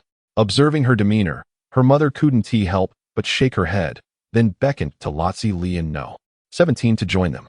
A gentle breeze swept through, unnoticed by anyone, as the scene of Li Xing reuniting with her parents seemed to moisten the eyes of the two accompanying her. They had been taken by Dr. Jero for transformation, sleeping for countless years, while their own parents had long since departed from this world. In the deep of night, upon learning that Li Xing had graduated from university, it came as no surprise that her parents were utterly astonished. Subsequently, she expressed her desire to live alone in the countryside, as it was evidently impossible for her to reside with her parents while accompanied by Li and number 17. Furthermore, given her current extraordinary circumstances, Li Xing feared that any unforeseen events could inadvertently affect her parents. Ultimately, unable to withstand her stubbornness, Li father and Li mother acquiesced to her wishes. After all, in their eyes, although they were unsure why time had slipped away so swiftly, their child had graduated from university and deserved to lead her own life.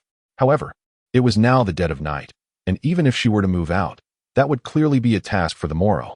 The family's living conditions were not particularly affluent, consisting of only 3 rooms.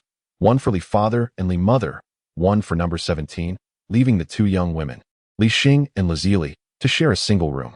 Although it was described as a compromise, Upon hearing this, Li Xing nearly drooled. The events of the previous night were still vivid in her memory. Yet she had been so preoccupied with her thoughts that she failed to notice Lazili's actions in the dead of night, lasting only a brief moment until the morning. What exactly was inside this capsule?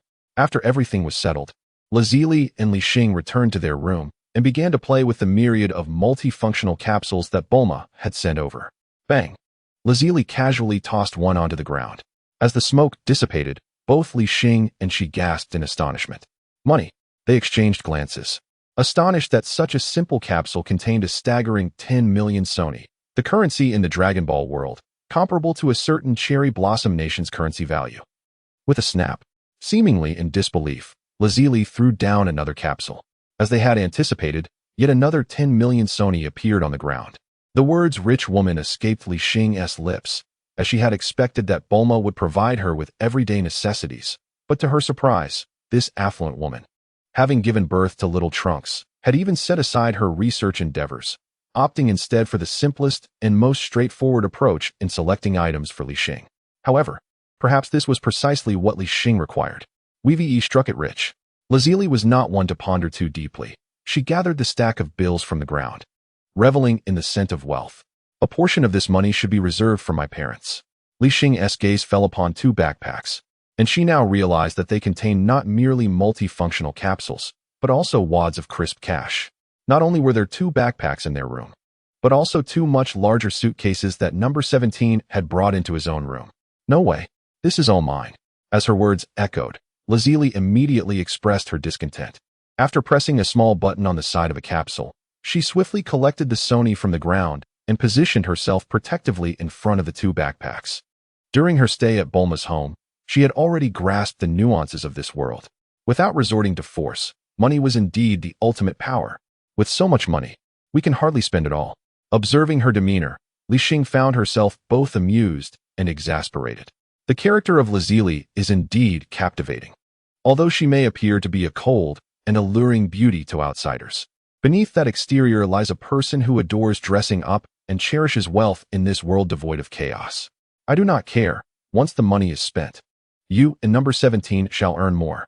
The following day, on yet another peaceful Christmas Eve, the morning sun greeted Li Xing as he stretched and stepped out of his room, feeling remarkably refreshed.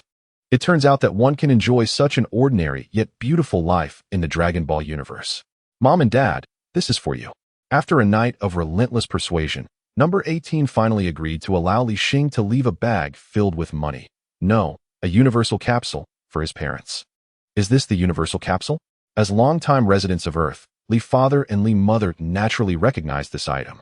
After all, Bulma's Universal Capsule Corporation has long dominated the technological landscape of the planet, excluding the likes of Dr. Gero, who is a benefactor of humanity as well as a manipulator of it. Moreover, Dr. Gero has perished. Such a precious item, where did you acquire it? Li mother inquired, tossing one onto the ground to ascertain what Li Xing intended to leave for them. Xinger, did you rob a bank? The moment she beheld the stacks of cash appearing on the ground, her expression shifted dramatically. Let us go.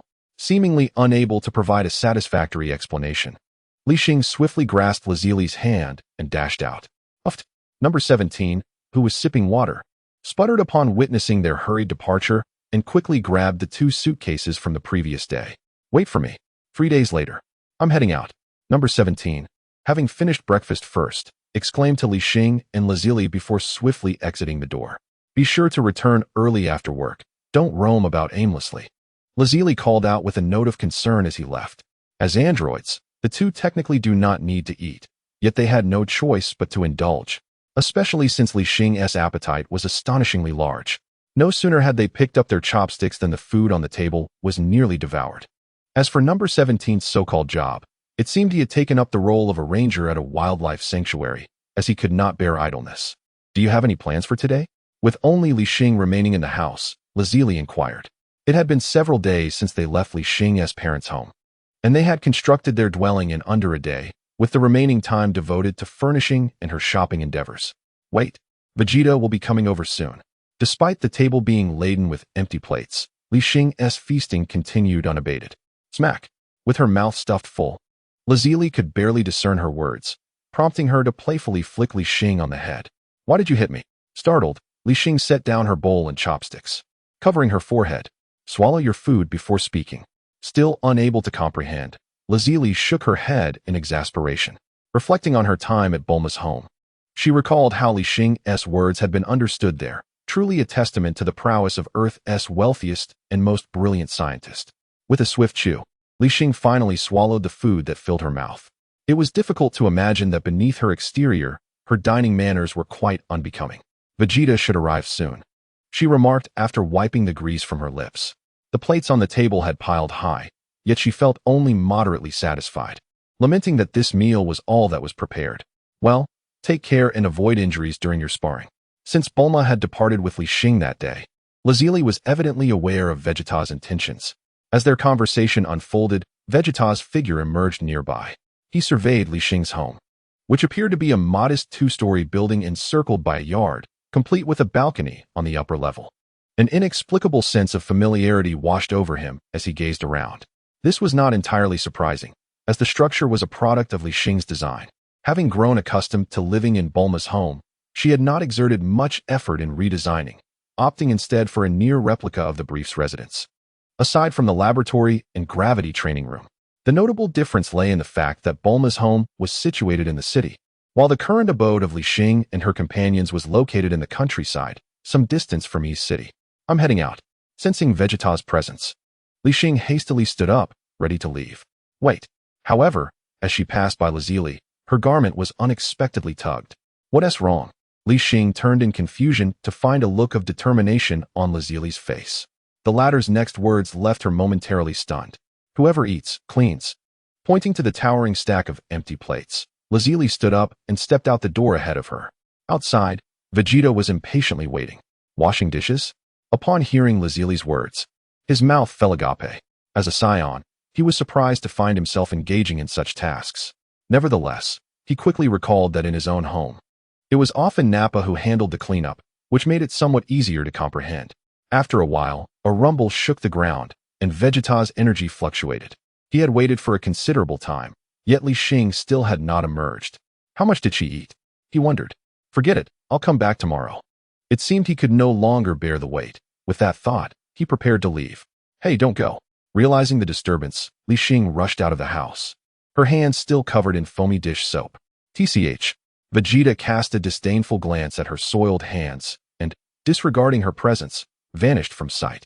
What kind of person are you? You were the one who came here. With a fierce gesture, she raised her middle finger at the spot he had vanished from before finally returning indoors. There was no other choice. It was simply overwhelming. She had initially intended to seek assistance, but alas, the familiar figure of Lazuli had long since disappeared from her home. No need to ponder. She had surely gone shopping again. Half an hour passed, and at last, Li Xing managed to tidy up her splendid achievements. She collapsed weakly onto the sofa in the living room, utterly drained. Fortunately, Vegeta had left in impatience. Otherwise, at this moment, she felt as though she lacked even the strength to transform. What was the purpose of the system's divine power perception? Li Xing closed her eyes and pondered within her mind. Several days had elapsed, and only now did she recall that she had yet to examine the rewards for defeating Cell. System, little system? However, no matter how she called out to the system in her mind, she could not hear its response. What on earth was this system up to? Li Xing furrowed her brow. First, there had been the disconnection during her training in the hyperbolic time chamber, then the inexplicable questioning of her whereabouts upon her exit. And now, yet another loss of connection. Forget it. I'll investigate on my own. She still could not recall the system's words upon its departure, only remembering that following the rewards that day, there seemed to be a glimmer of golden light in her mind. Where did that light go? In the next instant, Li Xing sprang up from the sofa. The system had gone missing, and even the rewards were lost. In that moment, a sense of absurdity surged within her. No. Wait. A change in my power has not occurred. Li Xing raised her hand and clenched her fist. If the system had abandoned her, she did not feel any loss of her strength. In fact, it seemed to have increased considerably. What on earth was happening? At that moment, she even began to question her own existence. Eventually, Li Xing discerned the anomaly. During the previous disconnection in the hyperbolic time chamber, her abilities had been significantly restricted. For instance, she could not detect others' battle powers, nor view her own panel. Yet this time, she found that she could still utilize these abilities. Chapter 98.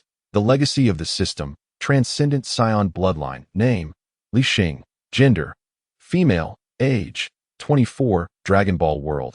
Height: 175 centimeters. Race: legendary scion. Skills: ki control. Flight technique: ki blade, energy cannon, Kamehameha, final flash, Kaioken, current maximum 30 times. Items: 1 Senzabine. 1 new type battle power detector. Battle power: 200 million, 128 minutes. Has the bloodline changed? Li Xing gazed at her attribute panel, her eyes filled with profound confusion. In truth, she had contemplated this possibility long before Cell's premature appearance in this era. She simply had not delved deeper into it. Otherwise, with her ordinary scion bloodline, even if infused with her own cells, Cell's growth and power seemed excessively astounding. Even she, with the system's assistance, had not experienced such a terrifying rate of increase. Now, with the transcendent scion bloodline at her side, Li Xing finally felt that it might all make sense. However, only a few days have passed since the battle with Shalu, and this sudden emergence of the transcendent bloodline has seemingly replaced the previously awarded divine power perception. Moreover, why has the emotional value column vanished entirely? What does this signify? 3 days prior, had we already reached such a juncture? Upon sensing the trace of divine power within Li Xing, a heaviness flickered in the high priest's gaze. Despite having restrained the golden orb behind him for years, he still could not ascertain its origins or employ his own energy to annihilate it.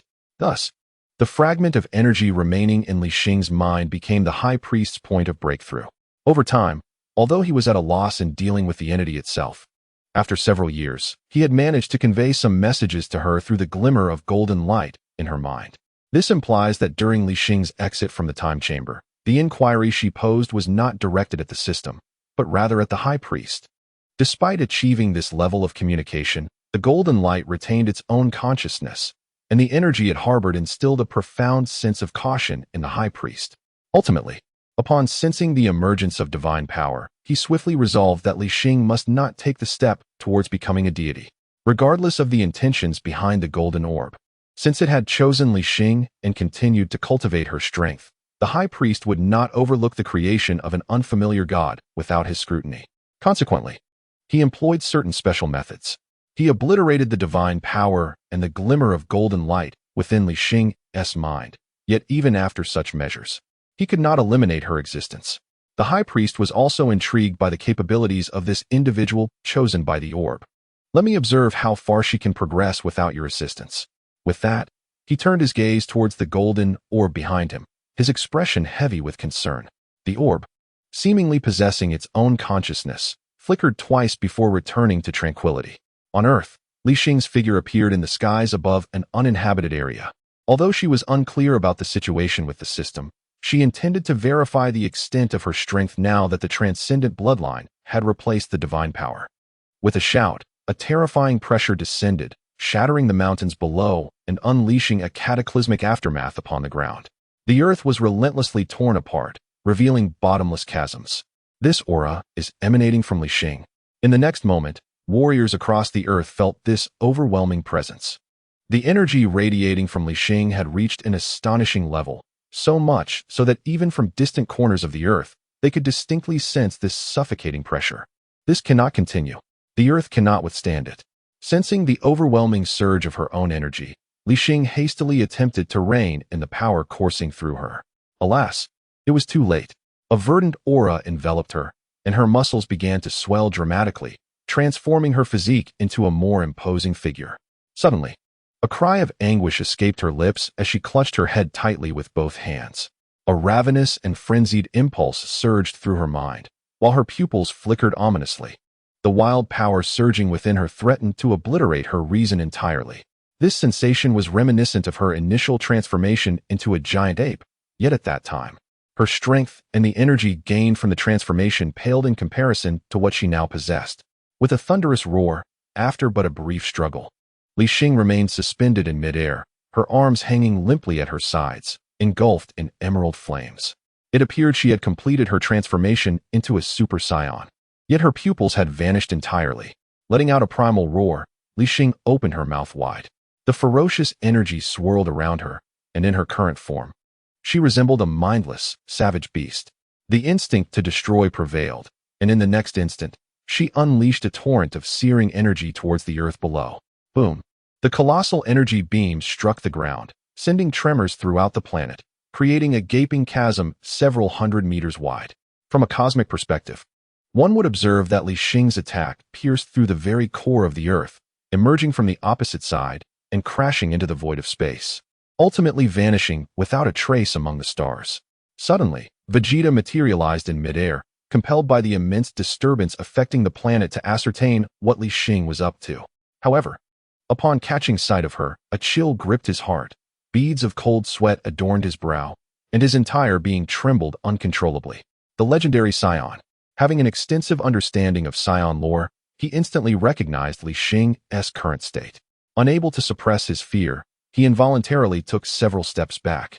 The aura emanating from Li Xing had far surpassed his expectations. It appeared that she had lost her sanity, and he held no confidence in his ability to bring her back to her senses. Vegeta's presence went unnoticed by Li Xing, who continued to gather the terrifying energy in her maw. This could not continue, as the entire planet was at risk of her annihilation. Observing her state, Vegeta cursed under his breath, clenched his fists, and unleashed a surge of energy. Snap out of it. In an instant, he propelled himself towards Li Xing, delivering a swift kick to her back. Chapter 99. The madness of uprising. A violent tremor resonated through the air as Li Xing remained suspended in place, utterly unmoved. His energy gathering complete. With a roar, a surge of searing energy erupted, hurtling directly towards the ground. In a flash, a golden figure enveloped in lightning materialized, immediately rushing towards the source of the impending attack without a moment's hesitation. Sun Wukong. The irrational threat posed by Li Xing to Earth was immense, prompting Piccolo to hastily summon him before the first attack could pierce the planet. With no alternatives, Sun Wukong, at that moment, was the strongest contender capable of halting Li Xing's destruction of Earth. Perhaps he was the only one to instill a glimmer of hope in Piccolo. That little brat has arrived too. Vegeta furrowed his brow, startled by Sun Wukong's actions below. Without further thought, he retreated, distancing himself from Li Xing, fully aware that the disparity in power rendered martial prowess futile. Crack! Tightening his wrist before him, Vegeta commenced the charge for his final flash. Meanwhile, Sun Wukong had already reached the site of Li Xing's assault. Kamehameha. Time was running out, and he poured every ounce of his strength into unleashing a terrifying attack from his hands. Boom!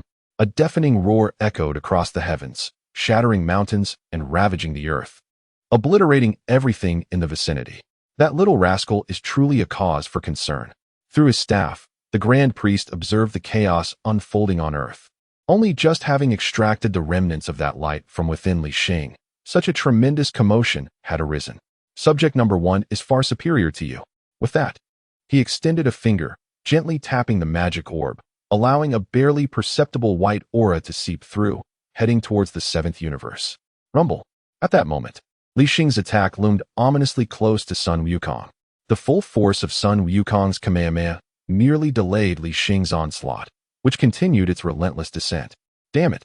Sister Li Xing, what on earth is happening? Positioned directly beneath the assault, Sun Wukong gritted his teeth, resolutely maintaining his technique. Crack! Lightning intertwined and surged through the space as Vegeta completed his charge. Final flash. With a fierce shout, a golden beam shot towards Li Xing. Amidst the clash of attacks between Li Xing and Sun Wukong, Vegeta's assault appeared minuscule. Simultaneously, neither he nor Sun Wukong noticed a delicate white aura descending from the heavens, enveloping Li Xing. Li Xing's eyes suddenly brightened, and his body, poised to unleash its attack below, momentarily hesitated. With a resounding shout, Sun Wukong felt the interruption of the opposing energy, causing his Kamehameha to surge upward in an instant. Boom! The moment Li Xing regained consciousness, she felt 2 violent impacts strike her body. A tremendous explosion echoed through the air, and as her mind was bombarded by the noise, it quickly fell into silence. A howling tempest erupted around Li Xing, dispersing the gloom of the battle that had just unfolded. As sunlight poured down, both Vegeta and Sun Wukong panted heavily, their gazes fixed intently on the smoke swirling in the sky. A monster. Though they were unaware of why Li Xing had lost her sanity, they could not help but label her as a creature of terror. It was truly frightening. Even the formidable cell from a few days prior paled in comparison to the aura emanating from Li Xing. Finally, Under their watchful eyes, a slender figure plummeted downward. In that fleeting moment, having regained her senses, Li Xing was entirely unprepared, instinctively retreating from her transformation. Subsequently, she was struck repeatedly by attacks from Vegeta and Sun Wukong, which ultimately rendered her unconscious. Nevertheless, having acquired the transcendent bloodline, Li Xing's physical prowess had reached an extraordinarily high level, despite receiving such formidable blows. Her body showed no signs of damage. TSK. Watching her fall, Vegeta gritted his teeth, and in the next instant, he vanished from sight. He did not concern himself with whether Li Xing was alive. His sole focus was on the fact that her strength had ascended to a new pinnacle. Li Xing. With the crisis averted, Sun Wukong hastily reverted from his transformation and caught Li Xing's descending form. Had it not been for Piccolo's timely warning, the entire planet might have faced obliteration. Contemplating this, Sun Wukong's expression grew somber.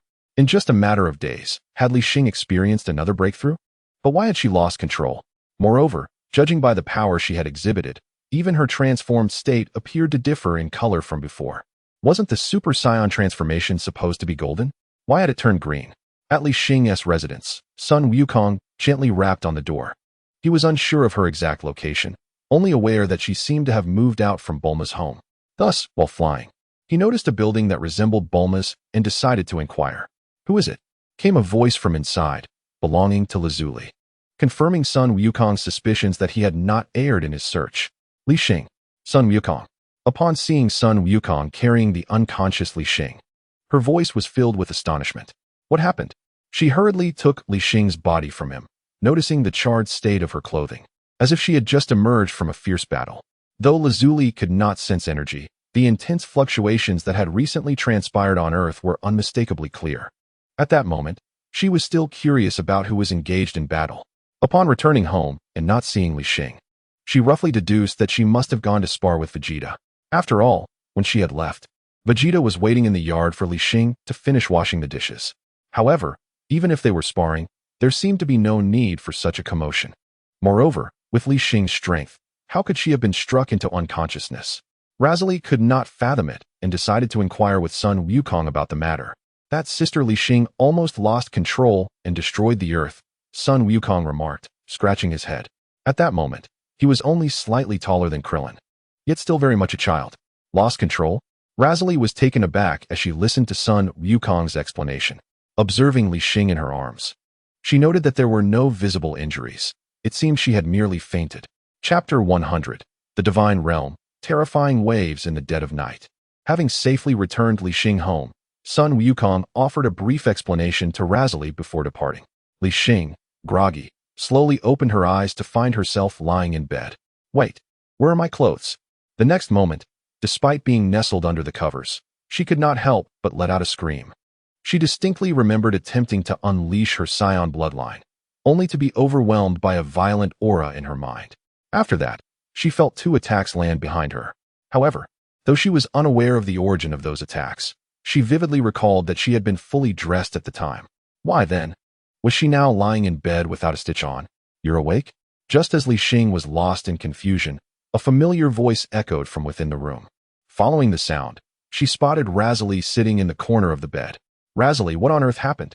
Li Xing tightly wrapped the blanket around herself, struggling to sit up against the headboard as she asked. "Sun Wukong said you lost control and almost destroyed the earth." With Razali's explanation, the events began to unfold in Li Xing's mind.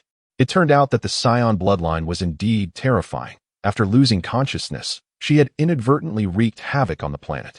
Yet, based on her understanding of her own strength, even if Vegeta and Sun Wukong joined forces, they should not have been able to render her unconscious. No matter how she contemplated it, something felt off. Well, at least the earth is still here, Li Xing muttered to herself, pulling the blanket over her head.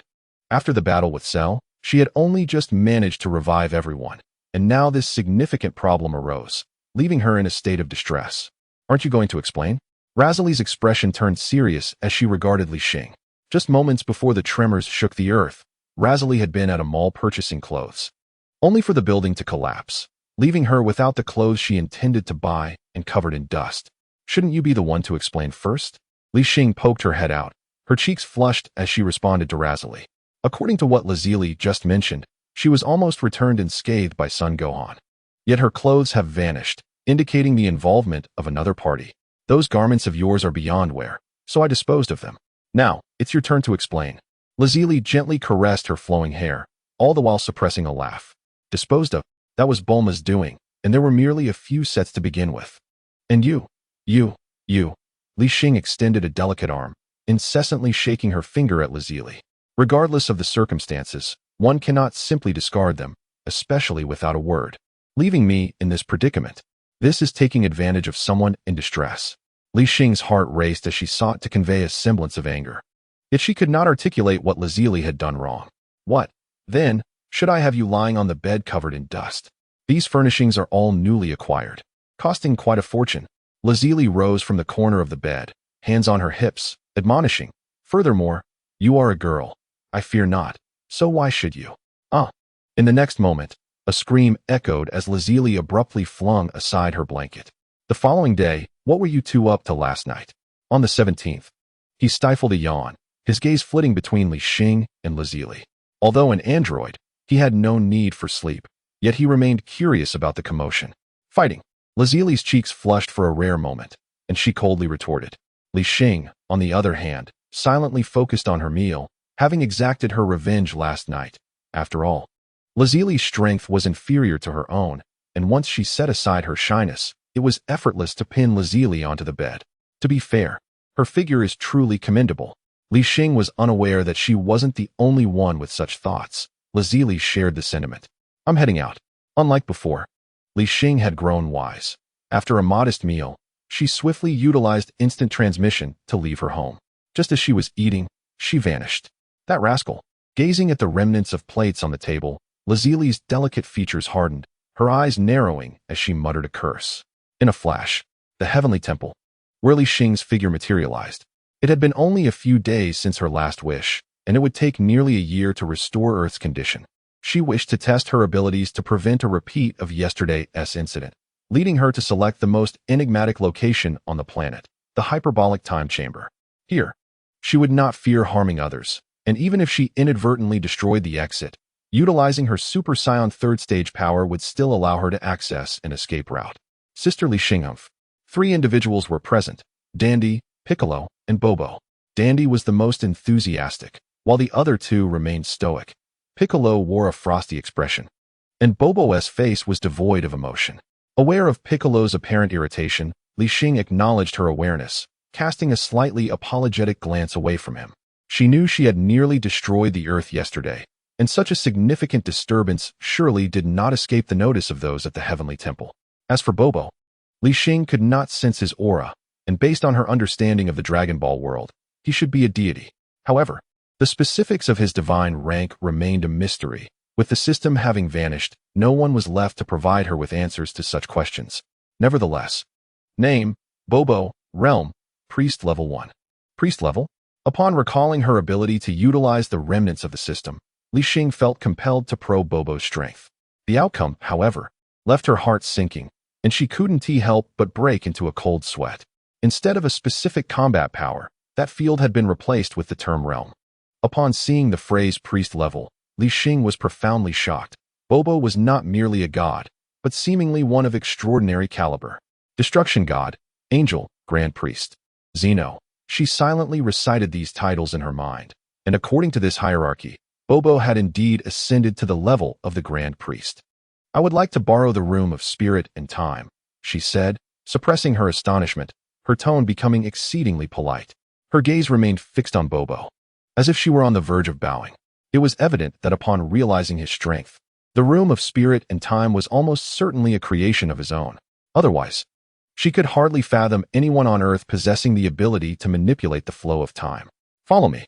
Without regard for the gazes of the others, Bobo proceeded into the interior of the temple. Seeing this, Li Xing hurriedly quickened her pace to keep up. Though she was unsure why someone of Bobo's power would linger here, the chasm between their strengths was vast, and thus she dared not inquire further, opting instead to feign ignorance as she followed him inside. Go ahead.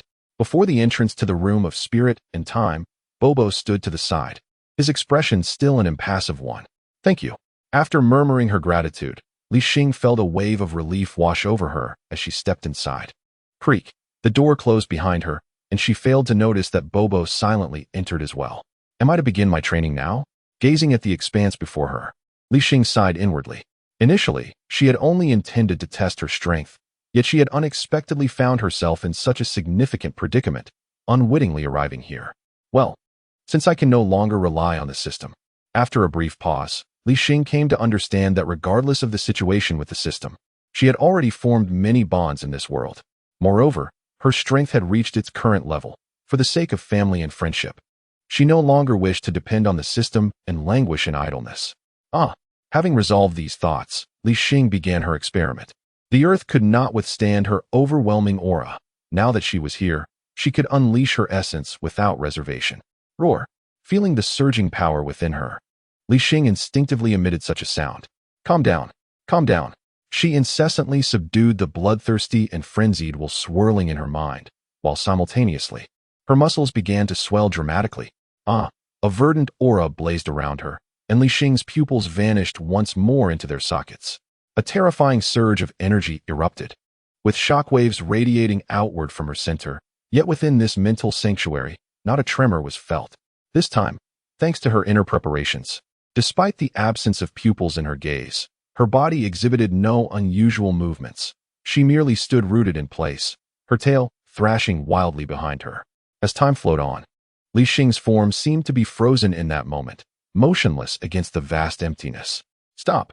Rationality incessantly battled against her violent impulses within her mind. Thud! Thud! The rhythmic beating of her heart echoed from the depths of her soul, and Li Xing felt a warm current cascade from her head, swiftly enveloping her entire body. After a brief moment, she exhaled a long, murky breath, her eyes finally returning to normal. The legendary Super Saiyan. She had succeeded. Feeling the surging power within her, Li Xing excitedly raised her arm. Boom! She threw a punch into the distance, and an immediate thunderous roar reverberated throughout the space. A battle power of 50 billion? Upon assessing her strength, Li Xing was astonished, hardly believing her own eyes. Glancing around her, she noted the absence of lightning. This was merely the first phase of her transformation. Such terror, compared to her ordinary Super Saiyan form. The enhancement from her transcendent bloodline had multiplied her power by a staggering 5-fold. But could I navigate the next phase of transformation with such ease? Having forcibly suppressed the chaos within her mind, Li Xing felt herself teetering on the brink of collapse.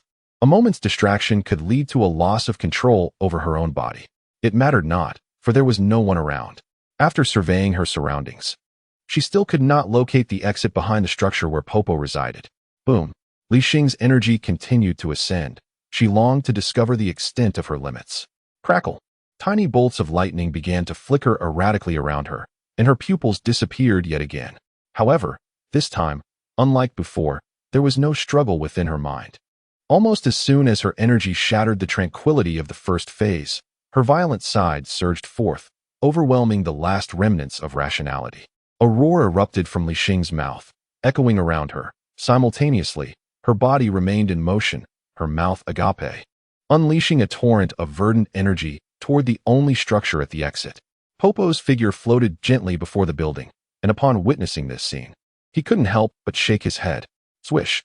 He flicked his finger, and without any discernible disturbance, a subtle beam of light surged forth to meet the colossal energy blast erupting from Li Xing's mouth.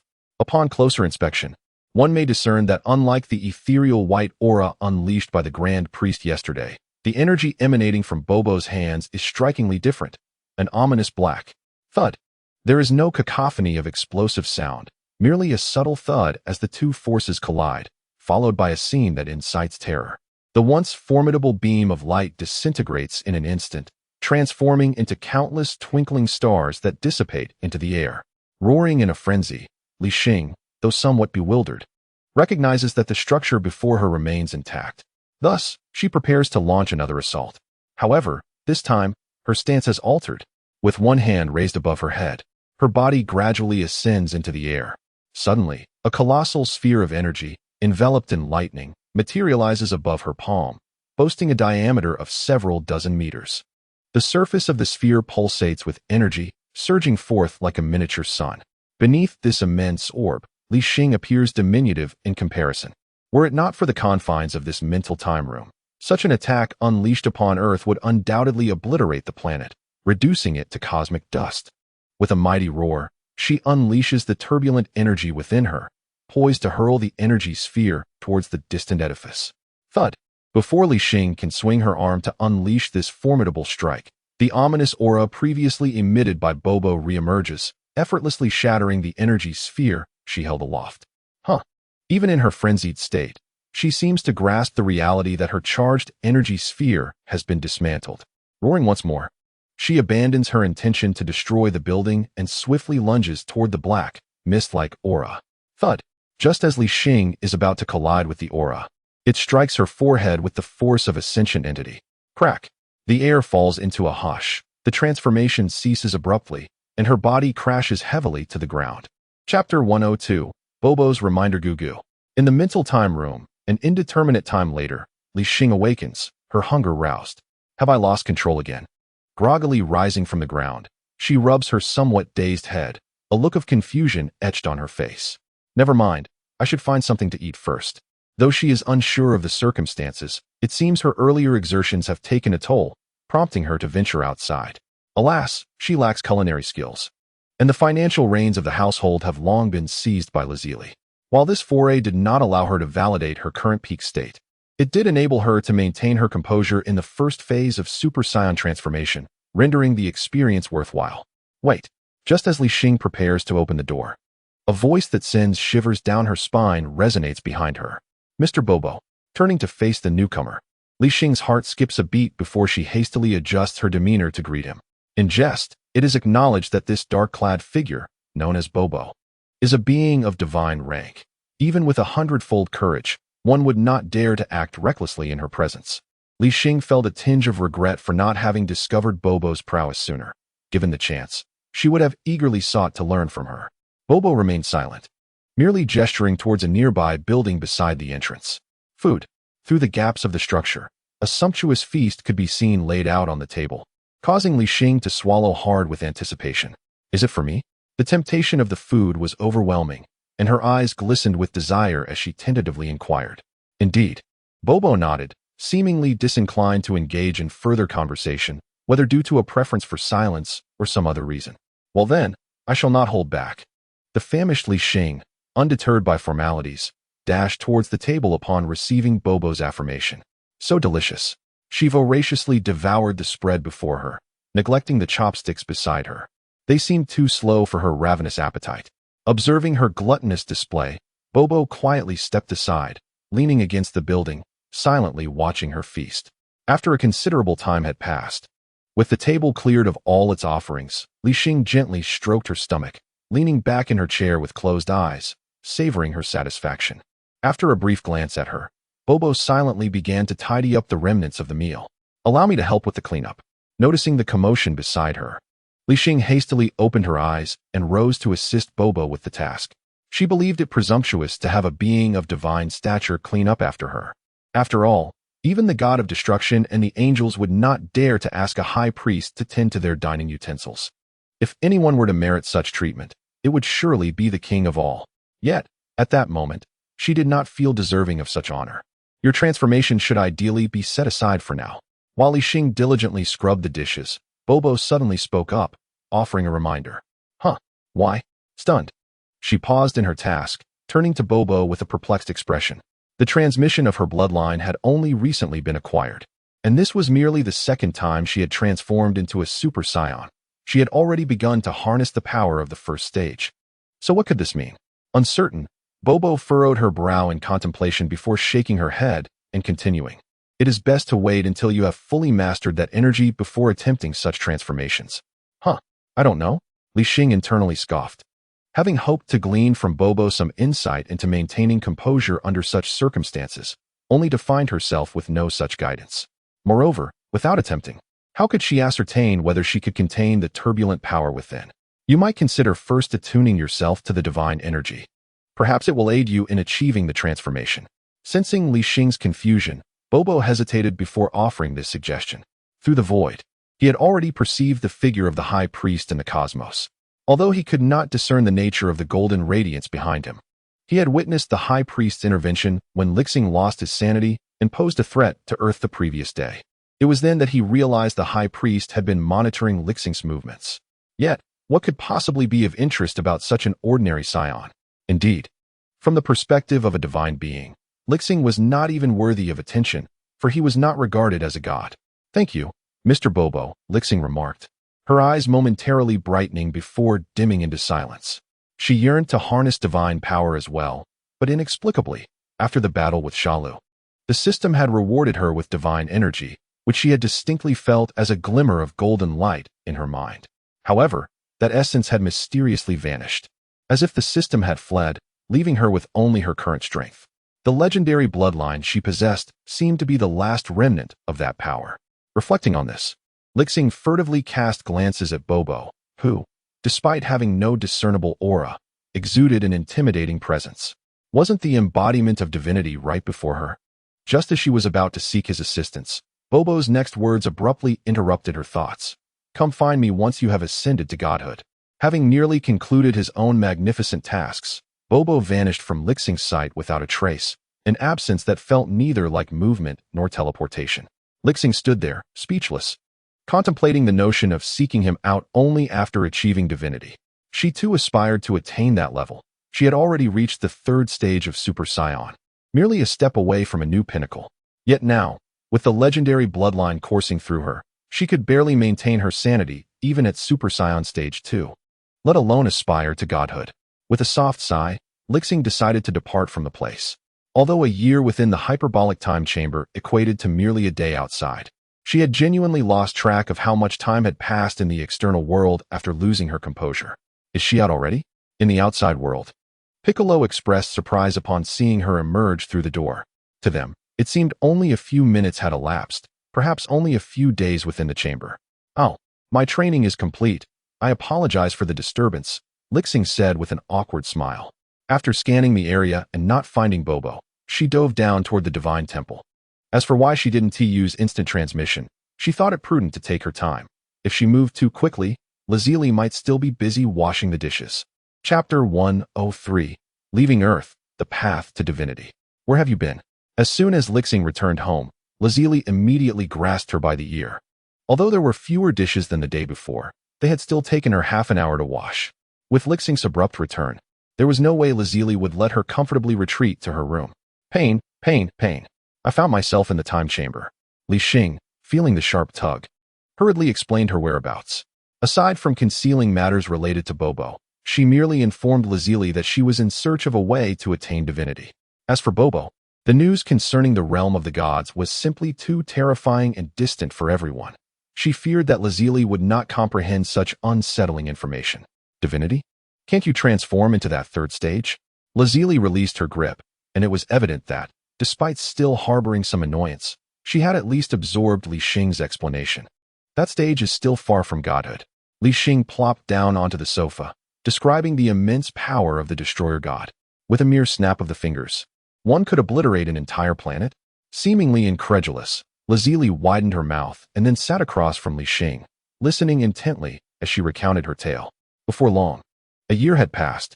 In the Celestial Palace, Li Xing reunited with her fellow warriors. However, unlike before, she had cut her hair short. Don't ask. It was during one of her sparring sessions with Vegeta that she caught sight of her own head of green hair.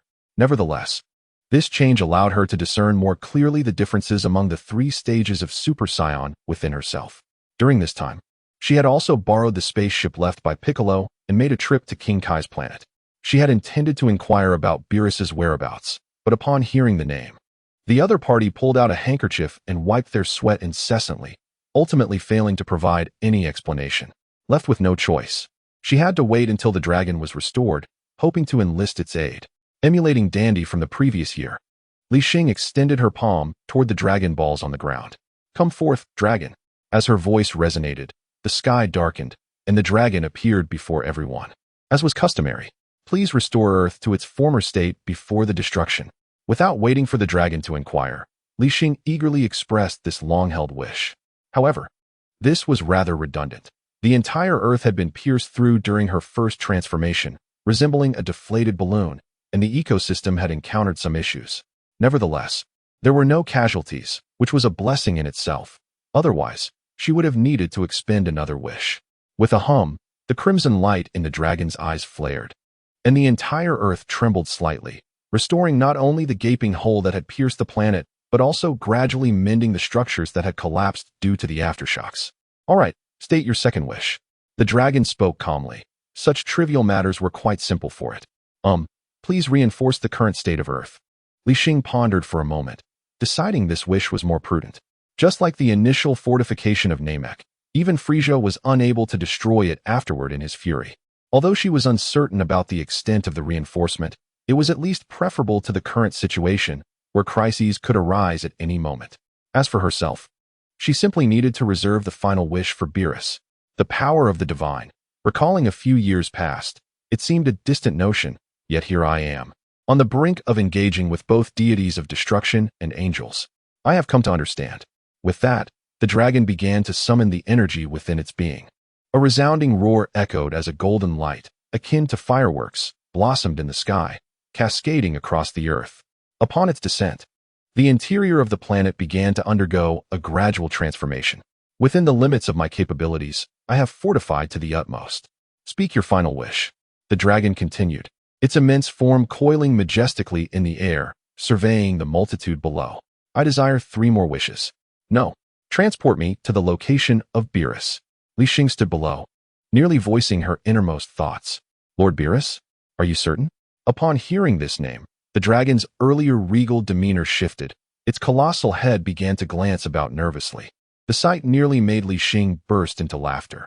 She merely requested to be teleported, and yet Beerus was not even present, causing the dragon to exhibit such trepidation. Are you certain?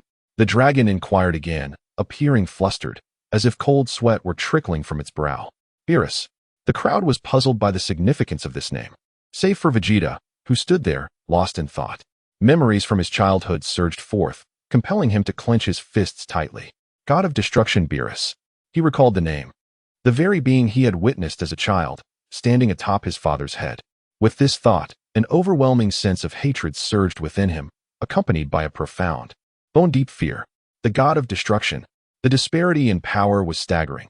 He had once believed that only Li Xing and a few others surpassed him in strength. Yet, upon hearing Beerus's name, nightmarish memories flooded back, starkly reminding him of how far he still had to go. What does she seek from Beerus? Realizing this, Vegeta suddenly turned his gaze towards Li Xing. Noticing his stare, she merely cast a glance in his direction, offering no explanation. Confirmed. After providing the dragon with an affirmative response, her figure vanished from the sight of the assembled crowd. Lord Beerus, this is not a trivial matter to disturb your repose. The dragon murmured to itself before its form transformed back into the Dragon Balls, scattering across the earth. Concurrently, with its departure, several ethereal white lights descended into the minds of the gathered at the temple. The residence of Beerus appeared as a colossal conical floating pot, atop which a towering tree flourished. Li Xing's presence suddenly manifested here. She surveyed her surroundings and, through the sky, could behold numerous planets encircling her. At this hour, Beerus is likely still in slumber, she murmured softly, gazing at the towering tree nearby. However, it mattered little, considering Beerus's disposition. It was a relief that he would not obliterate her presence as an outsider. Yet, her quest for enlightenment on the path to divinity seemed a far-fetched dream. Li Xing opened her pocket, relieved to find her capsule filled with delectable treats still intact. Despite being aware that Beerus was in a deep sleep at this juncture, she had come nonetheless, her intentions clear. She sought Whis. Chapter 104. Cultivation. Seeking Whis as a mentor within the tree, a slender, large-eared cat donned in pajamas lay upon a golden cylindrical bed, bubbles rising and falling with each of his breaths. As anticipated, this was the prime time for Beerus to be in a deep slumber. Even in his sleep, he exuded an aura of unfathomable mystery, devoid of any discernible presence. In another room, Whis seemed to sense the arrival of an outsider, instinctively placing down the food he was holding. Is it her? Upon glancing at Li Xing through the power of his staff, even this angel could not hide his surprise. It was evident that the Grand Minister had informed him of Li Xing's existence, having dispatched him to Earth a year prior to investigate the Spirit Time Room. What truly astonished Whis was that Li Xing had managed to find this place. Reflecting on the Grand Minister's words from a year ago, Whis' expression shifted slightly, as he surmised her purpose, taking a step into the realm of the divine. As a guest, despite the Grand Minister's caution regarding Li Xing's character, Whis resolved to meet with her, given that she had successfully located this place. With a swift movement, a green energy orb enveloped him, gently floating out from within the tree and landing before Li Xing. Whis. Upon seeing the figure before her, Li Xing stood at attention, hands resting at her sides, reminiscent of a military training stance. Roar, roar, roar. Li Xing, you actually know me? Whis chuckled lightly, yet there was an undertone of inquiry in his voice.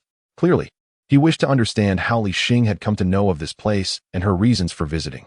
Beerus had been in slumber for decades, and aside from matters arranged by the Grand Minister, he had rarely shown himself to the world. Thus, it was implausible for Li Xing to have discovered this place by mere chance. I have come to seek a mentor, she declared confidently. It is said that Lord Beerus resides here. Whis' meaning was unmistakable, and Li Xing, not one to be naive, promptly clarified her intentions. As for whether he believed her, that was beyond her control. She could only clutch her capsule tightly. Beerus was merely a fade. Whis was her true aim. However, angels seldom revealed themselves easily, nor did they engage in conflicts among planets or humans. They typically accompanied the god of destruction. Thus, Li Xing had no choice but to use Beerus as a shield. As her words fell, she could not help but steal a glance at the figure before her. Vis. Name. Vis. Realm. 6th level of Angel Realm. The Angel Realm. Indeed, her suspicions were confirmed. Upon witnessing Vis's realm, Li Xing found herself unable to contain her excitement. It was not merely Vis that stirred her feelings, but rather the presence of Bobo. In the vast expanse of the 12 universes under her control, it was astonishing to discover a being of the priest realm on Earth. Setting aside all else, Bobo was, at that moment, the highest-ranked individual she had ever encountered. Apprenticeship? Vis's eyebrows twitched, and a look of surprise crossed his face. Realizing that approaching him for mentorship was not a simple endeavor, Li Xing casually retrieved a universal capsule from her pocket. Yes, this was a token of goodwill for Lord Beerus. With a swift motion, she tossed it onto the ground, and a plethora of Earth's delicacies spread out before Vis. Throughout their conversation, Li Xing never strayed from mentioning Beerus, yet her gaze frequently darted to gauge Vis's reaction. Ha ha ha. You truly understand Lord Beerus's preferences. Observing the feast before him, Vis's eyes sparkled with delight, and he could not help but exclaim, however, since Lord Beerus is still asleep, I shall sample these treats in his stead. With that, he licked his lips and reached for a dessert, savoring its flavor. Indeed, Li Xing had nearly scoured the entire earth for its culinary delights, and Vis's expression transformed significantly as he indulged. Incredible. Such cuisine exists. He marveled, chewing thoughtfully. He and Beerus had traversed numerous planets in the 7th universe in search of gourmet food, yet they had never experienced Earth's offerings. In a matter of moments, a seemingly ordinary dessert was devoured, and Vis extended his hand, ready to continue the tasting. No, this is my gift for apprenticeship. Recognizing the effect her offerings had, Li Xing employed a tactic of feigned withdrawal, promptly retracting the delicacies back into the universal capsule. If Vis reacted so strongly, Beerus would undoubtedly appreciate them as well. With the culinary treasures in hand, she felt confident in her ability to navigate their interests. A sigh of relief escaped her, accompanied by a subtle, mischievous smile. Oh, the token for apprenticeship. Lord Beerus is unaware of when he might awaken. Vis propped his chin on one hand, his gaze unwavering from the universal capsule in Li Xing's grasp. Is that so? Then I shall take my leave. It is a pity I only brought a few dozen of these capsules.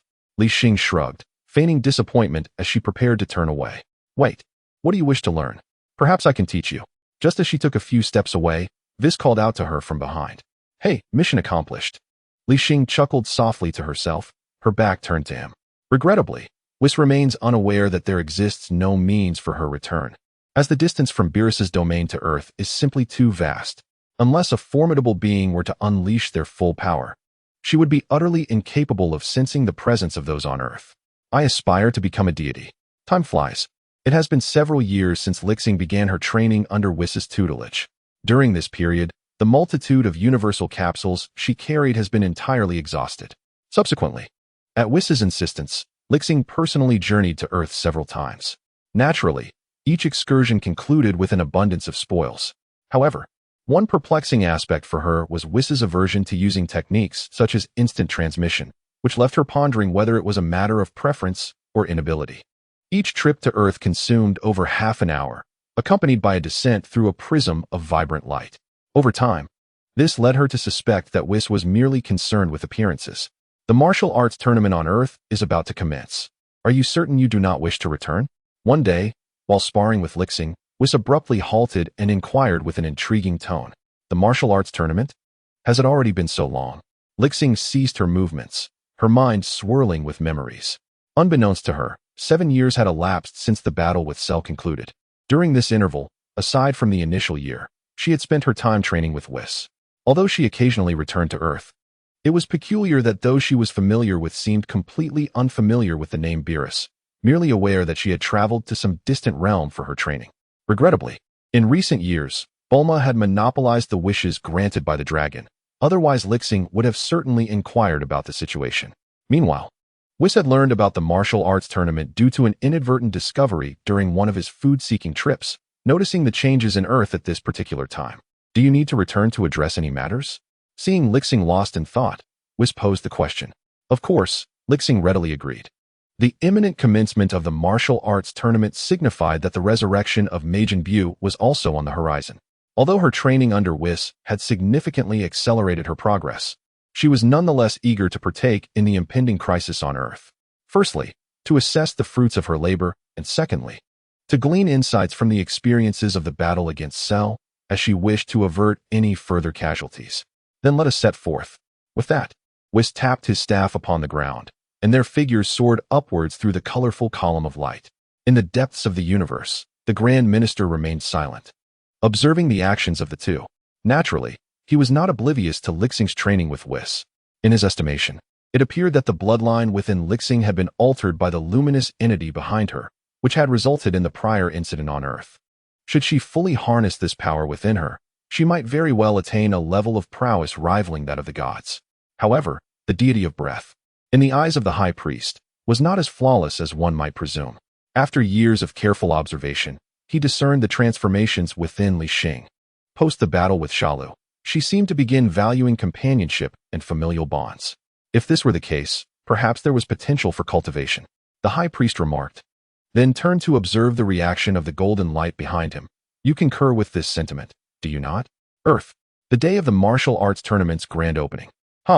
Dear fans of Satan across the globe, your wait is finally over. With a face full of arrogance, Satan laughed heartily in response to a throng of reporters. In the stands, a multitude of fervent fans cheered for him.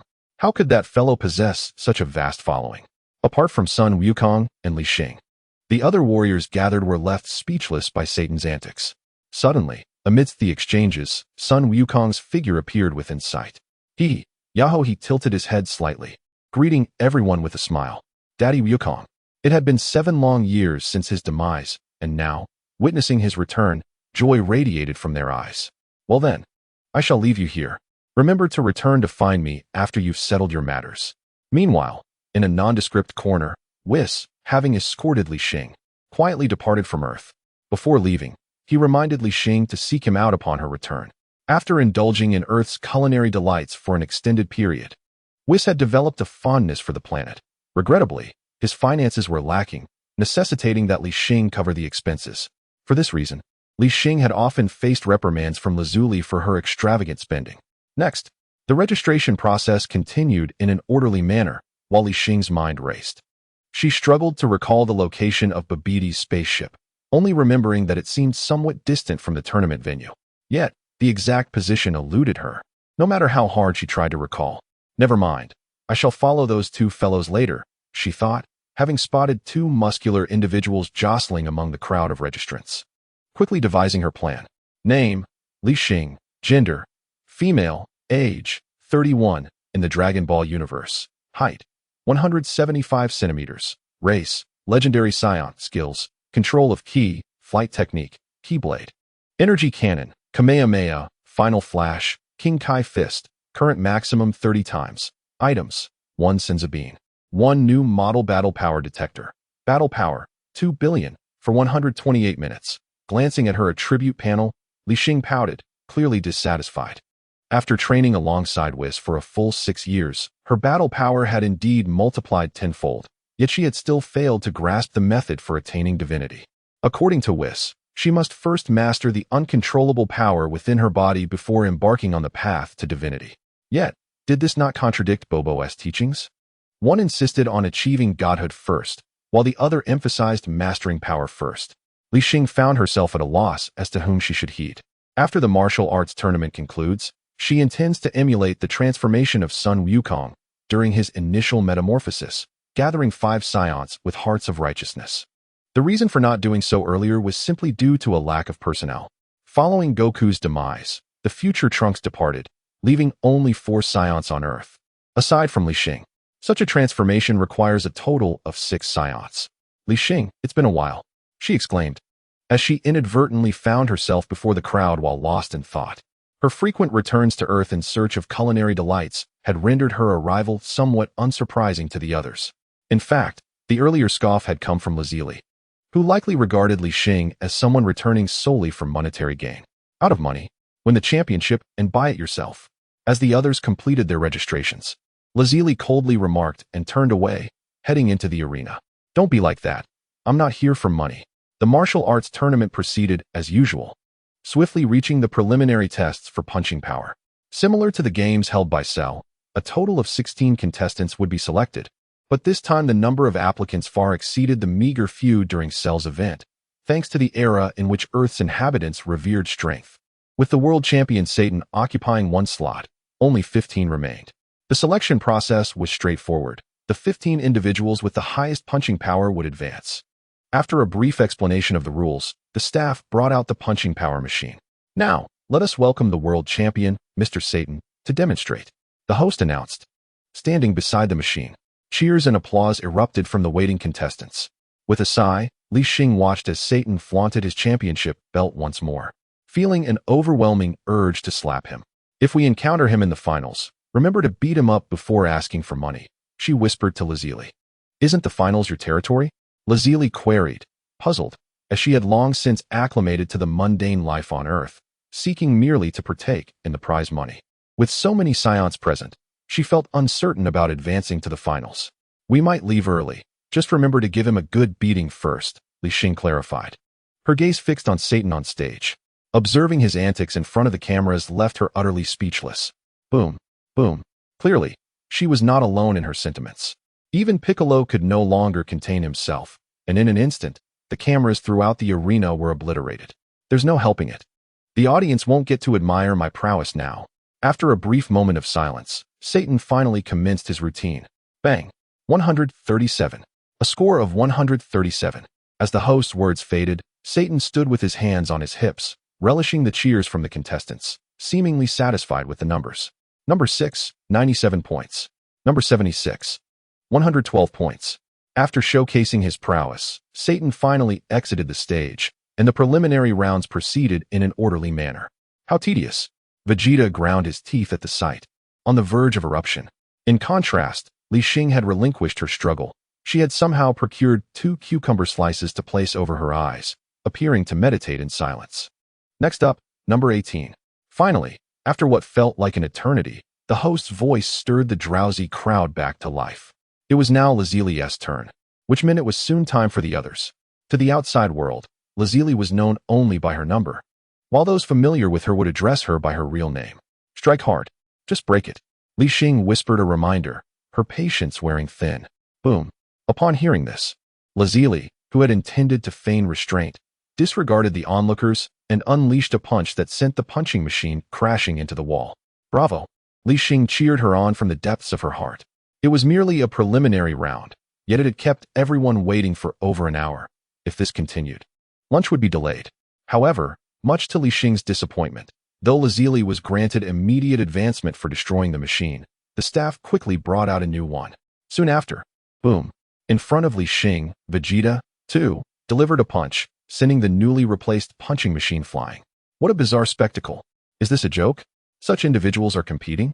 That previous woman, too. What on earth is this group? The contestants in line gaped in astonishment, witnessing the machines being obliterated one after another. Not even Satan, whom they revered as a god, could achieve such feats. Let us replace it again. The two staff members, drenched in sweat, confirmed Vegeta's advancement and called for several others to bring in new machines. Last in line was, of course, Li Xing. Boom. Without exception, everyone successfully passed the preliminary round. After lunch, Li Xing and Bulma chatted about their daily lives over the years. Aside from little Trunks having grown significantly, before Goku's passing, Chi-Chi had become pregnant again, resulting in the birth of Goten, who is a tad younger than Trunks. You're over 30 now. Haven't you considered finding someone suitable to marry? As their conversation meandered, it inevitably turned to Li Xing, with Bulma unabashedly hinting at the topic of marriage. Don't rush. Didn't Lazili remain unmarried as well? Li Xing's expression turned awkward. The subject felt too heavy. The mere thought of her glaring 31 on her attribute panel made her uncomfortable, forcing her to use Lazili as a shield. You can't possibly be that, can you? Upon mentioning Lazili, Bulma seemed to recall something, and immediately regarded her with that peculiar gaze reminiscent of years past. Hey, my sexual orientation is perfectly normal, don't get me wrong. At her words, Li Xing's face grew increasingly mortified, wishing for nothing more than to find a hole to hide in. What on earth? Why bring up Lazili? I truly have a loose tongue. It's merely that I have yet to encounter the right person. She crouched down, inexplicably finding a branch to draw circles in the dirt. I understand. Bulma beamed as she patted her shoulder, extending her thumb in encouragement. On the martial arts tournament stage, the battles commenced with the youth category. Unsurprisingly, the finalists were Trunks and Son Goten. These two little prodigies, at merely 7 or 8 years of age, had already achieved the first transformation into a Super Saiyan. Ha! Kakarot, it seems my son's lineage is indeed more noble. Vegeta chuckled, placing a hand on Goku's shoulder, while Trunks claimed the championship of the youth division. Li Xing isn't married yet. Why haven't we seen her children? Regarding Vegeta's gesture, Goku exhibited no particular reaction. Instead, he turned his gaze toward Li Xing, his expression somewhat peculiar. Having known her since the battle with Raditz, it had been over a decade. By his calculations, Li Xing must be in her 30s. TCH, with that woman's temperament, she might remain single for life. Goku's words prompted Vegeta to join in with a mocking remark. Surely not. Could it be true what Bulma said? As they spoke, both of their gazes fixated on Li Xing, who was engaged in lively conversation with Lazili. Bang! Bang! Li Xing, not deaf, swiftly appeared behind the two, delivering a light thump to each of their heads. If you can't keep your mouth shut, at least close it. She shook her small fist, her anger palpable. Why bring up such topics? While she could tolerate Bulma's marriage suggestions, for these two to dare mention it openly was simply crossing a line. Chapter 107. The appearance of the Kaioshin, the disappearance of Nabo. What level of power has this individual reached? Vegeta covered his head with one hand, clenching the other into a fist. In that fleeting moment, he had not detected Li Xing's movement and was caught off guard by the swift tap on his head. Once the drawing results are out, we'll know after a fight. Gazing at Li Xing's retreating form, Goku similarly tended to the bump on his head. Vegeta, do you think two women can have children? Are you foolish? Kakarot. As the group made their way to the preparation area, the two whispered quietly at the back. Just as they were about to reach the area to draw lots, two unfamiliar figures suddenly appeared before them. The figure at the forefront hovered less than half a meter above the ground, diminutive in stature, with a white punk hairstyle and pale lavender skin. Li Xing instantly recognized the identity of the individual. It was the Supreme Kai, Shin. Behind him stood a tall figure, unmistakably the Supreme Kai's attendant and protector, Kibito. The patera earrings caught Li Xing's eye, dangling from the Supreme Kai's ears. While she was not particularly astonished by their presence, the patera earrings truly represented an artifact of immense power. These earrings could facilitate the fusion of two beings, birthing a warrior of extraordinary might. This fusion transcended mere addition of their combat capabilities, multiplying their strength by several times beyond the sum of their individual powers. Regrettably, however, aside from the Supreme Kai, any other user could maintain the fusion for only 1 hour, and if the user possessed excessive power, the fusion might prematurely disband due to an inability to sustain the divine energy. Despite these limitations, the patera earrings undoubtedly deserve their status as a divine artifact. Greetings. You must be Li Xing. Unexpectedly, under the astonished gazes of the onlookers, the Supreme Kai floated before Li Xing. Me? Li Xing pointed to herself, equally perplexed. Shouldn't you be looking for Sun Wukong? Why have you come to me? I have passed the preliminaries, and I would be honored to battle you, she replied. Though I lack confidence in winning, I simply wish to gauge your prowess. The Supreme Kai smiled gently, extending his right hand. Please, allow me to shake your hand. Li Xing found herself at a loss for words. It seems that the recent battles on Earth had not escaped the Supreme Kai's notice. Her overwhelming strength had marked her as a leader who had surpassed Sun Wukong. Reluctantly, she extended her hand to shake his. Please, you must assist us. To her surprise, the moment their hands met, the Supreme Kai grasped her hand tightly, and his previously calm demeanor shifted to one of excitement.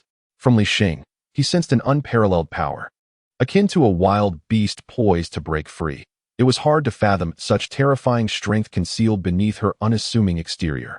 Please, speak clearly, Li Xing urged, feeling a sudden surge of discomfort as she withdrew her hand.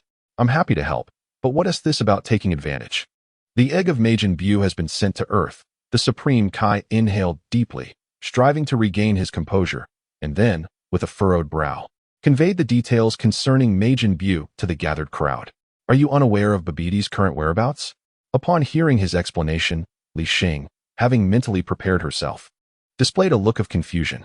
She had assumed the Supreme Kai would know the location of their adversary, only to find that it was still dependent on the two puppets to gather energy and guide them. I don't know. The Supreme Kai shook his head, his tone tinged with resignation. The creator of Majin Buu, Babiti, has been eliminated by him and Jebet. Currently, the egg of Majin Buu lies in the possession of Babiti's son, Babiti, who is far more cunning than his father. Babiti possesses the ability to manipulate individuals with malevolent intentions within them, likely having ensnared numerous puppets to amass sufficient energy for Majin Buu's resurrection. Reminiscent of the two muscle-bound figures observed by Li Xing during the earlier preliminaries. There appears to be no alternative. They must find a way to provide energy to those two, and then follow in their wake. With that thought, Li Xing shifted slightly to the side, bypassing the Kaioshin and Jebet as she contemplatively strode towards the preparation area. Although she held complete confidence in her ability to defeat Majin Buu, she was acutely aware that according to Xion's plan, it merely involved seizing the egg that sealed Majin Buu. Attempting to forcibly destroy it through external means would likely result in Majin Buu awakening as usual, unless one could unleash destructive energy. Regrettably, Beerus remained in slumber, and Li Xing was only familiar with Whis. Perhaps, a scheme to release the opponent before eliminating them would ensure a definitive resolution. Before long, the draw for the 16 competitors of the preliminaries concluded. Surprisingly, Spabovich, the stout puppet, was drawn against Vegeta, and astonishingly, it was for the first match, which left Li Xing quite troubled. Should she have Vegeta feign defeat to allow energy absorption by his opponent? Or perhaps provoke Vegeta into a rage, granting the enemy an opportunity to strike? With the competition imminent, Li Xing's expression darkened, as the draw had been exceedingly unfavorable, placing her in the final match against none other than Jebet. After some deliberation, she directed her gaze towards Son Gohan, who was engaging in lively conversation with his future wife, Videl. Gohan, Li Xing called out, and upon hearing her voice, Gohan paused his discussion and approached her. What is it, Sister Li Xing? He asked, scratching the back of his head in confusion. After Vegeta takes the stage, you need to convey my plan to Goku, Li Xing instructed him, realizing that with Vegeta's temperament, it would be feasible to genuinely defeat him. But persuading him to intentionally lose to a stranger would pose a significant challenge. Regrettably, where was Daba? Suddenly, she began to scan her surroundings anxiously. Having not seen Daba since the preliminaries commenced, where could he have gone? Meanwhile, in a distant corner of Earth, a diminutive figure with yellow-green skin, appearing grotesque, cackled at a crystal ball. Babiti, the dark sorcerer, intent on avenging his father by killing the Kaioshin and seeking to dominate the world using Majin Buu. Behind him stood two towering figures, one clad in blue attire, his shirt open to reveal his muscular physique. One individual, adorned in an eccentric manner, stood with his upper body bared and clad only in a pair of shorts below, yet around his waist was entwined a brown tail. Dubra. Chapter 108. The Resurgence of Majin Buu. For reasons unknown, this creature named Dubra had fallen under the control of Babiti, and at this moment, the crystal ball before Babiti displayed the scene of the World Martial Arts Tournament. Following the silhouettes of the three individuals, slightly ahead lay the egg that sealed Majin Buu. Just a little more, and Majin Buu would be resurrected. Babiti cast a glance at Dubra behind him, a sinister expression creeping onto his face. "What are you staring at me for?" As if sensing two unfriendly gazes just before taking the stage, Vegeta turned to glance at the Goku father-son duo trailing closely behind him. Hee, no worries. Goku quickly averted his gaze and began whistling to the side. Meanwhile, Gohan, feeling somewhat guilty, scratched his head and turned his back. Two fools. Truly, they are father and son. Li Xing smacked her forehead, unable to restrain herself from internally cursing. She merely intended for the duo to hold Vegeta back, preventing him from killing Spopovich. As for the ensuing events, she planned to discreetly infuse energy into the opponent's energy-collecting device during the battle, allowing them to mistakenly believe it was collected amidst the fight. She had hoped to execute this plan before the battle commenced, but Babiddi's two puppets had concealed the energy-collecting devices so thoroughly that they were practically invisible. Moreover, these two individuals had long since fallen under Babiddi's control, their lives and deaths forced to be disregarded, leaving her apprehensive that a careless move might provoke Vegeta into a fatal rage. It was simply a matter of assessing the situation and restraining Vegeta to let the opponent escape. Yet those two fools, Goku and Gohan, followed him directly. Judging by their demeanor, had Vegeta not turned back to speak, they would have nearly accompanied him onto the stage. Dear audience, thank you for your patience. Who shall emerge as the pinnacle of this world? Without further ado, let us commence the first match. On the arena, cheers erupted in a crescendo, and the official announcer of the tournament finally began to speak, declaring the first match between Spopovich and Vegeta. Huff, huff.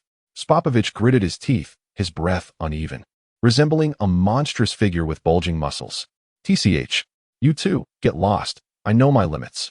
Observing his demeanor, Vegeta let out a cold snort, and then turned to the Goku father-son duo. Under his pressing inquiry, Goku, the blabbermouth, reluctantly divulged Li Xing's arrangements. Vegeta, you must do your best. As the two stepped onto the arena, Bulma stood up in the audience, raising her arms and shouting a cheer. She and Chi-Chi were oblivious to the events unfolding among the others, naturally unaware that, amidst this battle, many would opt to forfeit in order to address the matter of Majin Buu. However, this was of little consequence. In Li Xing's view, her presence alone sufficed, and the involvement of others would only serve as a burden to her endeavors. Disgusting creature. On the arena, the battle between Vegeta and Spopovich commenced without any transformation, as a single, unadorned punch found its way into Spopovich's abdomen. The gasping of his opponent was truly repugnant to Vegeta, who initially intended to hold back some of his strength. Yet, with that strike, Spopovich crumpled to the ground, unable to rise. Although the battle on the stage did not proceed as he had envisioned, Li Xing discerned another individual in the preparation area, discreetly extracting a device meant for energy collection. In a flash, she directed her energy toward that person's position. The energy collector in his grasp began to tremble with a tremendous force. Observing the needle on the device reach its peak, the individual widened his eyes in astonishment. With a swift motion, having gathered sufficient energy and under Babiddi's control, he abandoned Spopovich and soared away from the martial arts tournament venue. Success. Witnessing this individual forsake his ally and flee, a smirk crept across Li Xing's lips as she beckoned Xian and Jebet to follow suit. Three figures swiftly departed in unison. Wait for me, Son Goku shouted, attempting to pursue them. Just as his body took flight, Vegeta, returning from the ring, unexpectedly seized one of Goku's ankles. What is the matter, Vegeta? Goku inquired, glancing down at Vegeta's actions with confusion. Without uttering a word, Vegeta silently gestured towards the draw results. He had already seen them. Goku's next match would be against a large opponent, and should Goku emerge victorious, they would meet again in the quarterfinals. With Majin Buu being a minor concern, and Li Xing already engaged, Vegeta preferred to avoid any unnecessary complications. For 7 years, Li Xing had remained elusive. Each time Vegeta learned of her return, he rushed to find her for a spar, only to arrive just moments too late. He was uncertain of the current extent of her strength. Yet, with the impending confrontation against Son Goku, his impatience grew. He wondered how Goku, having trained in the afterlife, would compare to him in strength. Are you really considering fighting here? There are so many spectators, and Bulma is present as well. Goku shook his head, understanding Vegeta's intentions but recognizing that in such confined quarters, it would be impossible to engage in a proper fight. Enough chatter, then you choose the location. Vegeta released his grip on Goku and haughtily turned his head aside. Daddy, Uncle Vegeta, Are you not going to follow Sister Li Xing to see what's happening? Before Goku could respond, Gohan stood beside them. Apologies, Vegeta, let us postpone our battle for another day. Observing his son approaching with a reminder, Goku promptly made the decision to leave Vegeta behind and soared into the sky. Cursed Kakarot. Watching his retreating figure, Vegeta's expression darkened immediately, and he reluctantly followed suit. With both Li Xing and Goku having departed, he found little purpose remaining at this dismal martial arts tournament. As for Gohan, based on his surmising, ever since the battle with Cell, that fellow had become so engrossed in scholarly pursuits that he had seemingly regressed in strength. After the two left, Piccolo and two inquisitive youngsters also trailed behind. Well, since everyone is leaving, I might as well stay here. As he gazed at Spabovich being carried off the arena, Gohan felt an ominous premonition stirring within him. Chapter 109. The Controlled Nappa. A new turmoil arises. Vegeta. By the way, why have we not seen Nappa? Along the way, Li Xing could not help but voice his thoughts. Babbidi's puppet moved slowly, and soon Goku and Vegeta had caught up to Li Xing. That fellow married a woman from Earth and has long since moved away. Vegeta's words caused her to shudder, nearly losing her balance in midair. Nappa, that guy? He has settled down? Li Xing's mind was flooded with intricate images, recalling events from over a decade ago. When she first encountered Nappa, he had merely been a subordinate trailing behind Vegeta, but as fellow Saiyans, she had inadvertently spared his life. In the years that followed, Nappa diligently worked at Bulma's home, the initial hostility he bore having long since vanished. Now, one could only wonder what he was thinking. Perhaps witnessing Vegeta's fatherhood sparked a profound realization within him, leading him to desire a life on Earth. No, why should I concern myself with this? As these thoughts swirled, Li Xing abruptly shook her head. She was merely curious as to why Nappa had not attended the tournament, not to delve too deeply into it.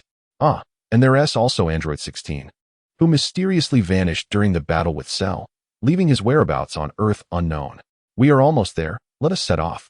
Cackling gleefully, through the crystal ball, Babidi observed the movements of Li Xing and the others, all laid bare before him.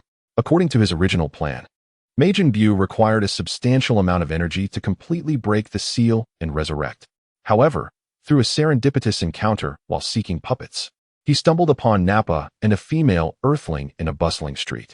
Initially, he believed that Nappa's robust physique would ensure efficiency, but the results surprised him greatly. After successfully manipulating Nappa, Babidi discovered that he was not merely brawny in appearance. He was a scion. Subsequently, with the assistance of his formidable allies, Dabura and Nappa, the progress towards Majin Buu's resurrection accelerated significantly. Now only a final step remained. However, despite being the final step, it was by no means an easy task. The ordinary human's energy was exceedingly scarce, compelling him to shift his focus to the flourishing era on Earth, the martial arts tournament. A cylindrical portal opened on the ground, and he departed the interior of the spaceship, carrying the egg of Majin Buu with him. Accompanying him were Dabura, marked by his distinctive head, and Babidi.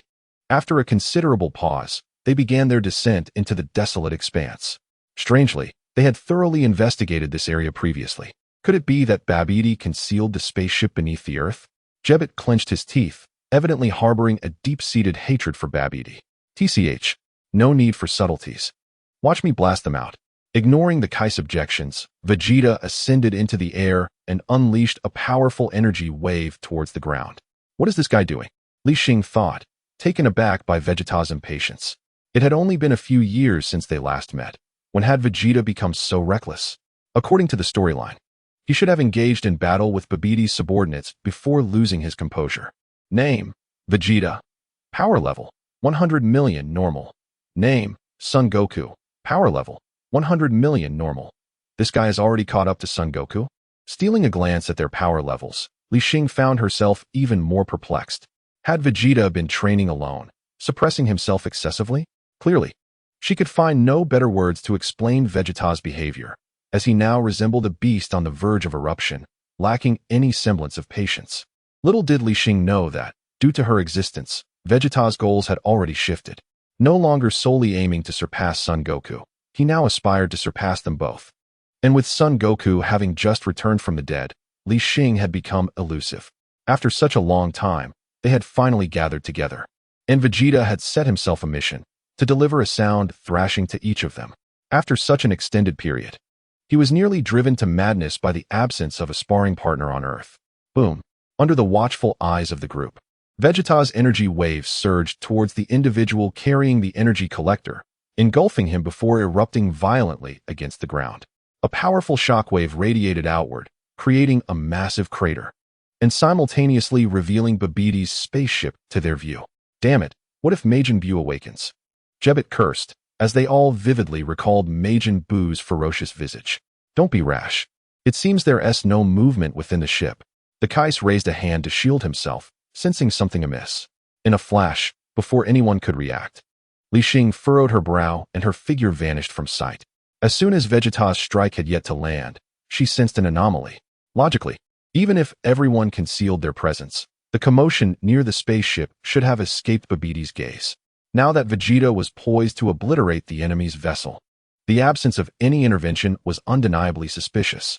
Meanwhile, on the martial arts tournament stage, Son Gohan found himself in a dire situation. With his arms restrained by Dabura from behind, the wicked Naiba siphoned energy from him. The sudden appearance of Babbidi and his cohorts prompted immediate orders for the duo to gather the energy of the competitors in the arena. By a twist of fate, with the others gone, Gohan had unwittingly become the strongest in this vicinity, making him an immediate target for Babbidi.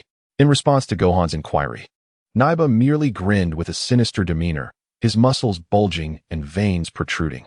Surrounding him was a fiery golden aura. In mere moments, Gohan's energy was nearly depleted, leaving him weak and slumped on the stage. He yearned to struggle, but after a prolonged absence from battle, Dabura seized the opportunity, and the energy he had just begun to gather for transformation was extracted by Naiba's energy collector. Ha! The resurrection of Majin Buu is imminent. Chapter 110, Resurrection. Fat Buu emerges. Babbidi cackled maniacally as he fixated on the colossal egg. A pink mist erupted around it, causing the ground to tremble, while the audience scattered in panic. In the next moment, Li Xing's figure flickered into view. She was the first to sense the unfolding peril and hastened back to the scene. Li Xing. Upon seeing her, Gohan, lying on the ground, struggled to speak. Had it not been for their sole focus on energy collection, he might have already perished. Li Xing quickly surveyed the surroundings. With Majin Buu's awakening imminent, it was evidently futile to rely on brute force to create destruction from the outside. In a flash, she moved swiftly to rescue Gohan, transporting him to safety beside the others. Where is this Majin Buu? There's not a shadow in sight. On another front, after demolishing Babbidi's spaceship, Vegeta hovered in the air, coldly declaring, "Kakarot, let us settle this here." Wait, there's an immense energy at the martial arts tournament. He attempted to voice more, but was swiftly interrupted by Son Goku, who vanished in an instant. Above, a flock of crows soared, emitting harsh, raspy cries that heralded the onset of a new crisis. The Kaioshin, capable of instantaneous movement, followed closely behind Goku with Jebbet. Damn it! Vegeta clenched his teeth, exhibiting a sense of reluctant frustration. A sudden, unfamiliar, and malevolent aura manifested upon the earth, yet he remained oblivious to it. In his eyes, it had no bearing on his duel with Sun Wukong. Li Xing, realizing this at once, pondered whether it would not have sufficed to allow that woman to handle it, instead of insisting on joining the fray. The aura of Majin Buu, newly birthed, seemed feeble to Vegeta. Even though there was an oddity about it, he believed that even at full power, it would not approach the intensity of the aura Li Xing exhibited when she triumphed over Cell 7 years prior. With a swift motion, he recognized that there was little purpose in remaining, especially as he grew increasingly irate at Sun Wukong's actions. On the arena, pink mist enveloped the enormous egg, and under Babbidi's watchful gaze, it split open down the center. Empty. The sight before Babbidi left him utterly dumbfounded. His meticulously crafted plan appeared infallible, and the energy-gathering process had encountered no hindrances. Yet, after finally amassing sufficient energy, the interior of the egg merely released a wisp of smoke. In stark contrast to his shocked expression, Li Xing fixated intently on the pink smoke hovering above. She understood that even reduced to ashes, Majin Buu could regenerate. She was uncertain if her full power, utilizing the Kamehameha technique alone, would suffice to obliterate him. Fear not, Lord Babbidi. With Naba at my side, we shall obliterate this planet. Dabura consoled Babbidi, a sinister grin adorning his face. Upon hearing this, Naba inhaled sharply, directing his gaze towards Li Xing. Observing Naba's controlled demeanor, Li Xing inexplicably felt a wave of revulsion. Babidi was singularly fixated on his creation, Majin Buu, disregarding Depura's words entirely. Let us first handle the situation at hand. Boom. Before Majin Buu could fully materialize, Li Xing swiftly devised a plan in her mind.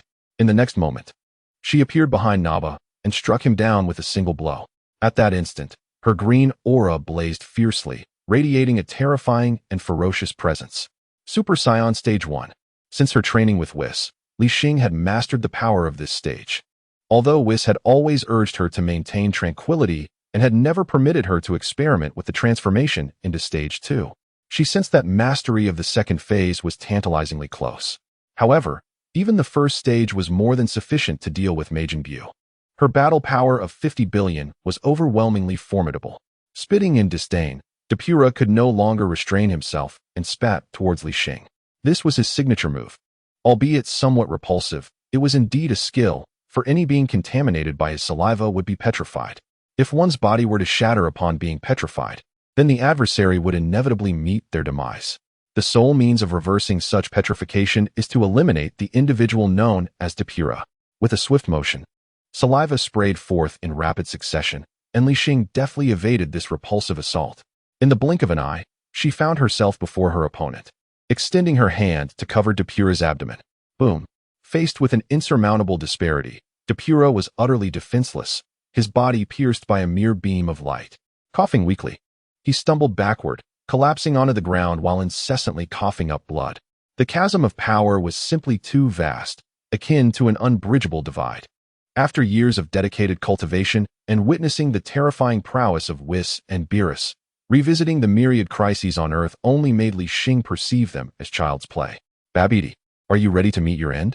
The brilliance in her hand flared as she directed her final assault toward the instigator of the Majin Buu incident, Babidi. Suddenly, an unusual commotion echoed through the air. Gradually, smoke coalesced, and a rotund figure, entirely pink and bare-chested with gloved hands, took shape before her. Name: Majin Buu, Fat. Battle power: 25 billion. A battle power of 25 billion. Upon seeing this figure, Li Xing couldn't help but stifle a chuckle within her thoughts. Simultaneously, her gaze shifted to the rotund Buu, and the energy she had been gathering to eliminate Babidi inadvertently dimmed. Buu, the fat Buu, after announcing his name with a loud proclamation, landed on the ground. Upon landing, he did not immediately spring into action. Instead, he remained stationary, stretching his form. Could it be possible to extract the evil within him? Since Fat Buu had coalesced, Li Xing's attention had not wavered from him. She was aware that prior to his sealing, Fat Buu had absorbed the former Grand Kai, which resulted in his current form, with a temperament akin to that of a child. Hey, Majin Buu, hurry up and eliminate this fellow before you. Chapter 111. Childlike personality. Babidi pointed a finger in Li Xing's direction, issuing commands to Fat Buu. With Depura and Dabura already incapacitated by Li Xing, Babidi, teetering on the brink of death, had his demise momentarily postponed by Fat Buu's formal resurrection, which diverted Li Xing's focus. Hearing Babidi's voice, Fat Buu scratched his head, staggering over to stand before him. You're too ugly. You don't look tasty at all. After scrutinizing Babidi's appearance for a considerable time, Fat Buu frowned. Hey, what are you saying, Majin Buu? I am your new master. Babidi, frustrated that the resurrected Fat Buu was not heeding his commands, began to jump up and down in agitation. In that instant, before Li Xing could react, the figures of Goku and his companions materialized at the scene. They were not significantly slower than Li Xing. Upon sensing the malevolent aura of Fat Buu, they made no hesitation in their advance. Is that the Majin Buu? Glancing around, Sun Wukong observed Fat Buu with a glimmer of eager anticipation in his eyes. Having spent only a day in this world, after the martial arts tournament and the warm reunions with friends, what remained was merely the expectation of clashing with formidable opponents. Humph. A cold snort echoed in his ears as Vegeta surged forward from their position. He had long been impatient for battle, and now that the enemy had revealed himself, he was solely focused on swiftly dispatching him to compete with Sun Wukong and Li Xing. Boom. In the next moment, caught off guard, Fat Buu was struck hard, his body crashing into the vacant spectator stance. Buu, my Majin Buu. The bewildered Babidi, mistaking the situation for an ambush, shouted in alarm. Bang. However, Before he could rush over to investigate, a powerful arm seized him, violently slamming him onto the arena floor. Do not kill him, Vegeta. If he dies, no one will know how to seal Majin Buu. The Supreme Kai's urgent voice interrupted, attempting to halt Vegeta's impending actions. Seal him? There's no need for that. Ignoring the Supreme Kai's objections, Vegeta unleashed a wave of energy, enveloping Babidi in its fury. Given the current prowess of Majin Buu, although he lacked complete confidence, the figure of Li Xing, shrouded in a green aura, completely alleviated his concerns. Vegeta was unaware of the reasons behind the transformation of Li Xing's bloodline. But one thing was abundantly clear to him. Li Xing's current strength had far surpassed both him and Sun Wukong. Boom. Poor Babidi ultimately met the same fate as his father, Babidi. Following a violent tremor, his figure vanished from sight. Observing Vegeta's actions, Li Xing showed no intention to intervene. As a dark sorcerer, he had accepted the inevitability of death. With his demise, the symbol upon his head also faded. Yet he lay motionless on the ground, for Li Xing's earlier attack had been sufficient to render him unconscious for several hours. Whoosh! From the rubble, Fat Buu emerged, appearing clumsy yet remarkably swift as he lunged toward Vegeta. How dare you ambush me? I will kill you. Clad in boxing gloves, his hand raised before Vegeta, a purple energy sphere rapidly formed. This energy? Vegeta's expression shifted in surprise, although he was aware of Fat Buu's formidable nature. The power emanating from the energy sphere was enough to send a shiver down his spine. Without any pause, after launching his charged attack, Fat Buu crossed his arms before his chest, simultaneously revealing his transformation into Super Saiyan second grade. The energy sphere did not immediately explode. Instead, it relentlessly pressed against him, forcing him backward until he was on the verge of falling off the arena. As Vegeta valiantly resisted, the sight elicited hearty laughter from Majin Buu. Die! With a clenched fist, a towering mushroom cloud erupted, and the sound of the explosion reverberated across the sky. Debris rained down like confetti, and with a single blow, half of the martial arts tournament arena was obliterated. This guy? Li Xing furrowed her brow. Although the surrounding crowd had long since evacuated, they were still in the heart of the city, and such a fierce battle would undoubtedly endanger many innocent lives. Hey, you ugly creature. With her mind racing, she resolved to divert Majin Buu's attention. Upon hearing her taunt, the once smiling Majin Buu's expression turned cold. His body inflated like a deflating balloon, and gas hissed from several small holes atop his head. I'm angry now, and I will kill you. Though his actions appeared comical, his focus had successfully shifted to Li Xing. Come and catch me if you can. With that, Li Xing leapt into the air, searching for an uninhabited area nearby. I will kill you. I will kill you. Majin Buu bounced twice in place before pursuing her at breakneck speed. Vegeta, are you all right? After the pair departed, Son Goku, who had intended to follow, suddenly realized he had not seen Vegeta. Sure enough, he spotted him among a pile of rubble. Damn it! Vegeta roared, disregarding his injuries as he stood up to give chase. Wait for me. Seeing this, Son Goku hurriedly followed. With only one day since returning to this world, he was eager to face Majin Buu. Although it appeared that Vegeta's Super Saiyan second stage was insufficient to match his opponent, he remained undeterred. He had a trump card. Dad, Uncle Vegeta. After consuming a Senzu bean, Son Gohan, noticing the commotion, also wished to join, but was restrained by Vidal's grip on his arm. Gohan, what on earth is happening?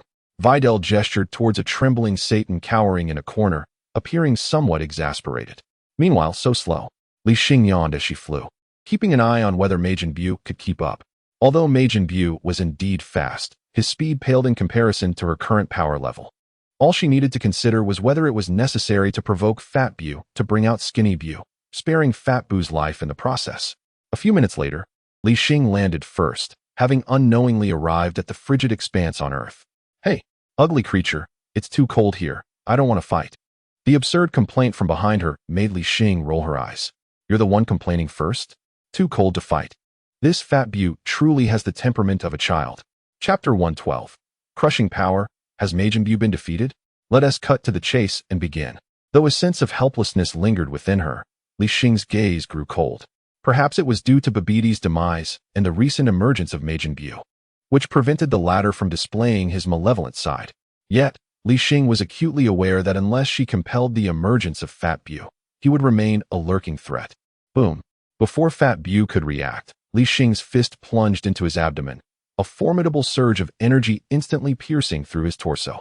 With a staggering strength disparity of 500 billion to 250 billion, an astounding 20-fold, Fat Bu had no time to respond. As his body was penetrated, he was sent hurtling away. Crash, crash, crash. After smashing through several glaciers, Fat Bu finally descended into the icy river below. Li Xing, let us play for a while too. At this moment, Sun Wukong and Vegeta arrived late, hovering in the air, staring in astonishment at the battle unfolding below. Behind them, the Kaioshin and Jebet gaped in disbelief. Although they had sensed the tremendous energy within Li Xing during their handshake, witnessing the nightmare that was Fat Bu crumble so effortlessly in her hands was utterly unfathomable. This scene left the two of them incredulous, and even more astonishing was the fact that Li Xing appeared to be holding back, inflicting significant damage to Fat Bu merely through the strength of her punch. In truth, not only were they astonished, even Li Xing herself was taken aback. Throughout her years of training with Whis, she had found herself unable to inflict any harm on opponents, yet here she was, displaying such destructive power against Fat Bu. You can wait a bit longer to play. Observing the eager expressions of Sun Wukong and Vegeta, Li Xing promptly interjected.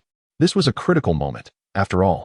Skinny Bu had yet to appear, and considering their current capabilities, they were ill-equipped to handle Fat Bu. Unless Sun Wukong had attained the Super Saiyan 3rd stage, the duo's combined efforts would merely tickle Fat Bu. Furthermore, should they proceed this way, Sun Wukong's time in this realm would dwindle, perhaps leading him to a swift return to the afterlife. Boom. Amidst the idle chatter, a violet beam erupted from the icy depths, and Fat Bu re-emerged into view. Puff. The purple aura enveloped him, and the gaping wound in his abdomen mended in an instant.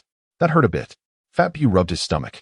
A solemn expression etched across his face. Li Xing's earlier strike had truly inflicted pain, and although he could recover, the intensity of the attack compelled him to take the situation seriously. I am angry now. He crossed his arms before him, a violet flame igniting around him, transforming his entire being into a sphere of energy. The surrounding air began to ripple, waves emanating from Fat Bu's center. This creature's aura was capable of reaching such heights? Unlike the calm demeanor of Li Xing and Sun Wukong, Vegeta was overwhelmed with shock. A glance at the reactions of those around him revealed that, aside from the Supreme Kai and Jebet, who displayed fear, he was the only one exhibiting an unusual expression.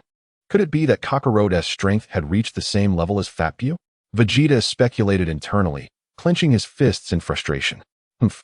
Is this a display of strength centered around oneself? Li Xing, with her arms crossed and an intrigued gaze, observed Fat Bu in his charged state. For reasons unknown, she felt an irresistible urge to engage with him a little longer, despite her annoyance. I hate you. Suddenly, under the watchful eyes of all, Fat Bu roared, then flung his arms wide, causing the purple energy enveloping him to surge outward. Boom. In an instant, the ground around Fat Bu trembled violently. Under the force of his power, the nearby glaciers shattered into powder, and the energy shot skyward. Due to the extreme cold of the region, no dust lingered. Aside from the explosive energy that enveloped Li Xing, the others were merely dampened by the surging seawater. All right, now it's my turn. As Li Xing's clear voice resonated, the surroundings gradually calmed. Her figure materialized in place without a hint of movement. Fat Bu's terrifying energy merely shattered the ice beneath her feet. How could this be? Gazing at Li Xing, unscathed, Vegeta's pupils constricted, his heart racing in disbelief. He could hardly fathom that such an immense force had inflicted no harm upon her. From the recent attack, it was evident that his own strength was inferior to Fat Bu's, and if this continued, he would be seeking a beating rather than a sparring match. Not only Vegeta, but even Sun Wukong was taken aback. While he mused that he might withstand such an attack with all his power, he lacked the confidence to emerge unscathed. Bang! Bang! Ignoring the astonishment of the crowd, Li Xing charged at the still explosive Fat Bu, seizing the antenna atop his head and delivering a barrage of physical blows. The resounding thuds echoed through the air as a pained Fat Bu soon realized he was being used as a punching bag. Enraged, he howled, attempting to break free from Li Xing's grasp. However, despite his desperate efforts, he was ultimately compelled to transform his body into liquid to escape her clutches. How about it? Shall we continue? As Fat Bu neared a state of near uncontrollable rage, Li Xing maintained a playful smile. Considering that Fat Bu contributed to Earth in the original storyline, She decided to spare him, should she manage to slim him down. Squeak. The disparity in strength was insurmountable. Fat Bu clenched his fists, smoke billowing from his head like a boiling kettle. Unable to win, he decided to retreat. As the gas dissipated, Fat Bu turned his back to Li Xing and plopped down on the ground, wearing an expression of utter dejection. Observing his sulky demeanor, Li Xing initially thought that Slim Bu was about to make an appearance, only to be surprised by Fat Bu's complete surrender. Is this truly the Majin Bu? In the distance, the Supreme Kai wiped the cold sweat from his forehead, astonished that Fat Bu had been so effortlessly subdued. Chapter 113. The Emergence of Slim Bu. Cautious Li Xing, could it be so exaggerated? This is Majin Bu we're talking about, an entity that several Supreme Kais had once failed to contend with years ago. Even the mightiest of them, the Grand Supreme Kai, had been absorbed by him. He muttered to himself, but doubts began to stir within. Could it be that he harbored ulterior motives? Caution is essential. Majin Bu possesses the ability to absorb others' powers. Terrifying memories flooded back, and the recollections of Majin Bu's abilities remained vivid in his mind. Realizing this, the Supreme Kai hastily warned Li Xing. In response, Li Xing merely curled her lips in a slight smile, clearly unfazed. From the very moment Majin Bu made his entrance, she had been vigilant against such tactics. Yet to this point, she had detected no signs of such behavior. In Li Xing's eyes, Fat Bu, influenced by the Grand Supreme Kai's personality, was not inherently malevolent. His destructive actions towards Earth and humanity were merely a result of Babidi-s manipulation. Now that Babidi was dead, Fat Bu had yet to commit any heinous acts, appearing to be, at most, a child with a penchant for sweets. Suddenly, a light bulb went off in Li Xing's mind as she retrieved a universal capsule from her pocket. If battle could not coax out Slim Bu, perhaps a different approach would suffice. Boom. She tossed the capsule above Fat Bu's head, and delectable puddings rained down. Originally intended as a treat for Whis, it unexpectedly found its purpose at this moment. Hearing the noise above, Fat Bu looked up, his face immediately lighting up with joy. Wiping the drool from his mouth, he opened wide to reach for the falling puddings. Swish. However, just as Fat Bu was about to touch the puddings, Li Xing moved swiftly, darting through the air to gather the scattered treats in her arms. Gurgle. After all the excitement, she found herself somewhat hungry and quickly devoured them all. As she had anticipated, the allure of food was immense for Fat Bu. Conversely, witnessing it snatched away right before his eyes incited his fury. With a thunderous roar, the ground trembled as Fat Bu, who had previously sulked like a child, now erupted in anger, smoke billowing from his head, his expression one of extreme rage. My pudding, he growled, gritting his teeth and cradling his head, looking utterly distressed. Success. Observing Fat Bu's reaction, Li Xing couldn't help but let out a satisfied burp. Indeed, food proved to be effective. For both Fat Bu and the god of destruction, it remained an indispensable element. With a squeak, the gas emanating from the head of the corpulent Majin Bu did not dissipate this time. Instead, it gradually coalesced in the air.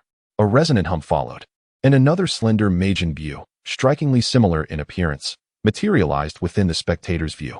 Name: Majin Bu, Slim. Combat power: 29 billion. Name: Majin Bu, Fat. Combat power: 21 billion. Remarkably, this was even higher than before. On the eve of the impending battle, Li Xing, adhering to his usual practice, sought to gauge his opponent's strength. To his astonishment, he discovered that the combat power of this slender Bu exceeded the initial by a staggering 4 billion. Meanwhile, the original Fat Bu had merely lost this same amount upon shedding the malevolent energy. It felt as though both had a baseline of 250. Yet the Slim Bu had siphoned some energy from the Fat Bu, resulting in a discrepancy in their current combat abilities. The Slim Bu remained silent. His gaze immediately fixated on Li Xing upon his arrival. Possessing the ability to sense energy, he swiftly discerned that Li Xing's energy intensity surpassed his own by more than tenfold. Whoosh! Ignoring the furious Fat Bu below, the Slim Bu soared through the skies, intent on fleeing the scene. Two Majin Bus. The Kaioshin spoke with a tremor in his voice. The mere presence of one Majin Bu was enough to instill fear, let alone the emergence of another. What are you waiting for? Chase after him. Li Xing gestured to Sun Wukong and Vegeta, hastily tossing a few universal capsules to the Kaioshin before pursuing closely behind. Clutching the universal capsules, the Kaioshin's gaze shifted to the Fat Bu.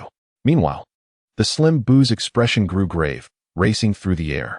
He sensed an overwhelmingly powerful aura emanating from Li Xing and realized he needed to evade detection to find an opportunity to escape. "Where do you think you're going?" Just as he lost himself in thought, Li Xing's voice resonated from the side. The Slim Buu turned his head, only to witness a scene that filled him with despair. Li Xing was flying alongside him, arms crossed, his demeanor exuding an air of ease. Li Xing's speed far surpassed his own, requiring no effort at all. In the blink of an eye, he had caught up to the Slim Buu's side. Huh! The Slim Buu's pupils constricted, and in the next moment, a terrifying purple beam erupted from his mouth, aimed directly at the parallel Li Xing boom. The beam's ferocity was astounding, illuminating the surroundings with its violet glow, yet when it struck Li Xing, it merely stirred up a cloud of smoke. How can this be? Witnessing Li Xing emerge unscathed, the Slim Buu could no longer maintain his composure. Panic etched across his face. "Here's a taste of your own medicine." Without hesitation, Li Xing opened his mouth, and a brilliant emerald beam instantly enveloped the rapidly moving figure of the Slim Buu. A scream pierced the air as both figures, previously in motion, suddenly came to a halt.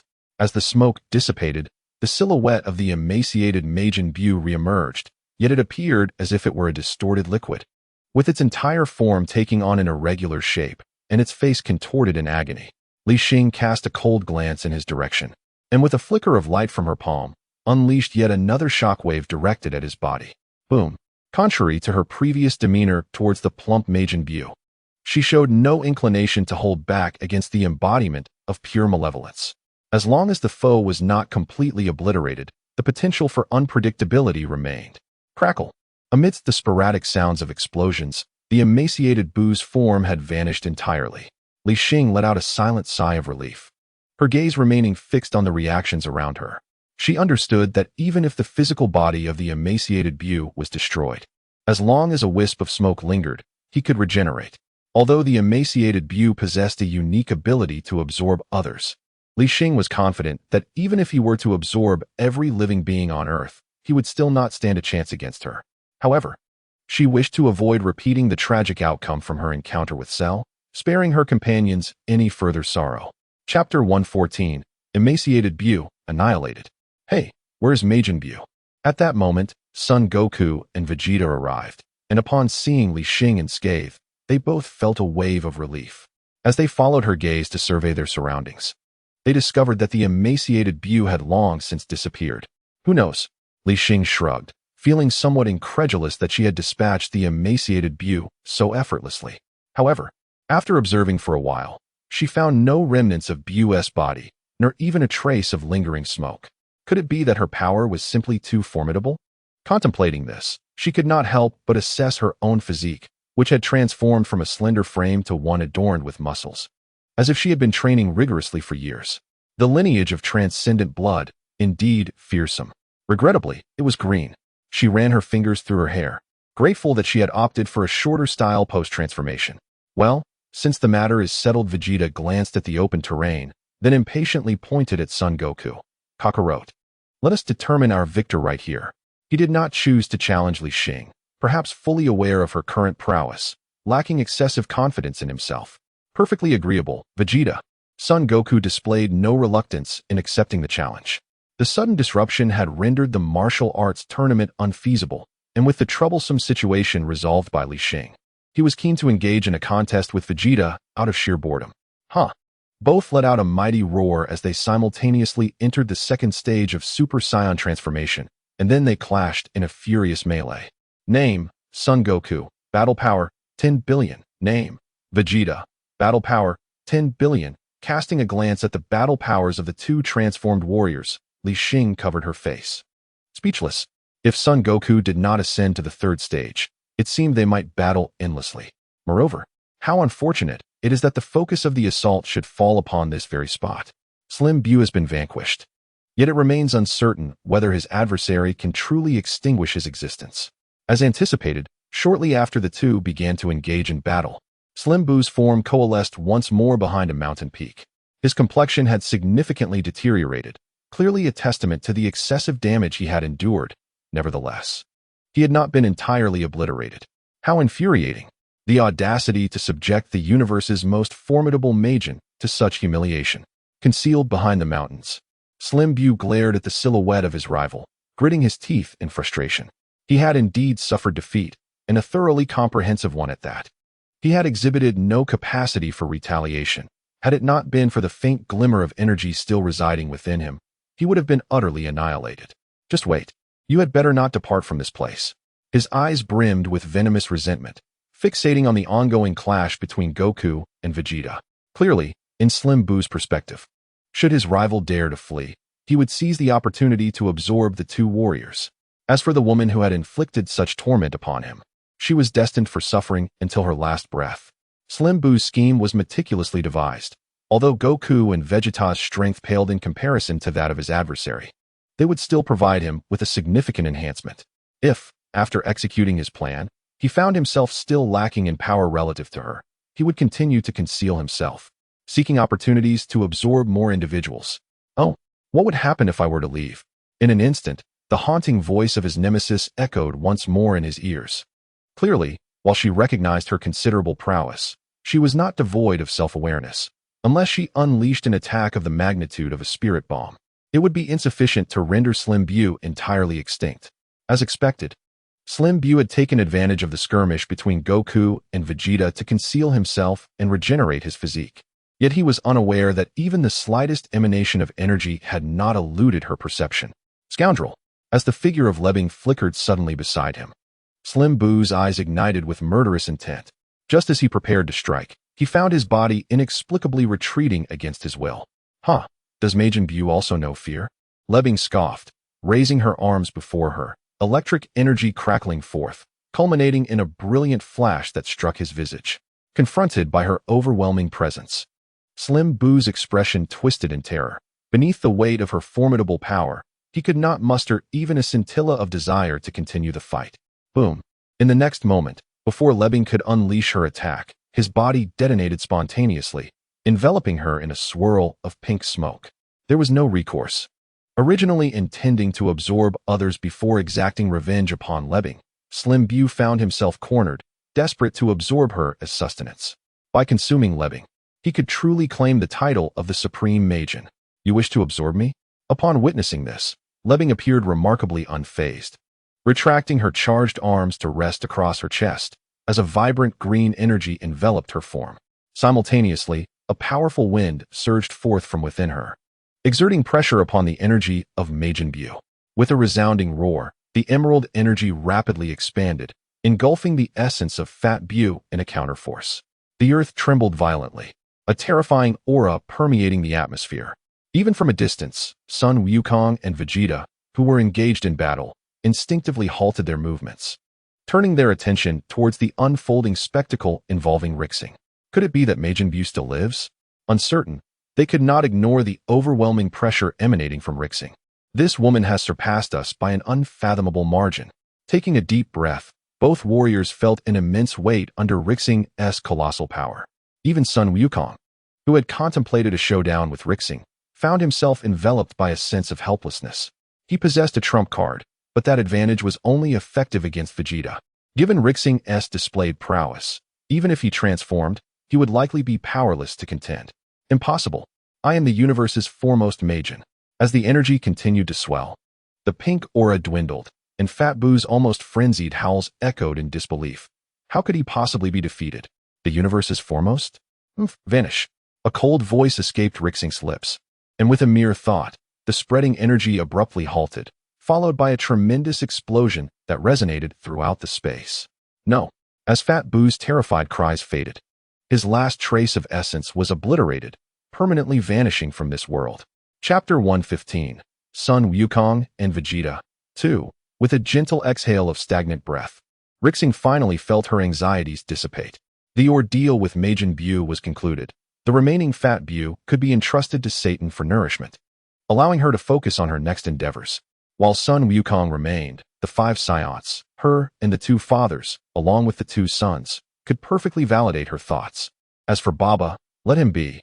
He was of no assistance and had fallen under Babidi-esque control, ultimately sparing everyone from further complications due to his inadequate strength.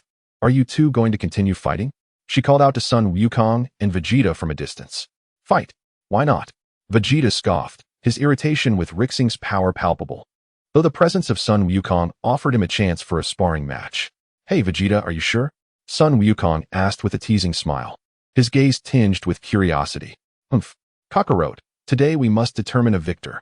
Vegeta furrowed his brow, sensing an underlying implication in Sun Wukong's words, as if he were dismissing him entirely. If it were Li Xing, he might have tolerated it, having already witnessed her strength, which he believed surpassed even his own when he defeated Cell. However, hearing such words from Sun Wukong, who had previously fought him evenly, stirred his sense of defiance. In light of this, I shall not hold back. The expression on Sun Wukong's face gradually shifted to one of seriousness, and simultaneously, the aura emanating from him began to surge.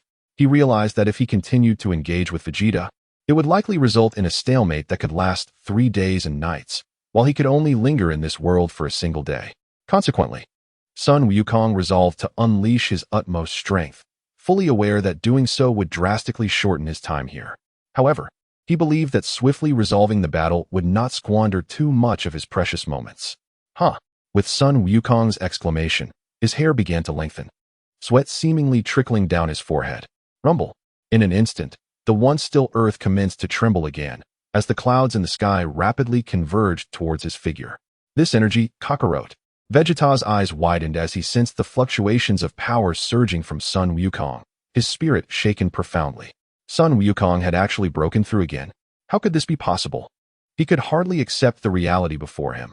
After years of arduous training, his rival had still managed to take the next step first. Super Saiyan 3? Li Xing observed Sun Wukong's transformation, and a wave of emotion washed over her. Recalling the battle against Cell, she too had the potential to transform. Yet after her bloodline alteration, she could no longer maintain even the second stage with clarity. Lost in thought, Li Xing couldn't help but wish to deliver a punch to both Sun Wukong and Vegeta. If they insisted on sparring here, they ought to test the might of the Super Saiyan God. She had long been eager for this moment. Had it not been for Sun Wukong's desire for a swift resolution, she would not have chosen to observe from the sidelines. Name: Sun Wukong. Battle power: 30 billion. After a brief pause, Sun Wukong finally completed his transformation.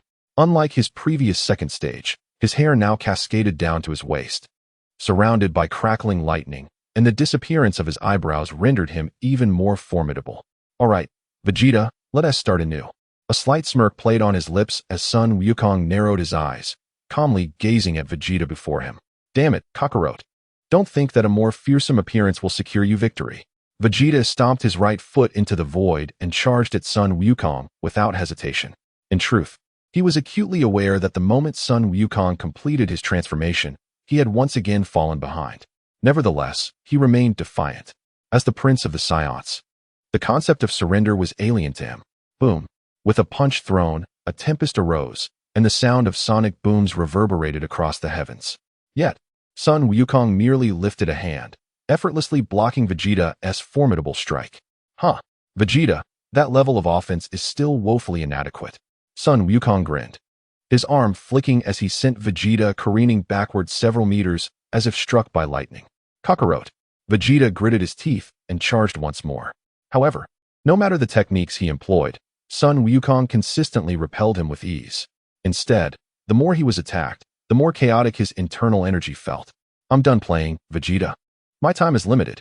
A flash of brilliance ignited in Son Goku's eyes, and in the next instant, he retracted his smile, delivering a powerful punch to Vegeta's chest. Boom. A thunderous collision echoed, and with that strike, Vegeta plummeted directly towards the ground. Gasp. Vegeta spat out a mouthful of blood, his body sinking deeply into the earth, clearly suffering severe injuries. Struggling to rise, he wiped the blood from his lips, casting a cold, piercing gaze at Son Goku above. "You have actually broken through again." Vegeta gritted his teeth. Although he had long anticipated that Son Goku would eventually surpass the second stage of Super Saiyan, witnessing the actual breakthrough left his faith somewhat shattered. After years of arduous training, not only had he failed to close the gap, it seemed to have widened further. "Hey, you're not too shabby yourself. You're considerably stronger than the Gohan of old." Son Goku grinned, having noticed Vegeta's significant enhancement in power. This thought sparked a flicker of dissatisfaction within him regarding Gohan's lack of progress over the years. Whoosh. The flames of energy surrounding both fighters gradually extinguished as they simultaneously returned to their normal states. Son Goku, constrained by time, could not maintain his transformation in this realm, while Vegeta, though unwilling to concede, had no choice but to acknowledge that Son Goku had indeed entered a new stage. Continuing to battle would yield the same outcome. For him, it was a fight devoid of meaning. Kakarot, I will surpass you one day. Vegeta snorted disdainfully before decisively choosing to leave. If he could not even defeat Son Goku, he had no desire to engage in combat with Li Xing. Why are you running away so swiftly? Li Xing exclaimed, her eyes widening as she watched him depart. Shouldn't he be fighting to the bitter end? She found it difficult to comprehend Vegeta's state. It seemed the strength exhibited by both fighters had exceeded his expectations, as if it had wounded his pride. Chapter 116. Gathering, preparing to take that step. Hey, Li Xing. Interested in a spar? After Vegeta's departure, Son Goku turned his attention to Li Xing. A spar? You just can't wait to return to the underworld, can you? Li Xing shot him a glance, feeling somewhat speechless. At that moment, beads of sweat dotted Son Goku's forehead, not from physical exhaustion, but due to the draining of energy. For some reason, even though he was a being from the afterlife, transforming in this realm consumed the time he had remaining here.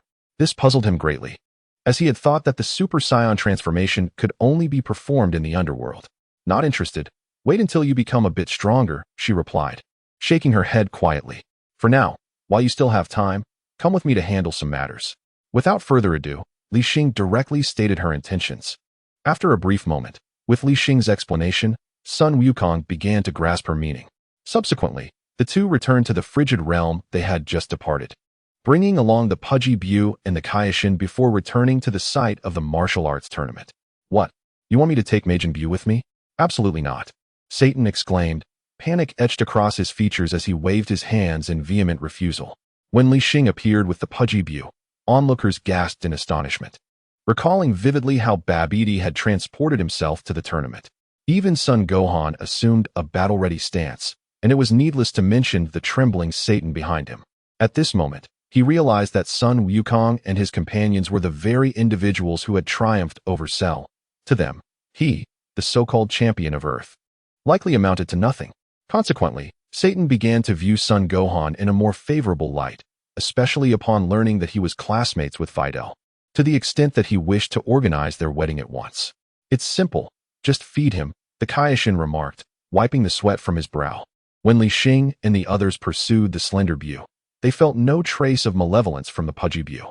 At that moment, he understood that the evil energy within the Pudgy Bu had likely been expelled, with the slender Bu being its manifestation. Feed him?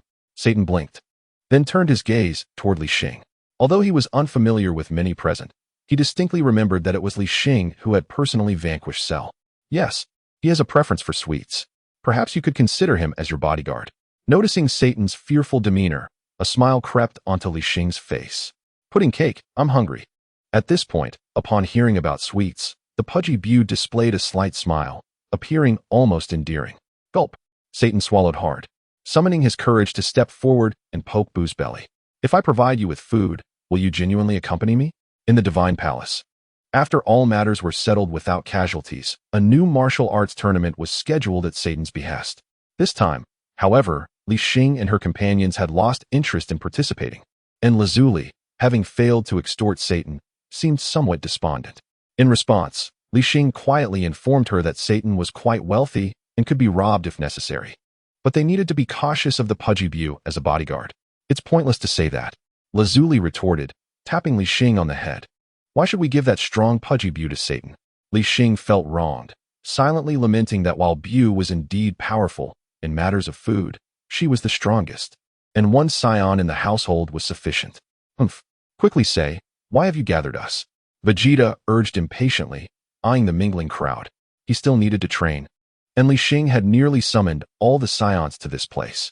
It seems to be about that Super Saiyan god. Sun Wukong scratched the back of his head, seemingly recalling the words that Li Xing had previously shared with him. The Super Saiyan god? Vegeta furrowed his brow. The mention of God inexplicably conjured an image in his mind that filled him with dread. Dad, what does the Super Saiyan god look like? Is he stronger than Super Saiyan 3? Trunks and Goten's eyes sparkled with curiosity. Earlier, when Vegeta and Sun Wukong had been sparring, Both had sensed the immense energy radiating from Sun Wukong.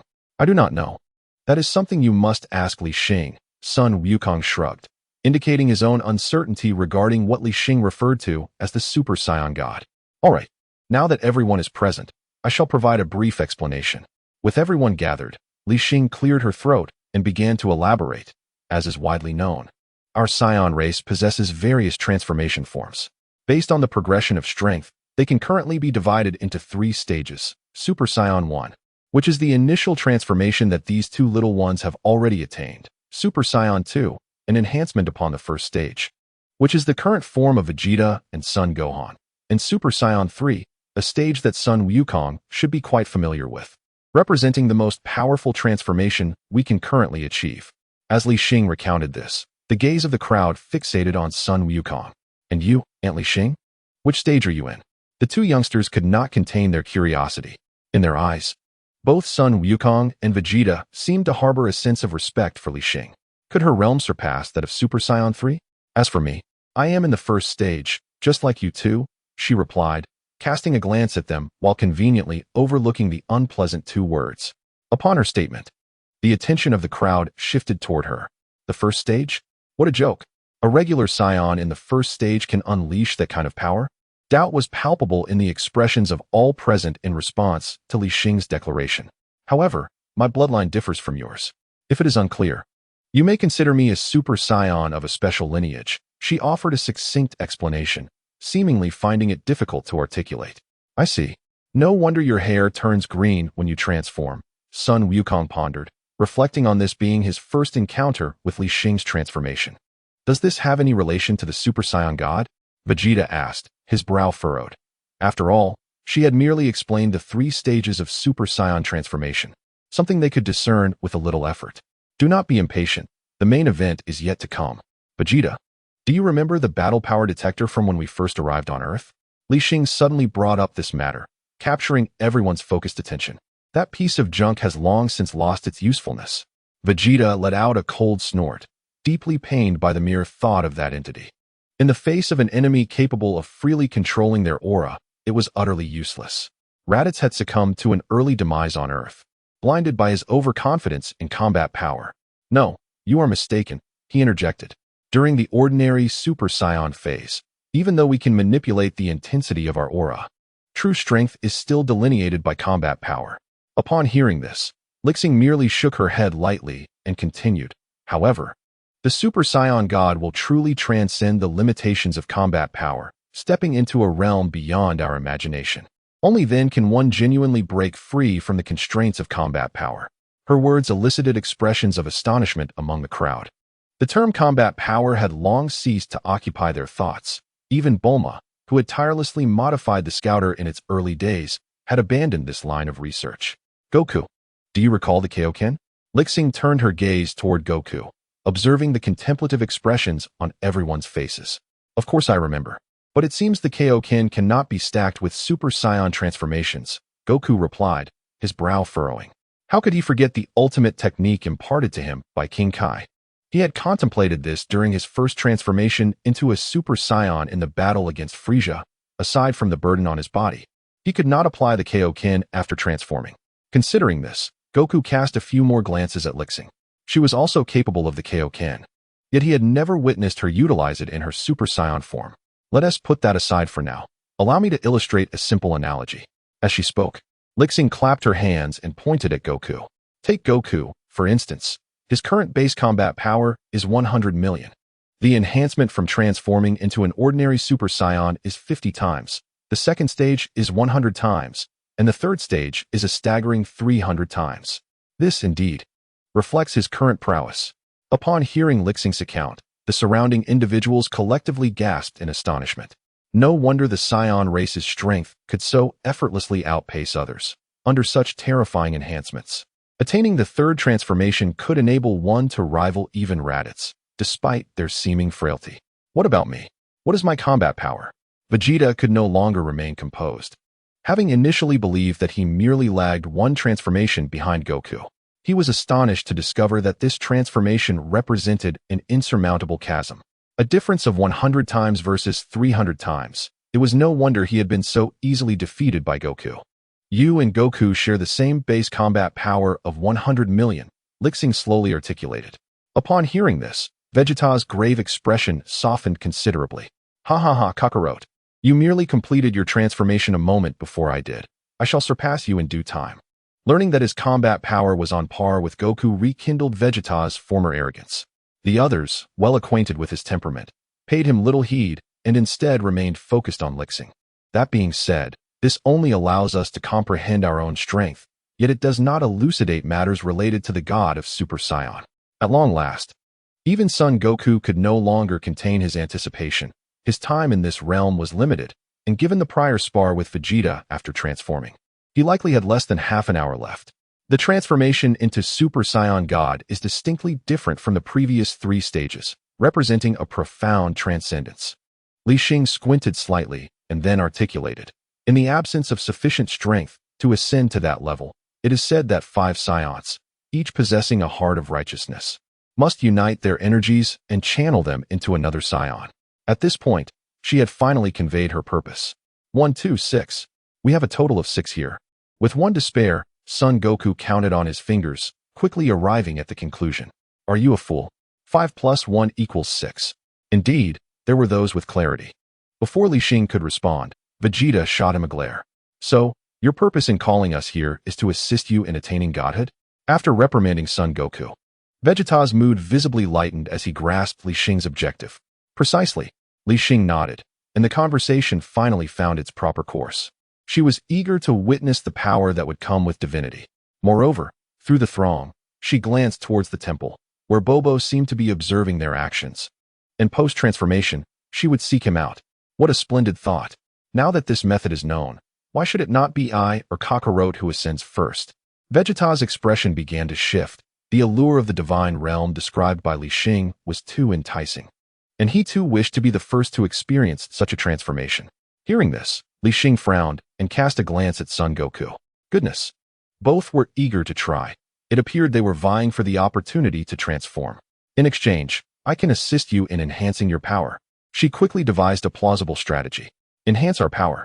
Can we really? In response, Son Gohan remained nonchalant, while the 2 little ones grew excited. Everyone can. Li Xing's lips curled into a smirk, her mind racing with calculations. If only Vegeta were uncooperative, she could simply defeat him and leave him behind. She could always summon Naba. I have no objections. Let us expedite this. My time is running short, Son Goku urged, having already caught sight of the fortune teller's figure. If they delayed further, he would have to return to that world. All right, you said it. As the gazes of everyone fell upon him, Vegeta gritted his teeth, seemingly making a challenging decision. Agreed. You will join hands and form a circle behind me. Then channel your energies into my being, Li Xing instructed, swiftly organizing their movements. Smack. Kakarot, remove your filthy hands.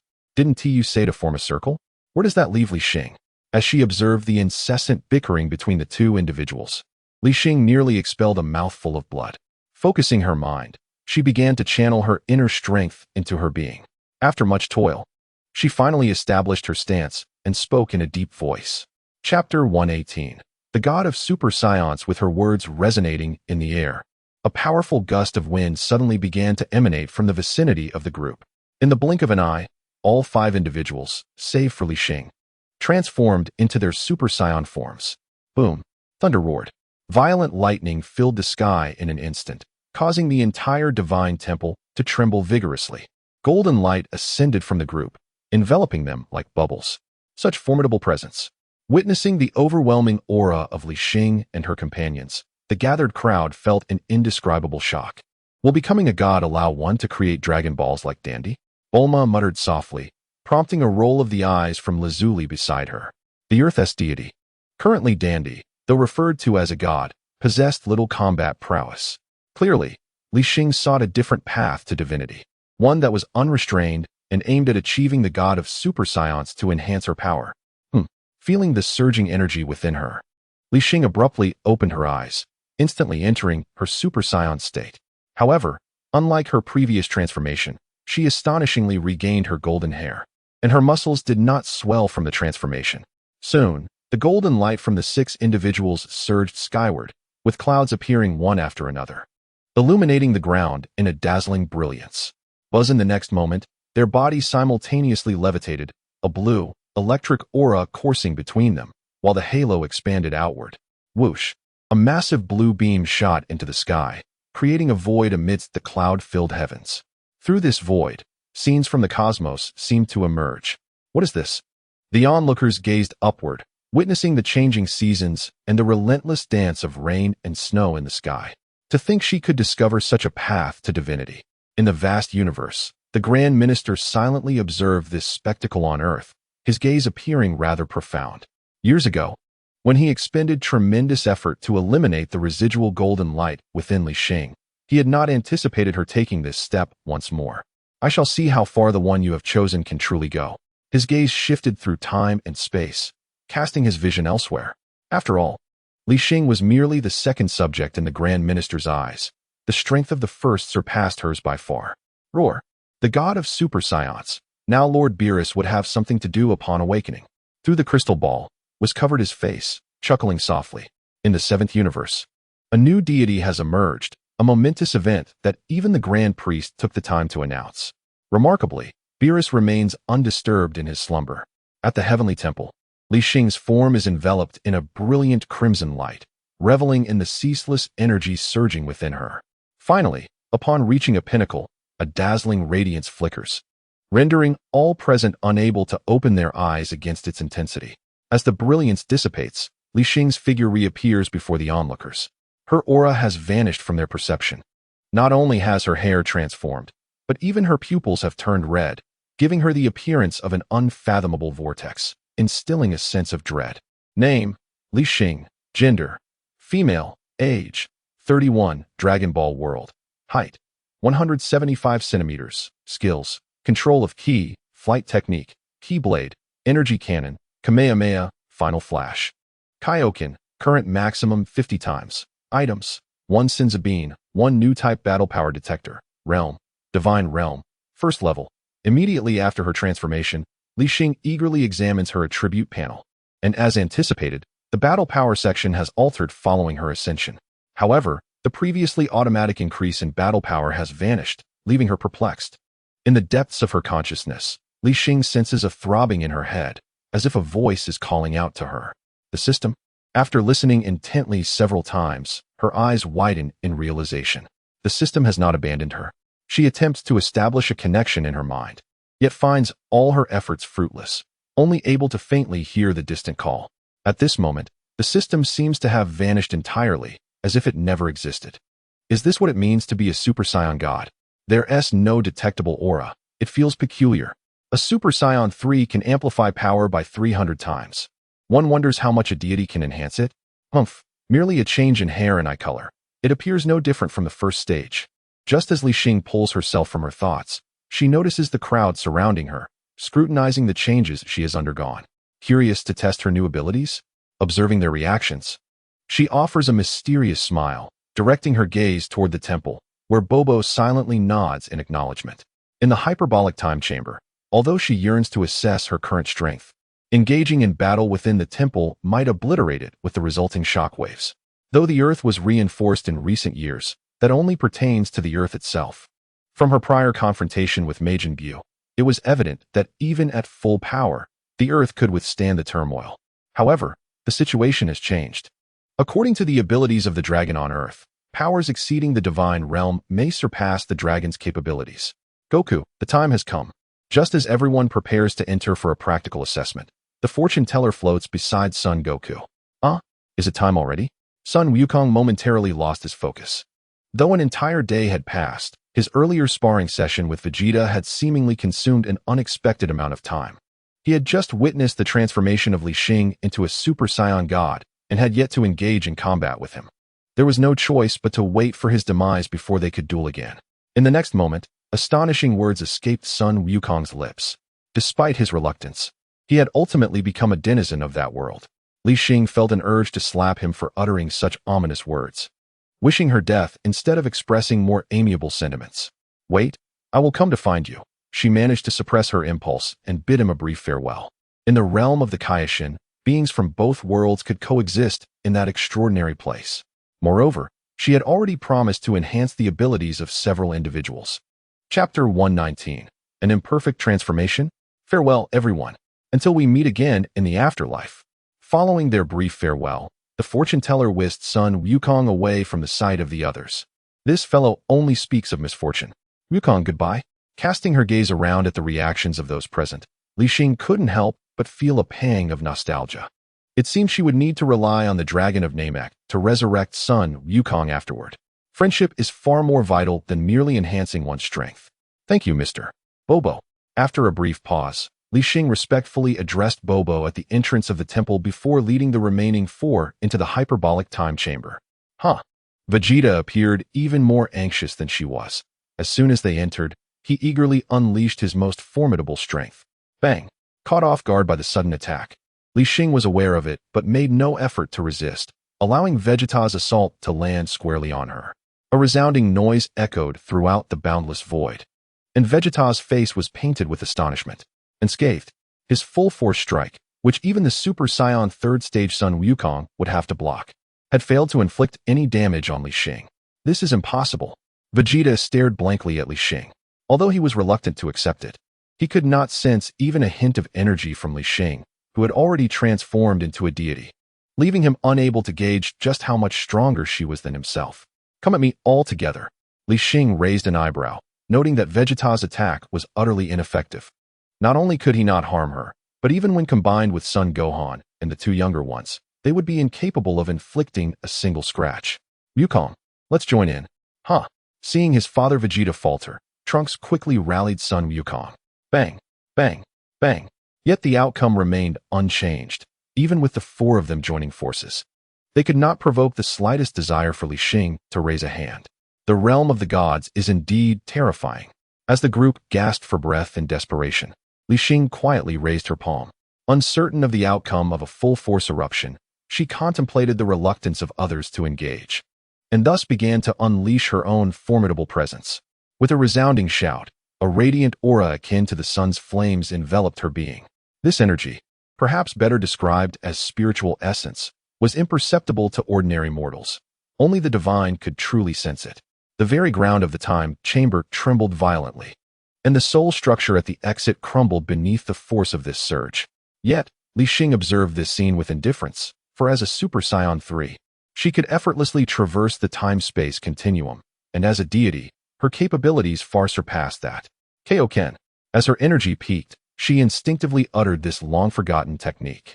It was during her initial encounter on Namek that she first harnessed the 30-fold Kaioken, and despite her increasing power, the multiplicative factor had remained unchanged until this day. It was only upon reaching the divine realm that she discovered the Kaioken could indeed be amplified to 50 times. As anticipated, the divine state enabled her to stack the Kaioken's potency. Behold, as she unleashed this transformation, Vegeta's pupils constricted in astonishment. The confluence of divine energy and the Kaioken created a crimson glow that engulfed the entire space, radiating waves of searing energy from Li Xing's core. Although he could not perceive her aura, it instilled in Vegeta an unsettling dread, rendering him incapable of mustering the desire to engage. As the collective gaze of onlookers fixated on Li Xing, Bobo appeared unexpectedly. With his arrival, the structure that had been obliterated by Li Xing's residual energy restored itself without a trace. However, upon observing Li Xing, Bobo's typically serene expression betrayed a slight furrow of discontent, hinting at his dissatisfaction with her demeanor. Shall we continue?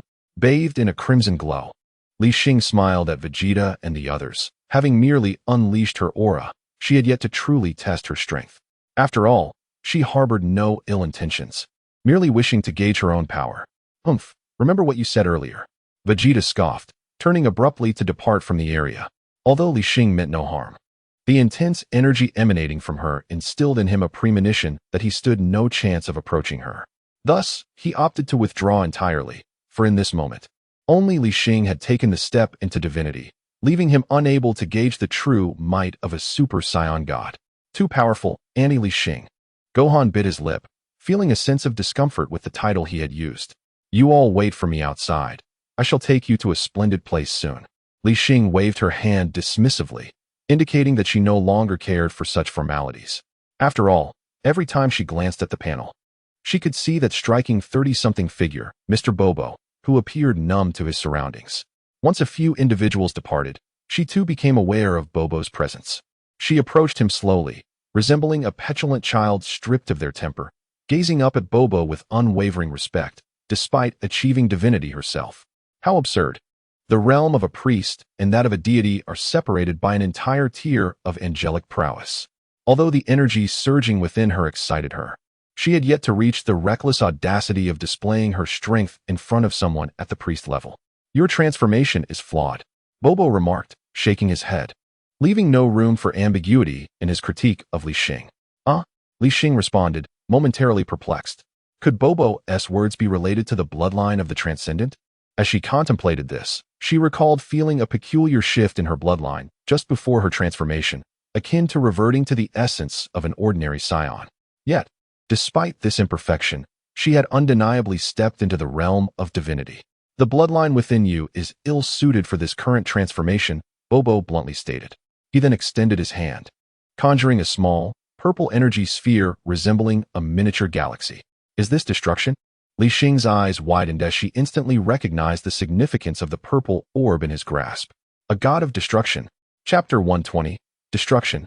The path of transcendence in the entirety of the Dragon Ball universe. There are 12 distinct realms, each housing a god of destruction, whose status parallels that of the Supreme Kai, one responsible for obliteration, the other for creation. However, this equivalence is merely titular. The strength of a god of destruction can be deemed the mightiest force in their universe, second only to angels. Destruction is the exclusive mastery of the gods of destruction, capable of annihilating all matter and beings beneath the divine hierarchy. Even among deities, within the same realm, destruction remains an unparalleled technique. If the individual before her is indeed a god of destruction, Li Xing would not be overly surprised. However, he is Bobo. Even if he occupies the priest level, he should not possess the power of destruction. You should not tread this path. Perhaps destruction is the road meant for you. With that, Bobo clenched his hand, and the destructive energy transformed into countless specks of starlight, vanishing from Li Xing's sight. He then turned and departed towards the exit, leaving Li Xing in a daze. Destruction. Could it be that I am destined to become a god of destruction? Li Xing inhaled deeply, seemingly still reeling from the shock of recent events. Considering the bloodline of the transcendent, pursuing the path of a god of destruction indeed seemed the most fitting choice. Yet, Universe 7 already has Beerus as its god of destruction. Moreover, Beerus is the strongest among all the gods of destruction in the 12 universes. Is Bobo suggesting that she should succeed Beerus? Or does he wish for her to replace him altogether? Unbeknownst to her, an absurd thought suddenly emerged in Li Xing's mind. After contemplating it from various angles, she still could not grasp Bobo's meaning. She shook her head, and the transformation into a Super Saiyan god abruptly reverted to its normal state. Seizing the moment before venturing outside, she attempted an experiment to transform independently. Alas, regardless of how fiercely she unleashed her energy, she ultimately found herself unable to transcend into a divine state without external assistance, returning instead to her Super Saiyan form. Sighing, she resolved to complete her tasks and consult Weiss. With her spirits gathered, Li Xing swiftly stepped into the outside world. In the realm of the Kais, she had made a promise to assist others in enhancing their power, yet she lacked the capability herself, which led her here. Mortals, so many mortals, Jebet exclaimed, his expression one of disbelief upon witnessing Li Xing and her companion's arrival. This was the realm of the Kais, a sanctuary exclusive to the Kais of generations past. The fact that Li Xing had brought a throng of mortals here was astonishing, and even though they had successfully dealt with Majin Buu with her aid, to him, mortals remained merely mortals. What brings you here? The Kai asked, furrowing his brow as he raised an arm to halt Jebet, signaling him to step back. Though a deity, he bore no heirs. Yet, Li Xing's audacity in bringing such a multitude left him somewhat perplexed. Forgive the intrusion. We have come to request the old Kai to help us enhance our strength. Ignoring Jebet's interjection, Li Xing got straight to the point, clarifying her purpose to the Kai. The old Kai? To enhance strength? The Kai was taken aback. Having grown up in this sacred domain, he had never heard of such a figure as the old Kai. Indeed, is the Kai's sword nearby? Sensing his confusion, Li Xing continued to explain. The old Kai is sealed within that sword. The Kai's sword? Are you certain? The Kai remained skeptical. While the existence of the Kai's sword was known, it was rumored that the one who could draw it would gain unparalleled power. Although he had never succeeded, Li Xing's assertion challenged everything he thought he knew.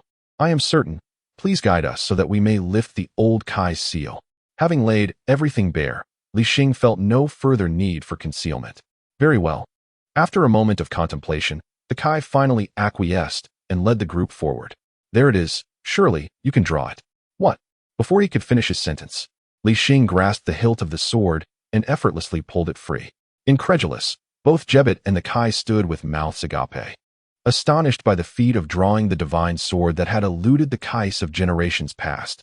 They were acutely aware of the sword's significance.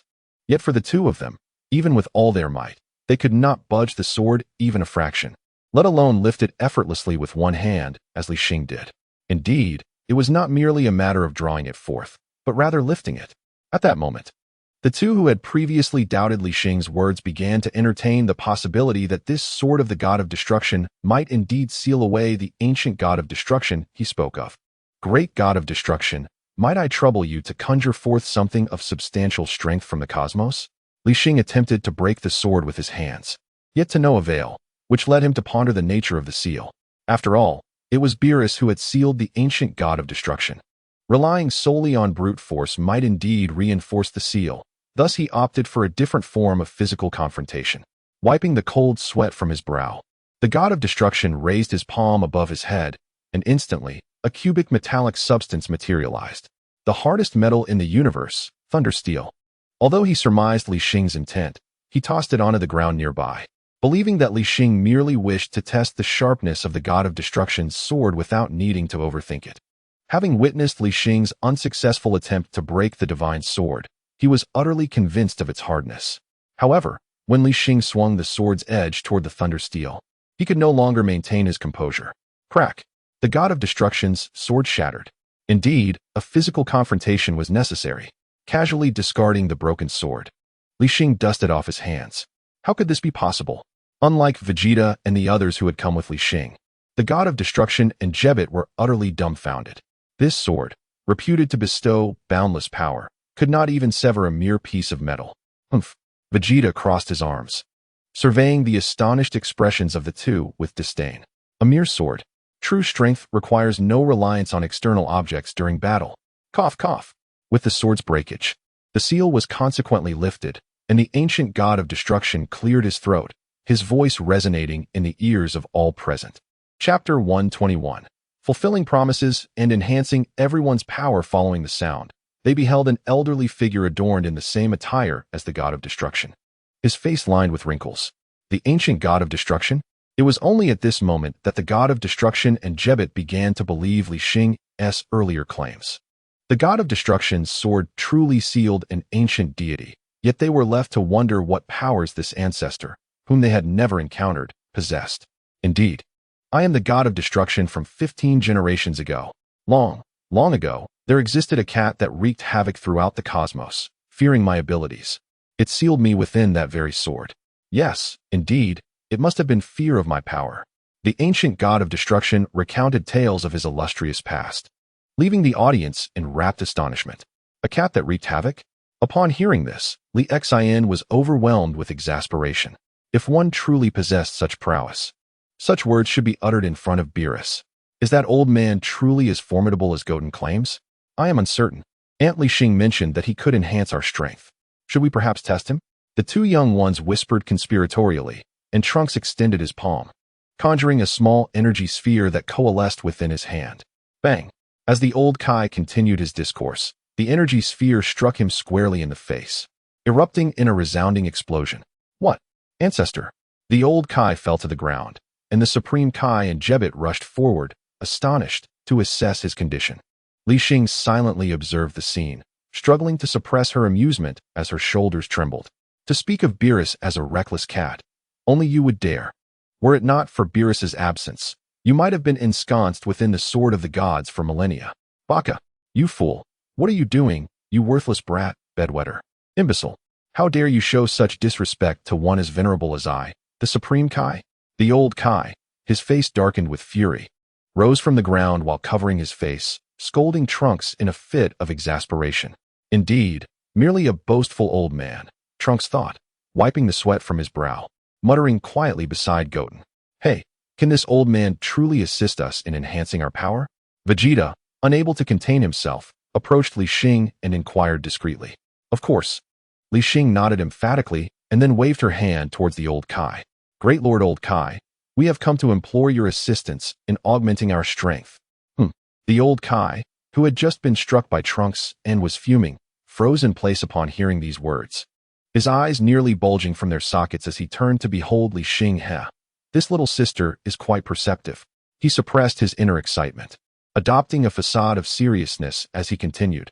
Although I am unaware of how you came to learn of my capabilities, my extraordinary powers are not to be wielded frivolously. Unless, the old Kai's gaze wandered over Li Xing, reminiscent of Master Roshi's character. What a lecherous old man, Li Xing thought bitterly, raising her hand and aiming it in his direction.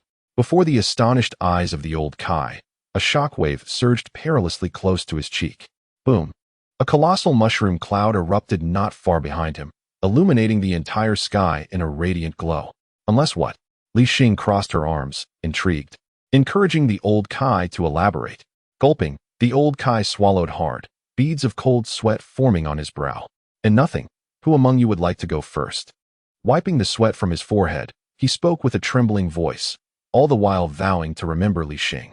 I shall go, Vegeta declared, stepping forward to take his place at the forefront of the group. Vegeta, hold on. The duration of this ritual is extensive. Let Gohan take his turn first. Li Xing hastily intercepted his actions and promptly arranged for son Wukong to come first. Given Vegeta's temperament, one could only imagine that if the old Kaioshin were to dance around him for an extended period, followed by an arduous 10-hour meditation, Vegeta would surely have lost his composure long ago. Moreover, when Son Wukong was summoned, Vegeta had other matters to attend to.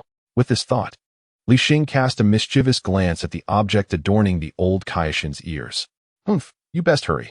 Although her intentions remained unclear, to everyone's surprise, Vegeta acquiesced to Li Xing's suggestion. Thus, amidst the astonished gazes of those present, Son Gohan settled into a cross-legged position, while the old Kaioshin commenced his enigmatic ritual. Now, it was time to summon Son Wukong. The group distanced themselves from the old Kaioshin, who was engrossed in his incantation. Li Xing's eyes glimmered with determination, and in the next moment, her aura radiated forth. Whoosh! She transformed into a Super Saiyan, her emerald energy surging skyward, soon reaching Son Wukong's senses. Swish! Son Wukong, training in the other world, detected Li Xing's presence and instantly teleported before the group. Hey everyone, have you all perished as well? Upon noticing several familiar faces, Son Wukong scratched his head in confusion. Smack! Without hesitation, Li Xing delivered a swift slap to the back of his head. What do you mean we're dead? Take a closer look. She rolled her eyes, clearly exasperated. My apologies, I didn't TC properly. Rubbing the back of his head, Son Wukong then realized that unlike him, the others lacked the distinctive halo of the deceased. Where are we, and why is everyone gathered here? After a thorough explanation, Li Xing finally elucidated the purpose of their gathering. In fulfillment of her earlier promise to those who aided her in attaining divinity, albeit merely a trial experience. She was not one to renege on her word. Oh, I thought you were jesting. I didn't realize this could actually enhance my power. Son Wukong craned his neck, scrutinizing the distant figures of the old Kaioshin and Son Gohan. Kaioshin, could you lend me your earrings for a moment? Li Xing extended her hand, pointing toward the Kaioshin's adornments. The Patera earrings, understood solely by herself and the old Kaioshin among the present company, held immense significance. As the old Kaioshin was preoccupied with augmenting Son Gohan's strength, he remained oblivious to the situation at hand, while the younger Kaioshin's knowledge was rather limited. Thus, Li Xing intended to secretly allow Son Wukong and Vegeta to attempt their first fusion. She harbored a personal motive. She sought to find herself a worthy opponent. Chapter 122, Invincible Across the World, Vegeta emerges. Here you go. The Kaioshin, unaware of the earring's profound implications, had no reason to refuse Li Xing's request and casually removed them, placing them in her hands. After all, in his eyes, Li Xing not only vanquished the demon Bu on Earth, but also drew forth the Kaioshin sword here, lifting the seal placed by his ancestors. Deep down, the Kaioshin unwittingly elevated his trust in Li Xing. Here, you two, one for the left ear and one for the right. After examining the earrings in his palm, Li Xing handed them to Goku and Vegeta. Earrings. What purpose do they serve? Though puzzled, Goku, compelled by curiosity, donned one without needing further encouragement from Li Xing. It will enhance your power. You will soon understand. Li Xing did not elaborate, instead wearing a mysterious expression as he turned his gaze towards Vegeta. In any case, since only the Kaioshin could maintain the fusion indefinitely, it was harmless to lead the two on for a brief period. After all, the old Kaioshin was dreadfully slow. Initially hesitant, Vegeta's interest peaked at the mention of enhanced strength, and he promptly followed Li Xing's suggestion to place the earring on his ear. Nothing's happening. Vegeta, you've put it on the wrong ear. I'm wearing the left.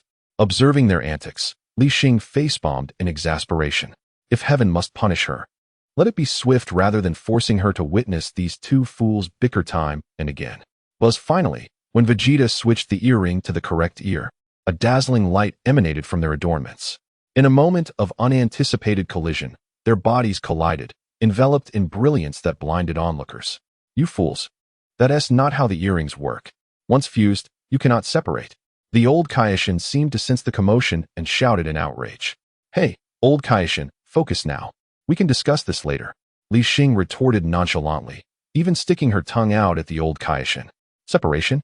That's merely because you've never attempted it on anyone other than the Kaioshin. As the light dissipated, the invincible warrior made his grand entrance. Under the gaze of all, a figure clad in an orange short-sleeved shirt and deep blue martial arts garb emerged. He bore Vegeta's hairstyle and gaze. Yet his bangs and features resembled Goku's. Adorning his hands and feet were Vegeta's customary white gloves and boots. Name, Vegeta. Power level, 10 billion. Normal state, 10 billion? And this is merely his normal state? Li Xing widened her eyes, taking a moment to ensure she was not mistaken. Truly, this was the unparalleled Vegeta. When Goku and Vegeta were separated, each only possessed a power level of 1 billion. Yet now, combined, they had multiplied their strength by a staggering 100-fold, equating to a fusion that amplified their power by 50 times. The most astonishing part was that this was still their normal state. If this was the enhancement in their base form, what would happen upon transformation? Disregarding the gaze of the onlookers, Vegeta stood motionless, rhythmically executing punches and kicks in the air. Indeed, what an extraordinary enhancement. Moments later, his gaze shifted to the gathered crowd. At this juncture, he was neither Son Goku nor Vegeta, but a wholly new entity, a man radiating invincibility. Father, have you fused together? You seem incredibly powerful. Trunks and Goten, bewildered yet starry-eyed, approached him eagerly. Father? At this, Vegeta hesitated momentarily before shaking his head. I am neither Vegeta nor Son Goku. As he observed the two young boys surrounding him, memories surged within him. After merging the recollections of both warriors, he could indeed recognize those present. Yet, this recognition was merely superficial. The fusion had birthed an entirely new soul. Since I am the amalgamation of Vegeta and Kakarot, you may call me Vegeta. With that, he redirected his attention towards the formidable Li Xing, his eyes gleaming with unparalleled sharpness and pride. According to his memories, Vegeta understood that Li Xing was instrumental in his emergence. Although the objective remained unclear, the fusion of their personalities had exponentially amplified his thirst for battle. Confronted by Vegeta's piercing gaze, Li Xing let out a muffled grunt, feeling an immense pressure weighing down upon her. So, do you wish to test your strength? Despite sensing the oppressive aura emanating from him, Li Xing showed no signs of trepidation. After all, it was merely 5 times her usual power level. Once transformed, she would undoubtedly match him. As she contemplated this, her own energy began to rise uncontrollably. Enough. You two. Cease disturbing my ritual. If you wish to fight, take it elsewhere. Unable to contain his irritation, the old Kaioshin's face was etched with fury. Not only was it a mere earthling who had broken the seal, but his own apprentice had carelessly lent the patera earrings to another. Had Li Xing not been a woman and had he not experienced her martial prowess, he would have long since interrupted the ritual to admonish the Kaioshin. Of course, while he was irked, the fusion was complete, and the old Kaioshin could not separate the two. However, allowing them to clash in this sacred domain was utterly unacceptable to him. Hey, let us change locations. Vegeta glanced at the old Kaioshin, then pressed his fingers to his forehead, vanishing instantaneously. Though he possessed a new soul and persona, he retained memories of those around him.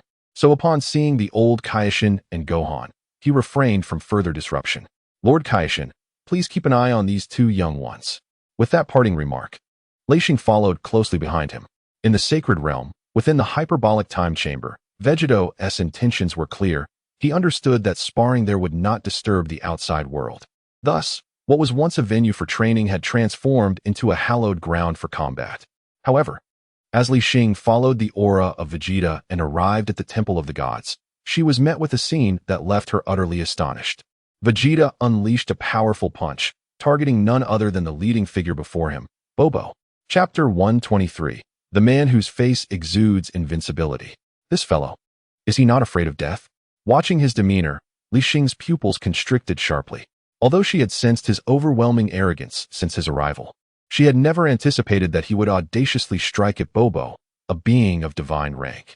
Truly, he has no fear of mortality. Amidst her shock, Vegeta was oblivious to her astonishment.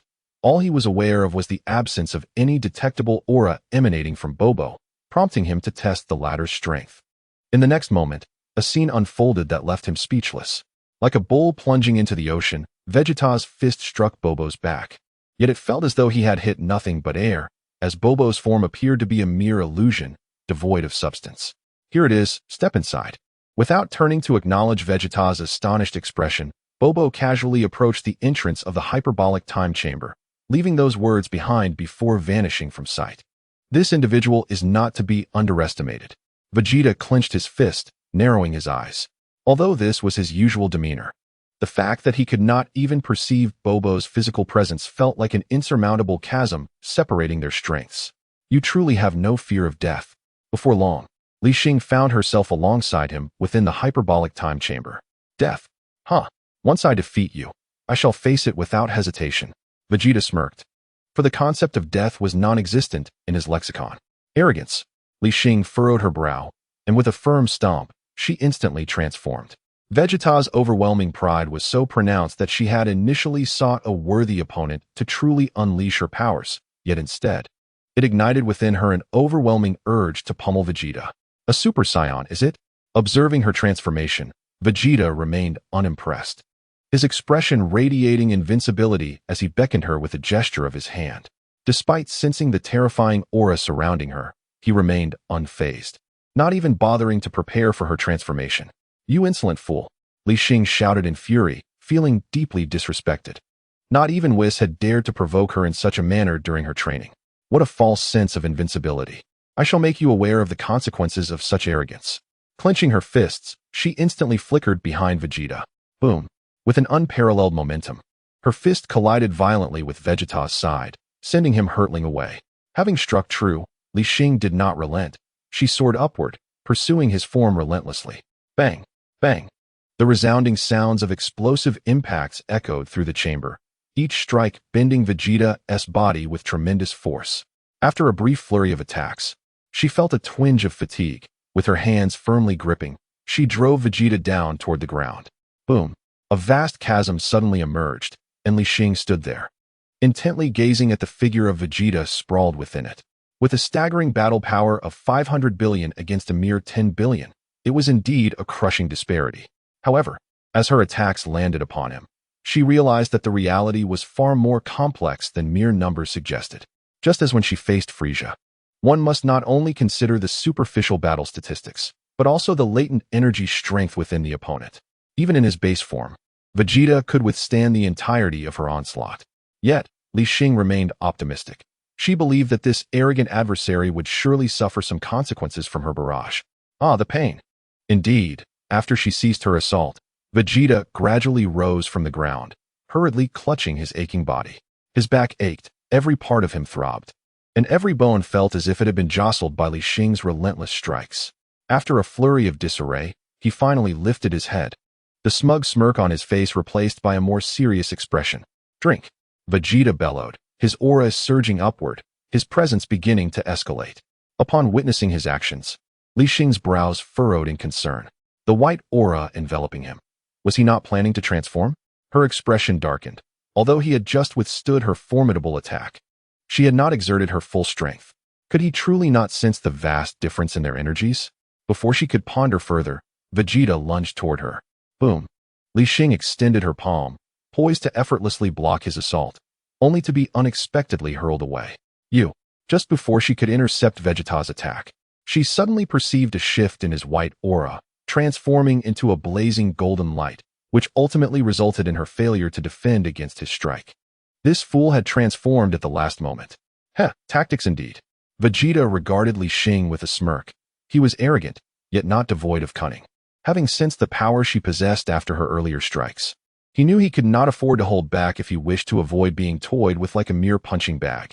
Thus, he had meticulously planned to transform, timing it perfectly to repay her for the earlier discomfort she had caused him by transforming into a super scion at the last possible moment. Today, no one can stop me from pummeling you. Li Xing was incensed, her aura continuing to intensify, the muscles that had already swelled from her transformation becoming even more formidable. Perhaps due to the emergence of her new persona, Vegeta's every maneuver was beyond her expectations. Initially, he taunted her, then pretended to seek revenge. While one might call him clever, she saw him only as a brainy fool. Without further ado, once her energy reached its zenith, Li Xing darted directly in front of him. Boom! A tremendous clash reverberated throughout the area, the shockwaves spreading forth, obliterating the only structure at the exit into mere rubble. Even the seemingly barren floor of the hyperbolic time chamber rippled with waves. The fists of the two combatants collided, forcing Vegeta to retreat several steps while Li Xing remained suspended in her original position. Impressive strength. Feeling the tingling sensation transmitted through his fist, Vegeta couldn't help but express his admiration as the aura surrounding him began to expand gradually. Boom, boom, like two meteors colliding. The immense turbulence generated by their battle caused the entire chamber to tremble. Around them, the very fabric of space quivered, manifesting fine cracks. Observing the scene, the chamber was illuminated by their combined radiance, half golden, half emerald green, like two shooting stars streaking across the void, perpetually intertwining and clashing. Chapter 124. After trillions, comes the divine. Bang! After a brief skirmish, Li Xing seized an opportunity, gripping Vegeta's kicking leg tightly and forcefully driving it down toward the ground. Vegeta's reflexes were sharp. Sensing the weightlessness of his descent, he halted his fall just before hitting the ground, pushing off the surface to soar skyward once again. Bang! Bang! He relentlessly swung his fists, while Li Xing raised her arms defensively in front of her chest, her body being forced backward in midair. This guy? He truly is a worthy opponent. Feeling the intense pressure radiating from her arms, Li Xing mused internally. Despite unleashing her full power in the first transformation phase, there was no sign of being able to defeat Vegeta. Instead, with the combat experience of both Vegeta and Goku, Vegeta seemed to subtly gain the upper hand over her. Under equal fighting prowess, she found herself at a disadvantage. This thought flickered through her mind, only to be swiftly dispersed by the surge of battle spirit within her. Vegeta's fists rained down like a torrential downpour upon her arms. With a fierce shout, Li Xing unleashed emerald energy from her core, instantly expanding outward. Boom! Accompanied by a resounding roar, the two combatants separated, each bearing distinct marks of the other's attacks.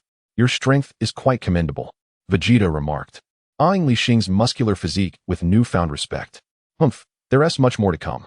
The air crackled with battle intent, and a ferocious aura enveloped Li Xing crackle. Sparks of lightning danced around her, and unbeknownst to her, she began to amplify her own energy, despite being slightly on the back foot. A powerful wave of energy surged toward Vegeta, while her pupils became increasingly vivid. She can still enhance her power? Vegeta exclaimed in astonishment, his eyes alight with excitement. To engage in combat with a formidable adversary like Li Xing right from the start, even though she is a female, her strength had undeniably earned his recognition. Boom! Once again, a clash of power erupted, and this time, the situation took a remarkable turn. Vegeta felt as though his fist had collided with a ferocious beast, a terrifying force that sent him hurtling away. A roar escaped from Li Xing's lips, her pupils teetering on the brink of dissolution. After years of rigorous training, coupled with her ascension in strength, she had gradually managed to retain a semblance of rationality beneath the second stage. Although the bloodthirsty and frenzied aspects of her psyche threatened to destabilize her mind, she found solace in the fact that this was within the spirit time house. With Bobo present, she need not overly concern herself with the consequences of losing control. observing Li Xing's combat prowess seemingly surging to new heights. Vegeta could no longer contain the tumult within him and unleashed his full might. With a resounding impact, his fist was firmly grasped by Li Xing, and in the next moment, her other fist plunged into his abdomen. A surge of bile erupted from his mouth as his body bent into an arc, excruciating pain causing veins to throb visibly on his face, propelling him backward several hundred meters once more. Noticing his condition, Li Xing had no intention of pursuing him. Instead, she furrowed her brow tightly, seemingly engaged in a final struggle against the destructive impulses raging within her mind. It appeared that Vegeta would compel her to exert her utmost power.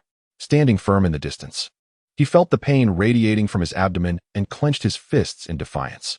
The entire Spirit Time house trembled as a resounding boom echoed, golden light erupting skyward amidst a tempest of lightning, and the once boundless ground began to fissure. This individual could also harness the transformation of the second stage. The immense turbulence captured Li Xing's attention. Although she had recently augmented her strength, she had not fully tapped into the transformation of the second stage, remaining at the threshold sufficient to maintain her sanity. Now, witnessing Vegeta's state, it seemed he had directly entered the next stage of transformation. Grinding her teeth, Li Xing felt cold sweat cascade down her forehead. Her aura continued to escalate, yet it was uncertain how long her rationality could endure. Name: Vegeta. Combat power: first level of Divine Realm. As her consciousness over her body gradually waned, Li Xing hastily assessed Vegeta's current strength. To her astonishment, he was merely at the second stage of Super Saiyan, yet his combat power reached an astounding first level of Divine Realm. Moreover, this was not merely a state, but a measure of combat prowess. Vegeta's aura did not dissipate like that of a deity. Instead, it exuded an unparalleled pressure, rendering the very air within the Spirit Time house stifling. Was the Divine Realm merely a trillion steps away? After muttering softly to herself, Li Xing relinquished the suppression of the energy within her body. In an instant, a torrent of rage-fueled power surged forth, her pupils vanishing from sight, and every muscle within her swelled further, causing her entire being to appear elevated. With a sharp crack, although she was suspended in midair, the ground beneath her feet began to reveal subtle fissures. As the energy surged, these cracks spread like a web. This was indeed the correct path. At some point, Bobo reappeared at the entrance, observing Li Xing with a nod of approval. He had previously advised her against utilizing such transformations during her initial loss of control. However, that was merely a temporary caution. Upon witnessing Li Xing manifest as a Super Saiyan god not long ago, Bobo discerned the inherent flaw in her approach. Simply relying on a divine state could not enable her to harness the raging energy within. In fact, it risked suppressing it. What suited her best was the genuine mastery of the energy stemming from her bloodline, without concern for the fluctuations in her state. As long as she maintained her composure, she was a deity, and this tempestuous divine energy was most attuned to destruction. Contemplating this, Bobo waved his hand, halting the tremors of the space that had been agitated by their explosive powers, even restoring the cracked ground beneath a ripple of energy. Suddenly, the entire space fell into an unexpected calm. Vegeta scanned his surroundings with a grave expression, yet he could not locate Bobo's presence. In the distance, Li Xing continued to unleash her formidable aura, and he was certain that someone had manipulated the space, though there were no traces to follow. Chapter 125. A momentous collision. Bobo intervenes at last. Li Xing unleashed her full might without reservation. Two figures, ablaze with an eternal and resplendent radiance, gazed at one another across the void as waves of searing heat clashed, elevating the temperature of the entire space. The strength of their auras had far surpassed that of ordinary beings. Let us begin anew, Vegeta thought, observing Li Xing's beast-like form, a smirk forming on his lips. Yet, Li Xing, having abandoned all rationality, was oblivious to such thoughts. Leaning slightly forward, the very air around her quivered, and in an instant, she appeared directly before him. With a thunderous roar, a violent aura surged around her. Even as Vegeta raised his hands to block her punch, the force propelled him downward, relentlessly pressing against his body. What kind of power does this creature possess? Vegeta thought, a sense of dread washing over him. Upon seeing the void where Li Xing's pupils should be, he suddenly grasped the gravity of the situation. Bang! As his body was forced backwards, he found himself tumbling downward. quickly pushing against the ground with his hands and kicking up to launch Li Xing into the air. Has she lost her senses? Vegeta muttered, struggling to reconcile her current muscular form with the demeanor he had encountered in the presence of the Supreme Kai. As Li Xing was propelled into the sky, she did not charge at Vegeta once more. Instead, she remained suspended, unleashing her power in full force. In an instant, emerald beams of light radiated from her being, painting the sky with vibrant hues before cascading downward. Boom, boom, boom. Enormous mushroom clouds erupted, the sounds of explosions echoing wildly, while Vegeta skillfully evaded these onslaughts beneath. Swish! The relentless barrage made close engagement impossible. Left with no choice, Vegeta utilized instant transmission, reappearing before Li Xing, delivering a fierce elbow strike to her abdomen. Bang! A violent wave rippled through the air as Li Xing's body jolted, the descending attacks abruptly ceasing. Yet, despite the tremor, her figure remained suspended in the air. Locking eyes with Vegeta, sensing the immense power emanating from Li Xing, Vegeta's heart skipped a beat. With a roar, Li Xing bent her right leg, channeling a surge of emerald energy, launching a powerful knee strike towards his chin. Bang! Vegeta reacted swiftly, deflecting her assault with a slight movement of his knee. But even so, he was propelled upward like a cannonball. It became evident to him that Li Xing was not merely devoid of reason. Her body seemed impervious to pain, exhibiting enhanced strength and defense, resembling a humanoid beast. Vegeta steadied himself, scrutinizing Li Xing's form. Their energies were evenly matched. Yet under the strain of her power and physical prowess, he sought strategies for counteraction. Bang! Bang! The air crackled with sonic booms as he flickered around Li Xing, each strike causing her to tremble. Speed. Although Li Xing had lost her rationality, she repeatedly attempted to seize Vegeta, each time evaded with ease. Though each hit only inflicted slight discomfort, the cumulative effect soon made her acutely aware of the pain enveloping her. A thunderous roar reverberated through the space as Li Xing, at the center of her being, unleashed a rapidly expanding emerald energy sphere, enveloping herself and Vegeta. In the next moment, the sphere detonated, creating fissures in the fabric of space, the terrifying shockwave sweeping outward, forcing Vegeta back. Buzz as he was propelled away, Li Xing raised her hand, conjuring a colossal energy sphere that coalesced like a radiant sun, the overwhelming energy causing the surrounding space to exhibit signs of collapse. What a monster! Yet, defeating me will not be so simple. Vegeta furrowed his brow, his gaze fixated on her, as he began to channel his own energy. Ultimately, the Kamehameha. Huh! A resounding shout erupted from his lips, as a brilliant blue beam surged forth, infused with unparalleled energy, hurtling towards Li Xing. With a fierce motion, Li Xing thrust her palm forward, hurling the energy sphere in her grasp towards the oncoming blue beam of light. A thunderous roar erupted as the energies collided, sending ripples through the air, causing the entire space to tremble. The ground, recently restored by Bobo, once again manifested cracks, spreading even more swiftly and extensively this time. In the blink of an eye, the floor of the hyperbolic time chamber was riddled with fissures, and a visible spatial rift emerged at the epicenter of their clash. These little troublemakers truly do not make things easy. Bobo reappeared, shaking his head at the chaotic scene before him. The hyperbolic time chamber, originally intended as a training ground to manipulate the flow of time, had unwittingly transformed into a battlefield under the hands of these two, teetering on the brink of collapse. With a swift gesture, he summoned the dark aura that had previously knocked Li Xing unconscious, directing it rapidly towards the point of their collision. Upon its intervention, a muffled thud resonated as the energies that once filled the space instantaneously dispersed into a cascade of starlight, showering down upon the two fighters. What is this? This time, Vegeta distinctly sensed the anomaly and immediately began to gather energy once more, intent on obliterating the dark essence. Bang! Bang! Bang! Three resounding sounds echoed as the black aura darted through the air, merging just before the attack landed on Vegeta. Simultaneously, Li Xing's form helplessly plummeted from the sky. Thud! As the three bodies hit the ground, an eerie silence enveloped the space. A fusion warrior, huh? It is indeed a remarkable feat to reach this stage. Observing Goku and Vegeta lying on the ground, Bobo couldn't help but commend them sincerely. After what felt like an eternity, Li Xing was the first to open her eyes, rubbing her somewhat dazed head as she struggled to rise from the ground. Did I lose? casting her gaze upon herself. She noticed the myriad of injuries inflicted by Vegeta's strikes and couldn't suppress a wry smile. Truly worthy of being a formidable opponent. Vegeta's unleashed combat power had ascended to the divine realm. By this measure, she too should have reached such heights in her second stage. Yet, in the face of equal power, Li Xing felt uncertain of her ability to overcome him.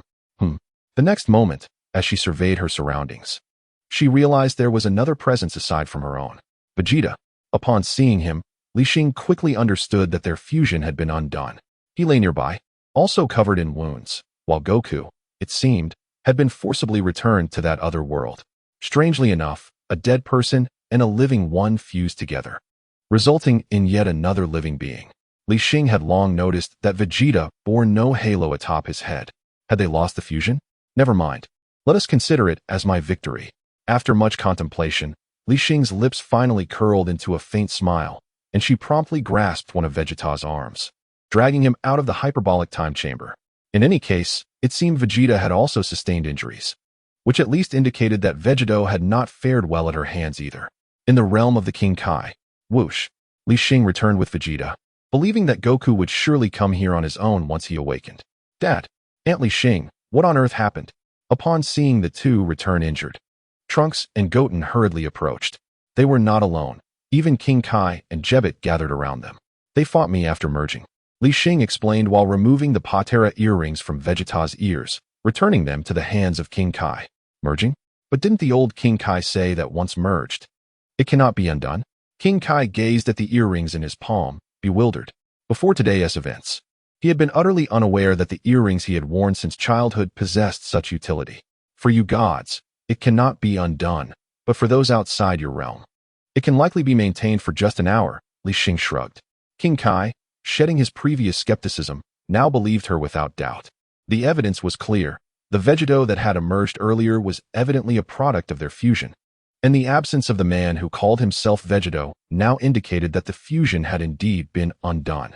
It seems that not only was my own knowledge limited, but even the old King Kai has gaps in his understanding. With this thought, King Kai felt considerably lighter in spirit. After Li Xing borrowed the patera earrings, the old King Kai had certainly scolded her. Humph. Amidst their banter, Vegeta on the ground suddenly emitted a muffled groan, followed by the gradual opening of his eyes as he slowly sat up. Dad, what does it feel like after merging? Yes, Uncle, did you defeat Aunt Li Xing? The two little ones leaned in, one on each side, inquiring with curiosity. Merging? At their words, Vegeta appeared utterly perplexed, completely unable to grasp the sequence of events. He only remembered that after putting on the earrings, his body collided with Goku's, and the next thing he knew, a mysterious black energy had knocked him unconscious. What you refer to as an enhancement in power, could it be the merging? Vegeta directed his gaze at Li Xing, though he initially intended to unleash his frustration. Witnessing Li Xing's own injuries quelled much of the ire that had been ignited within him. Not yet, but once things with the old King Kai conclude, you will understand. Just as Li Xing was about to elaborate on the merging, a sudden spatial disturbance interrupted her. Whoosh. In the next moment, Goku's figure appeared before everyone. Hey, Li Xing. What happened? I feel as if I've been pummeled, he remarked, scratching his head, his gaze similarly falling on Li Xing. After a thorough explanation ensued, Li Xing clearly explained the course of events to several individuals. As the time required by the old Kai was exceedingly lengthy, she sought to find an opponent to assess her own strength, which led her to consider the fusion of Goku and Vegeta. Goku, resting his chin on one hand, could not help but scrutinize Li Xing. So you lost? His tone was casual, lacking the disdain Vegeta held for fusion, instead expressing concern for the outcome of the battle. Nonsense, I won. Li Xing's cheeks flushed, yet her voice lacked conviction. After all, she was uncertain of the battle's result, but it was evident that everyone bore injuries. Under such circumstances, how could she admit to weakness? Hey, if you won, why are you so battered? Goku exclaimed, his excitement palpable as he placed a hand on Vegeta's shoulder. Vegeta, after fusing, you truly are powerful. Even this anomaly, Li Xing, was defeated. Ignoring Li Xing's protest, Goku continued to beam with enthusiasm. Get away from me, Kakarot. I assure you, this time I was uninformed, and there will not be a next time. Vegeta retorted with a scoff, promptly brushing Goku's hand away. Fusion. Two grown men. The mere thought was mortifying. Moreover, He did not require such a union to attain greater strength. He intended to advance step by step, relying solely on his own prowess. Come on, Dad. You looked so cool when you fused with Uncle Goku. Yes, Uncle. Could you demonstrate it again? At that moment, the two little ones eagerly gathered around him, their eyes sparkling with delight. Humph. Vegeta turned his head away, directing his gaze toward the distant old Kai and Gohan. This was taking far too long. Not just him, but everyone present shared this sentiment. Even Li Xing was already contemplating her next steps. With the incident concerning Majin Buu concluded, it was likely that Beerus would awaken within 2 to 3 years, and during this interval, she needed to rapidly enhance her strength. Furthermore, according to Bobo, she had matters to discuss with Beerus upon his awakening. If you are so intrigued, how about I teach you a technique? Observing Trunks and Goten's keen interest in fusion, a mysterious smile graced Goku's face. Understand? The two of you must synchronize your energies, and finally, your fingers must touch. Moments later, everyone stood frozen in place, watching Goku perform the fusion dance. Ugh, utterly ridiculous. Chapter 127. The family wealth depleted Vegeta wiped the sweat from his brow, letting out a scoff. In that instant, he felt a strange sense of relief. It was fortunate that they had fused using the earrings, for he would never agree to perform such a dance, even under duress. Too difficult, Uncle Goku. Dad, can you demonstrate with Uncle Vegeta? In a flash, as soon as the little ones finished speaking, Vegeta vanished from the scene.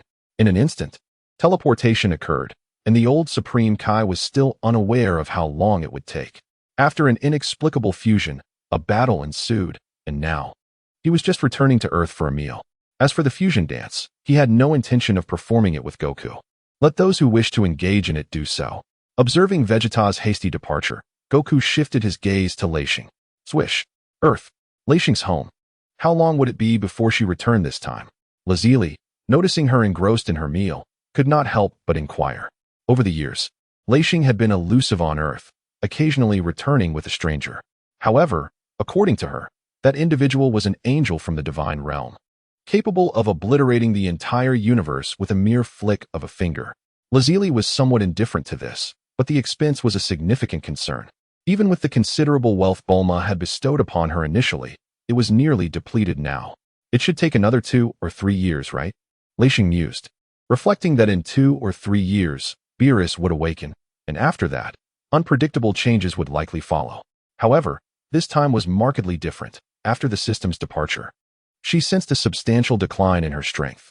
Even with the heritage of the Super Saiyan bloodline, if Beerus truly decided to act, she feared she would have no means of resistance. Regarding this, she felt genuinely uncertain. 2 or 3 years. Fine, if you leave, then don't come back. Upon hearing Li Xing's words, Lazili rose without hesitation and promptly retreated to her room. Bang! The door slammed shut, nearly causing the bowl Li Xing held to crash to the floor. Number 16, what's wrong with her?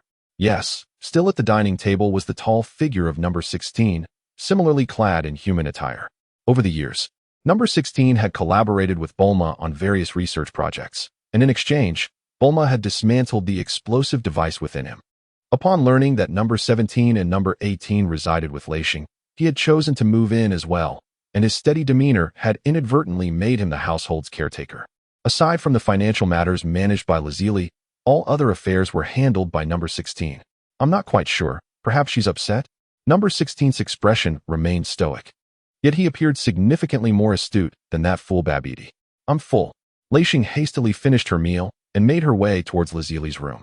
As for the dishes, with a capable steward around, there was no need for her to worry.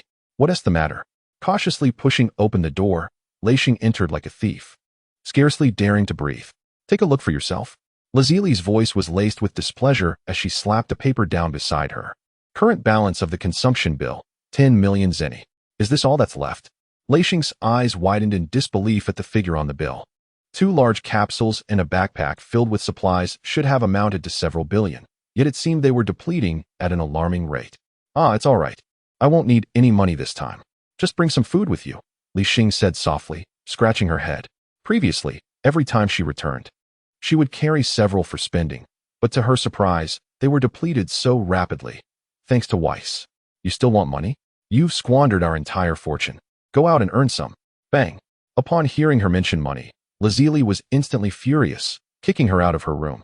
During this time, She had scarcely bought any new clothes. Both the 16th and 17th had taken up human jobs. Unfortunately, their meager earnings were woefully inadequate to support Li Xing's insatiable appetite. No, to be precise, it wasn't just Li Xing who was eating. Weiss was as well. This was a dire situation. Stepping out of the courtyard, Li Xing rubbed her backside and sighed deeply toward the sky.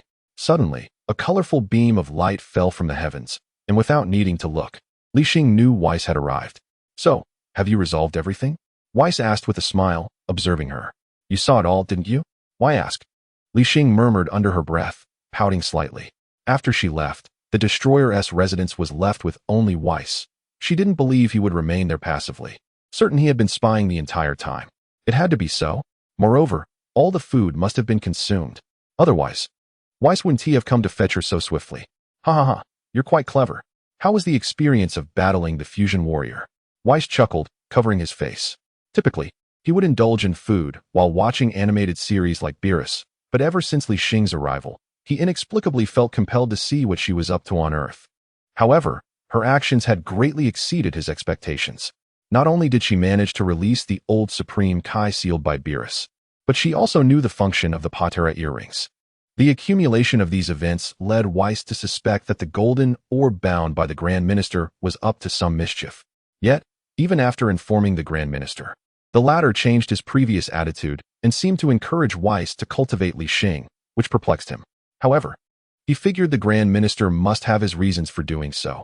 Such matters were not for Weiss to pry into. Initially, he intended to keep things under wraps. Yet Li Xing had guessed his secret observation. Fortunately, she merely suspected he was watching her discreetly. Not particularly. By the way, didn't you see the outcome? Who won between us? Li Xing exclaimed, slapping her forehead, then turned her gaze toward Weiss, her face filled with eager anticipation. That guy, Vegeta, though brimming with arrogance, certainly possessed genuine skill, and she was quite curious about the battle's result. Well, at a crucial moment, I dozed off and didn't catch it clearly, Weiss deflected, indicating that he was also unaware of the outcome. This statement was not a lie. After witnessing the two enter the hyperbolic time chamber, he could see no further. Not just him, even the Grand Minister could not perceive what transpired there. What on earth? You simply refused to tell me. Chapter 128, Reaching the Divine Realm. Plans for the next step. Upon hearing this, Li Xing pouted, feeling a twinge of disappointment. Never mind that. Quickly gather your things. We are ready to set off. With that, Weiss placed a hand on her shoulder, preparing to head back. Wait, we haven't bought any food yet. Li Xing hastily took a step back, interrupting Weiss's actions. And then, with a wry smile, lamented, You've eaten us into poverty. We have no money left for food. Oh, one cannot say it like that. You eat far more than I do. Weiss shrugged, wearing a look of entitlement. I don't care. Think of a way. We are running out of supplies. Seeing his expression, Li Xing couldn't help but roll her eyes. How about using force like Lord Beerus? Absolutely not. Li Xing firmly rejected Weiss's suggestion. What a joke. With so many companions around, and her parents still alive in this life, even if she couldn't take it from them, how could she possibly return with her head held high? Weiss pondered for a moment before striking his staff against the ground. This is a metallic substance from a certain planet. Can you see if it can be exchanged for food? As he spoke, a golden sphere, nearly 3 meters in diameter, appeared in the air. Gold? No, wait. It's money. Li Xing's eyes widened in disbelief. This is not a metallic substance. It is simply a pile of cash. Whoosh. Without further ado, Li Xing dashed into the air and embraced the massive gold nugget. This is splendid. Lazili should not be angry now. Both Weiss and I can return triumphantly. Great job. Weiss, you truly are a wealthy benefactor. Before announcing this good news to Lazili, Li Xing couldn't help but grumble at Weiss a bit. Such a wonderful thing should have been revealed sooner. It caused me to deplete all my resources. It was merely an ordinary metallic object. I never expected it could be exchanged for food on Earth. Weiss raised his hands in innocence, as in his understanding, only food and strength mattered most. Bang! Ignoring him, Li Xing kicked open her front door, her demeanor transforming from submissive to assertive. A considerable amount of time passed. Outside Beerus's palace. Huh! Li Xing shouted, her body crackling with green lightning, enveloped in a vibrant emerald aura. After her battle with Vegeta, Li Xing realized her power had significantly increased, prompting her to seek Weiss's assistance for a visit to the Kaioshin realm. Once the Elder Kaioshin unlocked her potential, she gradually began attempting the second stage of transformation. And now, years later, she could maintain this state effortlessly. Name: Li Xing. Gender: female. Age: 35. Dragon Ball World. Height: 175 centimeters. Race: legendary scion. Skills: ki control. Flight technique: Keyblade, energy cannon, Kamehameha, final flash, Kaioken, currently at a maximum of 50 times. Battle power: first level of divine realm, glimpsing at her attribute panel. Li Xing's lips curled into a smile, unable to suppress her delight. At last, she could attain the divine realm without relying on external forces. Applauding, Whis approached her from a distance. Are you mocking me, Whis? Li Xing's expression darkened at his praise.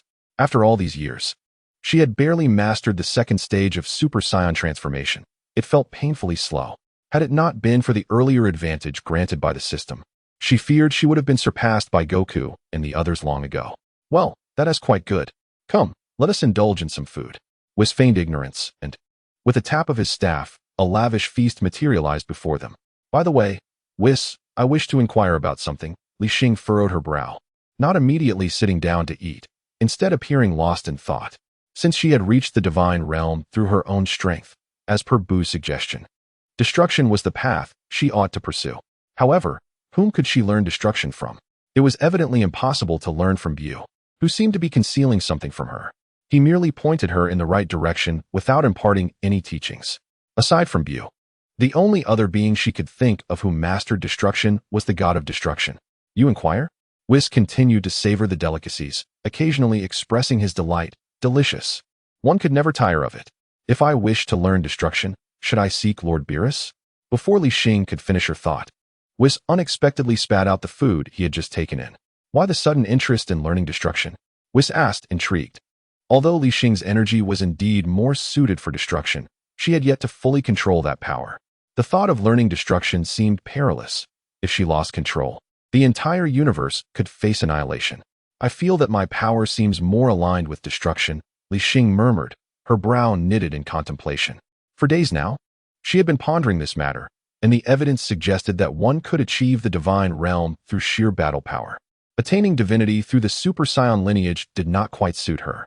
Of course, she had already taken the first step towards godhood. To progress further, she either needed to maintain her composure below the third stage or seek alternative methods. Given how long it had taken to reach the second stage, she dared not even contemplate the third stage, viewing it merely as a last resort. Without rationality, who could predict her actions? With a contemplative sigh, Whis began to elucidate. Your energy indeed possesses a certain affinity for destruction. However, destruction is a unique art reserved solely for the god of destruction. Moreover, a universe may only harbor a single god of destruction. Presently, even the weakest among them surpasses you by several hundred times, let alone the prospect of succeeding Lord Beerus. Casting a discerning glance at Li Xing, Whis refrained from making absolute declarations, for the latest edict from the Grand Minister was to cultivate Li Xing as much as possible, provided it did not disrupt the existing cosmic balance. The notion of forcing Beerus into retirement would require intervention from either the Grand Minister or the Omni-King. Otherwise, even as an angel, he would lack the audacity to attempt such a feat. Li Xing muttered softly. It's not just about replacing Lord Beerus. Even being a candidate is out of reach. Yet, her heart was in turmoil, grappling with the revelation that the unique art of destruction was not exclusive to Beerus, as evidenced by Bobo's capabilities. In her contemplation, she recalled Topo from Universe 11, who seemingly held the title of Candidate God of Destruction. If she could master destruction, the title itself would hold little significance for her. Whis's assertion that even the weakest god of destruction was several hundred times more powerful than herself was astonishing.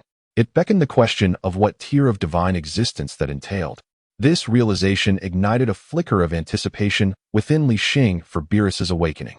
Chapter 129. The Awakening of Beerus Achu. Just as this thought crossed her mind, a resounding sneeze echoed from within the great tree, followed by a visible violet orb shooting skyward towards a distant planet. Boom. In an instant, the planet erupted into fragments, akin to a fireworks display. Clatter. The sound of dropped utensils reverberated, leaving Li Xing in a state of shock. Just as she had contemplated learning the art of destruction, Beerus awakened, catching her entirely unprepared. The absurdity of it all struck her. A mere sneeze had obliterated an entire planet. "Hey, Whis.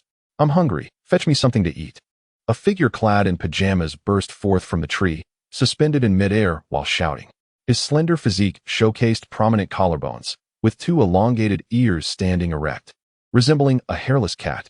Name: Beerus. Realm: Ninth tier of divine existence. Ninth tier.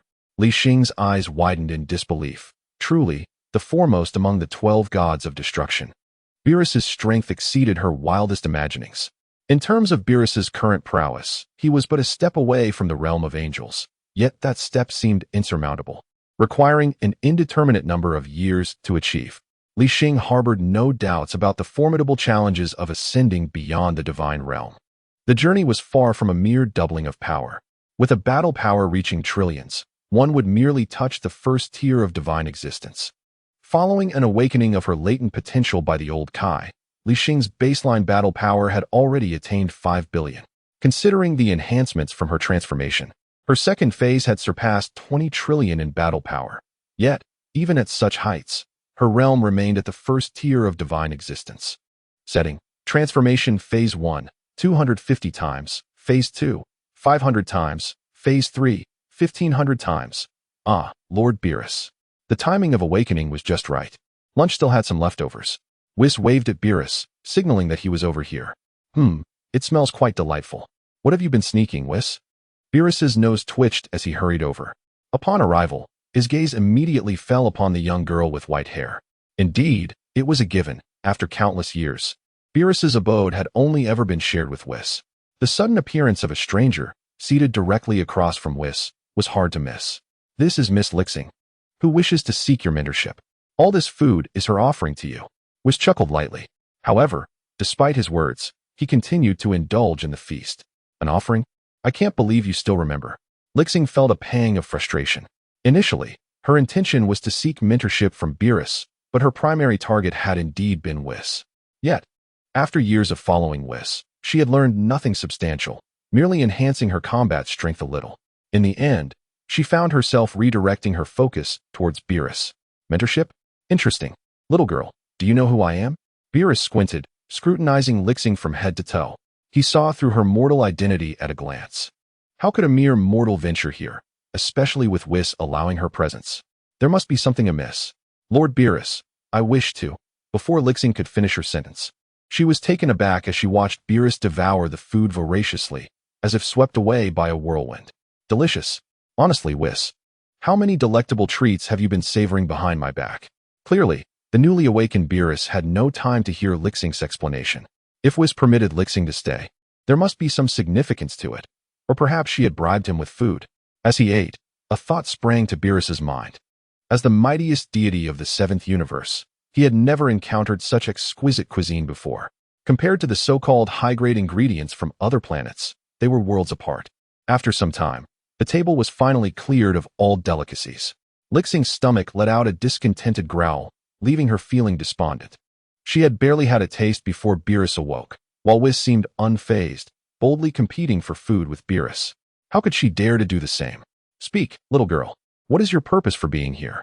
Beerus asked, wiping the grease from his mouth with a look of satisfaction. "Lord Beerus, I wish to learn about destruction." Li Xing stared blankly at him, suddenly realizing that she had yet to clearly express her true intent. "Destruction? Do you understand that this is a technique exclusive to the god of destruction?"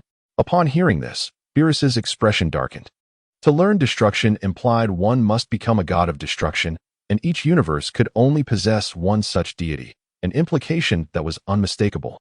Though he relished the delicacies just moments before, the matter at hand pertained to rules established by the Omni-King, and it was no trivial matter. "Lord Beerus, you have misunderstood. I merely wish to learn about destruction, not to become a god of destruction." As he perceived the chilling gaze directed at him, Li Xing hastily gestured to clarify. "Nonsense. Do you think destruction is something a mere mortal can learn?" Beerus retorted sharply, an icy aura suddenly emanating from him, causing Li Xing to tremble with fear. The disparity between the ninth and first realms of divine existence was incomprehensible, and given that Li Xing was currently in his ordinary state, he possessed no means of resistance. "Lord Beerus, could you come here for a moment?" Just as Li Xing felt compelled to transform under the mounting pressure, Whis unexpectedly interrupted the tense standoff. Observing the two whispering to one another, Li Xing wiped the sweat from his brow, internally screaming, "It's all up to you, Whis. After consuming so many of my dishes, you better speak in my favor." Naturally, he could only harbor such hopes, even if Whis chose not to assist him. He was left with no recourse but to pray that, in consideration of the culinary delights, both would return him to earth unscathed. "What? You say the Grand Priest intends to cultivate that little girl?"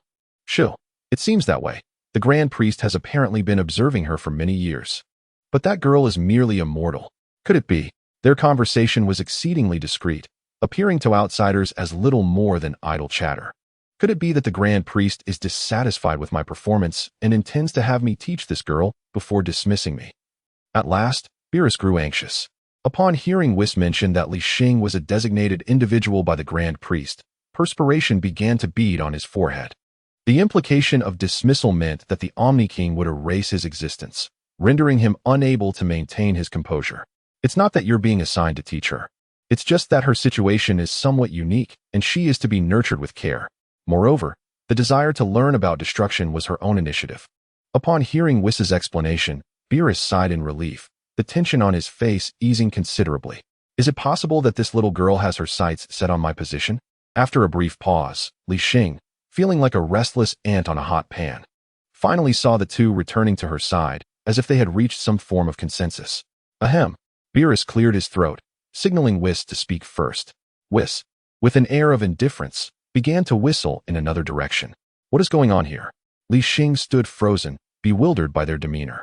"Little girl, are you certain you have no aspirations concerning the position of God of Destruction?" Whis remained silent, leaving Beerus no choice but to reconfirm Li Xing's intentions. "Lord Beerus, you are present, and even if I had aspirations, I am no match for you."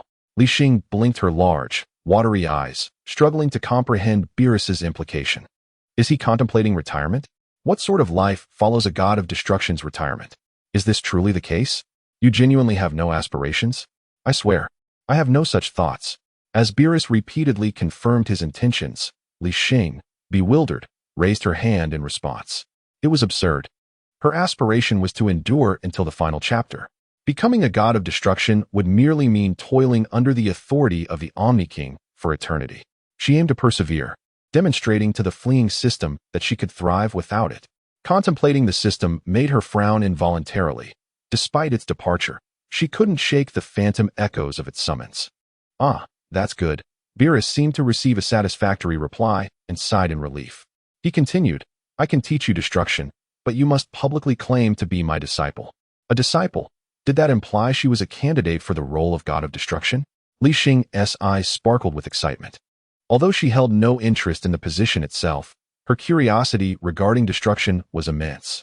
According to Whis, it appeared that only gods of destruction could learn this art. Of course, Bu was an exception. In the realm of the Kais, he was nearly at the level of the Omni-King. At such heights, one could master everything except for the erasure by the Omni-King. You may interpret it that way, Beerus mused, observing her intently as he circled around her.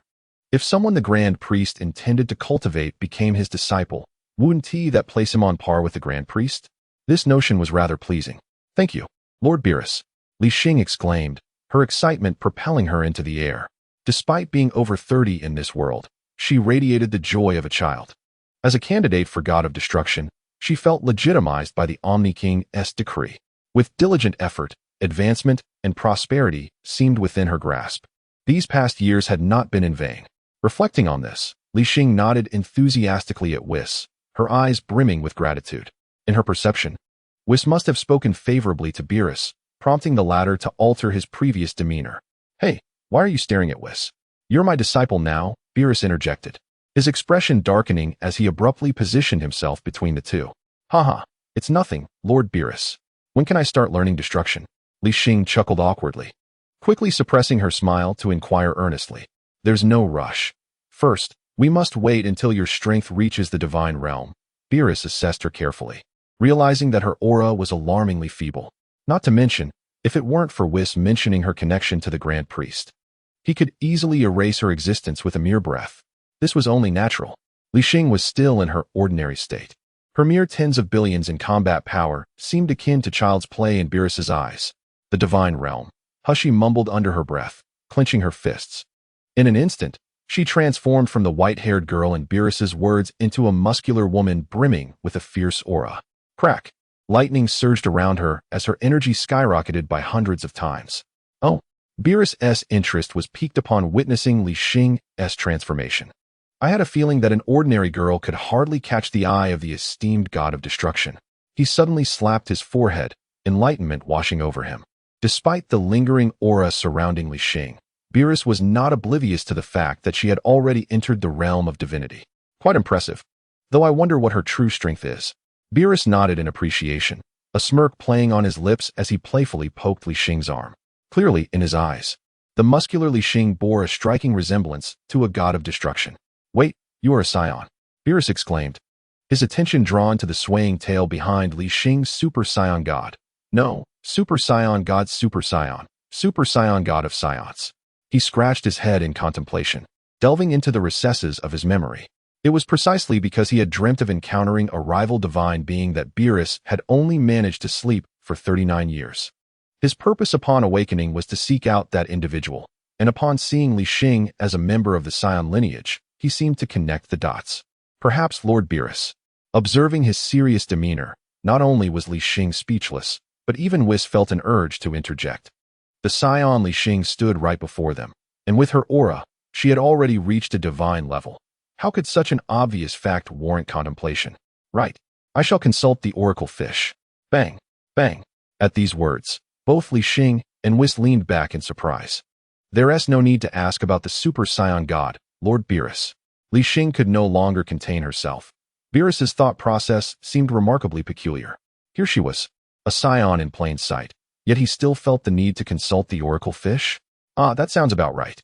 Upon hearing this, Beerus's eyes lit up with realization, and he turned his gaze toward Li Xing with a puzzled expression. However, he quickly shook his head. The name seems correct, but the gender is off. Caught off guard by his remark, Li Xing momentarily faltered. 39 years had passed since Beerus had slumbered, and the oracle fish must have informed him of this matter before his deep sleep. By that reckoning, could it still be referring to Goku? Li Xing slapped her forehead, considering her own age of 35. Even if she claimed to be the super scion god, the gender and age discrepancies rendered it all nonsensical.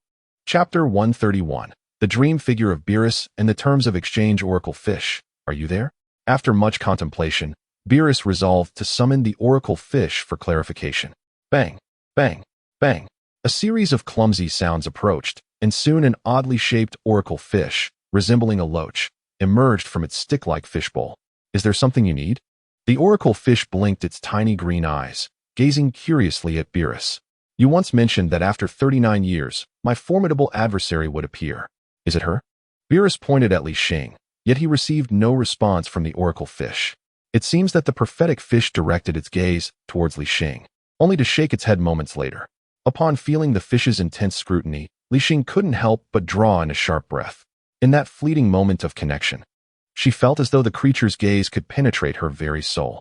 Could this fish truly foresee the future? Contemplating this notion, Li Xing instinctively examined the prophetic fish's panel.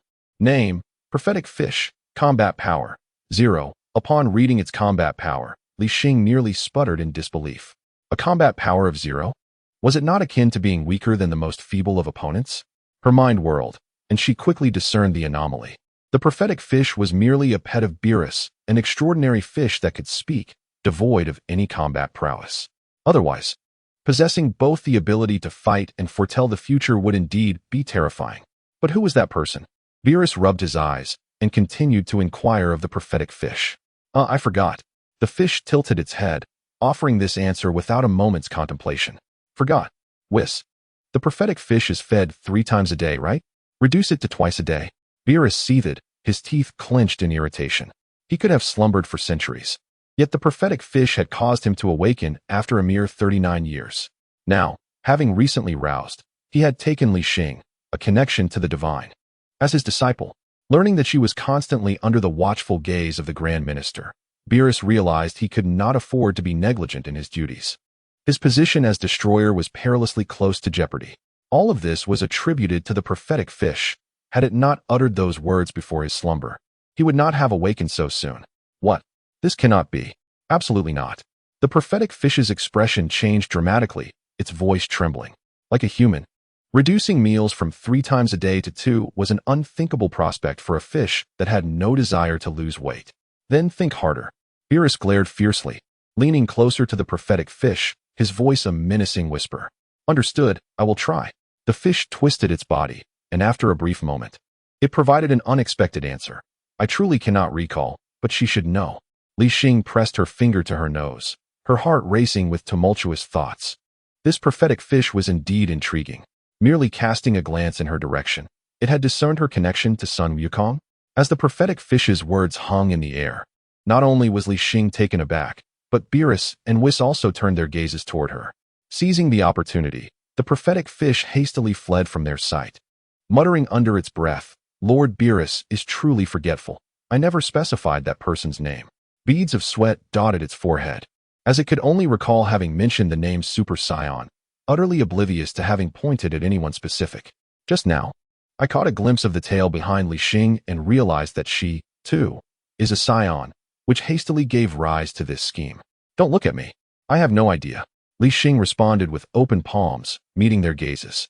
After all, Beerus had only just awakened, and she hadn't learned anything yet. Even if she did know, it would at least require some form of proof. Really don't know? Beerus sniffed closer to her, his eyes widening in disbelief. Truly. Li Xing rolled her eyes and instinctively took a step back. The narrowed gaze of Beerus made her feel quite uncomfortable. Well, never mind. I shall return to my slumber now, he declared, stretching his limbs as he feigned departure towards his chamber. Wait. Seeing him about to leave, Li Xing hurriedly called out, Lord Beerus, you haven't taught me destruction yet. If you wish to learn, bring me the Super Saiyan God, Beerus replied. His back turned to her. At that moment, Li Xing understood the underlying intention. He was not genuinely heading back to rest, but rather employing a strategy of feigned withdrawal to have her run errands, clearly aware of her acquaintance with Son Goku. Unbeknownst to her, Beerus himself was uncertain, merely placing his faith in the prophecy fish. He believed that as a scion possessing divine energy, Li Xing should indeed be familiar with the individual from his dreams. Is the Super Saiyan God the one with a red aura?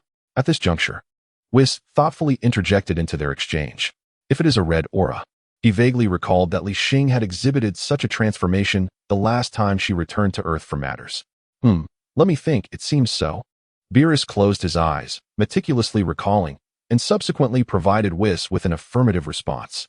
That seems to be a transformation form of the Saiyans. Miss Li Xing appears to possess it as well, Whis noted with a smile, causing Li Xing's lips to twitch slightly. This fellow.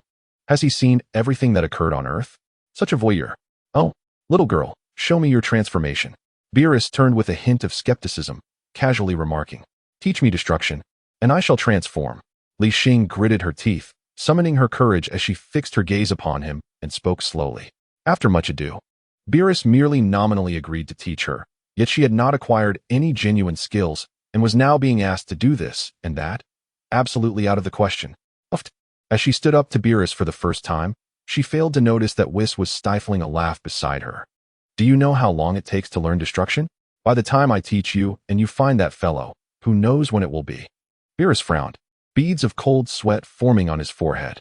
Although he maintained a tight grip on Li Xing verbally, he was acutely aware that a divine official seemingly stood behind her. Nevertheless, even so, if Li Xing were to truly provoke his ire, he was confident he could still go down with her. I don't need to learn it all. As long as I can conjure a little bit, Li Xing illustrated with her fingers, about the size of a soybean. She was equally astonished that Beerus did not exhibit any anger. Nevertheless, now that the words had been spoken, she resolved to learn regardless of the scale, for after all, that was the signature technique of a god of destruction. Wherever they ventured in the 7th universe, others would inevitably regard her with reverence.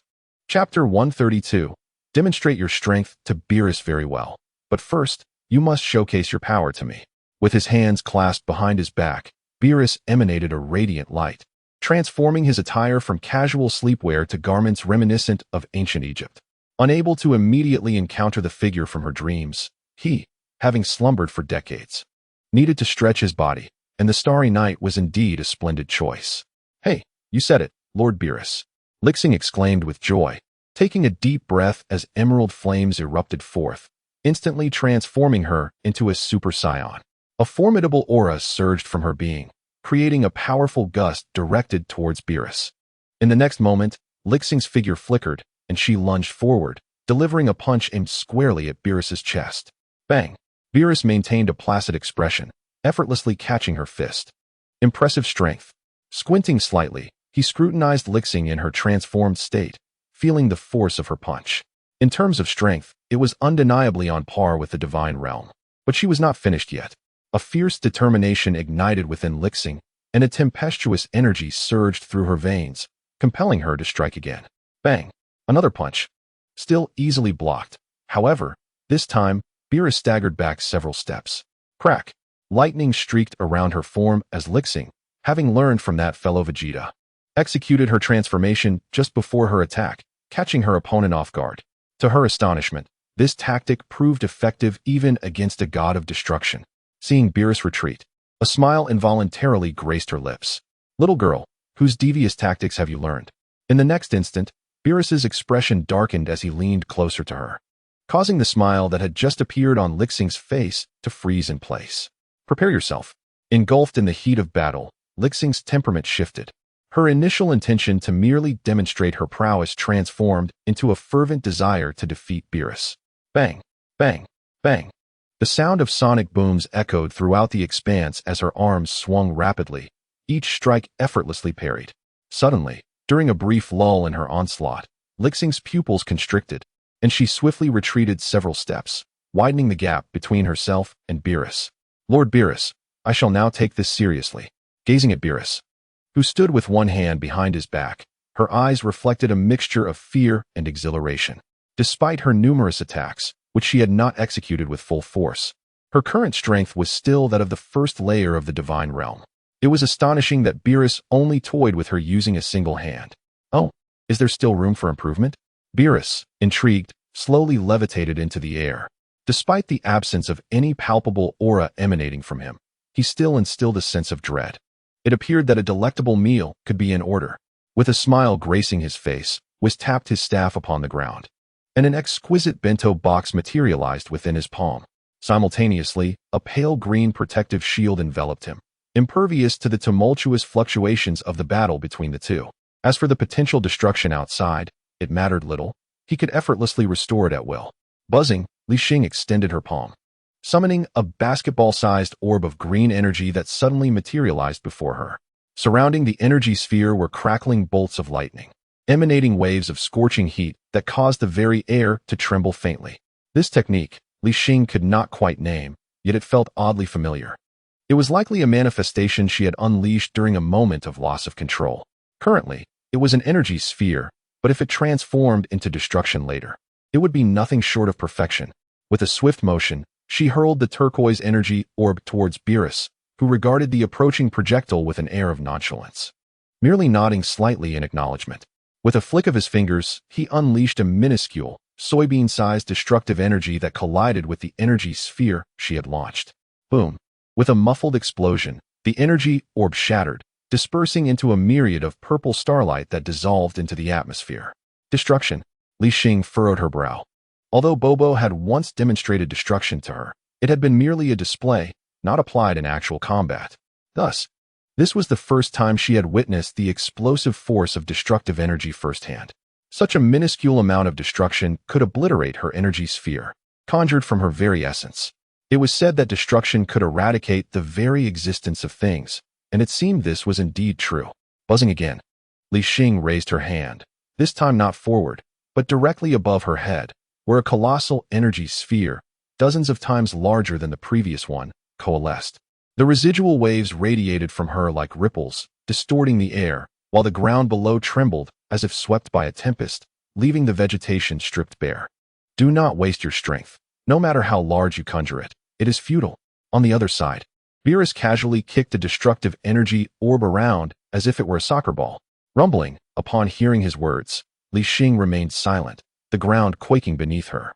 She continued to amplify the energy sphere she held aloft, which now resembled a small asteroid, dwarfing the figures of those nearby to the size of ants. With a decisive motion, she felt it was time. She swung her arm, sending the formidable energy sphere down towards Beerus with an air of impending doom. Little girl, If that were to cause destruction, you would be ready for battle. Beerus muttered under his breath, observing the energy sphere plummeting like an asteroid. He then launched a kick, propelling the previously kicked destructive energy orb away. Boom. In the following moment, without the sound of an energy clash, Li Xing realized that she had once again failed. Fists and energy waves proved futile. Beerus's power had far surpassed her imagination. The chasm between the ninth and first realms of divine existence pressed heavily upon her.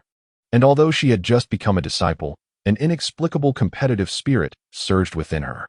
Huh! Li Xing exclaimed, her radiant aura soaring towards the heavens as she endeavored to unleash her utmost energy, which inevitably teetered on the brink of chaos. Whis, is this young girl your pupil? Beerus inquired, observing with keen interest as Li Xing continued to ascend in power, prompting him to direct a question towards Whis. Lord Beerus, I possess no such remarkable abilities. Whis responded, shaking his head, yet his gaze fixed intently on Li Xing. However, I believe her potential extends far beyond this. Chapter 133, The Inception of Destruction. Oh. Beerus raised an eyebrow at this remark, his attention captivated by Li Xing, whose energy was still surging uncontrollably in midair. Initially, he harbored some dissatisfaction at having taken on a candidate for the role of a destroyer through connections. But given that she was favored by the Grand Priest and Whis's evident admiration for Li Xing, he felt a shift in his perspective. As her energy reached a critical point, Li Xing did not hesitate. She charged forward, enveloped in a cataclysmic force, directly colliding with Beerus. Bang! Beerus crossed his arms defensively, and Li Xing's form crashed against them. In the next instant, she was sent reeling backward, akin to a cannonball. A fierce display of power. The little girl. Surely she hasn't unleashed her full strength yet? Beerus mused, retreating slightly while a cryptic smile graced his lips. Through the gap of his arms, he noticed a flicker of uncertainty in Li Xing's eyes, likely a consequence of her inability to contain the energy within her. Humph, Li Xing grunted, not from a lack of desire to respond, but from the fear that speaking might overwhelm her consciousness with a bloodthirsty impulse. While such power was indeed formidable, the presence of a potential destroyer before her meant that losing control would yield consequences far graver than any she had previously faced. With a thunderous crash, Li Xing forced Beerus down to the ground, where he collided with a towering tree, finally coming to a halt. Bang!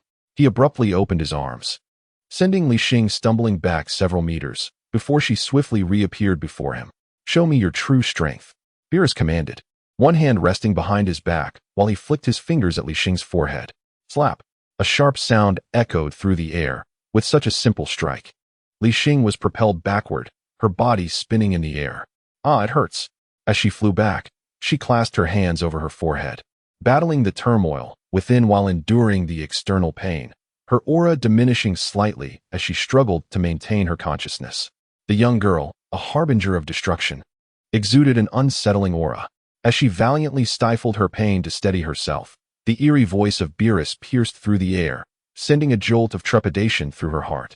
In an instant, a chilling scream echoed, as she felt an inexplicable energy thrust into her back, rendering her body as if it were on the verge of disintegration. Destruction. Her immediate reaction was to comprehend that Beerus had indeed infused her with the essence of annihilation. Crack! The sound of dislocated bones reverberated, and amidst the excruciating agony, she sensed her very being threatening to unravel. Was Beerus intent on her demise? Gritting her teeth, she endeavored to suppress the destructive energy that sought to obliterate her existence. Beads of sweat cascading down her face as she hovered on the brink of collapse. Meanwhile, having infused destruction into her body, Beerus did not linger to observe but returned to the side of Whis below, indulging in a few delectable morsels. Lord Beerus, is this not a tad excessive? Whis remarked, unable to restrain his concern as he witnessed the girl's desperate struggle in the air. Huh, what? Are you feeling sympathetic?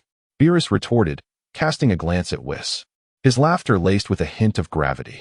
To become a god of destruction, she must first endure this energy. However, after a moment of silence, Whis reflected on his years of observation. Indeed, the strength of her bloodline was formidable, and the energy within her seemed boundless. Yet, he perceived Beerus's actions as somewhat hasty. Should she falter under the weight of destructive energy, it would be a challenge to explain to the Grand Priest.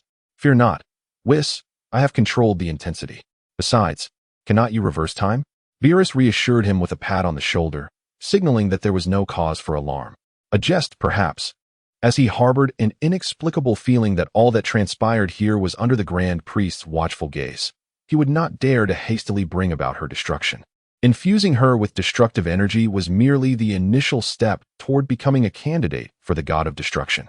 Beerus had discerned the strength of her body during their earlier conflict, and he was confident she could withstand the energy with the support of her inherent power. Moreover, it served as a means to test her current limits. In the boundless cosmos, destruction appeared to be a viable path. The Grand Priest stood with his hands clasped behind him, affirming Beerus's suspicions. He had not overlooked the intricacies surrounding the girl.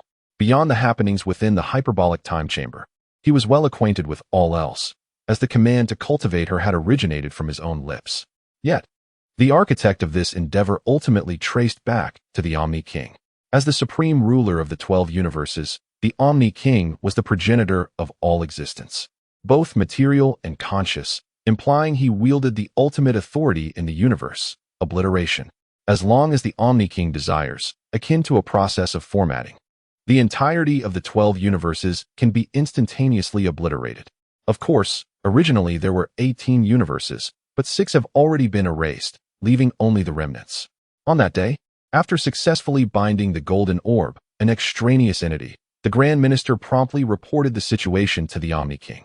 Regrettably, this substance does not belong within the confines of the 12 universes, and thus the Omni-King is unable to eradicate it.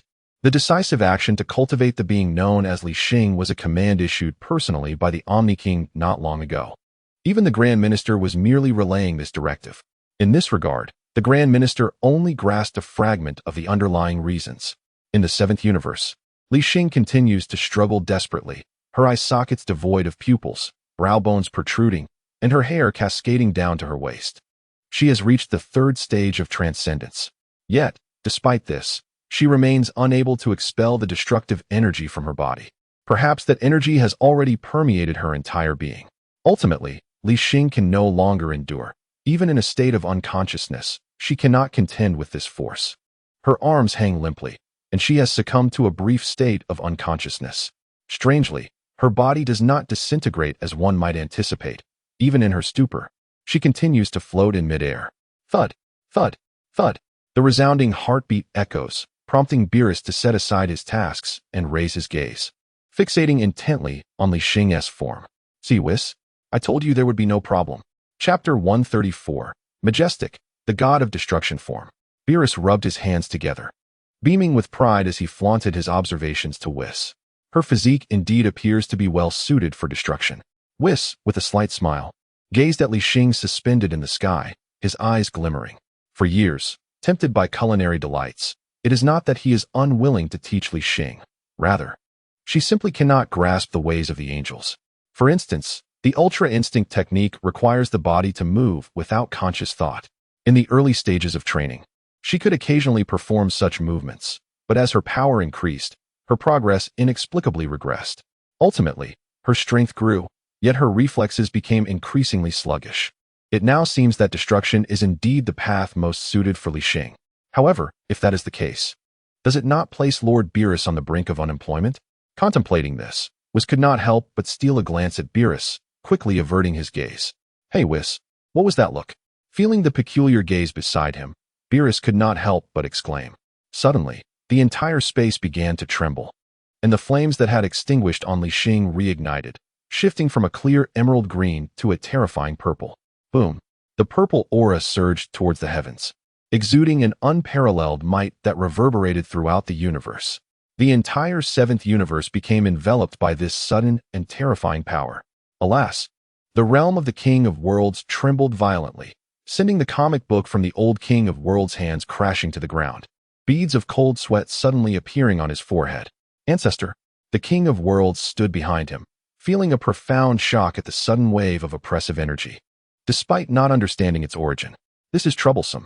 Without responding to his inquiry, the old King of Worlds stood up, gazing anxiously at the distant sky, his face etched with concern.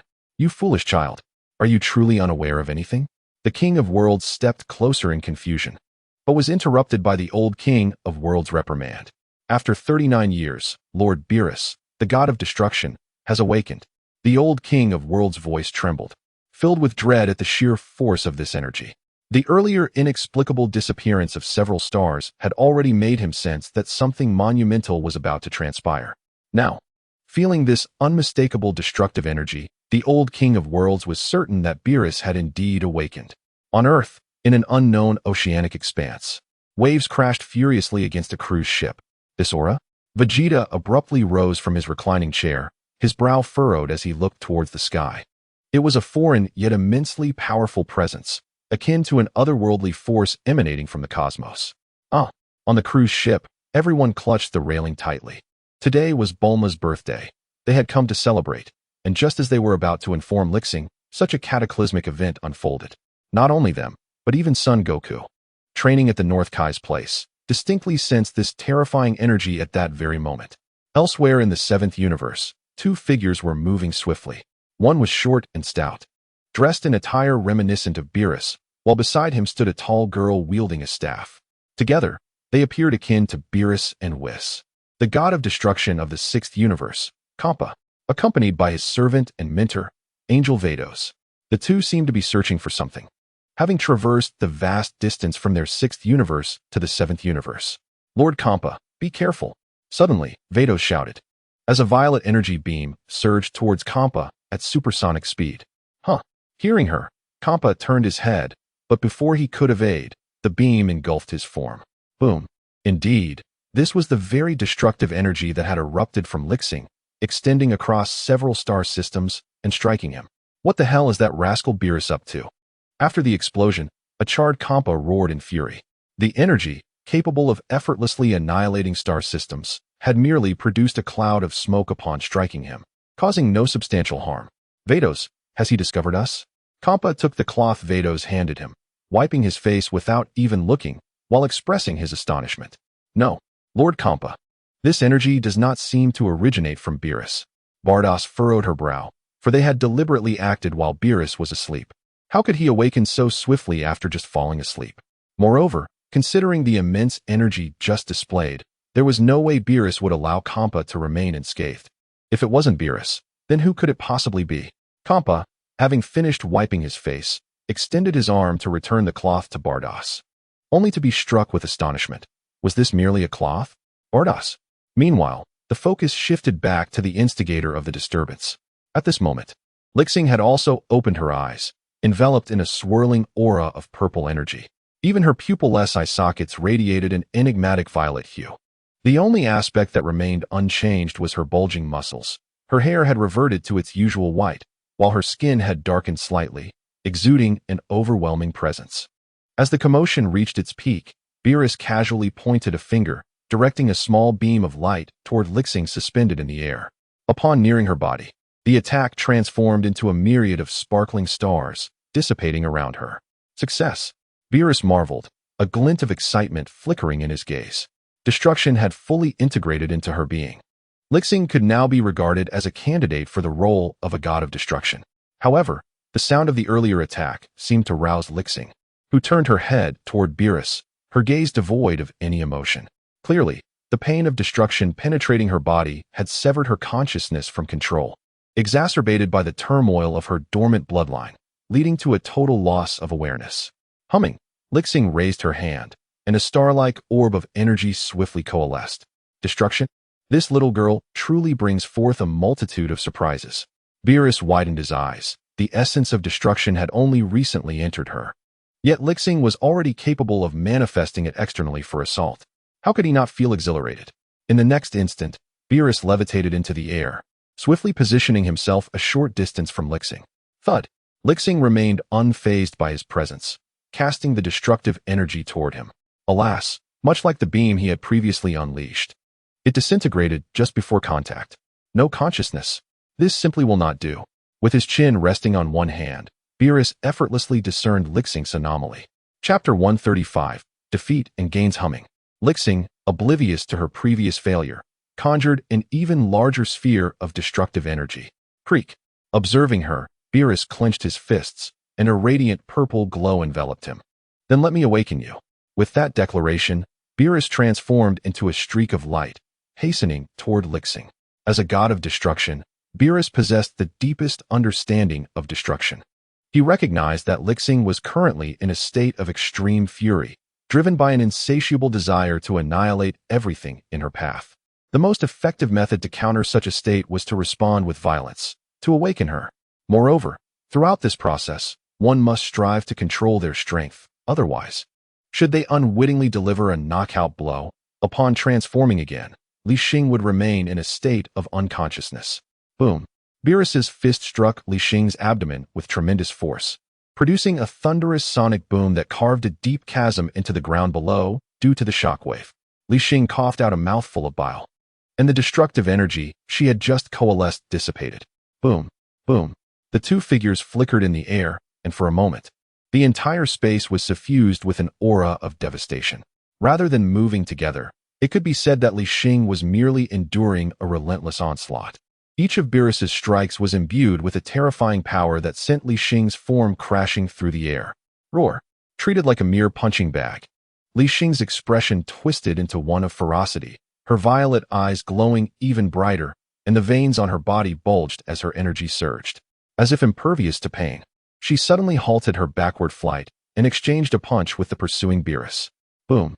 The space trembled, visible shockwaves rippling through the air, and in that instant, all beings across the seventh universe experienced a distinct ringing in their ears. Oh, quite the quick response. Beerus narrowed his eyes. Despite a flurry of attacks, Li Xing showed no signs of awakening, instead augmenting her energy to contend with him. The more she resisted, the more exhilarated he became, for it signified that Li Xing had yet to reach her limits. How about this? Beerus extended another hand, his fingers curling, and a terrifying wave of destructive energy materialized instantaneously, hurtling towards Li Xing. Boom! The explosion erupted with a resounding crash. Despite destruction being futile against the god of destruction, it could still be wielded like a formidable energy blast. Dust billowed, enveloping Li Xing's form, while Beerus stood with his hands behind his back, retreating slightly from the recoil. Ouch! So painful! Li Xing clutched her chest in agony, a voice in her mind calling out. Yet the next moment, she was once again consumed by fury. Roar! Accompanied by a low growl, the dust cleared, revealing Li Xing still suspended in the air, her gaze fixed intensely on Beerus not far away.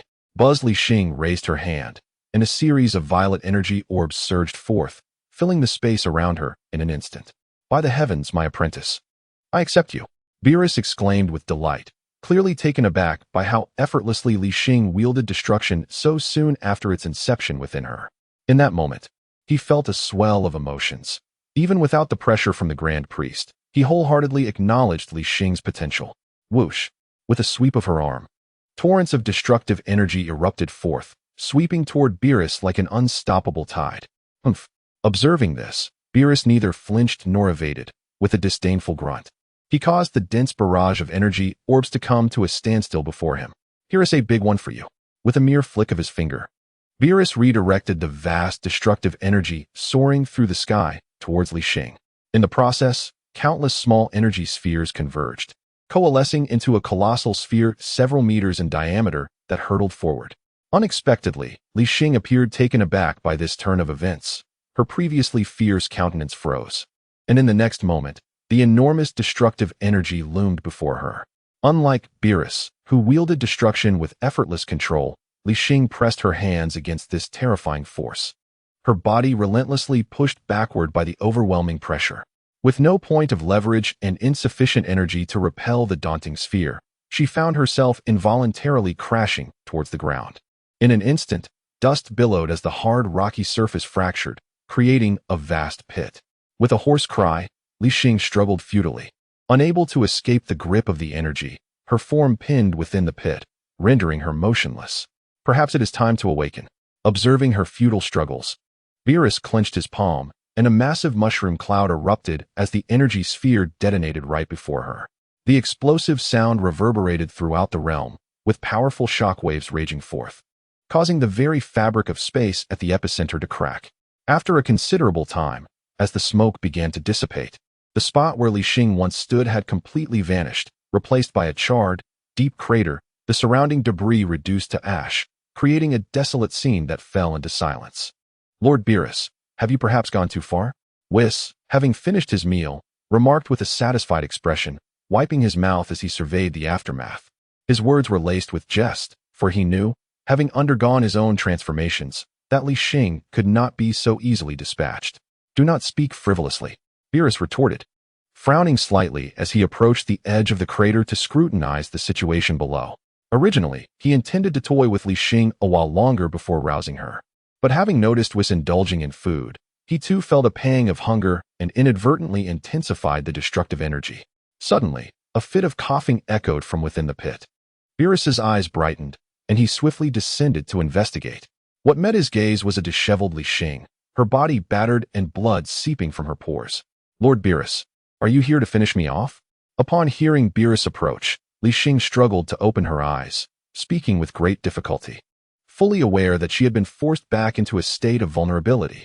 "Ah, if I did not wake you, you might truly believe being a god of destruction is easy," Beerus chuckled lightly, then called out to Whis above.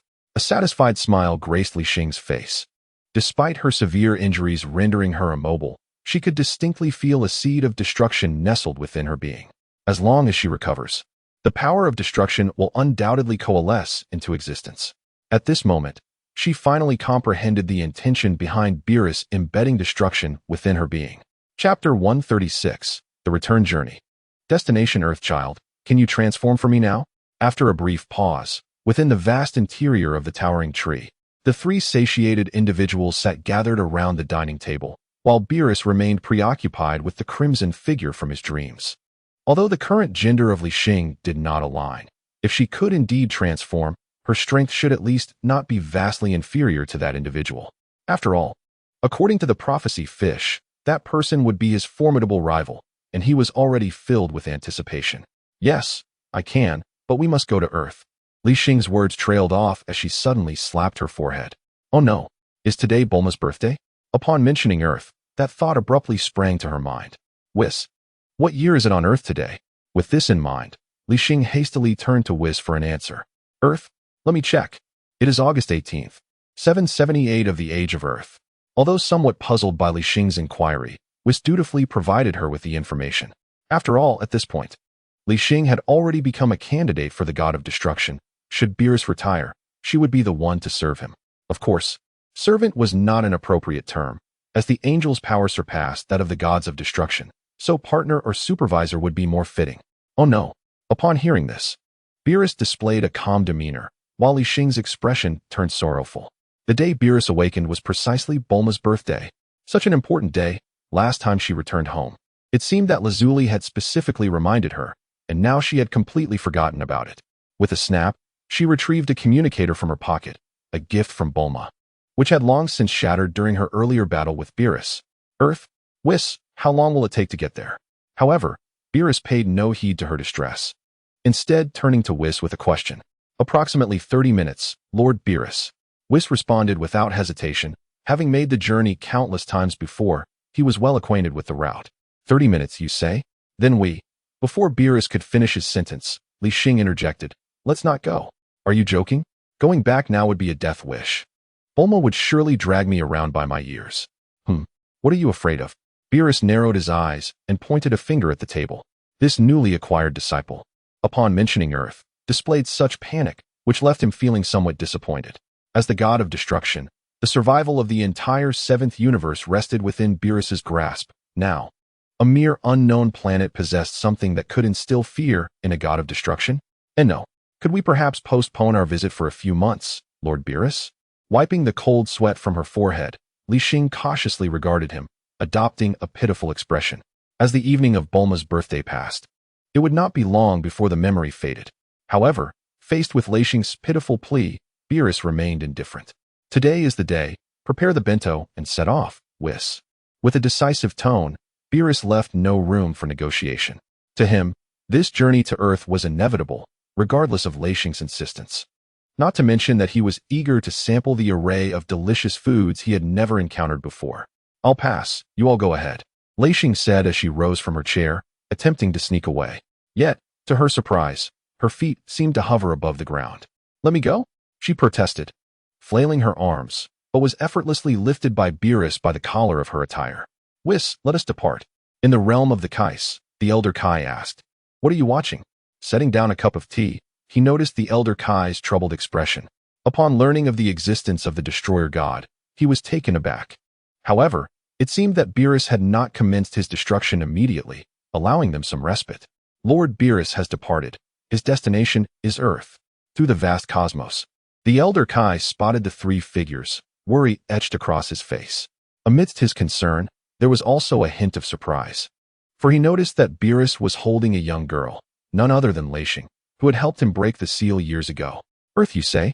The Kai pondered. And, prompted by the Elder Kai, he became aware of Beerus's movements. Why is Lord Beerus bringing Li Xing along? He exchanged puzzled glances with the Elder Kai. I do not know, but let us hope Lord Beerus spares a few planets. Otherwise, our workload will inevitably increase.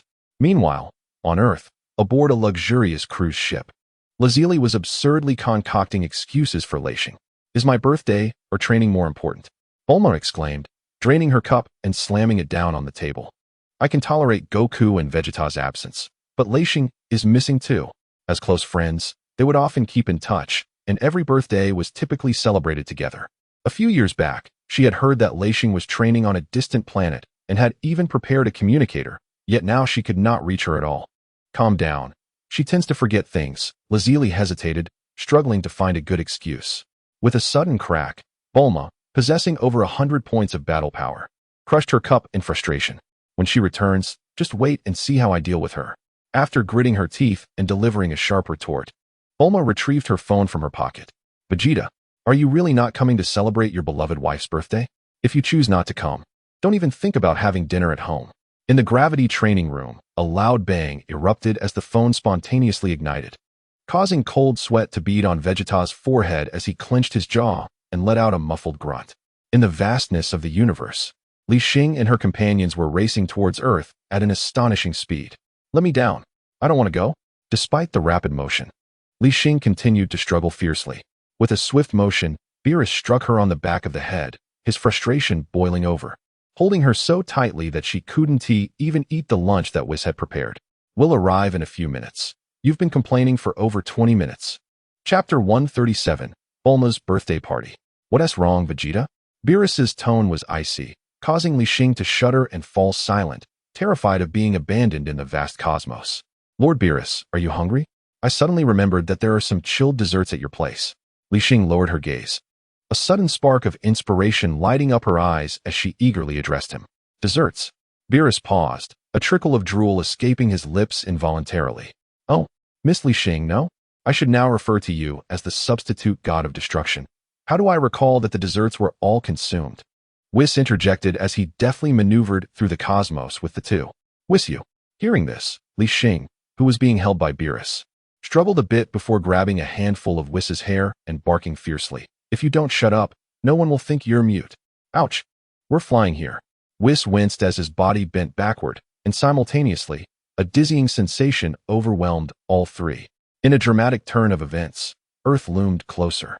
Yet the trio lost their balance and began to tumble. What is that? On the cruise ship, Krillin was the first to notice the unusual occurrence in the sky as three streaks of light shot downwards like meteors, heading straight for the deck.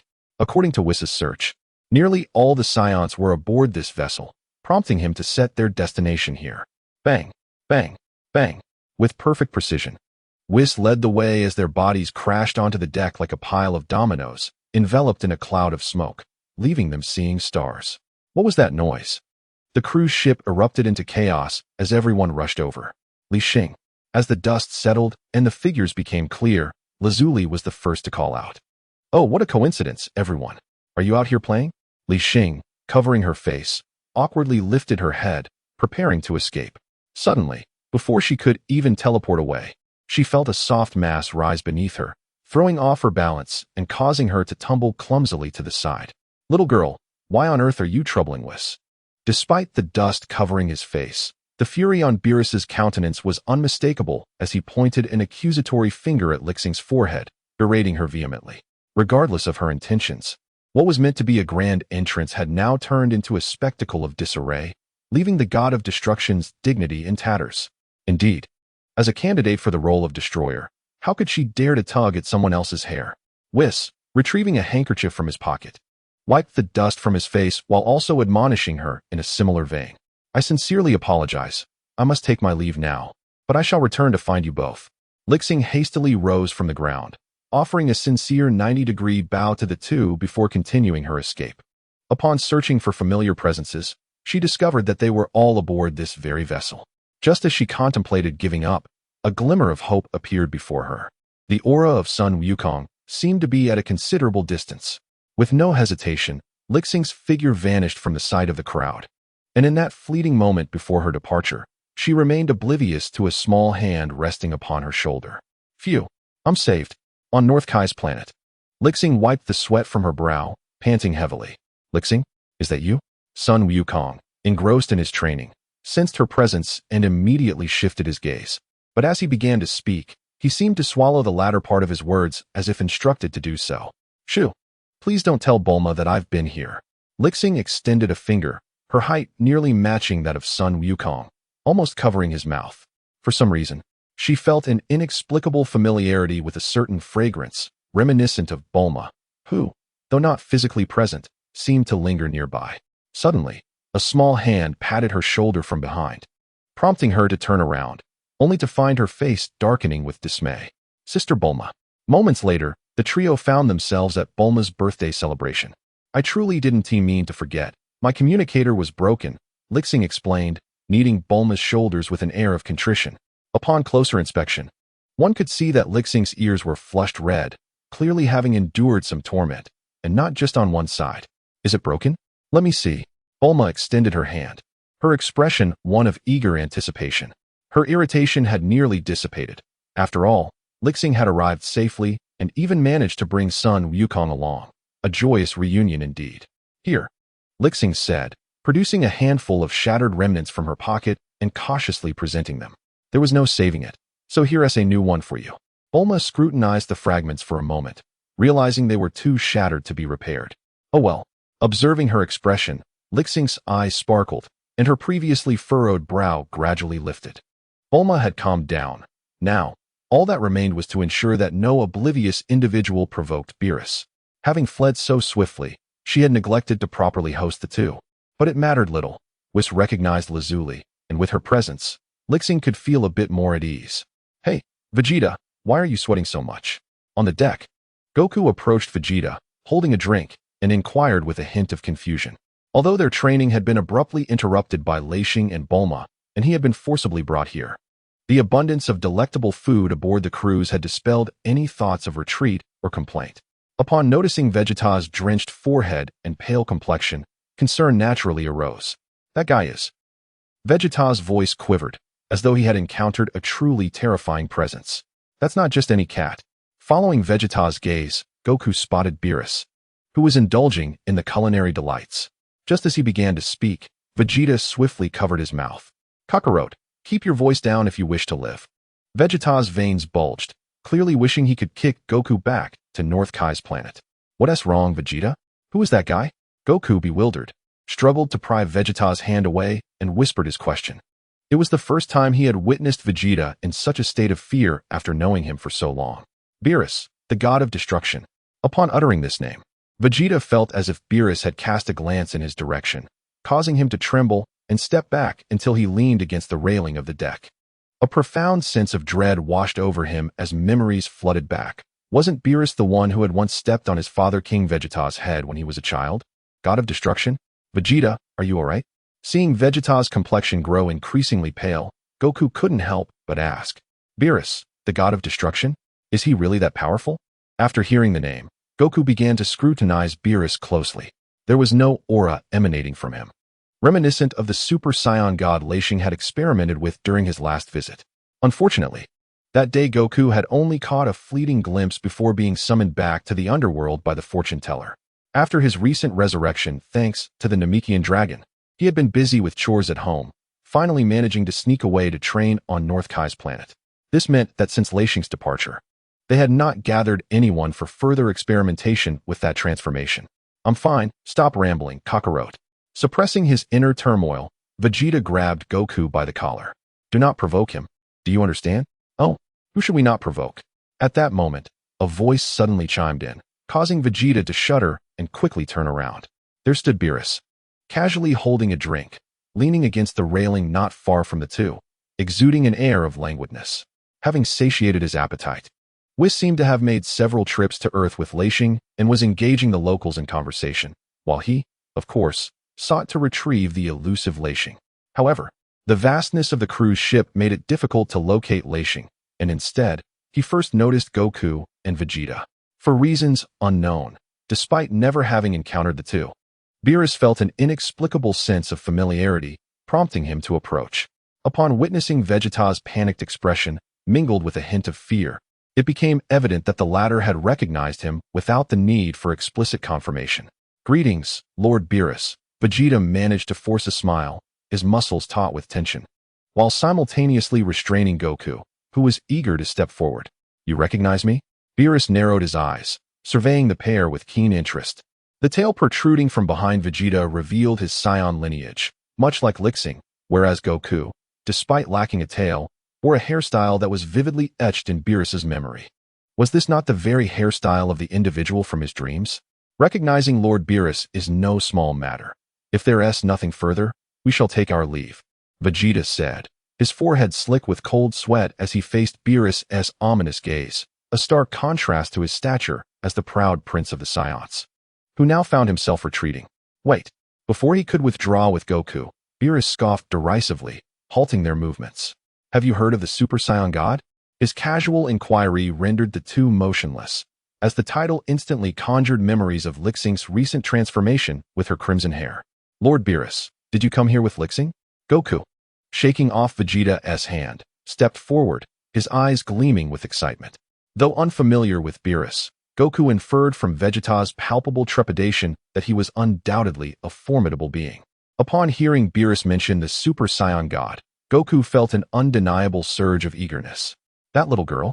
At the mention of Li Xing, a vein of irritation coursed through Beerus, who lamented her absence upon arrival. Had it not been for the abundance of culinary delights aboard the cruiser, he might have contemplated obliterating the planet altogether. "If you know her, summon her at once. I have matters to discuss." With that thought, Beerus impatiently waved his hand, urging them onward. Initially intending merely to witness the red transformation that Whis had described, he had unexpectedly found himself here. Nevertheless, by fortuitous happenstance, Goku bore a resemblance to the figure from his dreams, and it would be fortuitous to inquire once Li Xing arrived. "Understood. Please wait, Lord Beerus." Goku attempted to say more, but Vegeta interrupted, dragging him away. "Vegeta, what are you afraid of?" As they sought Li Xing, Goku could hardly contain his curiosity. Vegeta's demeanor resembled that of a man fleeing for his life. He could not fathom why the formidable Beerus could instill such fear in Vegeta. "Silence, Kakarot." Vegeta's fists clenched tightly, and the mere utterance of fear momentarily halted him. "Am I truly afraid?" Lost in thought, Goku had already moved ahead, leaving Vegeta to gaze at his trembling hands in dismay. "Damn it!" With gritted teeth, Vegeta nearly pierced his palm with his own nails, desperately trying to quell the tremors coursing through his body. He was afraid. The illustrious prince of the Saiyans, Vegeta, reduced to fear? Lord Beerus, truly. Moments later, Li Xing was brought before Beerus, her gaze erratic and her expression one of utter embarrassment. After a series of misadventures that left the three in disarray, they ultimately failed to escape, rendering themselves foolishly distraught. Enough of the trivialities. Can that crimson transformation actually occur? Beerus furrowed his brow, scrutinizing Li Xing's obsequious demeanor, and in a fit of irritation, seized her by the ear. Gulp! The sound of two swallowed breaths echoed, leaving both Sun Wukong and Vegeta dumbfounded. After so many years together, it was the first time they witnessed Li Xing being chastised like a child. Outside of Bulma, Beerus was the first to do so. Of course, they weren't naive. Bulma and Li Xing shared a close bond, with Bulma adopting a role of an elder. In stark contrast, Beerus, in Sun Wukong's eyes, a gaunt feline, dared to act in such a manner, and it was evident that Li Xing felt unable to resist, hinting at some underlying circumstances. "Ah, it hurts, please let go." Li Xing flailed desperately, having already been yanked around by Bulma, now exacerbated by this ordeal. "Humph. Little girl, do not forget our purpose here." Beerus huffed, releasing his grip with a scowl, addressing Li Xing. "If there is no Super Saiyan God, do you believe I will destroy this planet?" I understand. Li Xing nodded vigorously, appearing submissive, while inwardly cursing profusely. "You foul cat, just wait. One day when my strength is sufficient, I shall pluck the fur from those oversized ears of yours." Chapter 139. The protagonist of the dream. Sun Wukong, gather the subordinates. Just as we did during the experiment at the Heavenly Temple. Rubbing her swollen ears, tears nearly welled in Li Xing's eyes. Yet she stifled the pain and turned to Sun Wukong and Vegeta. Upon hearing this, Vegeta frowned slightly, silently pivoting to approach the others on the cruise ship. "Is this fellow you brought along particularly formidable?" Observing Vegeta's head start, Sun Wukong opted not to follow, leaning closer to Li Xing to whisper his inquiry. "Shoo." With a mere flick of his finger, he could obliterate us all. "Wouldn't you say that's impressive?" Li Xing replied in a hushed tone, stealing a glance at Beerus's reaction and, upon noticing his lack of attention, finally exhaled in relief. "So strong? May I transform when the time comes?" With Li Xing's affirmative response, Sun Wukong's eyes sparkled with mischief, instantly contemplating an opportunity to spar with Beerus. "You can't even defeat me. Are you seeking a fight?" Li Xing's pupils constricted, her brows furrowing at that moment. She was acutely aware of the earlier events. The denizens of Beerus's dream were unmistakably directed towards Sun Wukong. Before arriving on Earth, Beerus had made an agreement with her. As a condition for their exchange, he would teach her the art of destruction, and in return, she would showcase her transformation into the Super Saiyan God. If it were Son Goku, would that not be a win-win situation? He would not need to lift a finger, and Beerus could swiftly locate Son Goku, as indicated in his dreams. Thus, it was decided, she would persuade Vegeta, and soon it would be her turn. With this thought, Li Xing altered her previous statement, shifting the pressure onto Son Goku. After assisting Son Goku with his transformation, she would seek out something to eat. While Beerus and Whis had satisfied their appetites, she had yet to have a bite. Rest assured, it seemed that Vegeta was quite intimidated. Son Goku nodded, his eyes brimming with uncontainable excitement. Although he was somewhat puzzled by Li Xing's swift agreement, this uncertainty quickly dissipated, overtaken by the thrill of confronting a powerful adversary. Name, Son Goku. Combat power, 400 million normal. Name, Vegeta. Combat power, 8 billion normal. Name, Gohan. Combat power, 70 million normal. Name, Trunks. Combat power, 11 million normal. Name, Goten. Combat power, 8 million normal. Once everyone had gathered, Li Xing seized the opportunity to assess their conditions. There had not been significant changes. All five had experienced varying degrees of power surges after being awakened by the Elder Kai. Gohan was an exception. He appeared scholarly, and his combat power had not seen any increase in its normal state. Yet Li Xing understood well that he had not diminished in strength. Rather, he simply had not unleashed it. Contemplating this, her curiosity about Gohan's so-called mystic form grew. What extent of enhancement could that state possibly yield? Kakarot, step aside. This transformation is mine. No way, Vegeta. You were trembling just a moment ago. Humph. When have you ever seen me tremble? Pulling her thoughts back to reality, she heard the quarrel between Son Goku and Vegeta. Vegeta had completely altered his earlier demeanor, his face flushed as he contested with Son Goku for the opportunity to transform, showing no trace of the fear he had exhibited moments before. In the brief time that had passed, he had come to a realization. What nonsense about the god of destruction. Once he transformed into a Super Saiyan god, he would ensure Beerus regretted the insults he had hurled at his father. Silence fell as Beerus raised his voice, his expression darkening. Following the direction of his finger, Li Xing turned her gaze to Son Goku, and it was evident that Beerus had a clear intention. Having Li Xing demonstrate the transformation was merely a means to gauge the strength of that individual from her dreams. And since Son Goku was suspected to be that very person, why waste time with anyone else? As Beerus' words echoed, the atmosphere grew tense, with Vegeta's fists clenched, his eyes blazing with intensity. Hey, Vegeta, Lord Beerus has spoken. Observing Vegeta's reaction, Goku gently patted his shoulder, a smile unconsciously gracing his lips. Damn it, Vegeta muttered under his breath, his shoulders trembling with barely contained rage. He longed to confront Beerus with all his might. Yet even Li Xing remained subservient in the presence of Beerus, leaving little hope for himself. Only after transforming did he feel a flicker of confidence. Unfortunately, Beerus had his sights set on Goku, showing no intention of allowing Vegeta to transform. All right, we will discuss this later, Li Xing said as he approached Vegeta. giving him a reassuring pat on the shoulder to calm his agitation. There was little they could do. Beerus's power was enough to overpower everyone present. Even as a candidate for the god of destruction, Li Xing dared not provoke Beerus excessively. The destruction of Earth was trivial if Beerus wished. He could obliterate the entire universe. Yet, such an act would likely not go unpunished by the Grand Zeno. Reflecting on this, Li Xing's gaze dimmed momentarily. He had only just begun to grasp divine realms and wondered how long it would take to reach the heights of the Grand Zeno. With the system gone, and despite his desire not to be underestimated, the gap in power was simply too vast. Finally, urged by Beerus, the 6 participants began their mental energy transfer, mirroring their previous session, with the exception of Li Xing and Goku switching positions. Wait, how do we transfer this mental energy? Li Xing suddenly interrupted, a look of confusion crossing his face. You fool, just concentrate and transmit your power. Beerus could no longer contain his frustration, questioning why such a dim-witted girl had been chosen as a candidate for the god of destruction. He truly wondered what the Grand Minister saw in her. Oh, Li Xing felt a bit wronged after being scolded. It was her first time as the protagonist, leaving her inexperienced in the role of a supporting character. Boom. As before, an extraordinary phenomenon erupted in the sky, a terrifying pressure enveloping the entire area around the cruise ship. Aside from Li Xing, who radiated a turquoise glow, the other 5 exuded a golden brilliance. Buzz Goku's body levitated off the ground, his aura steadily rising until it reached a peak, only to suddenly vanish. As the light faded, his figure reappeared before the others, his hair now a vibrant red, and he appeared several years younger. Was this the power of a god? Chapter 140. The second battle with Goku. Feeling the surging energy within him, Goku's face was alight with joy.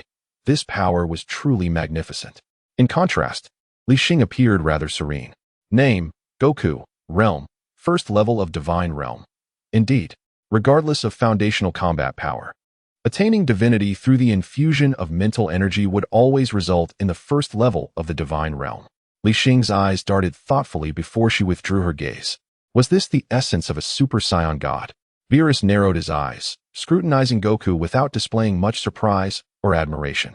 In the realm of divine realms, the aura emitted from the first level was insufficient to even tickle him, especially after witnessing the might of Li Xing. Observing Sun Wukong's demeanor, Vegeta furrowed his brow and scoffed coldly before vanishing from sight. Instantaneous movement? What could this fellow be up to? Li Xing's mouth gaped slightly. Bringing Beerus along had already diverged from the original storyline. After Sun Wukong ascended to godhood, Vegeta had no inclination to remain and watch. However, at this moment, Vegeta's departure did not attract much attention, as nearly all gazes were fixated on the transformed Sun Wukong. Suddenly, a sound pierced the air as Wukong moved, appearing behind Beerus in an instant. Without any collision, a mere sidestep allowed Beerus to evade his attack. Roar, even mightier than I imagined.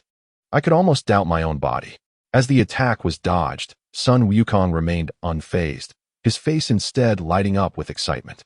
No wonder the great cat, brought by Li Xing, instilled such fear in Vegeta, initially intending merely to test the waters.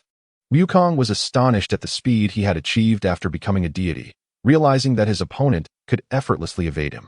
Such power undoubtedly marked the presence of a god. There was no need for me to intervene. Little girl, it's up to you. Beerus stood with his hands clasped behind his back, disappointment barely concealed in his amber eyes. Up to me? Upon hearing this, Li Xing placed her hand on her nose, momentarily taken aback, as was Sun Wukong. What does this have to do with me? It has been quite some time since we left the god of destruction realm for Earth, and you and Whis seem to be well fed. I'm nearly starving. And now you want me to work? Though she yearned to voice her frustrations, under the oppressive gaze of Beerus and the expectant look of Sun Wukong, Li Xing steeled herself and stepped forward to fight. After merging with destruction, she too wished to ascertain the extent of her newfound power. That's the spirit. If you fail, there will be no reason for this planet or its inhabitants to continue existing. Beerus stood with his hands behind his back, a hint of embarrassment on display. It must be admitted that she played the part quite well. Had it not been for the remnants of pudding at the corner of her mouth, one could easily believe the murderous aura emanating from Beerus's words. Let us take this fight to the skies, Sun Wukong suggested, eager for a change of opponent, as he was not overly concerned, provided he could battle to his heart's content. As for Beerus's menacing words, Wukong dismissed them, confident that he could clarify matters with Li Xing later. With a slight nod, Li Xing ascended into the sky, the two streaks of light soaring to an altitude of 10,000 meters. Meanwhile, elsewhere in West City, Vegeta stood outside a building. Calling inside, "Naba, come out." Squeak. The door creaked open slowly, revealing the robust figure of Naba, his face adorned with stubble. "Your Highness Vegeta," Naba hesitated, gazing at Vegeta as if seeking to inquire about his intentions. "Come with me." Without a moment's hesitation, Vegeta swiftly took him away from the scene. What a disappointment. Despite the passage of years, while Naba had indeed learned to control his breath, he still resorted to shouting, having grown accustomed to an era of peace. He seemed to have lost all sense of vigilance. In an instant, the surroundings transformed, and the two found themselves aboard a luxurious cruise ship with the others. Beerus and Whis exchanged glances, perceiving a flicker of surprise in each other's eyes. This scion felt strangely familiar. Of course, it was not Naba they were referring to, but rather Vegeta. Earlier, their attention had been solely on the Super Saiyan god, leaving them little time to scrutinize Vegeta closely. Beerus paused momentarily, then suddenly recalled a figure resembling him from decades past on the Saiyan homeworld. The son of King Vegeta, perhaps? It seemed he was far more formidable than his father. After a brief moment of contemplation, Beerus redirected his gaze to the two in the air. Rumble. Meanwhile, Li Xing and Son Goku were not idle. After providing a brief explanation regarding the god of destruction, an unparalleled aura began to emanate in the air. She did not rush into action, but merely transformed into her first stage, while Son Goku needed time to acclimatize to the divine energy during his initial transformation. Then I shall not hold back. Observing her movements, Son Goku grinned widely and clenched his fists, charging forward. Such a scene had not unfolded in years. From the initial battle on Earth to learning instant transmission on Yardrat, it had been ages since Son Goku had sparred with Li Xing. Even though he knew his strength might fall short, the stronger the opponent, the more exhilarated he felt. "Come at me." A flicker of fierce determination flashed in Li Xing's eyes. One possessed divine combat prowess, while the other held divine mastery. Their fight was reminiscent of the previous battle with Vegeta. Boom, boom. With thunderous sounds erupting, the air howled with wind, and the ocean below roiled, causing the entire cruise ship to sway violently. Clang! With a swift tap of Whis' staff against the deck, a green protective barrier surged upward, shielding against the tumultuous waves and stabilizing the cruise ship once more. Meanwhile, Beerus observed the battle while also keeping an eye on Vegeta's reaction. This fellow seemed intent on emulating Son Goku to forge another Super Saiyan god. 1, 2, 3, 4, 5. After bringing Naba over, Vegeta began to account for their numbers. Excluding the battling Li Xing and Son Goku, there were only 5. Naba, Trunks, Gohan, Goten, and himself. Had they lost one? Vegeta's expression darkened. He could no longer sense Son Goku's energy, but by gauging Li Xing's aura, he could ascertain that he had been left far behind. Is Uncle Vegeta planning to transform like Dad did? Gohan scratched his head and interjected with a question. Li Xing and Sun Wukong had both undergone transformations. And at this moment, Vegeta brought Nappa with him, a gesture that was clearly self-evident. However, upon hearing this, Vegeta shook his head resolutely, his eyes shimmering with determination. I must surpass him. It was infuriating that he had to wait for these two to finish their battle first. Vegeta gazed up at the sky, occasionally stealing glances at Beerus's reaction. God of destruction, allow me to witness your power today. Crack. Vegeta's fists clenched tightly. Recalling the nightmarish memories of his childhood, his desire for the transformation into a Super Saiyan god intensified. Noticing his reaction, Beerus arched an eyebrow. The son of King Vegeta seems to yearn for the power of the Super Saiyan god. Nevertheless, to challenge himself at such a level is rather presumptuous. What a far-fetched idea. Thinking of the Super Saiyan god, even Li Xing, who has just been taken under my wing, is more than capable of overpowering these two. For me, the most important thing remains the delicacies of Earth. Whis, that's mine. While observing the battle, Beerus did not forget to compete with Whis for food. Does that scion in your belly count? Just as Vegeta found himself at a loss, the sudden voice of Biddy Lee drew everyone's attention. Boom! In the heights of 10,000 meters, Sun Wukong's fist struck fiercely against Li Xing's palm, the force radiating outward, causing ripples in the very fabric of space. Bang! After a failed attack, Sun Wukong swiftly retracted his fist, channeling his power to charge forward once more. My, how quickly he adapts. Li Xing's pupils contracted as she perceived the fiery aura emanating from Sun Wukong's approaching fist. Boom. Without any intention of dodging, she assumed a stance to confront him head-on, bracing herself to absorb Sun Wukong's relentless onslaught. In mere moments, Sun Wukong unleashed hundreds of punches, each imbued with immense power, causing the surrounding air to tremble and the deafening sounds of impact to resonate across the sky. Curious, why does it feel like Sun Wukong's strength is so feeble despite being in the same realm? Li Xing squinted slightly. After her body had been modified and her serious injuries healed, she sensed her power had multiplied exponentially. Although her first stage still appeared as the first level of Divine Realm, she had a premonition that her strength could even contend with the second level of Divine Realm. The terrifying nature of the transcended bloodline meant her true opponent should be the fused warrior, Vegeta. Hey, Li Xing, are you not going to make a move after all this time? Just as she pondered, Sun Wukong suddenly ceased his attacks and called out. Despite having sensed a significant leap in his strength, he found himself unable to make a dent in Li Xing, which piqued his curiosity. Are you sure? Li Xing tightened her fist, emerald green lightning crackling at her fingertips. Ever since her bloodline had transformed, she had no confidence in restraining her own power. If she were to accidentally exert too much force, she would have to trouble the dragon of Namek. Go ahead, show me your current level. Sun Wukong inhaled deeply, his eyes gleaming as he gazed at Li Xing. The one-sided battle, devoid of any retaliation, left him with no avenue for unleashing his full potential. Nor could he grasp the disparity between himself and Li Xing at this moment. As you wish. Li Xing adjusted her stance, no longer adopting the patient demeanor she had while waiting for Sun Wukong to acclimate. With a surge in her aura, her presence skyrocketed instantaneously. For a fleeting moment, it resembled the dance of fireflies against the full moon, a massive blaze erupting skyward, seemingly poised to engulf Sun Wukong entirely. Boom. The surrounding space quivered continuously, visibly altering Li Xing's form. Her long, emerald hair cascaded to her waist, her physique elevated slightly, brimming with explosive musculature. Lacking eyebrows, her pronounced brow rendered her expression cold. Yet her pupils remained strikingly clear, resembling a humanoid beast of ferocity. Transcending to the third stage. Name: Li Xing, battle power, Divine Realm level 3. Meanwhile, aboard the cruise ship, the young girl showed no signs of prolonging her playtime. Beerus devoured pudding after pudding, while Whis had already acquainted himself with many on Earth, likely having received some instructions from Android 18. The chubby plush toy sulked in the corner, unusually refraining from competing with Beerus for food. How has this formidable being, Li Xing, honed her skills over these years? Feeling the oppressive aura, Krillin wiped the beads of sweat from his forehead incessantly. He was not alone. After such a lengthy period of peace, everyone sensed an overwhelming pressure that was nearly insurmountable.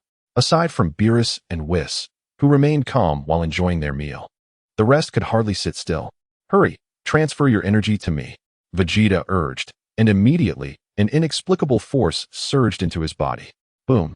A colossal blue beam shot skyward, abruptly interrupting the clash between Li Xing and Sun Wukong, both turning their gazes downward. Vegeta had actually summoned that beam? What does he intend to accomplish by transforming at this moment?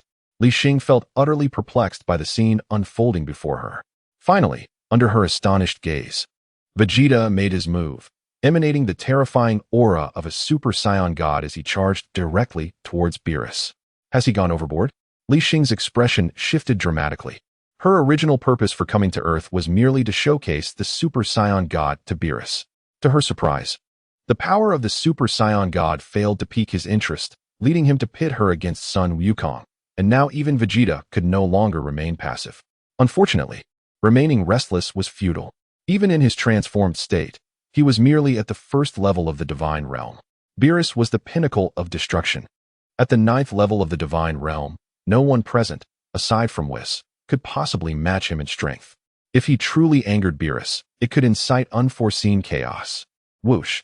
With this thought, Li Xing's figure vanished from the air, abandoning the half-finished battle with Sun Wukong. However, after transforming, Vegeta's power surged dramatically. Before the arrival of Li Xing, a fist imbued with terrifying strength swept towards Beerus's face from mere feet away. Boom.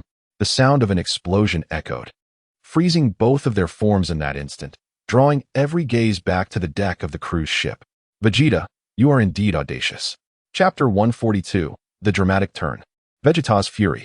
A deep voice resonated slowly, and under the astonished stares of the crowd, Beerus nonchalantly brushed off non-existent dust from his body, raising his gaze to meet Vegeta's fist, which was mere inches from him. I dislike being disturbed while dining, and I particularly detest impolite individuals. Beerus's indifferent words reverberated in everyone's ears, sending chills down their spines. Is he also a god? Bulma swallowed hard. She was not alone, as everyone's hearts raced while they fixated on Beerus. The might of Vegeta's punch was akin to an unfathomable mountain. Should it connect with them, the consequences would be unimaginable. Yet Beerus exhibited no reaction, not even a defensive movement, allowing Vegeta's attack to falter without penetrating even a fraction. Destroyer God Beerus. Vegeta's pupils narrowed slightly, never expecting that even after attaining godhood, he would still be unable to approach this nightmarish being. Destruction. Beerus narrowed his eyes, lightly extending a finger, and in an instant, the heavens trembled and the earth shook, an overwhelming force enveloping the scene, a pea-sized sphere of destructive energy materializing. What is this power? Feeling a presence that sent shivers through his very soul, Vegeta's heart raced, and he quickly retreated several meters away. Beerus smirked slightly, and out of the corner of his eye, he noticed Li Xing approaching at high speed. Boom! A thunderous explosion erupted as Li Xing positioned herself directly between the two. Despite having gained some control over destruction, she was still only in the Super Saiyan 3 phase. The destructive energy still inflicted upon her a sense of excruciating pain. Contorting her face, that bastard Vegeta. If you wish to transform, to seek a worthy opponent, why not choose yourself or Goku? Why provoke Beerus? Watching Beerus ascend slowly after his strike, Li Xing felt her heart crumble. What was supposed to be a pleasant meal had turned to ruin. Little girl, have you chosen the wrong side? Beerus stood with his hands behind his back, coldly gazing down at the crowd on the deck. The strength of a Super Saiyan god was far below his expectations, and being disturbed during a meal genuinely irked him. Hearing Beerus's icy and murderous inquiry, Li Xing's heart sank, and she sensed impending disaster. Whose cat is that, the one accompanying you? The atmosphere in the arena plummeted to a freezing point. Bulma scanned the area and chose to ask the calmest person present. A cat? Lord Beerus would probably annihilate the entire earth upon hearing that. Weiss chuckled lightly, casting a casual glance at the distant figure of Li Xing, who was sending a silent plea for help. He slowly began to speak. Lord Beerus is the most powerful deity in the cosmos. At least for now, no one can rival him. Moreover, he happens to be Li Xing's master. Li Xing's master? Upon hearing this, Bulma's eyes widened in astonishment. She had only known that Li Xing had rarely shown his face on Earth in recent years, yet today, at her birthday celebration, he had brought along his master, the mightiest god in the universe. Under the watchful gaze of the crowd, Bulma strode directly towards Vegeta. Oh! Beerus raised an eyebrow, watching with keen interest. When the Earth Woman had accompanied Li Xing to Earth, he and Weiss had learned from the others that today was Bulma's birthday party. It appeared that Li Xing was quite familiar with the host of this event, and should a confrontation ensue, it would surely lead to a fierce clash. With a sharp and resounding clap, Bulma captured everyone's attention. Li Xing stood in a daze, while Goku, who had just arrived, hovered silently in the air, not daring to utter a sound. The atmosphere grew increasingly tense. Vegeta, while your training may be understandable, today is my birthday. That guest was brought by Li Xing, and he is her master. How could you be so rude? Apologize to our guest. And also to Li Xing. Bulma's voice echoed in the quiet space, her anger escalating with each word, especially as she beheld Vegeta's sullen countenance, which ignited her fury further. Enough. Vegeta could no longer contain himself, his voice hoarse, veins bulging on his forehead, teetering on the brink of eruption. Dare you lay a hand on Bulma? You shall perish. Vegeta's attitude incensed Li Xing as well. Unwittingly, the emerald aura surrounding him shifted to a dark purple, his hands charged with destructive energy, keenly observing Vegeta's every move.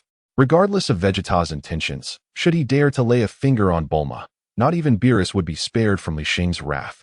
Suddenly, clapping echoed through the air, as Beerus, reveling in the chaos, seemed to find amusement in the unfolding drama. Is this truly the Prince of the Saiyans? How utterly disappointing. Boom. Before Vegeta could unleash his fury, Li Xing raised his hand and unleashed a beam of energy, striking him in an instant. Vegeta was already on the edge of tolerance, To provoke internal strife at this moment was nothing short of seeking trouble. Beerus. As the smoke from the explosion engulfed the air, Vegeta clutched his head and let out a frantic roar. In an instant, a visible wave of energy surged through the air, causing the sea to churn and the entire cruise ship to sway violently. A palpable aura of extreme danger permeating the atmosphere. Let us go. With a surge of urgency, Li Xing swiftly flickered twice and whisked Bulma away from his side. Perhaps he was merely overthinking. Vegeta had only reprimanded Bulma after his embarrassing display, showing no intent to harm her. Observing the enraged Vegeta, Li Xing exhaled in relief. What a dramatic turn of events. Beerus and his companion had arrived alongside him. While Bulma assumed she was entertaining guests, Vegeta could hardly contain himself and struck out, landing a blow that was originally meant for Beerus upon himself instead. Whis, I apologize for the trouble. After ensuring Bulma was safely with Whis, Li Xing soared into the air to join Goku, who was observing the scene. Having just witnessed Li Xing's formidable transformation after attacking Beerus, the dust had already settled, revealing Beerus unscathed, yet with a rather unpredictable expression. Li Xing was uncertain whether Beerus would be angered, but in this moment, the safest haven for her was indeed with Whis. If Beerus were to destroy Earth due to Vegeta's impulsiveness, she would simply accept it. Chapter 143. 3 against Elbu? After all, the destruction of Earth was not the end of the world. Vegeta had managed to ascend to such heights? Goku was taken aback, gazing at the furious Vegeta with an intense glimmer in his eyes. He had only just acclimated to his current transformation, having witnessed Li Xing's terrifying Super Saiyan evolution. And now Vegeta, driven by rage, had surpassed himself, leaving Goku feeling rather inadequate. Boom. Enraged, Vegeta's muscles tensed. Powerful waves of energy surged from beneath him. The ferocious aura targeting Beerus in the sky. It seemed a feast was about to begin. Whis narrowed his eyes. A green protective barrier enveloping his vicinity where Bulma and the others were gathered. The furious Scion bore a striking resemblance to that girl. Beerus stood casually, intrigued by the furious Vegeta below. As a deity, he could sense the presence of other divine beings once their power reached a certain threshold. At this moment, while Vegeta's energy did not match Li Xing's, it far surpassed the Goku of his dreams. Such a battle was something he eagerly anticipated. Destroyer God. Do not underestimate this prince. Vegeta roared, his body transforming into a streak of light as he shot upwards, his fist slamming down with such force that the air cracked with a resounding pop. Boom. In the next instant, an energy storm swept through the air, overwhelming everyone aboard the cruise ship, compelling them to retreat towards Whis. Name: Vegeta. Realm: first level of Divine Realm. Still only at the first level? Li Xing's pupils constricted. The range of this realm was extraordinarily vast. Given Vegeta's current momentum, he could easily overpower Goku, yet he had not yet reached the second level. Glancing at Goku beside him, he noticed Goku's eyes were fixed intently on Vegeta's movements, an uncontrollable excitement radiating from him. Boom. On the other side, Vegeta continued to unleash powerful attacks, each strike infused with a ferocious strength that sent towering waves crashing across the surrounding sea. Yet, in contrast to Beerus, all of this appeared as mere child's play. With a casual flick of his hand, he effortlessly dismissed it, remaining utterly unaffected. Conversely, Vegeta, increasingly agitated, seemed to become more desperate with each exchange. Suddenly, a deafening roar of thunder reverberated across the sky, and unbeknownst to them, their battleground had ascended to an altitude of 10,000 meters. Vegeta clasped his hands tightly, and a layer of intertwining blue and gold lightning enveloped his body, coiling like a tempestuous dragon. At last, with a low growl, the storm unleashed as a golden energy beam erupted from Vegeta's palms, illuminating the vast expanse above in a breathtaking hue of blue and gold that stretched for hundreds of kilometers. Humph! Beerus raised an eyebrow, extending his index finger to lightly touch the void. In an instant, destructive energy coalesced into a dark purple spherical structure that collided with the beam unleashed by Vegeta. Bang! Without any fluctuation of energy, the moment they met, both were transformed into a myriad of energy particles scattered across the sky. What is happening? Goku raised an eyebrow, a hint of seriousness flashing in his eyes. How could such a minuscule energy sphere from Beerus obliterate Vegeta's most formidable technique? Destruction. The dismantling of all matter in the universe. Li Xing explained softly, uncertain of Beerus's true intentions. which now appeared to be little more than a game. Indulging in leisure? A sudden thought crossed Li Xing's mind, and her expression turned peculiar. The stark truth. Ever since Beerus and Whis arrived, their chatter had been incessant. Now, it seemed Beerus merely wished to play, while Whis remained absurdly unyielding, showing no signs of pausing for a meal. Vegeta, is this all you are capable of? Beerus remarked indifferently from the lofty heights, causing Vegeta's face to darken further. His punches and kicks had proven futile. Even his ultimate technique fell short against the overwhelming strength of the god of destruction, far exceeding his expectations. Boom. Just as Vegeta found himself at a loss, a brilliant red aura suddenly surged from Goku. Li Xing, closest to him, instinctively flinched. A dazzling crimson energy erupted from within Goku, engulfing everything around him in a searing flame, raising the temperature of the air considerably. Has this guy also reached his limit? Li Xing's eyes narrowed, filled with a myriad of emotions, a glimmer of anticipation stirring within her. She understood Goku's character well. Faced with a formidable adversary like Beerus, he would never hold back, even knowing he was outmatched after witnessing Vegeta's struggle. He would still choose to fight. Oh, in that case, why not all of you join forces? Beerus, noticing the unfolding situation, smirked and beckoned Li Xing and her companions. Join forces? You can play by yourself. Li Xing's thoughts were a tangled mess. The disparity in power was too vast. Even if she had 3 more allies, they would still be no match. Having arrived here without even a morsel to eat, she had little desire to engage in this farcical battle alongside Beerus. Moreover, the demeanor of Beerus reveals no hint of joy. He merely appears to be toying with the situation. As this thought crossed her mind, a rumble of hunger echoed from her stomach. Li Xing swiftly teleported to Whis' side, indulging in a feast amidst the astonished expressions of those around her. Goodness, is this girl really my disciple? Beerus covered his face, questioning his very existence. Boom. Yet, Li Xing was merely replenishing her energy, while Goku and Vegeta were not idly resting. Though they were reluctant to collaborate, they were equally unwilling to lag behind. In an instant, Beerus remained immobile in the air, as 2 streams of crimson light intertwined and clashed around him. Various techniques erupted, yet none inflicted the slightest harm upon him.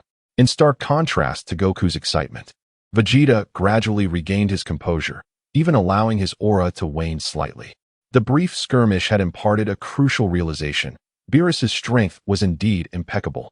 Despite unleashing nearly all his power, Vegeta witnessed Beerus effortlessly dismantle his attacks, leaving him devoid of any desire to engage further. Is this all you are capable of? Beerus regarded Goku and Vegeta with a hint of disappointment in his gaze, initially expecting them to ignite a spark of battle within him, only to conclude that he had overestimated their prowess. Bang! Bang! 2 consecutive resounding impacts echoed through the skies, and in the blink of an eye, Goku and Vegeta were sent hurtling back, skidding through the air for several kilometers before barely regaining their footing. Damn it, is the gap this vast? Vegeta's expression darkened, having exhausted all his abilities yet still being toyed with by Beerus. Even with Goku's assistance, the situation remained unchanged. Suddenly, as if awakening from a daze, Goku surged forward again, dashing towards Beerus with unparalleled speed.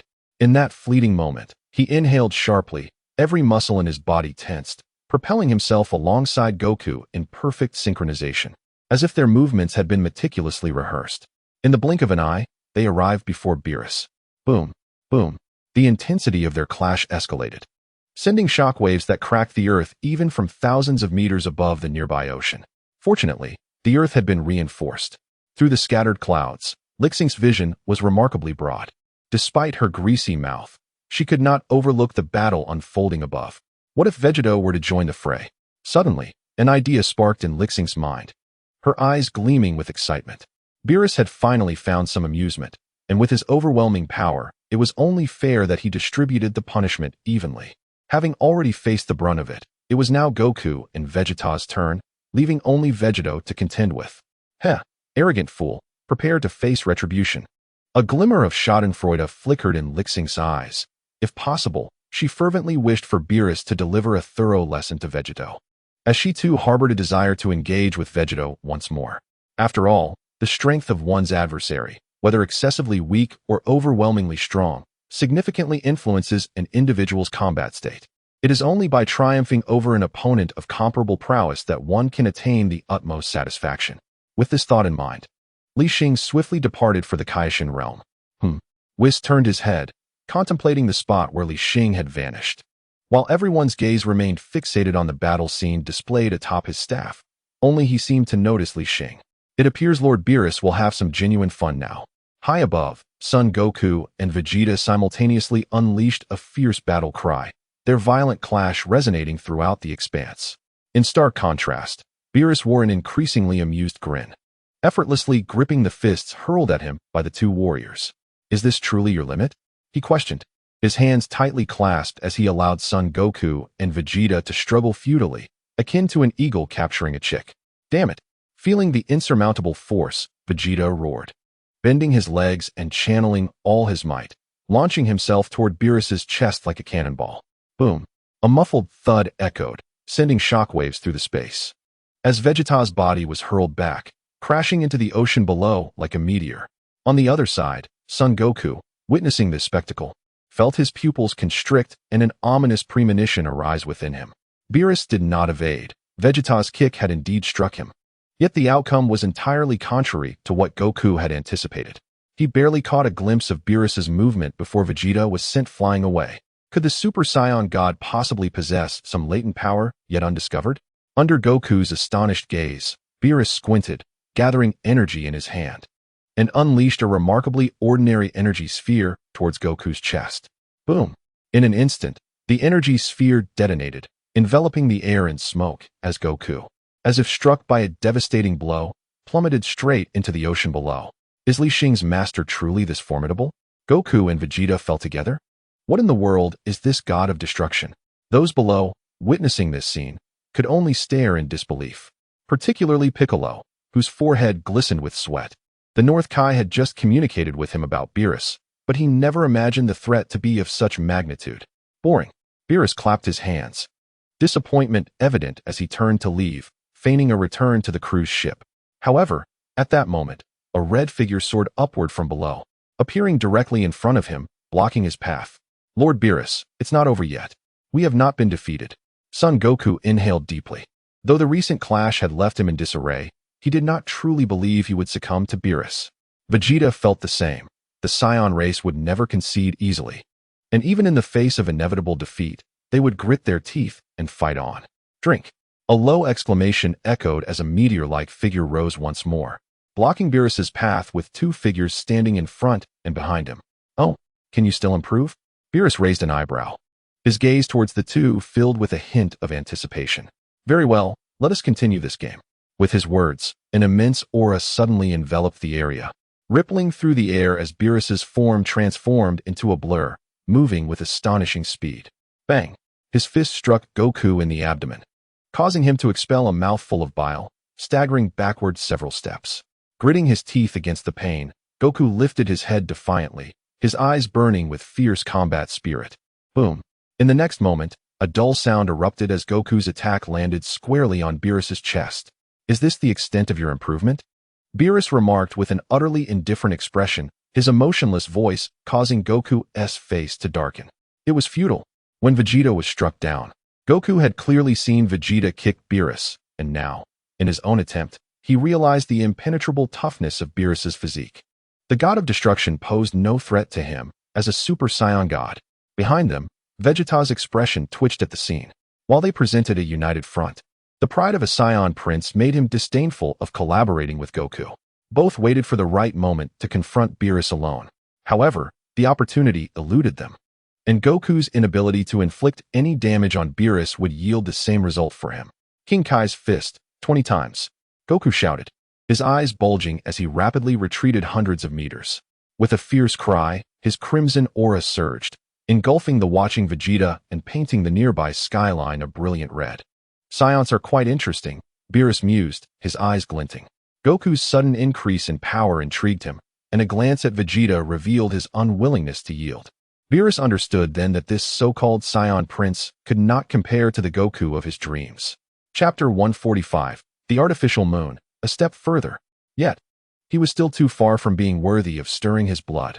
Beerus remained unfazed, his hands clasped behind his back, intently observing Goku's transformation. As the battle intensified, Li Xing reappeared on the cruise ship, clutching the Patera earrings she had forcibly taken from the Kaioshin. Despite claiming it was alone, the old and new Kaioshins had refused to part with them for a spar against Beerus. Ultimately, she had to resort to some special means. It seems we still have more fighting to do, Li Xing thought, gazing thoughtfully at the battle above, aware that if she were to provide them with the earrings now, Vegeta might very well shatter them in frustration. Having significantly honed her abilities, she now stands on the cusp of attaining the third tier of divine mastery through the Super Saiyan transformation. The path ahead poses a profound question worthy of contemplation. The god of destruction form, vaguely recalled after being awakened by Beerus, is overshadowed by her burgeoning anticipation for the Super Saiyan 4 transformation. The artificial moon. This is how it is utilized, is it not? I wonder how it compares in strength to the god of Super Saiyans. Extending a hand, she meticulously scrutinizes the luminous orb she has conjured. This technique, witnessed only once over a decade ago when Vegeta employed it, has faded from her memory over the years. What does that woman intend to accomplish? High above the earth, Vegeta's expression suddenly shifted. Since his ascension to godhood, his sensitivity to energy signatures has heightened, and he sensed the disturbance below almost instantaneously as she consolidated the energy sphere. An artificial moon? No, merely an ordinary energy blast. The thought flashed through his mind, causing his pupils to constrict. Observing Goku, who had unleashed the Kaioken technique, he felt a pang of inadequacy. Yet even in this state, Beerus toyed with him like a child, the chasm of disparity between them nearly insurmountable. Great ape, Vegeta murmured. Though it appeared that Li Xing was unfamiliar with the artificial moon, this revelation sparked an epiphany within him. Gazing at the tail swaying behind him, Vegeta fell into deep contemplation. Aside from himself, Li Xing was the only other Scion present with a tail. Trunks and Goten had severed theirs almost at birth, and Nappa had discarded his upon acclimating to life on Earth, relinquishing it once he could transform into a Super Saiyan. The reasons behind Li Xing's retention of her tail eluded him.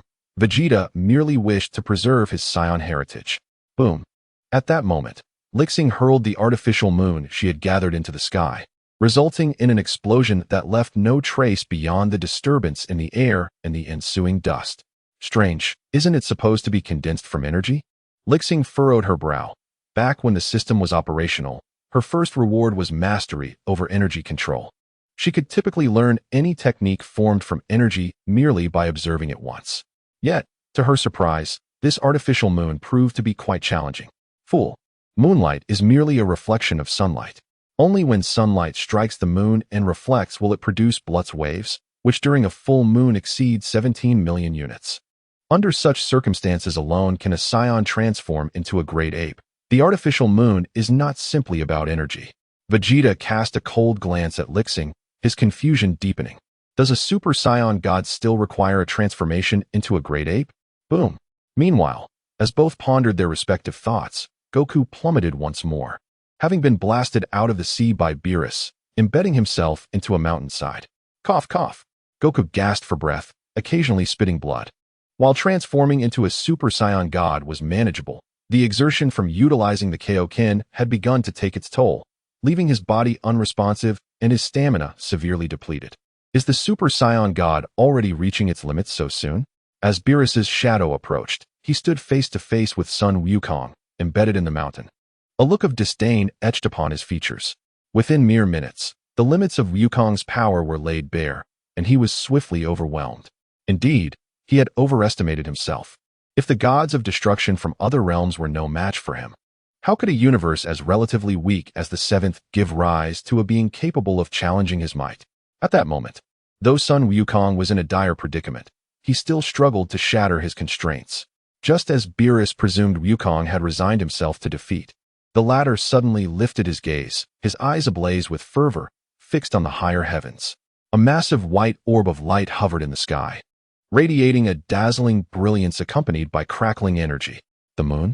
Beerus's countenance shifted slightly as he too gazed upward, instantly recognizing the orb suspended in midair. It appeared not to be the true moon, but rather a construct of artifice.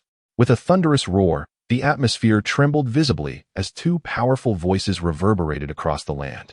Vegeta and that young girl? Beerus's gaze deepened, as if piercing through the vast distances to discern the spectacle unfolding above the cruise ship. The two had completely shed their original forms, their bodies grotesquely swollen, their garments torn apart, exuding an unparalleled ferocity. Thump, thump. The colossal heartbeat echoed in his ears, and the transformed Li Xing's eyes sparkled with clarity. This sensation was long overdue. Oddly, wasn't the great ape transformation supposed to be black? In stark contrast to her reaction, Vegeta surveyed himself continuously after his transformation, perplexed by his golden great ape form. As Vegeta shifted his gaze, Li Xing embarked on her new endeavor. The moment Vegeta unleashed the artificial moon, she had been fully prepared. With her current strength, maintaining rationality in the great ape form was not a challenge. The surge of primal impulse was even less intense than her first transformation. Boom! Accompanied by her roar, a terrifying energy surged forth, warping the air around them. In an instant, a cataclysmic pressure radiated outward, as if to crush the heavens, causing the ocean beneath to boil and the very earth to tremble. Could she advance further? Positioned closest, Vegeta felt an almost insurmountable sensation under Li Xing's overwhelming presence. His eyes brightened, and the lingering doubts in his heart began to wane. He finally grasped a crucial realization. Li Xing's desire to transform into a great ape was no mere whim, but rather the manifestation of an entirely new transformation. Boom, boom. A dazzling golden light erupted, visibly shrinking Li Xing's massive form. Beneath the clear sky, the distant rumble of thunder resonated ominously. Chapter 146, Consecutive Transformations, Super Saiyan 4. Moments later, smoke billowed in the sky, and Li Xing's silhouette flickered within the haze. With long, lustrous black hair cascading over her shoulders, and her chest and arms adorned with a fiery red fur, she exuded the primal and wild essence of a scion. To her delight, she discovered that she was clad in a small vest reminiscent of Vegeta's, which modestly concealed the bare chest typical of a Super Saiyan 4 transformation.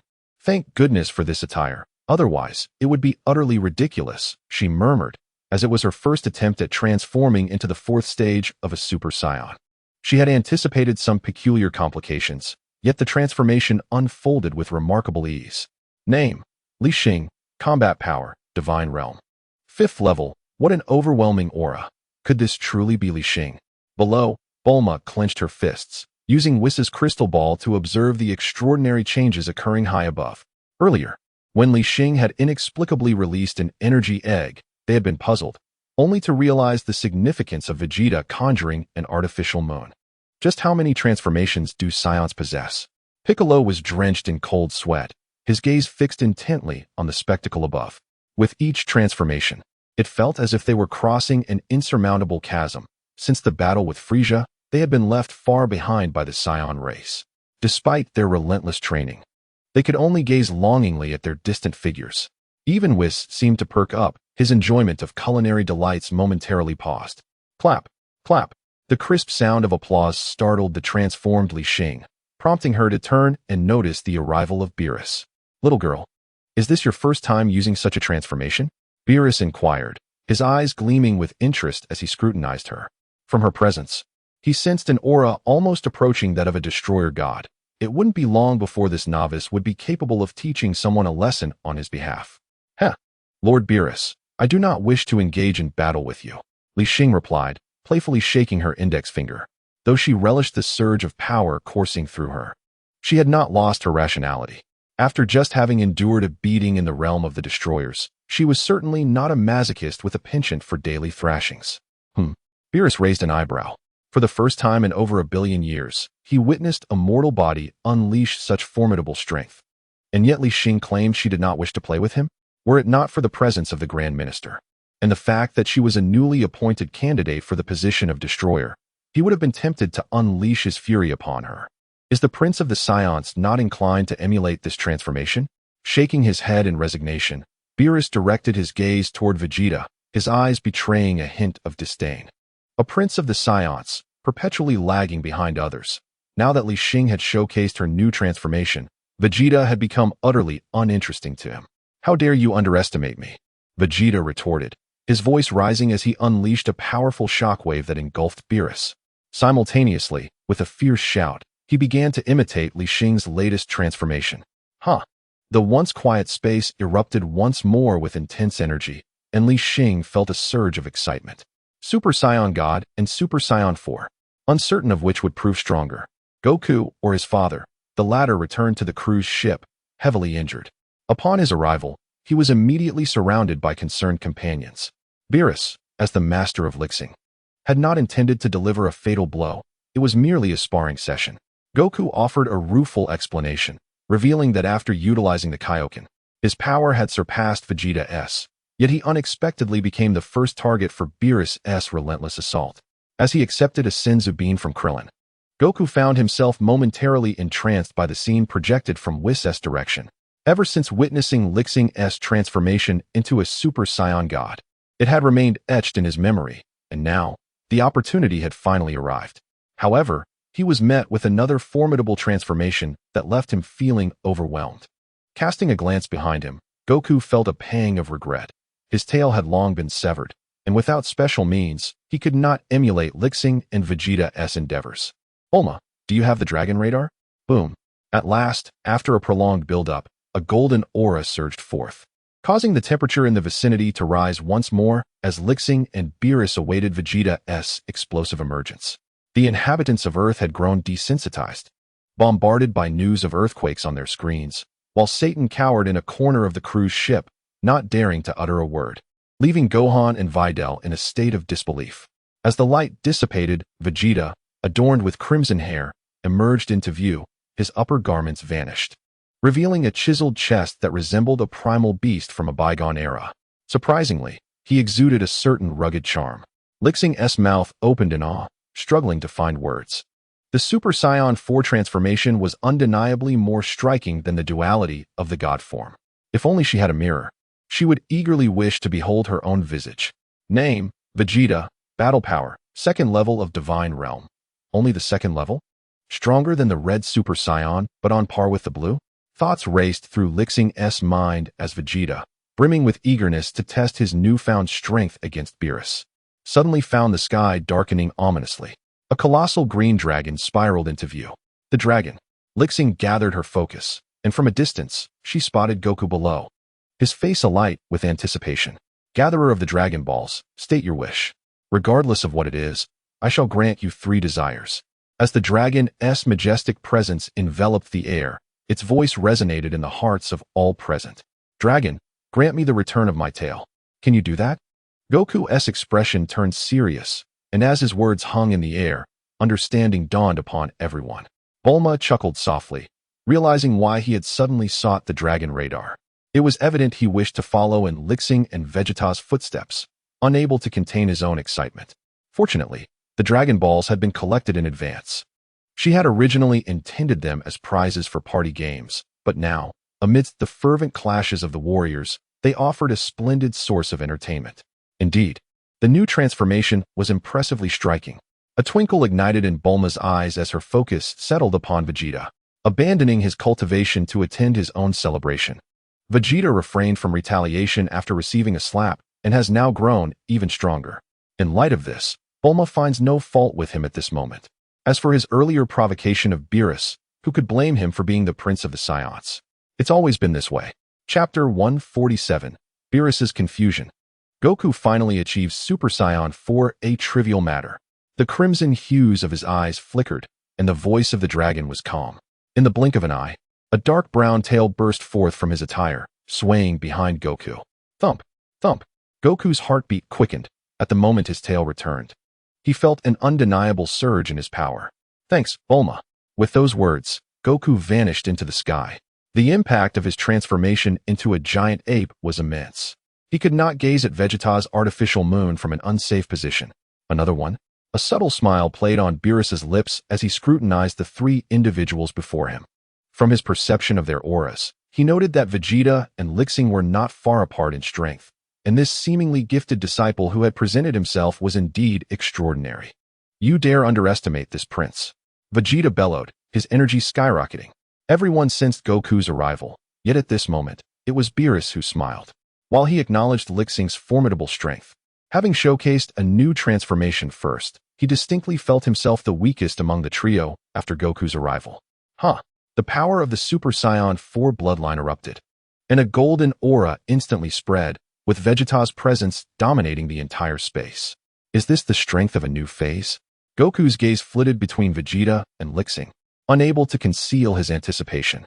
Finally, at the moment of Vegeta's full eruption, he too lifted his head. Boom!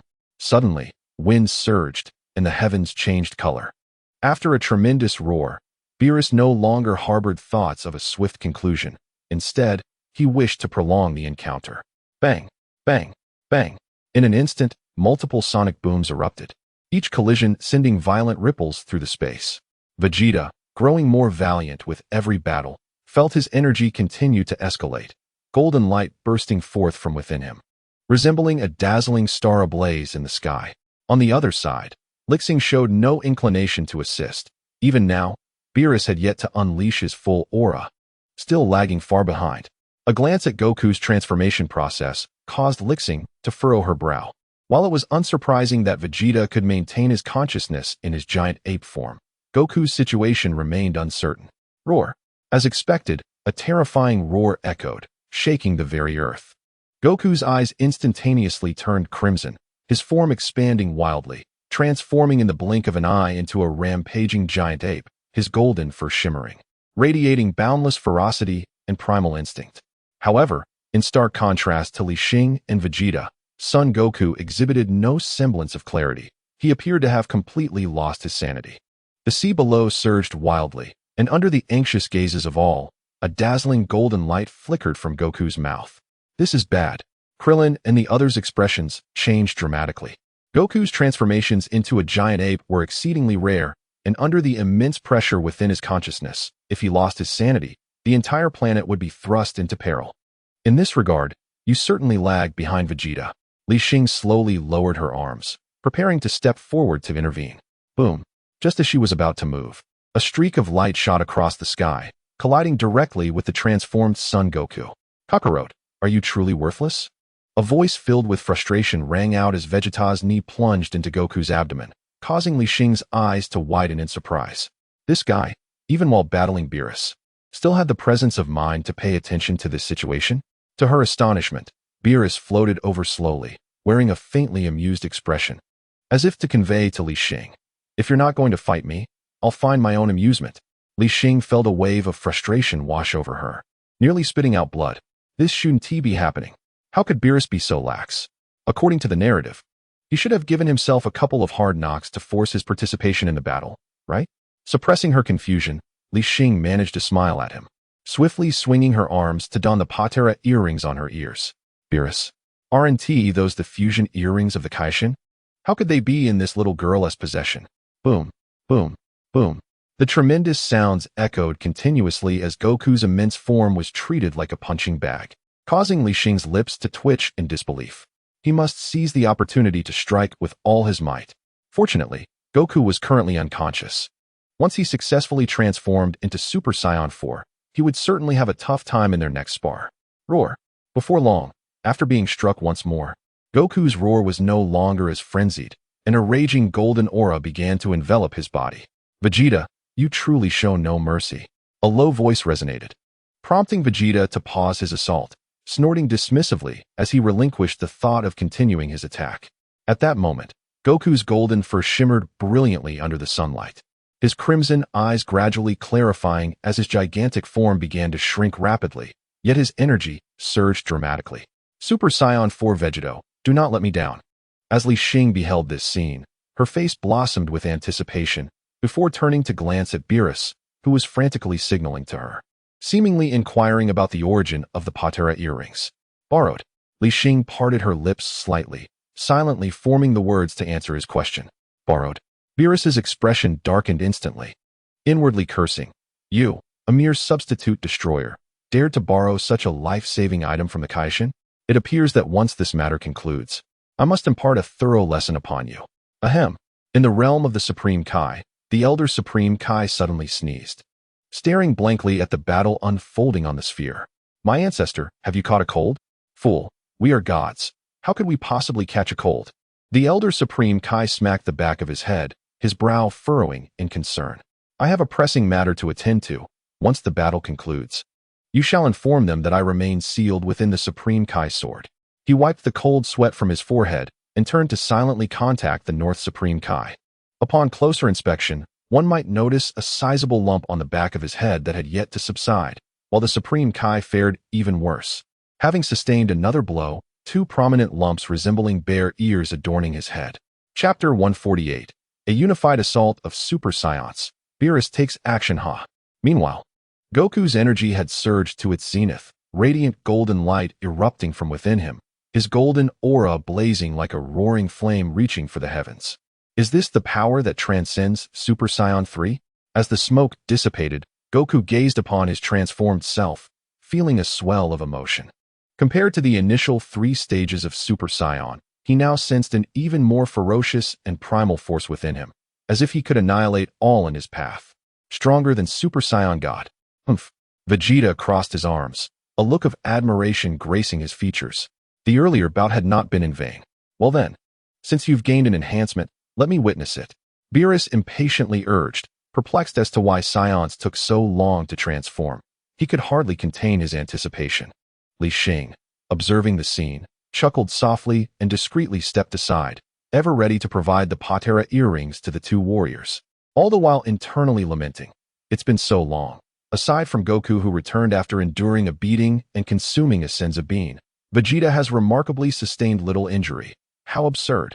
Goku and Vegeta exchanged glances, a grave expression settling upon their faces. After a brief skirmish, they realized that even with their newfound strength, it would be insufficient to defeat Beerus. After all, Beerus had yet to show any genuine intent to engage. Let us unite, Vegeta.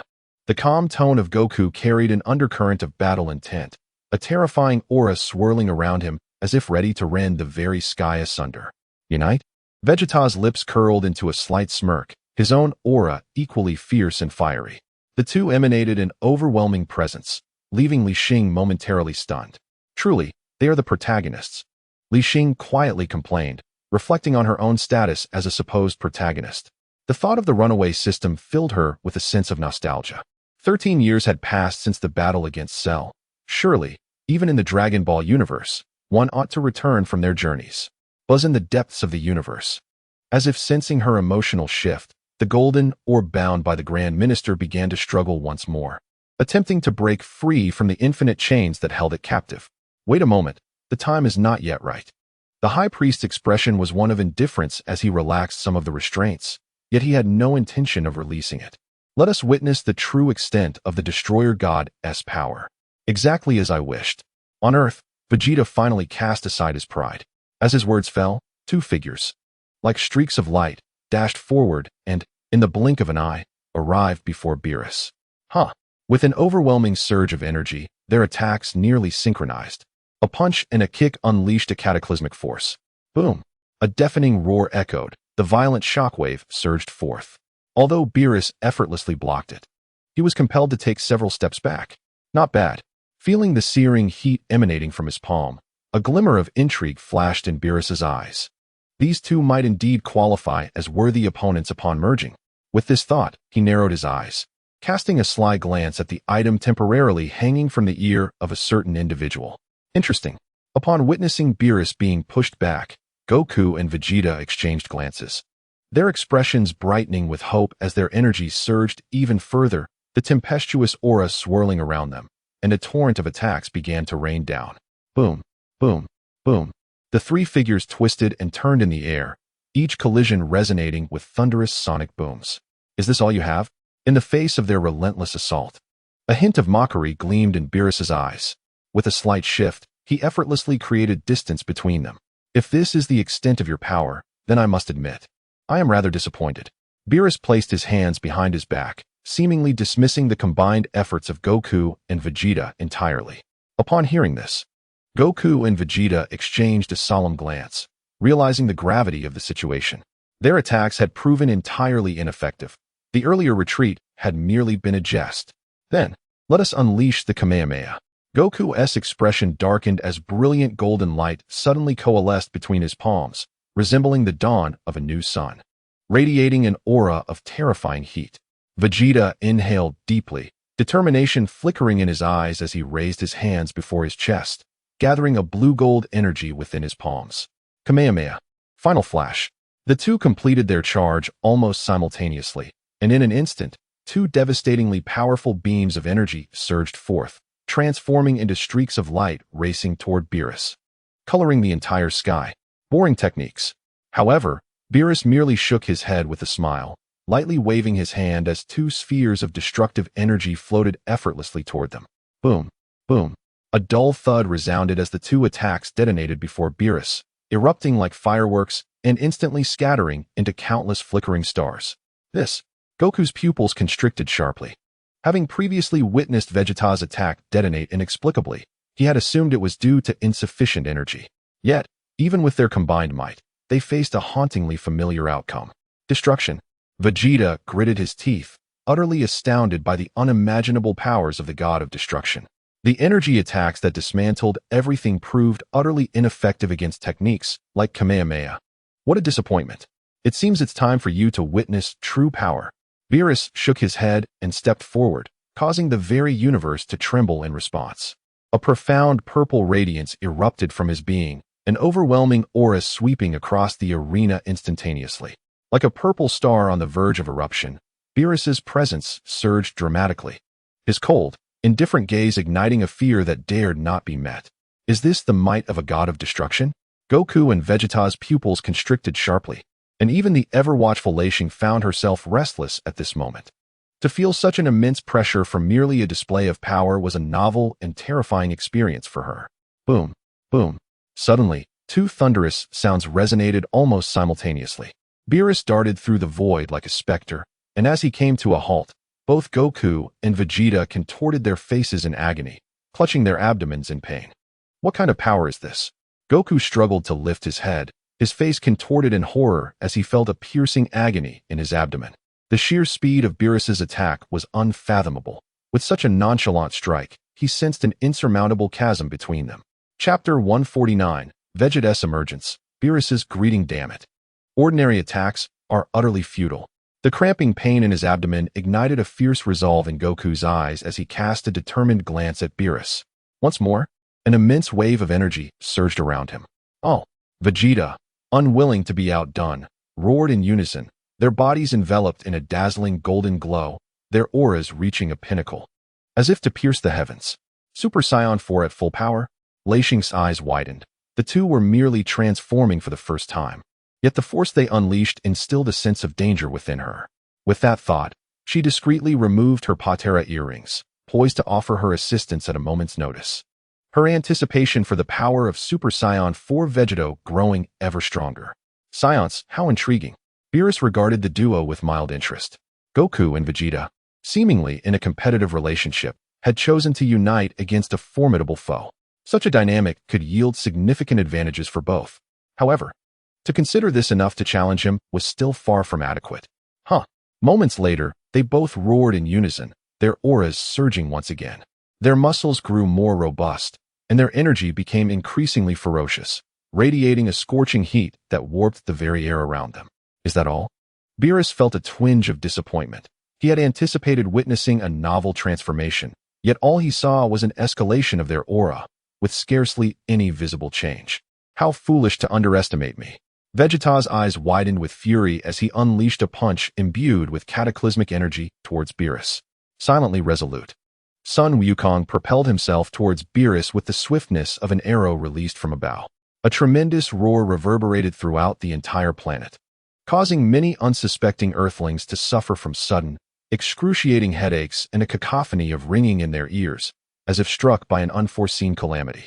Lord Beerus, do not overdo it, Li Xing urged anxiously, sensing the aftermath of the collision.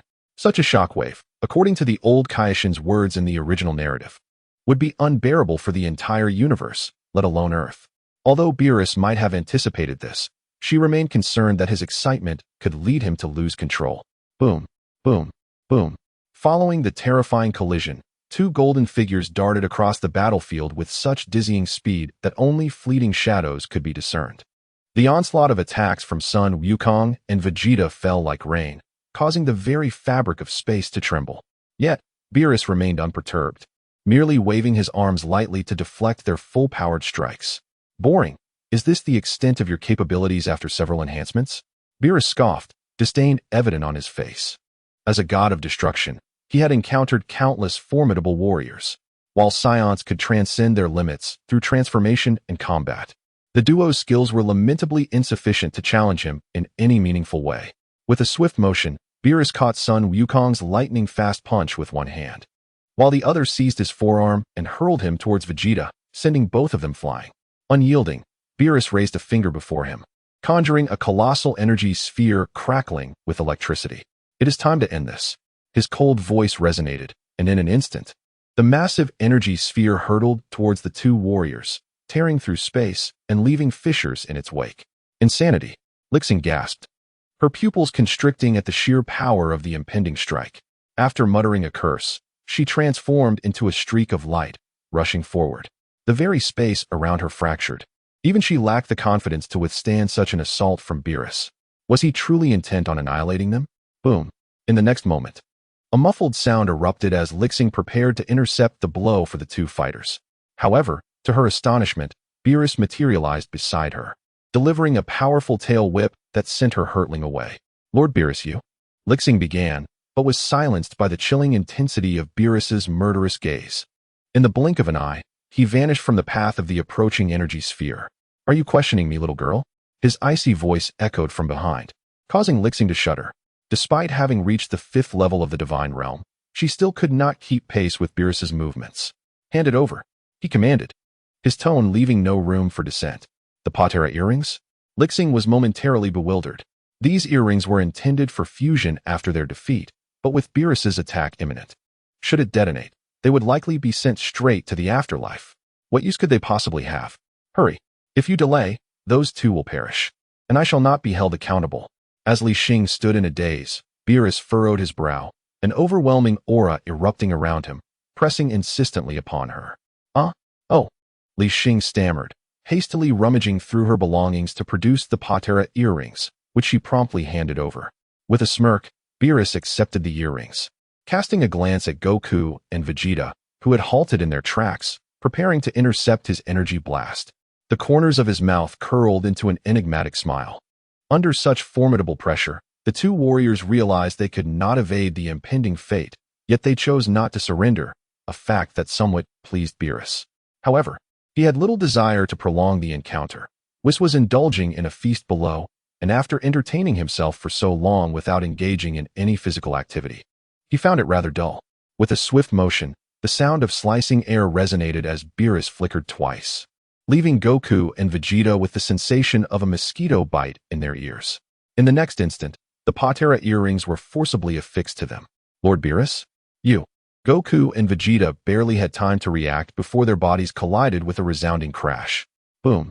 The deafening roar echoed across the sky as the energy sphere unleashed by Beerus erupted, sending a powerful shockwave that distorted the very fabric of space itself. Welcome gift? Li Xing's eyes widened in astonishment, initially believing Beerus had some ulterior motive, only to realize he had unceremoniously adorned the two with the earrings, along with a terrifying initiation gift. I was overthinking it. Had I known, I would have simply proceeded this way. Watching Beerus raise an eyebrow at her, Li Xing's lips twitched. Had it not been for his evident enjoyment, she would have acted sooner. To receive such a grand gift right upon her arrival was unexpected. In the midst of the smoke and chaos, a beam of golden light shot forth like a sword, striking Beerus squarely in the chest. Chapter 150, Vegeta vs. Beerus 1 Boom. The colossal clash of energy resonated as the beam impacted Beerus's chest, bursting forth in a brilliant display of light. Beerus did not flinch or evade. His body bore no scars, as though Vegeta's assault had left no mark whatsoever. As the dust began to settle, a new figure emerged, exuding an aura distinctly different from that of Goku and Vegeta. Name, Vegeta. Battle power, first stage of Divine Realm, base form. The first stage of the Divine Realm? Li Xing rubbed her eyes in disbelief, her heart racing as she realized she was not mistaken. It had only been about 4 years since their last fusion, yet their battle power had surged by over 100 times. How outrageous! Was this the power of their fusion? Beerus spoke calmly, as if regarding an inconsequential adversary. Vegeta, in his untransformed state, was far from worthy of his full attention. Destroyer God, Vegeta murmured to himself, his voice imbued with an ineffable confidence as his aura began to rise steadily. A formidable wave of energy emanated from him as he swiftly transformed into the Super Saiyan second grade. Oh, this is intriguing. Beerus raised an eyebrow, realizing that this fusion seemed capable of utilizing the transformations of its individual components. Yet, why did it not directly assume that crimson form from before? Did it regard itself with disdain? Just as Beerus pondered this, his expression darkened. Behold, Vegeta ascended with remarkable speed, not only looking down upon him, but also beckoning with a gesture. Mortal, you are exceedingly arrogant. Beerus's countenance grew grim. As a god of destruction, even other deities of the same rank from different universes would not dare to provoke him so audaciously. The battered earth trembled once more, ominous clouds gathering, heralding the wrath of the god of destruction, a veritable apocalypse for all living beings. Vegeta paid little heed to the unfolding chaos. Upon witnessing Beerus's anger, he casually gestured towards Li Xing before soaring into the higher skies. As Vegeto's figure vanished into the clouds, Beerus transformed into a streak of purple light, pursuing closely behind. The two luminescent forms raced side by side, ultimately disappearing from Li Xing's sight. Off to battle in the cosmos. Li Xing gazed upward at the spot where the two had vanished, then followed suit. Vegeto's full power should match her own. In such a fierce confrontation, even with the Earth's fortifications, it would prove utterly futile. Evidently, this individual possessed some level of intellect. In the vast expanse of the universe, amidst the dazzling starry sky, two inconspicuous figures stood at a distance. How audacious to challenge a god of destruction. Beerus's voice was low and menacing, his cold gaze akin to that of a mortician surveying the deceased. A god of destruction? What of it?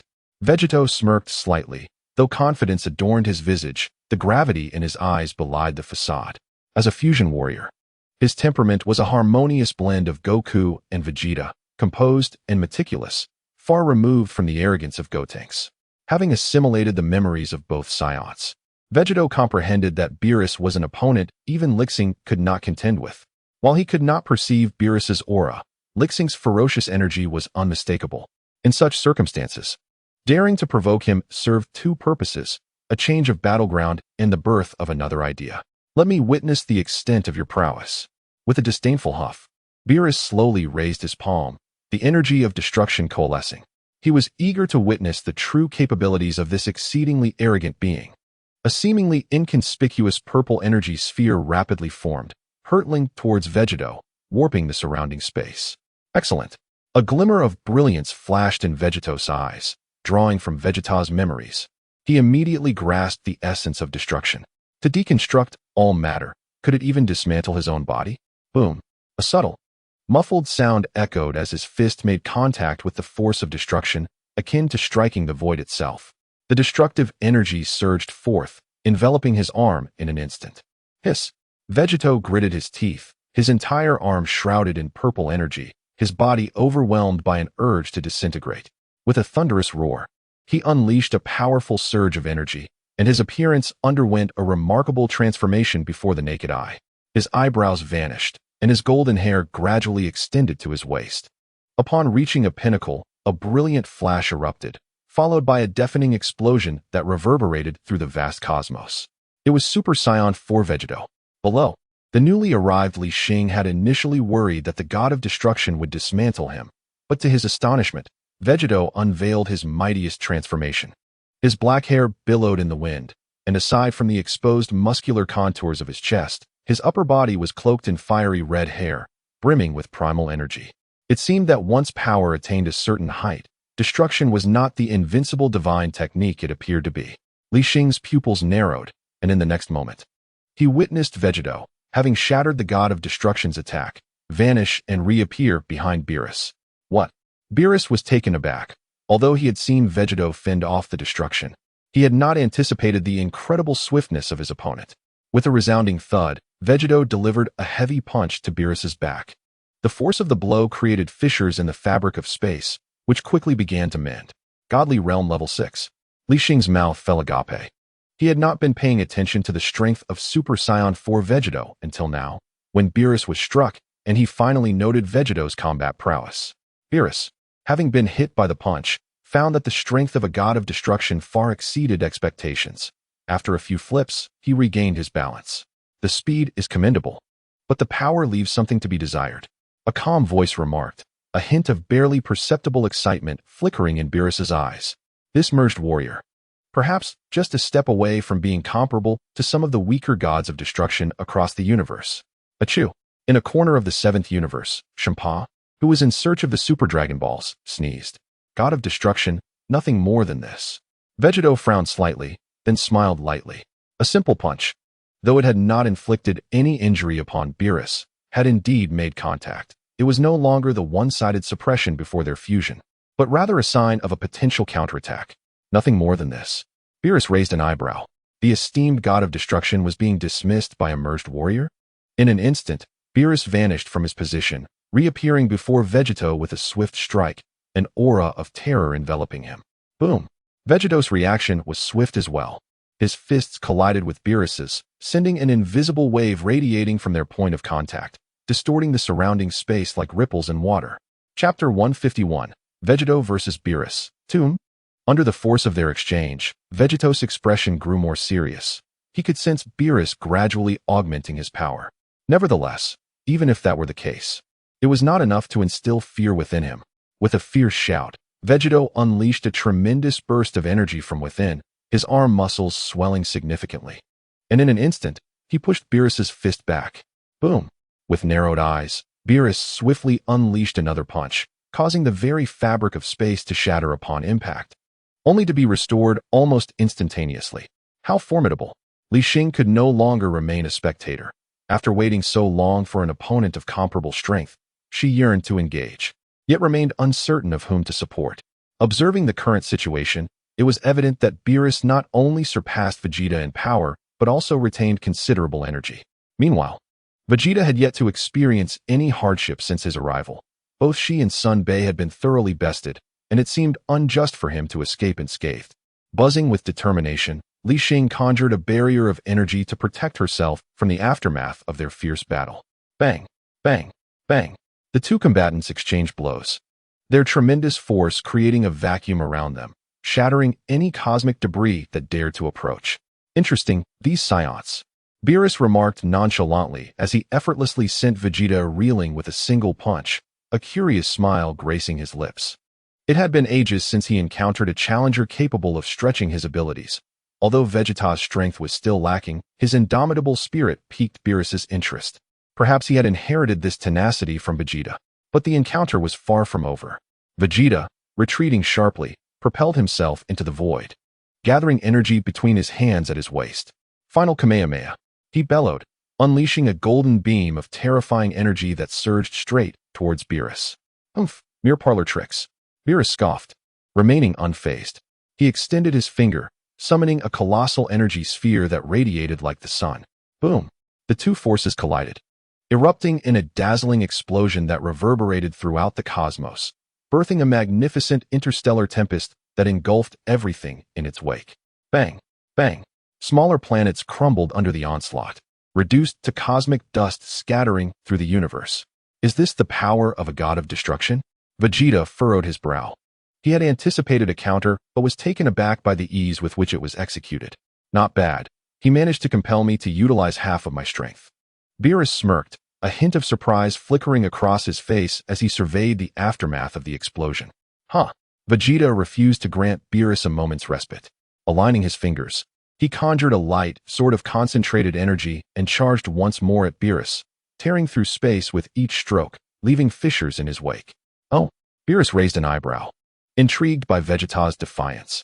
This promised to be an entertaining diversion. With a single hand, he summoned a modest sphere of destructive energy to meet the oncoming assault. Bang! A subtle thud resonated as Vegeta's energy sword disintegrated into shimmering stardust. Yet this was merely the prelude to another offensive. Vegeta had no intention of holding back. Tightening his grip, he vanished from sight, reappearing directly before Beerus. In an extraordinarily close-range energy explosion, a dazzling radiance enveloped Beerus's form, its overwhelming might persisting until it vanished at the far reaches of the cosmos. Remarkable. From a distance, Li Xing could not help but display a look of astonishment. Though Super Saiyan 4 Vegeta had merely surpassed his own strength by a single tier, His comprehension of combat had evidently transcended Li Xing's understanding. Perhaps he could even contend with formidable adversaries at the 7th level of the divine realm. Boom! The resounding echo of a colossal blast reverberated through the boundless universe, mingled with what seemed to be the sound of shattering. Fusion warrior, you are indeed impressive. As the dust settled, Beerus remained steadfast, his attire slightly tattered. Yet his body remained entirely unscathed, not a single scratch to be found. Had Vegeta not reacted swiftly to condense his destructive aura, he might have truly sustained injuries from that onslaught. What? Observing Beerus's seemingly unblemished state, Vegeta's expression shifted, realizing that he had unleashed all his might in that strike. Yet the opponent appeared utterly unfazed. Commendable indeed. As a form of retribution, it seems I must bestow upon you a gift. Raising his right hand, Beerus pressed his palm against Vegeta's chest, a wave of annihilation quietly coalescing. Destruction. The energy of obliteration, imbued with terrifying power, was unleashed in an instant, enveloping Vegeta entirely. Accompanied by a scream, Vegeta's expression contorted as he desperately suppressed the excruciating agony of disintegration. This is the end. Unfazed, Beerus disregarded his plight and, like a soccer ball, kicked the energy-encased Vegeta toward the opposite end of the universe. This is a lethal silencing. Oh dear. Li Xing was left dumbfounded by the sight, hastily attempting to pursue, only to feel a solid blow to the back of her head. Turning around, she found Beerus had inexplicably positioned himself behind her. Child, why are you so worried? Beerus raised an eyebrow, a teasing smile gracing his lips. Of course, those two fused individuals are my friends. What will you do if you kill him? Li Xing blurted out, momentarily taken aback before responding without hesitation. Is that all? Beerus, with a smile that straddled amusement and intrigue, spoke leisurely upon sensing Li Xing's apparent lack of ulterior motives. Rest assured, destruction is something even you can withstand. Do not doubt that fellow. Li Xing's expression darkened in confusion. What do you mean I can withstand it? Are you implying I cannot defeat him? Do not look at me like that, little girl. If you believe you can, then give it a try. Beerus raised his hands in jest, having played enough for now. It was nearly time to concoct an excuse to wrap things up. Meanwhile, with a resounding crash, Vegeta was propelled through the cosmos by the destructive energy, soaring like a meteor, causing stars to explode in his wake. After what felt like an eternity, he finally broke free from Beerus's destructive grip, crashing heavily onto a desolate planet, sending a cloud of dust into the air. Coughing, Vegeta struggled to rise from the ground, spitting out several mouthfuls of blood-tinged saliva. The intense pain coursing through his body made him involuntarily gasp. Chapter 152, Alliance. Lowering his gaze to his chest, an involuntary shiver ran down his spine. In his Super Saiyan 4 state, his upper body was devoid of clothing, and despite this, dark streaks marred his crimson hair, evident remnants of the destruction energy left by Beerus. Just how formidable is the god of destruction? Vegeta murmured to himself, a glimmer of madness flashing in his eyes. Rather than feeling fear, he found himself invigorated by the challenge. Whoosh! The energy within him surged once more, akin to a meteor streaking across the heavens, as Vegeta swiftly made his way back to the battlefield. What do you think? Care to give it a try? Meanwhile, Beerus stood with his hands clasped behind his back, addressing the approaching Vegeta while glancing at Li Xing. Try? Try what? You've been toying around for quite some time, and now you call me in. The fusion is about to conclude. Li Xing was taken aback, internally berating the situation. To be frank, had she not seen Beerus enjoying himself, she would have intervened much earlier. After all, today had yielded significant gains, including her ascension to a candidate for the god of destruction and a successful mastery of the Super Saiyan 4th stage transformation. Observing Beerus's serious demeanor, Li Xing narrowed her eyes, a flicker of excitement igniting within her. As a Super Saiyan 4 herself, she found it astonishing that her inherited bloodline's combat power was still inferior to Vegeta's. She pondered how the battle would unfold if they truly clashed. With this thought, her hands began to tingle with anticipation. Vegeta's fusion was nearing its end, and this opportunity would not come again soon. So let us give it a try. Resolute, Li Xing ultimately accepted Beerus's proposal, her form flickering as she sped towards Vegeta. Sensing the energy emanating from Li Xing, Vegeta was momentarily startled.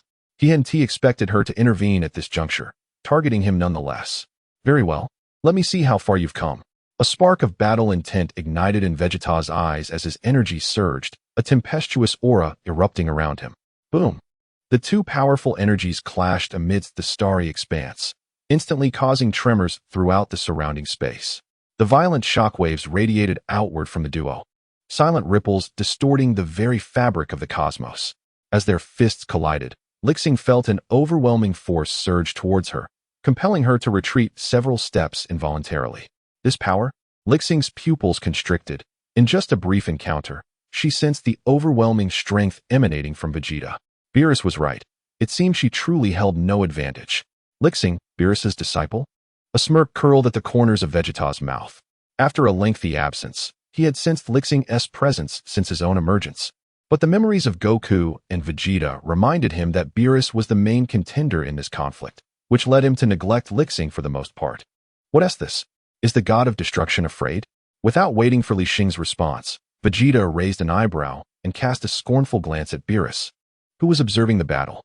He was acutely aware that his time was limited, and a mid-battle opponent change would likely result in a futile struggle, regardless of who he faced. Fear. Beerus's expression darkened, revealing a hint of displeasure. You are not worthy of making this god tremble. As soon as the words left his lips, Beerus unleashed an energy sphere directed at the center of the clash between the two fighters. Li Xing's expression changed abruptly. Did we not agree to let me take a turn? Vegeta had merely mocked him, yet Beerus seemed to possess such a fragile ego. Boom. Before she could contemplate further, the ferocious energy sphere erupted, its terrifying force driving both fighters back. Warm-up's over. You two can fight together now. Beerus's eyes narrowed, a deep purple aura rising around him, emanating a wave of overwhelming pressure towards Li Xing and Vegeta. Was Beerus truly serious now? Li Xing was momentarily stunned, her beautiful eyes darting between Beerus and Vegeta. Both seemed eager for her to engage. Beerus, with his unpredictable temperament, appeared to be bored and wanted to delegate the task to her. But when he suggested that they team up, Vegeta's smirk raised a flag of suspicion. You must be joking. Li Xing frowned, unable to suppress a glare at Vegeta. Understanding that she could not match Beerus, she recognized Vegeta's provocation as a calculated move. Hey, I merely wish to witness the true strength of a god of destruction. Vegeta chuckled lightly, not denying his intentions. Though proud, he was not foolish. He had long realized that Beerus was toying with him. Nevertheless, he knew that even at full strength, he could not contend with Beerus alone. Thus, it was only natural that Li Xing became his ally in this endeavor. What an irritating fellow. Li Xing felt a wave of exasperation wash over her, yet she had no intention of backing down.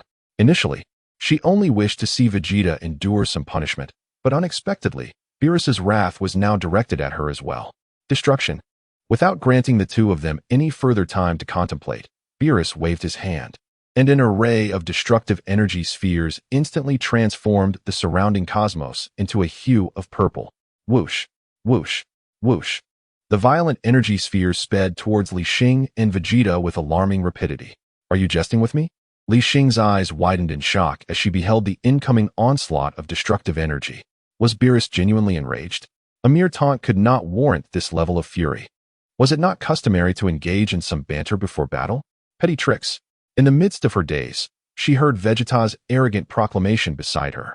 Turning her head, she saw Vegeta's fingers curled into claw-like shapes, shimmering with a golden luster at the tips. Huh! With a fierce shout, Vegeta swiftly swung his arm, releasing a barrage of golden energy blasts that collided directly with the oncoming destructive energy. Bang! Bang! Bang! The muffled sounds resonated continuously, and specks of starlight scattered as Beerus's relentless onslaught was entirely thwarted. Hey, don't just stand there. After successfully deflecting Beerus's attack, Vegeta urged Li Xing, and in the next moment, his figure flickered before Beerus. Goodness, can my energy blasts truly repel destruction? Have I truly learned nothing? Li Xing was taken aback. The image of being pummeled by Beerus lingered vividly in her mind. Vegeta, it seemed, was far superior to her at that moment. Indeed, one could not solely gauge the prowess of Goku and Vegeta based on their singular strengths. Witnessing Vegeta take the lead in the assault, Li Xing did not remain idle. She immediately endeavored to summon the destructive energy within her. Chapter 153, Intensification Boom. A dazzling purple beam surged toward the cosmic horizon, enveloping her in a radiant violet glow. The tempestuous energy rampaged through the starry expanse, rendering her more akin to an emotionless machine of destruction than even Beerus himself. Humph! With a swift lash of his tail, Beerus sent Vegeta hurtling through the air, a faint smirk gracing his lips as he observed Li Xing's transformation.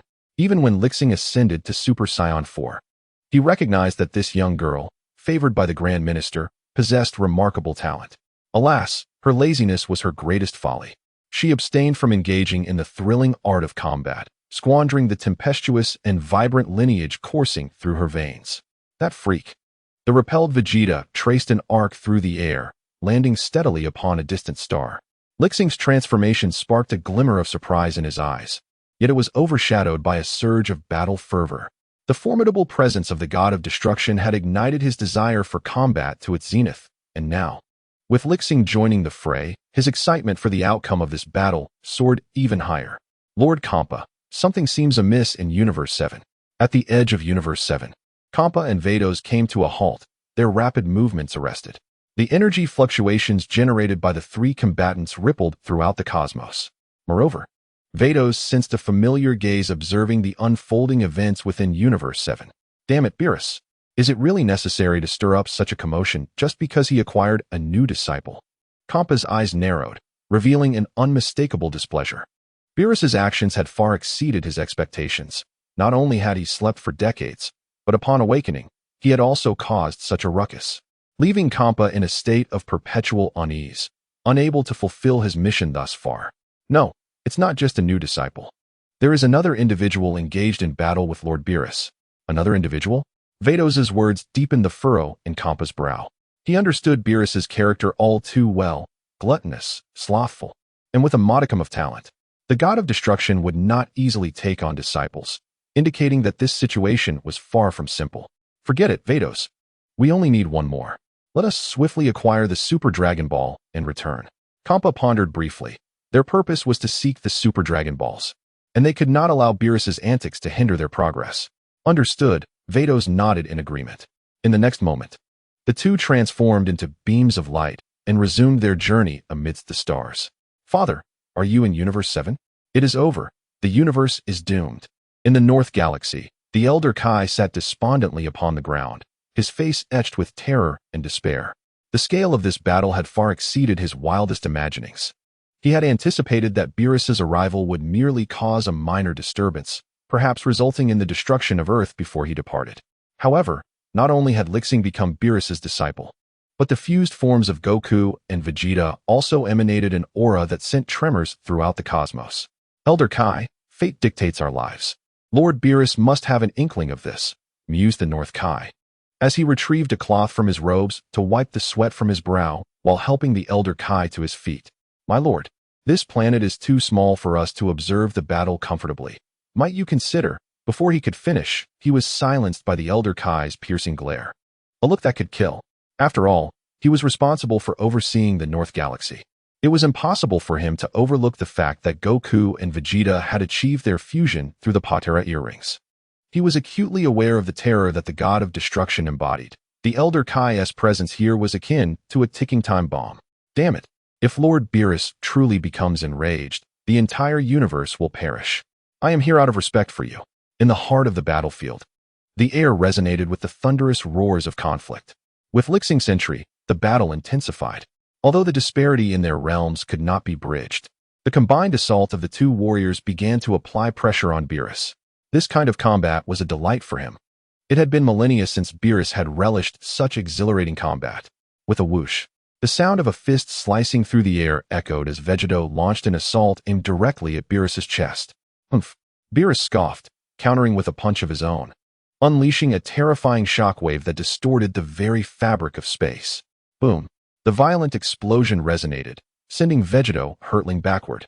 In a pure contest of strength, even Li Xing, at that moment, could easily overwhelm him. One fell back, and right behind was Li Xing, suffused with a radiant purple glow. Without further ado, she charged towards Beerus. Smack! As the two launched their attacks in succession, Li Xing found herself positioned behind Beerus. Before her fist could connect, she was struck by Beerus's tail. As if impervious to pain, she swiftly adjusted her attack angle, delivering a powerful kick to Beerus's back. Boom! Boom! Beerus was struck with tremendous force. His body contorted as he crashed through several planets before finally coming to a halt. Ouch! She clutched the crimson mark on her arm, gritting her teeth. She was uncertain of the damage her blow had inflicted upon Beerus, but she had certainly felt the sting of his counterattack.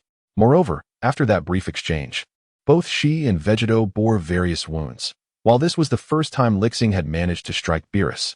Nicely done. In the distance, Vegeta could not help but give her a thumbs up, his gaze fixed intently on Beerus. Energy waves were futile. The physical strength of the god of destruction was absurdly high. Acknowledging his inferiority in power compared to the two, he could only place his hopes on Li Xing, hoping to inflict some tangible damage upon Beerus. Suddenly, with a resounding crash, the several planets that Beerus had just barreled through erupted in a brilliant explosion. After the dazzling light subsided, his figure re-emerged within the view of the two. Little girl, you truly surprise me. A flicker of appreciation flashed in Beerus's eyes. He did not regard Vegeta with much concern. After all, he was merely a fusion warrior formed through the use of earrings. Though formidable, his abilities were too evenly distributed, insufficient to breach Beerus's defenses. What truly astonished him was Li Xing, who had just stepped into the realm of destruction. Judging by her earlier display of power, she had significantly strengthened since losing her sanity in the god of destruction realm, even managing to inflict a modicum of pain upon him. It seemed this battle was destined to become increasingly intriguing. Chapter 154. It is over, mortal. Beerus bellowed with laughter, the purple aura surrounding him intensifying, appearing more formidable than the combined might of Li Xing and Vegeta.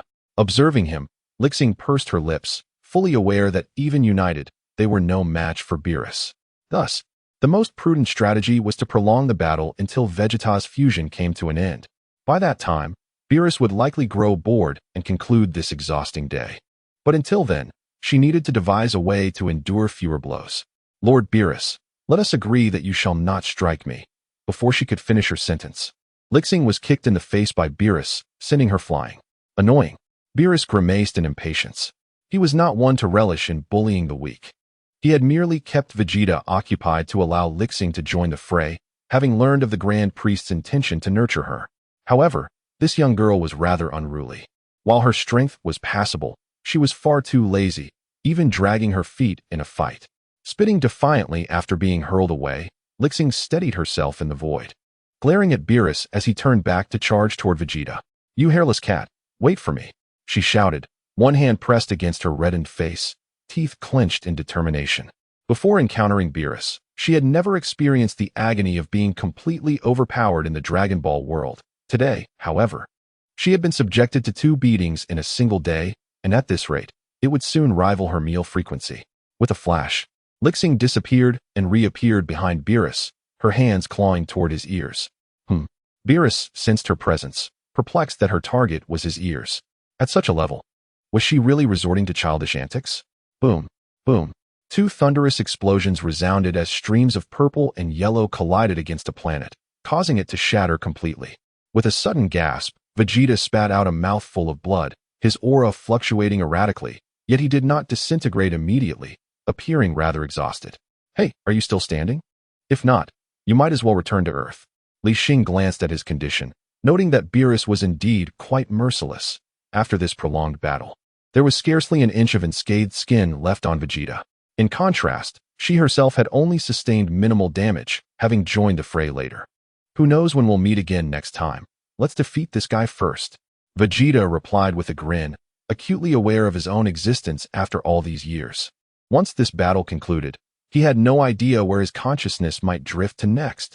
With a mighty roar, Vegeta's vast aura surged toward the heavens, enveloping the entire universe as if it were limitless, reaching a height that seemed to rival Beerus.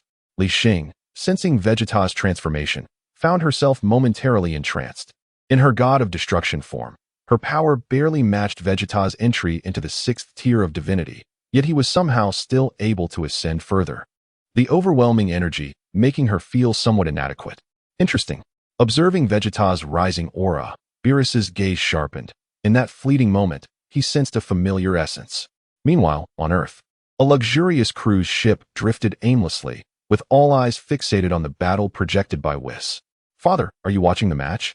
Should we intervene? Whis asked tentatively. frowning as he attempted to connect with the Grand Minister in his mind. Others may not have noticed, but he was acutely aware that the vicinity of the three fighters had nearly transformed into a vacuum. Previously, a few planets were still in motion, but now they had been obliterated, accomplishing what Beerus had labored for centuries in mere moments. Continuing this conflict would undoubtedly lead to the annihilation of the entire universe. Not necessary. A commanding voice echoed in his ears. Upon hearing this response, Whis couldn't help but exhale a sigh of relief. Allowing the battle among the three to destroy the seventh universe would be a dereliction of duty for an angel. However, with the Grand Minister's directive, the situation had changed. Miss Bulma, do you have any popcorn? Boom. With a thunderous explosion, Vegeta transformed into a golden streak of light, charging once more toward Beerus. His terrifying momentum seemingly capable of shattering the very fabric of the universe. Come on. Beerus laughed heartily, forcefully stepping into the void and launching a punch directly at Vegeta. Bang! The two streaks of light collided fiercely, the tremendous impact causing the entire universe to tremble, while the horrendous shockwaves ravaged the battlefield, amplifying the void space as the enveloped planets erupted in a cacophony of destruction. Humph! Beerus scoffed, a flicker of surprise crossing his eyes. The power Vegeta unleashed at this moment had undoubtedly increased significantly compared to before, as he found himself unable to push his opponent back in this direct confrontation. Is this your final struggle? Beerus's gaze sharpened, and the purple aura surrounding him intensified. With only about a minute remaining before the fusion of the two youngsters concluded, he intended to unleash his full power to vanquish Vegeta in one fell swoop. Destruction.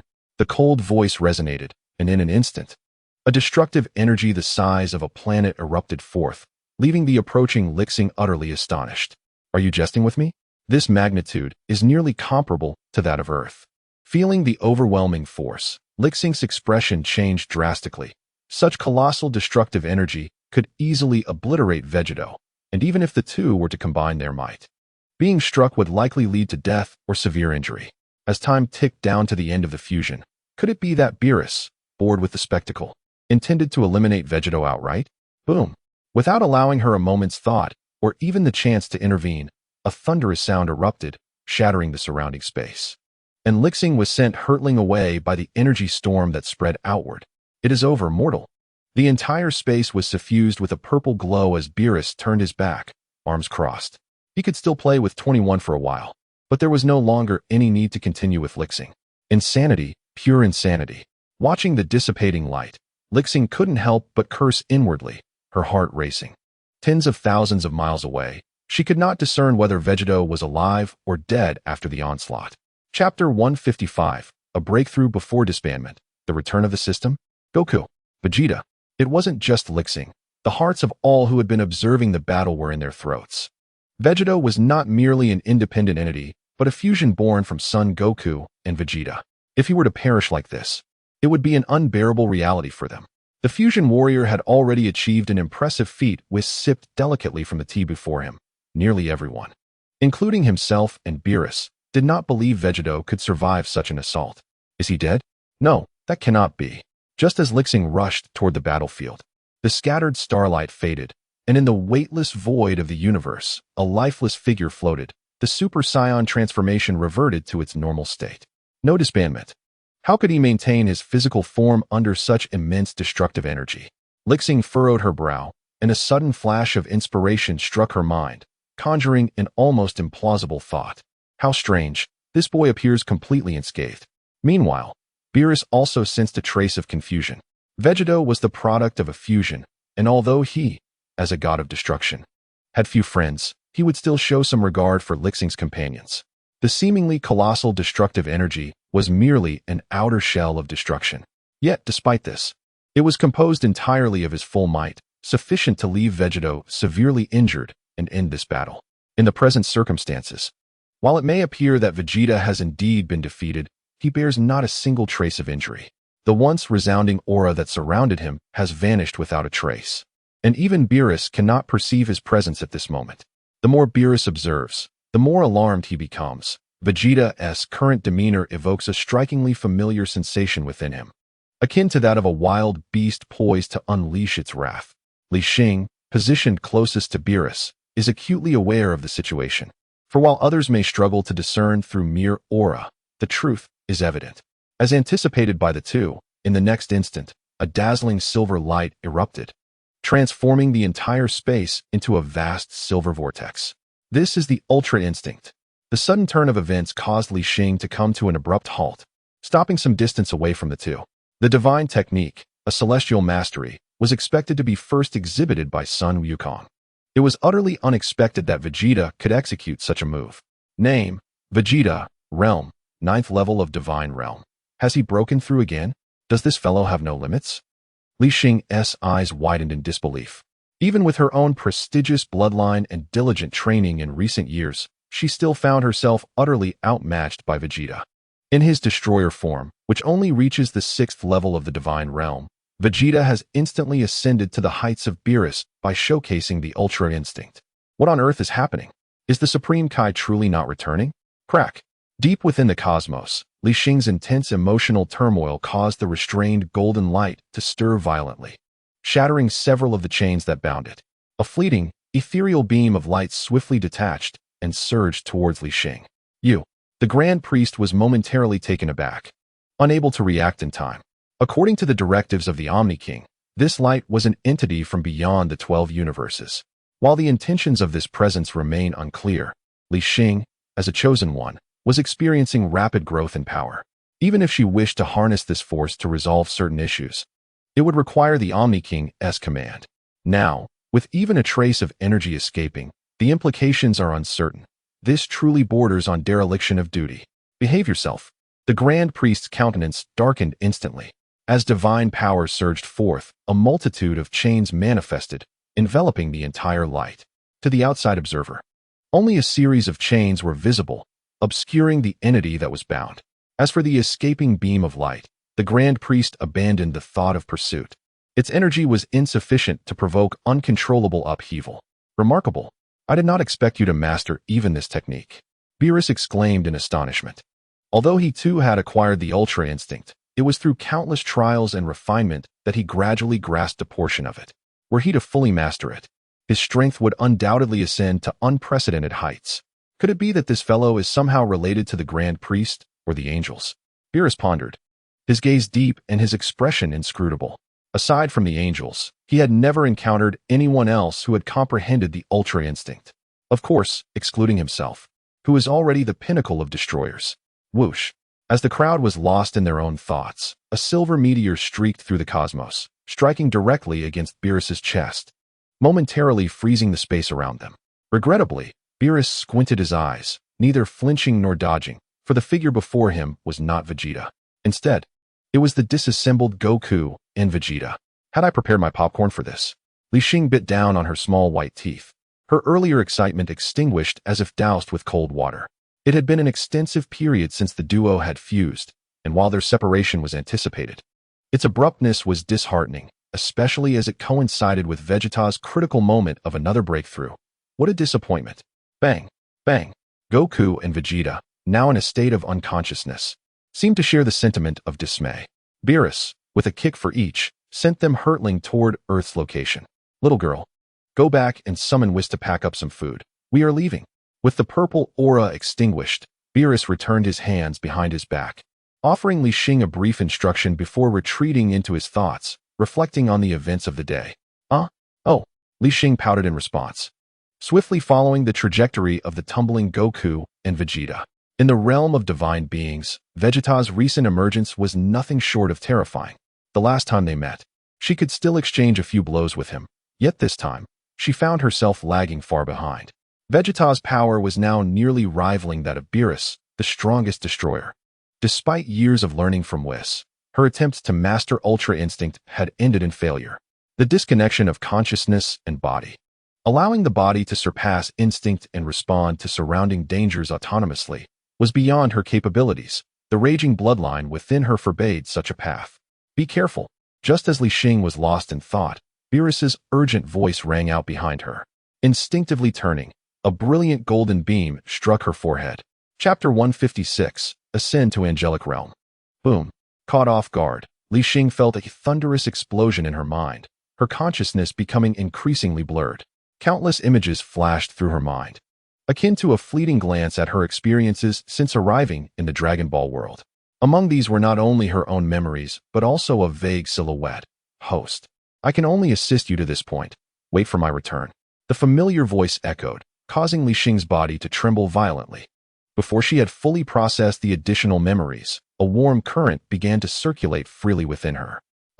The intense pain compelled Li Xing to scream, as an unceasing surge of energy threatened to burst her body apart. What is this? The sudden turn of events startled even Beerus, who swiftly appeared before Li Xing. He had sensed the speed of the golden light the moment he entered the seventh universe, yet there was no time to react. Even uttering those 2 words was the extent of his capabilities. Had the Grand Priest made a move? Beerus furrowed his brow, his gaze intently fixed on the transformations occurring within Li Xing. The presence from beyond must undoubtedly belong to an entity above the realm of angels. Such velocity in attack could not possibly be achieved by an angel alone. The only plausible explanation was that a more formidable force had intervened. How peculiar. Was she not meant to be nurtured? Beerus murmured to himself, but his confusion was swiftly dispelled by an overwhelming aura that erupted from Li Xing's being. Though she remained in the form of a destroyer, her skin began to radiate a brilliant glow, her hair shifting from white to an enchanting purple. A flame-like purple essence swirled around her, and her overall aura grew increasingly tempestuous. 7th stage of the divine realm. 8th stage. 9th stage. Beerus stood dumbfounded, realizing that the beam of light had not aimed to obliterate Li Xing, but rather to amplify her power. The self-extremity technique was one with which he was intimately familiar. He could enter that state at will whenever he desired. However, to witness Li Xing approach such a level so soon after merely grasping the essence of destruction was perplexing. As he pondered this, Beerus found himself increasingly baffled, unable to comprehend the rapidity of Li Xing's growth. But before he could dwell further on it, the space around them began to tremble.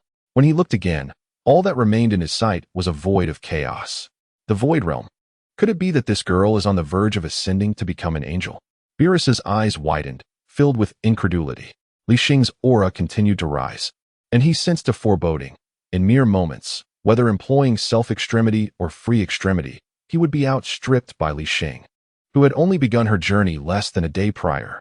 Transported to this place, could it be that I am about to face unemployment? Boom! A torrent of thoughts surged through his mind, and in the next instant, a sea of purple enveloped the entire Void Realm like a radiant aurora.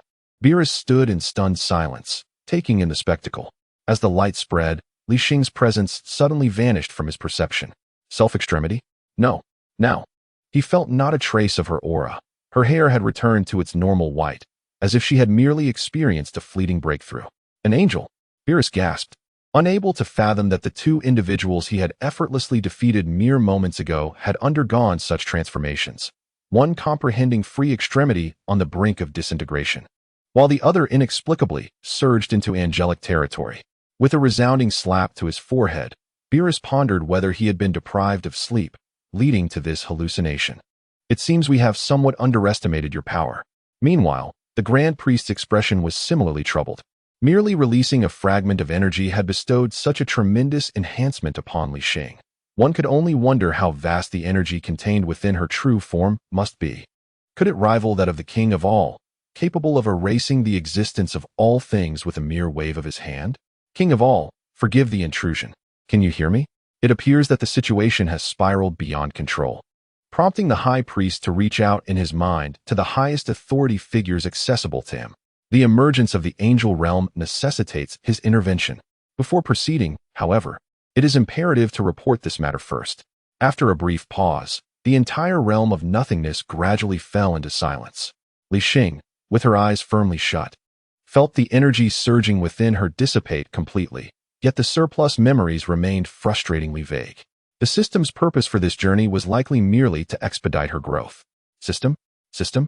No matter how she called out in her mind, there was no response forthcoming. Had something occurred at the home of the TKO? Opening her eyes, Li Xing's expression grew increasingly complex. Having vanished for years, she suddenly returned bearing a grand gift. Although their initial binding was fraught with difficulties, TKO had truly been understanding towards her. If she were to make her formal return, defeating Beerus would certainly be a task at hand. With a soft sigh, a smile crept upon Li Xing's lips as she cast her gaze towards Beerus, who was still in shock, and had yet to regain his composure. The time for vengeance has arrived. Little girl, Beerus stammered, momentarily taken aback by her gaze before hastily silencing himself. Little girl? Could such words still be uttered? She had already ascended to the angel realm, and it would not be long before the high priest would arrive to reassign her duties. With the gods of destruction and angels of the 12 universes fully staffed, one could only wonder which unfortunate soul would be dismissed. At that moment, Beerus was most concerned about not being the one to face such misfortune. Hey, Lord Beerus. The previous battle was rather unsatisfactory. Shall we not play a little longer? Li Xing remarked with a teasing smile, simultaneously summoning her long-awaited complete status panel. Name, Li Xing. Gender, female. Age, 35. Dragon Ball World. Height, 175 centimeters. Race, legendary scion. Skills, energy manipulation, flight technique, energy slash, ki blast, kamehameha, final flash. King Kai Fist. Current maximum 100 times. Instant transmission. Transformations. Super Saiyan 14. Super Saiyan God. Self-actualization. Free actualization. Realm. Angel Realm. First level. Directly ascending to the Angel Realm. And even receiving 2 formidable techniques as a bonus. Haha. No longer will I have to be subservient. Chapter 157. The King's summons an indescribable sense of exhilaration surged within Li Xing, igniting her excitement. No. That one be necessary. Beerus jolted, shaking his head vigorously. What a jest. The previous Li Xing was merely an acquaintance, insufficient to stir any significant ripples in this world governed by strength. Yet at this moment, she had completely surpassed him. Not only was the prospect of playing a while longer out of the question, it was evident she intended to deliver a beating. Huh. How boring. Li Xing scoffed, her eyes glinting with disdain. Beerus had reveled in tormenting her with Vegeta earlier, but now the tides had turned. If given another chance, disregarding Vegeta's last-minute breakthrough, she herself would surely be more than capable of overpowering Beerus. In the realm of angels, even in the ordinary state of angelic existence, Li Xing could scarcely have imagined that the return of the system would bestow upon her such a remarkable enhancement.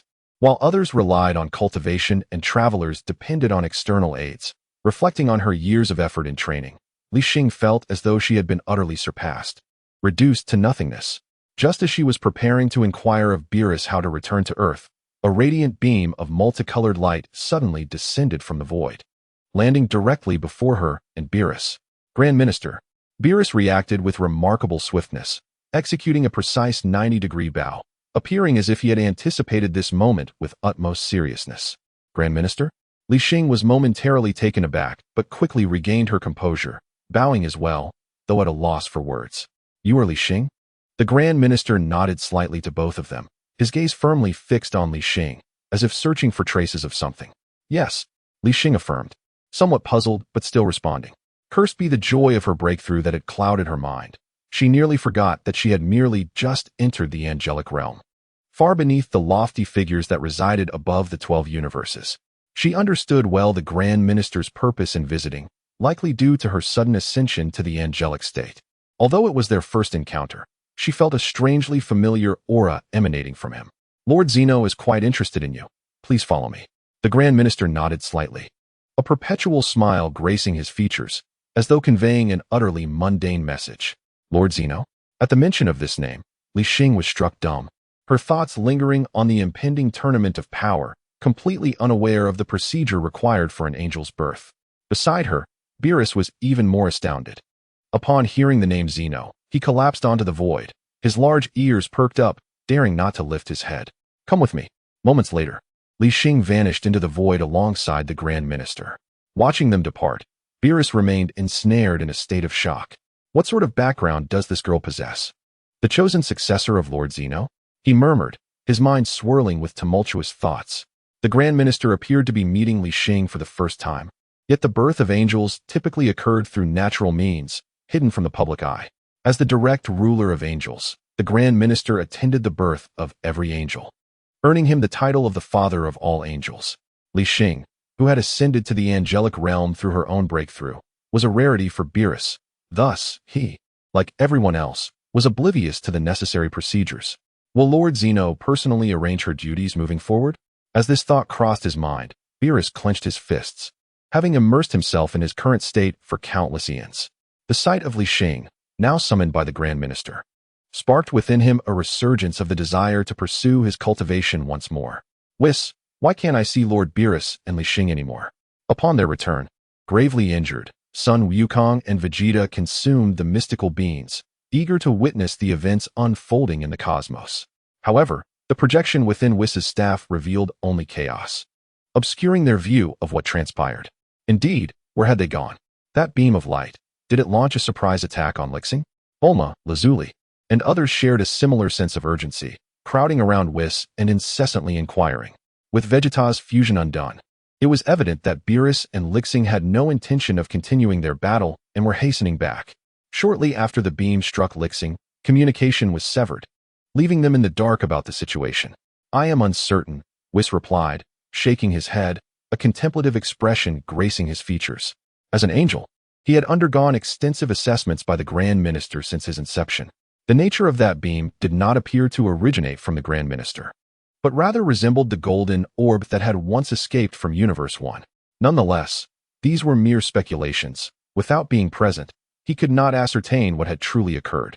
However, the aura of that power seemed devoid of malice. Otherwise, the Grand Minister's demeanor would not have permitted his absence. Meanwhile, at the pinnacle of the 12 universes, Li Xing ambled behind the Grand Minister before a magnificent palace. It was said that flight was prohibited in this realm, yet Li Xing felt no diminishment of her power or any inability to wield it. Perhaps it was due to the grandeur of the setting, she mused. It felt akin to a seasoned employee introducing her to the boss. Lord Zeno, I have brought Li Xing, the Grand Minister announced.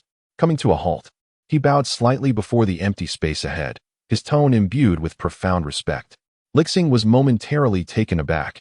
In her mind, the Zeno Palace was merely a floating residence for the ruler of the 12 universes. Yet, the scene before her far surpassed her imagination. Upon entering the palace, she felt as though she treaded upon a river of stars, each glimmering fragment pulsating with a vibrant life force. A rough calculation revealed precisely 12, Zeno's palace, the arbiter of existence across all universes. No sooner had the Grand Minister spoken than a high-pitched voice rang out from within the palace. Almost immediately, Zeno and two guards materialized into Li Xing's view. With a square-shaped body and a noticeably large head, their arms and legs were exceptionally slender, adorned in peculiar garments. Li Xing could not help but think that, with a slight adjustment, they could indeed be dubbed an eraser. Of course, such thoughts were kept to herself.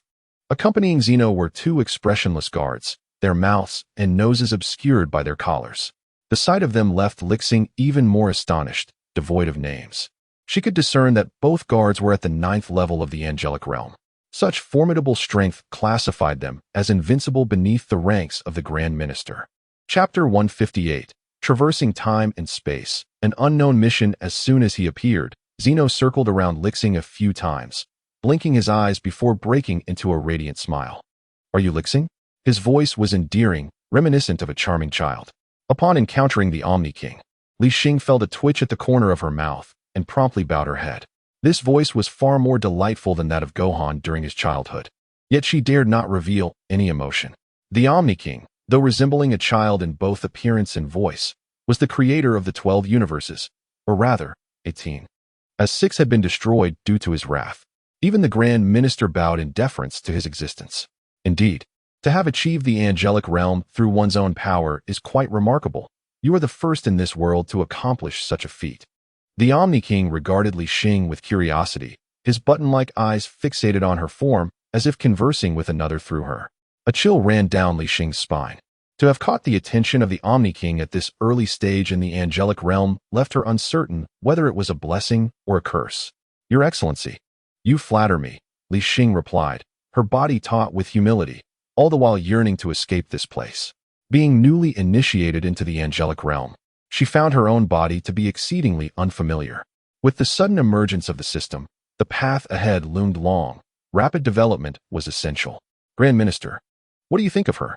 The Omni-King suddenly directed a question toward the Grand Minister, as if preparing to assign her a role. Your Excellency, the permanent angels of the 12 universes are already at capacity. Perhaps a patrolling angel would be a suitable choice, the Grand Minister thoughtfully remarked. Permanent angel? Patrolling angel?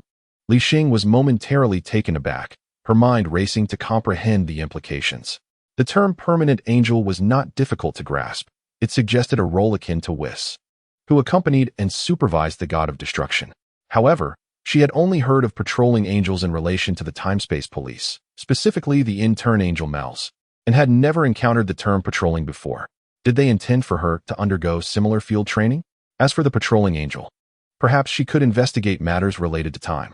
I recall that there seems to have been an incident of unauthorized time manipulation in the 7th universe, the Omni-King casually remarked, piquing his interest. Upon hearing this, both Li Xing and the Grand Minister were taken aback.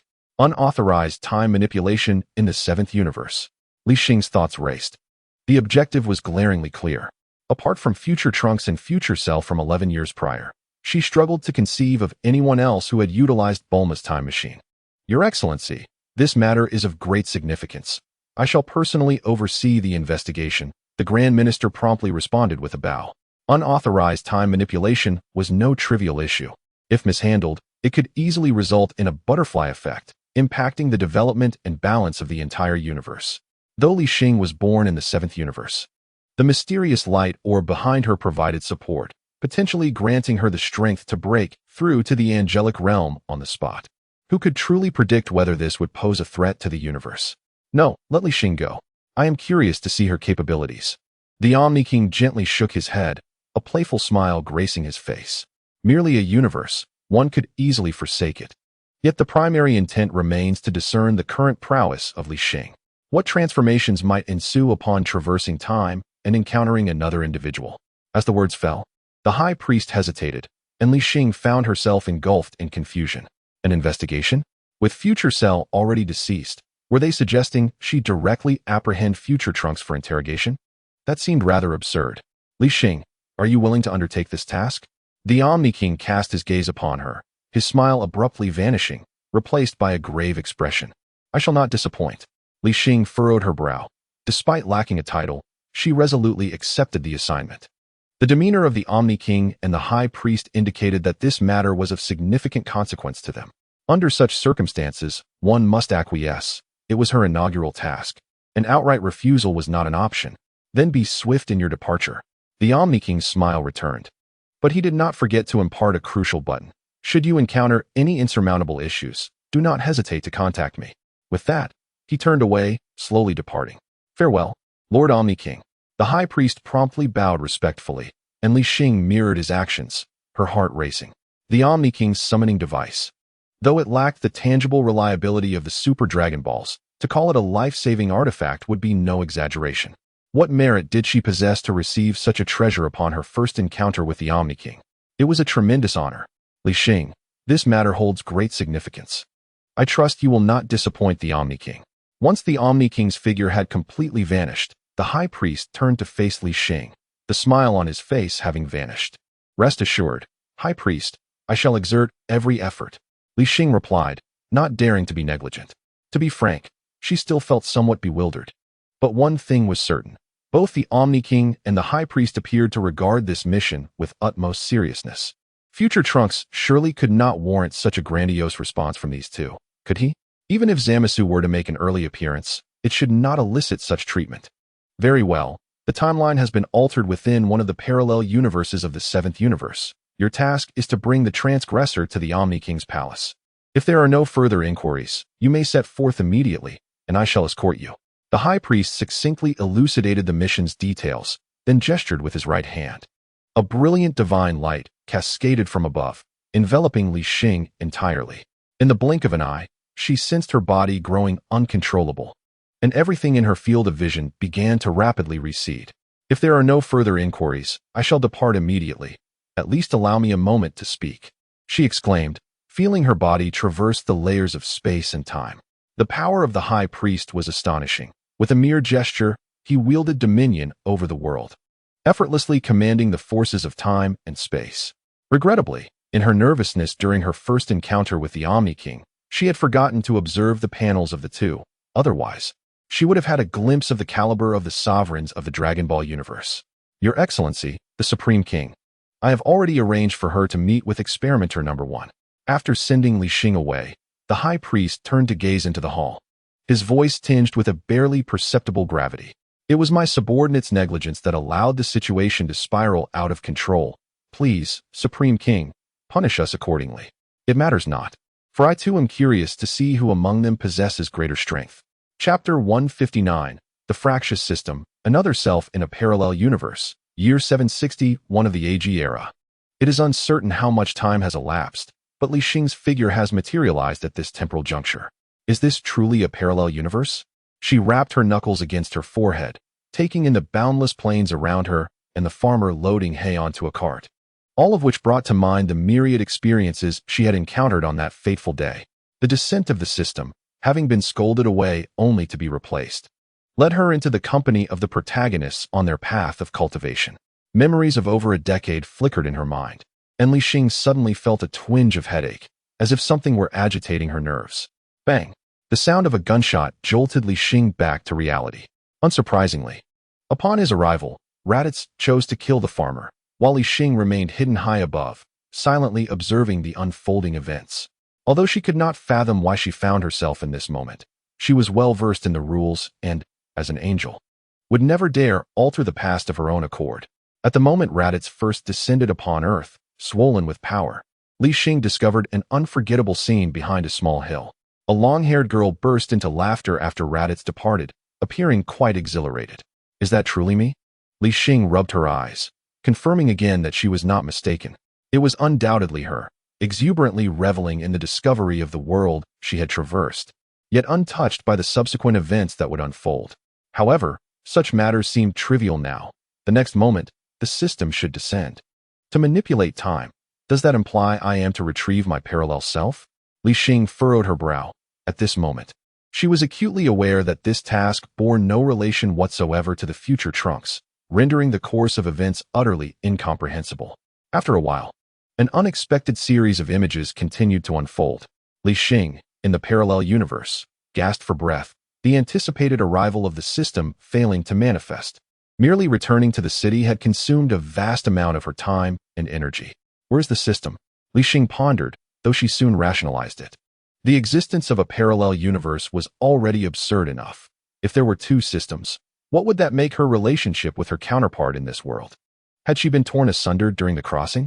Just as she found herself at a loss for what to do next, a beam of golden light surged from the heavens, leaving her no time to react, as she watched helplessly as the radiance enveloped her counterpart in this timeline.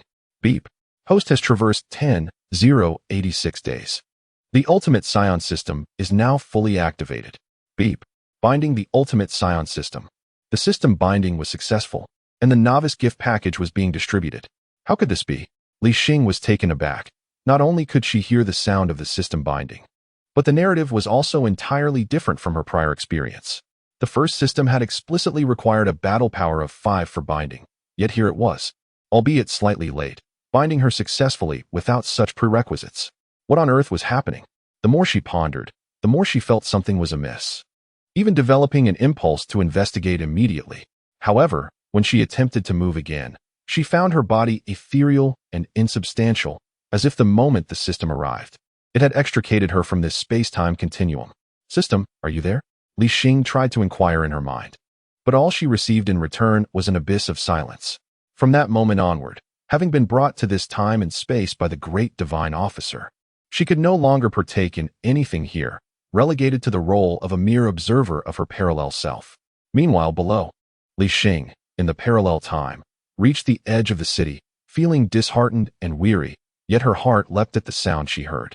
After uncovering the truth of this world, she initially planned to live a mundane life, but she never anticipated being chosen by the suddenly descending system. Ding! Novice gift package distribution successful. Congratulations, host, you have obtained the legendary Scion bloodline, control over energy, initial battle power of 10,000, and 99 healing beans. Your personal attribute panel has been activated. Current task, defeat Raditz. Task reward, adjustable gravity battle suit 1. Failure penalty, annihilation. Time limit, 20,000. What? Both exclaimed in unison. Li Xing, who had just been admiring the generous rewards, nearly fell from the sky upon hearing the last part. Even her counterpart in this time and space could not contain her expletives. This was too harsh. While the system's rewards were indeed bountiful, The penalties were equally severe. Annihilation? Fortunately, she had initially bound herself to that lackadaisical system. Had she truly bound herself to this first one, navigating the future would have posed a significant dilemma. Tasks issued at whim. Failure resulting in annihilation. Who knew if one could be revived using the Dragon Balls of this world after such a fate? System. Is this punishment not a tad unreasonable? Li Xing, in the parallel time, took a deep breath. It was true that as a transmigrator, she yearned for a system. But this was excessively brutal. A few rewards here and there, followed by tasks. And a single failure leading to obliteration. This was hardly the treatment one would expect for a transmigrator. Had the system taken leave of its senses? Do it if you wish. But if not, perish. The cold, unfeeling voice left both Li Xing speechless. Not a single kind word, and it jumped straight to the intensity. How absurd. This was their first interaction. Why the aggression? You little cutie, must I really heed your words?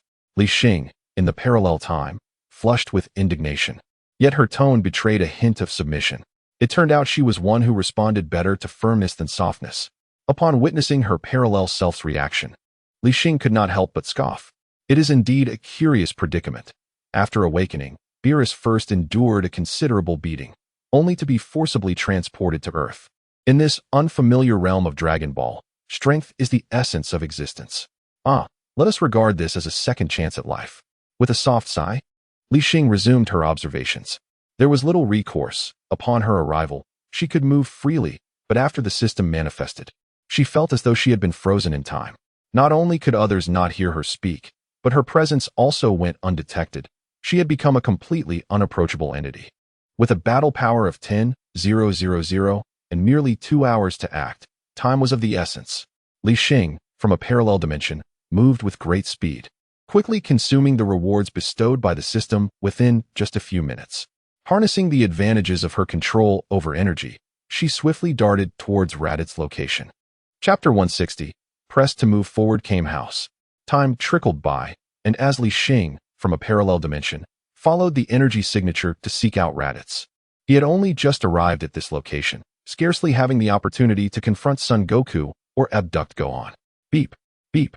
A battle power of 10,000. Raditz's eyes widened in disbelief as he stared at the readings from the scouter. Prior to their arrival, they had adequately prepared for the conditions on Earth, a primitive planet, where any scion could easily dominate, was inexplicably concealing a being with a combat power of 10,000. In the frenzy of high-speed movement, was the target here? A sense of foreboding gripped Raditz, igniting an instinctual urge to retreat. He had just met Son Goku, formulating plans to persuade his brother through force, when suddenly, such a formidable presence emerged, completely disrupting his scheme. Is there another? What an intimidating energy. Could this be an ally of that individual? Is there truly such a powerful entity existing on Earth? Equipped with a scouter, Raditz and others could also sense the intensity of the energy. The unmasked aura of Li Xing, from a parallel dimension, instantaneously instilled a sense of grave threat among them all. This is the place. Under the enveloping pale green energy.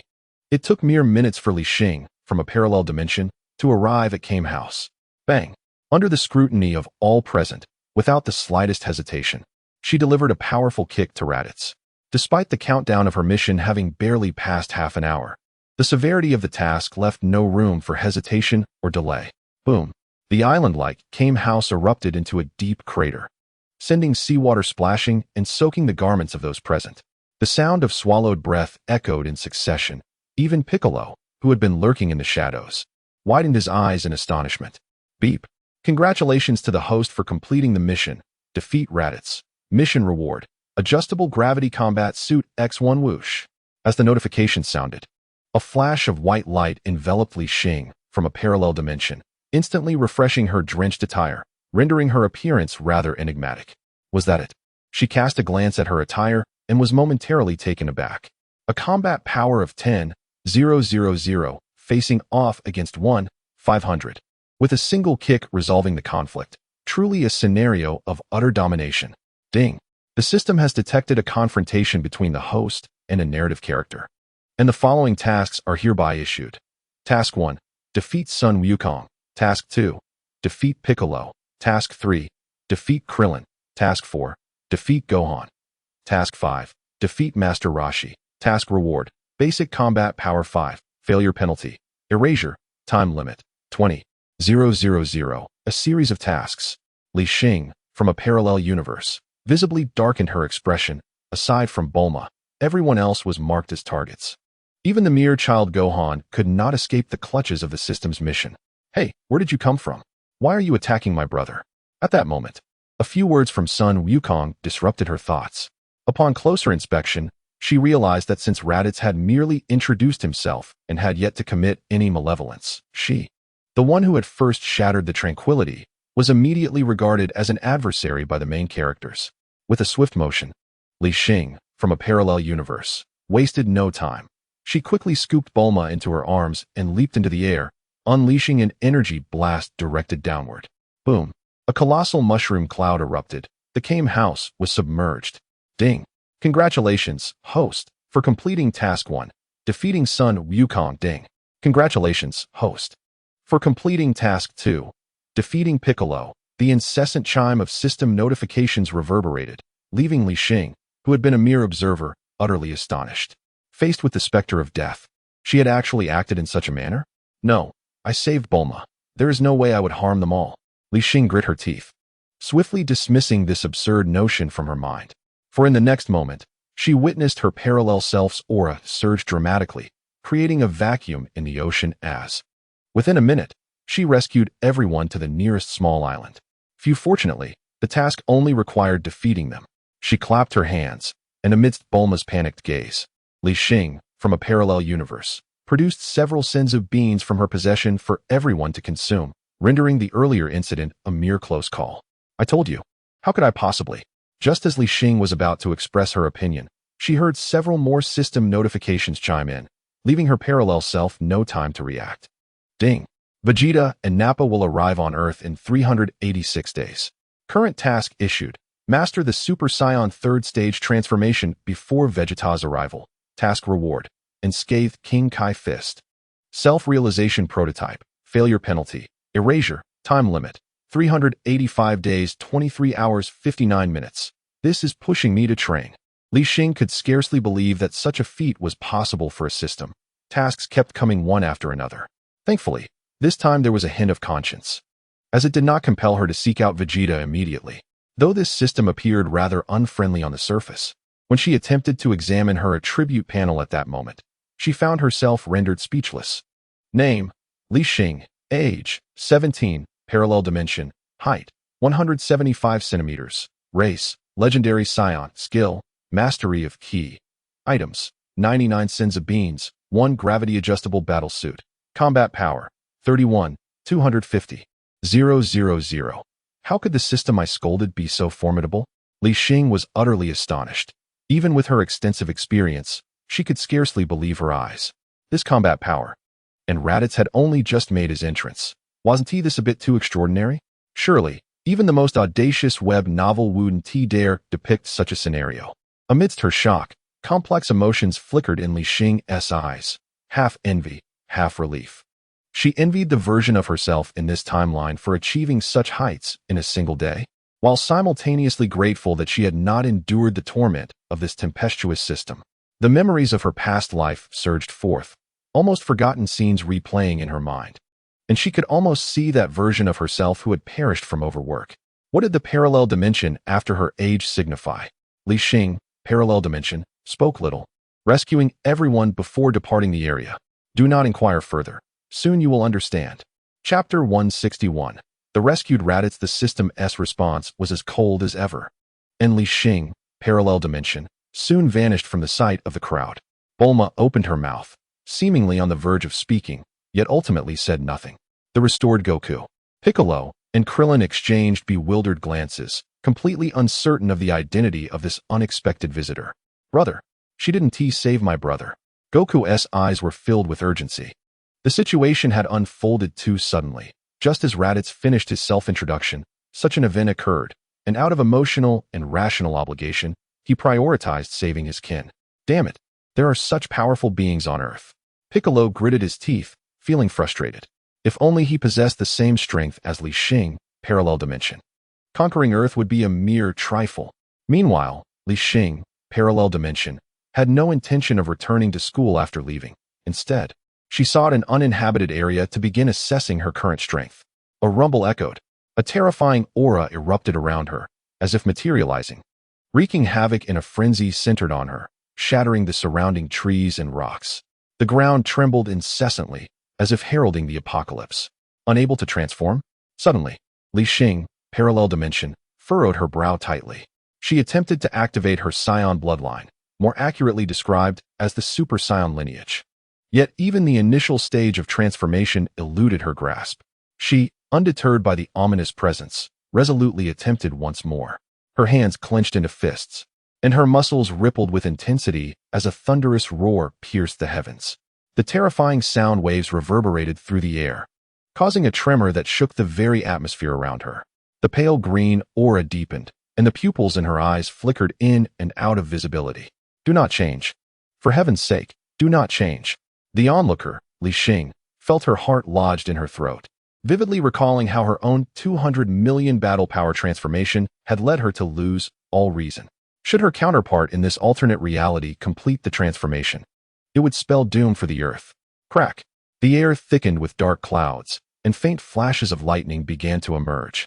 The aura surrounding Li Xing, from the parallel universe, surged once again, her emerald hair billowing behind her, while her entire presence soared toward the skies. It was over. Li Xing raised her hand to shield her eyes, seemingly envisioning the cataclysmic end of the earth. 1 second, 2 seconds, 3 seconds. An eternity seemed to pass in silence. And when Li Xing finally lowered her hand, she was astonished to find that the catastrophic scene she had envisioned did not unfold. Li Xing widened her eyes in disbelief, observing the scene before her. The version of herself from the parallel universe stood steadfast, exuding immense power, yet displaying no signs of brutality or loss of control. Her gaze was strikingly clear, radiating an air of profound stability. Could it be that her transcendent bloodline was merely a fabrication? Such absurd thoughts arose, leaving her enveloped in confusion. Success! The Li Xing, from the parallel universe, completed her transformation, elation surging as she unleashed a series of punches into the air, each strike causing the ground to tremble. She paid no heed to the damage inflicted upon the earth, for in the Dragon Ball universe, the eternal dragon would always provide support. As long as one remained alive, the pinnacle could be reached. A year, Super Saiyan 3? Had she underestimated me? Feeling the tempestuous power coursing through her, Li Xing, from the parallel universe, experienced a wave of exhilaration, her gaze piercing through the clouds to meet the horizon. There lay her ambitions, her challenges, and her thirst for power. Could she see me? By sheer coincidence, their gazes locked, sending a shiver down her spine as if she were being scrutinized. Was it an illusion? Li Xing shook her head, and in the next moment, she witnessed her parallel self retracting her gaze, revealing no hint of abnormality. Whoosh! With a delicate tap of her toes against the ground, Li Xing, from the parallel universe, transformed into a streak of emerald light, vanishing into the expanse of the sky. On an unnamed island, Son Goku and his companions sat in a circle, their eyes fixed on the rejuvenated Raditz, seemingly eager to glean information from him. A battle power of 10,000. How could such a formidable being exist on Earth? Beads of cold sweat trickled down Raditz's forehead, clearly still reeling from the recent events. The presence of such overwhelming power had escalated the situation beyond control. It was evident that unless Prince Vegeta himself intervened, even that Bu would only meet with defeat. Raditz, are you truly my brother? Sun Wukong was the first to speak, his eyes filled with confusion and disbelief. Upon the arrival of Li Xing from a parallel universe, he swiftly dominated the scene without uttering a word, and then, in a seemingly miraculous manner, rescued everyone present. Regardless of the intentions behind these actions, the presence of the other party was absent, and they lacked the strength and authority to question them. The primary target upon their arrival was Raditz. Yet there was no indication of saving him, leading everyone to naturally consider Li Xing, from a parallel universe, as an enemy of Raditz. Kakarot, can you truly not remember anything? Raditz's expression was complex. The purpose of this journey was to recruit Sun Wukong. Given the magnitude of the situation, it was imperative to report back to Vegeta first. Beep, beep, boom. Just as the two began their conversation, the terrifying aura of Li Xing transformed into a super scion engulfed the area, causing the battle power detector worn by Raditz to explode instantaneously. The overwhelming energy spread throughout the sky, casting a dark shadow over everything. What is this? Upon sensing this formidable presence, Sun Wukong and the others felt a shiver run down their spines. Such power rendered them unworthy even to gaze upon it. How is this possible? Raditz widened his eyes in disbelief. He wore a low-grade detector that would explode at a mere 20,000 battle power.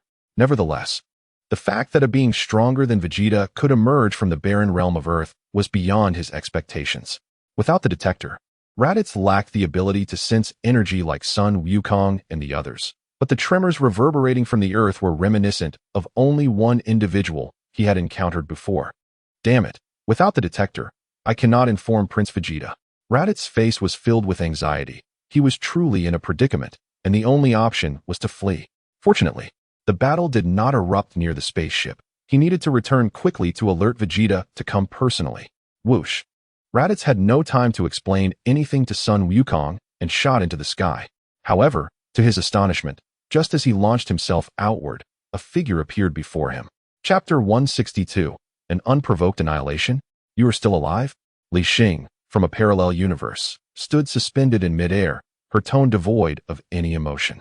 With a standard battle power of 31.25 million, her transformed state surged to an astonishing 7.8 billion, reflecting an earlier setting of 5 times the normal.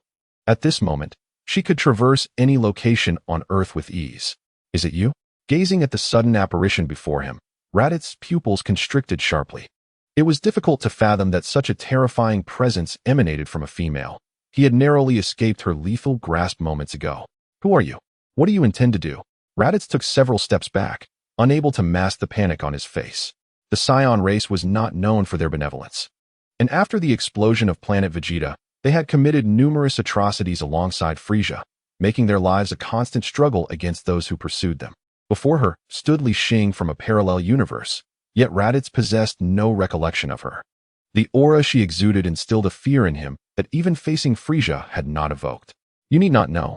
Li Xing coldly shook her head, and in the next instant, her fist plunged into Raditz's abdomen. Boom! A terrifying force erupted within Raditz, sending him hurtling through the air, tracing a long parabolic arc before crashing into the sea. Isn't the mission already accomplished? Must we eradicate completely? Li Xing felt perplexed. Though Raditz deserved his fate both for his being and narrative reasons, she was acutely aware of her own character. Without the pressure of a mission, she would not resort to outright murder, much like her earlier destruction of Kame House, which had been merely to expedite matters without casualties. Brother.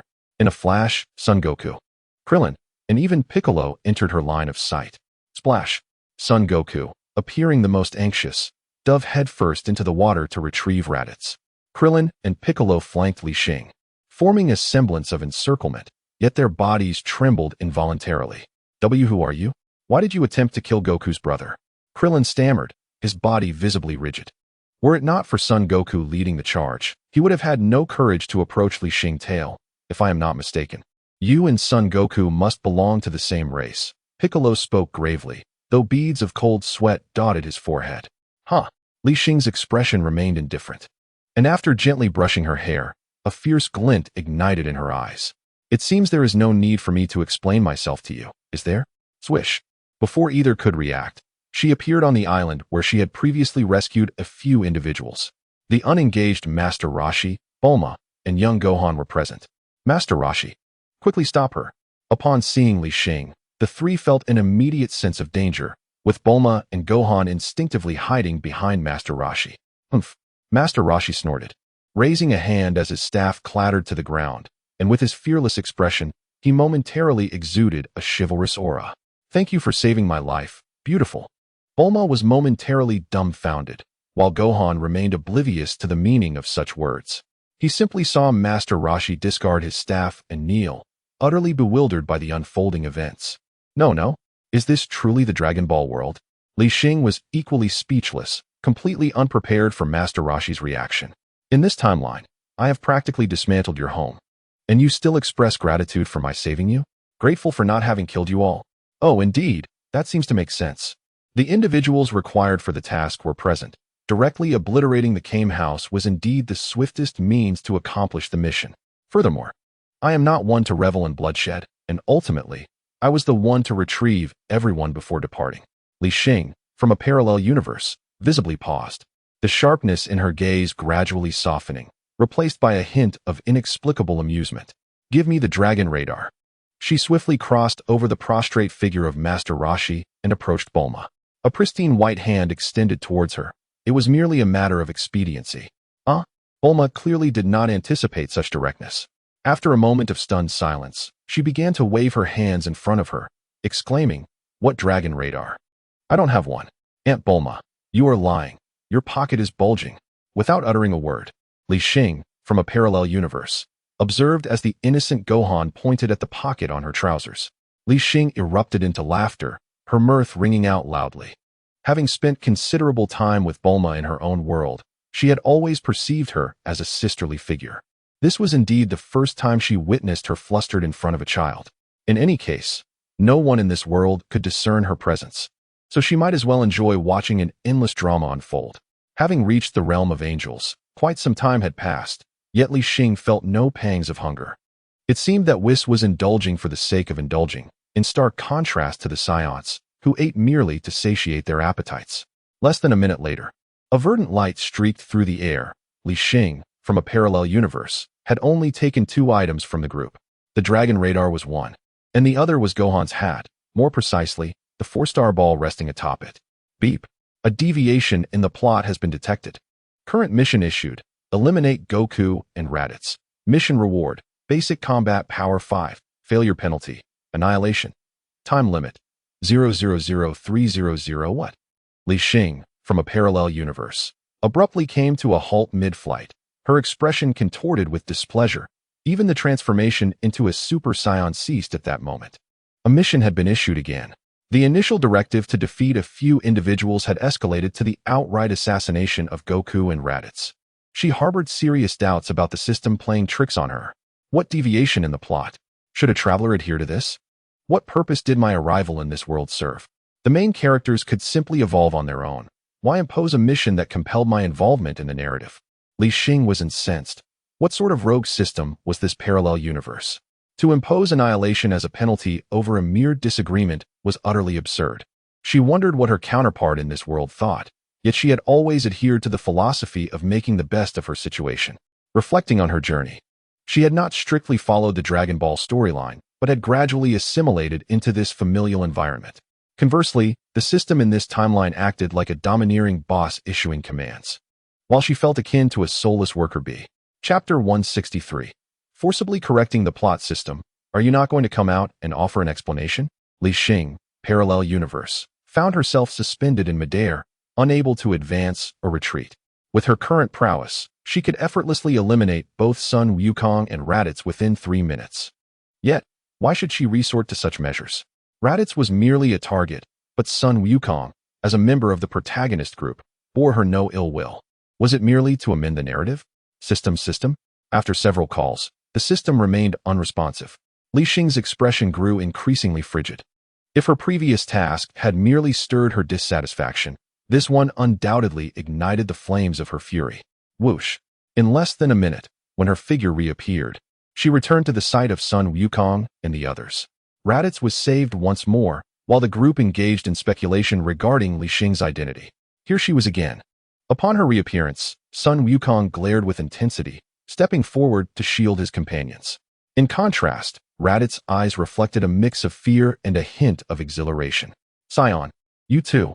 Before he could finish, a flash of green light surged through their vision, and Raditz's chest was pierced. Gasp! Raditz's eyes widened as he looked down at the blood gushing from his chest, then turned to the figure before his companions, his gaze filled with reluctance and terror. "You." Raditz tremulously raised a finger towards Li Xing, seemingly wishing to utter something, but his words morphed into a spout of blood, and he collapsed helplessly to the ground. "Brother." Sun Wukong's pupils constricted, his fists clenched tightly, and a powerful aura began to surge from him. This was the first time he encountered both Raditz and Li Xing. Although he was unaware of their grievances, Raditz's self-introduction and the tale behind him made it clear. Raditz was indeed his brother. The fact that she had attacked multiple times, culminating in the direct slaughter of Raditz, left him aghast. It seemed that even a Senzu being could not revive him now. "Why would you do this?" Sun Wukong's voice was icy, his formidable energy radiating outward. Though it was a mere fraction of Li Xing's power, it had nonetheless surged significantly. Anger enveloped him, leaving no opportunity for Li Xing to speak. He swiftly vanished from his spot, reappearing before her, followed by the rush of his fist. Bang! Li Xing's expression darkened as she lightly raised her hand, firmly grasping Sun Wukong's incoming fist. It wasn't Timmy. She took a deep breath. Confusion and anger etched across her brow, seemingly wishing to explain. Not you? Sun Wukong's eyes burned crimson, veins bulging on his arms as he attempted to retract his fist. Yet, no matter how hard he exerted himself, Li Xing's seemingly fragile form contained an unfathomable power, an overwhelming presence even in her normal state. Boom! Struggling in vain to break free, Sun Wukong lifted his other arm and landed a punch squarely on Li Xing's face. In a fit of rage, he was utterly incapable of absorbing any explanations, nor did he possess the inclination to listen. What on earth was transpiring? Had the system intervened? Li Xing, equally troubled, furrowed her brows. It had been scarcely 2 hours since her arrival in this dimension, and yet so much had unfolded. She distinctly observed herself standing motionless before the crowd, a radiant beam seemingly descending from the heavens, narrowly grazing her palm before striking Raditz. Even in her angelic state, she was unable to react in time, let alone the protagonists at that moment. Below the divine realm, none could perceive the origin of this assault. Just as Li Xing grappled with confusion, she witnessed Sun Wukong being flung backward. In her parallel existence, she had not raised a hand. Her mere physical prowess had propelled Sun Wukong away. Whoosh! Found you! Another emerald beam surged forth, and with a swift glance, Li Xing realized how astonishingly fast an angelic being could move, arriving instantaneously behind her counterpart in this dimension, intent on intercepting the attack. Suddenly, to her astonishment, the beam pierced through her palm, as though traversing an utterly mundane projection. Blood blossomed forth, and Sun Wukong was similarly penetrated in the chest, crashing heavily to the ground. How could this be? Li Xing's brow knitted in disbelief. She had not anticipated such an awkward predicament. It felt as if she were a mere specter, incapable of engaging in any events transpiring within this realm. Who? Li Xing, in the parallel dimension, also sensed the anomaly and abruptly turned, only to find nothing amiss. System? System, was this your doing? After calling out several times, the system remained unresponsive, appearing to have vanished entirely save for the execution of tasks. Father, Wukong, Sun Jun. In the crowd, upon seeing Sun Wukong afflicted similarly, everyone except Piccolo rushed to his side. Cough, cough. Sun Wukong sputtered twice, blood trickling from the corner of his mouth. The gaping hole in his chest was a harrowing sight, and like Raditz, he could utter not a word as his heart ceased to beat. Ding! Congratulations, host. On completing the task, eliminate Sun Wukong and Raditz. Task reward, basic combat power 5. With a thunderous roar, the earth trembled, and the aura surrounding Li Xing, in the parallel dimension, surged once more, reaching a truly formidable level. The task was completed, yet she felt no thrill, standing silently with a gaze that was deep and complex. Who are you truly? Why must you kill Wukong and his brother? Master Roshi exclaimed, striking the ground with his staff, his tone laden with fury. Little Gohan wept bitterly while cradling Sun Wukong's lifeless form. Krillin shielded Bulma behind him, and Piccolo prepared for battle, creating an atmosphere of palpable betrayal. It is not me. Both Li Xing shouted in unison, the air thick with an indescribable heaviness. The Dragon Ball world was her beloved realm. The people, the stories, and every blade of grass were treasures she wished to protect. Even as a traveler in this world, she harbored no desire to bring about its ruin. Certainly, as an outsider entering this realm, it is only natural for the trajectory of the narrative to change. Much like the mark she left behind earlier, stagnation would render her journey meaningless. Just as the atmosphere reached a suffocating intensity, Li Xing's ears perked up, and a familiar laughter echoed in her ears. Turning once more to confront her own self in this temporal space, her divine power surged forth, and her gaze pierced through the vast expanse, as if striving to comprehend the mysteries beyond the boundless cosmos. Chapter 164. The Time Ring, Yet Another Self. A soft gulp broke the silence, and Li Xing could scarcely believe her eyes. Beyond Earth, a youthful figure materialized, devoid of any discernible aura, observing everything with an unsettling smile playing at her lips. Another me. Trembling, Li Xing recognized this figure at once, despite the dissimilar attire. Short hair, white locks. Was this not the very hairstyle she currently sported? Years had passed, and unbeknownst to her, she had already reached the age of 35. Yet, if she could not recognize herself, surely she had not aged to such an extent. Indeed, the youthful version of herself appeared so naive. Li Xing, unknown, spoke softly, tinged with nostalgia for her former self. You halt. Anger flared in Li Xing's brow, and a vibrant emerald energy ignited around her as she swiftly approached the other. The events unfolding in this realm were entirely unexpected. She loathed the uncertainty of it all, and even more so the feeling of being unable to reveal herself before others. Swish. The unknown Li Xing was equally oblivious to her presence. She raised her hand, and a green luminescence shimmered at her fingertips, creating a gaping void in space. The time ring, Li Xing exclaimed, watching as that figure swiftly dove into the darkness. Don't run. Time slipped away in an instant, leaving Li Xing no room for contemplation as she followed suit. The time ring, a dominion of the Kais, allows one to traverse the past and future. Yet each usage births a parallel dimension. The main timeline's Zamasu emerged from his nefarious intent to seize this artifact. Why had she arrived here wearing it? Could it be that, due to differences in the system, she and Zamasu had traversed divergent paths? Within the time portal, Li Xing kept her eyes tightly shut, utterly perplexed by the circumstances. Kill her. Avenge Goku. Below, as the two departed, the others remained oblivious to any changes. The laughter came from beyond, and aside from Li Xing in the angel realm, everything else unfolded as usual. Master Roshi exchanged glances with the others, casting his cane to the ground before tearing his shirt apart, his muscles swelling as he prepared for battle.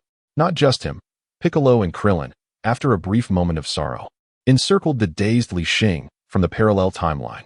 It's truly not me. As Li Xing, from a parallel universe, furrowed her brow, she quickly realized that several individuals had encircled her, leaving no avenue for escape. The system merely issued tasks without regard for personal agency. Her true intention upon returning was to gauge the sentiments of those around her. With only 3 minutes to spare, it seemed excessive to eliminate Raditz. Yet killing Son Goku appeared to be an even more egregious act. Now, as events unfolded without her intervention, both men lay lifeless, and it appeared that an unseen force intended to manipulate her actions, leaving her with no means to justify the situation. Attack! Master Roshi proclaimed, his hands clasped in a prayer-like gesture as he initiated the offensive. From 3 directions, a kaleidoscope of light erupted. Piccolo unleashed his special beam cannon, Krillin summoned the Kamehameha, and Master Roshi executed the powerful max power Kamehameha, all 3 assaults converging upon Li Xing. Damn it. Li Xing seethed as she was soon engulfed by the cacophony of incoming attacks. The ground trembled under the immense energy, collapsing in on itself, and amidst the swirling dust, her figure vanished into thin air. Has she escaped? Krillin coughed, wiping away the grime that mingled with his sweat. That person is formidable. She possessed the strength to annihilate us all. Master Roshi's expression grew grave, for the oppressive aura emanating from Li Xing instilled fear within them. He understood all too well that if she so desired, not even the entirety of Earth could hope to restrain her. Should we pursue? Krillin ground his teeth, his gaze fixated on the lifeless Son Goku sprawled on the ground, his nails nearly embedding into his flesh. Fools! Piccolo interjected, his voice laden with disdain. If you seek to court death, I shall not accompany you. With that, Piccolo departed, burdened by his own thoughts. Raditz's arrival on Earth had not been without consequence. He had nearly taken Goku's life before even attempting to locate him. Such a being's demise hardly warranted sympathy, yet the question lingered. What was Son Goku's purpose? To kill him? Or to conquer Earth? Now that Goku had perished, from whence had that woman emerged? In the east, an uninhabited expanse lay before her, punctuated only by towering peaks. Slap! Li Xing smacked her forehead, a sharp pain confirming the reality of her situation. This was no dream. After dying from overwork in her previous life, now she was fated to serve the system until her death. As she reflected on the recent events, her lips involuntarily twitched in disbelief. While she could accept the harsh penalties meted out for her previous 2 tasks, the final decree to eliminate Raditz and Son Goku in order to rectify the narrative was utterly beyond her expectations. What was even more alarming was that she had not lifted a finger, and yet both men had perished due to an inexplicable attack. Aside from the system, Li Xing could not fathom who might be orchestrating this behind the scenes. Perhaps the dragon would provide her with answers. Taking a deep breath to quell the tumultuous emotions within her, Li Xing retrieved the dragon radar and set off towards the nearest Dragon Ball. While the system remained indifferent to her plight, she had gained considerable combat prowess.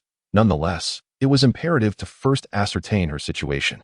After all, no one relished the sensation of being controlled, and the system instilled within her a profound sense of unease. Less than 10 minutes later, guided by the dragon radar, Li Xing, from a parallel universe, pressed on without pause until she gathered all the Dragon Balls, finally exhaling a sigh of relief. Come forth, Shenron.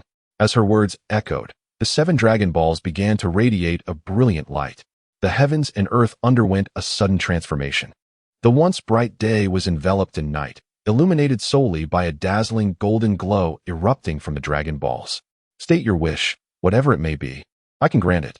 The colossal green dragon coiled in the sky, its voice deep and solemn, resonating in Li Xing's ears.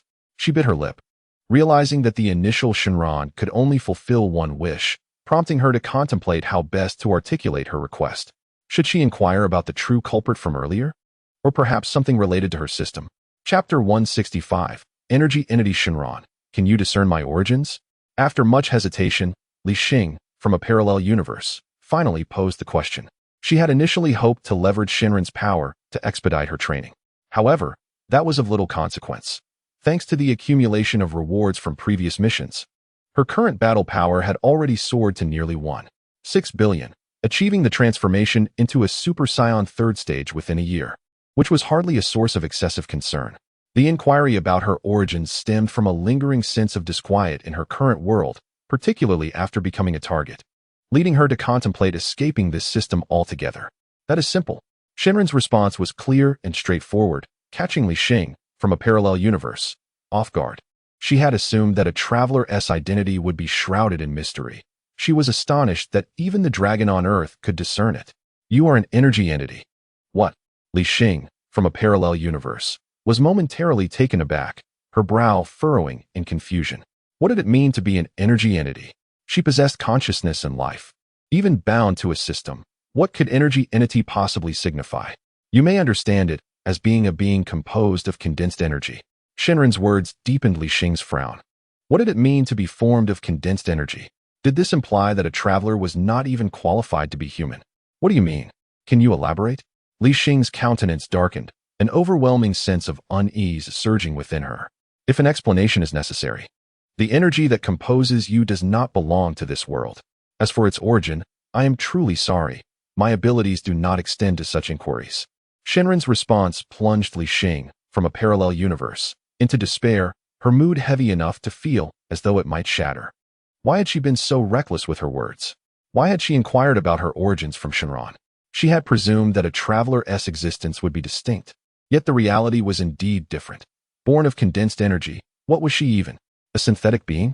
Meanwhile, in the year 762 of the age of the universe, Li Xing found herself following yet another version of herself into a new temporal juncture.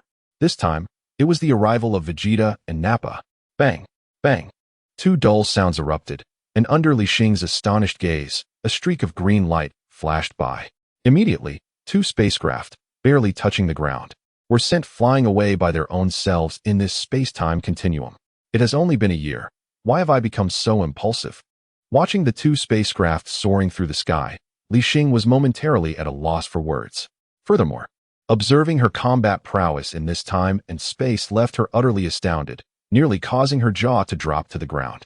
Name: Li Xing. Age: 18 years. Parallel universe. Height: 175 centimeters. Race: legendary scion. Skills: control of ki, flight technique, keyblade, Kamehameha, final flash. Kaioken, current maximum 50 times. Combat power: 900 million. A static combat power of 900 million? With such an array of skills, what on earth has transpired? As she watched her indifferent counterpart in this dimension pursue Vegeta and Nappa, a tempest of emotions surged within her. With such formidable combat strength, if all goes as expected, transforming into a Super Saiyan at the 3rd stage must have already reached divine realms. In just a year, while I might still be languishing, waiting for the system to incrementally boost my meager combat power, perhaps, with the time ring, I should have a clearer understanding of what has occurred. A flicker of unusual insight crossed Li Xing's eyes, and she began to search for the culprit that had brought her to this dimension. Beep. Detected a deviation in the storyline. Current mission issued. Eliminate Nappa, Yamcha, and Raditz. Mission reward. Base combat power 5. Failure penalty. Annihilation. Time limit. 000300, as expected.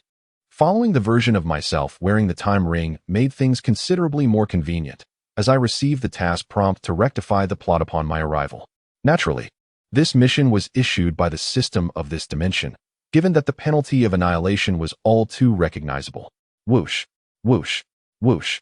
Without further ado, upon locating herself, Li Xing casually raised her hand and unleashed 3 attacks, one aimed at Nappa's spaceship, another directed towards Bulma's residence, and the last targeting the location of the Capsule Corporation.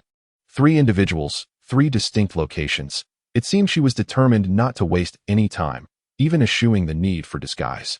The butterfly effect unfolded in rapid succession. Son Goku and Raditz would be resurrected a year after Li Xing, parallel universe, had used the Dragon Balls, while Vegeta, as per usual, made his appearance. Likely due to the knowledge of Raditz's demise. Found you.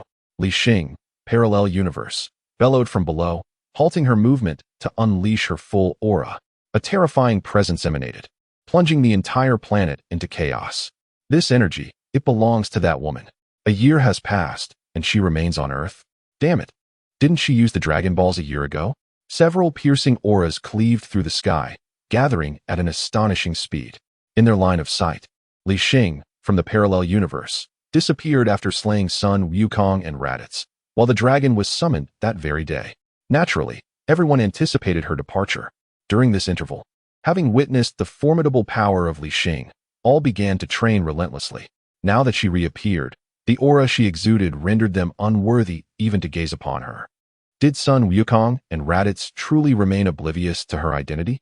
Piccolo's expression was grave. A year of arduous training had subtly altered his mindset, and he was currently flying alongside Sun Wukong.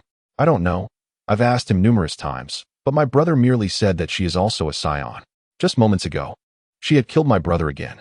Sun Wukong's tone was somber, his fury barely contained. Twice now, Raditz could no longer be resurrected with the Dragon Balls, and his hatred for Li Xing had reached its zenith.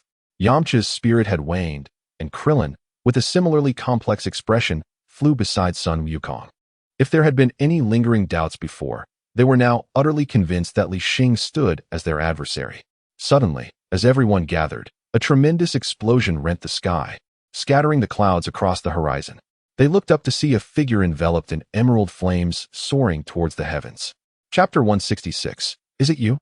In the blink of an eye, Li Xing, from the parallel universe, found herself before the instigator, just as it had been during their initial encounter. The two stood face to face, and with the unseen Li Xing, they appeared as if copied and pasted from one another. Li Xing, is it how I should address you now? A calm voice resonated. As the two confronted each other, Li Xing was struck with astonishment. At that moment, she realized that although the other bore an uncanny resemblance to her, a glance at the panel revealed that aside from age and appearance, they were utterly unrelated. Name, Yuli, age, 35, parallel universe, height, 175 centimeters, race, legendary scion, skills, unknown, combat power, 9th level of angel realm. Your name is Yuli? Both Li Xings exclaimed nearly in unison. Clearly, they possessed the ability to view one another's panels. Yet, no matter how one looked at it, she appeared identical to herself. Could it be that, like Black Goku, beneath a familiar exterior resided an entirely different soul? How nostalgic. Let us cherish the moment. Until we meet again on Namek. Yuli chuckled bitterly, and in the next instant, the time ring on her hand began to spin, and before Li Xing could regain her composure, she stepped into the time portal. With a swift reaction, Li Xing pursued without a moment's hesitation.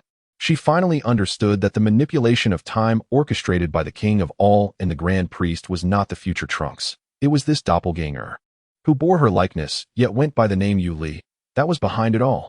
9th level of Angel Realm. Where did this monstrous being emerge from? As the temporal passage unfolded, Li Xing's thoughts began to race once more. With age, appearance, and lineage mirroring her own, she was confronted with a perfect replica of Black Wukong. Yet, even amidst these striking similarities, numerous enigmas persisted. whose soul resided within this entity, and why had it traversed this timeline to assist her in mending the narrative. Furthermore, the ninth level of the angel realm appeared to be a commonplace state for them, suggesting an absurdly accelerated cultivation rate. It seemed she had unwittingly taken on a daunting task. Li Xing let out a bitter smile, her expression a tapestry of complexity. It had been far too long since she had experienced such feelings. Since the battle with Sheru, she had considered herself a part of the Dragon Ball universe. Now, everything in this timeline was reshaping her understanding while incessantly reminding her of her identity as a traveler. Whoever you may be, I shall uncover your true intentions. Racing through the temporal passage behind Li Xing's fists were tightly clenched. Ahead, Li chuckled softly, lost in her own thoughts. Boom. In the primary timeline. Before the golden orb that had been shackled for years, the Grand Minister followed closely behind the Omni-King, accompanied by 2 personal bodyguards. Grand Minister, please remove some of the restrictions, the Omni-King gestured, observing the orb bound by layers of chains. Since the moment it had escaped a sliver of its energy during a spar with Beerus, all had witnessed its terrifying potential. The Grand Minister, now devoid of any nonchalance, recognized that the chains were multi-layered, rendering it impossible to discern what lay imprisoned within. Understood. At the Omni-King's command, the Grand Minister raised his hand, and chains resembling stars began to shift, creating a modest opening. Boom! As soon as it was unveiled, a golden beam erupted forth, hurtling towards the bodies of the Omni-King and the Grand Minister. It was akin to an emotion that had long been suppressed now bursting forth. A precursor to an all-out struggle, the golden orb appeared exceedingly volatile. Wherever the beam passed, time and space crumbled, and the entire Dragon Ball universe trembled as if faced with apocalyptic doom, all 12 universes quaking in chaos. The 2 bodyguards exchanged glances. A resolute determination reflected in their eyes before they positioned themselves protectively before the Grand Minister and the Omni-King. Bang! Bang! 2 muffled thuds resonated, their bodies instantaneously shattered, engulfed by the beam without a moment's hesitation, still carrying with it an aura of despairing terror aimed at the Omni-King and the Grand Minister. Eradicate! The Omni-King swiftly raised his arms, radiant white light emanating from his palms. Under the supremacy of his rule, he managed to nullify the system's assault. My lord, the power of this entity has been continuously escalating. Given time, the restrictions I have imposed may soon crumble. The Grand Minister, witnessing the Omni-King's direct intervention, prostrated himself upon the ground, his voice trembling, his demeanor far from the calmness he had exhibited just days prior. Since sending Li Xing into the parallel timeline, the orb had commenced a new wave of upheaval, and the magnitude of its repercussions was staggering. The Omni-King had personally been summoned, and even his abilities were nearing their limit in managing the orb. Will you be displeased upon their meeting? Without responding to the words of the Supreme God, the Omni-King floated towards the opening of the barrier. A hum resonated as the orb of light flickered, seemingly in response to the Omni-King's speculations. In the parallel universe, planet Namek. 2 months later, Li Xing, in the parallel universe, appeared here alone, without companions. Although the system's tasks were being completed methodically, everyone regarded her as an enemy. Ding! A deviation in the plot has been detected. Current mission, destroy planet Namek. Mission reward, basic combat power 5, failure penalty, annihilation, time limit, 000300. Here it comes again. Having experienced this twice before, Li Xing, in the parallel universe, was well acquainted with the process and did not hesitate for a moment. She leapt into the sky, searching for the silhouette of Li. After their last parting, Sun Wukong and Piccolo had trained at an astonishing pace, while Vegeta was left on Earth, crushed after Babbidi's demise. Strangely, the system, under the guise of restoring the plot, indicated that Piccolo, Tan, and Kairatsu were entirely unscathed. This led her to seriously doubt the authenticity of the system's annihilation warning. Suddenly, a rift appeared in the tranquil sky as a time portal opened, revealing Li's figure descending upon planet Namek. She raised her hand, gathering a verdant energy in her palm, and without a moment's hesitation, prepared to hurl the energy sphere towards the surface of planet Namek. Wait! Li Xing, in the parallel universe, shouted, swiftly darting forward. She knew all too well that if the energy sphere struck, planet Namek would be obliterated, and she had become the target of the Dragon Ball world's protagonists. Continuing down this path, she would not only face annihilation, but would also wish to escape this world altogether. With a crack, After another boost in combat power, Li Xing, in the parallel universe, felt her speed noticeably increase. Having been prepared, she successfully grasped Yuli's wrist just before the energy sphere was released. The 20,240,300 first time, it seems to be earlier than before. Yuli's face first broke into a faint smile, but then she lifted her head, and a chilling aura rapidly emanated from her being. Chapter 167. This is my time and space. Be careful. A sudden jolt ran through Li Xing, who had been trailing Yuli, as she sensed something amiss. The terrifying aura radiating from Yuli, while somewhat similar to her own, bore a distinctiveness of its own. Whoosh! The air seemed to freeze, and in the next moment, icy light flickered in Yuli's eyes as an endless chill erupted, shooting two beams directly towards Li Xing in the parallel universe. Li Xing's expression changed dramatically upon witnessing this. She attempted to evade, but the disparity in strength was akin to divine retribution. The cold surged from her feet to her heart. Her body began to stiffen, each cell feeling as if it had been encased in ice, rendering her immobile. Is this the freezing beam of the three-star dragon? Li Xing gasped internally, overwhelmed with a multitude of emotions as memories of the Dragon Ball world surged in her mind during her return to this time and space. In the present moment, the skies above Namek appeared to form a still tableau. On one side, the dark star, parallel dimension, encased in layers of ice, and on the other, the serene figure of Moon Li, both silhouettes strikingly prominent. Yet, this picturesque scene was fleeting. With the sound of cracking ice, the form of the dark star began to splinter and shatter, dissolving into a multitude of icy blossoms that vanished into the horizon. This dimension was rendered void. Moon Li tilted her head slightly, aligning herself perfectly with the angle facing the dark star. What do you say? Can you see me? The dark star's heart raced, jolted from her astonishment, her eyes reflecting disbelief as they turned toward Moon Li. What do you think? Moon Li smiled, gradually raising her hand, energy coalescing within her palm, causing the very fabric of time and space to tremble. Crack! Crack! Panic surged through the dark star as she hastily retrieved a violet button from her bosom, frantically pressing it. Ninth heaven of the angel realm. Who is this monstrous being? I thought I was merely capturing someone, but unexpectedly, I was sent to this incomprehensible dimension by the high priest, Zeno. Upon seeing the object in the dark star's hand, Moon Li paused momentarily, a smirk of derision creeping onto her face. This is my dimension. The oppressive voice echoed ominously, and the sky suddenly bore down with a thunderous crash. The ethereal dark star was forced to the ground beneath the immense pressure.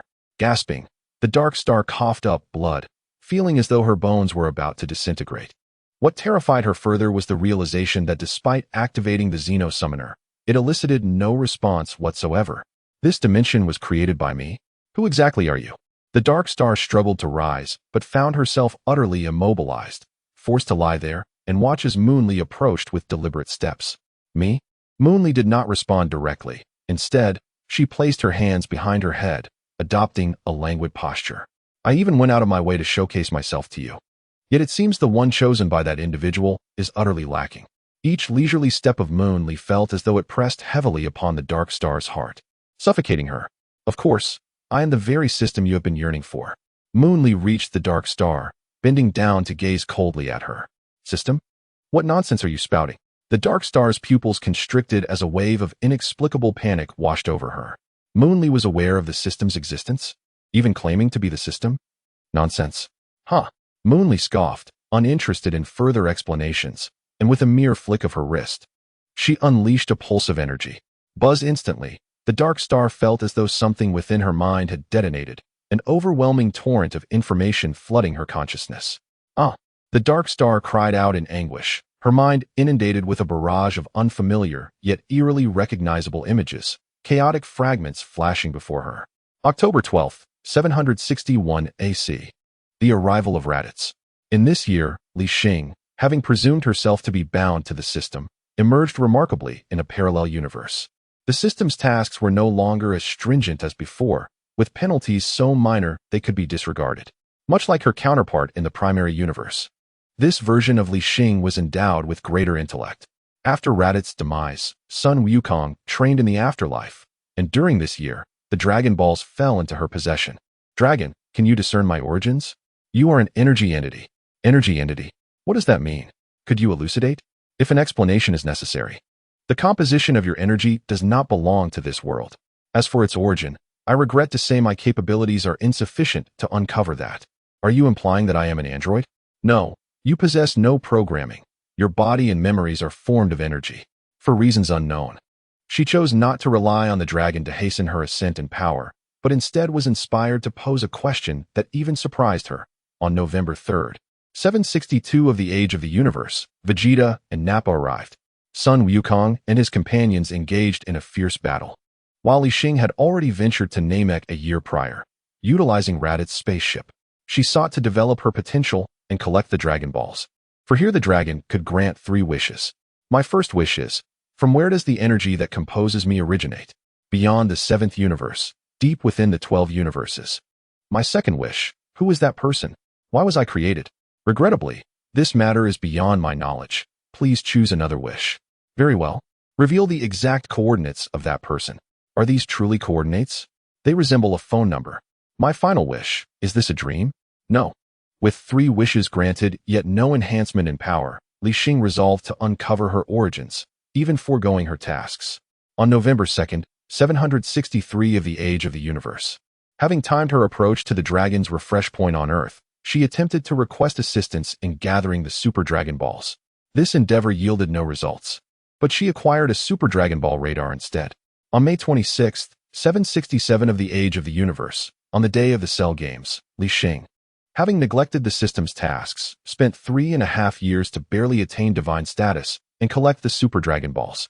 Unbeknownst to her, such progress had already surpassed her counterpart in the primary universe. Dragon, please elevate my power to the utmost extent permissible within your authority. A trivial matter. The Super Dragon's might was beyond imagination, propelling Li Xing directly to the 9th layer of the angel realm. After deftly evading the inquiries of the gods, she began to search the cosmos for the coordinates she had obtained years prior. Chapter 999, The Mess Left by the Incompetent Author, Finale. Once again, her quest bore no fruit. Li Xing found only emptiness at the coordinates location. Was it due to the nature of the parallel universe? She suddenly realized this and began to hope that perhaps she might exist in the primary universe. On May 26th, 768 of the Age of the Universe, the Super Dragon appeared once more. A year of silence had rendered Li Xing considerably calmer, reminding her of the existence of the Grand Minister and the Omni-King above the angel realm. Shenlong, can you reveal to me the happenings within the primary timeline? She did not hastily venture forth. Instead, she first employed the omnipotent Shenlong to scrutinize the events that transpired in the primary timeline over the past decade. From the moment of inception to the arrival of Raditz, the recollections mirrored those in her mind with remarkable fidelity. Curiously, I did not alter the system, did I? It wasn't until she witnessed her counterpart in the primary timeline scolding the system that Li Xing, from the parallel timeline, discerned the discrepancy. The original system fled, leaving behind a trace of energy in her consciousness, which was subsequently bound within the cosmos by the divine official summoned by Whis. Was this energetic essence the very foundation of my being? She observed clearly that, just before being ensnared, the system appeared to have left a contingency amidst the undulating chains. A similar energy dissipated into the void. On that fateful afternoon, Earth met its demise. After perusing the entirety of the primary timeline's experiences, Li Xing, from the parallel timeline, was engulfed in tumultuous emotions. Given that her elevation stemmed from the use of the Super Shenlong, she had not yet entirely mastered the energy coursing through her. Concurrently, Li Xing, from the parallel timeline, felt no remorse. It was merely a fragment of energy bestowed by the system, and considering the circumstances of the parallel timeline, she felt an immense sense of fulfillment in having reached this juncture. In the year 778 of the AG era, a decade elapsed, and the mindset of Li Xing, from the parallel timeline, underwent a profound transformation. Throughout these years, she restored Earth and the central group of protagonists, striving to differentiate herself from the primary timeline. During this period, she officially adopted the name Yuli. The communicative system within her mind had long since vanished, and the methodical progression of the primary timeline left her questioning the significance of her existence. She began to grow distant, indifferent to the people around her, the events unfolding, and even to herself. I must return. In the fleeting moments between her battle with Beerus, a voice suddenly resonated within her mind. Return? To where? Yuli pondered in confusion until the voice echoed once more. Return to the primary timeline, to become her strength. To become her strength, but what of me? She had already evolved. Your mission is to assist her, to become a part of her strength. She endeavored to communicate, yet the voice in her mind was clear. Each word etched deeply into her heart. No, I shall not return. Yuli gritted her teeth, her body beginning to tremble as she felt her strength being inexorably drained, as though it were being siphoned away. Ultimately, just as her consciousness began to fade, that immense gravitational pull ceased at that very moment. Is this the essence of my existence? Yuli's form collapsed amidst the ruins, cognizant that as a conscious substitute, the system of the primary timeline could not allow her to descend unguarded. Thus it even traversed the dimensions to extract her energy. In an instant, she found herself on the brink of death within the 9th realm of the angelic domain. Fortunately, the inhabitants of this timeline had been revived by her. Coinciding with the martial arts tournament, Goku and others, en route, rescued her. Thank you. After consuming the magical bean and regaining her strength, Yuli watched as the protagonist departed, her heart a maelstrom of emotions. Without her power, she was nothing, merely an ordinary person. Thunder roared. Ah, a thunderclap of fate. It seems the Creator does not wish for her to survive. Just as she was beginning to regain her strength, she was struck down anew. I refuse to accept this. Yuli's cries were frantic until she realized she stood unscathed in her original position. The system acted with undue haste. It merely siphoned her energy while completely neglecting the matter of her lineage. Feeling the surge of power coursing through her from the lightning, Yuli's combat prowess gradually returned, and her gaze began to shine with renewed vigor. The Dragon Balls. She swiftly gathered them, immediately making a wish that felt hauntingly familiar, to amplify her strength to the utmost. The Earth's dragon possesses limited power. Although it could not elevate her directly to divine realms, it did propel her to the pinnacle just below divinity. Moreover, this dragon, having been altered by Dondi, was no longer confined to a singular wish but could grant 3. Through the accumulation of multiple wishes, Yuli successfully transported herself to the domain of the Supreme Kai. The system's extraction of her powers indicated that significant events were imminent in the primary timeline, leaving her powerless beneath the divine tier. The only recourse she could conceive was to utilize the time ring to afford herself a bit more time. Before long, Yuli emulated her earlier method of rapid enhancement, summoning the super dragon repeatedly, her desires growing ever more insatiable. Each use of the time ring birthed a parallel timeline. While the super dragon and the gods could not be replicated, Yuli made a remarkable discovery. This dimension was devoid of the Omni-King. The Omni-King existed solely within the primary timeline, making her the strongest entity in this parallel realm. When Li Xing was transported here by the Grand Minister, Yuli had already traversed the past and future of this timeline. With each journey, she would eliminate her younger self. For being composed of energy allowed this essence to be absorbed not only by the system's core, but also by her, facilitating a fusion of energy upon energy. Over 20 million times. The 9th heaven of the angelic realm was merely a fade of Yuli's true capabilities. Her actual might could very well rival that of the King realm. Whether the erasure of the Omni-King would prove effective remained an enigma. These matters. Not even the Omni-King and the Grand Minister of the primary timeline, nor the system itself, had anticipated. Li Xing's arrival here was not due to the Grand Minister's divine power, but rather a mere whim born from her boredom. What? Surprised? Are you astonished that your system has fallen short and been captured? Or have you forgotten your identity as a traveler? Yuli chuckled softly, even extending a hand to pat Li Xing's cheek. It was truly baffling why that wretched entity would consider me a mere replica of you. The air began to grow thin as Li Xing stood frozen, attempting to untangle the chaotic images in her mind. She had always believed herself to be a singular traveler. And indeed she was. Yet the system's actions left her utterly perplexed. Merely uttering a curse, was it necessary to flee?